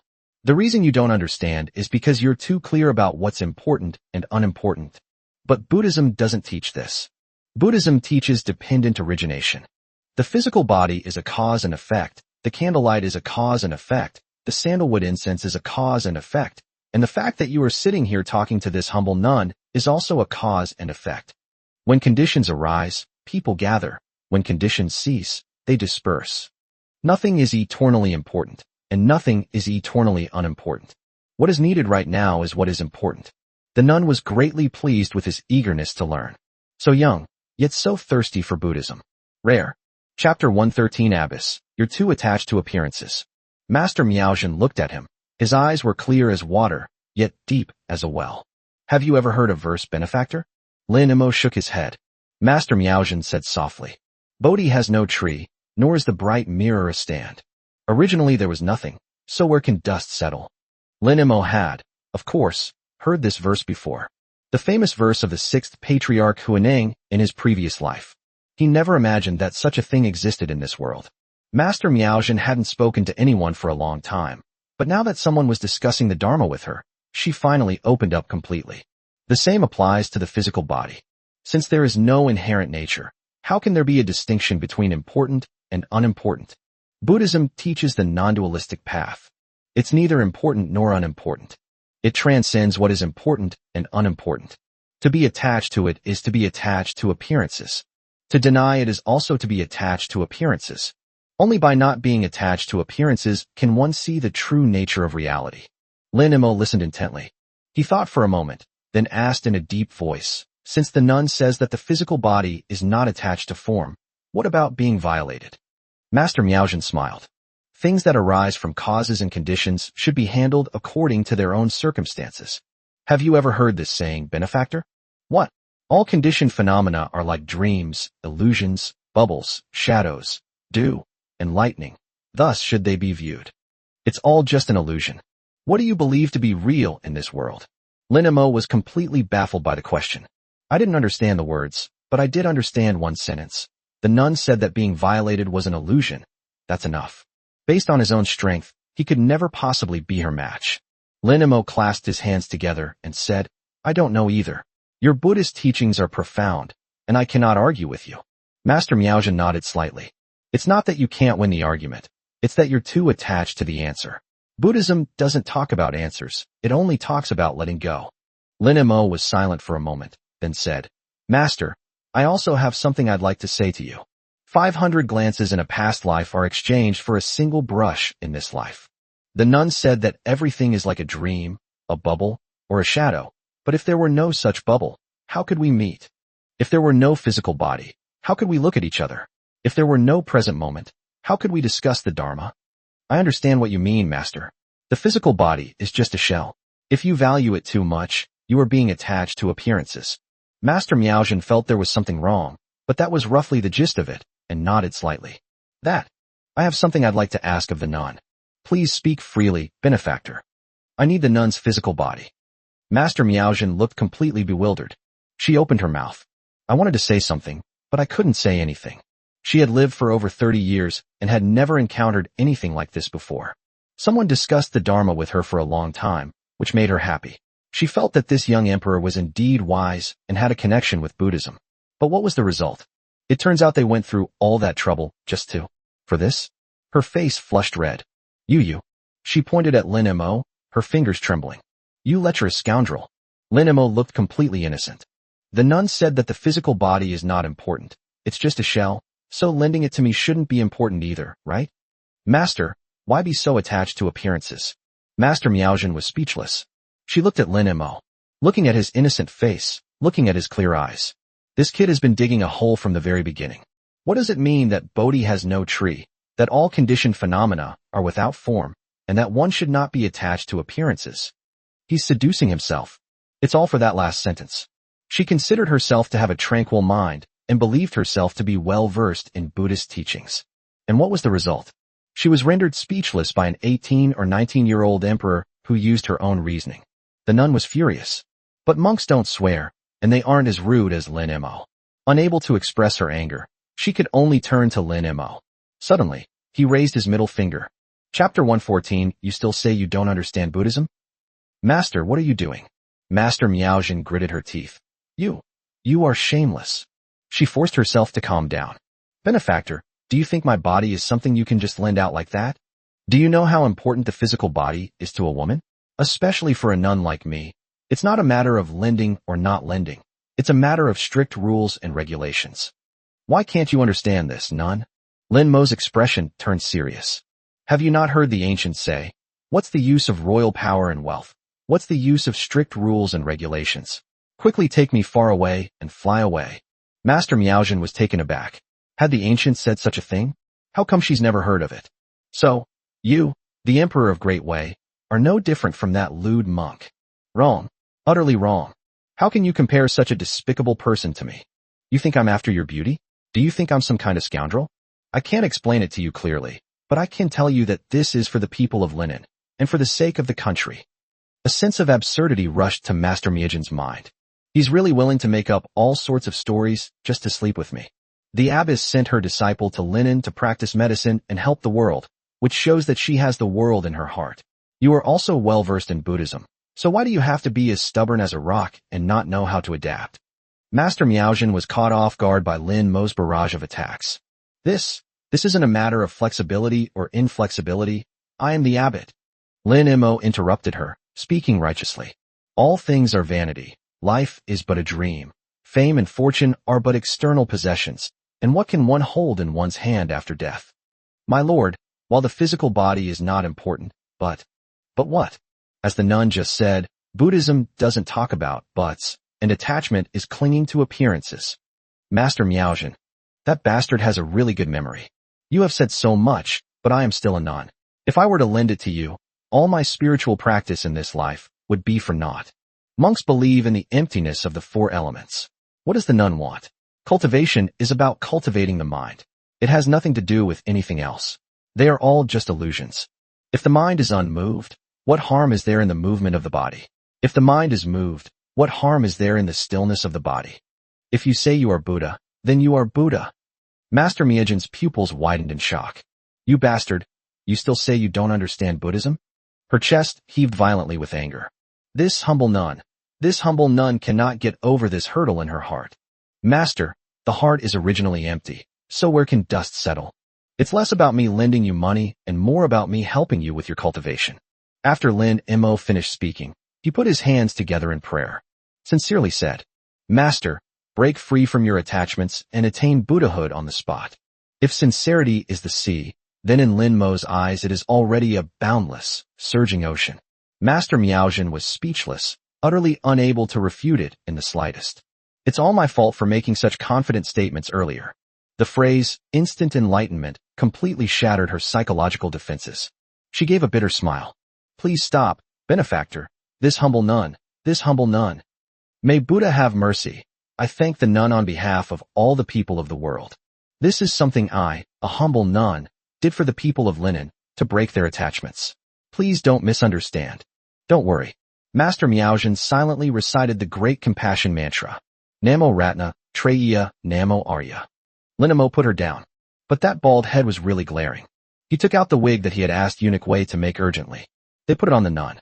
His eyes gradually brightened, and his mind suddenly felt enlightened. That looks much better. Half an hour later, the system's voice sounded in Lin Mo's mind. Ding! Congratulations on your flourishing. The Patriarch has obtained the entry, Immortal Healer. Can summon a medical force of 300 people, which upgrades with the family, reaching a maximum of the Celestial Healer team. The Patriarch acquired the attribute Miraculous Healing and Benevolent Heart, thus becoming immune to all poisons. Whether Master Miaozhen lost out or not on this trip, he certainly made a killing. Lin Mo brought up the family panel. The Lin family of Linen. Clan level, LV2, precarious, on the verge of extinction. Head of the family, Lin Mo. Age, 18. Cultivation level, 4th realm, perfect. Patriarch's personal entry. Golden kidney. Ignoring quarantine. A pure sword heart. Sword practice yields twice the results with half the effort, cutting down all things. Pure yang body. Yang energy surges like a great river, inexhaustible. Crack shot. Father's generation attacked. Half of the damage can be transferred to the father's generation. Born Thief King. Increases the probability of recruiting mountain bandits and horse bandits by 50%. Supreme Bone. Born with Supreme Bone. Literally meaningless, indescribable. Miraculous healing and compassionate care. Immune to all poisons. Can purify toxins and others, 3 times daily. The healer. Can summon 300 medical troops. Official wife. Chen Qingwan, orange. Twins, pregnant. Produces 50 taels of gold and 5 random pills daily. Possesses significant financial power. Li Shishi, red. Pregnant. Sword heart clear. Family sword cultivator efficiency, plus 10%. Master of Qi observation, longevity technique. Su Qingxian, orange. Born thief, proficient in jujitsu. Poisonous gift, orange. Poison master, dual cultivation of destiny. Cultivation speed doubled. Recruiting talented individuals. Talented individuals will come to join every 3 days. Lu Ruyan, orange. Pregnant, devoted to her husband and mother. Educational efficiency of descendants plus 100%. A beauty in bed. Luo Yiren, orange. Pregnant, heroine. Family army combat power plus 10%. Bai Yinyan, red. Pregnant, peerless dancer. Can summon a dancer team. Runaway princess. Can summon a female guard of 10,000. Naturally alluring, with a gentle smile. Master Miaozhen, red. A divine healer, with miraculous hands and a benevolent heart, radiating Buddhist light, possessing an iron will of Zen, and blessed with wisdom from a past life. Direct bloodline, none. Collateral bloodline, none. Total family members, 16, including the unborn child. Family prestige, for 1,000/10,000, 40% popular support. Family origins, Linen City. Family sphere of influence, Linen City and surrounding areas. Family resources, clan lineage. Activated increases the cultivation speed of everyone within the territory by 5%, increases the cultivation speed of clan members by 10%, and increases the army's combat strength by 5%. Grain warehouse expansion, already in use. Water source improvement, already in use. Beginner horse ranch, has 500 horses, can be upgraded. Gold juice reserves, 3,000 tons. Catapults, 200. Bright light armor, 800 sets. Black-maned horses, 800. Small spirit gathering array, already in use. Cultivation speed within the clan area increased by 10%. Summary of special family bonuses. Army combat strength plus 15%. Loy 10% plus clan lineage 5%. Cultivation speed plus 30%.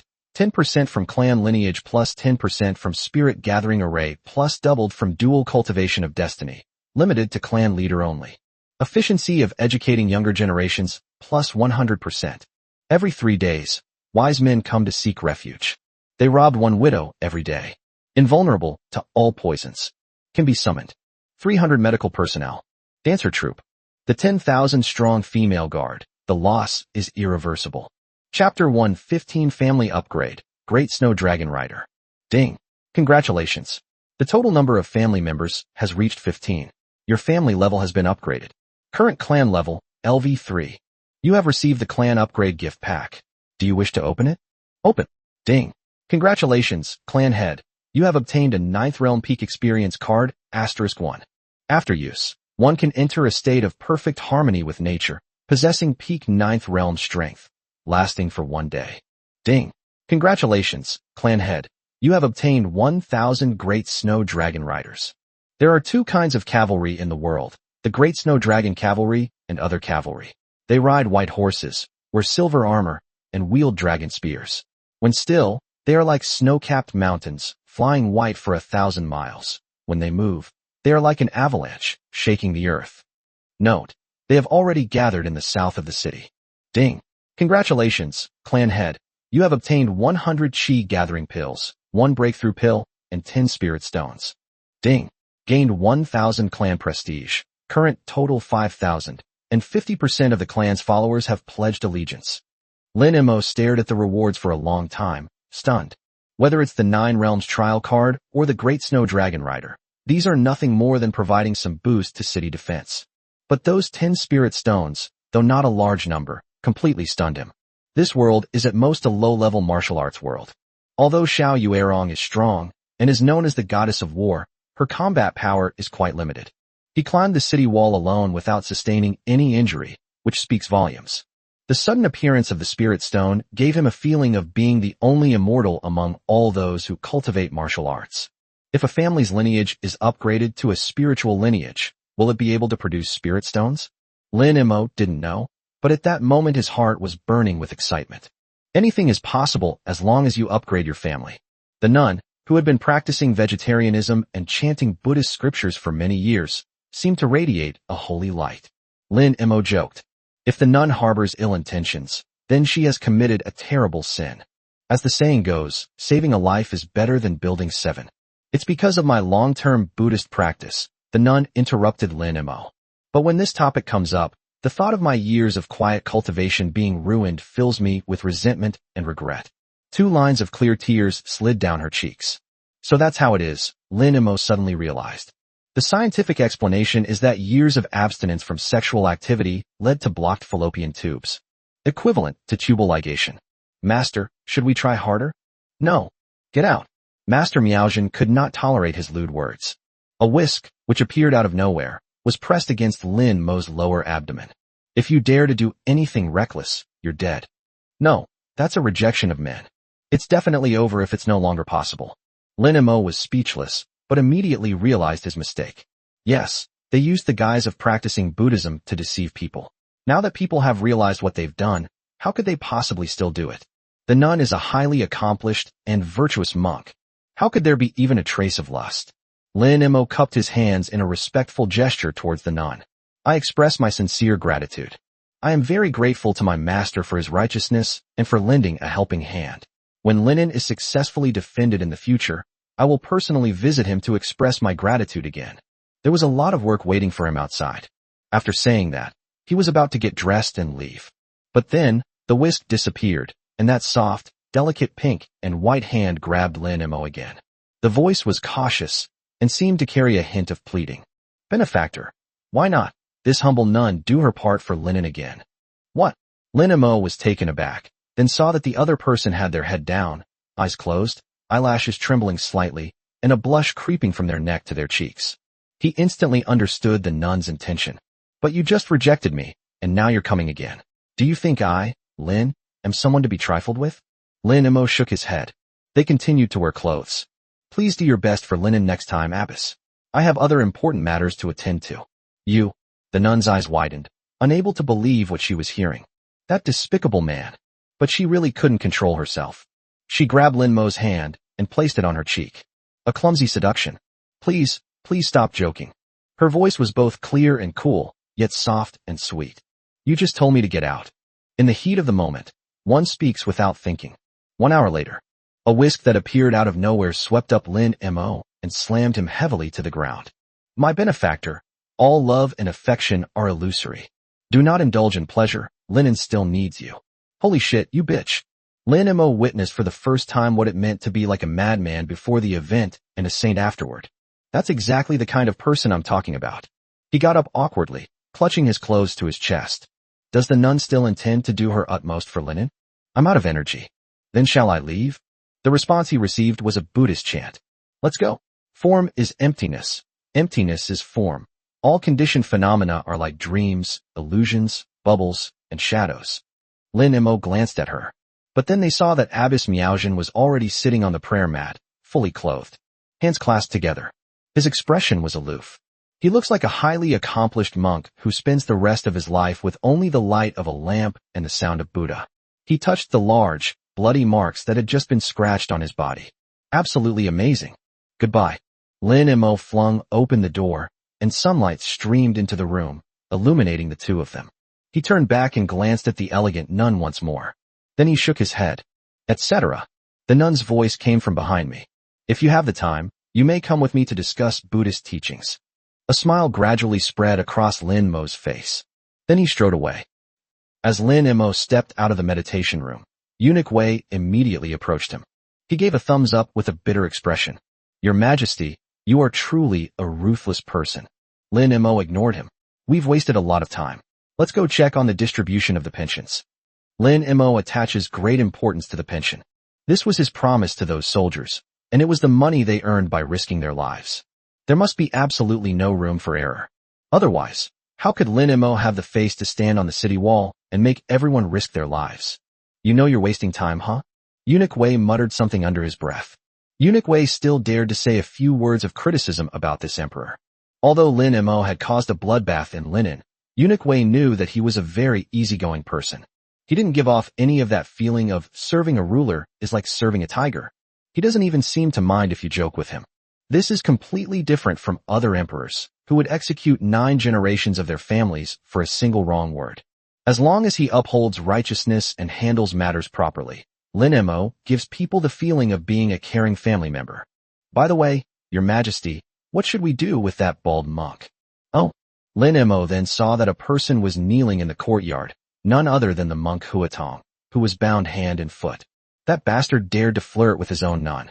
Lin Mo immediately waved his hand, disgusted by even a glance at such a person. Castrate him 100 times and hand him over to Wu Tianliang. Chapter 116 Miss Poisoner. Things haven't come to that point yet.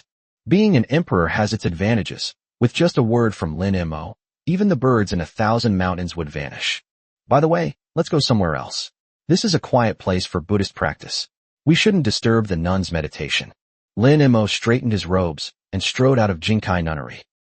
A moment later, he arrived at the West City Relief Office with a team of Imperial Guards. This place was built specifically for soldiers who died in battle to provide them with pensions. A long queue had already formed outside the door. They were all elderly people, women, and children. They were dressed in coarse cloth, their faces weary, their ears perked up, waiting for the name of their husband or son to be called from inside. Those names represent money, the money they earned for their orphan's retirement, money they gave their lives for. As soon as Lin Mo appeared, some sharp-eyed people immediately recognized him. Your Majesty, Your Majesty. A woman rushed over, but was immediately stopped by the Imperial Guards. She couldn't struggle. Let me in. I want to see the Emperor. My husband died on the city wall, and what happened to the promised 300 taels of silver? How could they only give me 50 taels? I have 3 children at home, and without a man, how are we supposed to survive? 50 taels? Lin Mo was instantly filled with rage. He initially agreed to 300 taels. Furthermore, Wu Tianliang was repeatedly instructed to ensure that this matter was handled properly. I never expected this phenomenon to exist. It's fortunate that I came in person. Lin Mo gestured for the Imperial Guards to move aside. He glanced at the woman. Her skin was dark, her eyes were red and swollen, and her face was somewhat pale. The crowd fell silent the moment the Emperor arrived. Lin Mo personally helped the woman up. Looking around, he saw that the elderly and children were all quietly watching him. His eyes were full of cowardice. He forced a smile. Gentlemen, your men, sons, and fathers have been entrusted to me. I cannot guarantee their lives, for I myself am also on the verge of death at any moment. But please trust me regarding the compensation. Wait here and do not cause trouble. I will give you an explanation. After Lin Mo finished speaking, he stormed off into the company headquarters. The murderous aura of fury soared straight into the sky. Inside, several civil officials were sweating profusely as they flipped through account books. There was a thick stack of rosters on the table. An official looked up, saw Lin Mo, and immediately knelt down in fright. Attendants, Your Majesty. Lin Mo sat down at the table and picked up the list. The roster, though light and airy, felt incredibly heavy in my hands. Seeing his somber expression, the official was already trembling with fear and sweating profusely. Lin Mo remained silent for a moment before slowly speaking. I remember, what I promised was 300 taels of silver as compensation for those who died in battle. Why is there only 50 taels now? Are you trying to make me break my promise? All the officials knelt down in unison. Your Majesty, I really can't send it.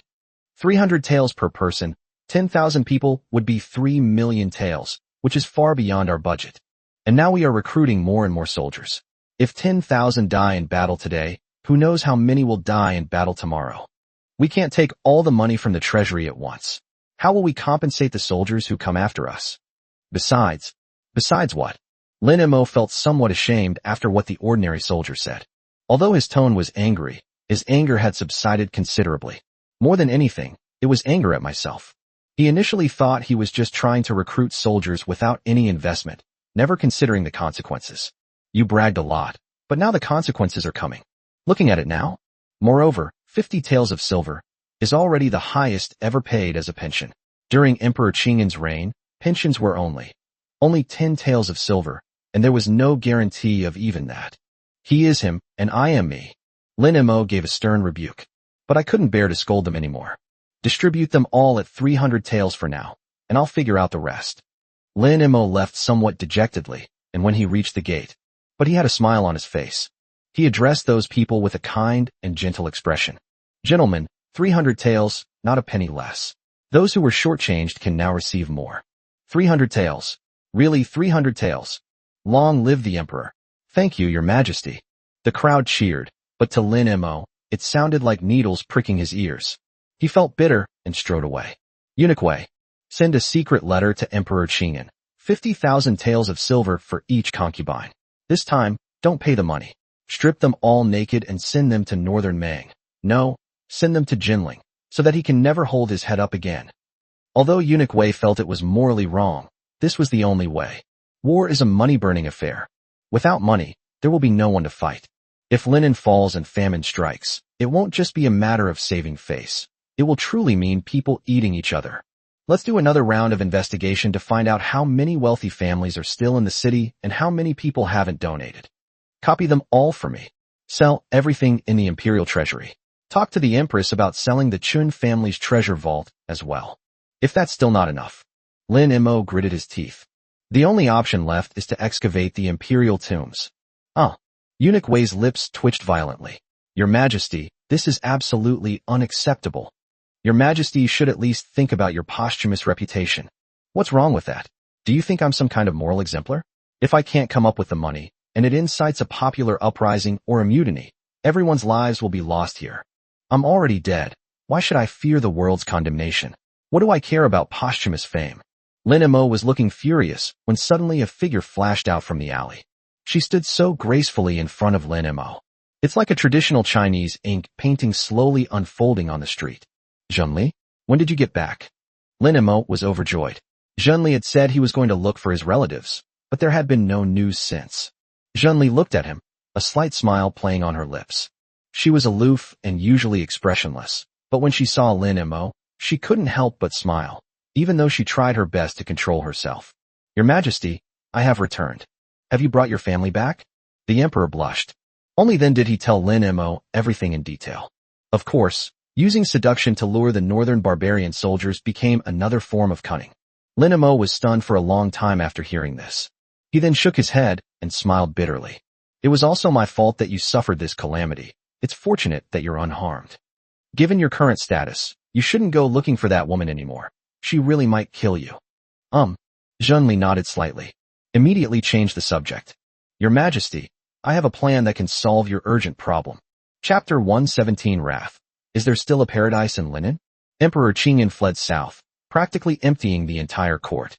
The imperial court in Linen was practically non-existent, and everything was in need of rebuilding. Lin Mo didn't even have anyone around him to come up with ideas. Zudge, the recluse, was also skilled in domestic affairs. A person like Zhenli is exactly what Lin Mo needs most. They went to bed, and they went to the city wall. Oh, Lin Mo's eyes lit up. You were able to help Xiao Yurong usurp the throne back then. Your plan must have worked. Tell me quickly. Receiving such praise from her beloved, Zhenli smiled slightly. He spoke slowly. Issue precious paper. Treasury notes? Lin Mo was taken aback. The Baokao, precious paper money, was infamous in history. Even the Ming treasure notes issued by Zhu Yuanzhang quickly became a pile of waste paper. This is equivalent to saying, the country is out of money. Simple, just print more money and there will be money. If the imperial court were to fill the fiscal deficit, it could issue unlimited amounts of paper money to pay salaries and reward military merits. The currency will immediately depreciate. Historically, the teaching methods were bloody, and the price of a shur, a unit of dry measure, of rice skyrocketed from 1 guan, a unit of currency, to 100 guan. Isn't this a bit ill-considered? Lin Mo wondered. No. Zhenli had clearly guessed that Lin Mo would ask this question. Your Majesty, I have a question for you. What are the people of Linen doing with their silver? Lin Mo thought about it carefully. Except for ensuring the necessary survival, everything should have been stored away. That's right, that's exactly it. Linen is besieged and people can't get out, but Linen doesn't lack food, and the people have no problem with being fed. So even if they have money, they can't spend it, or rather, they are unwilling to do so when the situation is so turbulent. By keeping the money, they are actually leaving a hope for the future. If you issue paper money, tell the people that this piece of paper is money. With this piece of paper, you can exchange it for grain, cloth, houses, land. But, Lin Mo shook his head again. They won't believe it anyway. It's money, so why not take the silver? So your Majesty must convince them that firstly, the precious paper money can really be exchanged for things, and secondly, that if the city falls, the northern barbarians will massacre the city. No matter how much silver there is, it all belongs to the northern barbarians. Although this method will inevitably fail in the long run, it can certainly maintain stability for 10 or 20 days.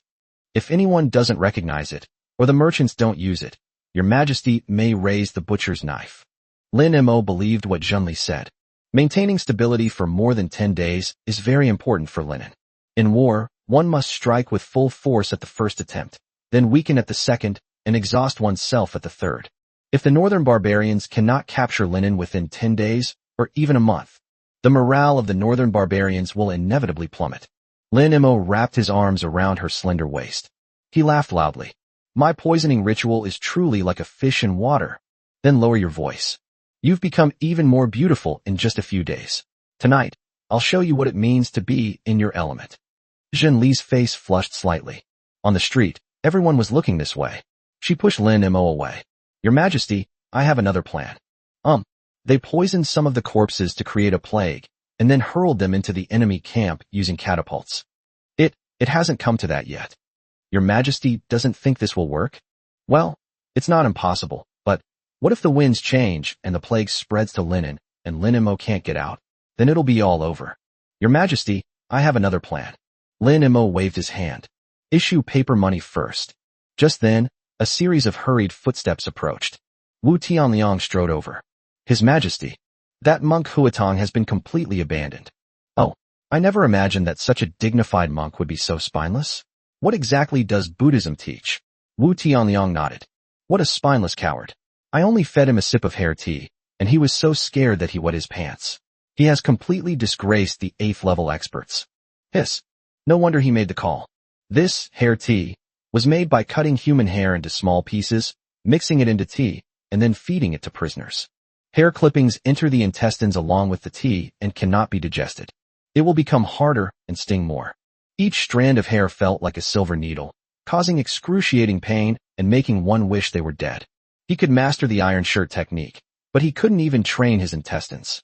Of course they're not afraid. As expected of you, Wu Tianliang, you are truly, utterly devoid of conscience. What did he confess to? Your Majesty, there are more than a dozen temples and imperial estates south of Linen City. It was built during the Qingyan era. It was a place where Emperor Qingyan prayed day and night for blessings and refined elixirs. Emperor Qingyan showed them great favor. Although it was called an imperial estate, it was actually about the size of a town. They are nominally peaceful temples, and many people flee there for refuge during times of war. The bald monk threatened the nun, hoping to give them a chance to enter the manor. Lin Mo slapped his forehead. They hadn't considered this at the time, focusing only on targeting powerful and influential families, allowing them to slip through the net. He's now someone who'll stop at nothing for money. Upon suddenly hearing about this imperial estate, I could no longer contain my excitement. I will go and see for myself. He looked at Junli. Go and discuss the matter of the precious paper with the hermit Zudge.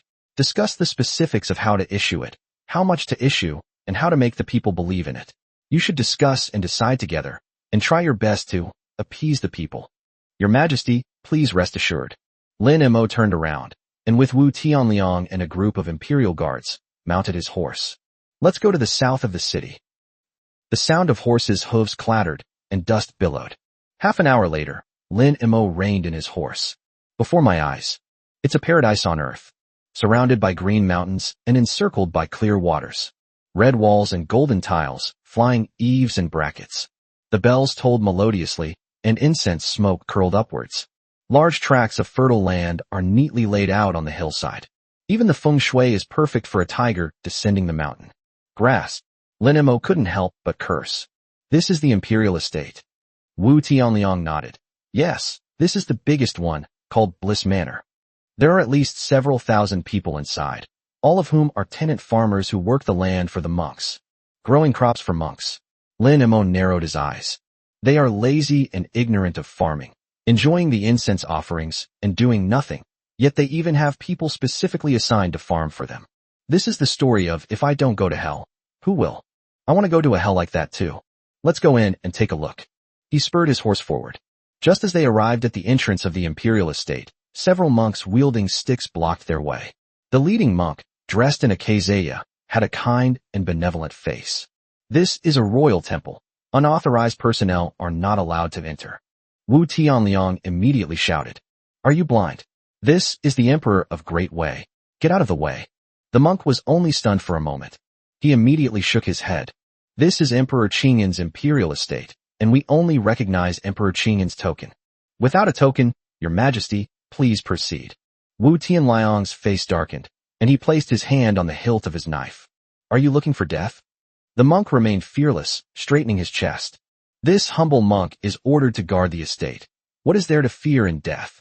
If you want to force your way in, you'll have to step over my dead body. The monks behind him raised their clubs in unison, their faces showing a willingness to die. You guys have quite a few principles, Wu Tianliang sneered, looking at Lin Mo. His Majesty. Lin Mo waved his hand. Let's not have a conflict yet. He took out 2 taels of silver from his pocket and tossed it in front of the monk. Clang. The silver coin fell to the ground and rolled twice. The monk bent down, picked it up, blew on it, and put it in his pocket. He clasped his hands together again. Step aside.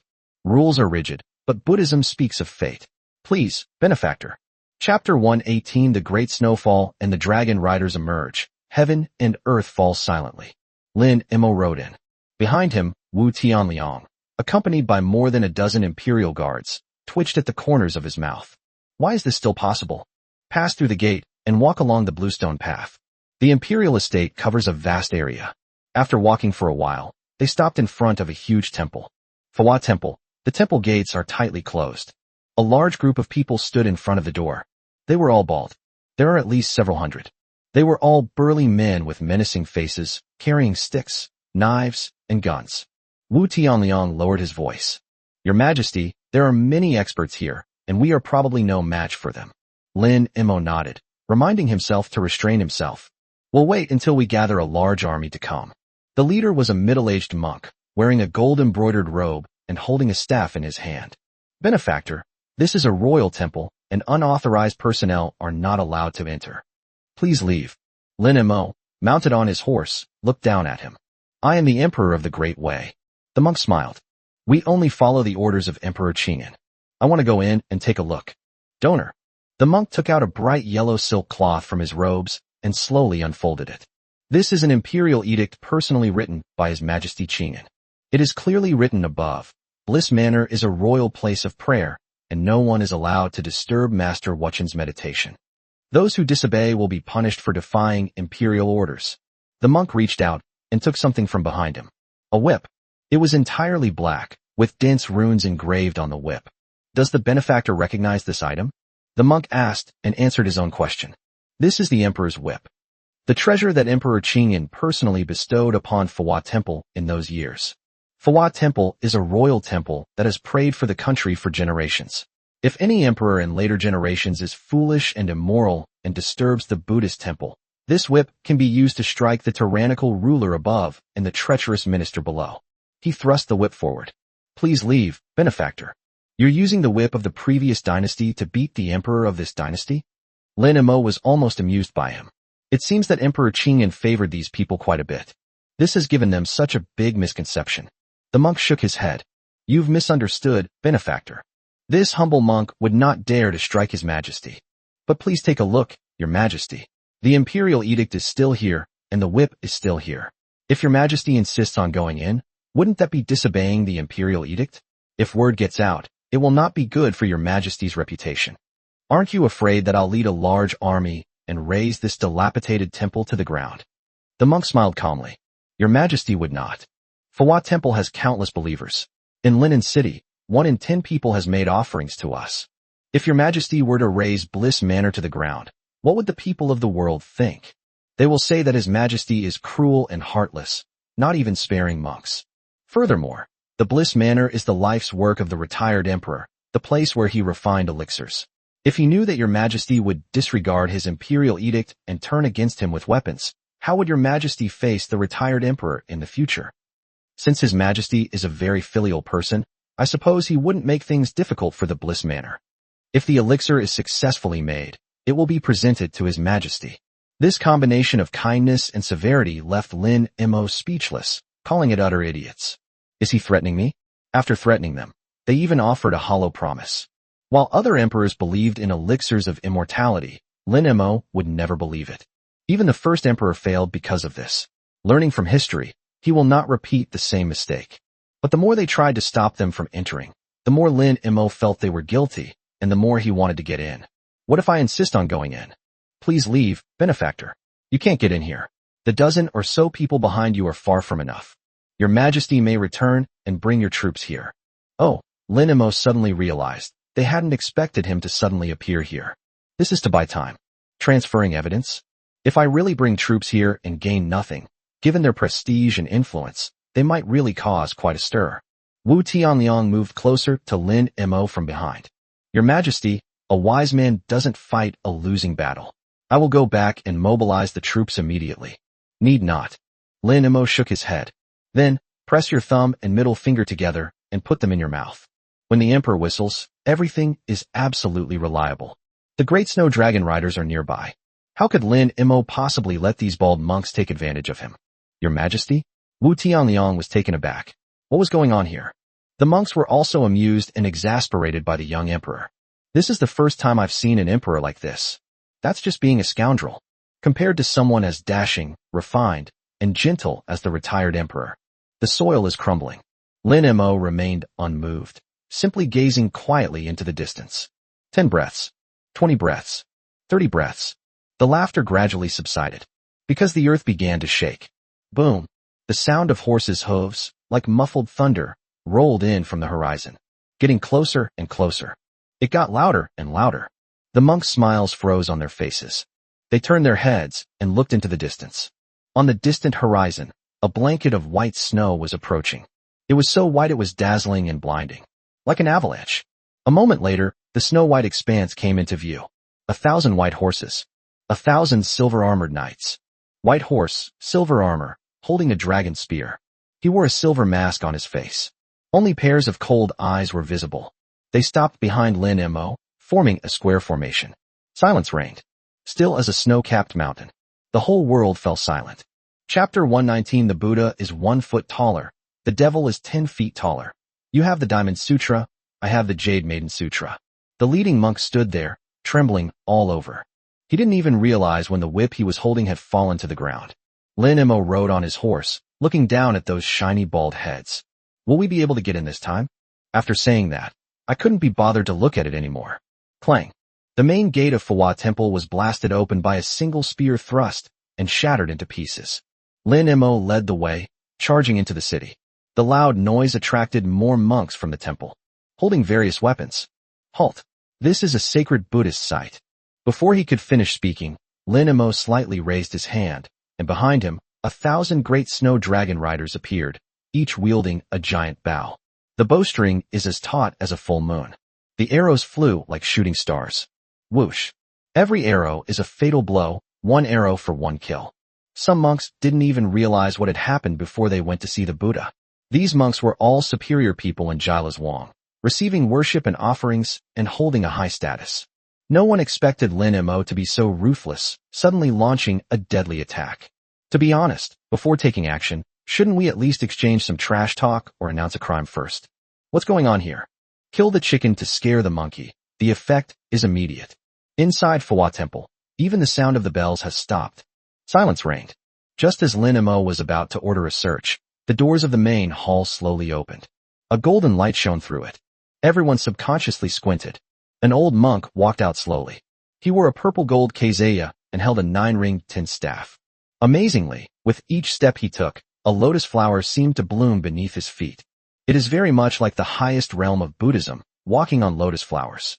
The old monk had a compassionate face and clear, watery eyes. He simply stood in the courtyard, and the stench of blood was somewhat diluted. The sunlight shone on him, giving him a golden halo, making him look dignified and solemn. It makes you want to kneel down and worship devoutly. Amitabha. The old monk chanted a Buddhist prayer. The hundreds of monks who followed them immediately put their hands together in prayer and looked devout. Master Wuchen. The imperial guards beside Lin Mo all looked somewhat dazed. Wu Tianliang placed his hand on the hilt of his knife and whispered, Your Majesty, this old monk is a bit strange. He speaks with Buddhist techniques in his voice, influencing people's minds. Lin Mo also sensed it. This bald monk truly possesses profound Buddhist knowledge. A simple Amitabha is enough to astound the world. As expected of Emperor Qingyan's alchemy expert, he certainly has some expertise. The old monk looked at the corpse on the ground and sighed.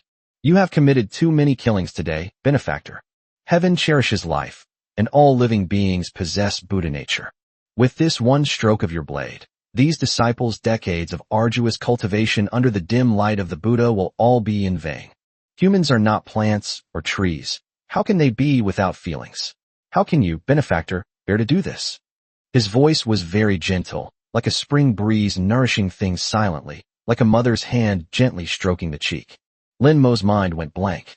The dead people were played out like a slideshow. The emperor's brother-in-law Zheng Bin, Prince Rui Li Shao, at the foot of Linen city walls, in the imperial court, atop the city walls. Those people stared wide-eyed, asking what crime they had committed and why they were the ones who died. Lin Mo felt an urge to castrate himself. He wished he could immediately shave his head and become a monk, entering the Buddhist order. Pay back for your sins.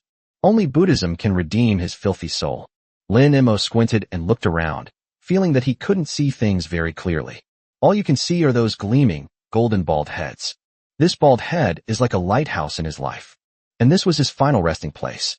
How ridiculous. He had actually put a wig on Master Miaozhen, not knowing that the bald head beneath the beard and hair was the ultimate meaning of life. 18 years of twists and turns have finally brought me to the awakening of my dream. Lin Mo suddenly realized what was happening and abruptly drew the sword from his waist. He was about to shave his head to show his resolve. But at that moment, he suddenly thought of Master Miaozhen's bald head. And beneath that bald head lay a voluptuous, supple figure. That's not right. Why would I want to be a monk? I'm a legendary man who's going to conquer 36E. Lin Mo's eyes gradually cleared. At this moment, the monk Wuchen suddenly chanted a Buddhist prayer again. All forms are illusory. If one sees all forms as non-forms, then one sees the Tathagata. That absurd feeling surged into Lin Mo's heart once again. That old bald monk is screwing me over. Lin Mo was horrified. But the devil is always one step ahead of the Buddha. He has the Diamond Sutra, I have the Jade Maiden Sutra. Lin Mo thought to himself, I am an LSB. I am an LSB. I am an LSB. The murders he committed were no longer on his mind. Instead, images of concubines flooded his mind. The gentle and virtuous Chun Qingguan, the ink-wash painting like Miss Zhan, the youthful-looking but voluptuously Shishi, the heroic and spirited Luo Yiren, and the half-finished thief king Su Qingxian, who cries at the drop of a hat. Lin Mo felt he could now resist the old bald monk's brainwashing techniques. But it's still a little short. The next moment, the image of Qin Ling Shuang healing his wounds that day appeared before his eyes. Boom. All the mental pressure was crushed into dust. This time, Lin Mo didn't slap himself, but acted prudently. He raised his head and looked at the monk Wuchen, who was still babbling on and on. Ha ha ha ha. He burst into laughter, interrupting the other person. The person next to him also suddenly realized what was happening and stared blankly at what was in front of him. Does the master intend to debate Buddhist teachings with me? Wuchen's smile froze slightly. How could this young emperor have such a heart as a rock, able to break his heart-cleansing spell? That's impressive. He quickly recovered and nodded slightly. Buddhism is not about debate, contention, or argument. This humble monk has no intention of arguing, but only wishes to advise you to lay down your butcher's knife and become a Buddha on the spot, to stay away from the mortal world and turn back to the right shore. What a coincidence. I only debated Buddhism with the nun. Old monk, you don't want to argue, but I still have a few Zen sayings to tell you. Please speak, benefactor. Wuchen clasped his hands together, adopting a humble and eager-to-learn demeanor. Lin Mo looked down at the old monk. At that moment, he abandoned all his personal qualities. Enjoy a carefree life. Release your anger at a rate of 150 words per minute. Her words are eloquent, and her tongue is as beautiful as a lotus flower. Listen up, you old bald monk Wuchen. IF*** yourself. You really are a tadpole with a frog tattooed on it. Are you showing off your mother? You keep talking about Buddhism, but have you actually absorbed all that Buddhist teachings into your mother's womb? What's the difference between you and a male fox spirit? Spider-Man rides in a horse-drawn carriage, pulling Peter Parker, and accuses me of killing bastards. You hide here every day, eating and drinking well, getting fat and greasy-faced. Do you even know what killing is? Do you know how many people die in the war outside? Do you know the consequences of the northern barbarians breaching the city? All you do is chant your Amitabha Buddha and act like a big shot here. After spraying it on, I felt completely refreshed. Lin Mo's concluding remarks. Idiot. Chapter 120. Another person added to the family genealogy. The courtyard was deathly silent. The monks stood there dumbfounded, their mouths agape and their eyes wide open. Those imperial guards nearly dropped their knives, their faces filled with disbelief. When it comes to Buddhism, Your Majesty is certainly the most direct. If the old bald monk's influence was subtle and gradual, then Lin Mo's was a sudden and powerful wake-up call. Master Wuchen stood still, motionless. Lin Mo's barrage of insults nearly shattered his Buddhist heart. He had been respected all his life, associated with only the most uncultured, and spoke eloquently. He had never seen such a scene, like a shrew cursing in the street. And the other party was the emperor. Wu Qin's lips twitched, and he was momentarily at a loss for words. Lin Mo didn't even bother to look at him again. Search. The imperial guards, as if waking from a dream, scattered and rushed into various palaces and meditation rooms. A moment later, a member of the imperial guard ran out, his face ashen. Your Majesty, Your Majesty. Explain. The Imperial Guard swallowed hard. Your Majesty, you should go and see for yourself. Lin Mo had a vague feeling that something was wrong. He dismounted and strode into the main hall of Fawa Temple. Behind the golden statue of Buddha, a golden alchemy furnace inlaid with various gemstones suddenly appeared before their eyes. Seeing the scene before my eyes, Lin Mo was completely shocked. No wonder the Imperial Guard was so hesitant. Even someone with a low moral standard like him was shocked, as if struck by lightning. Behind the golden statue of Buddha, a dozen or so children were huddled together. The oldest was only 5 or 6 years old, and the youngest was still an infant. Beside the alchemy furnace, there were small skeletons. Are they using living people to make elixirs? Are they using young boys and girls to make elixirs? Lin Mo stood there, motionless. He wanted to move, but his legs felt weak, and he could only stand up at his limit. A warm current flowed over Wu Tianliang. Lin Mo had only recovered slightly. His Majesty. Wu Tianliang pointed to another room door. Lin Mo nodded and slowly walked over. This isn't a place for alchemy, but it was like a brothel. The finest delicacies, a group of scantily clad young women, and several pot-bellied, drunken monks. This, Lin Mo suddenly realized. No wonder this place is called Paradise Manor. This isn't even a paradise on earth. This is pure bliss. They really have nothing to fear. With such a commotion outside, they still have the mind to amuse themselves here. Do they think no one can control them? Lin Mo ignored them and turned to leave the palace. He squinted at the monks with their hands clasped together and compassionate expressions. In his eyes, all of these people were already corpses. Lin Mo murmured. The temple is constantly filled with incense smoke, but inside it is filled with obscenity. Good and evil are intertwined, and cause and effect are inescapable. A passerby drew his sword and angrily denounced the injustice, while a bandit raised his eyebrows and stirred up trouble. I have vanquished demons and monsters, and will meet the northern enemy and defend the south. Where the lights are bright, the music of the 5 notes of the pentatonic scale is played. When people are as silent as cicadas in winter, it is all because of greed, ignorance, anger, wealth, and lust. He turned his head to look at the compassionate eyes of the golden Buddha statue inside the main hall. He sneered. If we compare the world to a broken melody, then human life is nothing more than a series of rebirths. Kill. Behind him, 1,000 snow dragon riders raised their bows in unison. The monks were surrounded in the middle, like living rakes. Their faces were deathly pale, and their legs went weak. Wait a minute. Master Wuchen suddenly raised his hand. This time his voice was no longer gentle as the wind, but booming like a bell. Benefactor, do you know what I'm refining in this alchemy furnace? He was busy asking and answering his own questions. Buddhist relics. The relics left behind by truly enlightened monks after their passing. This humble monk uses a secret method to refine it, which can prolong life and increase lifespan by 100 years without a doubt. If you kill this humble monk, this furnace of relics will be destroyed. Benefactor, do you not wish to live forever? Lin Mo scoffed at this claim. Immortality is a pipe dream. You're using other people's relics to refine Buddhist artifacts? Lin Mo slightly raised his hand. Wu Chen's expression changed drastically. This tactic might not work on others, but it's always effective against the emperor. Which emperor didn't seek immortality? This bastard really doesn't play by the rules.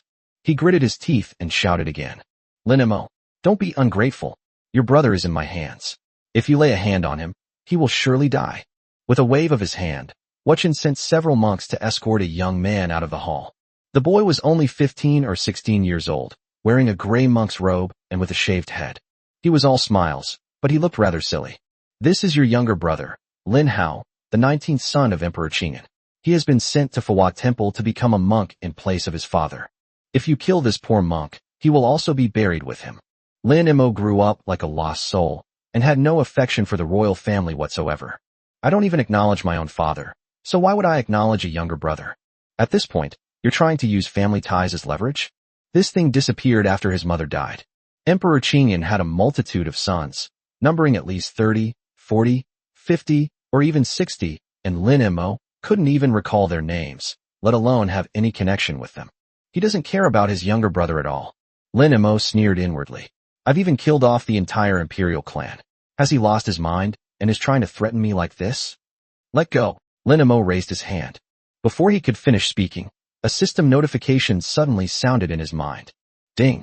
Congratulations, you are now eligible to be added to your family. Name, Lin Hao. Age, 16. Cultivation level, peak of the 9th realm. Level, red. Note, below the 9th realm, I am invincible. Above the 9th realm, I am 1 for 1. Character entry. Nirvana. Possesses the highest Buddhist supernatural powers, the Great Nirvana Technique. Water reaches its limit, revealing beauty. A person reaches their limit, finding rebirth. Reborn from the ashes, emerging from the cocoon like a butterfly. This can be obtained by the head of the household. Note, trigger condition, being engulfed in flames. Born with superhuman strength, capable of lifting a cauldron, wrestling a tiger barehanded, and standing against 10,000 men. Indestructible. The physical strength far surpasses that of ordinary people. Ordinary swords and blades cannot harm them in the slightest. Martial arts prodigy, can learn any martial art instantly, master it quickly, and achieve mastery in 3 days. Mentally challenged, with a childlike heart, mischievous and playful. Lin Mo's eyes suddenly lit up. He then glanced at the younger brother. He has a chubby face and a troubled expression. The young man was being held captive by several burly men, who were curiously looking him up and down. Looking at him, Lin Mo thought he was quite handsome. These are true family members. Although it doesn't provide a significant boost to the family as a whole, his individual combat power is unmatched. She's on the same level as that little wench, Xiao Yuerong. Such a powerful expert, subdued by them, can still be used to blackmail them. I'm afraid this younger brother's brain really isn't working properly. Old bald monk, you win. You know I can't get over family ties. Release them, I'll let you leave. Chapter 121. How could a dignified emperor be so shameless and inconsistent? Wu Chun was slightly taken aback. He had clearly seen the other party's murderous intent just now, and even raised his hand. Why did he suddenly say he values family? He was somewhat skeptical. But I don't understand why the other party changed their mind so quickly. The people will be sent over naturally after we leave. His Majesty's words sound nice, but if we release them and then go on a killing spree, I, the Son of Heaven, have a word that is as firm as the heavens. Lin Mo waved his hand to interrupt. I'm not negotiating with you. Either release them immediately, and I'll let you go, or you'll all die here. You can gamble on my character. Wu Chun was somewhat skeptical, but Lin Mo's ruthlessness when he entered the room was undeniable. He knew that if he didn't let go, he would probably be shot to death by a hail of arrows immediately. A person cannot stand without integrity. As the Son of Heaven, your Majesty's words are as firm as Mount Tai. This humble monk believes you. Release them. The monks released the boy. Lin Mo beckoned to him. Come here, brother. The boy, somewhat shy, scratched his bald head and looked at the monks. Lin Mo felt rather helpless, but seeing how foolish he was, a touch of warmth actually rose in her heart. Within the royal family, only people like this can be trusted and have brotherly affection.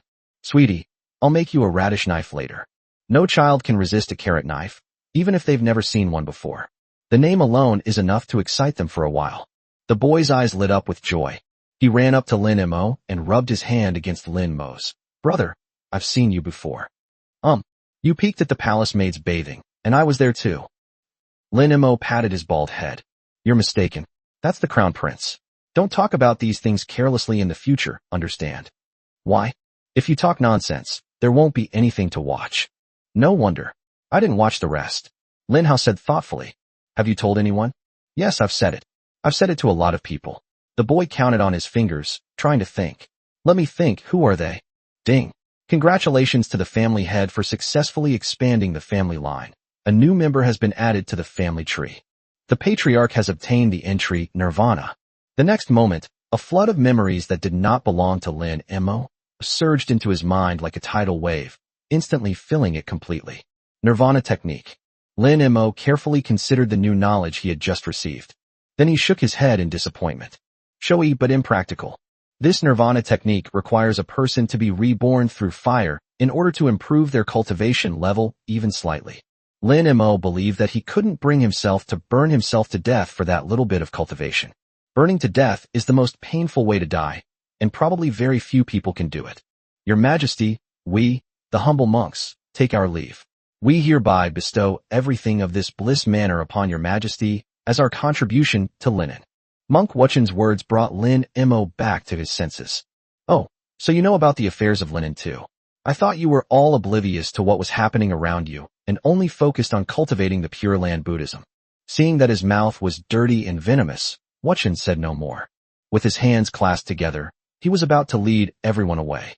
He had just turned around when Lin Mo raised his hand. Kill! Whoosh!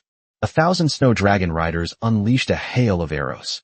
The dense arrows, like locusts swarming across the land, covered everything. Many monks didn't even have time to scream before they were riddled with arrows. After the rain of arrows, the snow dragon riders charged forward. White horses and silver armor, dragon spears like a forest. The cavalry against the infantry, or even the infantry, was a one-sided massacre. Those who realized what was happening tried to escape, but how could they possibly escape the unparalleled great snow dragon rider? In just a short time, they had almost completely slaughtered them. Master Wuchen stood in the pool of blood, trembling with rage. Money lost can be regained. There's nothing to fear about losing money. But once a person is gone, everything is gone. As he watched his disciples fall one by one, he suddenly turned to look at Lin Mo. How dare you, you brat? You, the emperor of a nation, how can you be so fickle? Aren't you ashamed? His response was simply 2 words. Idiot. The snow dragon riders instantly surrounded them. Master Wuchen was so angry that he trembled all over. He had never been insulted in his life, and today he had been insulted twice by idiots. He was so angry that he trembled all over and stomped his foot. He was lifted into the air. With a loud bang, the robe on his body exploded instantly, and tattered cloth flew everywhere. Clothes ripped off. Even Lin Mo was amazed. With that old bald monk's physique, he could probably make it onto the list of must-eat dishes for rich women. He clearly has the physique of a strong, middle-aged martial artist. The muscles were bulging and the grooves were clearly defined. His bronze skin glowed faintly with a reddish light. A faint golden light enveloped his entire body. The ultimate level of the golden bell cover technique. Wuchen floated in midair, looking down at Lin Mo. A cold smile curled at the corner of his lips. Ha! Lin Mo, I stand right here. Who can kill me? Who dares to kill me? Lin Mo looked at Wu Tianliang. The latter's expression was grave, and he said in a low voice, Your Majesty, I am incompetent. This person should be a 9th realm expert. I am no match for him. Lin Mo nodded and coldly ordered, Fire the arrows. The great snow dragon rider drew his bow and knocked an arrow once more. But ultimately, they belong to the battlefield and are not good at fighting alone. If they cannot be surrounded, they are of little use to those top experts. The arrows clanged as they struck Wuchen and fell to the ground. Wuchen laughed even more wildly. Lin Mo, have you not heard that there is always a way out? As long as I want to go, the road is right under my feet. Today you destroyed my temple and slaughtered my disciples. You will pay the price. It's easy to dodge a spear in the open, but hard to guard against an arrow in the dark. Being targeted by a 9th realm expert, you. Bang! A figure shot out from Lin Mo. It was as fast as lightning. The chubby-faced boy disappeared and reappeared in midair the next moment. Above the dust-free head, suddenly, a heavy weight came down and a foot landed on Wuchen's head. Roar! A ferocious excitement appeared on his face. Wuchen felt as if Mount Tai was pressing down on him. It fell straight down from midair and crashed heavily to the ground. The ground was cracked, and dust was flying everywhere. Wuchen sank into the soil. The boy exerted his strength again. All that was left of Wuchen was his bald head, which was sticking out. The boy stood on his head, tilting his head and looking at Lin Mo. Lin Mo immediately understood. The child is innocent and carefree. He's just asking for praise. Amazing. My second brother is invincible. There were only the 2 of them in the clan, so it was reasonable for Lin Mo to call him second brother. As for the royal family in Jinling, who recognizes them? Wuchen stood in the soil like a radish, staring at Lin Mo with a vicious look. Kill me or torture me, just give me a quick death. If you even flinch, then I've wasted my time cultivating Buddhahood. Wu Tianliang immediately suggested. Your Majesty, we can't let him die like this.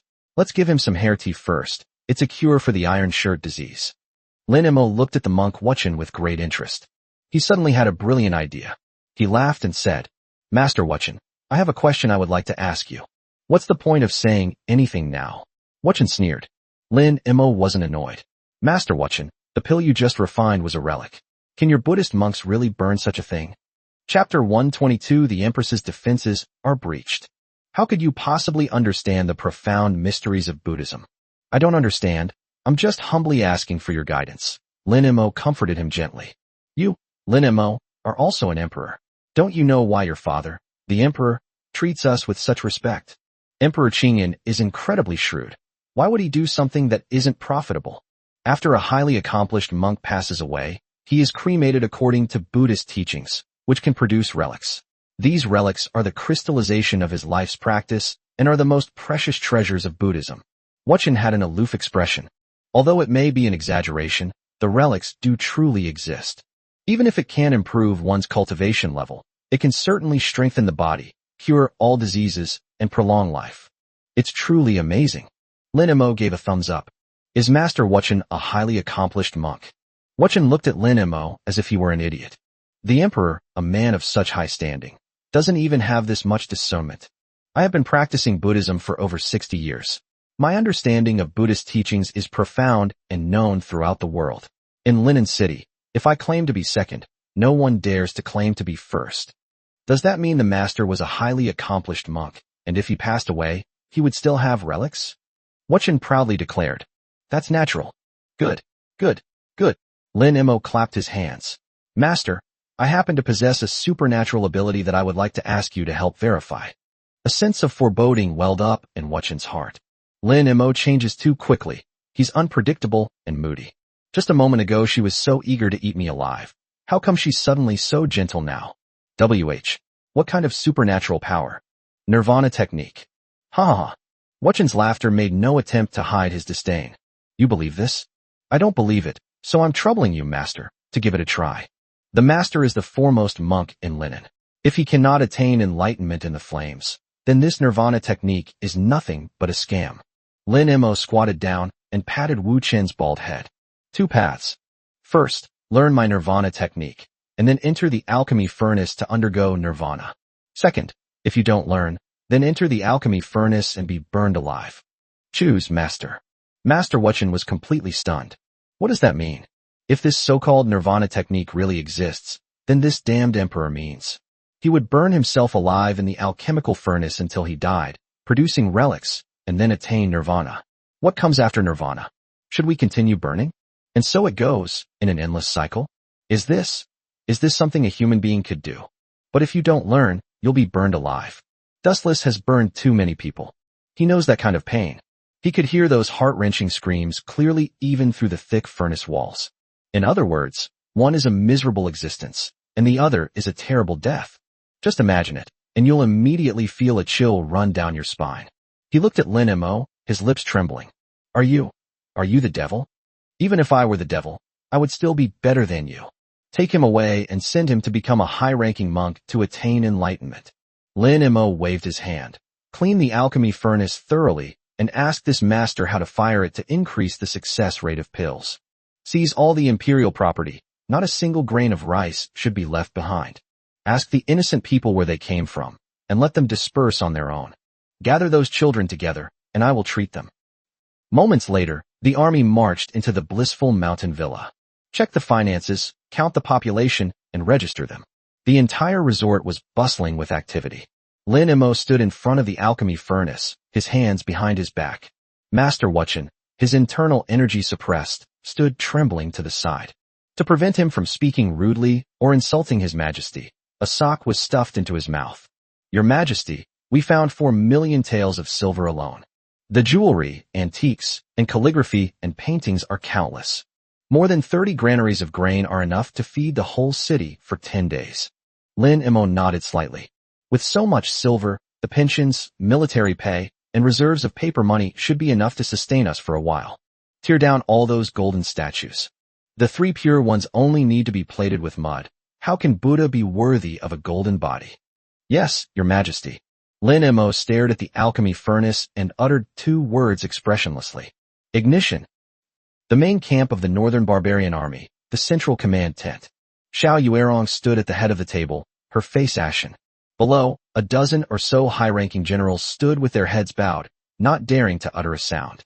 Beside him, a civil official was reading a battle report. In the first siege, our army suffered 6,300 dead, 2,100 seriously wounded, and countless lightly wounded. Killing over 10,000 enemy soldiers can be considered a minor victory. Shut up. Xiao Yuerong was furious. 6,300 men. This is the first time so many people have died since I started leading troops. This is still considered a minor victory? For us in northern Mang, this is a crushing defeat, a disgrace. It is unacceptable. Do any of you have a good strategy for attacking the city? The group looked at each other in bewilderment. What other good strategies are there for besieging a city? Just attack like this, and use human lives as bait. Persuasion to surrender is completely useless. As for sowing discord, Linen is different from other places. Linen is completely Lin Mo's one-man show. Forget about treacherous officials, there isn't even a single minister. His wife is in power. Who would sow discord? The group discussed it back and forth. It's nothing more than the same 12 conventional siege tactics. Lin, Go, Chong, Ti, In, Shui, Shui, Tu, Kongdong, Ifu, Z1, Xinche. These were pretty much demonstrated during the first day of the clashes between the two armies. The first one is emphasized the most. Before the battle begins, it is about reconnaissance and investigation. Only by knowing yourself and your enemy can you win every battle. For example, Prime Minister Cao Cao attached great importance to this. Of his 15 concubines, 13 were married women. This shows the importance of intelligence. With such a thorough understanding of the game, how could he not win? Xiao Yuerong felt a headache coming on. Suddenly, I remembered the poison ritual. If she were there, she would surely come up with a lot of bad ideas, giving that bastard Lin Mo a real headache. Someone, bring Mr. Jin here.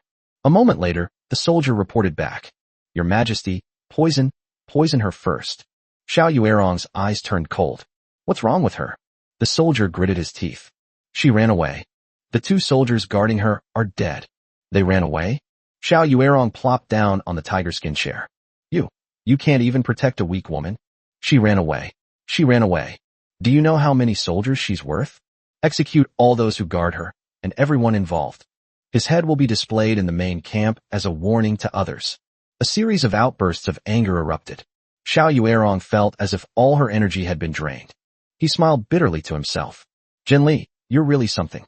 Do we really have to rush to deliver it? Is it that comfortable? Xiao Yuerong couldn't understand it at all. Her mind drifted back to what Jin Li had said that day.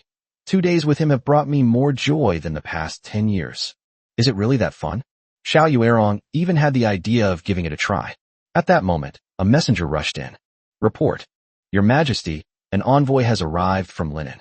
What? Xiao Yuerong stood up abruptly. Lin Mo killed my envoy, yet he dares to send another envoy?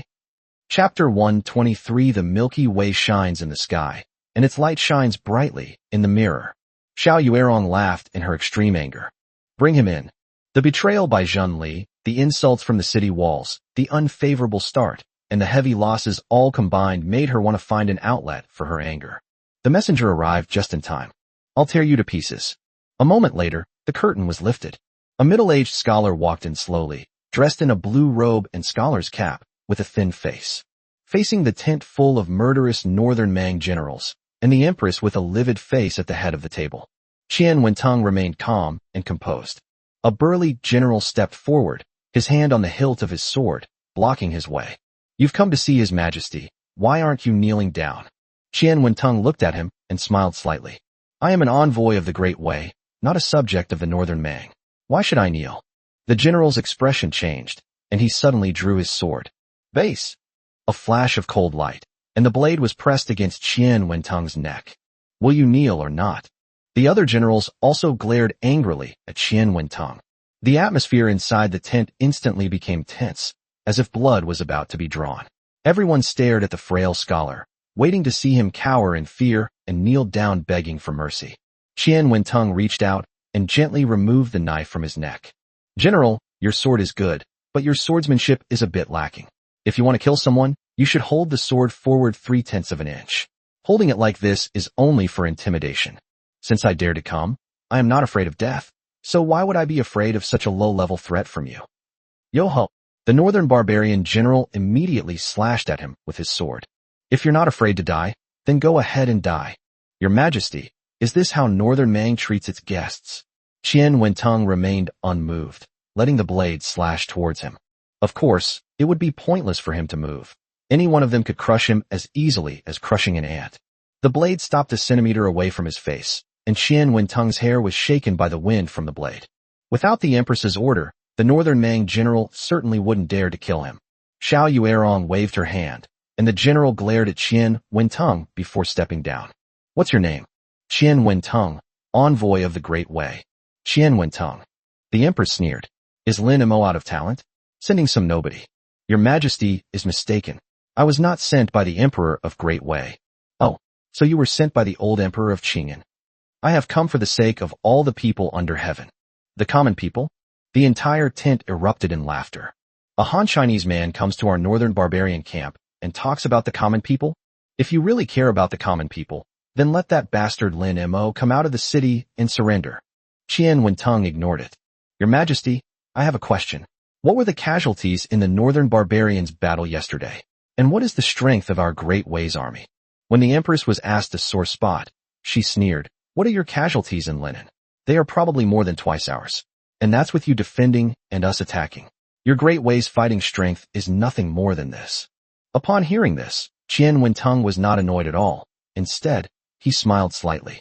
Is what your Majesty is saying meaningful? Your Majesty speaks of casualties, so I will help your Majesty calculate the accounts.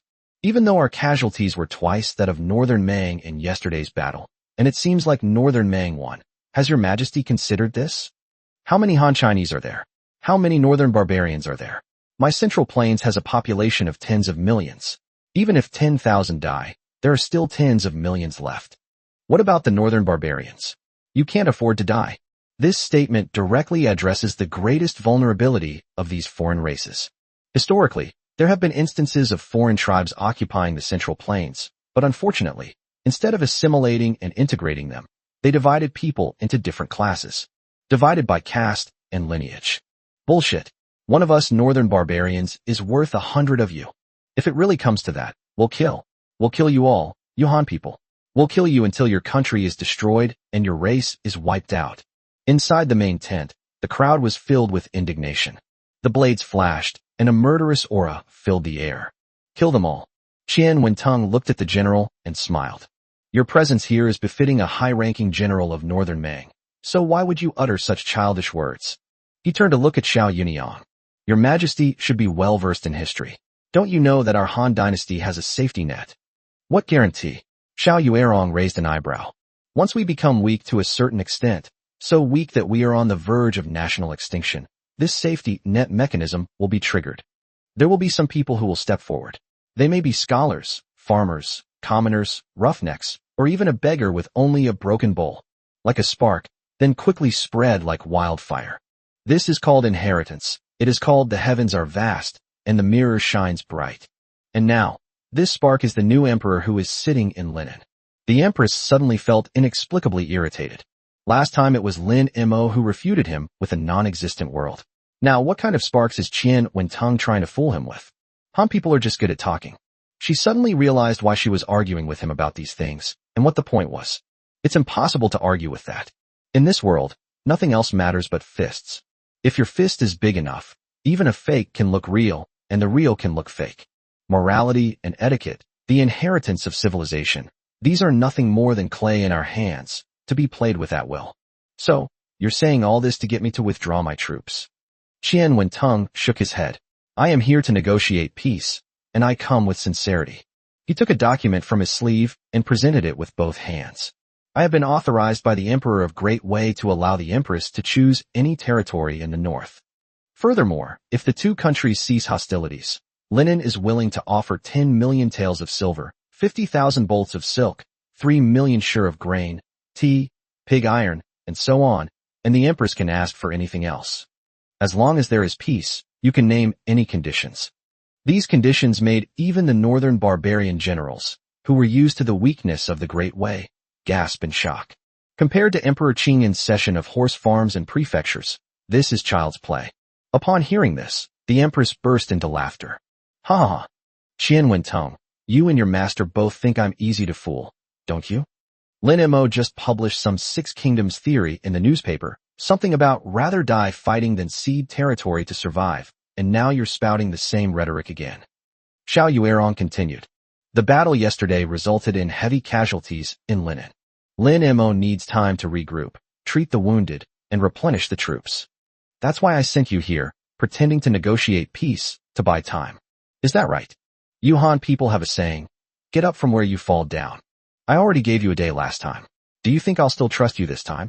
Besides, once we've captured Linen, I can take whatever I want. Why should you have to give it up? Qian Wentung was about to defend himself when the Empress interrupted him. I see that you went to the enemy alone, neither humble nor arrogant. You are a remarkable person. If you surrender to our northern Mang, I will definitely give you an important position. I know you scholars all have the will to govern the country and bring peace to the people in your hearts. Once I conquer the country, you will also have a place to use your talents. Wouldn't that be wonderful? Chapter 124 Xiao Yuerong. Lin Mo can be killed, but I can't? Qian Wentung's original intention was indeed to negotiate and delay. But Lin Mo's suggestion of using fire made him change his mind. His purpose this time was very clear, to deliver fire. The goal is to provoke the Empress. The goal is to make a name for oneself throughout the world. He was fearless and stepped forward bravely. But he also had the common flaws of scholars, stubbornness and a desire for fame. Lin Mo told him he could feign surrender. The white phosphorus in the ice pack was impossible to trace. It could deceive Xiao Yuerong's eyes and ears and save her life. There are countless examples of this in history. But Qian Wentung knew he couldn't do it. He didn't want to wear the official robes of the northern barbarians and shave his head during this period, so that people would point fingers at him and call him a traitor. He didn't want the students to misunderstand him. He didn't want to be condemned by everyone. He would rather die than suffer even a brief period of infamy. A virtuous person should be willing to die for his country. Mr. Zhou Wenju's head can be hung in Nanjing. This can also be suspended in the northern barbarian camp. It's worth dying for fame. He raised his head and looked at Xiao Yuerong. Your Majesty's favor is too much for me to bear. What? You don't want to? Qian Wentung shook his head. I am just a schoolteacher. I have taught all my life and all I know is loyalty, filial piety, integrity, and righteousness. If I surrender first, then all the teaching I've done over the past 10 years will have been for nothing. Your Majesty is right. I am indeed here to buy time. But this is merely buying time for the destruction of your northern Mang, not for my great way. Xiao Yuerong, who do you think you are? You murdered your father and brother, seized the throne, and you still have the nerve to call yourself Empress?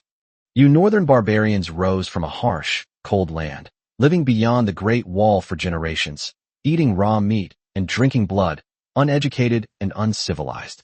Do you think you deserve to make the sons of our Han people surrender? He got more and more into cursing.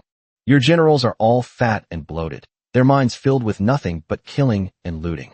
Ask them if they know anything about propriety, righteousness, integrity, and a sense of shame. Do you know what benevolence, righteousness, propriety, wisdom, and trustworthiness are? All they know is killing, killing, killing. But can you kill them all? Our Central Plains have a population of tens of millions. If you kill 1,000, we'll offer 10,000.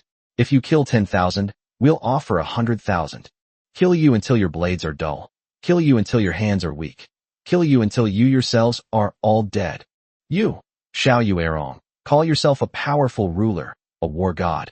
But open your eyes and take a look. Your 200,000 iron cavalry attacked a lone city, fought for a day and a night, lost thousands, and achieved nothing. This is your god of war. Is this your iron cavalry? That's hilarious. Besides, Xiao Yuerong finally realized what was happening. Shut up. For the first time, she wanted to slap herself hard. Oh shit. Why should we give him a chance to speak?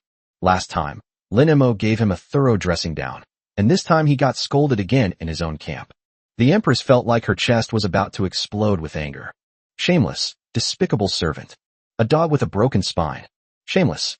These disgusting words exploded in my mind again. The Empress could no longer contain herself and roared in fury. Drag him out and chop him up. Not enough. Qian Wentung decided to provoke the Empress even more. He laughed loudly. Your Majesty, it is the rule of war that envoys should not be killed. How dare you kill me? Aren't you afraid that the world will condemn you? Aren't you afraid that history books will record Empress Xiao Yuerong of Northern Mang as narrow-minded and killing the envoy to vent her anger? Huh. The Empress was so angry that she laughed instead. What was he saying? He said that in war, envoys should not be killed. Lin Mo just killed his messenger, and he still has the nerve to say that? If Lin Mo isn't afraid, why should I be? He can kill, but I can't. These words caused Xiao Yuerong's pent-up anger to finally erupt. But then, he calmed down. The voice suddenly became calm, devoid of emotion. Cut him off, and hang his head in front of the main camp, so that everyone in Linen can see it. This is the consequence of stubborn resistance. Your Majesty may kill me, but I request that you return all the items I brought with me to the Great Way. Qian Wentong was being held by 2 soldiers, but instead of being afraid, he was secretly pleased. Finally, my wish can come true. The ultimate goal of a scholar throughout his life. He spoke out for the people, shared the emperor's burdens, and ensured peace for the country. To leave a mark on history. A worthy death. Cut it down. Xiao Yuerong waved her hand. As for things, everything in the world belongs to Northern Mang. This is just a little interest. The executioner's knife was raised high. Puff. Qian Wentong's head rolled to the ground. But there seemed to be a smile on his face. A northern barbarian general lifted it up with a spear and hung it in front of the camp. Those dozens of carts of plum juice were completely surrounded by Northern Mang soldiers. On a sweltering day, after fighting for a whole day and night, we were exhausted and thirsty. It still chilled. These people from the Central Plains are really good for nothing, but they enjoy being number one. A bowl of this on a hot day is something even the gods wouldn't trade. The vibrant world of the Central Plains and its various wonders were the reasons why they were determined to move south. The soldiers crowded together, scrambling to get to the vehicle.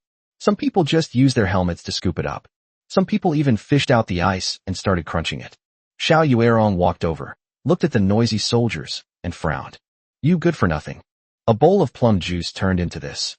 Let's do a head count and distribute the spoils according to the number of people. Aren't you ashamed? Once we take linen, what won't we have?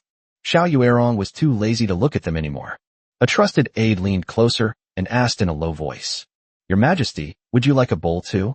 Xiao Yuerong was taken aback. I didn't think much of it at first, but when I asked, a strong feeling of thirst immediately came over me. She has been leading the charge since last night, without even having a sip of water. Thinking of the cool, sweet plum juice, I couldn't help but swallow slightly. But she shook her head. A general should love his soldiers like his own children, endure hardship first, and submit later. Give it to the soldiers.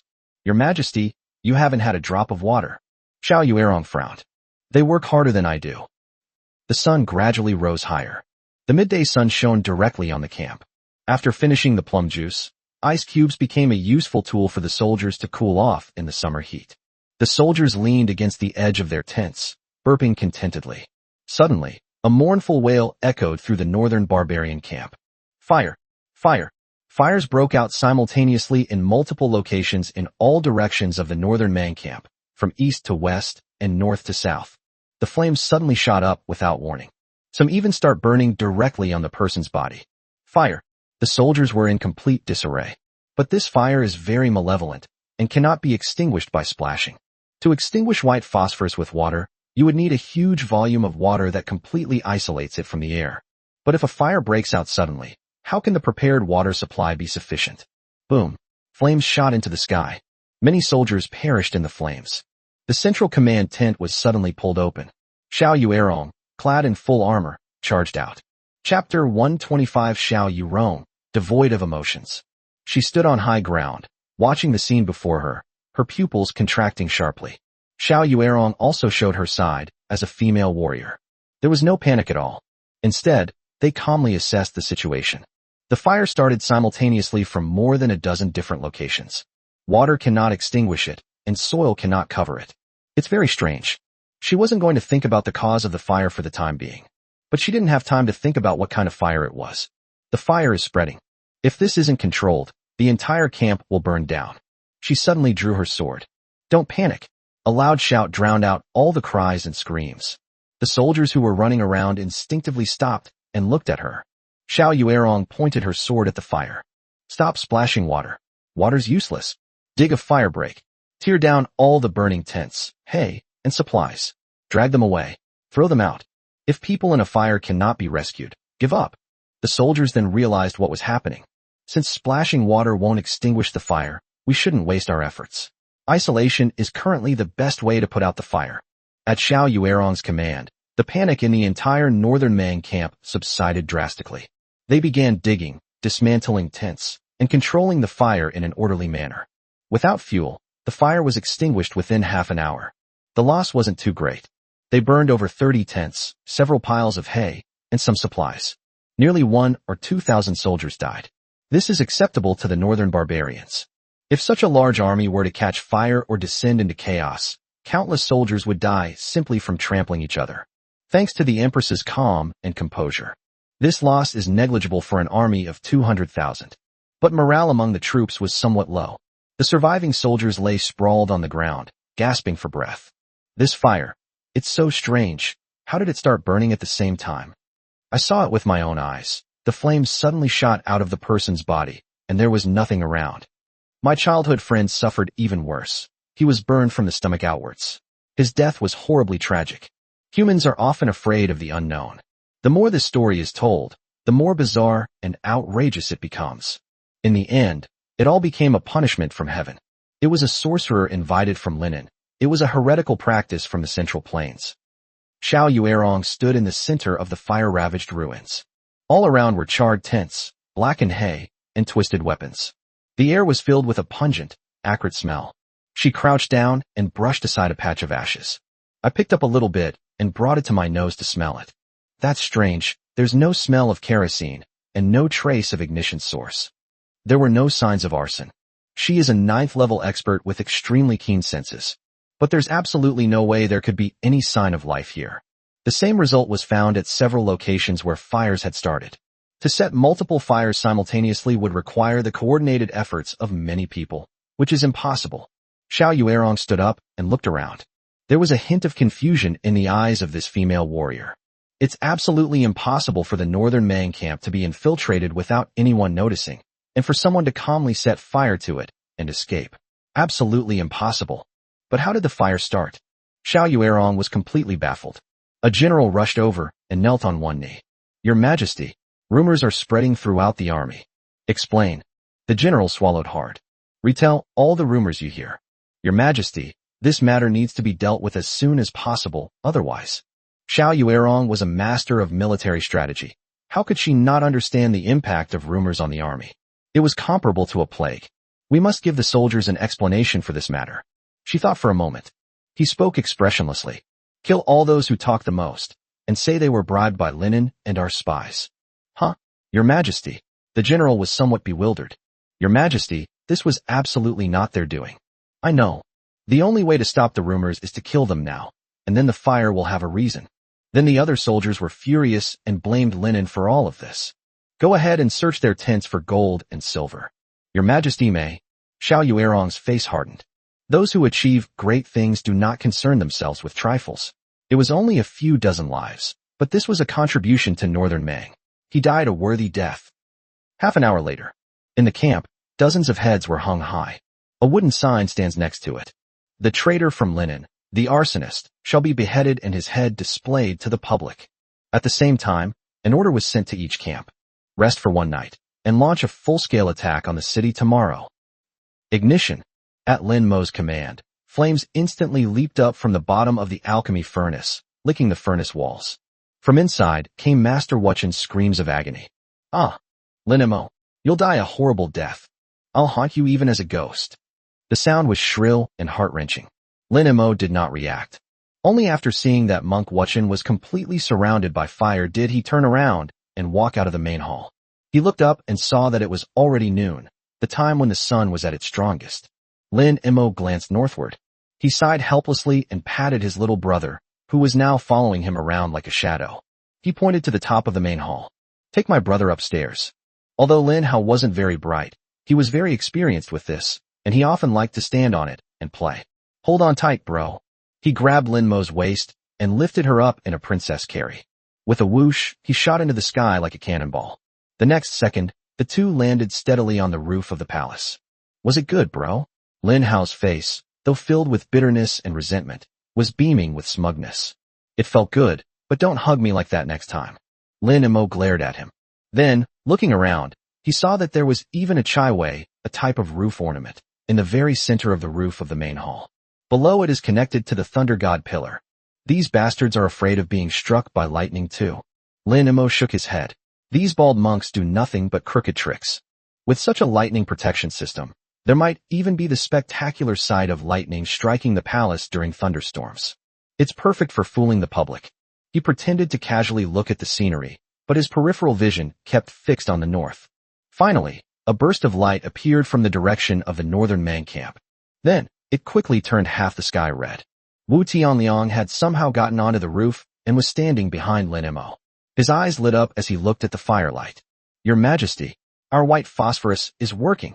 Although there isn't much white phosphorus, this fire will be enough to give them a hard time. Looking at the firelight, Lin Mo suddenly felt a pang of sadness overpower his excitement. A phrase came to his mind. Shang Yang knew the strength of a horse. Bai Gan saw the heart of a person. Wang Bo flowed into the sea. Chu Yuan floated on the green waters. Now we should probably add. The notice was issued amidst the raging fire. Qian Wentung went there with the intention of dying. This fire. I'm afraid he'll never come back. Although a single spark can start a prairie fire, behind that prairie fire lies the silent dedication of countless people. They gave their lives. Lin Mo silently wished himself a safe journey. It's pointless to bleed if there's no blood. I will take good care of the academy for you. There should be 2 more chapters to come. I'm working on it now. Chapter 126, let's see what you'll end up as. Lin Mo and the others kept looking north, watching the raging fire. But soon, the firelight gradually dimmed. This Xiao Yuerong truly lives up to her title as the war god of the northern border. Lin Mo exclaimed. As the saying goes, a bad soldier is just one bad soldier, but a bad general makes a bad army. If Xiao Yuerong had not directed the fire properly, it could have expanded tenfold. Pity. However, white phosphorus is already rare, so it's quite remarkable that it can burn for so long. Wu Tianliang was also deeply saddened. At this moment, a member of the Imperial Guard, panting heavily, climbed to the top of the palace. Your Majesty, Your Majesty, it's burning. It's burning. Lin Mo immediately realized that the old bald monk had actually produced a relic. He had never seen anything like it before and always thought it was just Buddhism trying to glorify itself. Surprisingly, it actually worked. Quick, go down and check. Lin Hao picked him up and leaped down from the roof of the palace, landing steadily. When the group entered, the furnace door inside the alchemy furnace was already open. The fire was extinguished. Several Imperial guards stood around, their faces full of surprise. The old monk Wuchen was sitting in the furnace, cross-legged, with his hands clasped together. However, he looked much younger than before. The wrinkles have decreased, and my complexion has become rosier. It was truly like a complete transformation. And right next to his buttocks was a round, dark pill. Holy crap, it really did undergo a rebirth. Lin Mo was shocked. But he can never attain nirvana. He cannot bear the torment of being burned alive. Lin Mo, without even lifting his eyelids, Wu Chen asked, are you even human? To torture this poor monk in such a way, is this the kind of magnanimity a ruler should possess? Lin Mo smiled and said, I am petty, please bear with me. Give this poor monk a quick death. Ha, you old bald monk, are you courting death? We're all sensible people, so stop pretending to be heroic. If you didn't want to live, you would have been burned to death long ago without using the nirvana technique. You're willing to endure the excruciating pain of being burned alive just to stay alive? What the hell are you pretending for? Lin Mo ignored him and picked up the legendary relic. After a careful inspection, there was nothing particularly special about it. I wanted to smell it, but then I remembered that it had been warmed under the old man's but for a long time, so I held back. Is this thing really useful? Lin Mo was skeptical. Could this be a kidney stone? Wuchen sneered. This is an artifact left behind by a high-ranking monk after his death. It is the essence of heaven and earth and the crystallization of Mahayana Buddhism. How can mortals possibly understand its profound mysteries? Lin Mo ignored his boasting. Holding the relic, he looked at the person beside him. It's a bit of a dilemma, but drug trials aren't really a big deal. But this production method is a bit disgusting. Who knows where it came from? Don't be like that sham pill. That's just too disgusting. His eyes suddenly lit up when he saw his younger brother's bald head. Lin Hao, here's some candy for you. Lin Hao was overjoyed. He had his eye on what Lin Mo was holding for a long time. I was just a little embarrassed to ask. Upon hearing Lin Mo's words, he immediately snatched it away. My brother still loves me the most. Then he swallowed it in one gulp and started chewing it with a crunching sound. That is. Lin Mo nodded to himself. Everyone began to pay close attention to Lin Hao's reaction. 1 breath. 2 breaths. 3 breaths. How about it? Lin Hao scratched his head. This candy is quite chewy. Lin Mo's face darkened. After you finish eating, do you feel any changes in your body? Do you feel a little stronger or able to fly a little higher? I feel like I could kill a tiger with 1 punch right now. You could do that before too. Lin Mo was speechless again. It wasn't very strong, but it felt like a stick was hitting my body randomly. You're so young and already learning bad things, Lin Mo was about to say. Wu Tianliang said in a low voice. Your Majesty, in my opinion, the young prince is suffering from internal energy turmoil. This relic may not be able to improve his cultivation, but it will certainly strengthen his aura. Lin Mo was overjoyed. What Wu Tianliang said must be true. Throw that old bald monk back in. I want to see what kind of thing he'll eventually be reborn into. Then, a series of pig-like screams echoed from inside the hall once again. Lin Mo picked at his ear, then turned and walked out of the palace gate. Lin Hao followed behind him, clicking his tongue as he walked. Brother, do you still have any candy? It smells so good. Lin Mo patted his head. There will be plenty more in the future. The two walked into the courtyard and found a step to sit down. Lin Mo looked at her silly younger brother beside her. Lin Hao, how have you been at Fuwa Temple all these years? Lin Hao scratched his bald head. Past. He thought for a long time, but couldn't figure it out. Such a profound question was indeed a bit difficult for him, so Lin Mo changed his approach. Has anyone been bullying you? They can't beat me. Lin Mo thought to himself. That makes sense. Who can beat a mere ninth realm brute? Lin Yuan is heartless, leaving such a naive young boy here. You bitch. If you want to become a monk, why don't you come here yourself? You're acting as a monk on behalf of heaven. You son of a bitch. He didn't know how much this young man felt about Lin Yuan, so he probed. Do you miss home? I miss my mother. Your mother? What's her name? I can find her for you. Really? Lin Hao was overjoyed. Why would I lie to you? My mother is in the underworld. Brother, please go and find her for me. Never mind if I didn't ask. Lin Mo shook his head, but when his mother was mentioned, Lin Hao burst into tears. The kind that can't be coaxed. No matter how Lin Mo tried to comfort him, he couldn't stop his tears. We can only wait for him to cry. He is immature, like a child. His emotions come and go quickly. While crying, Lin Hao suddenly stood up to urinate. He peed really high, splashing himself all over the face. Lin Mo was about to rebuke him, but then Lin Hao said, Brother, I cry whenever I think about my mother. Every time I cry, I feel like I need to pee, so I pee a little higher. I thought this would cover up my tears, but I later realized that it was even more bitter than tears. Lin Mo was utterly speechless. However, an indescribable sense of kinship quietly began to grow in my heart. The reason Lin Hao was sent here is probably because he, like himself, was the product of someone else's drunkenness. Lin Mo patted him on the shoulder. From now on, your brother will take care of you in place of your mother. Real. Lin Hao was overjoyed and was about to turn around. Lin Mo hurriedly pressed him down. Don't aim at me, understand? Oh. After a short while, the two brothers regained their composure. Lin Mo thought that he was also a member of the family genealogy, and if he had branches and offspring, he should be considered a collateral branch. For the sake of the Great Way, we can't let ourselves worry about it alone. Lin Hao, do you like pretty girls? Lin Hao shook his head. Dislike. Wait a minute, at this age, they're all in puberty, they should be having impulses. Lin Mo was slightly surprised. Do you like men? I like you. I just felt like you the moment I met you. Alright. Lin Mo gave up on the idea of letting him do his best. With branches and leaves spreading, I alone will shoulder the main responsibility. Chapter 127, I'm here to teach you a lesson. Lin Mo, along with Lin Hao and Wu Tianliang, rode their horses to Zhongding Academy in the east of the city. He knew that Qian Wentong would surely die on this journey, so he came to fulfill his vow on his behalf, to give his students a bright future.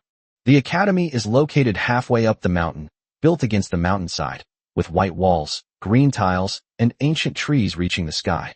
From a distance, it appears to be a quiet and elegant place. Lin Mo nodded. The environment is nice. They certainly know how to pick a location. But once inside, I was completely taken aback. A great commotion erupted, with chickens flying and dogs barking. Ping ping pong pong, crackling cracking. The group walked over, but no one paid them any attention. Quick, climb over the wall. The casino's open today, or it'll be too late. Wait for me. I'm pressing down my pants. Under a tree ahead, a group of people were gathered together, gambling. Lin Mo was speechless. This was supposed to be an academy? Is this the culmination of Qian Wentong's life's work? Wu Tianliang grabbed one of them. A few threats and intimidation were all it took to get the whole story out of him. Qian Wentong was the top scholar in the imperial examination in the third year of the Qing'an era. After serving in the Hanlin Academy for 3 months, he could not stand the corrupt practices of officialdom and resigned to return to his hometown. He taught at Zhongding Academy for more than a decade. For more than a decade, he has had only one standard for accepting students: Education should be provided to all without discrimination. Whether you come from a wealthy family or a poor one, whether you are clever or dull and unruly, as long as you are willing to come, he will teach you. However, this policy of teaching without discrimination led to a decline in the overall atmosphere of the academy. Ultimately, it degenerated into a gathering place for spoiled brats. But Qian Wentong was stubborn and insisted that he could influence them with love. This has led to the current situation. When Emperor Qingyan fled south, he took a large number of officials with him. Many children of high-ranking officials left. Those from humble backgrounds, who weren't qualified to follow, stayed here. Lin Mo remained silent for a while. Then, he waved his hand. Gather everyone together. I will personally teach them a lesson. The news spread quickly. The new teacher is about to start a lesson. I heard he's a young man, but I don't know who he is. Who cares who he is?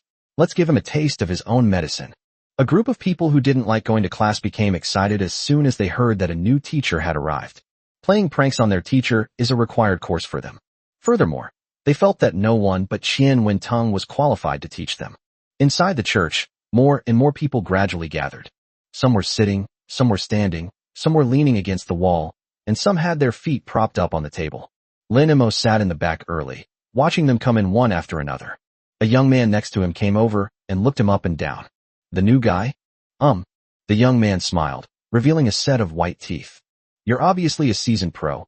You know this is the safest place. Oh, the back row by the window, the hometown of the king, where you can't see the teacher lecturing, is the most comfortable place to sleep. You can dawdle without getting caught, and you can run away whenever you want, or escape by climbing out the window. He lowered his voice, speaking as if he were someone who had been through it all. Brother, you have good taste. I see. My name is Sun Ergu. What's yours? Lin Mo. Lin Mo, we're quite destined to meet, aren't we? Lin Mo. Lin He Go. My name is Sun Ergo. We'll definitely get along well in the future. Ugh, it's so annoying. Every day it's all about classical Chinese, benevolence, righteousness, propriety, and trustworthiness. I'm sick of hearing it. Sun Ergo laughed. Mr. Qian never swears, so I don't know what kind of temper this new gentleman has. Lin Mo added. He probably has a bad temper. So what if he has a bad temper? We've had bad-tempered men come before, and they all left in the end, didn't they? We people are just here to coast through life, avoid military service, have some fun for a few years, and then go home to inherit the family business. Sigh, this life is just so simple, unpretentious, and boring. Lin Mo shook his head. Then you'd better be careful. I've heard that this new gentleman is capable of murder. What? Sun Ergu was taken aback, then burst into laughter. Brother, this is an academy, not an execution ground. Just as I was about to say something more, I saw that the guy had already stood up and walked forward. Damn, bro, you've got some backbone. You got angry just because you said a few bad things about the master? He scoffed. Lin Mo walked onto the podium, and the audience was silent for a moment before bursting into laughter. Hey, who's that? Why are you standing on the podium? Could it be Mr. New? So young. Someone whistled. Someone slammed their fist on the table. Some people are being sarcastic and sarcastic. Hey, new guy, please introduce yourself. What's your name? Where are you from? What can he say? Does he know classical Chinese? Lin Mo pressed his hands down lightly, signaling for quiet. Let me introduce myself. I am Lin Mo, the Emperor of the Great Wei. Some people immediately wanted to burst out laughing, but then they remembered that the person who ascended the throne was named Lin Mo, and he wasn't very old. I couldn't help but feel a little curious. He stared blankly at the person on the stage. I heard that nobody here likes to read. Lin Mo laughed and said, I don't believe it. You are all promising talents. From the first moment I saw you, I knew you loved reading. The crowd below was about to erupt in noise again. But then Lin Mo waved his hand lightly. The door was kicked open. A squad of imperial guards, carrying gleaming steel swords, filed in. Embroidered spring knives, flying fish robes, exuding a murderous aura. One for each person. They held down all the students. Chapter 128. Half an incense stick's worth of time made the scholar fall in love with reading. The students in the hall felt as if they had fallen into an ice cave. Their previous nonchalant attitude vanished completely. Each of them placed their hands on their desks and sat ramrod straight. With a steel knife pressed against their necks, the cold blade brushing against their flesh, they finally realized that the person in front of them, whose smile was as warm as a spring breeze, was indeed the Emperor of the Great Wei. It was Lin Mo, the one whose inner treasury was burned to ashes, whose noble bones were trampled on the streets, and who stirred up a bloody storm in Linen. He showed no mercy even to princes, ministers, and powerful nobles, let alone these lowly playboys. In people's eyes, it's probably not even a fart. I recently heard that this emperor and a spoiled young master got into a fight over a woman in a brothel and ended up wiping out the entire family. Who exactly is Mr. Qian, and how did he manage to summon this killing god? At this moment, they dared not even breathe, keeping their eyes straight ahead, secretly raising their eyelids to size up the young man on the podium. In the hometown of the king, Sun Ergu was being held down by a member of the Imperial Guard, his face pressed against the table. The Imperial Guard hadn't used any force, yet he was already trembling all over and foaming at the mouth. My mind was a complete mess. What did I just say? He called himself Emperor Lin Hegu of the Great Wei dynasty, and even claimed to have a connection with me. It's over, completely over. Given this man's temper, he would probably dig his great-grandmother out of her grave 100 times over.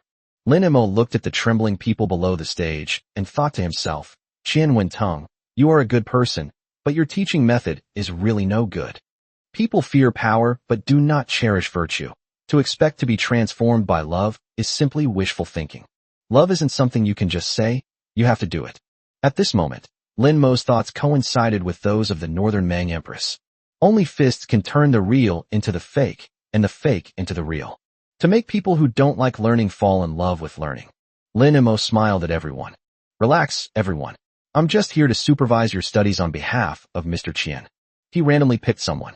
Where did Mr. Qian teach us before? Lin Mo spoke gently, like an elder mentoring a younger generation, but the embroidered uniformed guards were different. Those whom Lin Mo had pointed at were suddenly pulled up.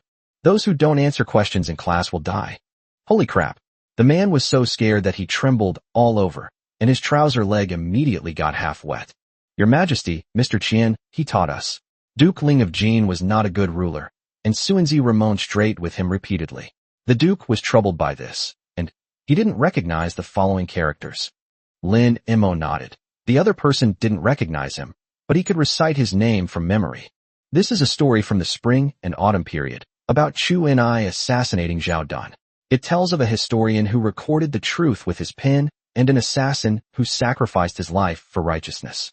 Duke Ling of Jin was an unruly ruler, and Suanzi repeatedly remonstrated with him. The Duke was annoyed by this and sent Chu Enai to assassinate him. When Chu Enai arrived in the morning, the palace gate was already open. Lin Mo waved his hand, gesturing for him to sit down, and the student felt as if he had been granted a pardon. A member of the Imperial Guard stepped forward and lit an incense stick on the platform. Wisps of smoke curled upwards. Lin Mo's voice echoed in the quiet classroom. I have limited time. I will give you half an incense stick's time to memorize the entire article you just read. Those who fail to complete the task. A shiver ran through the area below. Lin Mo laughed and said, Don't be nervous. People have many misunderstandings about me, thinking that I am bloodthirsty. This is absurd. I only kill corrupt officials. I won't force ordinary people like you to do it. Those who fail to complete the mission will be taken to the city wall and hurled at the Northern Mang camp by catapults. In a way, you have accomplished your studies and served Linen loyally. Boom. The entire classroom erupted in chaos. This guy isn't bloodthirsty. He's clearly a tyrant. Using catapults to launch them, putting aside the risk of people falling and dying, is like handing them over to the northern barbarians. Many of them hid in this academy precisely to escape the war. Legend has it that the Northern Mang people treated humans like two-legged sheep, using them during the day and eating them at night. The key issue is they can't even recognize all the characters, and it only takes about 7 or 8 minutes, half an incense stick's time. How can they possibly memorize the entire text? A hot-tempered student, who was used to being domineering, suddenly stood up. If your Majesty is like this, you might as well kill us. Then kill him, Lin Mo said without hesitation. The Imperial Guards immediately dragged the student out like a chicken, and then a heart-wrenching scream came from outside. The time you waste now is your life. Lin Mo left the classroom after saying that. This horrific scene left only the crackling sound of burning sandalwood incense in the room. These students then realized the seriousness of the problem. He's really capable of killing people. He treats human life like dirt. Everyone frantically flipped through the books. He started muttering to himself. Their will to survive drove them to study with all their might. Gradually, the classroom began to be filled with the sound of students reading aloud and noisily. Lin Mo stood outside, watching the troublemaker who had just been brought out. He was curled up on the ground, with a pool of yellow liquid beneath him. The Imperial Guard's blade just barely touched his neck. They were already so frightened. What a useless piece of trash. How dare someone like him act so arrogantly? His image completely overlaps with Lin Mo's understanding of school bullies and thugs. The bullying of the weak and fear of the strong has reached its extreme. I don't think you're cut out for studying, but it would be a shame to kill you. Go to the city wall, kill 2 northern barbarian soldiers, and you can come back. The student thanked him in a daze and scrambled out. Remember this. If you can't kill 2 of them, I'll turn you into military rations. Thump. The time it takes for half an incense stick to burn passes in the blink of an eye. Lin Mo pushed open the door and entered right on time. The classroom was deathly silent. The students sat upright, their eyes fixed on their books, muttering to themselves. But as soon as Lin Mo entered, everyone stopped and looked up at him. Lin Mo actually found some of the satisfaction that homeroom teachers get from scolding people with their hands behind their backs. Time's up. Checking each one individually is too time-consuming. Let's memorize them together. The students listened to the collective recitation, and their tense hearts finally relaxed a little. But Lin Mo's next words plunged their hearts into despair once again.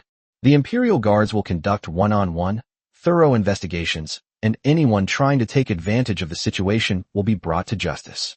Start. Under his pressure, the classroom resounded with the orderly sound of reciting texts. Duke Ling of Jin was an unjust ruler, and Suanzi repeatedly remonstrated with him. The Duke was troubled by this and sent Chu and I to assassinate him. The sounds were uneven and muffled, but at least I managed to memorize it. A moment later, Lin Mo waved his hand. The Imperial Guards acted immediately, and each student was singled out. Nearly a third of the people couldn't recite it, a total of 100 or 200 people. Your Majesty, spare my life. I know I was wrong, and I will never do it again. In the future, I will definitely study diligently and strive to improve myself. A chorus of pleas for mercy filled the air. Lin Mo remained unmoved. Instead of resorting to deception, you might as well just admit it. I can tolerate fools, but I will never tolerate liars. Take them all and deliver them to Northern Mang. Where there is oppression, there is resistance. Scholars also have a safety net mechanism, and at this time, a student stepped forward. Your Majesty, please wait. Chapter 129. You're not afraid. You know you're about to die. Your Majesty wants to kill us, and we have nothing to say. But we have a question for Your Majesty. Explain. The reason Mr. Qian taught us was to change our stubborn nature. He often said, education should be provided to all without discrimination, and everyone can become a sage like Yao and Shan. Teaching without weariness is a virtue. The master patiently and skillfully guided people, broadening my knowledge with literature and restraining me with propriety. But Your Majesty is making things so difficult for us today. To kill without teaching is cruelty. To disregard warnings is to become tyrannical. To delay an order until the deadline is to be a thief. Life and death are determined in half an incense stick's time. There is no instruction beforehand, no precepts during the event, and no deadline afterward. Is this not cruelty, violence, or theft? His words were passionate and impassioned, showing no fear of death. This immediately aroused the rebellious spirit of the others. Faced with this tyrant, everyone suddenly felt a shared sense of indignation. Since Your Majesty came on behalf of Mr. Qian, why must you shatter his beliefs? Killing us today would be tantamount to declaring that all of Mr. Qian's efforts have been in vain. Besides, the law does not punish the masses. There are 100 or 200 of us. If Your Majesty kills so many people, what will the world think of you if word gets out? This is absolutely not the behavior of a wise ruler. Lin Mo found these words utterly childish and ridiculous. They even resort to moral blackmail? They've been bullying nice people for a long time, haven't they? I am here on behalf of Mr. Qian. You should be glad. If I hadn't come on his behalf, you would all have been conscripted the moment I entered the academy and would be standing on the city wall now. If it weren't for him, none of you would have been qualified to let me say a word, let alone waste so much of my time. To even glance at you is an insult to me. You still have the nerve to mention your Mr. Qian? He died for his country, and what are you doing? The students were stunned. Mr. Qian was dead? Didn't he become an official in the imperial court? Although Qian Wentong was not good at teaching, he was truly talented and learned. With his abilities, he could easily become a high-ranking official in the future. How could he have died? There is a war in Linen, and people are dying every moment. Qian Wentong's head is also hanging in the northern Mang camp. And you? You occupy the bright classrooms, engaging in cockfighting, dog racing, gambling, and drinking. You enjoy the peace that others have bought with blood, and you are oblivious to what is happening around you. You dare to talk to me about killing someone without teaching them? You're not worthy. Qian Wentong taught you for over 10 years, and you call that not teaching them? He is teaching you a lesson with his life, and you must repay him with your life. Let me tell you one more thing. I have never claimed to be a wise ruler. The principle of the law does not apply to the masses is invalid here. You're no good at studying, no good at doing things, but you're eloquent in using sophistry and moral blackmail. What use are people like you to me? Lin Mo sneered. Furthermore, don't overestimate yourselves. Even if I kill you all, there will be great Confucian scholars to debate the classics for me. Lin Mo raised his hand. Take all those you can't recite from memory. After that, no one dared to be defiant in the slightest. Such a tyrant is rarely seen in history books, but they quickly realized what was happening. With the country on the verge of collapse and families on the verge of ruin, how could the emperor possibly talk to them about benevolence and righteousness? Your Majesty, we dare not do it again. We beg your Majesty to give us another chance. Your Majesty, please give us another chance. This humble citizen knows he was wrong. Inside the classroom, cries of pleading filled the air once more. Lin Mo looked at them and spoke calmly. You know you're wrong? No, you know you're going to die. The Imperial Guard showed no mercy and dragged out all those who had tried to take advantage of the situation and then cried and begged for forgiveness when they couldn't recite the answer. The remaining people in the classroom sat silently, trembling with fear. Lin Mo scrutinized each and every one of them. Today, I will waste a little more time to teach you a lesson. As for these people, just as he said, if it weren't for Qian Wentong, he really wouldn't bother to even glance at them. This principle was learned by your husband at the cost of his own life. Lin Mo's voice suddenly became a little dry. Those who carry firewood for the masses should not be left to freeze to death in the wind and snow. To enlighten the ignorant, one must not perplex them with ignorance. Those who work for the livelihood of the people should not be allowed to be buried in the hearts of the people. If you stand by and watch coldly today, but disaster strikes you one day, then no one will cheer you on. Lin Mo didn't know if they could understand, accept, or change. That's not important. Mr. Lu Sun used his pen as a sword, but he could use a sword as a sword. I'm only saying this to you once. After today, not a single soldier will remain here. If you think you can escape, feel free to try. If you continue to be as unruly and undisciplined as this, I will not hesitate to become a tyrant. After speaking, the Imperial Guards sheathed their swords, and none of them lingered. Lin Mo also turned and left. As he walked outside, he gave the order, register everything. Not a single drop of Qian Wentong's hard work can be wasted. Until they walked out of the mountain gate. Lin Mo's mood improved slightly, because the faint sound of reading could be heard coming from afar behind me. Those who carry firewood for the masses should not be allowed to freeze to death in the cold. Within half an hour, the Imperial Household Department. Lin Mo strode in. Zhuge Yinshi and Zhun Li were discussing something. Upon seeing Lin Mo, the two quickly stood up. His Majesty. Lin Mo waved his hand. How's the matter of the precious paper money? Your Majesty, with the 4 million taels of silver from the Paradise Manor, things will be much easier. The recluse Zhuge produced a document. This is the newly drafted charter. With the National Treasury's silver reserves, paper money was issued, with denominations of 1 string, 5 strings, and 10 strings. People can exchange copper coins and silver for paper money, and later they can also use paper money to pay taxes. The imperial court distributed salaries, military pay, and pensions, half in silver and half in paper money. In this way, the credibility of the paper money can be gradually established. After the issuance of the paper money, a portion of the silver held by the people can be recovered, thus replenishing the national treasury. In this way, the financial crisis can be temporarily resolved. Lin Mo let out a long breath. This is the best news I've heard in days. Ensuring that soldiers charging into battle have no worries about their families is the most basic requirement for those in power. All right, I'll leave this matter to you. Zhuge the Hermit and Zhun Li exchanged a glance. He hesitated for a moment before speaking again. Your Majesty, there is another matter I would like to discuss with you. Speak your mind directly. Don't hide anything, and don't treat me like any other emperor. You can treat me as a brother. Lin Mo picked up the teacup and took a sip. He was, after all, a time traveler, and the idea of equality for all would inevitably take over, so he was usually quite approachable. Your Majesty, I would like to request that Your Majesty establish more historians. Puff. Lin Emo spat out all of his tea. He really wanted to smash the teacup over there. He shouted, I treated you like a brother, but you want to harm me? The historian's death stare was terrifying. Lin Emo asked himself honestly, I wouldn't dare to record the things I do every day in the history books. How did historians record this? In the first year of the Yuan dynasty, the emperor visited Jinkai Nunnery and saw Abbess Miaozhen. He was impressed by her appearance and said, the dim light of the lamp has misled you. Did the emperor then proceed to favor her? Is this even presentable to anyone? Lin Emo, he has a shame too. Chapter 130 Historian? No. Many things I have to say are not for outsiders. Lin Emo frowned. Mr. Zudge, the country is about to fall. Why did you suddenly think of this? Zudge the hermit was clearly prepared in advance.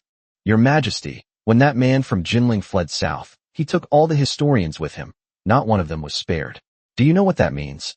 Before Lin Emo could answer, he immediately continued. This means that everything that happens in the world can only be written by people from Nanjing. They can write whatever they want. When future generations look back at history books, how will your Majesty feel about your reputation?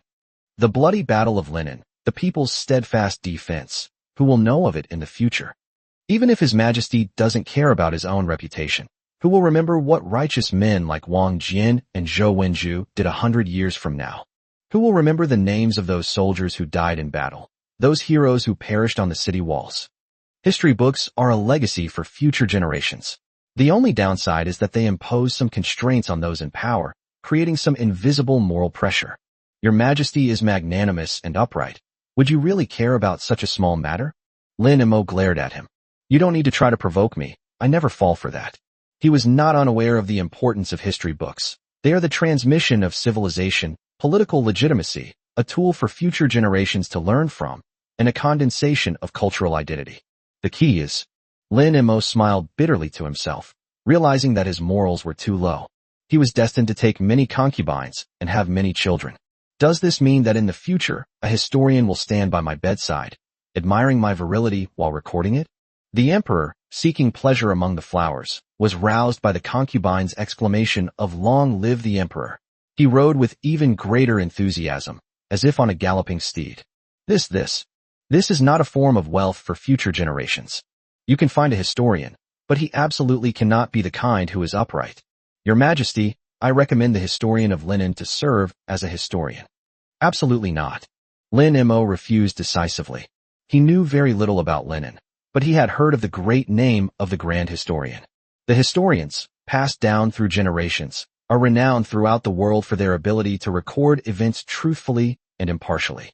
In the 4th year of the Qingyan era, Emperor Qingyan forcibly took a minister's wife as his concubine. The grand historian, Taishi Ming, recorded this truthfully and was subsequently executed. In the 5th year of Qingyan, Emperor Qingyan unjustly killed a loyal minister. Taishi Ming's son, Taishi Zhao, succeeded him and continued to record the events truthfully, but was also executed. In the 6th year of Qingyan, Taishi Zhao's younger brother, Taishi Su, succeeded him. He continued to record events truthfully and was executed again. In the 7th year of Qingyan, the historian Taishi Hong, who was only 17 years old, succeeded to the position of historian. He continued to record the shameless and brazen act of Emperor Qingyan in ceding territory to seek peace. Emperor Qingyan was furious and executed another person. The entire family of historians were dismissed from their posts and never to be employed again. They later lived in seclusion in the countryside, making a living by chopping wood. The whole family is tough as nails.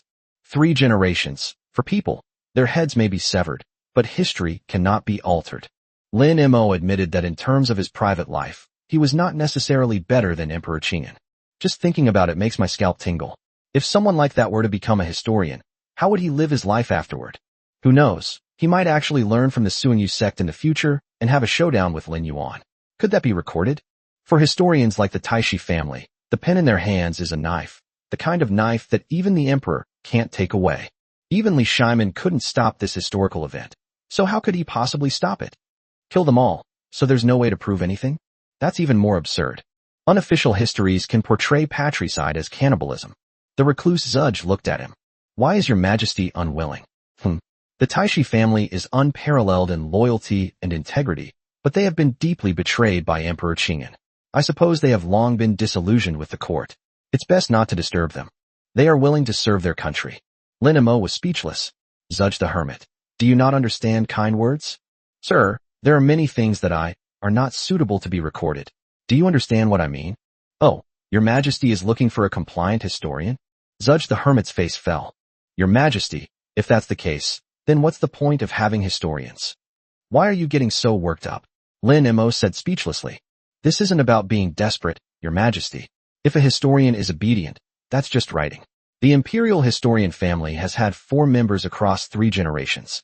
Why would they rather be killed than not record history truthfully? It's because they respect history. What they wrote was not for His Majesty, but for posterity.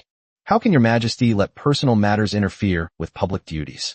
After Zudge the Hermit finished speaking, he suddenly straightened his clothes. If Your Majesty insists on having an obedient historian, then Chun will die here today. Holy crap.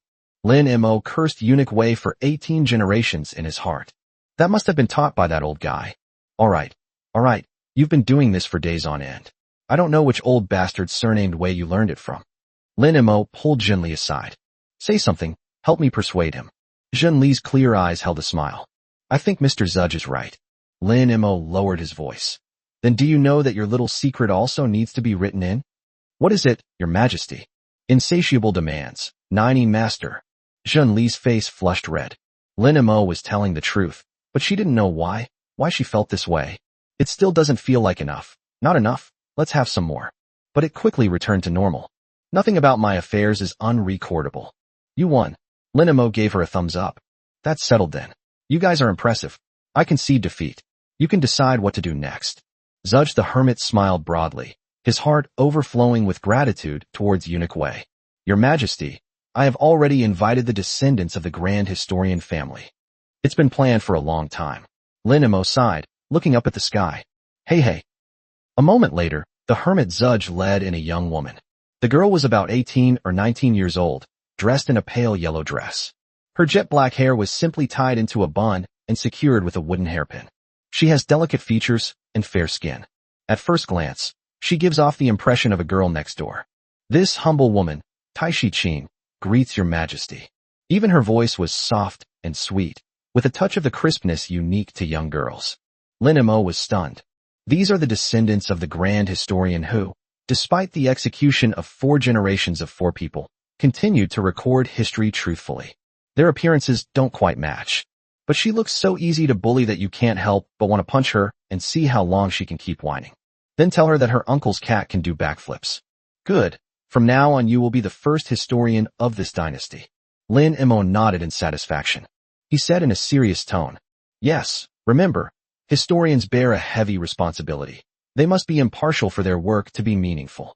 This humble woman obeys Your Majesty's decree and will certainly not fail Your Majesty's expectations.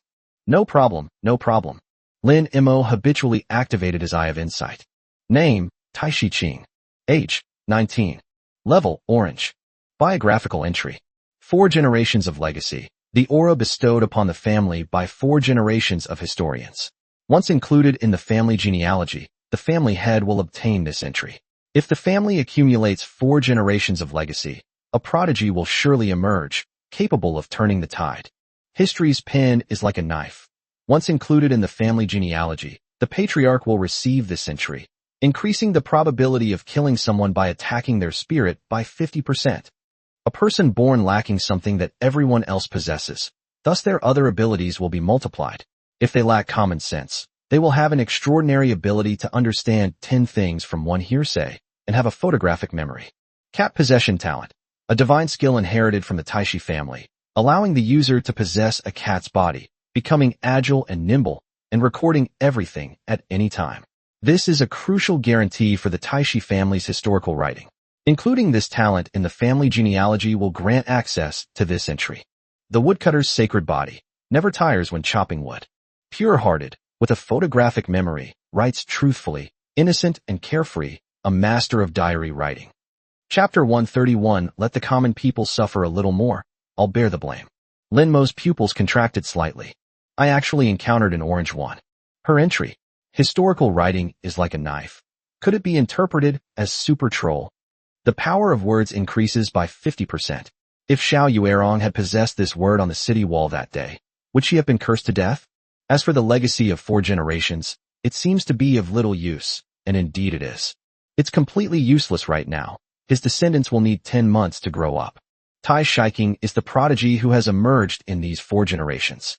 Lin Mo looked her up and down and thought she looked more like a little demon than a monster. The biggest difference between her and Li Shishi, who had a youthful face and a large bust, should be in her chest area. Lin Mo felt a surge of excitement upon encountering another person of orange rank or higher. But after glancing at her chest, he immediately calmed down. A is too expensive for me. Let me prepare myself mentally. Jinling, the Imperial Study. Since the castration, Emperor Qingyan has never held a grand court assembly again. If there was anything important, he would meet with a few trusted ministers in the Imperial Study. His face was ashen. Below, several ministers stood with their hands at their sides. Your Majesty, the rumors circulating in Jinling City have been largely suppressed. Anyone who speaks recklessly will be made an example of. Emperor Qingyan nodded slightly, his face expressionless. A sigh sank in everyone's hearts. Your Majesty is currently depressed, which is a sign of your incompetence as a subject. Those present are all responsible for not being able to share the burden of the Emperor. Father, I have something to report. Crown Prince Lin Yezu stepped forward. Father, your birthday is in half a month. Will you still hold a celebration this year? If so, how will you celebrate it? Before he finished speaking, several ministers nearby immediately erupted in uproar. We'll do it. Of course we'll do it. Why does your highness have such a question?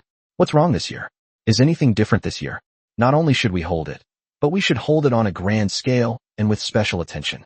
Emperor Qingyan was slightly taken aback by the news of his birthday. He suddenly felt a little dazed. On his birthday last year, he sat in the Zikan Hall and received the congratulations of all the officials. All nations rejoice. Even after being emperor for 20 years, he still reveled in the feeling of being admired by thousands. At those times, he would reminisce about his life and the past. From a prince to the ruler of the world, the ups and downs of life, the joys and sorrows, could fill a novel of millions of words. But this year, he holed up in Jinling, hiding deep within the palace, neither human nor ghost. Life is unpredictable. It's truly like a large intestine containing a small intestine. The world changes so rapidly, it's impossible to anticipate anything. He didn't speak, but the ministers had already started arguing. His Majesty has just moved south and needs a grand ceremony to announce it to the world. With the legitimate ruler here, it is even more effective in filtering out those with ulterior motives. What can we do? The national treasury isn't that full either. Many officials who moved south with us haven't even received their salaries yet. Where will we get the money to raise funds? The atmosphere in the Imperial Study paused slightly when money was mentioned. Talking about money can hurt feelings, even in the most powerful circles. Emperor Qingyan looked at everyone with a sinister gaze. How wealthy are you all? You all fall silent when money is mentioned? Are you forcing me to emulate Lin Mo and resort to such drastic measures, draining my resources dry? He naturally preferred to do it, but now his reputation has been damaged and his prestige has declined. We definitely need to reunite people, and birthday celebrations are a great opportunity. But how could an emperor speak of extravagance and waste? He shook his head slightly. Since the national treasury is empty, then let's not do it. Anyway, I won't live for many more years, so why bother? Sun Bai'ai, the Minister of Revenue, was adept at reading people's expressions and demeanor. He immediately bowed and said, Your Majesty, the national treasury is indeed empty, but Your Majesty's birthday is a matter of utmost importance to the entire nation. How can we not celebrate it? His Majesty is the ruler of the Great Way and is respected by all under heaven. If we do not comply, and the other vassal states find out, they will think that we are really unable to do it. Your Majesty, I agree. Let's make a grand and extraordinary effort. Someone nearby immediately retorted. A birthday banquet costs several million taels of silver, and a grand banquet would cost several times that amount. Lord Sun is in charge of the Ministry of Revenue and knows the financial situation best. Where will the money come from? Sun Bai'ai said calmly. Now the country is poor, but the people are rich. The Ministry of Revenue has no money, but the people have money. If the national treasury is empty, then increase the taxes. Let the people suffer a little more. It is Your Majesty's birthday, a day of universal celebration, which the people can understand. After he finished speaking, he added another sentence. If there is any infamy, I will bear it. This. Sun Bai'ai's words plunged everyone into silence.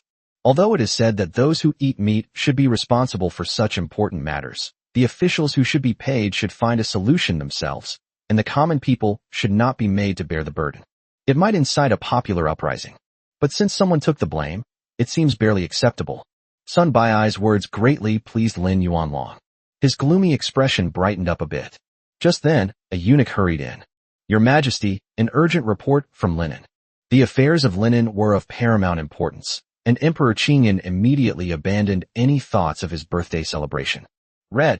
The eunuch unfolded the secret letter. The Northern Mang army has reached Linen and launched a fierce attack yesterday. Lin Mo personally supervised the battle from the front, but unfortunately most of the soldiers were new recruits, and their combat strength was relatively weak. Linen suffered heavy losses, with over 13,000 dead and countless wounded. Upon hearing this, Emperor Qingyan nearly jumped up in fright. Linen hasn't fallen, has it? Have the northern barbarians invaded from the south? He didn't care how many people died in the Battle of Linen, or whether Lin Mo had died for his country. What he feared was that the northern barbarians might take advantage of the situation to march south and besiege Jinling. Your Majesty, Lin Mo is unharmed. Call. Lin Yuan let out a long breath. Although he hated Lin Mo, he valued his life even more. The eunuch continued reading. Although most of the soldiers in Linen were new recruits, they were not afraid of death and had no experience in battle, but they had a tenacious will. The northern barbarians also paid a heavy price in the first day of the siege, with at least 5,000 deaths. What? Everyone in the imperial study was stunned. 5,000 people died in the northern barbarian lands. What does that mean? And you call that a heavy loss for Linen? A trade of 13,000 for more than 5,000 is a great victory. The northern barbarians marched south with unstoppable momentum, and only a few people died in total. On the very first day of the siege, 5,000 men were lost. Is Linen really that terrifying? Even in General Wang Jian's battle, there were definitely no more than 2,000 casualties. Great, great. Emperor Qingyan was overjoyed, his spirits lifted, and he excitedly slammed his hand on the table, standing up and shouting praises. This situation was exactly what he had been dreaming of. He was afraid when the northern barbarians defeated him, and he was even more uneasy when Linen defeated him. But both sides suffered heavy losses. It was like heaven was helping me. If things continue like this, by the time the northern barbarians actually capture Linen, they will likely be at their last gasp. At that time, he will raise his arms and shout again, revive the Great Way. They recaptured Linen in one fell swoop, regained lost territory, and were lucky enough to annihilate the northern barbarians. He, Lin Yuan, is comparable to a great emperor throughout history. On that day, the Fengshan ceremony will surely be held at Mount Tai. Chapter 132 Ms. Taishi, do you understand Buddhism? Upon seeing this, the ministers also came to their senses. Congratulations, Your Majesty. Congratulations.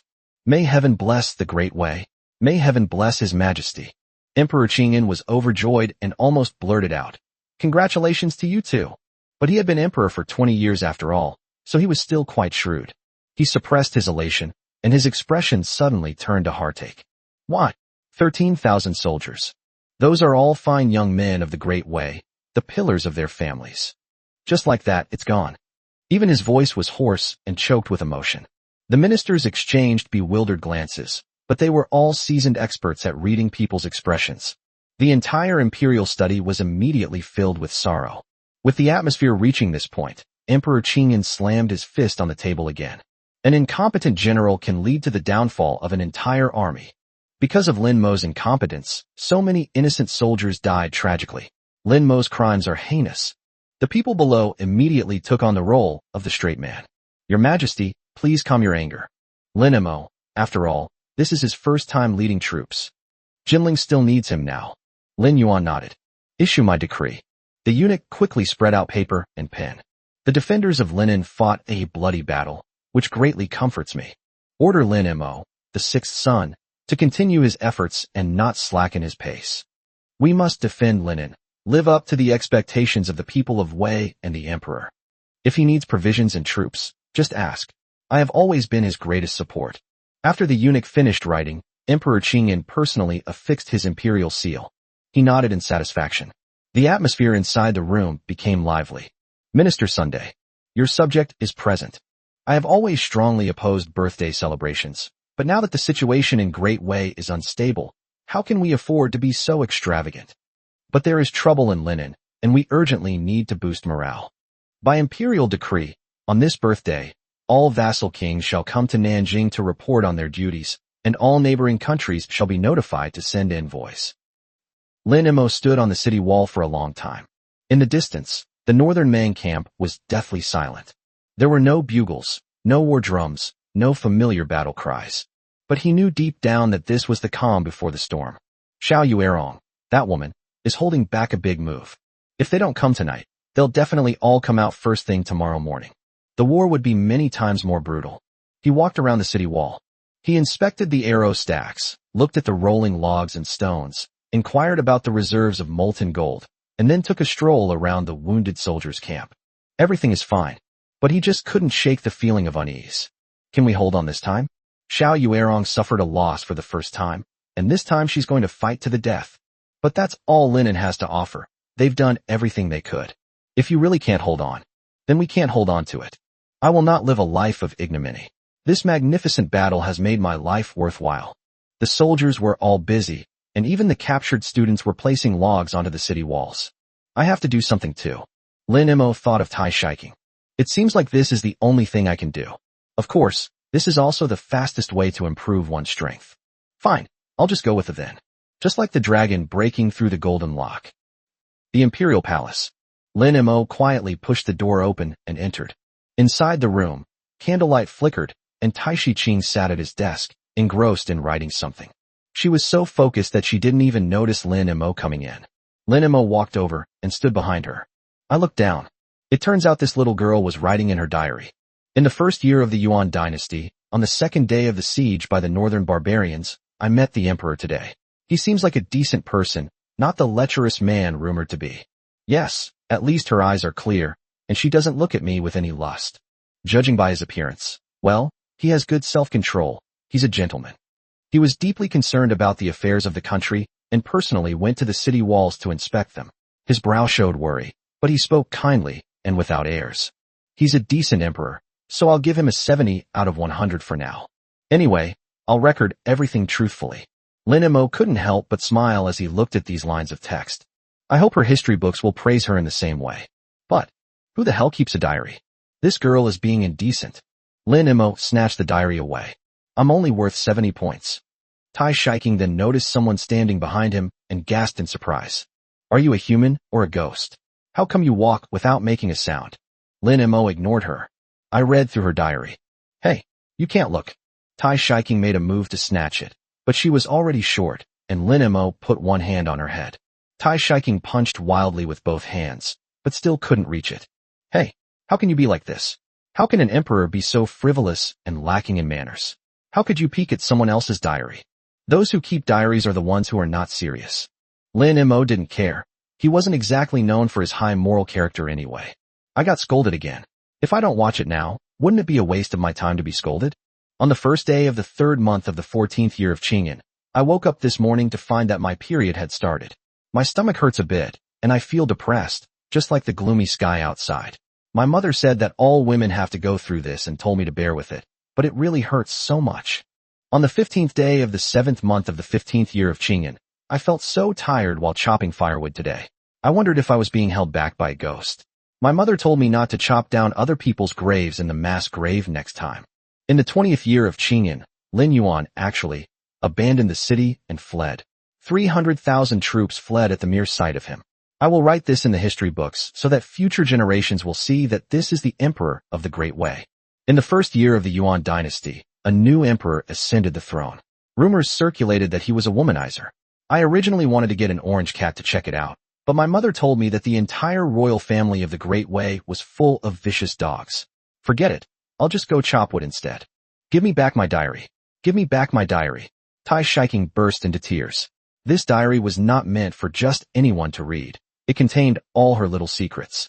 Here you go. Here you go. You're so stingy. Lin Mo casually flipped through a few pages, showing no interest in such girlish sentiments. He shoulders the heavy responsibility of a nation.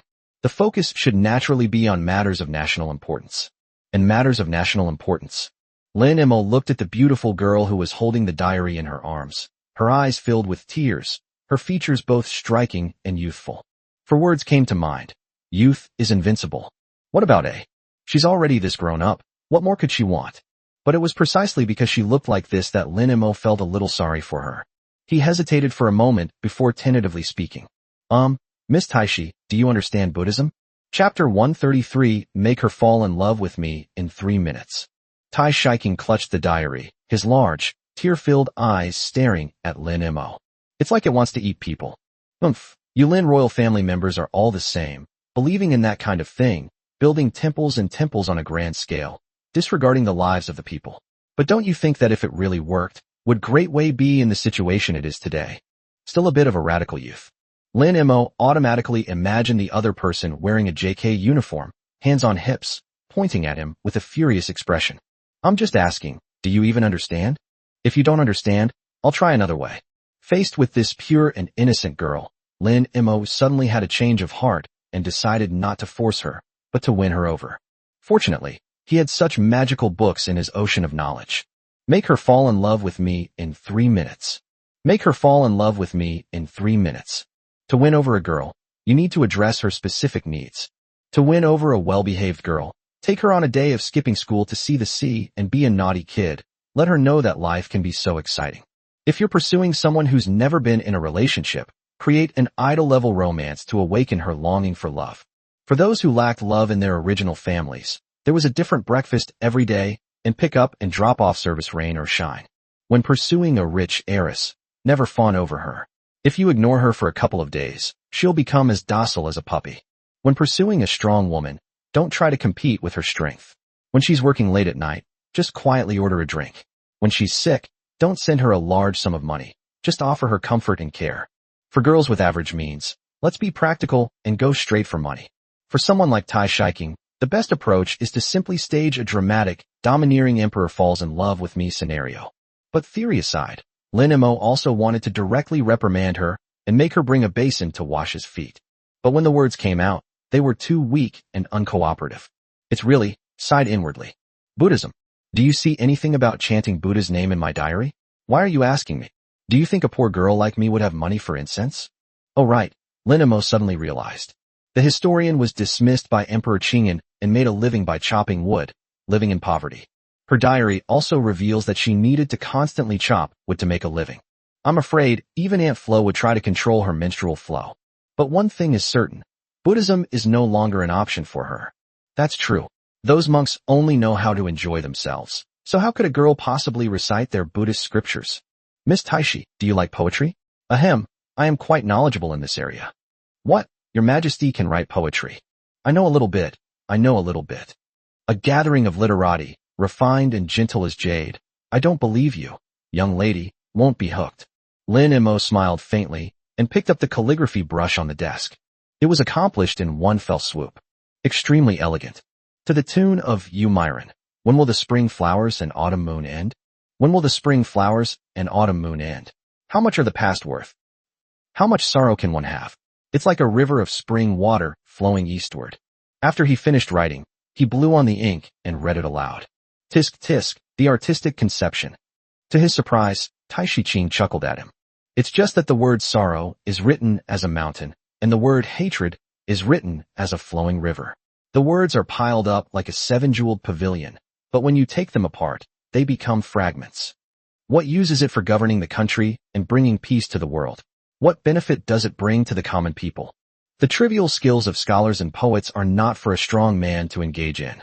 How can you, as the emperor of a country, be so obsessed with such things? Don't you know the lesson of Emperor Qingyan? Let me give you a piece of advice. Never forget the lessons of the past, and learn from history. Well, Lin Mo was speechless. This little angry young man. But what she said did make some sense. Emperor Qingyan was incompetent at governing the country. He was also highly accomplished in other areas, being proficient in antiques, calligraphy and painting, poetry and prose, and even wood carving and stone art, as well as music and dance in brothels. He often boasted that he was the most romantic emperor in the world. There are many rumors among the people that he is capable of everything except being a ruler. It's no wonder she was disgusted by Lin Mo's sudden revelation. Can you ride a horse? I happen to have nothing to do, so I can reluctantly teach you myself. All I know how to do is chop wood. With the northern barbarian army at the gates, is the ruler of a country really that idle? Do you like listening to music? I am an expert in this field. Ha! Son inherits father's business. The fate of the Great Way is truly exhausted. Do you like watching goldfish? Playing with toys will only lead to the loss of one's ambition. This is not the way of you. Have you ever seen a cat that can do a backflip? Who in this world understands cats better than me? Oh right, she has a natural talent for riding cats. This is a special skill tailor-made for historians. No wonder so many of the despicable things that emperors did in history were recorded in the annals. The eccentric emperors of the northern and southern dynasties, Liu Bang kicking children off his carriage, the donkey cart war god, none of them escaped the eyes of the historians. This talent sent chills down Lin Mo's spine. From now on, when I do bad things, there can be no cats within 3 miles. Lin Mo's various methods proved ineffective, leaving him with no choice but to resort to the oldest and most direct tactic. Woman, you have successfully piqued my interest. Are you sick? Damn it, I'm not talking anymore. Lin Mo even wanted to call a palace maid over, strip her naked, and tie her up. But looking at his puffed-out cheeks, he still shook his head. That's enough. I am a soft-hearted god. Her entry isn't in a hurry either. Xiao Yuerong probably won't give her another chance to criticize her. Lin Mo was somewhat disheartened. I only glanced at your diary. Is it really worth getting so angry? What do you know? This diary is all private. Reading someone's diary is tantamount to. Tai Shiking couldn't continue speaking. Reading someone's diary was like stripping them naked and reading them over and over again. Inside and outside. This is too shameful for a virgin. You wouldn't be deliberately trying to smear me in the history books because of this, would you? Tai Shiking was stunned for a moment, then flew into a rage. You bastard. You are insulting my character. You are disgracing the ancestral precepts of my family, the Taishi clan. Listen carefully, I, Taishi Qing, am the great-granddaughter of Taishi Ming, the granddaughter of Taishi Zhao, the niece of Taishi Su, and the daughter of Taishi Hong. My family of historians, spanning 3 generations and 4 members, would rather be killed than alter history. I'm angry that you read my diary. That's my business. But in the history books, I will never disregard the facts because of personal grudges. Writing truthfully without altering a single word. This is our integrity. May I see the history books you have written? I have never heard of a monarch being able to consult history books. Every word and action of yours will. All right, I understand. Lin Mo waved his hand to interrupt. Now you write it down. Lin Mo pondered for a moment. I have many feelings after talking with you today, and suddenly I felt inspired to express them in poetry. Looking north to the stars, I stand with my sword drawn, my life dedicated to the nation's worries. After saying that, he strode away. But Tai Shiking grabbed him. Lin Mo felt a slight joy in his heart. Does it mean that if you plant willows with good intentions, they won't grow, but if you plant willows without intentions, they will grow naturally? Chapter 134 Mother-in-law, why are you troubled? But to his surprise, Taishi Qing threw the poem he had just written into his arms. In the future, stop being so sentimental and melancholic. That's something for scholars to do. You should think more about how to defend the city. No matter how good the poetry is, can it stop a single arrow from the northern barbarians? Holy crap, I'm impressed. Lin Mo took the poems and turned to leave. After he left, Taishi Qing also opened his history book. After a moment's hesitation, he picked up his pen and wrote. When the emperor reviewed the miscellaneous records kept by the historian, he inquired about Buddhist teachings. The historian replied, a strong man would not do such a thing. The emperor, moved by this, laughed and said, gazing north at the stars, I stand with my sword drawn. My life has been dedicated to the nation's worries. Having said this, he threw down his pen and left. Judging from his actions, although he may occasionally display a frivolous or reckless attitude, his concern for the nation has never wavered, which is quite different from what has been rumored. He possesses the qualities of a gentleman. After writing it, she read it several times and revised the wording. She started writing in her diary again. Today I became a historian, able to carry on my family's legacy. I'm very happy. I met the legendary emperor. He seemed unconventional, yet quite gentlemanly, but his words were rambling and unreliable. He's a strange person. I need to tell my mother. The weather at the beginning of autumn. As night falls and the air grows cooler, fallen petals turn to frost. After Lin Mo left, he strolled casually through the back garden.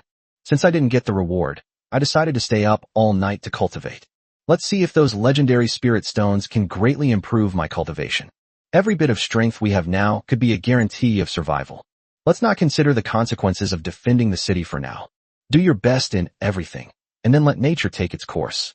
He had considered that if things were hopeless, Linen would ultimately be unable to withstand the northern barbarians' relentless bombardment, and he would choose to surrender at the last moment, to try and save all the people in the city.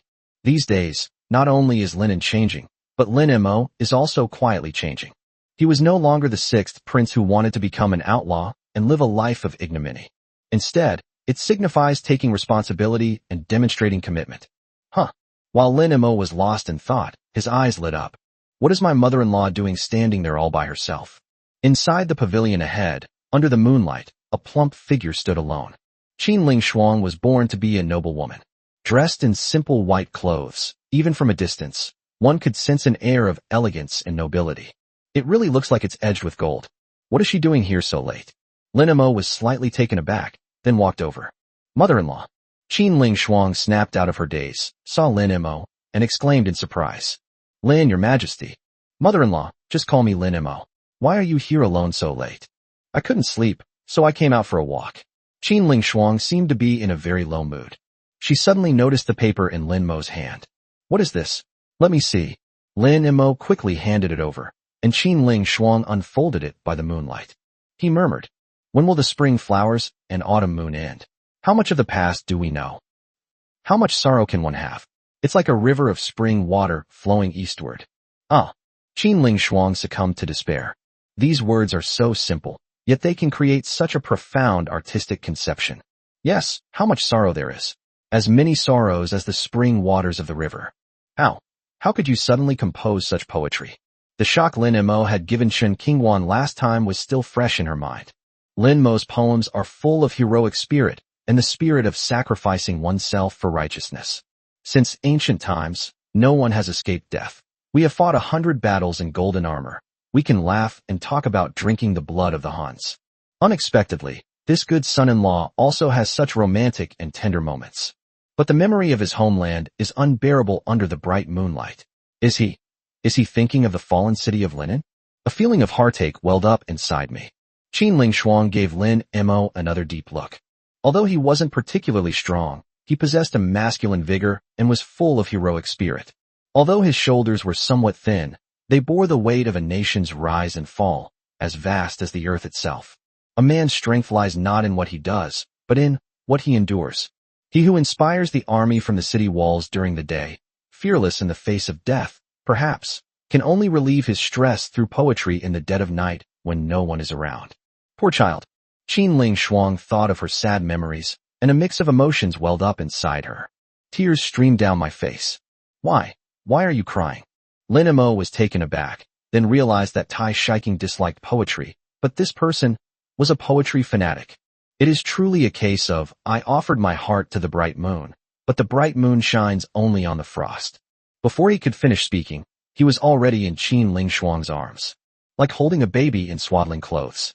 Good boy. Hold on a little longer, and once I get in touch with my family, I'll have them come and help you. Lin Mo wanted to struggle and say, Mother-in-law, please have some self-respect. But at this moment, he complied. Women of this age know how to be caring. Lin Mo had always been curious about Qin Ling Shuang. The entry for her demeanor as the head of the family doesn't matter who the head of the family is. Whoever she marries becomes the head of the family. This shouldn't be an ordinary woman. But now it seems that apart from being pretty, having a good figure, a good temper, and having detoxified him, she doesn't have any outstanding qualities. But it was red. Her maternal clan may have been very powerful. Your family is the Qin family? Lin Mo asked tentatively. No, it's from my own clan. You'll find out when the time comes. She refused to answer, and Lin Mo didn't press her further. At this point, we have no choice but to continue with drastic measures. Mother-in-law, what's troubling you? Hey, don't ask anymore. I can't tell you now. That won't do. Lin Mo struggled out of her arms. Mother-in-law, why are you being so formal? Your affairs are my affairs. Drinking to drown your sorrows only makes them worse. Trying to cut water with a knife only makes it flow more. It's not good to bottle things up like this. It's better to guide than to block. Drinking to drown her sorrows only made them worse. Qin Ling Shuang was completely distraught under the moonlight. This son-in-law has given her so many surprises. How can you just utter such words? Is a classic quote that has been passed down through the ages. Every word is captivating. Every sentence is thought-provoking. After a moment's hesitation, she slowly nodded. I didn't want to tell you about this, for fear of affecting you. After all, you are now facing the Northern Mang army. Lin Mo, your father-in-law was arrested by Emperor Qingyan and imprisoned. What? Lin Mo's body trembled. No, why are you more excited than I am? Oh. Lin Morin collapsed again, sighing. How could I not be agitated? It must be because the Chun family supported me that my father-in-law was arrested. I am ashamed. Qin Ling Shuang nodded. Lin Yuan is still resentful about this matter. At first, he was placed under house arrest, but it is said that his temperament has recently changed drastically, and he is willing to defy public opinion to put him in prison. I am afraid. Qin Ling Shuang didn't want to think about it anymore, and tears streamed down her face. Lin Mo patted her gently. Don't be afraid. I'm here. Chapter 135 The Shocked Historian. The upper lips are so vulgar. Although Lin Mo spoke confidently, he really didn't have any solutions for the time being. How to rescue my father-in-law? He absolutely cannot leave Linen now. He could only extricate himself if the northern barbarians ceased hostilities, but how could that be possible? Don't worry, I will definitely find a way to rescue my father-in-law. Qin Ling Shuang wiped away her tears. I've already sent the elders to rescue him, but I don't know. Will he be alright? Lin Mo wasn't one to predict the future, so how could he possibly know? All I can do is offer quiet words of comfort. It's alright, the elders are all shrewd and experienced. They will definitely be able to rescue my father-in-law. But a vague sense of unease lingered in my heart. When there's a chance something will go wrong, it will eventually go wrong. Lin Mo didn't know much about others, but he knew his father very well. He appeared dashing and debonair, loved his officials like his own children, and spoke in a gentle and refined manner. But in reality, he is narrow-minded, especially when it comes to his own status and reputation, which he values above all else. The Chun family's arrival in Linen was undoubtedly a slap in the face to him. What will Lin Yuan do? The moonlight shone on the two of them. The lake's surface shimmered. Qin Ling Shuang suddenly realized something was wrong. She had ended up leaning on his shoulder. He quickly shrank back and hid. She looked up at the moon in the sky. Today is the 15th day of the lunar calendar, but the moon is partially obscured by clouds. Her expression darkened further as she pointed at the moon. Look, the moon isn't round anymore. Lin Mo shook his head. The moon is fullest on the 16th day of the lunar month. Let me take you back to your room. Lin Mo escorted Qin Ling Shuang back, spent some time with her, ate some snacks, and then closed the door and left. Upon returning to his palace, he immediately took out the spirit stones, determined to improve his cultivation. This was the first time he had ever seen a spirit stone. It is warm and smooth like jade, with a subtle sheen. Holding it in your hand, you can feel a slight warmth. It's shaped a bit like a steamed bun. Having read online novels for many years, I am naturally quite familiar with this. This is the circulating currency of the advanced world. It is said that it was originally butterfly-shaped, but as inferior products were gradually driven out, it was transformed into a more sturdy and durable steamed bun shape. Lin Mo was stunned. He had never seen how to swallow it in online novels. He held the steamed bun and the spirit coin in his mouth for a long time, but nothing happened.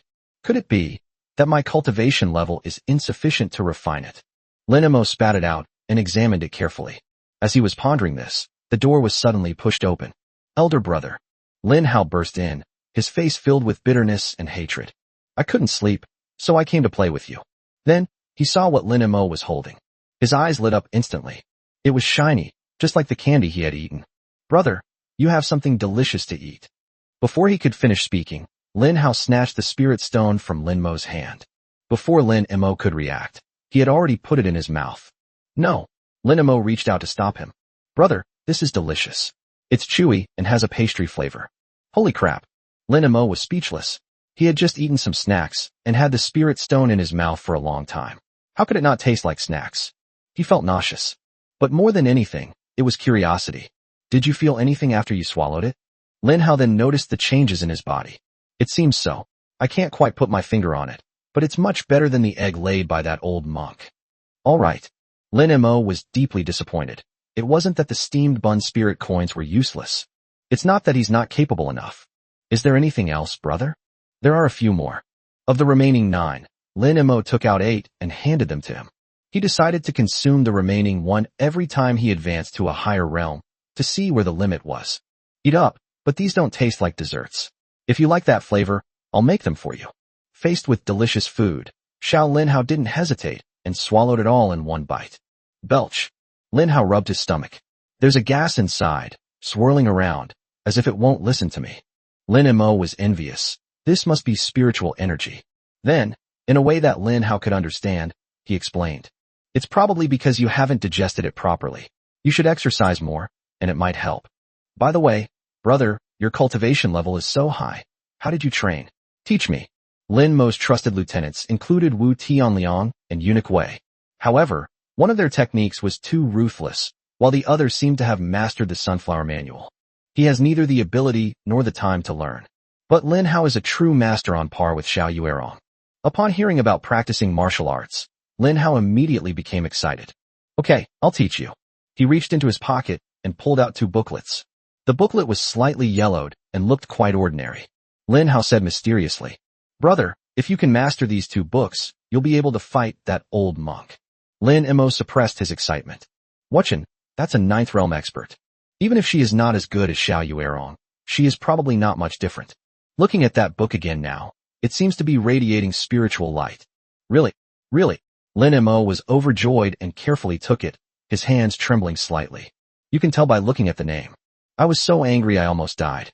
3-day speedrun of Iron Shirt. Learn to use the golden bell cover technique in 3 days. Lin Mo asked with a dark face. Where did you get this from? The old monk gave it to me, brother. That old monk is an honest man, he doesn't lie. You trained using only this? Yes. Lin Mo flipped through it casually, but lost interest. I was once again discouraged by this little guy. He has seen geniuses. But now I have this feeling that genius is just the threshold to meeting others.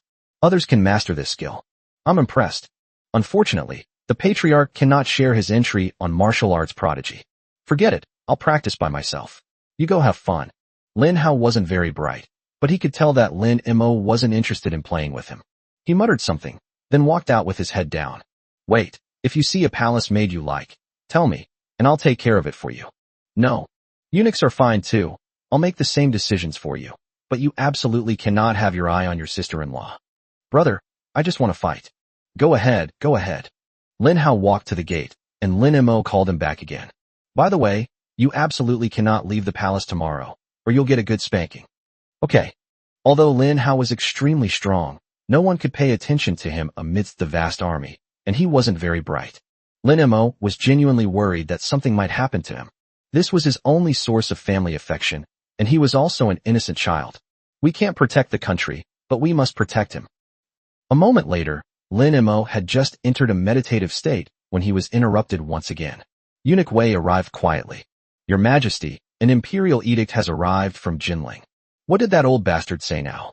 Eunuch Wei's lips twitched slightly, and then he read out the contents of the imperial edict word for word. WCTMD. My backer. How dare he say that? You took all 300,000 troops, leaving me with only 5,000 old, weak, sick, and disabled people. Is that what you call having a powerful backer? 13,000 soldiers died in battle, and he chose concubines and held a birthday banquet in Jinling. Is this something a human being could do? How dare that son of a bitch say such things? This is really a case of a small knife pulling out a big fry. It's opened my eyes. You want me to keep going? I'll fuck you. On the beam of the bedroom, there was an orange cat with round eyes that looked like they were about to droop. The cat's face was shocked. Chapter 136 Siege. Thump. The orange cat fell head first. Then, with lightning speed, they slipped into the shadows. Eunuch Wei, with his keen hearing, immediately noticed and muttered something under his breath. Strange, how did a cat manage to sneak in here? Cat. Lin Mo's cursing stopped abruptly. Cough cough. I am aware of this matter. Eunuch Wei, do you know what I most want to say right now? Eunuch Wei was taken aback. Didn't you finish your scolding? Why? Lin Mo let out a long sigh. He stood with his hands behind his back, facing north. I am deeply saddened by the Emperor Emeritus's actions, not by his harsh treatment of me. It's because they care about the people. He spent a fortune to buy a horse's bones, but what he bought was the people's hard-earned money. Drawing a cake to satisfy hunger and thirst, he was satisfying the emperor's selfish desires. How laughable. The courtesan is oblivious to the sorrow of a fallen nation, still singing the flowers of the rear courtyard across the river. Eunuch Wei stood aside, listening in stunned silence. Does your Majesty have a fever? He's so subtle when he curses, that's not like him at all.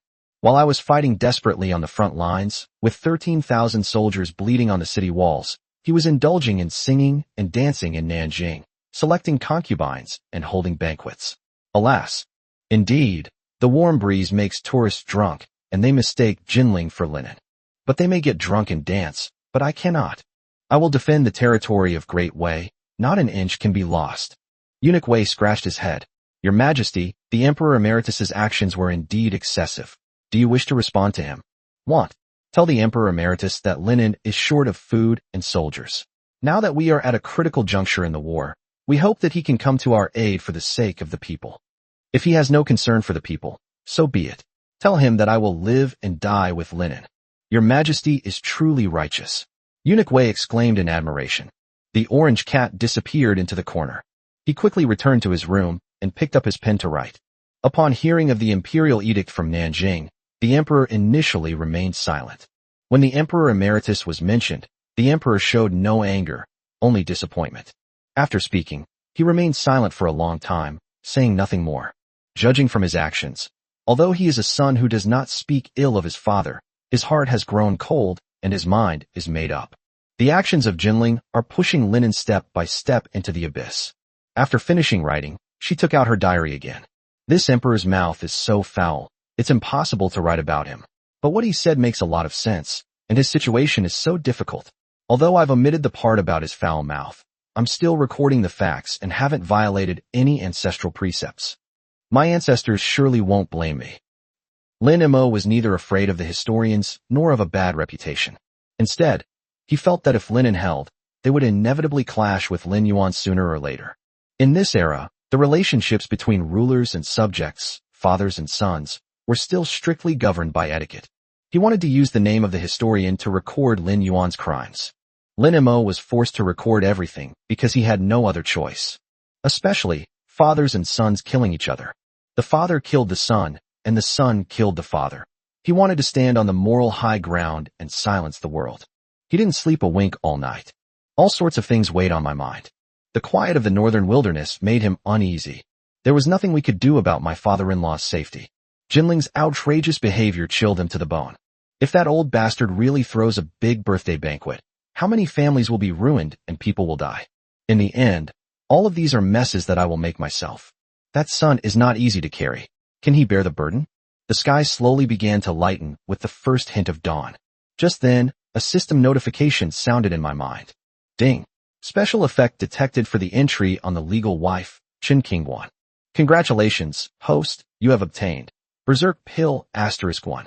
Berserk Pill increases cultivation level by 30% after consumption, lasting for 1 hour. After the effect wears off, the user will be weakened for 1 day.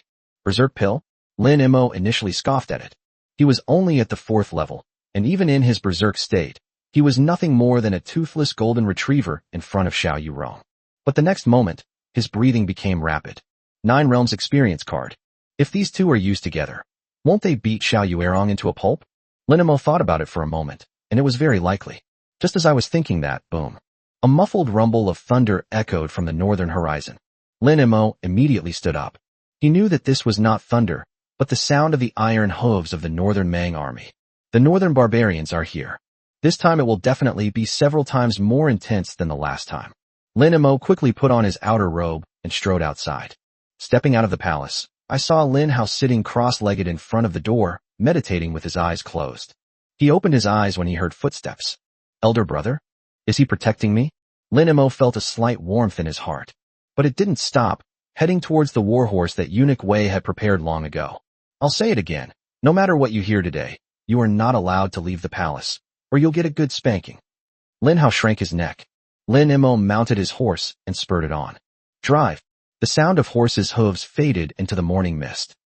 The city wall. Lin Mo stood by the arrow emplacement, looking north. On the horizon, a massive, dark army is closing in. 200,000 iron cavalrymen marched in formation. Banners obscured the sun, and smoke and dust billowed. The sound of horses' hooves thundered, shaking the city walls. On the city wall, the defenders gripped their weapons tightly. The sheer awe-inspiring nature of this scene can be felt simply from the heavy breathing. Finally, the northern Mang army stopped within an arrow's reach. The formation was impeccable, and there was not a sound. Xiao Yuerong, dressed in silver armor, rode on a horse. She looked at the city wall, at the man standing by the arrow crenellations. This time, there was no wasted words. He slowly raised his hand and was about to order the entire army to attack the city. But Lin Emo suddenly spoke up. Xiao Yuerong, dare to challenge me to a duel. Not only Xiao Yuerong, but everyone was stunned. Last time, Xiao Yuerong challenged Lin Emo to a duel, and Lin Emo scolded her for it. This time, he challenged us to a one-on-one fight? Surprisingly, both sides had the same idea. What trick was Lin Emo up to? Lin Mo's strength is no secret. It's generally possible to download. His one-on-one fight with Xiao Yuerong was no longer a matter of an egg hitting a rock. This is a battle between sperm and adults. A one-on-one fight. Xiao Yuerong was amused by Lin Emo. But the hand that was raised in midair was also lowered. It wasn't that she was easily fooled, but rather that she wanted to retaliate. Lin Emo, you have the nerve to suggest a one-on-one fight? Have you lost your mind? With two armies locked in battle and 200,000 iron cavalry pressing on our borders, you're talking to me about a one-on-one duel? Throughout history, which of the famous generals has been remembered for their mere bravery? Today you draw your sword and challenge us. Do you think your soldiers are just decorations? Or do you think your life is only worth a village brawl? If you had truly read even half a book on military strategy, you would understand that a general carries the lives of the entire army on his shoulders, not just your head that only knows how to use brute force. Lin Emo, you idiot. Utterly foolish. Besides, have you forgotten your own limitations? So refreshing. Xiao Yuerong felt completely refreshed, as if her soul had flown away to the heavens. This was more satisfying than if she had just killed Lin Emo. Lin Emo knew she would say that. He's thick-skinned and doesn't react much when he's scolded. Today, this one-on-one duel is a must. Regardless of whether he can defeat Xiao Yuerong, he could even withstand just one blow. The boost to morale in Linen was immeasurable. After all, the gap between the two is simply too great. Lin Emo didn't waste any more words. To put it bluntly, Xiao Yuerong, can't you act like a man and fight me fair and square? What's the point of this verbal sparring? Chapter 137 Xiao Yuerong. Seeing me is like an ant seeing the blue sky. Beside him, Eunuch Wei's expression changed drastically. He realized that Lin Emo seemed to genuinely want a one-on-one fight, rather than some kind of conspiracy. He rushed forward abruptly. Your Majesty, what are you doing? Lin Emo didn't look at him. He reached out and took a long spear from the soldier next to him. Then he jumped. It floated down from the city wall. A black horse galloped out of the city. Lin Emo landed steadily on the horse's back. A lone rider, armed with a long spear, stands between the two armies. Behind him lay the isolated city of Linen, and before him stood 200,000 iron cavalry. The tip of the spear pointed far away.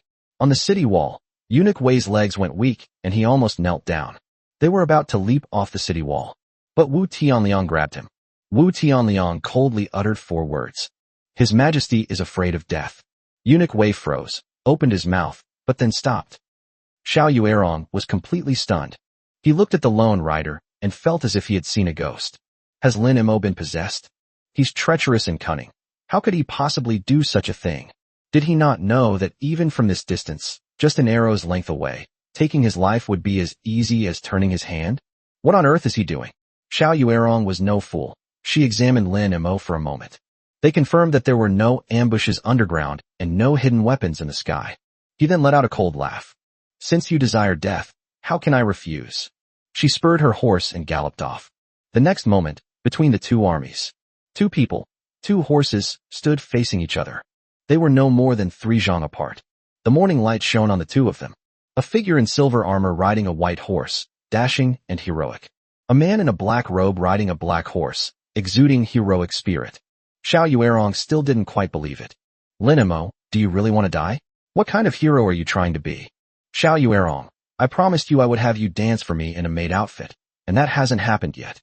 How could I bear to die? Disgusting. She flicked her silver spear, the tip pointing directly at Lin Emo. I gave you a chance, but you didn't cherish it. Before she could finish speaking, she squeezed the horse's belly with her legs. The white horse neighed loudly and charged straight at us like a white lightning bolt. Quick. That's too fast. She moved so fast that Lin Emo could barely catch her movements. Only that silver light drew a deathly arc in the morning light. Lin Emo silently recited in his heart, 9 Realms experience card, use. In that instant, She felt as if the whole world had changed.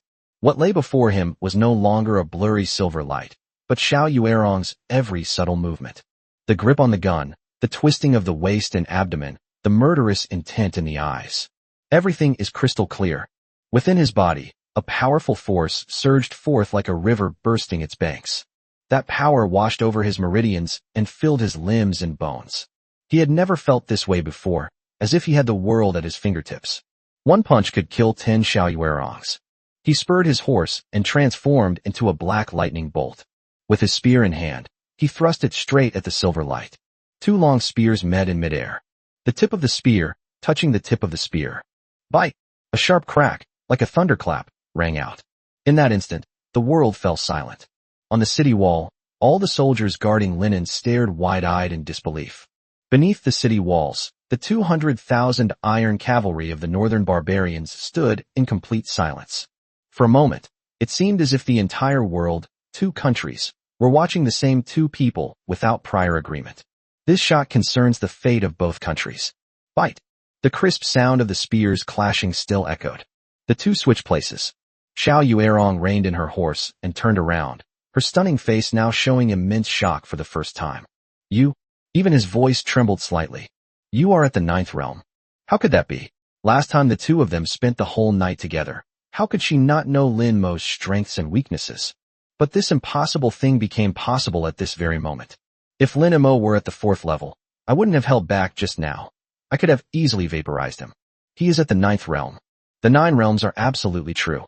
Lin Mo, you really have a lot on your mind. Xiao Yuerong felt like she had been tricked again. He knew his own limitations, but he knew nothing about him. Xiao Yuerong roared in anger. Why are you so patient and restrained? How is that possible? A soldier from the northern barbarian tribe suddenly dropped his spear. That was His Majesty's full-force shot. The person next to him swallowed hard, feeling a pang of sadness, unable to speak. What did they see? Their female war goddess, the #1 expert on the grassland, the master of 200,000 iron cavalry, defeated the invincible empress, and with a full-force spear thrust, the 2 actually fought to a draw. This time it's not just empty talk. These are real guns and live ammunition. A head-on collision. Gun tip to gun tip. It's a real, physical collision. On the city wall, tens of thousands of soldiers stood there stunned for a few moments. Then one by one they raised their fists and roared to the sky. Long live! Long live! Long live! Tens of thousands of defenders shouted in unison. The sound was like a surging tide and thunder, like 10,000 horses galloping. The earthquake shook the city walls and made the banners of the northern Mang army tremble. Eunuch Wei's legs went weak, and he knelt down. Tears streamed down his face. His Majesty has given him far too many surprises. In such a short time, he has grown to this level. He stood alone, with only a gun, before 200,000 iron cavalry. They fought to a draw with that legendary northern goddess of war. God bless the Great Wei. God bless the Great Wei. Tai Shiking also stood on the city wall. There was no desk or table, but he wrote each stroke with remarkable steadiness. The first year of the Yuan dynasty, the 3rd day of the siege by the northern barbarians. The emperor personally went to the city wall to inspire the 3 armies. The northern barbarian army pressed in, with 200,000 iron cavalry arrayed before them, their might shaking the heavens. Suddenly, he grabbed a long spear, leaped off the city wall, and stood alone on horseback between the 2 armies. The spear tip points out, inviting the northern barbarian empress to a duel. The entire city was shocked, and the entire army was terrified. The leader, through the courage of one man, inspired the morale of the entire army. Though there be thousands, I will go. After writing the last word, Tai Shiking's tears fell. Why are you so patient and restrained? Xiao Yuerong's voice suddenly rang in Lin Mo's ears. He reined in his horse and stood still, but he felt his hand holding the spear trembling slightly. My hand is sore and my arm is numb. That bitch is really energetic. Xiao Yuerong, on the other hand, appeared to be completely unharmed. So even the 9th realm has its differences, Lin Mo thought with a wry smile. The 9th realm he obtained through the trial card is completely incomparable to the 9th realm earned through real combat. The words, "Long live the Emperor," reached his ears. Lin Mo looked towards the city wall. His eyes gradually brightened. Morale is high. That's enough. The fighting strength of the garrison in Linen today will surely increase by several times. Having secured the advantage of defending the city, The outcome of today's battle is truly still uncertain. He pointed his spear at Xiao Yuerong again. I've been patient, all for this moment. Arrogant. The two spears met again in midair. Bite. Another crisp sound. The two horses passed each other. Lin Mo reined in his horse and steadied himself. The tiger's mouth, the area between the thumb and forefinger, has split open a little more. But he didn't stop. They turned their horses around and charged forward again. Xiao Yuerong also rushed up. The two exchanged blows, the sound of their guns clashing echoing throughout the battlefield. After 15 moves, the two horses missed each other again. Xiao Yuerong reined in her horse and looked back at him. The shock had faded from that cold, beautiful face, replaced by a chilling scrutiny. She noticed Lin Mo's inferiority and sneered. Lin Mo, although you are at the 9th realm, your foundation is shallow. You have no chance against me. You won't last long. Today, you will surely die. That makes sense. Wait a moment. Lin Mo agreed with her, so he took out the berserk pill from his pocket and swallowed it in one gulp. In that instant, a violent force exploded from within him. That force was more ferocious, more intense, and more unreasonable than before. It washed over his meridians and stretched his limbs and bones. A violent aura filled his entire being. Lin Mo felt his blood boiling and his bones creaking. The soreness and numbness in my arm disappeared instantly. He raised his head and looked at Xiao Yuerong. Again. This time, both of them moved with lightning speed and thunderous force. Boom! A tremendous roar emanated from the two of them. This time, Lin Mo didn't move, but Xiao Yuerong swayed on her horse and almost fell off. She reined in her horse and stared wide-eyed at Lin Mo. He continued to hurl insults. You fucking. As the saying goes, one who stays near vermilion gets stained red, and one who stays near ink gets stained black. After several clashes with Lin Mo, Xiao Yuerong unconsciously picked up the habit of swearing. The next moment, she was angered by Lin Mo again. All I heard was the other person smugly saying, Xiao Yuerong, you are only at the 9th realm now, and your vision is still too shallow. Seeing me is like a frog at the bottom of a well looking up at the moon. If you are fortunate enough to break through to the 9th realm one day, you will find out. To see me is like an ant seeing the blue sky. You bitch. Shut up. Xiao Yuerong gritted her teeth, her anger rising to the sky. Chapter 138 One-on-One Duel. Xiao Yuerong's trump card. The clothes-tearing divine skill. Lin Mo, I don't know what kind of evil magic you use to overdraw your body to increase your strength, but no matter what, you have absolutely no chance of winning. Xiao Yuerong has really learned her lesson this time. He no longer insisted on a one-on-one fight with Lin Mo. Instead, he raised his spear high and shouted in a powerful voice. All troops attack. Boom. 200,000 cavalrymen began to operate. The sound of horses' hooves was like the collapse of heaven and earth, and a black tide swept across the plains, heading towards Linen City. Siege weapons from within the great formation, ladders, wooden canopies, battering rams, catapults, crossbows, emerged from the rear. Xiao Yuerong glanced at Lin Mo with disdain. He turned his horse and walked along the side. Instead of retreating back into the formation, they sped off towards the outer edge of the battlefield. Lin Mo, the Emperor's battlefield, is here. Come if you dare. Without the slightest hesitation, Lin Mo spurred his horse and gave a long neigh as the black horse chased after the white figure. He had no time to waste. He had to capture Xiao Yuerong within an hour, or he would die without a burial place. In the center of the battlefield, the two armies faced each other. From a distance, the Northern Main cavalry formation appeared to be operating in a well-organized manner and did not fall into chaos despite Xiao Yuerong's departure. Instead, a general took over her command. They began to coordinate in an orderly and composed manner. The walls of linen. Eunuch Wei stood by the arrow emplacement, watching the two figures, one black and one white, grow ever more distant. General Wu, the two commanders are fighting fiercely, while the northern barbarian generals, who are as numerous as clouds, remain unaffected. What should we do? He reached out and poked Wu Tianliang.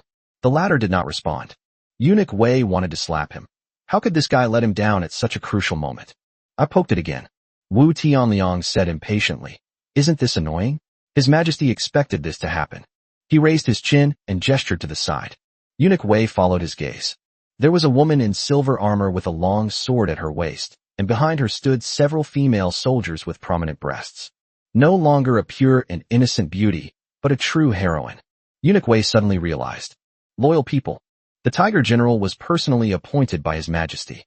Eunuch Wei once asked Lin Mo why he appointed a courtesan as a general. Luo Yiren had always lived a life of hardship and had never displayed any extraordinary talent. Lin Mo just glared at him. 36D isn't enough to be a general? Having grown accustomed to Lin Mo's temperament, Eunuch Wei hadn't taken it to heart before, assuming that His Majesty was simply telling the world that he didn't consider status or background when selecting talent. But now, he felt a strange sense of security just from Luo Yiren standing there. With Lin Mo absent, the commander of Linen was automatically replaced by Luo Yiren. Loi looked at the black tide that resembled a giant dragon writhing. He appeared calm on the surface, but his heart was already churning with excitement. This was her lifelong wish.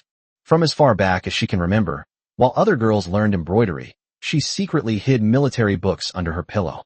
From a young age, one should aspire to the highest goals. Later, his family fell into poverty, and he wandered from place to place. However, he casually used a few military strategies and won the reputation of Fairy Luo. It makes men all over the world flock to it. But that's not what she wanted. Lin Mo gave her what she wanted. You are a born general, I trust you. This was the promise Lin Mo made to her, and Lin Mo kept his promise, entrusting the safety of the entire city of Linen to her. While I am alive, I shall defend our territory, expand our borders, and pacify the barbarians. This is Lin Mo's wish. You gave me a papaya, I returned a beautiful jade. I'll help you fulfill your wish. Under the city, under the central banner, a burly man with a thick beard raised his hand. That was Tuoba Xiong, Xiao Yuerong's most formidable general. 10,000 cavalrymen split off from the formation, launching the first of 3 attacks in the siege. A rain of arrows filled the sky. A dense swarm of arrows, blotting out the sun, rained down on the city walls. Raise your shields, Roy shouted. With the experience gained last time and the presence of a commanding general, the garrison in Linen was much more effective this time. They had become quite skilled at raising their shields. Arrows rained down to clear the way, catapults rained down indiscriminately, and siege ladders breached the city walls. On the outer side of the battlefield, one white and one black, one in front and one behind. She tried to escape, but he chased after her. She couldn't escape even if she had wings. Xiao Yuerong suddenly reined in her horse. Looking at Lin Mo chasing after him, a cold smile curled at the corner of his lips. You've got guts, daring to chase after me. Lin Mo thrust his spear forward, shouting, Xiao Yuerong, take this. He is currently at the 9th level of the experience with the Kaga Berserk pill, and his senses are extremely sharp. There wasn't a single ambush here. Taking care of Xiao Yuerong within an hour shouldn't be a problem. Etc.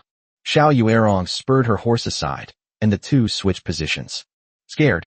If I'm afraid of you, I wouldn't be surnamed Xiao. Xiao Yuerong suddenly clenched her fists and violently pushed her chest back. The silver armor exploded with a bang. She revealed a tight-fitting, sleeveless outfit. The outfit was as thin as a cicada's wing and semi-transparent, tightly wrapping around her entire body. The supple curves are on full display. The smooth muscle lines were faintly visible beneath the fabric. Full breasts. A slender, lean waist. Firm thighs. She exudes a wild and fiery aura, like a sexy little wild horse that might gallop away at any moment. Puff. Lin Mo spat out a mouthful of saliva. A honey trap? I never imagined that someone as beautiful and dignified as Xiao Yuerong would resort to such despicable tactics. However, I like it. Dream on, Xiao Yuerong scoffed. The next moment, a faint golden light began to linger on the thin, cicada wing-like outfit. Even her pupils suddenly emitted 2 pale golden rays. A powerful aura exploded from her body. Xiao Yuerong held the gun in one hand, pointing it diagonally upwards. The light of the rising sun seemed to be drawn by her, transforming into countless golden fragments that poured down and converged from the sky. Golden light enveloped the gun, and even her pupils suddenly emitted 2 pale golden rays. A powerful aura exploded from her body.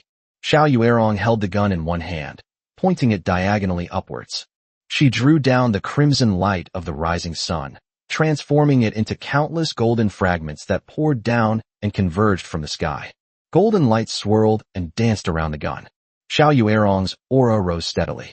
At this moment, she felt as if she were holding a blazing sun in her palm, and the point of her spear was where the sun, moon, and stars would fall. It truly is like holding the sun and moon in one's hands and plucking stars from the sky. Lin Mo, come and fight. Lin Mo's pupils dilated. He had to admit that Xiao Yuerong was now much stronger. This isn't a honey trap. This is a damn clothes-ripping technique. He was no less formidable than himself after taking the berserk pill. This woman actually has such a unique skill. Does wearing less clothing equate to higher cultivation level? Xiao Yuerong, no wonder you insisted on leading me here. Your hidden skills are truly something you can't show to others. However, I am very pleased. You still have some affection for me, and you only let me appreciate it. No, you'll be a dead man soon. Xiao Yuerong sneered again. Enough with the chit-chat. Swift as lightning, a spear thrust forth. Chapter 139 Bloodbath at Linen. Clang. With a loud bang, the two collided again. Put some effort into it. Xiao Yuerong looked at Lin Mo with disdain. Haven't you eaten? Lin Mo was greatly alarmed. This woman's combat strength has indeed increased significantly. Stronger, faster, more ruthless. But Xiao Yuerong was giving him no time to think. Before the first shot had even faded, another shot was fired. Unlike the ruthless empress of the past, she was now engaged in battle in this desolate place, in the wilderness. Xiao Yuerong completely let loose and embraced herself. Magical attacks followed relentlessly, accompanied by a constant stream of profanities. Push harder, you idiot. With so little skill, what kind of man are you? Xiao Yuerong's guns rained down like a storm. It remains to be seen who will emerge victorious. Lin Mo was initially thrown into disarray by her attacks and caught off guard. After things calmed down a bit, Xiao Yuerong, whose clothes had been torn off, wasn't as scary as she seemed. The two were evenly matched in strength. But Xiao Yuerong's strength is permanent. What Lin Mo sees is merely a false prosperity. In less than an hour, their true colors will be revealed. Lin Mo really didn't expect her to have this big move in mind. Now she wanted to turn around and run away, but it was too late. That hour later. Therefore, we must beat her until she's bruised and battered within this limited time.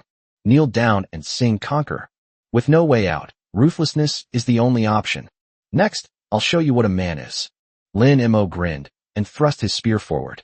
They adopted a fighting style that traded injury for injury and pain for pain. The two guns began to clash violently. Once, twice, 10 times, 100 times. The warhorse, exhausted from running, collapsed by the roadside, foaming at the mouth. The two abandoned their horses and fought on foot. The spear broke, and the two fought with swords. The long sword broke, and the two men, unarmed, began to wrestle. Every punch lands squarely. On the walls of Linen. The northern barbarian army's cavalry fired indiscriminately, catapults pounded the city, and then came the most intense close-quarters combat as they scaled the walls. Beneath the central banner, Tuoba Xiong rode on horseback, his eyes blazing. He raised his sword high, pointing it at Linen. The sons of the northern wilderness. Eagles of the grasslands. Take Linen, and all the gold and silver treasures are yours to take.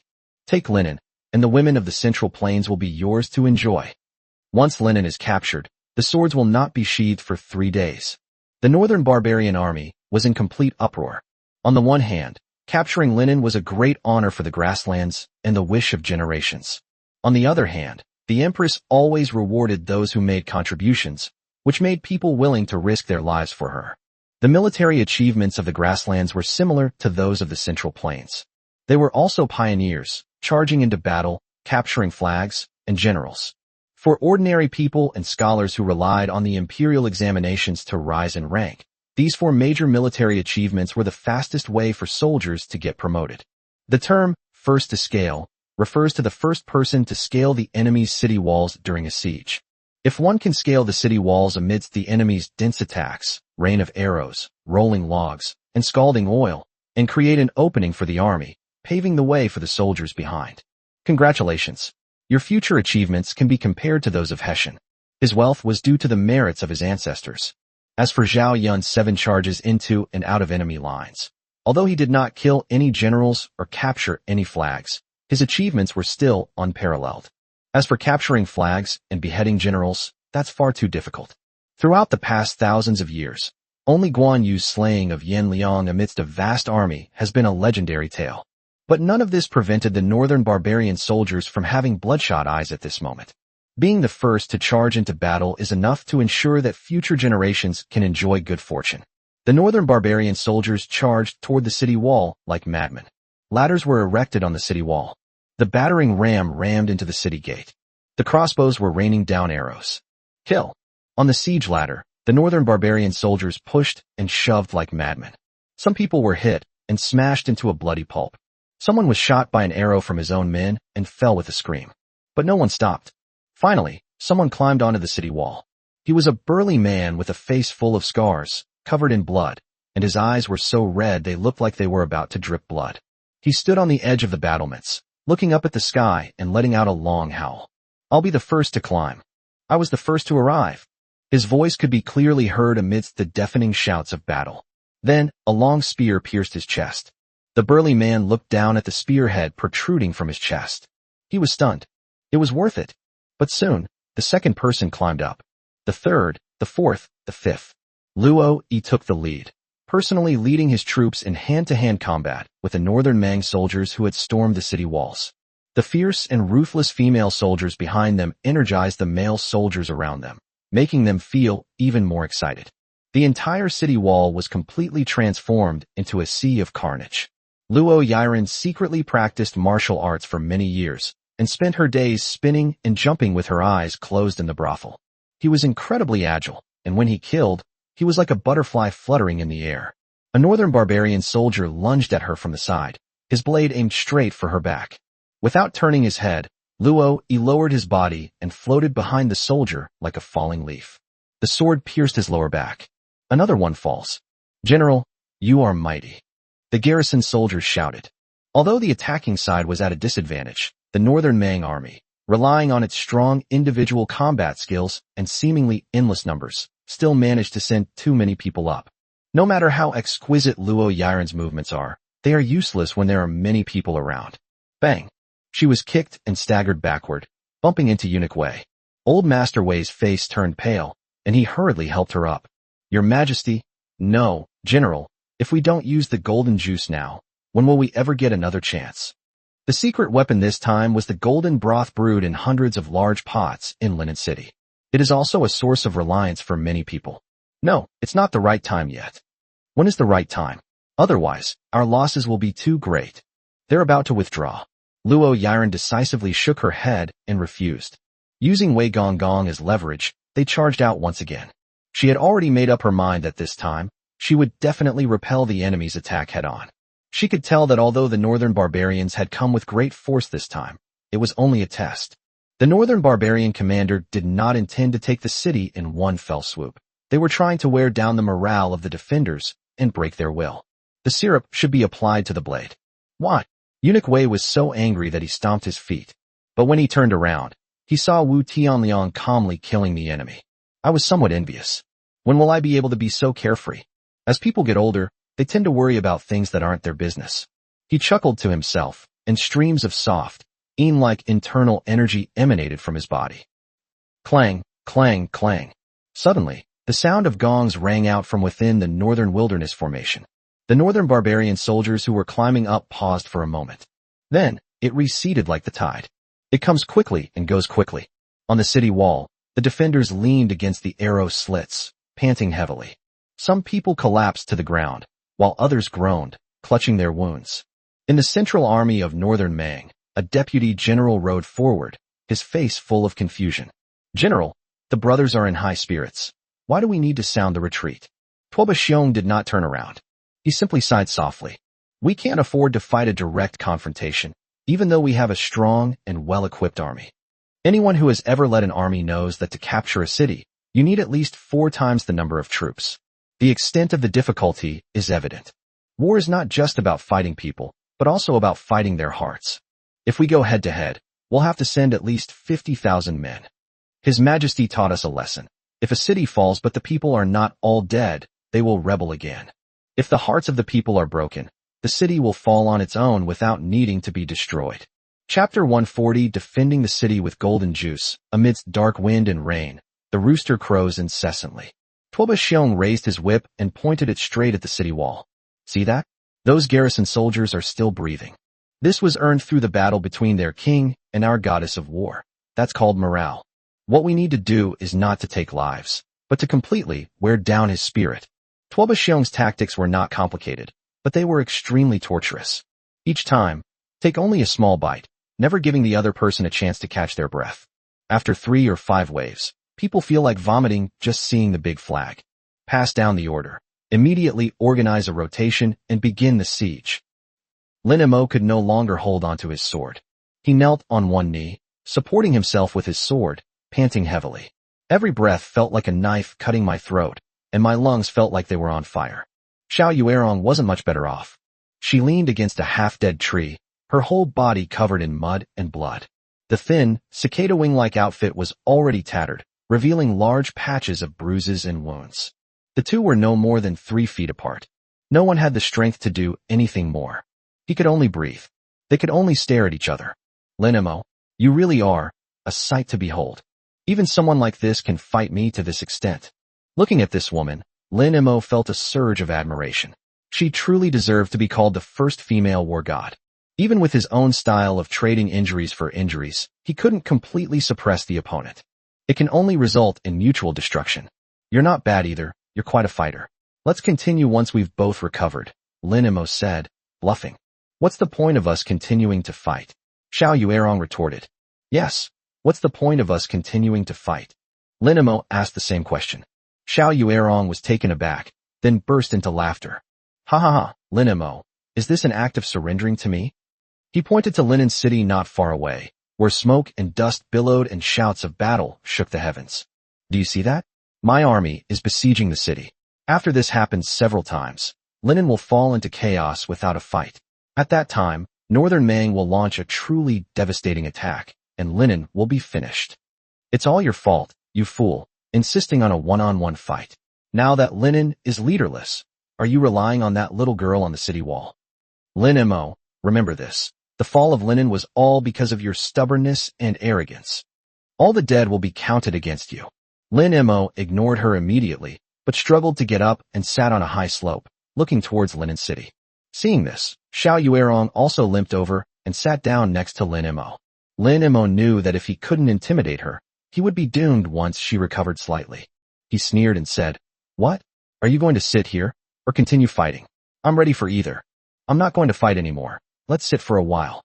Xiao Yuerong waved her hand weakly. I will never fight with you again.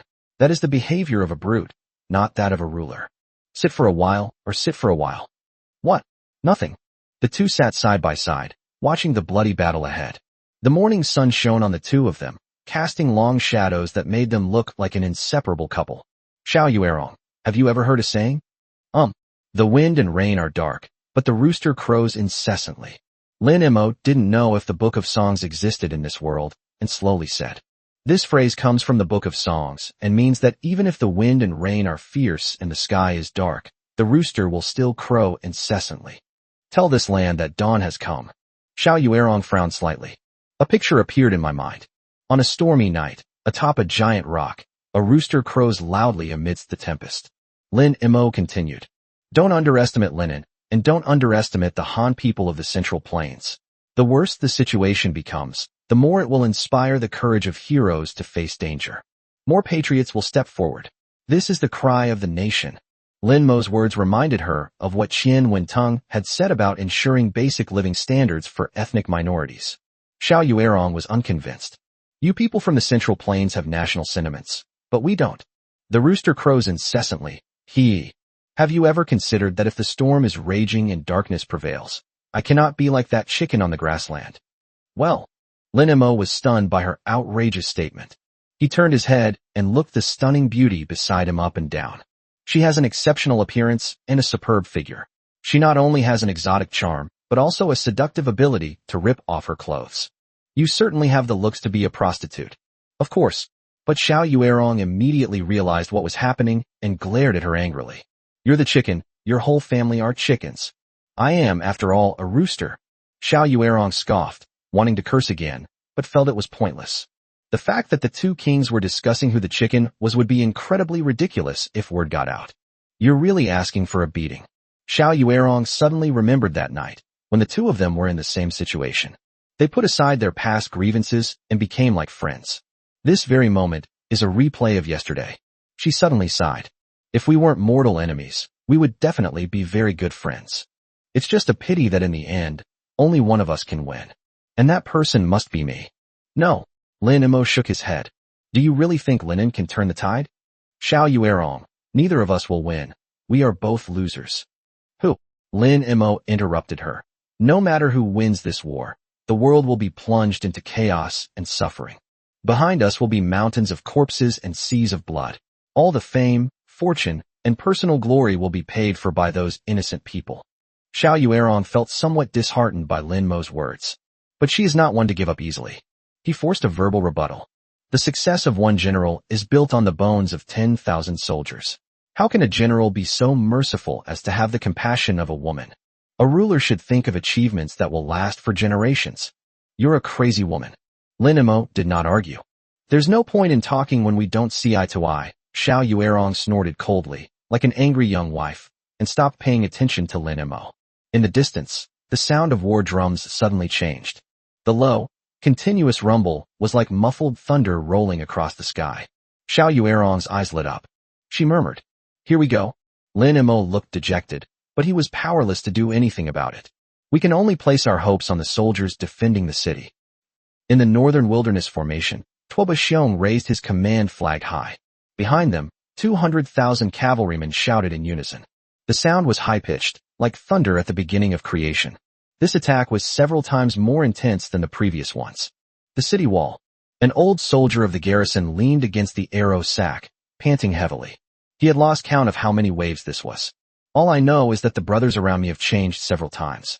His pupils contracted sharply as he watched the overwhelming wave of enemies surge towards him. How is this possible? How can they still unleash such combat power? A young soldier next to him was covered in blood, and his hand holding the knife was trembling. Second brother, can we still hold out? Nobody knows the answer. All eyes turned to the commander. Looking at the massive, dark army, Luo Yiren breathed a sigh of relief. Just as she expected. Chapter 141, Northern Barbarian Divine General. Come on, feed me a bite. Under the city, a northern Mang soldier climbed the cloud ladder. He was covered in blood, and his eyes were so red they looked like they were about to bleed. He looked up at the city wall, climbing desperately while roaring angrily with his mouth wide open. Kill them! Kill them! He appeared insane, his expression twisted, and everyone before him was no longer human, but military merit, shining gold. Not only him, but the morale of the northern barbarians was high, and everyone was ready to die, opening their mouths wide to kill, kill, kill. Thanks to Tuoba Xiong's earlier bluff, the rolling logs and stones on the city wall had been almost exhausted and could no longer stop the siege ladders from climbing the city. Kill them. This is the roar of the victor.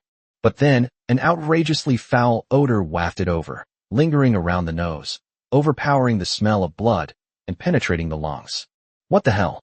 The next moment, a pot of boiling hot golden broth was poured over his head. Even a basin of hot water can instantly break a person's defenses, especially something like this. Holy crap. The excrement-colored liquid instantly poured into my mouth and entered my lungs. The shouts of battle turned into screams of agony.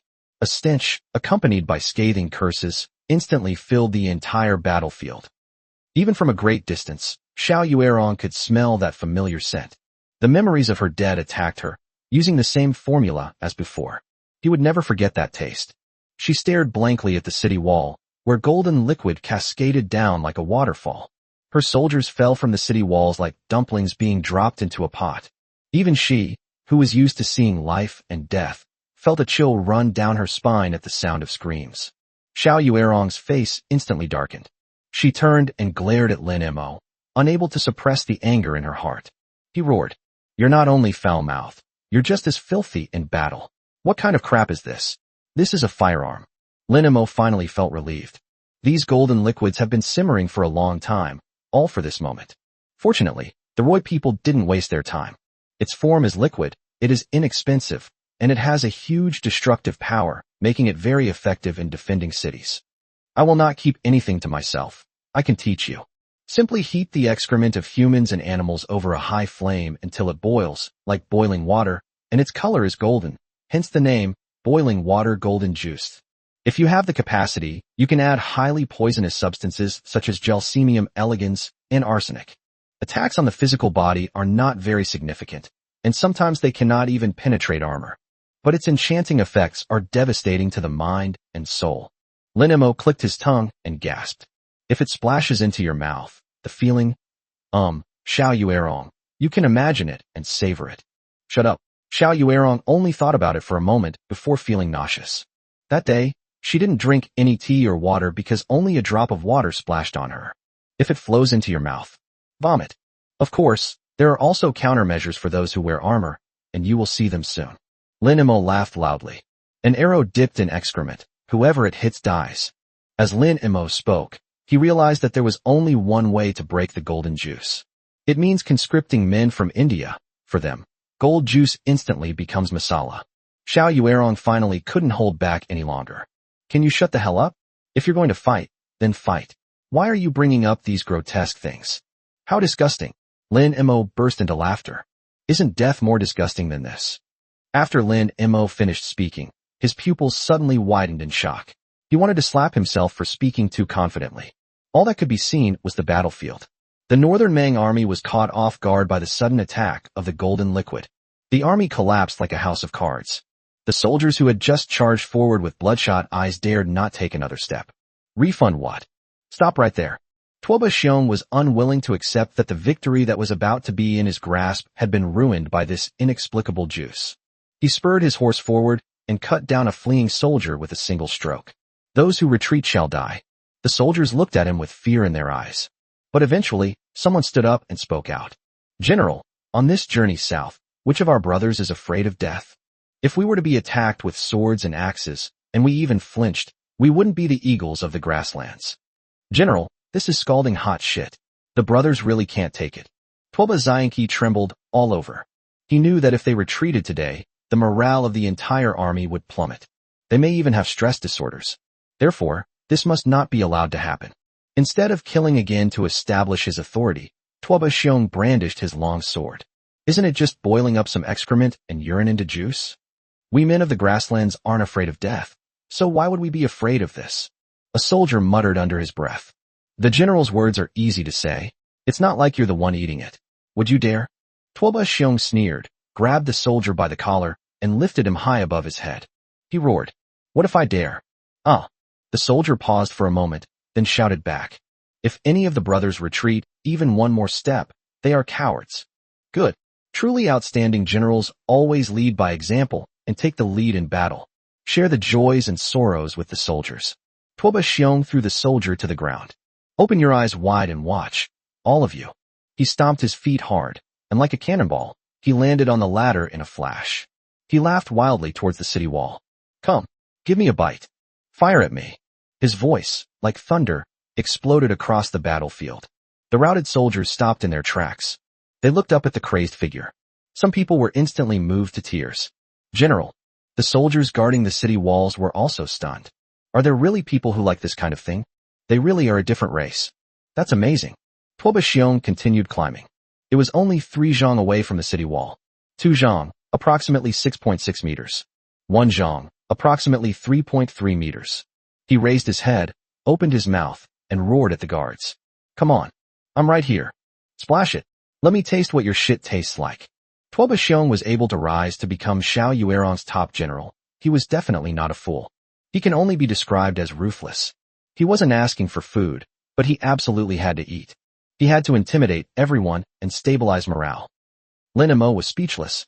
Your northern wilderness truly produces a wealth of talented individuals. Xiao Yuerong gritted her teeth, unsure of what to say. But when we get back, we must make sure to give General Tuoba credit for his service. I'm not afraid of death, so why would I be afraid of these external things? This general, I admire him from the bottom of my heart, Lin Imo sighed. This is my #1 fierce general, capable of fighting 1,000,000 soldiers single-handedly. How could he be called a mere figurehead? Indeed, one bite is worth 1,000,000 soldiers. At that moment, a loud shout came from the city wall. General, this was specially prepared for you. It's pickled vegetable flavored. Lin Imo and Xiao Yuerong were both suddenly jolted and exchanged another glance. They both saw the fear in each other's eyes, and then slowly closed their eyes. The next moment, Tuoba Xiong's powerful voice rang in my ears again. Not enough. More. I love this flavor. Another pot, please. Chapter 142, A single arrow pierces the clouds, and 1,000 armies come to meet. The entire battlefield was deathly silent. Everyone stared intently at the imposing man who resembled a god of war.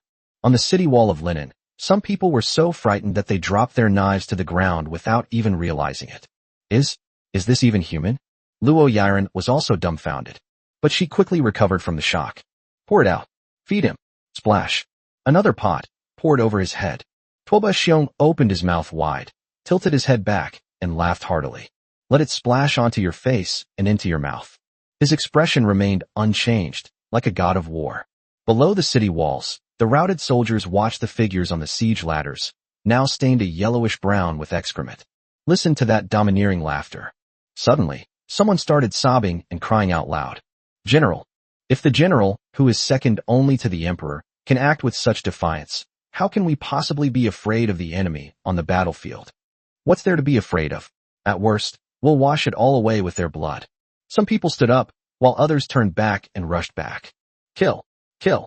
This time they learned their lesson and stopped yelling. The shouts were deafening once more, and with red eyes, they charged toward the ladder again. Although their faces were pale, their lips were purple, and they were gagging as they ran, they rushed forward. Seeing the renewed high morale, Tuoba Xiong finally smiled with satisfaction. This meal was worthwhile. On the city wall, the defenders' expressions changed drastically. They are charging again. Quick! Golden juice. Keep pouring. Linen had been storing the golden juice for a long time, but it kept it hidden. It can be said that the quantity is large and the portions are plentiful. Although the northern barbarian soldiers were ferocious and had regained their fighting spirit, their strength had been greatly reduced. For a time, the two sides engaged in a tug-of-war on the city walls, with neither gaining the upper hand. Lin Emo and Xiao Yuerong slowly opened their eyes. Xiao Yuerong looked at the battlefield, which was once again boiling over. A cold smile curled at the corner of his lips. Lin Emo, what other disgusting tricks do you have up your sleeve? That's it. This is our last trump card. Lin Emo did not speak. He slowly got up. It was time for him to go back. Firstly, they feared that Xiao Yuerong might suddenly recover and kill them. Secondly, the city walls need him. They need him as a pillar of stability. What are you going to do? Xiao Yuerong looked at Lin Emo warily. To be honest, she was a little scared of Lin Emo. The bastard's brutality was the second most extreme she had ever witnessed in her life. The first one was truly a case of killing 300 enemies while losing 30,000 of his own, and then dying. I have to go back. Linen needs me. Oh, I see. But for some reason, Xiao Yuerong suddenly felt a pang of reluctance. She seemed to enjoy this time. She needs someone to talk to. But even that tiny thread was instantly severed by the Emperor's resolute will. That's true. We still have to fight our own battles. Lin Emo waved his hand. Xiao Yuerong, don't die too soon. I'll take your life. You'll have to get past this hurdle first. The two went their separate ways, one to the south and the other to the north, back to their respective camps. Lin Emo estimated the distance. She couldn't possibly kill him instantly. He turned back and shouted at Xiao Yuerong. Xiao Yuerong, you look much better when your clothes rip off than when you're the emperor. Useless, Xiao Yuerong roared in anger. But at that moment, a commotion suddenly broke out at the foot of Linen City. In the distance, billowing smoke and dust filled the air. From the east and west, countless figures surged out from all directions. They weren't soldiers or an army, but all sorts of people. They rushed headlong into the sea of blood and carnage outside Linen City. A scholar stood in the crowd, raising his arms and shouting, I'd rather die fighting. A bandit carrying a large, ghost-headed sword said, I've been robbing people my whole life, but I've never robbed any of the northern barbarians. Today I'm going to have some fun. A Taoist priest flicked his whisk. Having attained enlightenment for 800 years, I have never taken a person's head with my flying sword.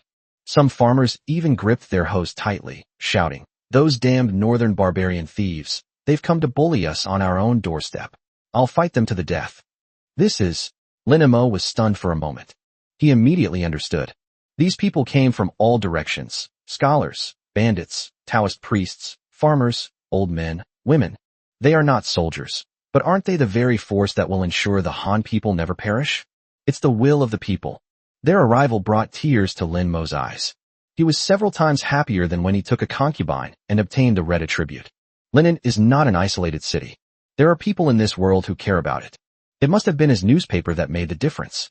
The Six States theory is like an arrow piercing the clouds, bringing forth 1,000 armies to meet them. He turned around again and shouted at Xiao Yuerong with all his might.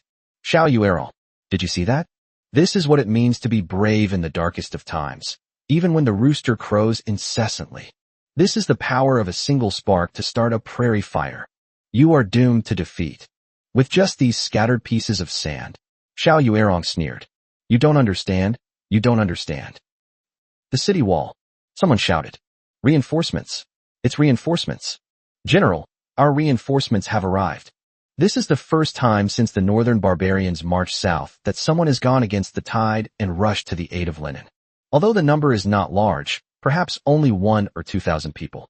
But the shock it brought and the encouragement it gave to people's hearts were far greater than the addition of 1,000 or 2,000 troops to the city.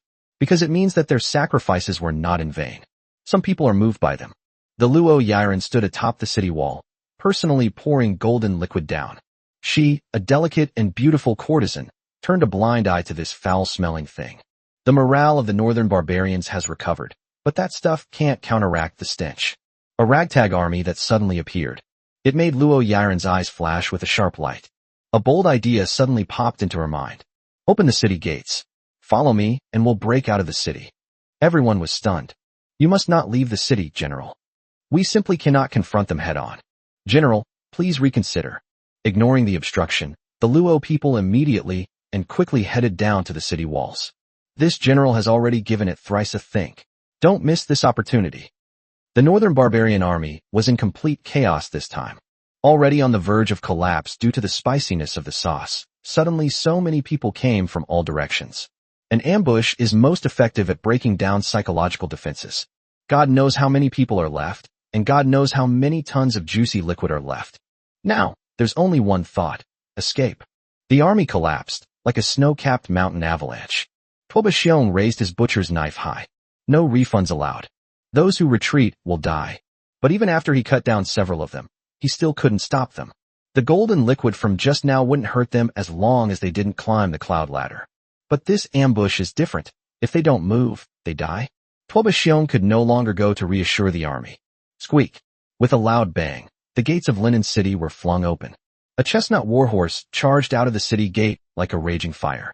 The man on horseback, his silver armor stained with blood, his long hair fluttering in the wind. The man from Loi held the reins in one hand and a gun in the other. That face, which once captivated countless men in brothels, was now filled with a chilling aura. His eyes and brows were filled with determination. Chapter 143 Lu Ruyan, who loves to teach. Soldiers of Linen, follow me and kill.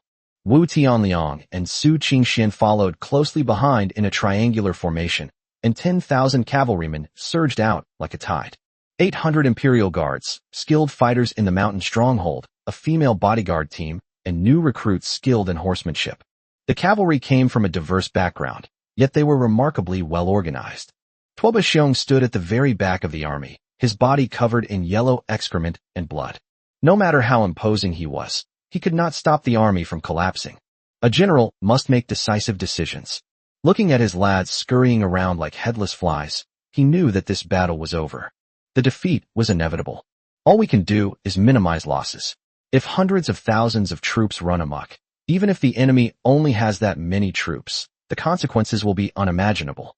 Tuoba Xiong mounted his horse and faced the overwhelming Linen army. Royal Guards, cover my retreat. Within Linen City, countless people were closely watching the battle.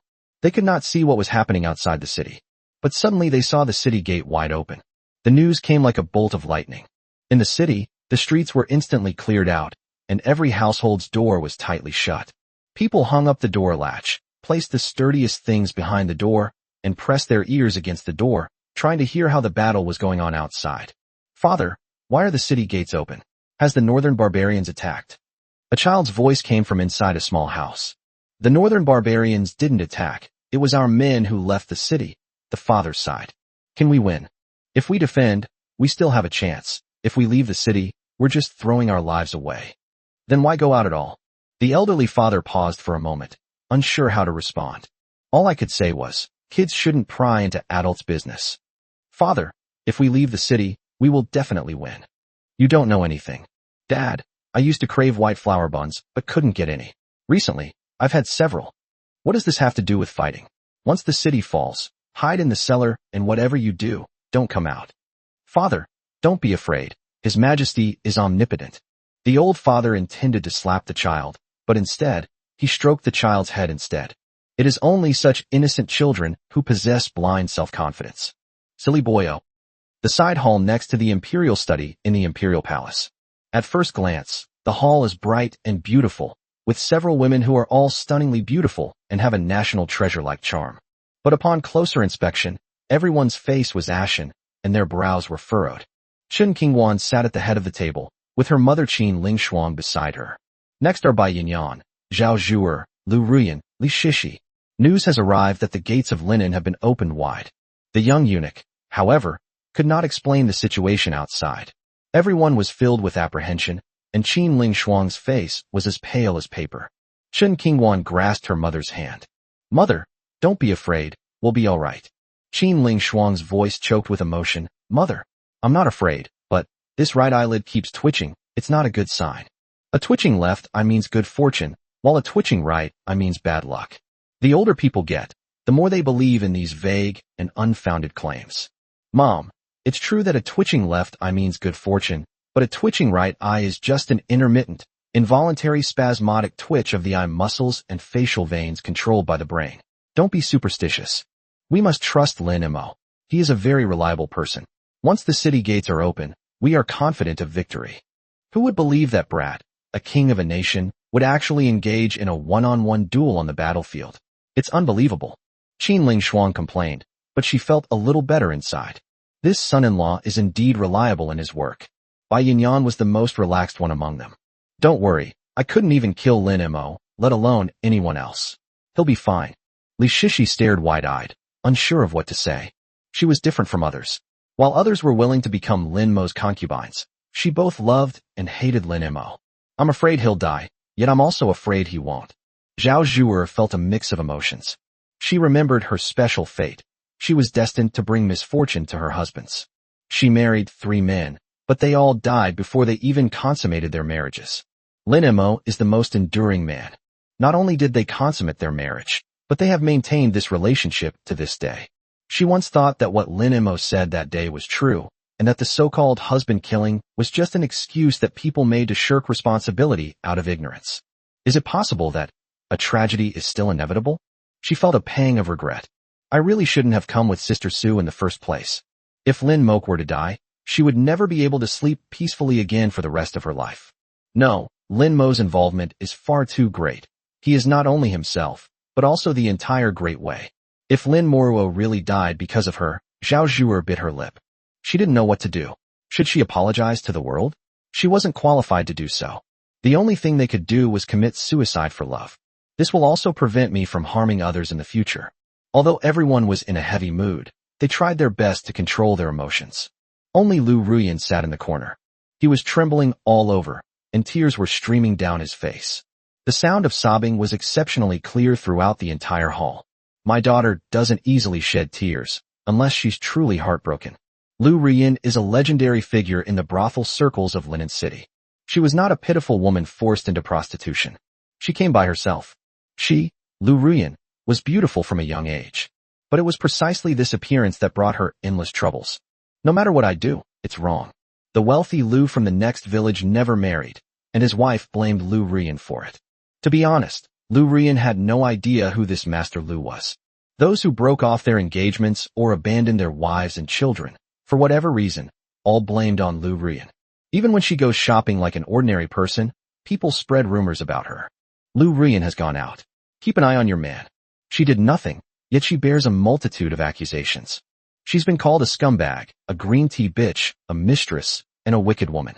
The rumors became increasingly outrageous, even including the absurd claim that she had thousands of men. Since the world deceives me, slanders me, insults me, laughs at me, belittles me, and despises me, I will despise him, despise him, despise him, despise him, despise him. So, in a fit of anger, she voluntarily entered the world of prostitution. They accept all kinds of criticism without hesitation. With her cunning, she quickly became a famous courtesan in Linen. Passing through a thicket of grass, not a single leaf clings to my body. She toyed with the feelings of countless men, leaving those who followed her to suffer the consequences of their unrequited love. However, she is still quite principled in one respect. They only deceive you emotionally, not financially. Lu Ruyan had no interest in money.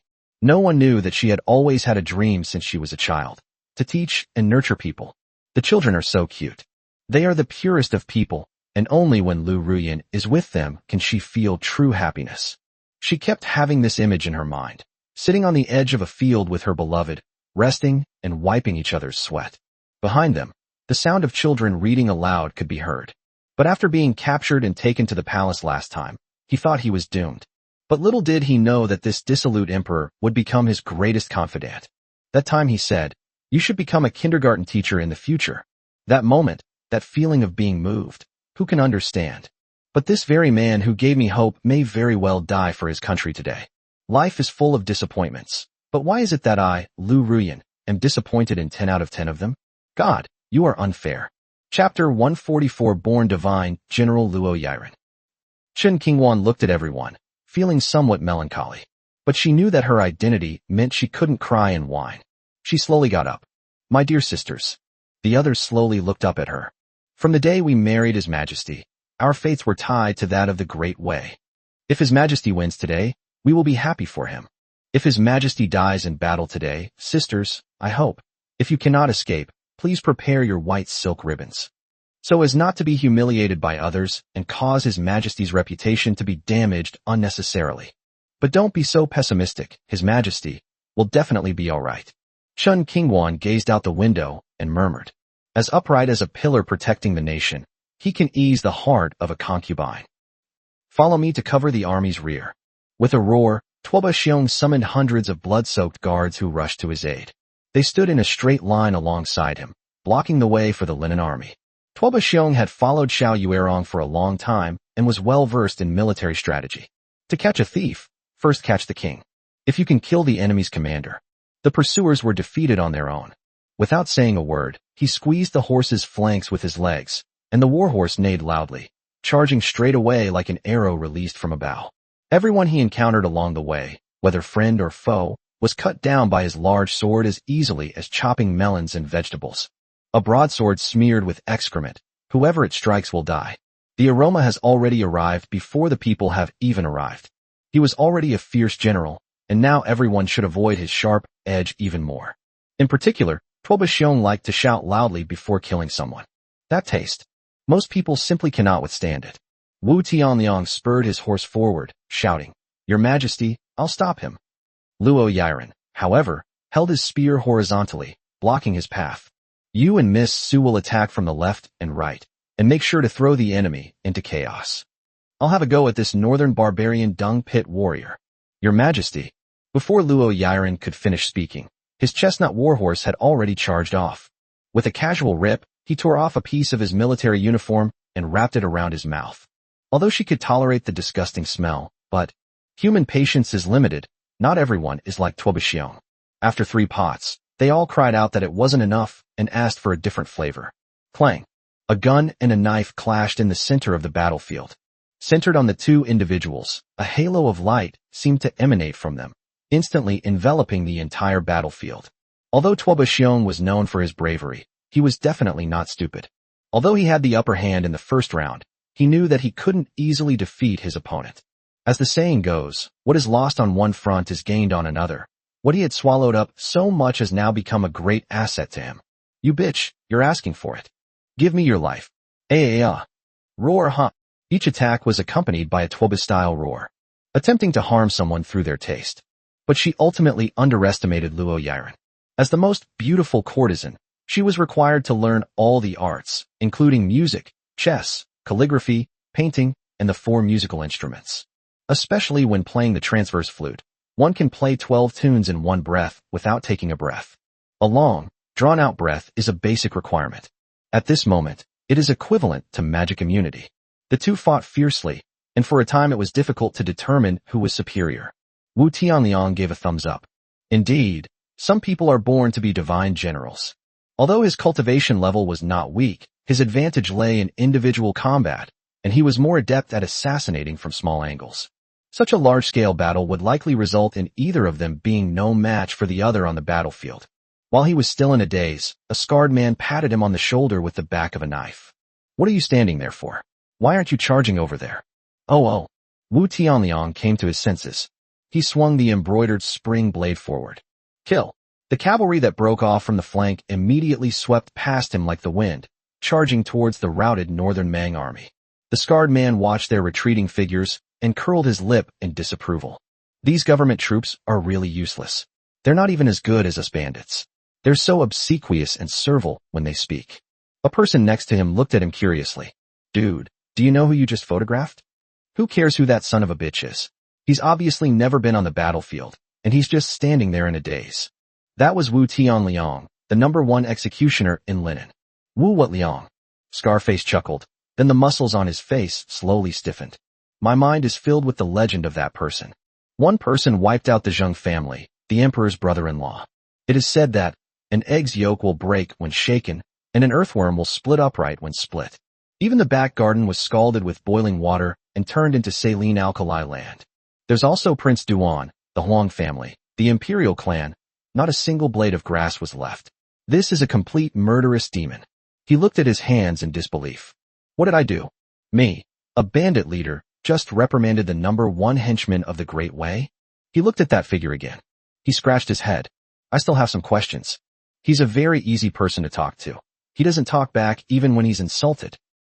The collapse of an army is a psychological phenomenon stemming from group psychology and conformity. Panic can spread rapidly if things go wrong in the battle. In this state, the soldier has lost his ability to make his own judgments. The northern barbarian army of 200,000 stretched for miles, and the rear guard could not even see the shadow of the vanguard. But the commotion and panicked retreat of the vanguard made them realize that they had been defeated. The once mighty cavalry of the steppe abandoned their weapons and flags and fled north in a desperate attempt to escape. Linen only had 10,000 pursuing troops, which could not inflict much damage. Many people die because they trample on each other. Horse hooves trampled over his body, and wheels rolled over his head. Those righteous men who flocked from all directions also joined the pursuit. The scholar pierced the throat of a northern barbarian soldier with his sword. The bandits slashed down 2 of them with a single blow. With a flick of his whisk, the Taoist priest severed the head from the ground. The farmer swung his hoe and smashed it on the head of a northern barbarian soldier, splattering his brains. They chased him for several miles. Xiao Yuerong finally arrived on horseback. At this moment, although her cultivation had recovered to at most 30%, her kingly aura was already overflowing. Everywhere you look, there are routed soldiers, a force of 200,000 men being chased and killed by 10,000. This was a humiliation that Xiao Yuerong had never experienced in her life. Stop right there, all of you. Xiao Yuerong's powerful voice, like muffled thunder, resounded in everyone's ears. They only have a few thousand soldiers. Why are they running away? You have completely disgraced the eagles of the grasslands. Xiao Yuerong was a goddess in their hearts. The moment she appeared, she was like a pillar of strength, standing on the surface of a turbulent sea. The world seemed to fall silent. The army quickly regrouped, and many began to turn back. Seeing that things were going badly, Wu Tianliang and Su Qingxian immediately made their escape. Seeing their reaction, Xiao Yuerong's anger reached its peak. With that kind of strength, they managed to beat them like this. What a disgrace. An utter disgrace. The losses in this battle were enormous, with at least 20,000 casualties. But she knew that now was not the time to pursue the matter. Xiao Yuerong looked around. Where is Tuoba Xiong? Why isn't he, the commander-in-chief, among the army? Chapter 145 The world respects Tuoba Xiong. Your Majesty, the general, regardless of the outcome of today's battle, Tuoba Xiong will surely become famous throughout the world. Countless warriors of the northern barbarians were moved to tears by him. He sought the golden juice beneath the city walls, and alone he cut off the army. Every single one of them commands respect. The general is leading his personal guards to hold back the main general in linen from the rear. Tuoba Xiong cannot afford to fail. The resolute cry of, "Give me a bite," still lingered in Xiao Yuerong's ears. General Tuoba, a true warrior. The empress made a decisive move, leading 10,000 elite cavalry to turn back and meet General Tuoba. Below the city, Lin Mo was backed by 10,000 cavalry. He rode ahead on horseback, watching the great battle from afar. Standing upright is the limit of what Lin Mo can do right now. The weakness brought on by the berserk pill left him without even the strength to lift his gun. He stopped someone who wanted to go and help the Loi people. Having just experienced the 9 realms, Lin Mo's horizons have been greatly broadened. Knowing that Luo Yiren couldn't win, Tuoba Tuoba Xiong knew that with her agile movements, it would be impossible for her to defeat him. This match will be a transformative battle for the Loi people. On the field, Roy seemed to be getting tired, fighting and retreating, and suddenly turned around and left. Tuoba Xiong roared, "Huh," and spurred his horse to give chase. Lin Mo sneered inwardly. This dung heap war god is really brainless. Can't he see that this is a feigned weakness, a prelude to a double attack? Two horses, one fleeing and one chasing, are getting faster and faster. Lin Mo also lost interest in watching, and looked up to see that Xiao Yuerong had already led her troops back to fight. He felt a pang of regret. It seemed that although he could hurt the northern barbarians this time, it was not enough to cause serious damage. The road ahead is long and arduous. Suddenly, a sharp killing intent came from the side. Lin Mo was shocked. Who? He glanced at it, and saw that it was Tuoba Xiong. It turns out that ever since Lin Mo appeared, Tuoba Xiong's mind has been entirely focused on him. I've just been waiting for an opportunity. The man from Li feigned defeat. How could a seasoned warrior like him not know? It was just a case of turning the tables on them. Halfway there, the horse suddenly turned around and headed straight for Lin Mo. This happened too fast, and Lin Mo was some distance away from the people behind him, so there was no time to help. He himself was in a weakened state due to the berserker pill, and didn't even have the strength to perform a basic attack. Boy, prepare to die. Huh. A strong, tangy smell arrived first. Lin Mo almost suffocated from the fumes. His Majesty, the man from Li, was greatly alarmed and rushed over on horseback, but it was too late. The cavalry behind them shouted in unison. His Majesty. Lin Mo watched the approaching broadsword, unable to dodge, and only a feeling of utter despair remained in his mind. I never imagined I would die in such a disgusting way. That knife must be covered in shit and pee. But just then, Xiao Yuerong, who had arrived on horseback, was already pale with fright. She shouted, "General Tuoba, don't fall for it. Retreat immediately." Tuoba Xiong was taken aback, but without the slightest hesitation, he immediately reined in his horse and turned to leave. In her heart, Xiao Yuerong was like a god. They have absolute respect and trust. Lin Mo was stunned, and the army behind him was even more bewildered and impressed. Some people scrutinized Lin Mo and Xiao Yuerong. What were those two just fighting one-on-one about? How come she saved him? Tuoba Xiong rode back, and when he reached Xiao Yuerong's side, he still couldn't suppress his doubts. Your Majesty, it looks like I'm about to kill that brat. No, you can't kill him. Xiao Yuerong shook her head. His cultivation is unfathomable. Even I, in my prime, might not be his match. His lack of evasion is simply an attempt to lure you in. This man's cunning is unparalleled in the world. Tuoba Xiong scratched his head. But, if he had that kind of strength, he could have ambushed me at any time just now. No. Xiao Yuerong looked at Lin Mo in the distance, a cold smile curling at the corner of her lips. He was severely injured by me, so his chances of making a move would be greatly reduced. But if you deliberately offer yourself up for death, it will be a completely different story. Hiss! Tuoba Xiong suddenly realized. After the Empress said that, he felt a chill run down his spine. What a treacherous person. The people of the Central Plains are truly cunning and treacherous. It's good that you understand. Xiao Yuerong glared at Lin Mo again, then turned her horse around.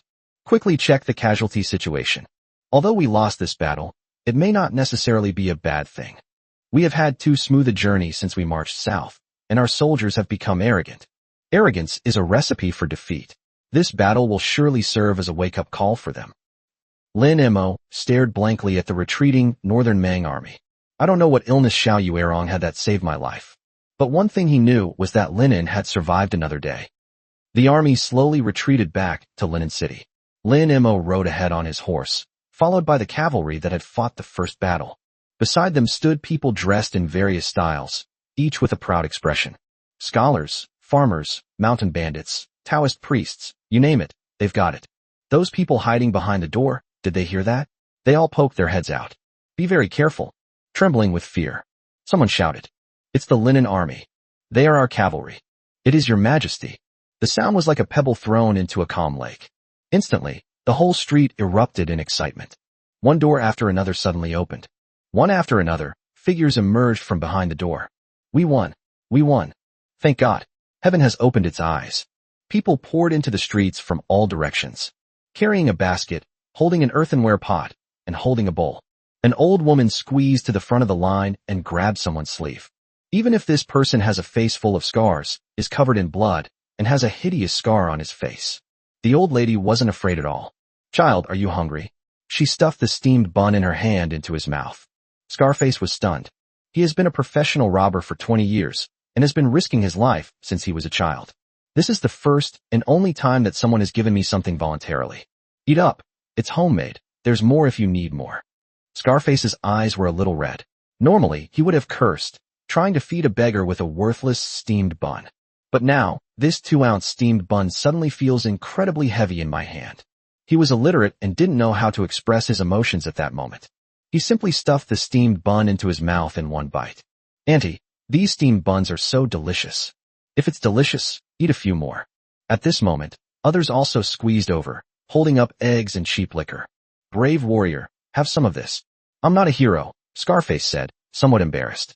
"You are a hero of linen." A child suddenly ran over and grabbed a Taoist priest's robe. "Taoist priest, how many people did you kill?" The child looked up, innocent and naive. The Taoist priest was taken aback. "I am a monk and do not kill living beings." The child tilted his head. "Then what's the deal with the sword in your hand?" The Taoist priest looked down at the sword in his hand. The sword was still stained with blood. He crouched down and patted the child's head. He laughed and said, "Today, I am not killing a human being." The city of Linen was filled with joy. The civilians and soldiers mingled together. Moments later, a deafening sound filled the entire city.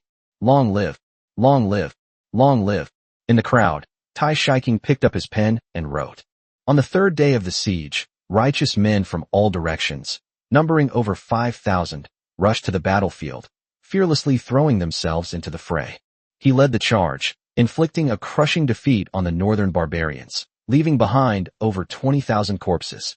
As the triumphant army returned to the city, the people lined the streets with cheers, bringing food and drink to reward them. That night, no one in Linen slept. Chapter 146. I want to hold a post-coronation ceremony and invite the whole world. The next day, Lin Mo arrived at the Imperial Household Department early. Let's get straight to the point. How are those 5,000 plus righteous men being settled? The recluse Zudge shook his head. They are not easy to settle down. Most of these people came after reading His Majesty's theory of the 6 states, and most of them are unruly. They are unwilling to be incorporated into the army, unwilling to take orders from the imperial court, although Linen is ready to fight at any time. It's fine if it's a short time, but if it goes on for too long, things will definitely get messy. Lin Mo nodded. These people came to help sincerely. Forcibly conscripting them would discourage them. But if left unchecked, once their initial enthusiasm cools, chaos might ensue. He looked at Junli. The latter understood and said quietly, "Your Majesty, I have 2 ideas." As expected of my wife, Lin Mo gave a thumbs up. First, establish a sound system of military merit and nobility.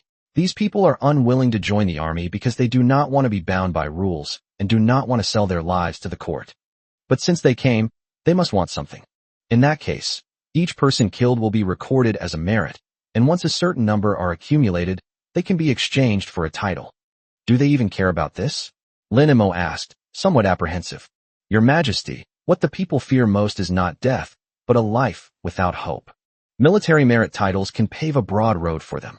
In this way, they will surely join the army, where they can both dedicate their passion and gain merit that will benefit their descendants. Death will become less frightening, and can even stir up the enthusiasm of the entire city. Zhun Li's expression remained calm, without the slightest emotional fluctuation. She then slowly spoke. Actually, this is not just targeting them, but is aimed at all people. The situation in Linen has stabilized for the time being. We must quickly rectify all internal affairs in order to have the confidence for a protracted war. Of course, the military merit system is far from enough. It must be supplemented by the 5 arts of governing the people. What? Weak people, poor people, exhausted people, humiliated people, and ignorant people. Make them weak, make them poor, make them tired, make them feel inferior, make them stupid. In this way, they can only depend on the imperial court and have no other ideas.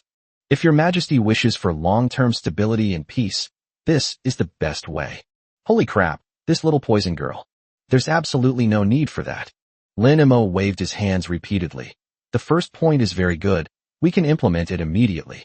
But the art of keeping the people ignorant is not what I desire.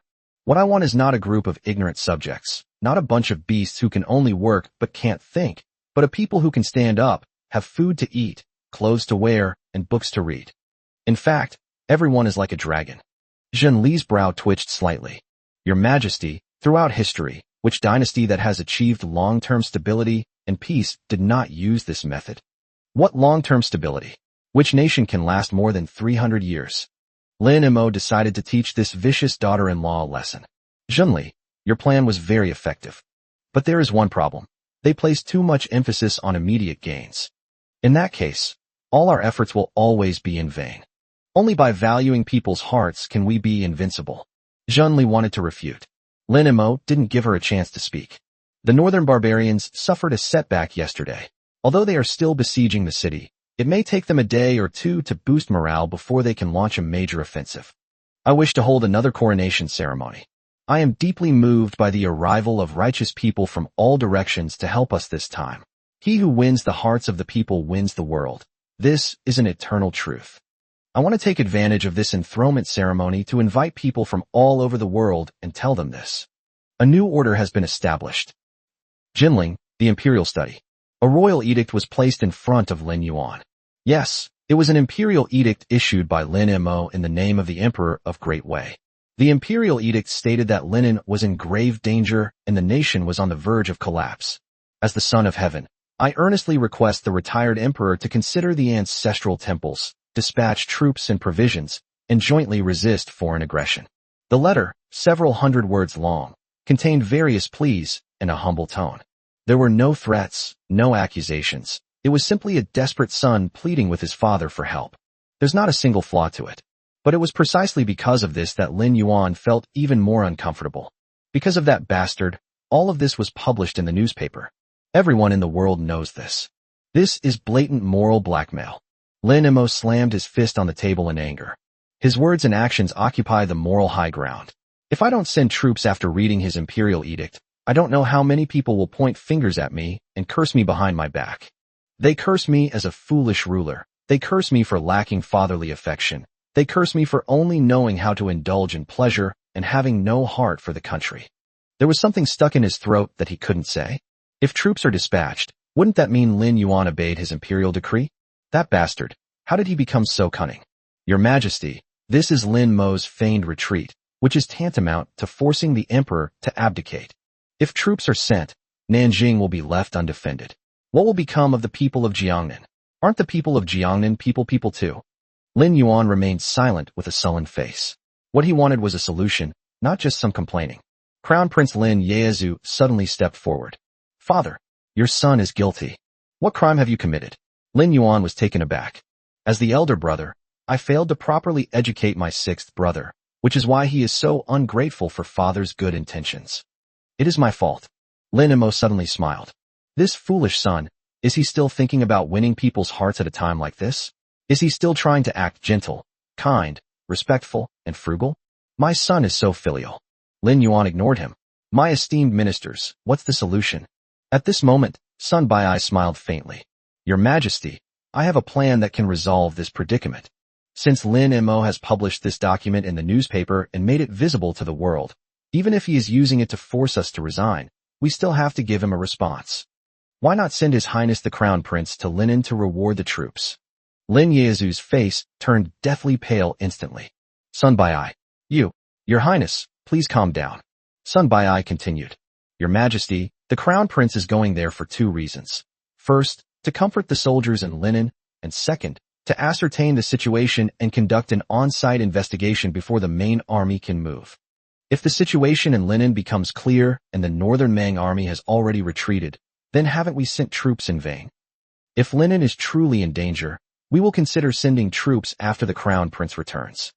The Crown Prince is of noble status, the heir apparent of the country.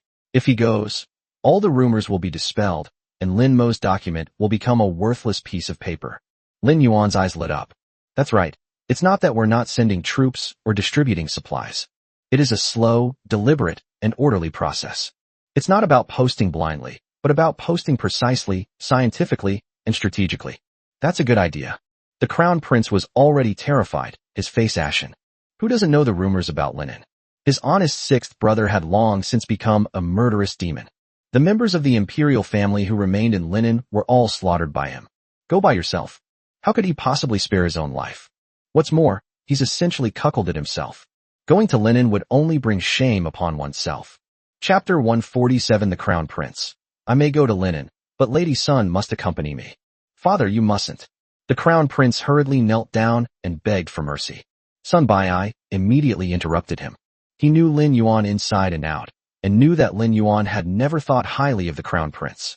As long as Lin Yuan lives, no one can have even the slightest hope of succeeding him. The Crown Prince is nothing but a figurehead. Therefore, he was not afraid of offending the Crown Prince. Your Highness, you just said that you didn't teach Lin Mo well. On this trip, I should, in the capacity of the Crown Prince and in the name of the elder brother, advise Lin Mo to restrain himself and think twice before acting. Moreover, the Crown Prince is known throughout the land for his filial piety. Can't the Crown Prince share the burdens of his sovereign and father? These words left the Crown Prince stunned, unable to utter a single rebuttal. Every rebuttal is a slap in the face to oneself. Lord Sun, it's not that I'm afraid, it's just. This time, Lin Yuan interrupted him. Your Highness, it is time for you to fulfill your filial duties. I promise you that when you return, I will entrust you with many matters concerning Jinling.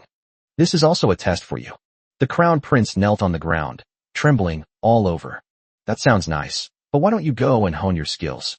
But the imperial decree was difficult to disobey. Emperor Qingyan was stubborn and obstinate. Once he made up his mind, it was difficult to change it. Especially, he has too many sons. The Crown Prince clearly remembered that his father, the Emperor, had once spoken inappropriately while drunk. He pointed at his own nose and cursed. You may not want to be the Crown Prince, but plenty of others do. Your Majesty, I have one more thing to say. Sun Baiyi spoke again. Oh, Emperor Qingyan nodded slightly. A slight smile appeared on his face. At this critical moment, the one who can share my burdens is still Lord Sunday. Lord Sun is truly my right-hand man.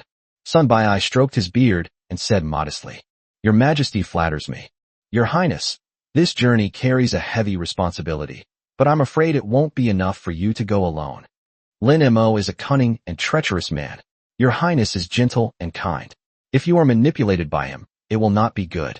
I suggest that another person of high moral character be sent to accompany us to maintain order and stability. Lin Yuan nodded. That makes sense. Who do you think would be suitable to send?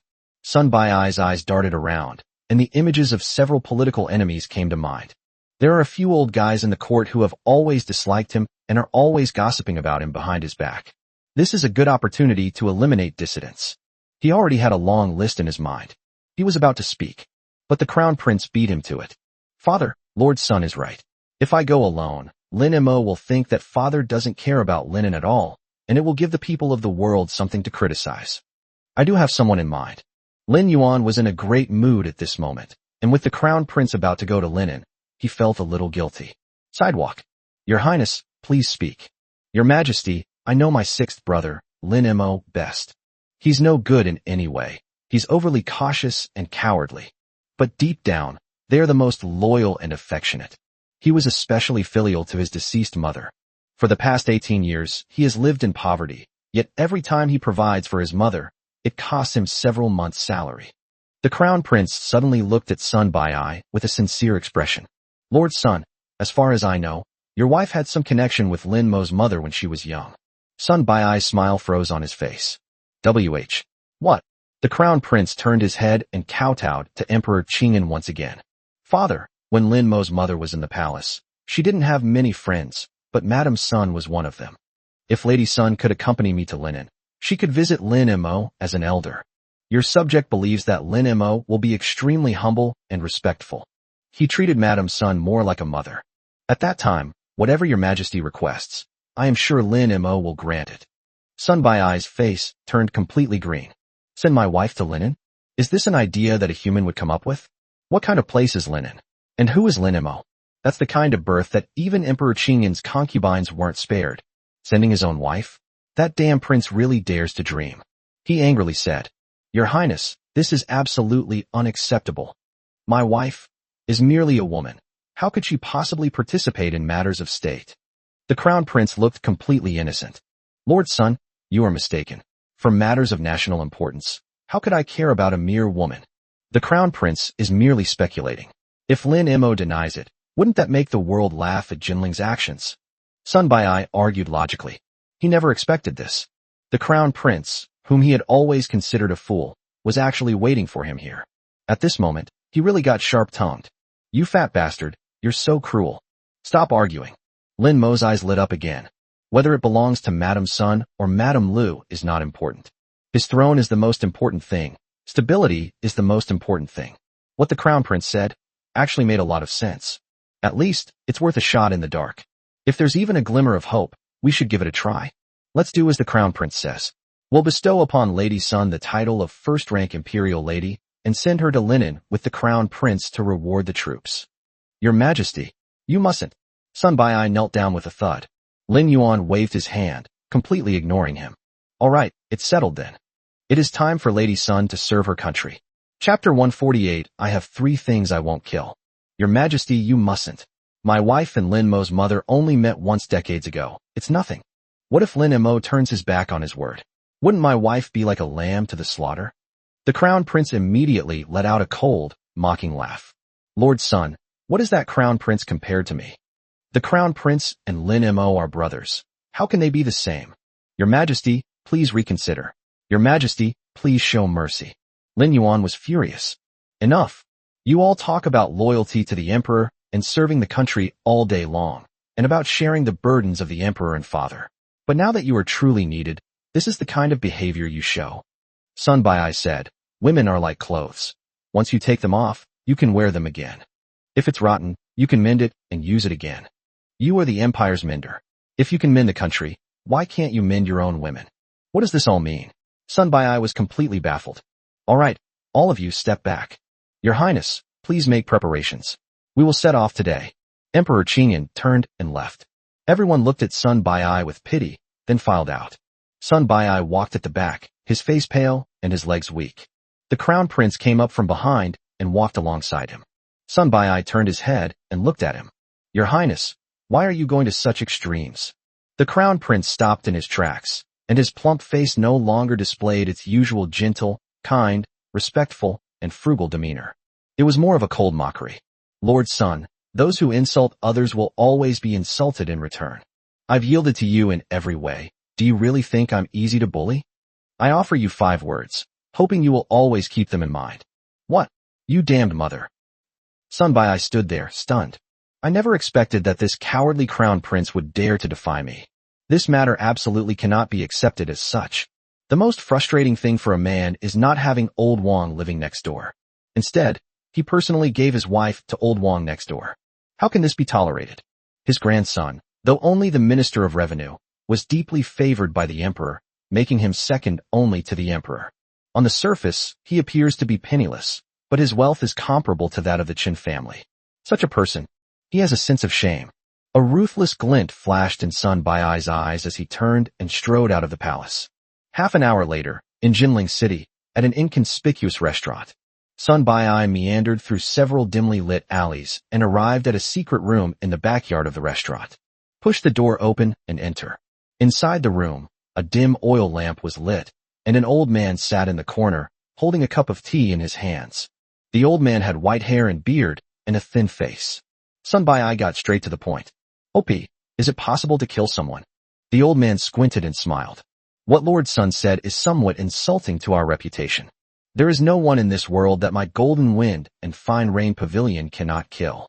Sun Bai'ai nodded. 100,000 taels of silver, linen, the new Emperor Lin Mo. No sooner had he finished speaking than a thunderclap suddenly resounded in the bright, clear sky. The old man spit out all the tea. Fear flashed in his eyes, and he muttered, "Thunderclap. The sky collapses and the earth sank. This is not a good omen." Sun Bai'ai was also startled. He looked out the window out of curiosity, only to see that the sun was shining brightly and there wasn't a single dark cloud in sight. That's strange.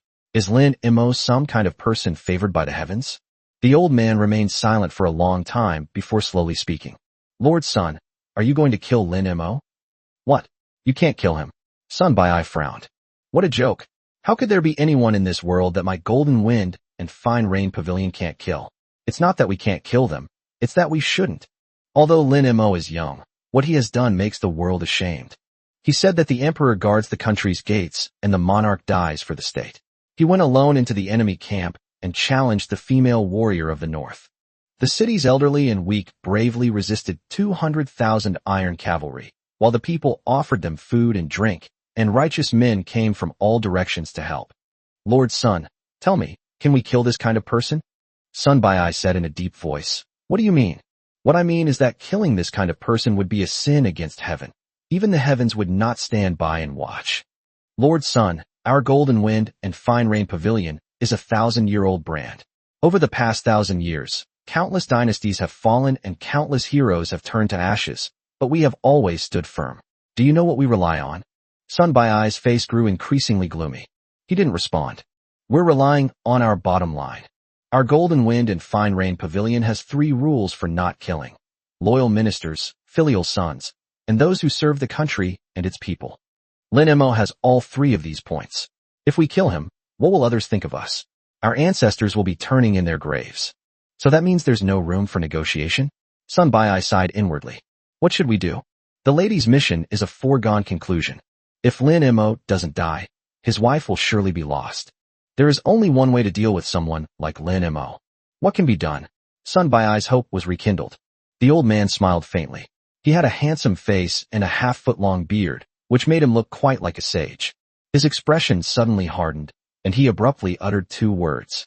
Add more money. Sun Bai was stunned for a full 3 breaths before bursting into laughter. Haha, problems that can be solved with money are not problems for me. The old man stood up. Then I wish us a successful collaboration. It's a pleasure to work with you. The 2 made a vow by high-fiving. Sun Bai felt relieved and smiled, saying, the 3 no-kill bottom lines that the poster just mentioned really startled me. These 3 prohibitions against killing are merely our moral bottom line, not our rules. How low one's moral bottom line is determined by money. The old man remained calm and composed, his expression unchanged. Our rules, however, include the 3 things we truly don't kill. Oh, which 3 are the ones you won't kill again? Senior, don't kill. Fellow Daoist, don't kill. Young friend, don't kill. What is the explanation for this? If someone's strength is comparable to that of Empress Xiao Yuerong of Northern Mang, we will not kill them. Doing so would damage our own reputation. Xiao Yuerong is a senior in the art of martial arts. Sun Bai nodded, indicating his understanding. Xiao Yuerong was a recognized expert, and with a large army protecting her, who in the world would dare to kill her? As for you, fellow Daoist, your strength is comparable to ours. We wouldn't make a move against such a person unless we were absolutely certain of success. And young friend, they are the vulnerable, women and children. How can you bear to kill them? Sun Bai looked slightly angry. So you're not going to kill anything? Lord Sun, please hear me out. The old man shook his head. Our only doctrine is that even ants can be killed. In the face of our Golden Wind and Fine Rain Pavilion, all under heaven are but ants. Whether it's Xiao Yuerong or Lin Mo, they're nothing but ants. What the hell is wrong with him?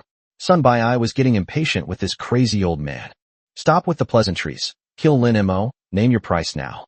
Chapter 149, The Incompetent Husband. The old man held up 1 finger. 1 million taels. No bargaining. Here are 2 million taels of silver. Castrate them first, then kill them. Make a deal. Money certainly makes things easier, and the 2 quickly reached a deal. Although Lin Mo is not good at martial arts, he still has experts around him. Can you guarantee that everything will go smoothly? If you fail, I will not only take back the money, but also make your Golden Wind and Fine Rain Pavilion a wanted sect by the imperial court. Sun Bai warned. Lord Sun doesn't trust our Golden Wind and Fine Rain Pavilion? I have 1,000 troops. Why doesn't Lin Mo surrender? A massive army? Sun Bai's eyes narrowed. I never imagined that the power of the Golden Wind and Drizzle Pavilion had become so terrifying. The old man didn't hesitate and clapped his hands lightly. Sun Bai only felt a blur before his eyes, and the 2 people seemed to appear out of thin air in front of him. One was dressed in white, and the other in black. The woman in black was dressed in a tight-fitting night outfit that accentuated her figure perfectly. Her breasts surged like a raging sea. Her waist was as slender as a willow swaying in the breeze. Her hips were like a ripe peach, and her legs were even more slender and straight. Standing there, it was as cold as ice in the 12th lunar month, keeping strangers away. The man in white is the one in the white shirt. The old man smiled slightly and pointed to the 2 men as he introduced them. This is Ximen Qinjun. The man in white remained expressionless, showing no respect whatsoever to the Minister of Revenue of the Imperial Court. He gave a soft hum as a greeting. This is Dongfang Wanma. The woman was even more indifferent, not even bothering to hum a snort. Sun Bai's face darkened. Is this all your thousands of troops? The old man laughed heartily. I knew you would have this question, sir. They are more than just 1,000 troops. Each of them could withstand 1,000,000 soldiers, 1,000 troops. That's already an understatement. Ximen Qinjun possesses unparalleled lightness skills, moving like the wind and killing without a trace. His swordsmanship has reached a state of perfection. I have never made a mistake since my debut. As for Dongfang Wanma, don't underestimate her just because she's a woman. She still holds the record for the most murders at our Golden Wind and Fine Rain Pavilion. Unrivaled in close combat, and possesses unparalleled mastery of Gu techniques. The two of them are working together, Lord Sun. This is because of your great sincerity. The old man spoke eloquently, but Sun Bai had little interest in the little assassin. Opie, just tell me about insurance. I don't want to hear anything else. Hee. With the two of them working together, there is only one type of person in the world who can escape assassination. Still not safe? Sun Bai was a little irritated. Those kinds of people are called dead people. Sun Bai sighed helplessly, wondering if the leader of this damn assassin organization hadn't spoken to anyone in 800 years. It's like an old sew wearing a bra, one set after another. All right, let's get down to business. My wife is going to Linen. You can blend into the group or pretend to be her bodyguards. In short, you can decide for yourselves. All I want is the result. Castrate first, then kill. Sun Bai turned and left, but as soon as he reached the door, he felt a blur before his eyes. The ruthless female assassin, Dongfang Wanma, had already appeared before them. He snapped his fingers casually. Then they saw small black worms crawling out of Sun Bai's body. As if they had grown wings, they all flew towards the woman. The old man laughed again. Lord Sun, how is it? I have just secretly placed 108 goo worms inside your body. Hiss! Sun Bai instantly felt his pores stand on end, his spine go cold, and cold sweat soak his back. Looking at the woman again, I felt that her snap of the fingers was extremely cool and the most triumphant moment in her life. Okay. With you all taking care of things, I can rest assured. This is more than just a massive army. This is simply unpredictable and beyond human comprehension. Sun Bai left the restaurant. Contrary to expectations, I felt heavy-hearted and filled with mixed emotions. How am I supposed to bring this up with the lady? Tell the lady, His Majesty has decreed that you be sent to Linen to die. The lady could eat him alive. Sun Bai held the position of Minister of Revenue, wielding great power and influence outside the court, but at home, he was just a nobody. There was nothing he could do. His wife was 8 years younger than him. The relationship between an older man and a younger woman is prone to problems, especially since when he was down on his luck, it was his wife who supported him with the help of the entire family, which allowed him to slowly overcome his difficulties. Half of what we have today is thanks to my wife. Therefore, Sun Bai both loved and feared her. He cherished her as if she were fragile and delicate. Sun Bai stood on the street corner, sighing. The patrolling soldiers passed by and watched as the Minister of Revenue stood there sighing and looking at each other in bewilderment. Lord Sun, are you all right? It's all right. Sun Bai took a deep breath and steeled himself as he walked into the mansion. The Sun residence. Even though they had just moved to Jinling, the Sun residence was still the most luxurious courtyard. The courtyard house has 3 sections, with carved beams and painted rafters, pavilions and towers. Once inside, you'll find yourself surrounded by lush greenery and clear water, a truly refreshing experience. No matter how nice the house was, it couldn't make Sun Bai happy in the slightest. He stood outside the door of his wife's room, raised his hand, and then lowered it. Lift up, put down. He went back and forth 7 or 8 times, but still didn't dare to knock on the door. The wife has a bad temper and is also somewhat skilled in martial arts. She will resort to domestic violence if she is unhappy. Even the maids nearby couldn't stand it anymore. Master, are you practicing martial arts? Go away, get out of here. Sun Bai glared at him. Running away won't solve the problem. At worst, you'll get beaten up. Sun Bai shook his head and smiled bitterly, but still pushed open the door. Madam, I'm back. Whoosh. A white figure darted out of the house, heading straight for Sun Bai's face. Sun Bai was so frightened that he jumped back 3 steps with a howl. What the hell? Do I look like a god or a ghost to you? The white shadow clasped its two front paws together and bowed to him. Call. Sun Bai let out a long sigh of relief. His wife is good in every way, but she's just too playful. I especially enjoy role-playing. Madam, please stop joking. The fox stood up and angrily shouted. You're saying I'm being ridiculous? Madam Sun wore fox ears and a white fox fur bodice that barely covered her vital parts. Below is a white fur skirt. With its large, fluffy tail, it truly resembles a fox spirit if you don't look closely. However, this fox demon now had one hand on her hip and the other twisting Sun Bai's ear. Am I being ridiculous? Don't you know why I'm doing this? I've worked so hard. Do you think I did it willingly? Do you think I want to keep doing different things every day? It's all because you're an incompetent husband. Madam Sun stomped her foot in anger, rushed to the bed, and buried herself in the quilt. Tell me yourself, are you even a man, Sun Bai? I'm dressed like this, and you don't even notice.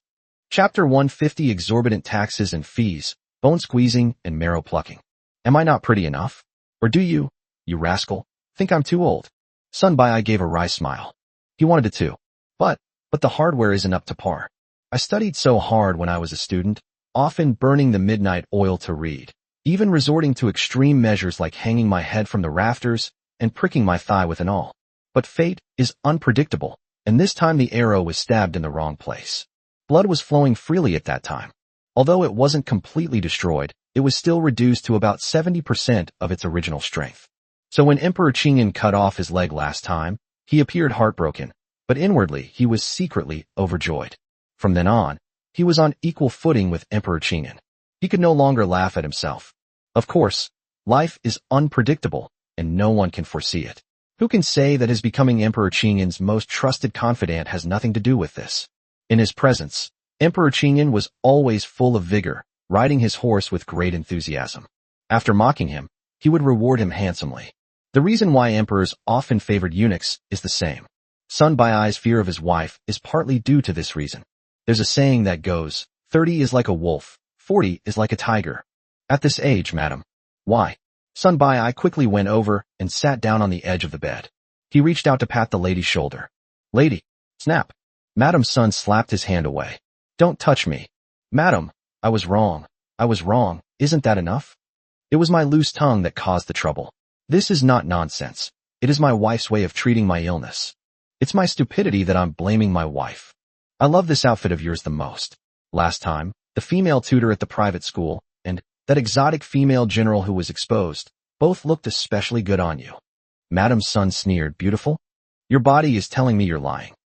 You, minister, are so busy with state affairs, you don't need to waste your time trying to appease me. Besides, my anger can't be appeased, nor can it be soothed with words. Sigh. Sun Bai sighed repeatedly in his heart. But there's not much we can do. He knew the answer. One shot can erase all enmity. What good is knowing the answer? I can't do this problem. After agonizing over it for a long time, he decided to cut to the chase. Madam, I have something I'd like to discuss with you. What? Madam Sun snorted. Sun Bai braced himself and recounted everything that had happened in the imperial study that day. He emphasized it several times. This is His Majesty's imperial edict. Upon hearing this, Madam Sun remained silent for a moment. Then it erupted. She sat up abruptly and kicked Sun Bai in the face. Bristle. Sun Bai, are you even human? What kind of place is Linen? Don't you know? I've only had a few peaceful days in Jinling, and you're already going to push me back into the fire pit? That's the front line. That's the battlefield. That's where people die. How could you be so heartless? What relationship do I have with Lin Mo's mother? All I did was give her a bowl of brown sugar water. Madam, I am also. Sun Bai covered his head and took the beating, but dared not dodge. He let his wife vent her anger. You're nothing. Now I know that not only are you incompetent, you're a complete spineless coward. Who is Emperor Qingyan? You wield immense power and engage in factionalism, yet you cannot stand up for yourself and fight for justice. Why don't you go with all his concubines? What are you thinking? I'm not going. I'm not going no matter what. Madam, please let me explain. What are you explaining? Sun Bai, have you forgotten how you got to where you are today? Is this how you treat your wife and your benefactor? You really are like a rat biting a cow's, but you've eaten the cow's ass. What use is that imperial edict to a dead person? Are you going to use it to burn paper money for me? Sun Bai, he was used to this kind of scene. Once the lady has finished beating and scolding him, that's about it. Sun Bai almost put himself into a state of tortoise-like breathing, shutting down his six senses. It lasted for an hour. Madam Sun finally let out a long sigh of relief and lay down there, exhausted. Sun Bai felt a pang of sympathy and wanted to hug her. But then he got kicked again. Roll. He stood there, at a loss. But this is His Majesty's personal decree, and no one can refuse it. Sun Bai could only send his wife off with tears in his eyes. He gritted his teeth and said with heartache, "Madam, how can you be so ignorant? This is an imperial edict. If we disobey it, our entire family will be executed. You have to go this time, whether you like it or not. Linen isn't a den of dragons or tigers. Just treat it as a relaxing outing. You might even thank His Majesty for his great favor. I assure you, your safety is absolutely guaranteed. In addition, your most trusted maid will accompany you and take care of your daily life." Madam Sun was stunned. She never expected that her usually weak husband would suddenly become so assertive. Sun Bai dared not look at his wife's pained expression. He sighed, turned around, and left. He stopped at the door. "My wife. I'm so sorry." He pushed open the door and went out, and behind him, he heard Madam Sun sobbing. Sun Bai stood outside the door with his eyes closed. After a long silence, he then strode away. Just as I reached the front yard, an official rushed over in a panic. "My lord, something terrible has happened." Sun Bai looked at the other person, who was a clerk in the Ministry of Revenue, a sixth-rank official. "What's the panic? How have I taught you all? This flustered behavior is utterly unbecoming." The person in charge was panting heavily. "My lord, it's not that I'm flustered. It's just that I've never seen anything like this before. The Yamen is surrounded by a huge crowd of people. This, I fear it might incite a popular uprising, and I don't know how to handle it. More trouble than it's worth." Sun Bai snorted coldly and straightened his clothes. "What are they making a fuss about?" "It's about the new tax. They're yelling that they can't survive and insist on seeing the higher-ups." "Can't survive? Then don't live." Sun Bai was already furious and had nowhere to vent his anger. Upon hearing this, he immediately flew into a rage. "Prepare the sedan chair." The Ministry of Revenue. There were at least 300 or 400 people, a dark mass of them, surrounding the area. There were elderly people, young men, and even women. Public sentiment was outraged. The Yamen runners, holding fire and water sticks, stood blocking the entrance, sweating profusely with nervousness. Sun Bai's sedan chair stopped outside the crowd. He lifted the sedan curtain and took a look. "Get out of the way." The constables quickly made way for them. Sun Bai walked to the front of the crowd and stood on the steps, looking down at the common people from his high vantage point. "What happened?" An old man squeezed to the front. "Lord Sun, it's only been a few days. How come there are suddenly so many taxes? Head tax, land tax, population tax, color tax, fire loss tax, surplus silver, land bean tax, winter melon tax, watermelon tax, pin tax, ink tax, paper tax, inkstone tax, fish tax, and even the horrifying excrement tax." The old man rattled off dozens of tax names in one breath, almost losing his breath. We can't afford it." Chapter 151. These mere troublemakers have gone too far. A woman standing nearby, holding a child, cried out. "My husband is already exhausted. Now we have to pay some household tax. I'm just a widow. Where am I going to get the money?" "Sir, I have an 80-year-old mother and 3 children at home. After paying the taxes, they will all starve to death. Please, have some mercy and reduce the price a little." "Let's reduce it a little." The crowd joined in the shouting. "Let's reduce it a little. Let's reduce it a little." Sun Bai stood there, expressionless. He only spoke after the shouting subsided slightly. "Gentlemen, do you think I'm the one collecting your taxes? Wrong, completely wrong. Not a single penny of this money will end up in my pocket. It will all be turned over to the national treasury. You think your taxes are too high, but have you ever considered what situation our great way is in right now? 200,000 troops from the northern barbarians are at the gates of the city, right outside Linen. Fellow villagers, what about the food our soldiers eat, the arrows they use, and the armor they wear? Does it all come without money? You feel it's hard? You say you can't afford it? Then go to the city walls and see for yourself the soldiers who died in battle. War is all about spending money, folks." He spoke with an air of righteousness and fervor. The crowd fell silent for a moment. But soon, the people realized what was going on. "Lord Sun, you're right, but that's Linen. This is Jinling. We in Jinling have never sent a single soldier to Linen." "Yes. Where exactly did all that tax money go?" "We heard that it's a birthday banquet for His Majesty. It's for you ministers to eat and drink. The crowd erupted into chaos. Lord Sun, one meal of yours is enough to feed our family of 3 for several years.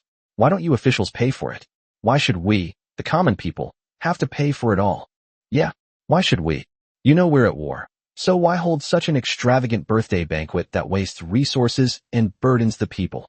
You guys are really giving me too much credit. Sun Bai's face instantly darkened.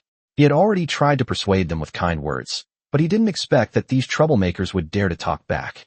Indeed, the people can be made to follow a path, but they cannot be made to understand it. Presumptuous. How dare you slander His Majesty? Sun Bai was actually waiting for this moment. This is the best time to show your loyalty. If this taxation doesn't cause some kind of stir, how can its effectiveness be demonstrated? If your Majesty finds taxation extremely easy, then you've been unfairly burdened with this infamy. Do you know that His Majesty often says that I have 3 virtues: compassion, frugality, and not daring to be the first in the world? Your Majesty is diligent and frugal, and loves his people like his own children. How could he be extravagant and wasteful? But the birthday banquet is a matter of national importance, a diplomatic matter. Instead of being grateful, you dare to gather crowds and cause trouble? Are you trying to rebel? The people, hearing his shamelessness, could no longer contain their anger. Rebellion? We can't even afford to eat. We're about to resort to cannibalism.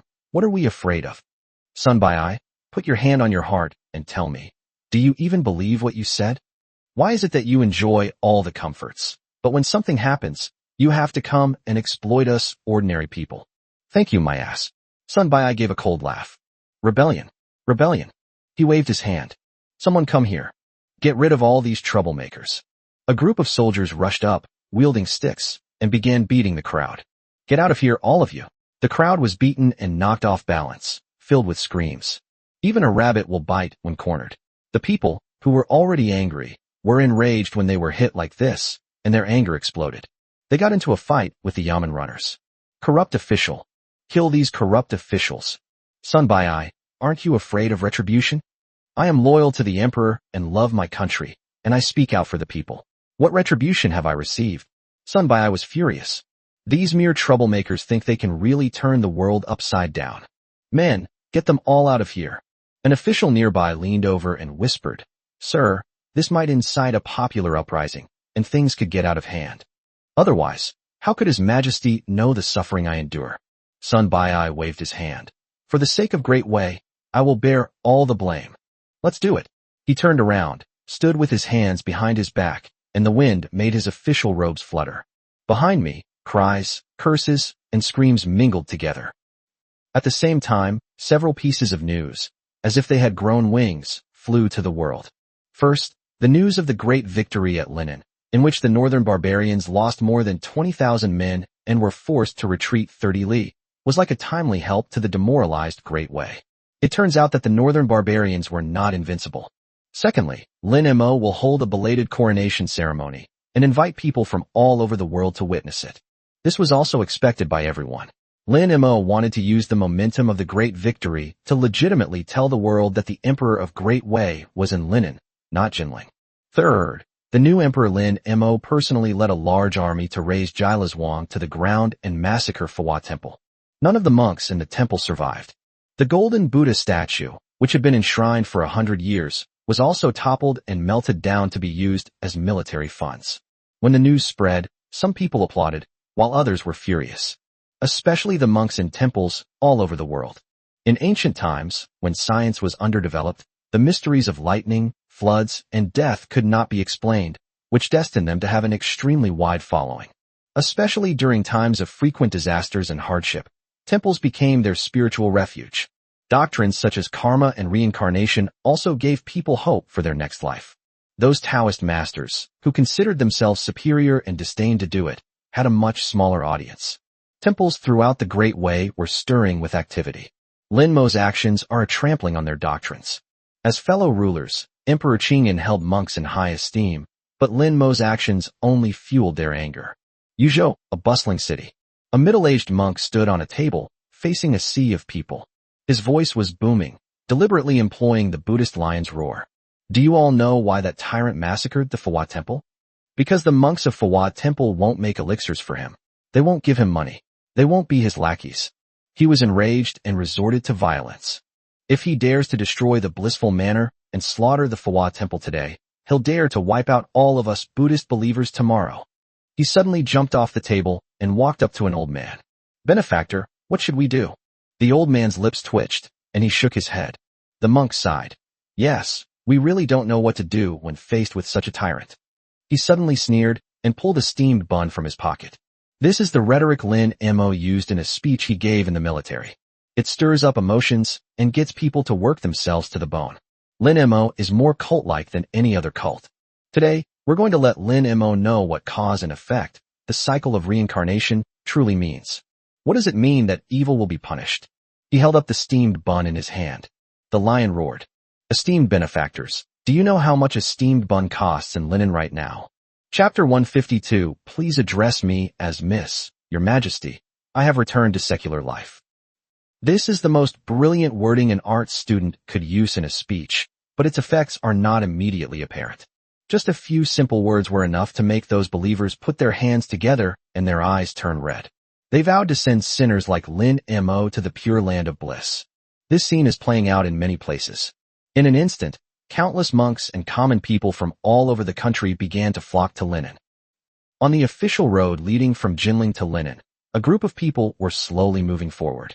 Leading the procession was the entourage of Crown Prince Lin Yizu, with banners waving and heavy guards. In the middle of the procession, in a luxurious carriage, Madame Sun lifted the curtain and looked out. She had been walking for so long and was feeling incredibly bored. Suddenly, her eyes lit up. That mountain. Not far ahead, a solitary peak rises abruptly from the ground. Its shape is peculiar. From a distance, the mountain top is covered in lush greenery, but below the waist, it is completely barren, without a single blade of grass. Madame Sun asked her attendant curiously, "What kind of mountain is that? Why is it so special?" The attendant followed her gaze and smiled. "Madam, this mountain is called Green Mountain. After we cross this mountain, we will arrive in Linen in less than half a day." "I'm asking about this mountain. I'm asking about Linen. If it's named Green Mountain, why is it so bare?" Lady Sun is now terrified at the mere mention of Linen. Legend has it that Lin Mo is 8 feet tall, with a dark complexion, and looks like a wild beast. It's terrifying to even think about. "Madam, legend has it that thousands of years ago, a dragon once lay coiled here, which is why a peculiar herb called dragon grass grew on the mountain." Madame Sun became interested.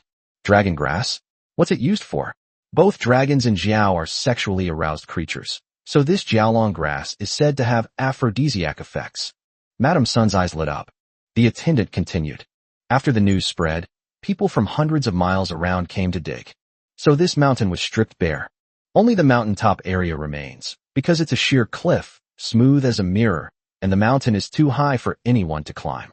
Looking at the barren mountain and then at the cloud-shrouded summit, Madame Sun couldn't help but sigh. What a pity. No sooner had he finished speaking than a cold laugh came from the side. "What's a pity?" Madame Sun turned her head and saw that wretched man in white, who always acted like someone owed him money. If Sun Bai hadn't claimed to be a master and come to protect her, Madame Sun would have had him beaten away with sticks long ago. "What high mountain? It's nothing more than the height of my sword."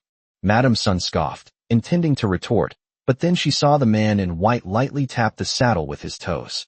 He rose into the air like a white cloud. Her robes fluttered in the breeze, making her seem like a banished immortal. Ximen Qinjun's figure flashed again, like a bird flying into the forest, and in a few leaps, he disappeared into the clouds and mist. A moment later, he landed back on his horse. His clothes were neat, and his breathing was steady, as if nothing had happened. In his hand, however, were a few more lush green herbs. The roots are intact, and the leaves are still covered with dew. He casually tossed it to Madame Sun. "Take it." Madame Sun was overjoyed. Looking at the grass in her hand, she began to imagine her happy life ahead. As I thought about it, I became emotional and couldn't help but sigh. Good grass, good grass." Before he could finish speaking, another cold laugh came from the side.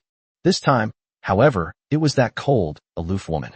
"Madame Sun, what are you two laughing about? It's giving me a really bad temper." But she dared not retaliate, so she hugged the herbs and began to dream, ignoring the two of them. Using killing techniques to show off is laughable, Dongfang Wanma scoffed. It's better than some people being afraid of ghosts, who are most afraid of going on missions to mass graves. If the enemy is hiding in a graveyard, should someone kneel down and beg for mercy? Dongfang Wanma's hand was already on the twin daggers at his waist. Would you like to give it a try? It's just stating the facts. The atmosphere between the two was tense and ready to fight. Just then, the sound of rapid hoofbeats came from behind the carriage, and Crown Prince Lin Yezu rode up. Two brave warriors. Two brave warriors. The Crown Prince chuckled. Well, I have a friend who also needs a few dragon grass plants. Simple. Simon Qinjun was about to get up, but the woman next to her had already been thrown 3 zhang away. She did not leap into the air like Simon Qinjun. Instead, he rushed out. With a push of his feet off the ground, he dashed towards the verdant mountain like a black lightning bolt. The speed is astonishing. Climbing with bare hands. Even more outrageous is that whenever she has no foothold, a black light will appear out of thin air beneath her feet. The black light landed and instantly transformed into a tiny goo worm. The goo worm supported her feet, and with a gentle flick, she was lifted into the air once more. This process was repeated repeatedly, as if walking on flat ground. In just a few breaths, she had reached the halfway point of the mountain. A moment later, a dark figure descended from the sky. Dongfang Wanma landed back on his horse, his breathing steady and not even erratic. With a casual wave of his hand, several dragon grasses fell into the prince's arms. Take it. The two assassins, each displaying their skills, kept everyone on the road, and no one dared to look at them.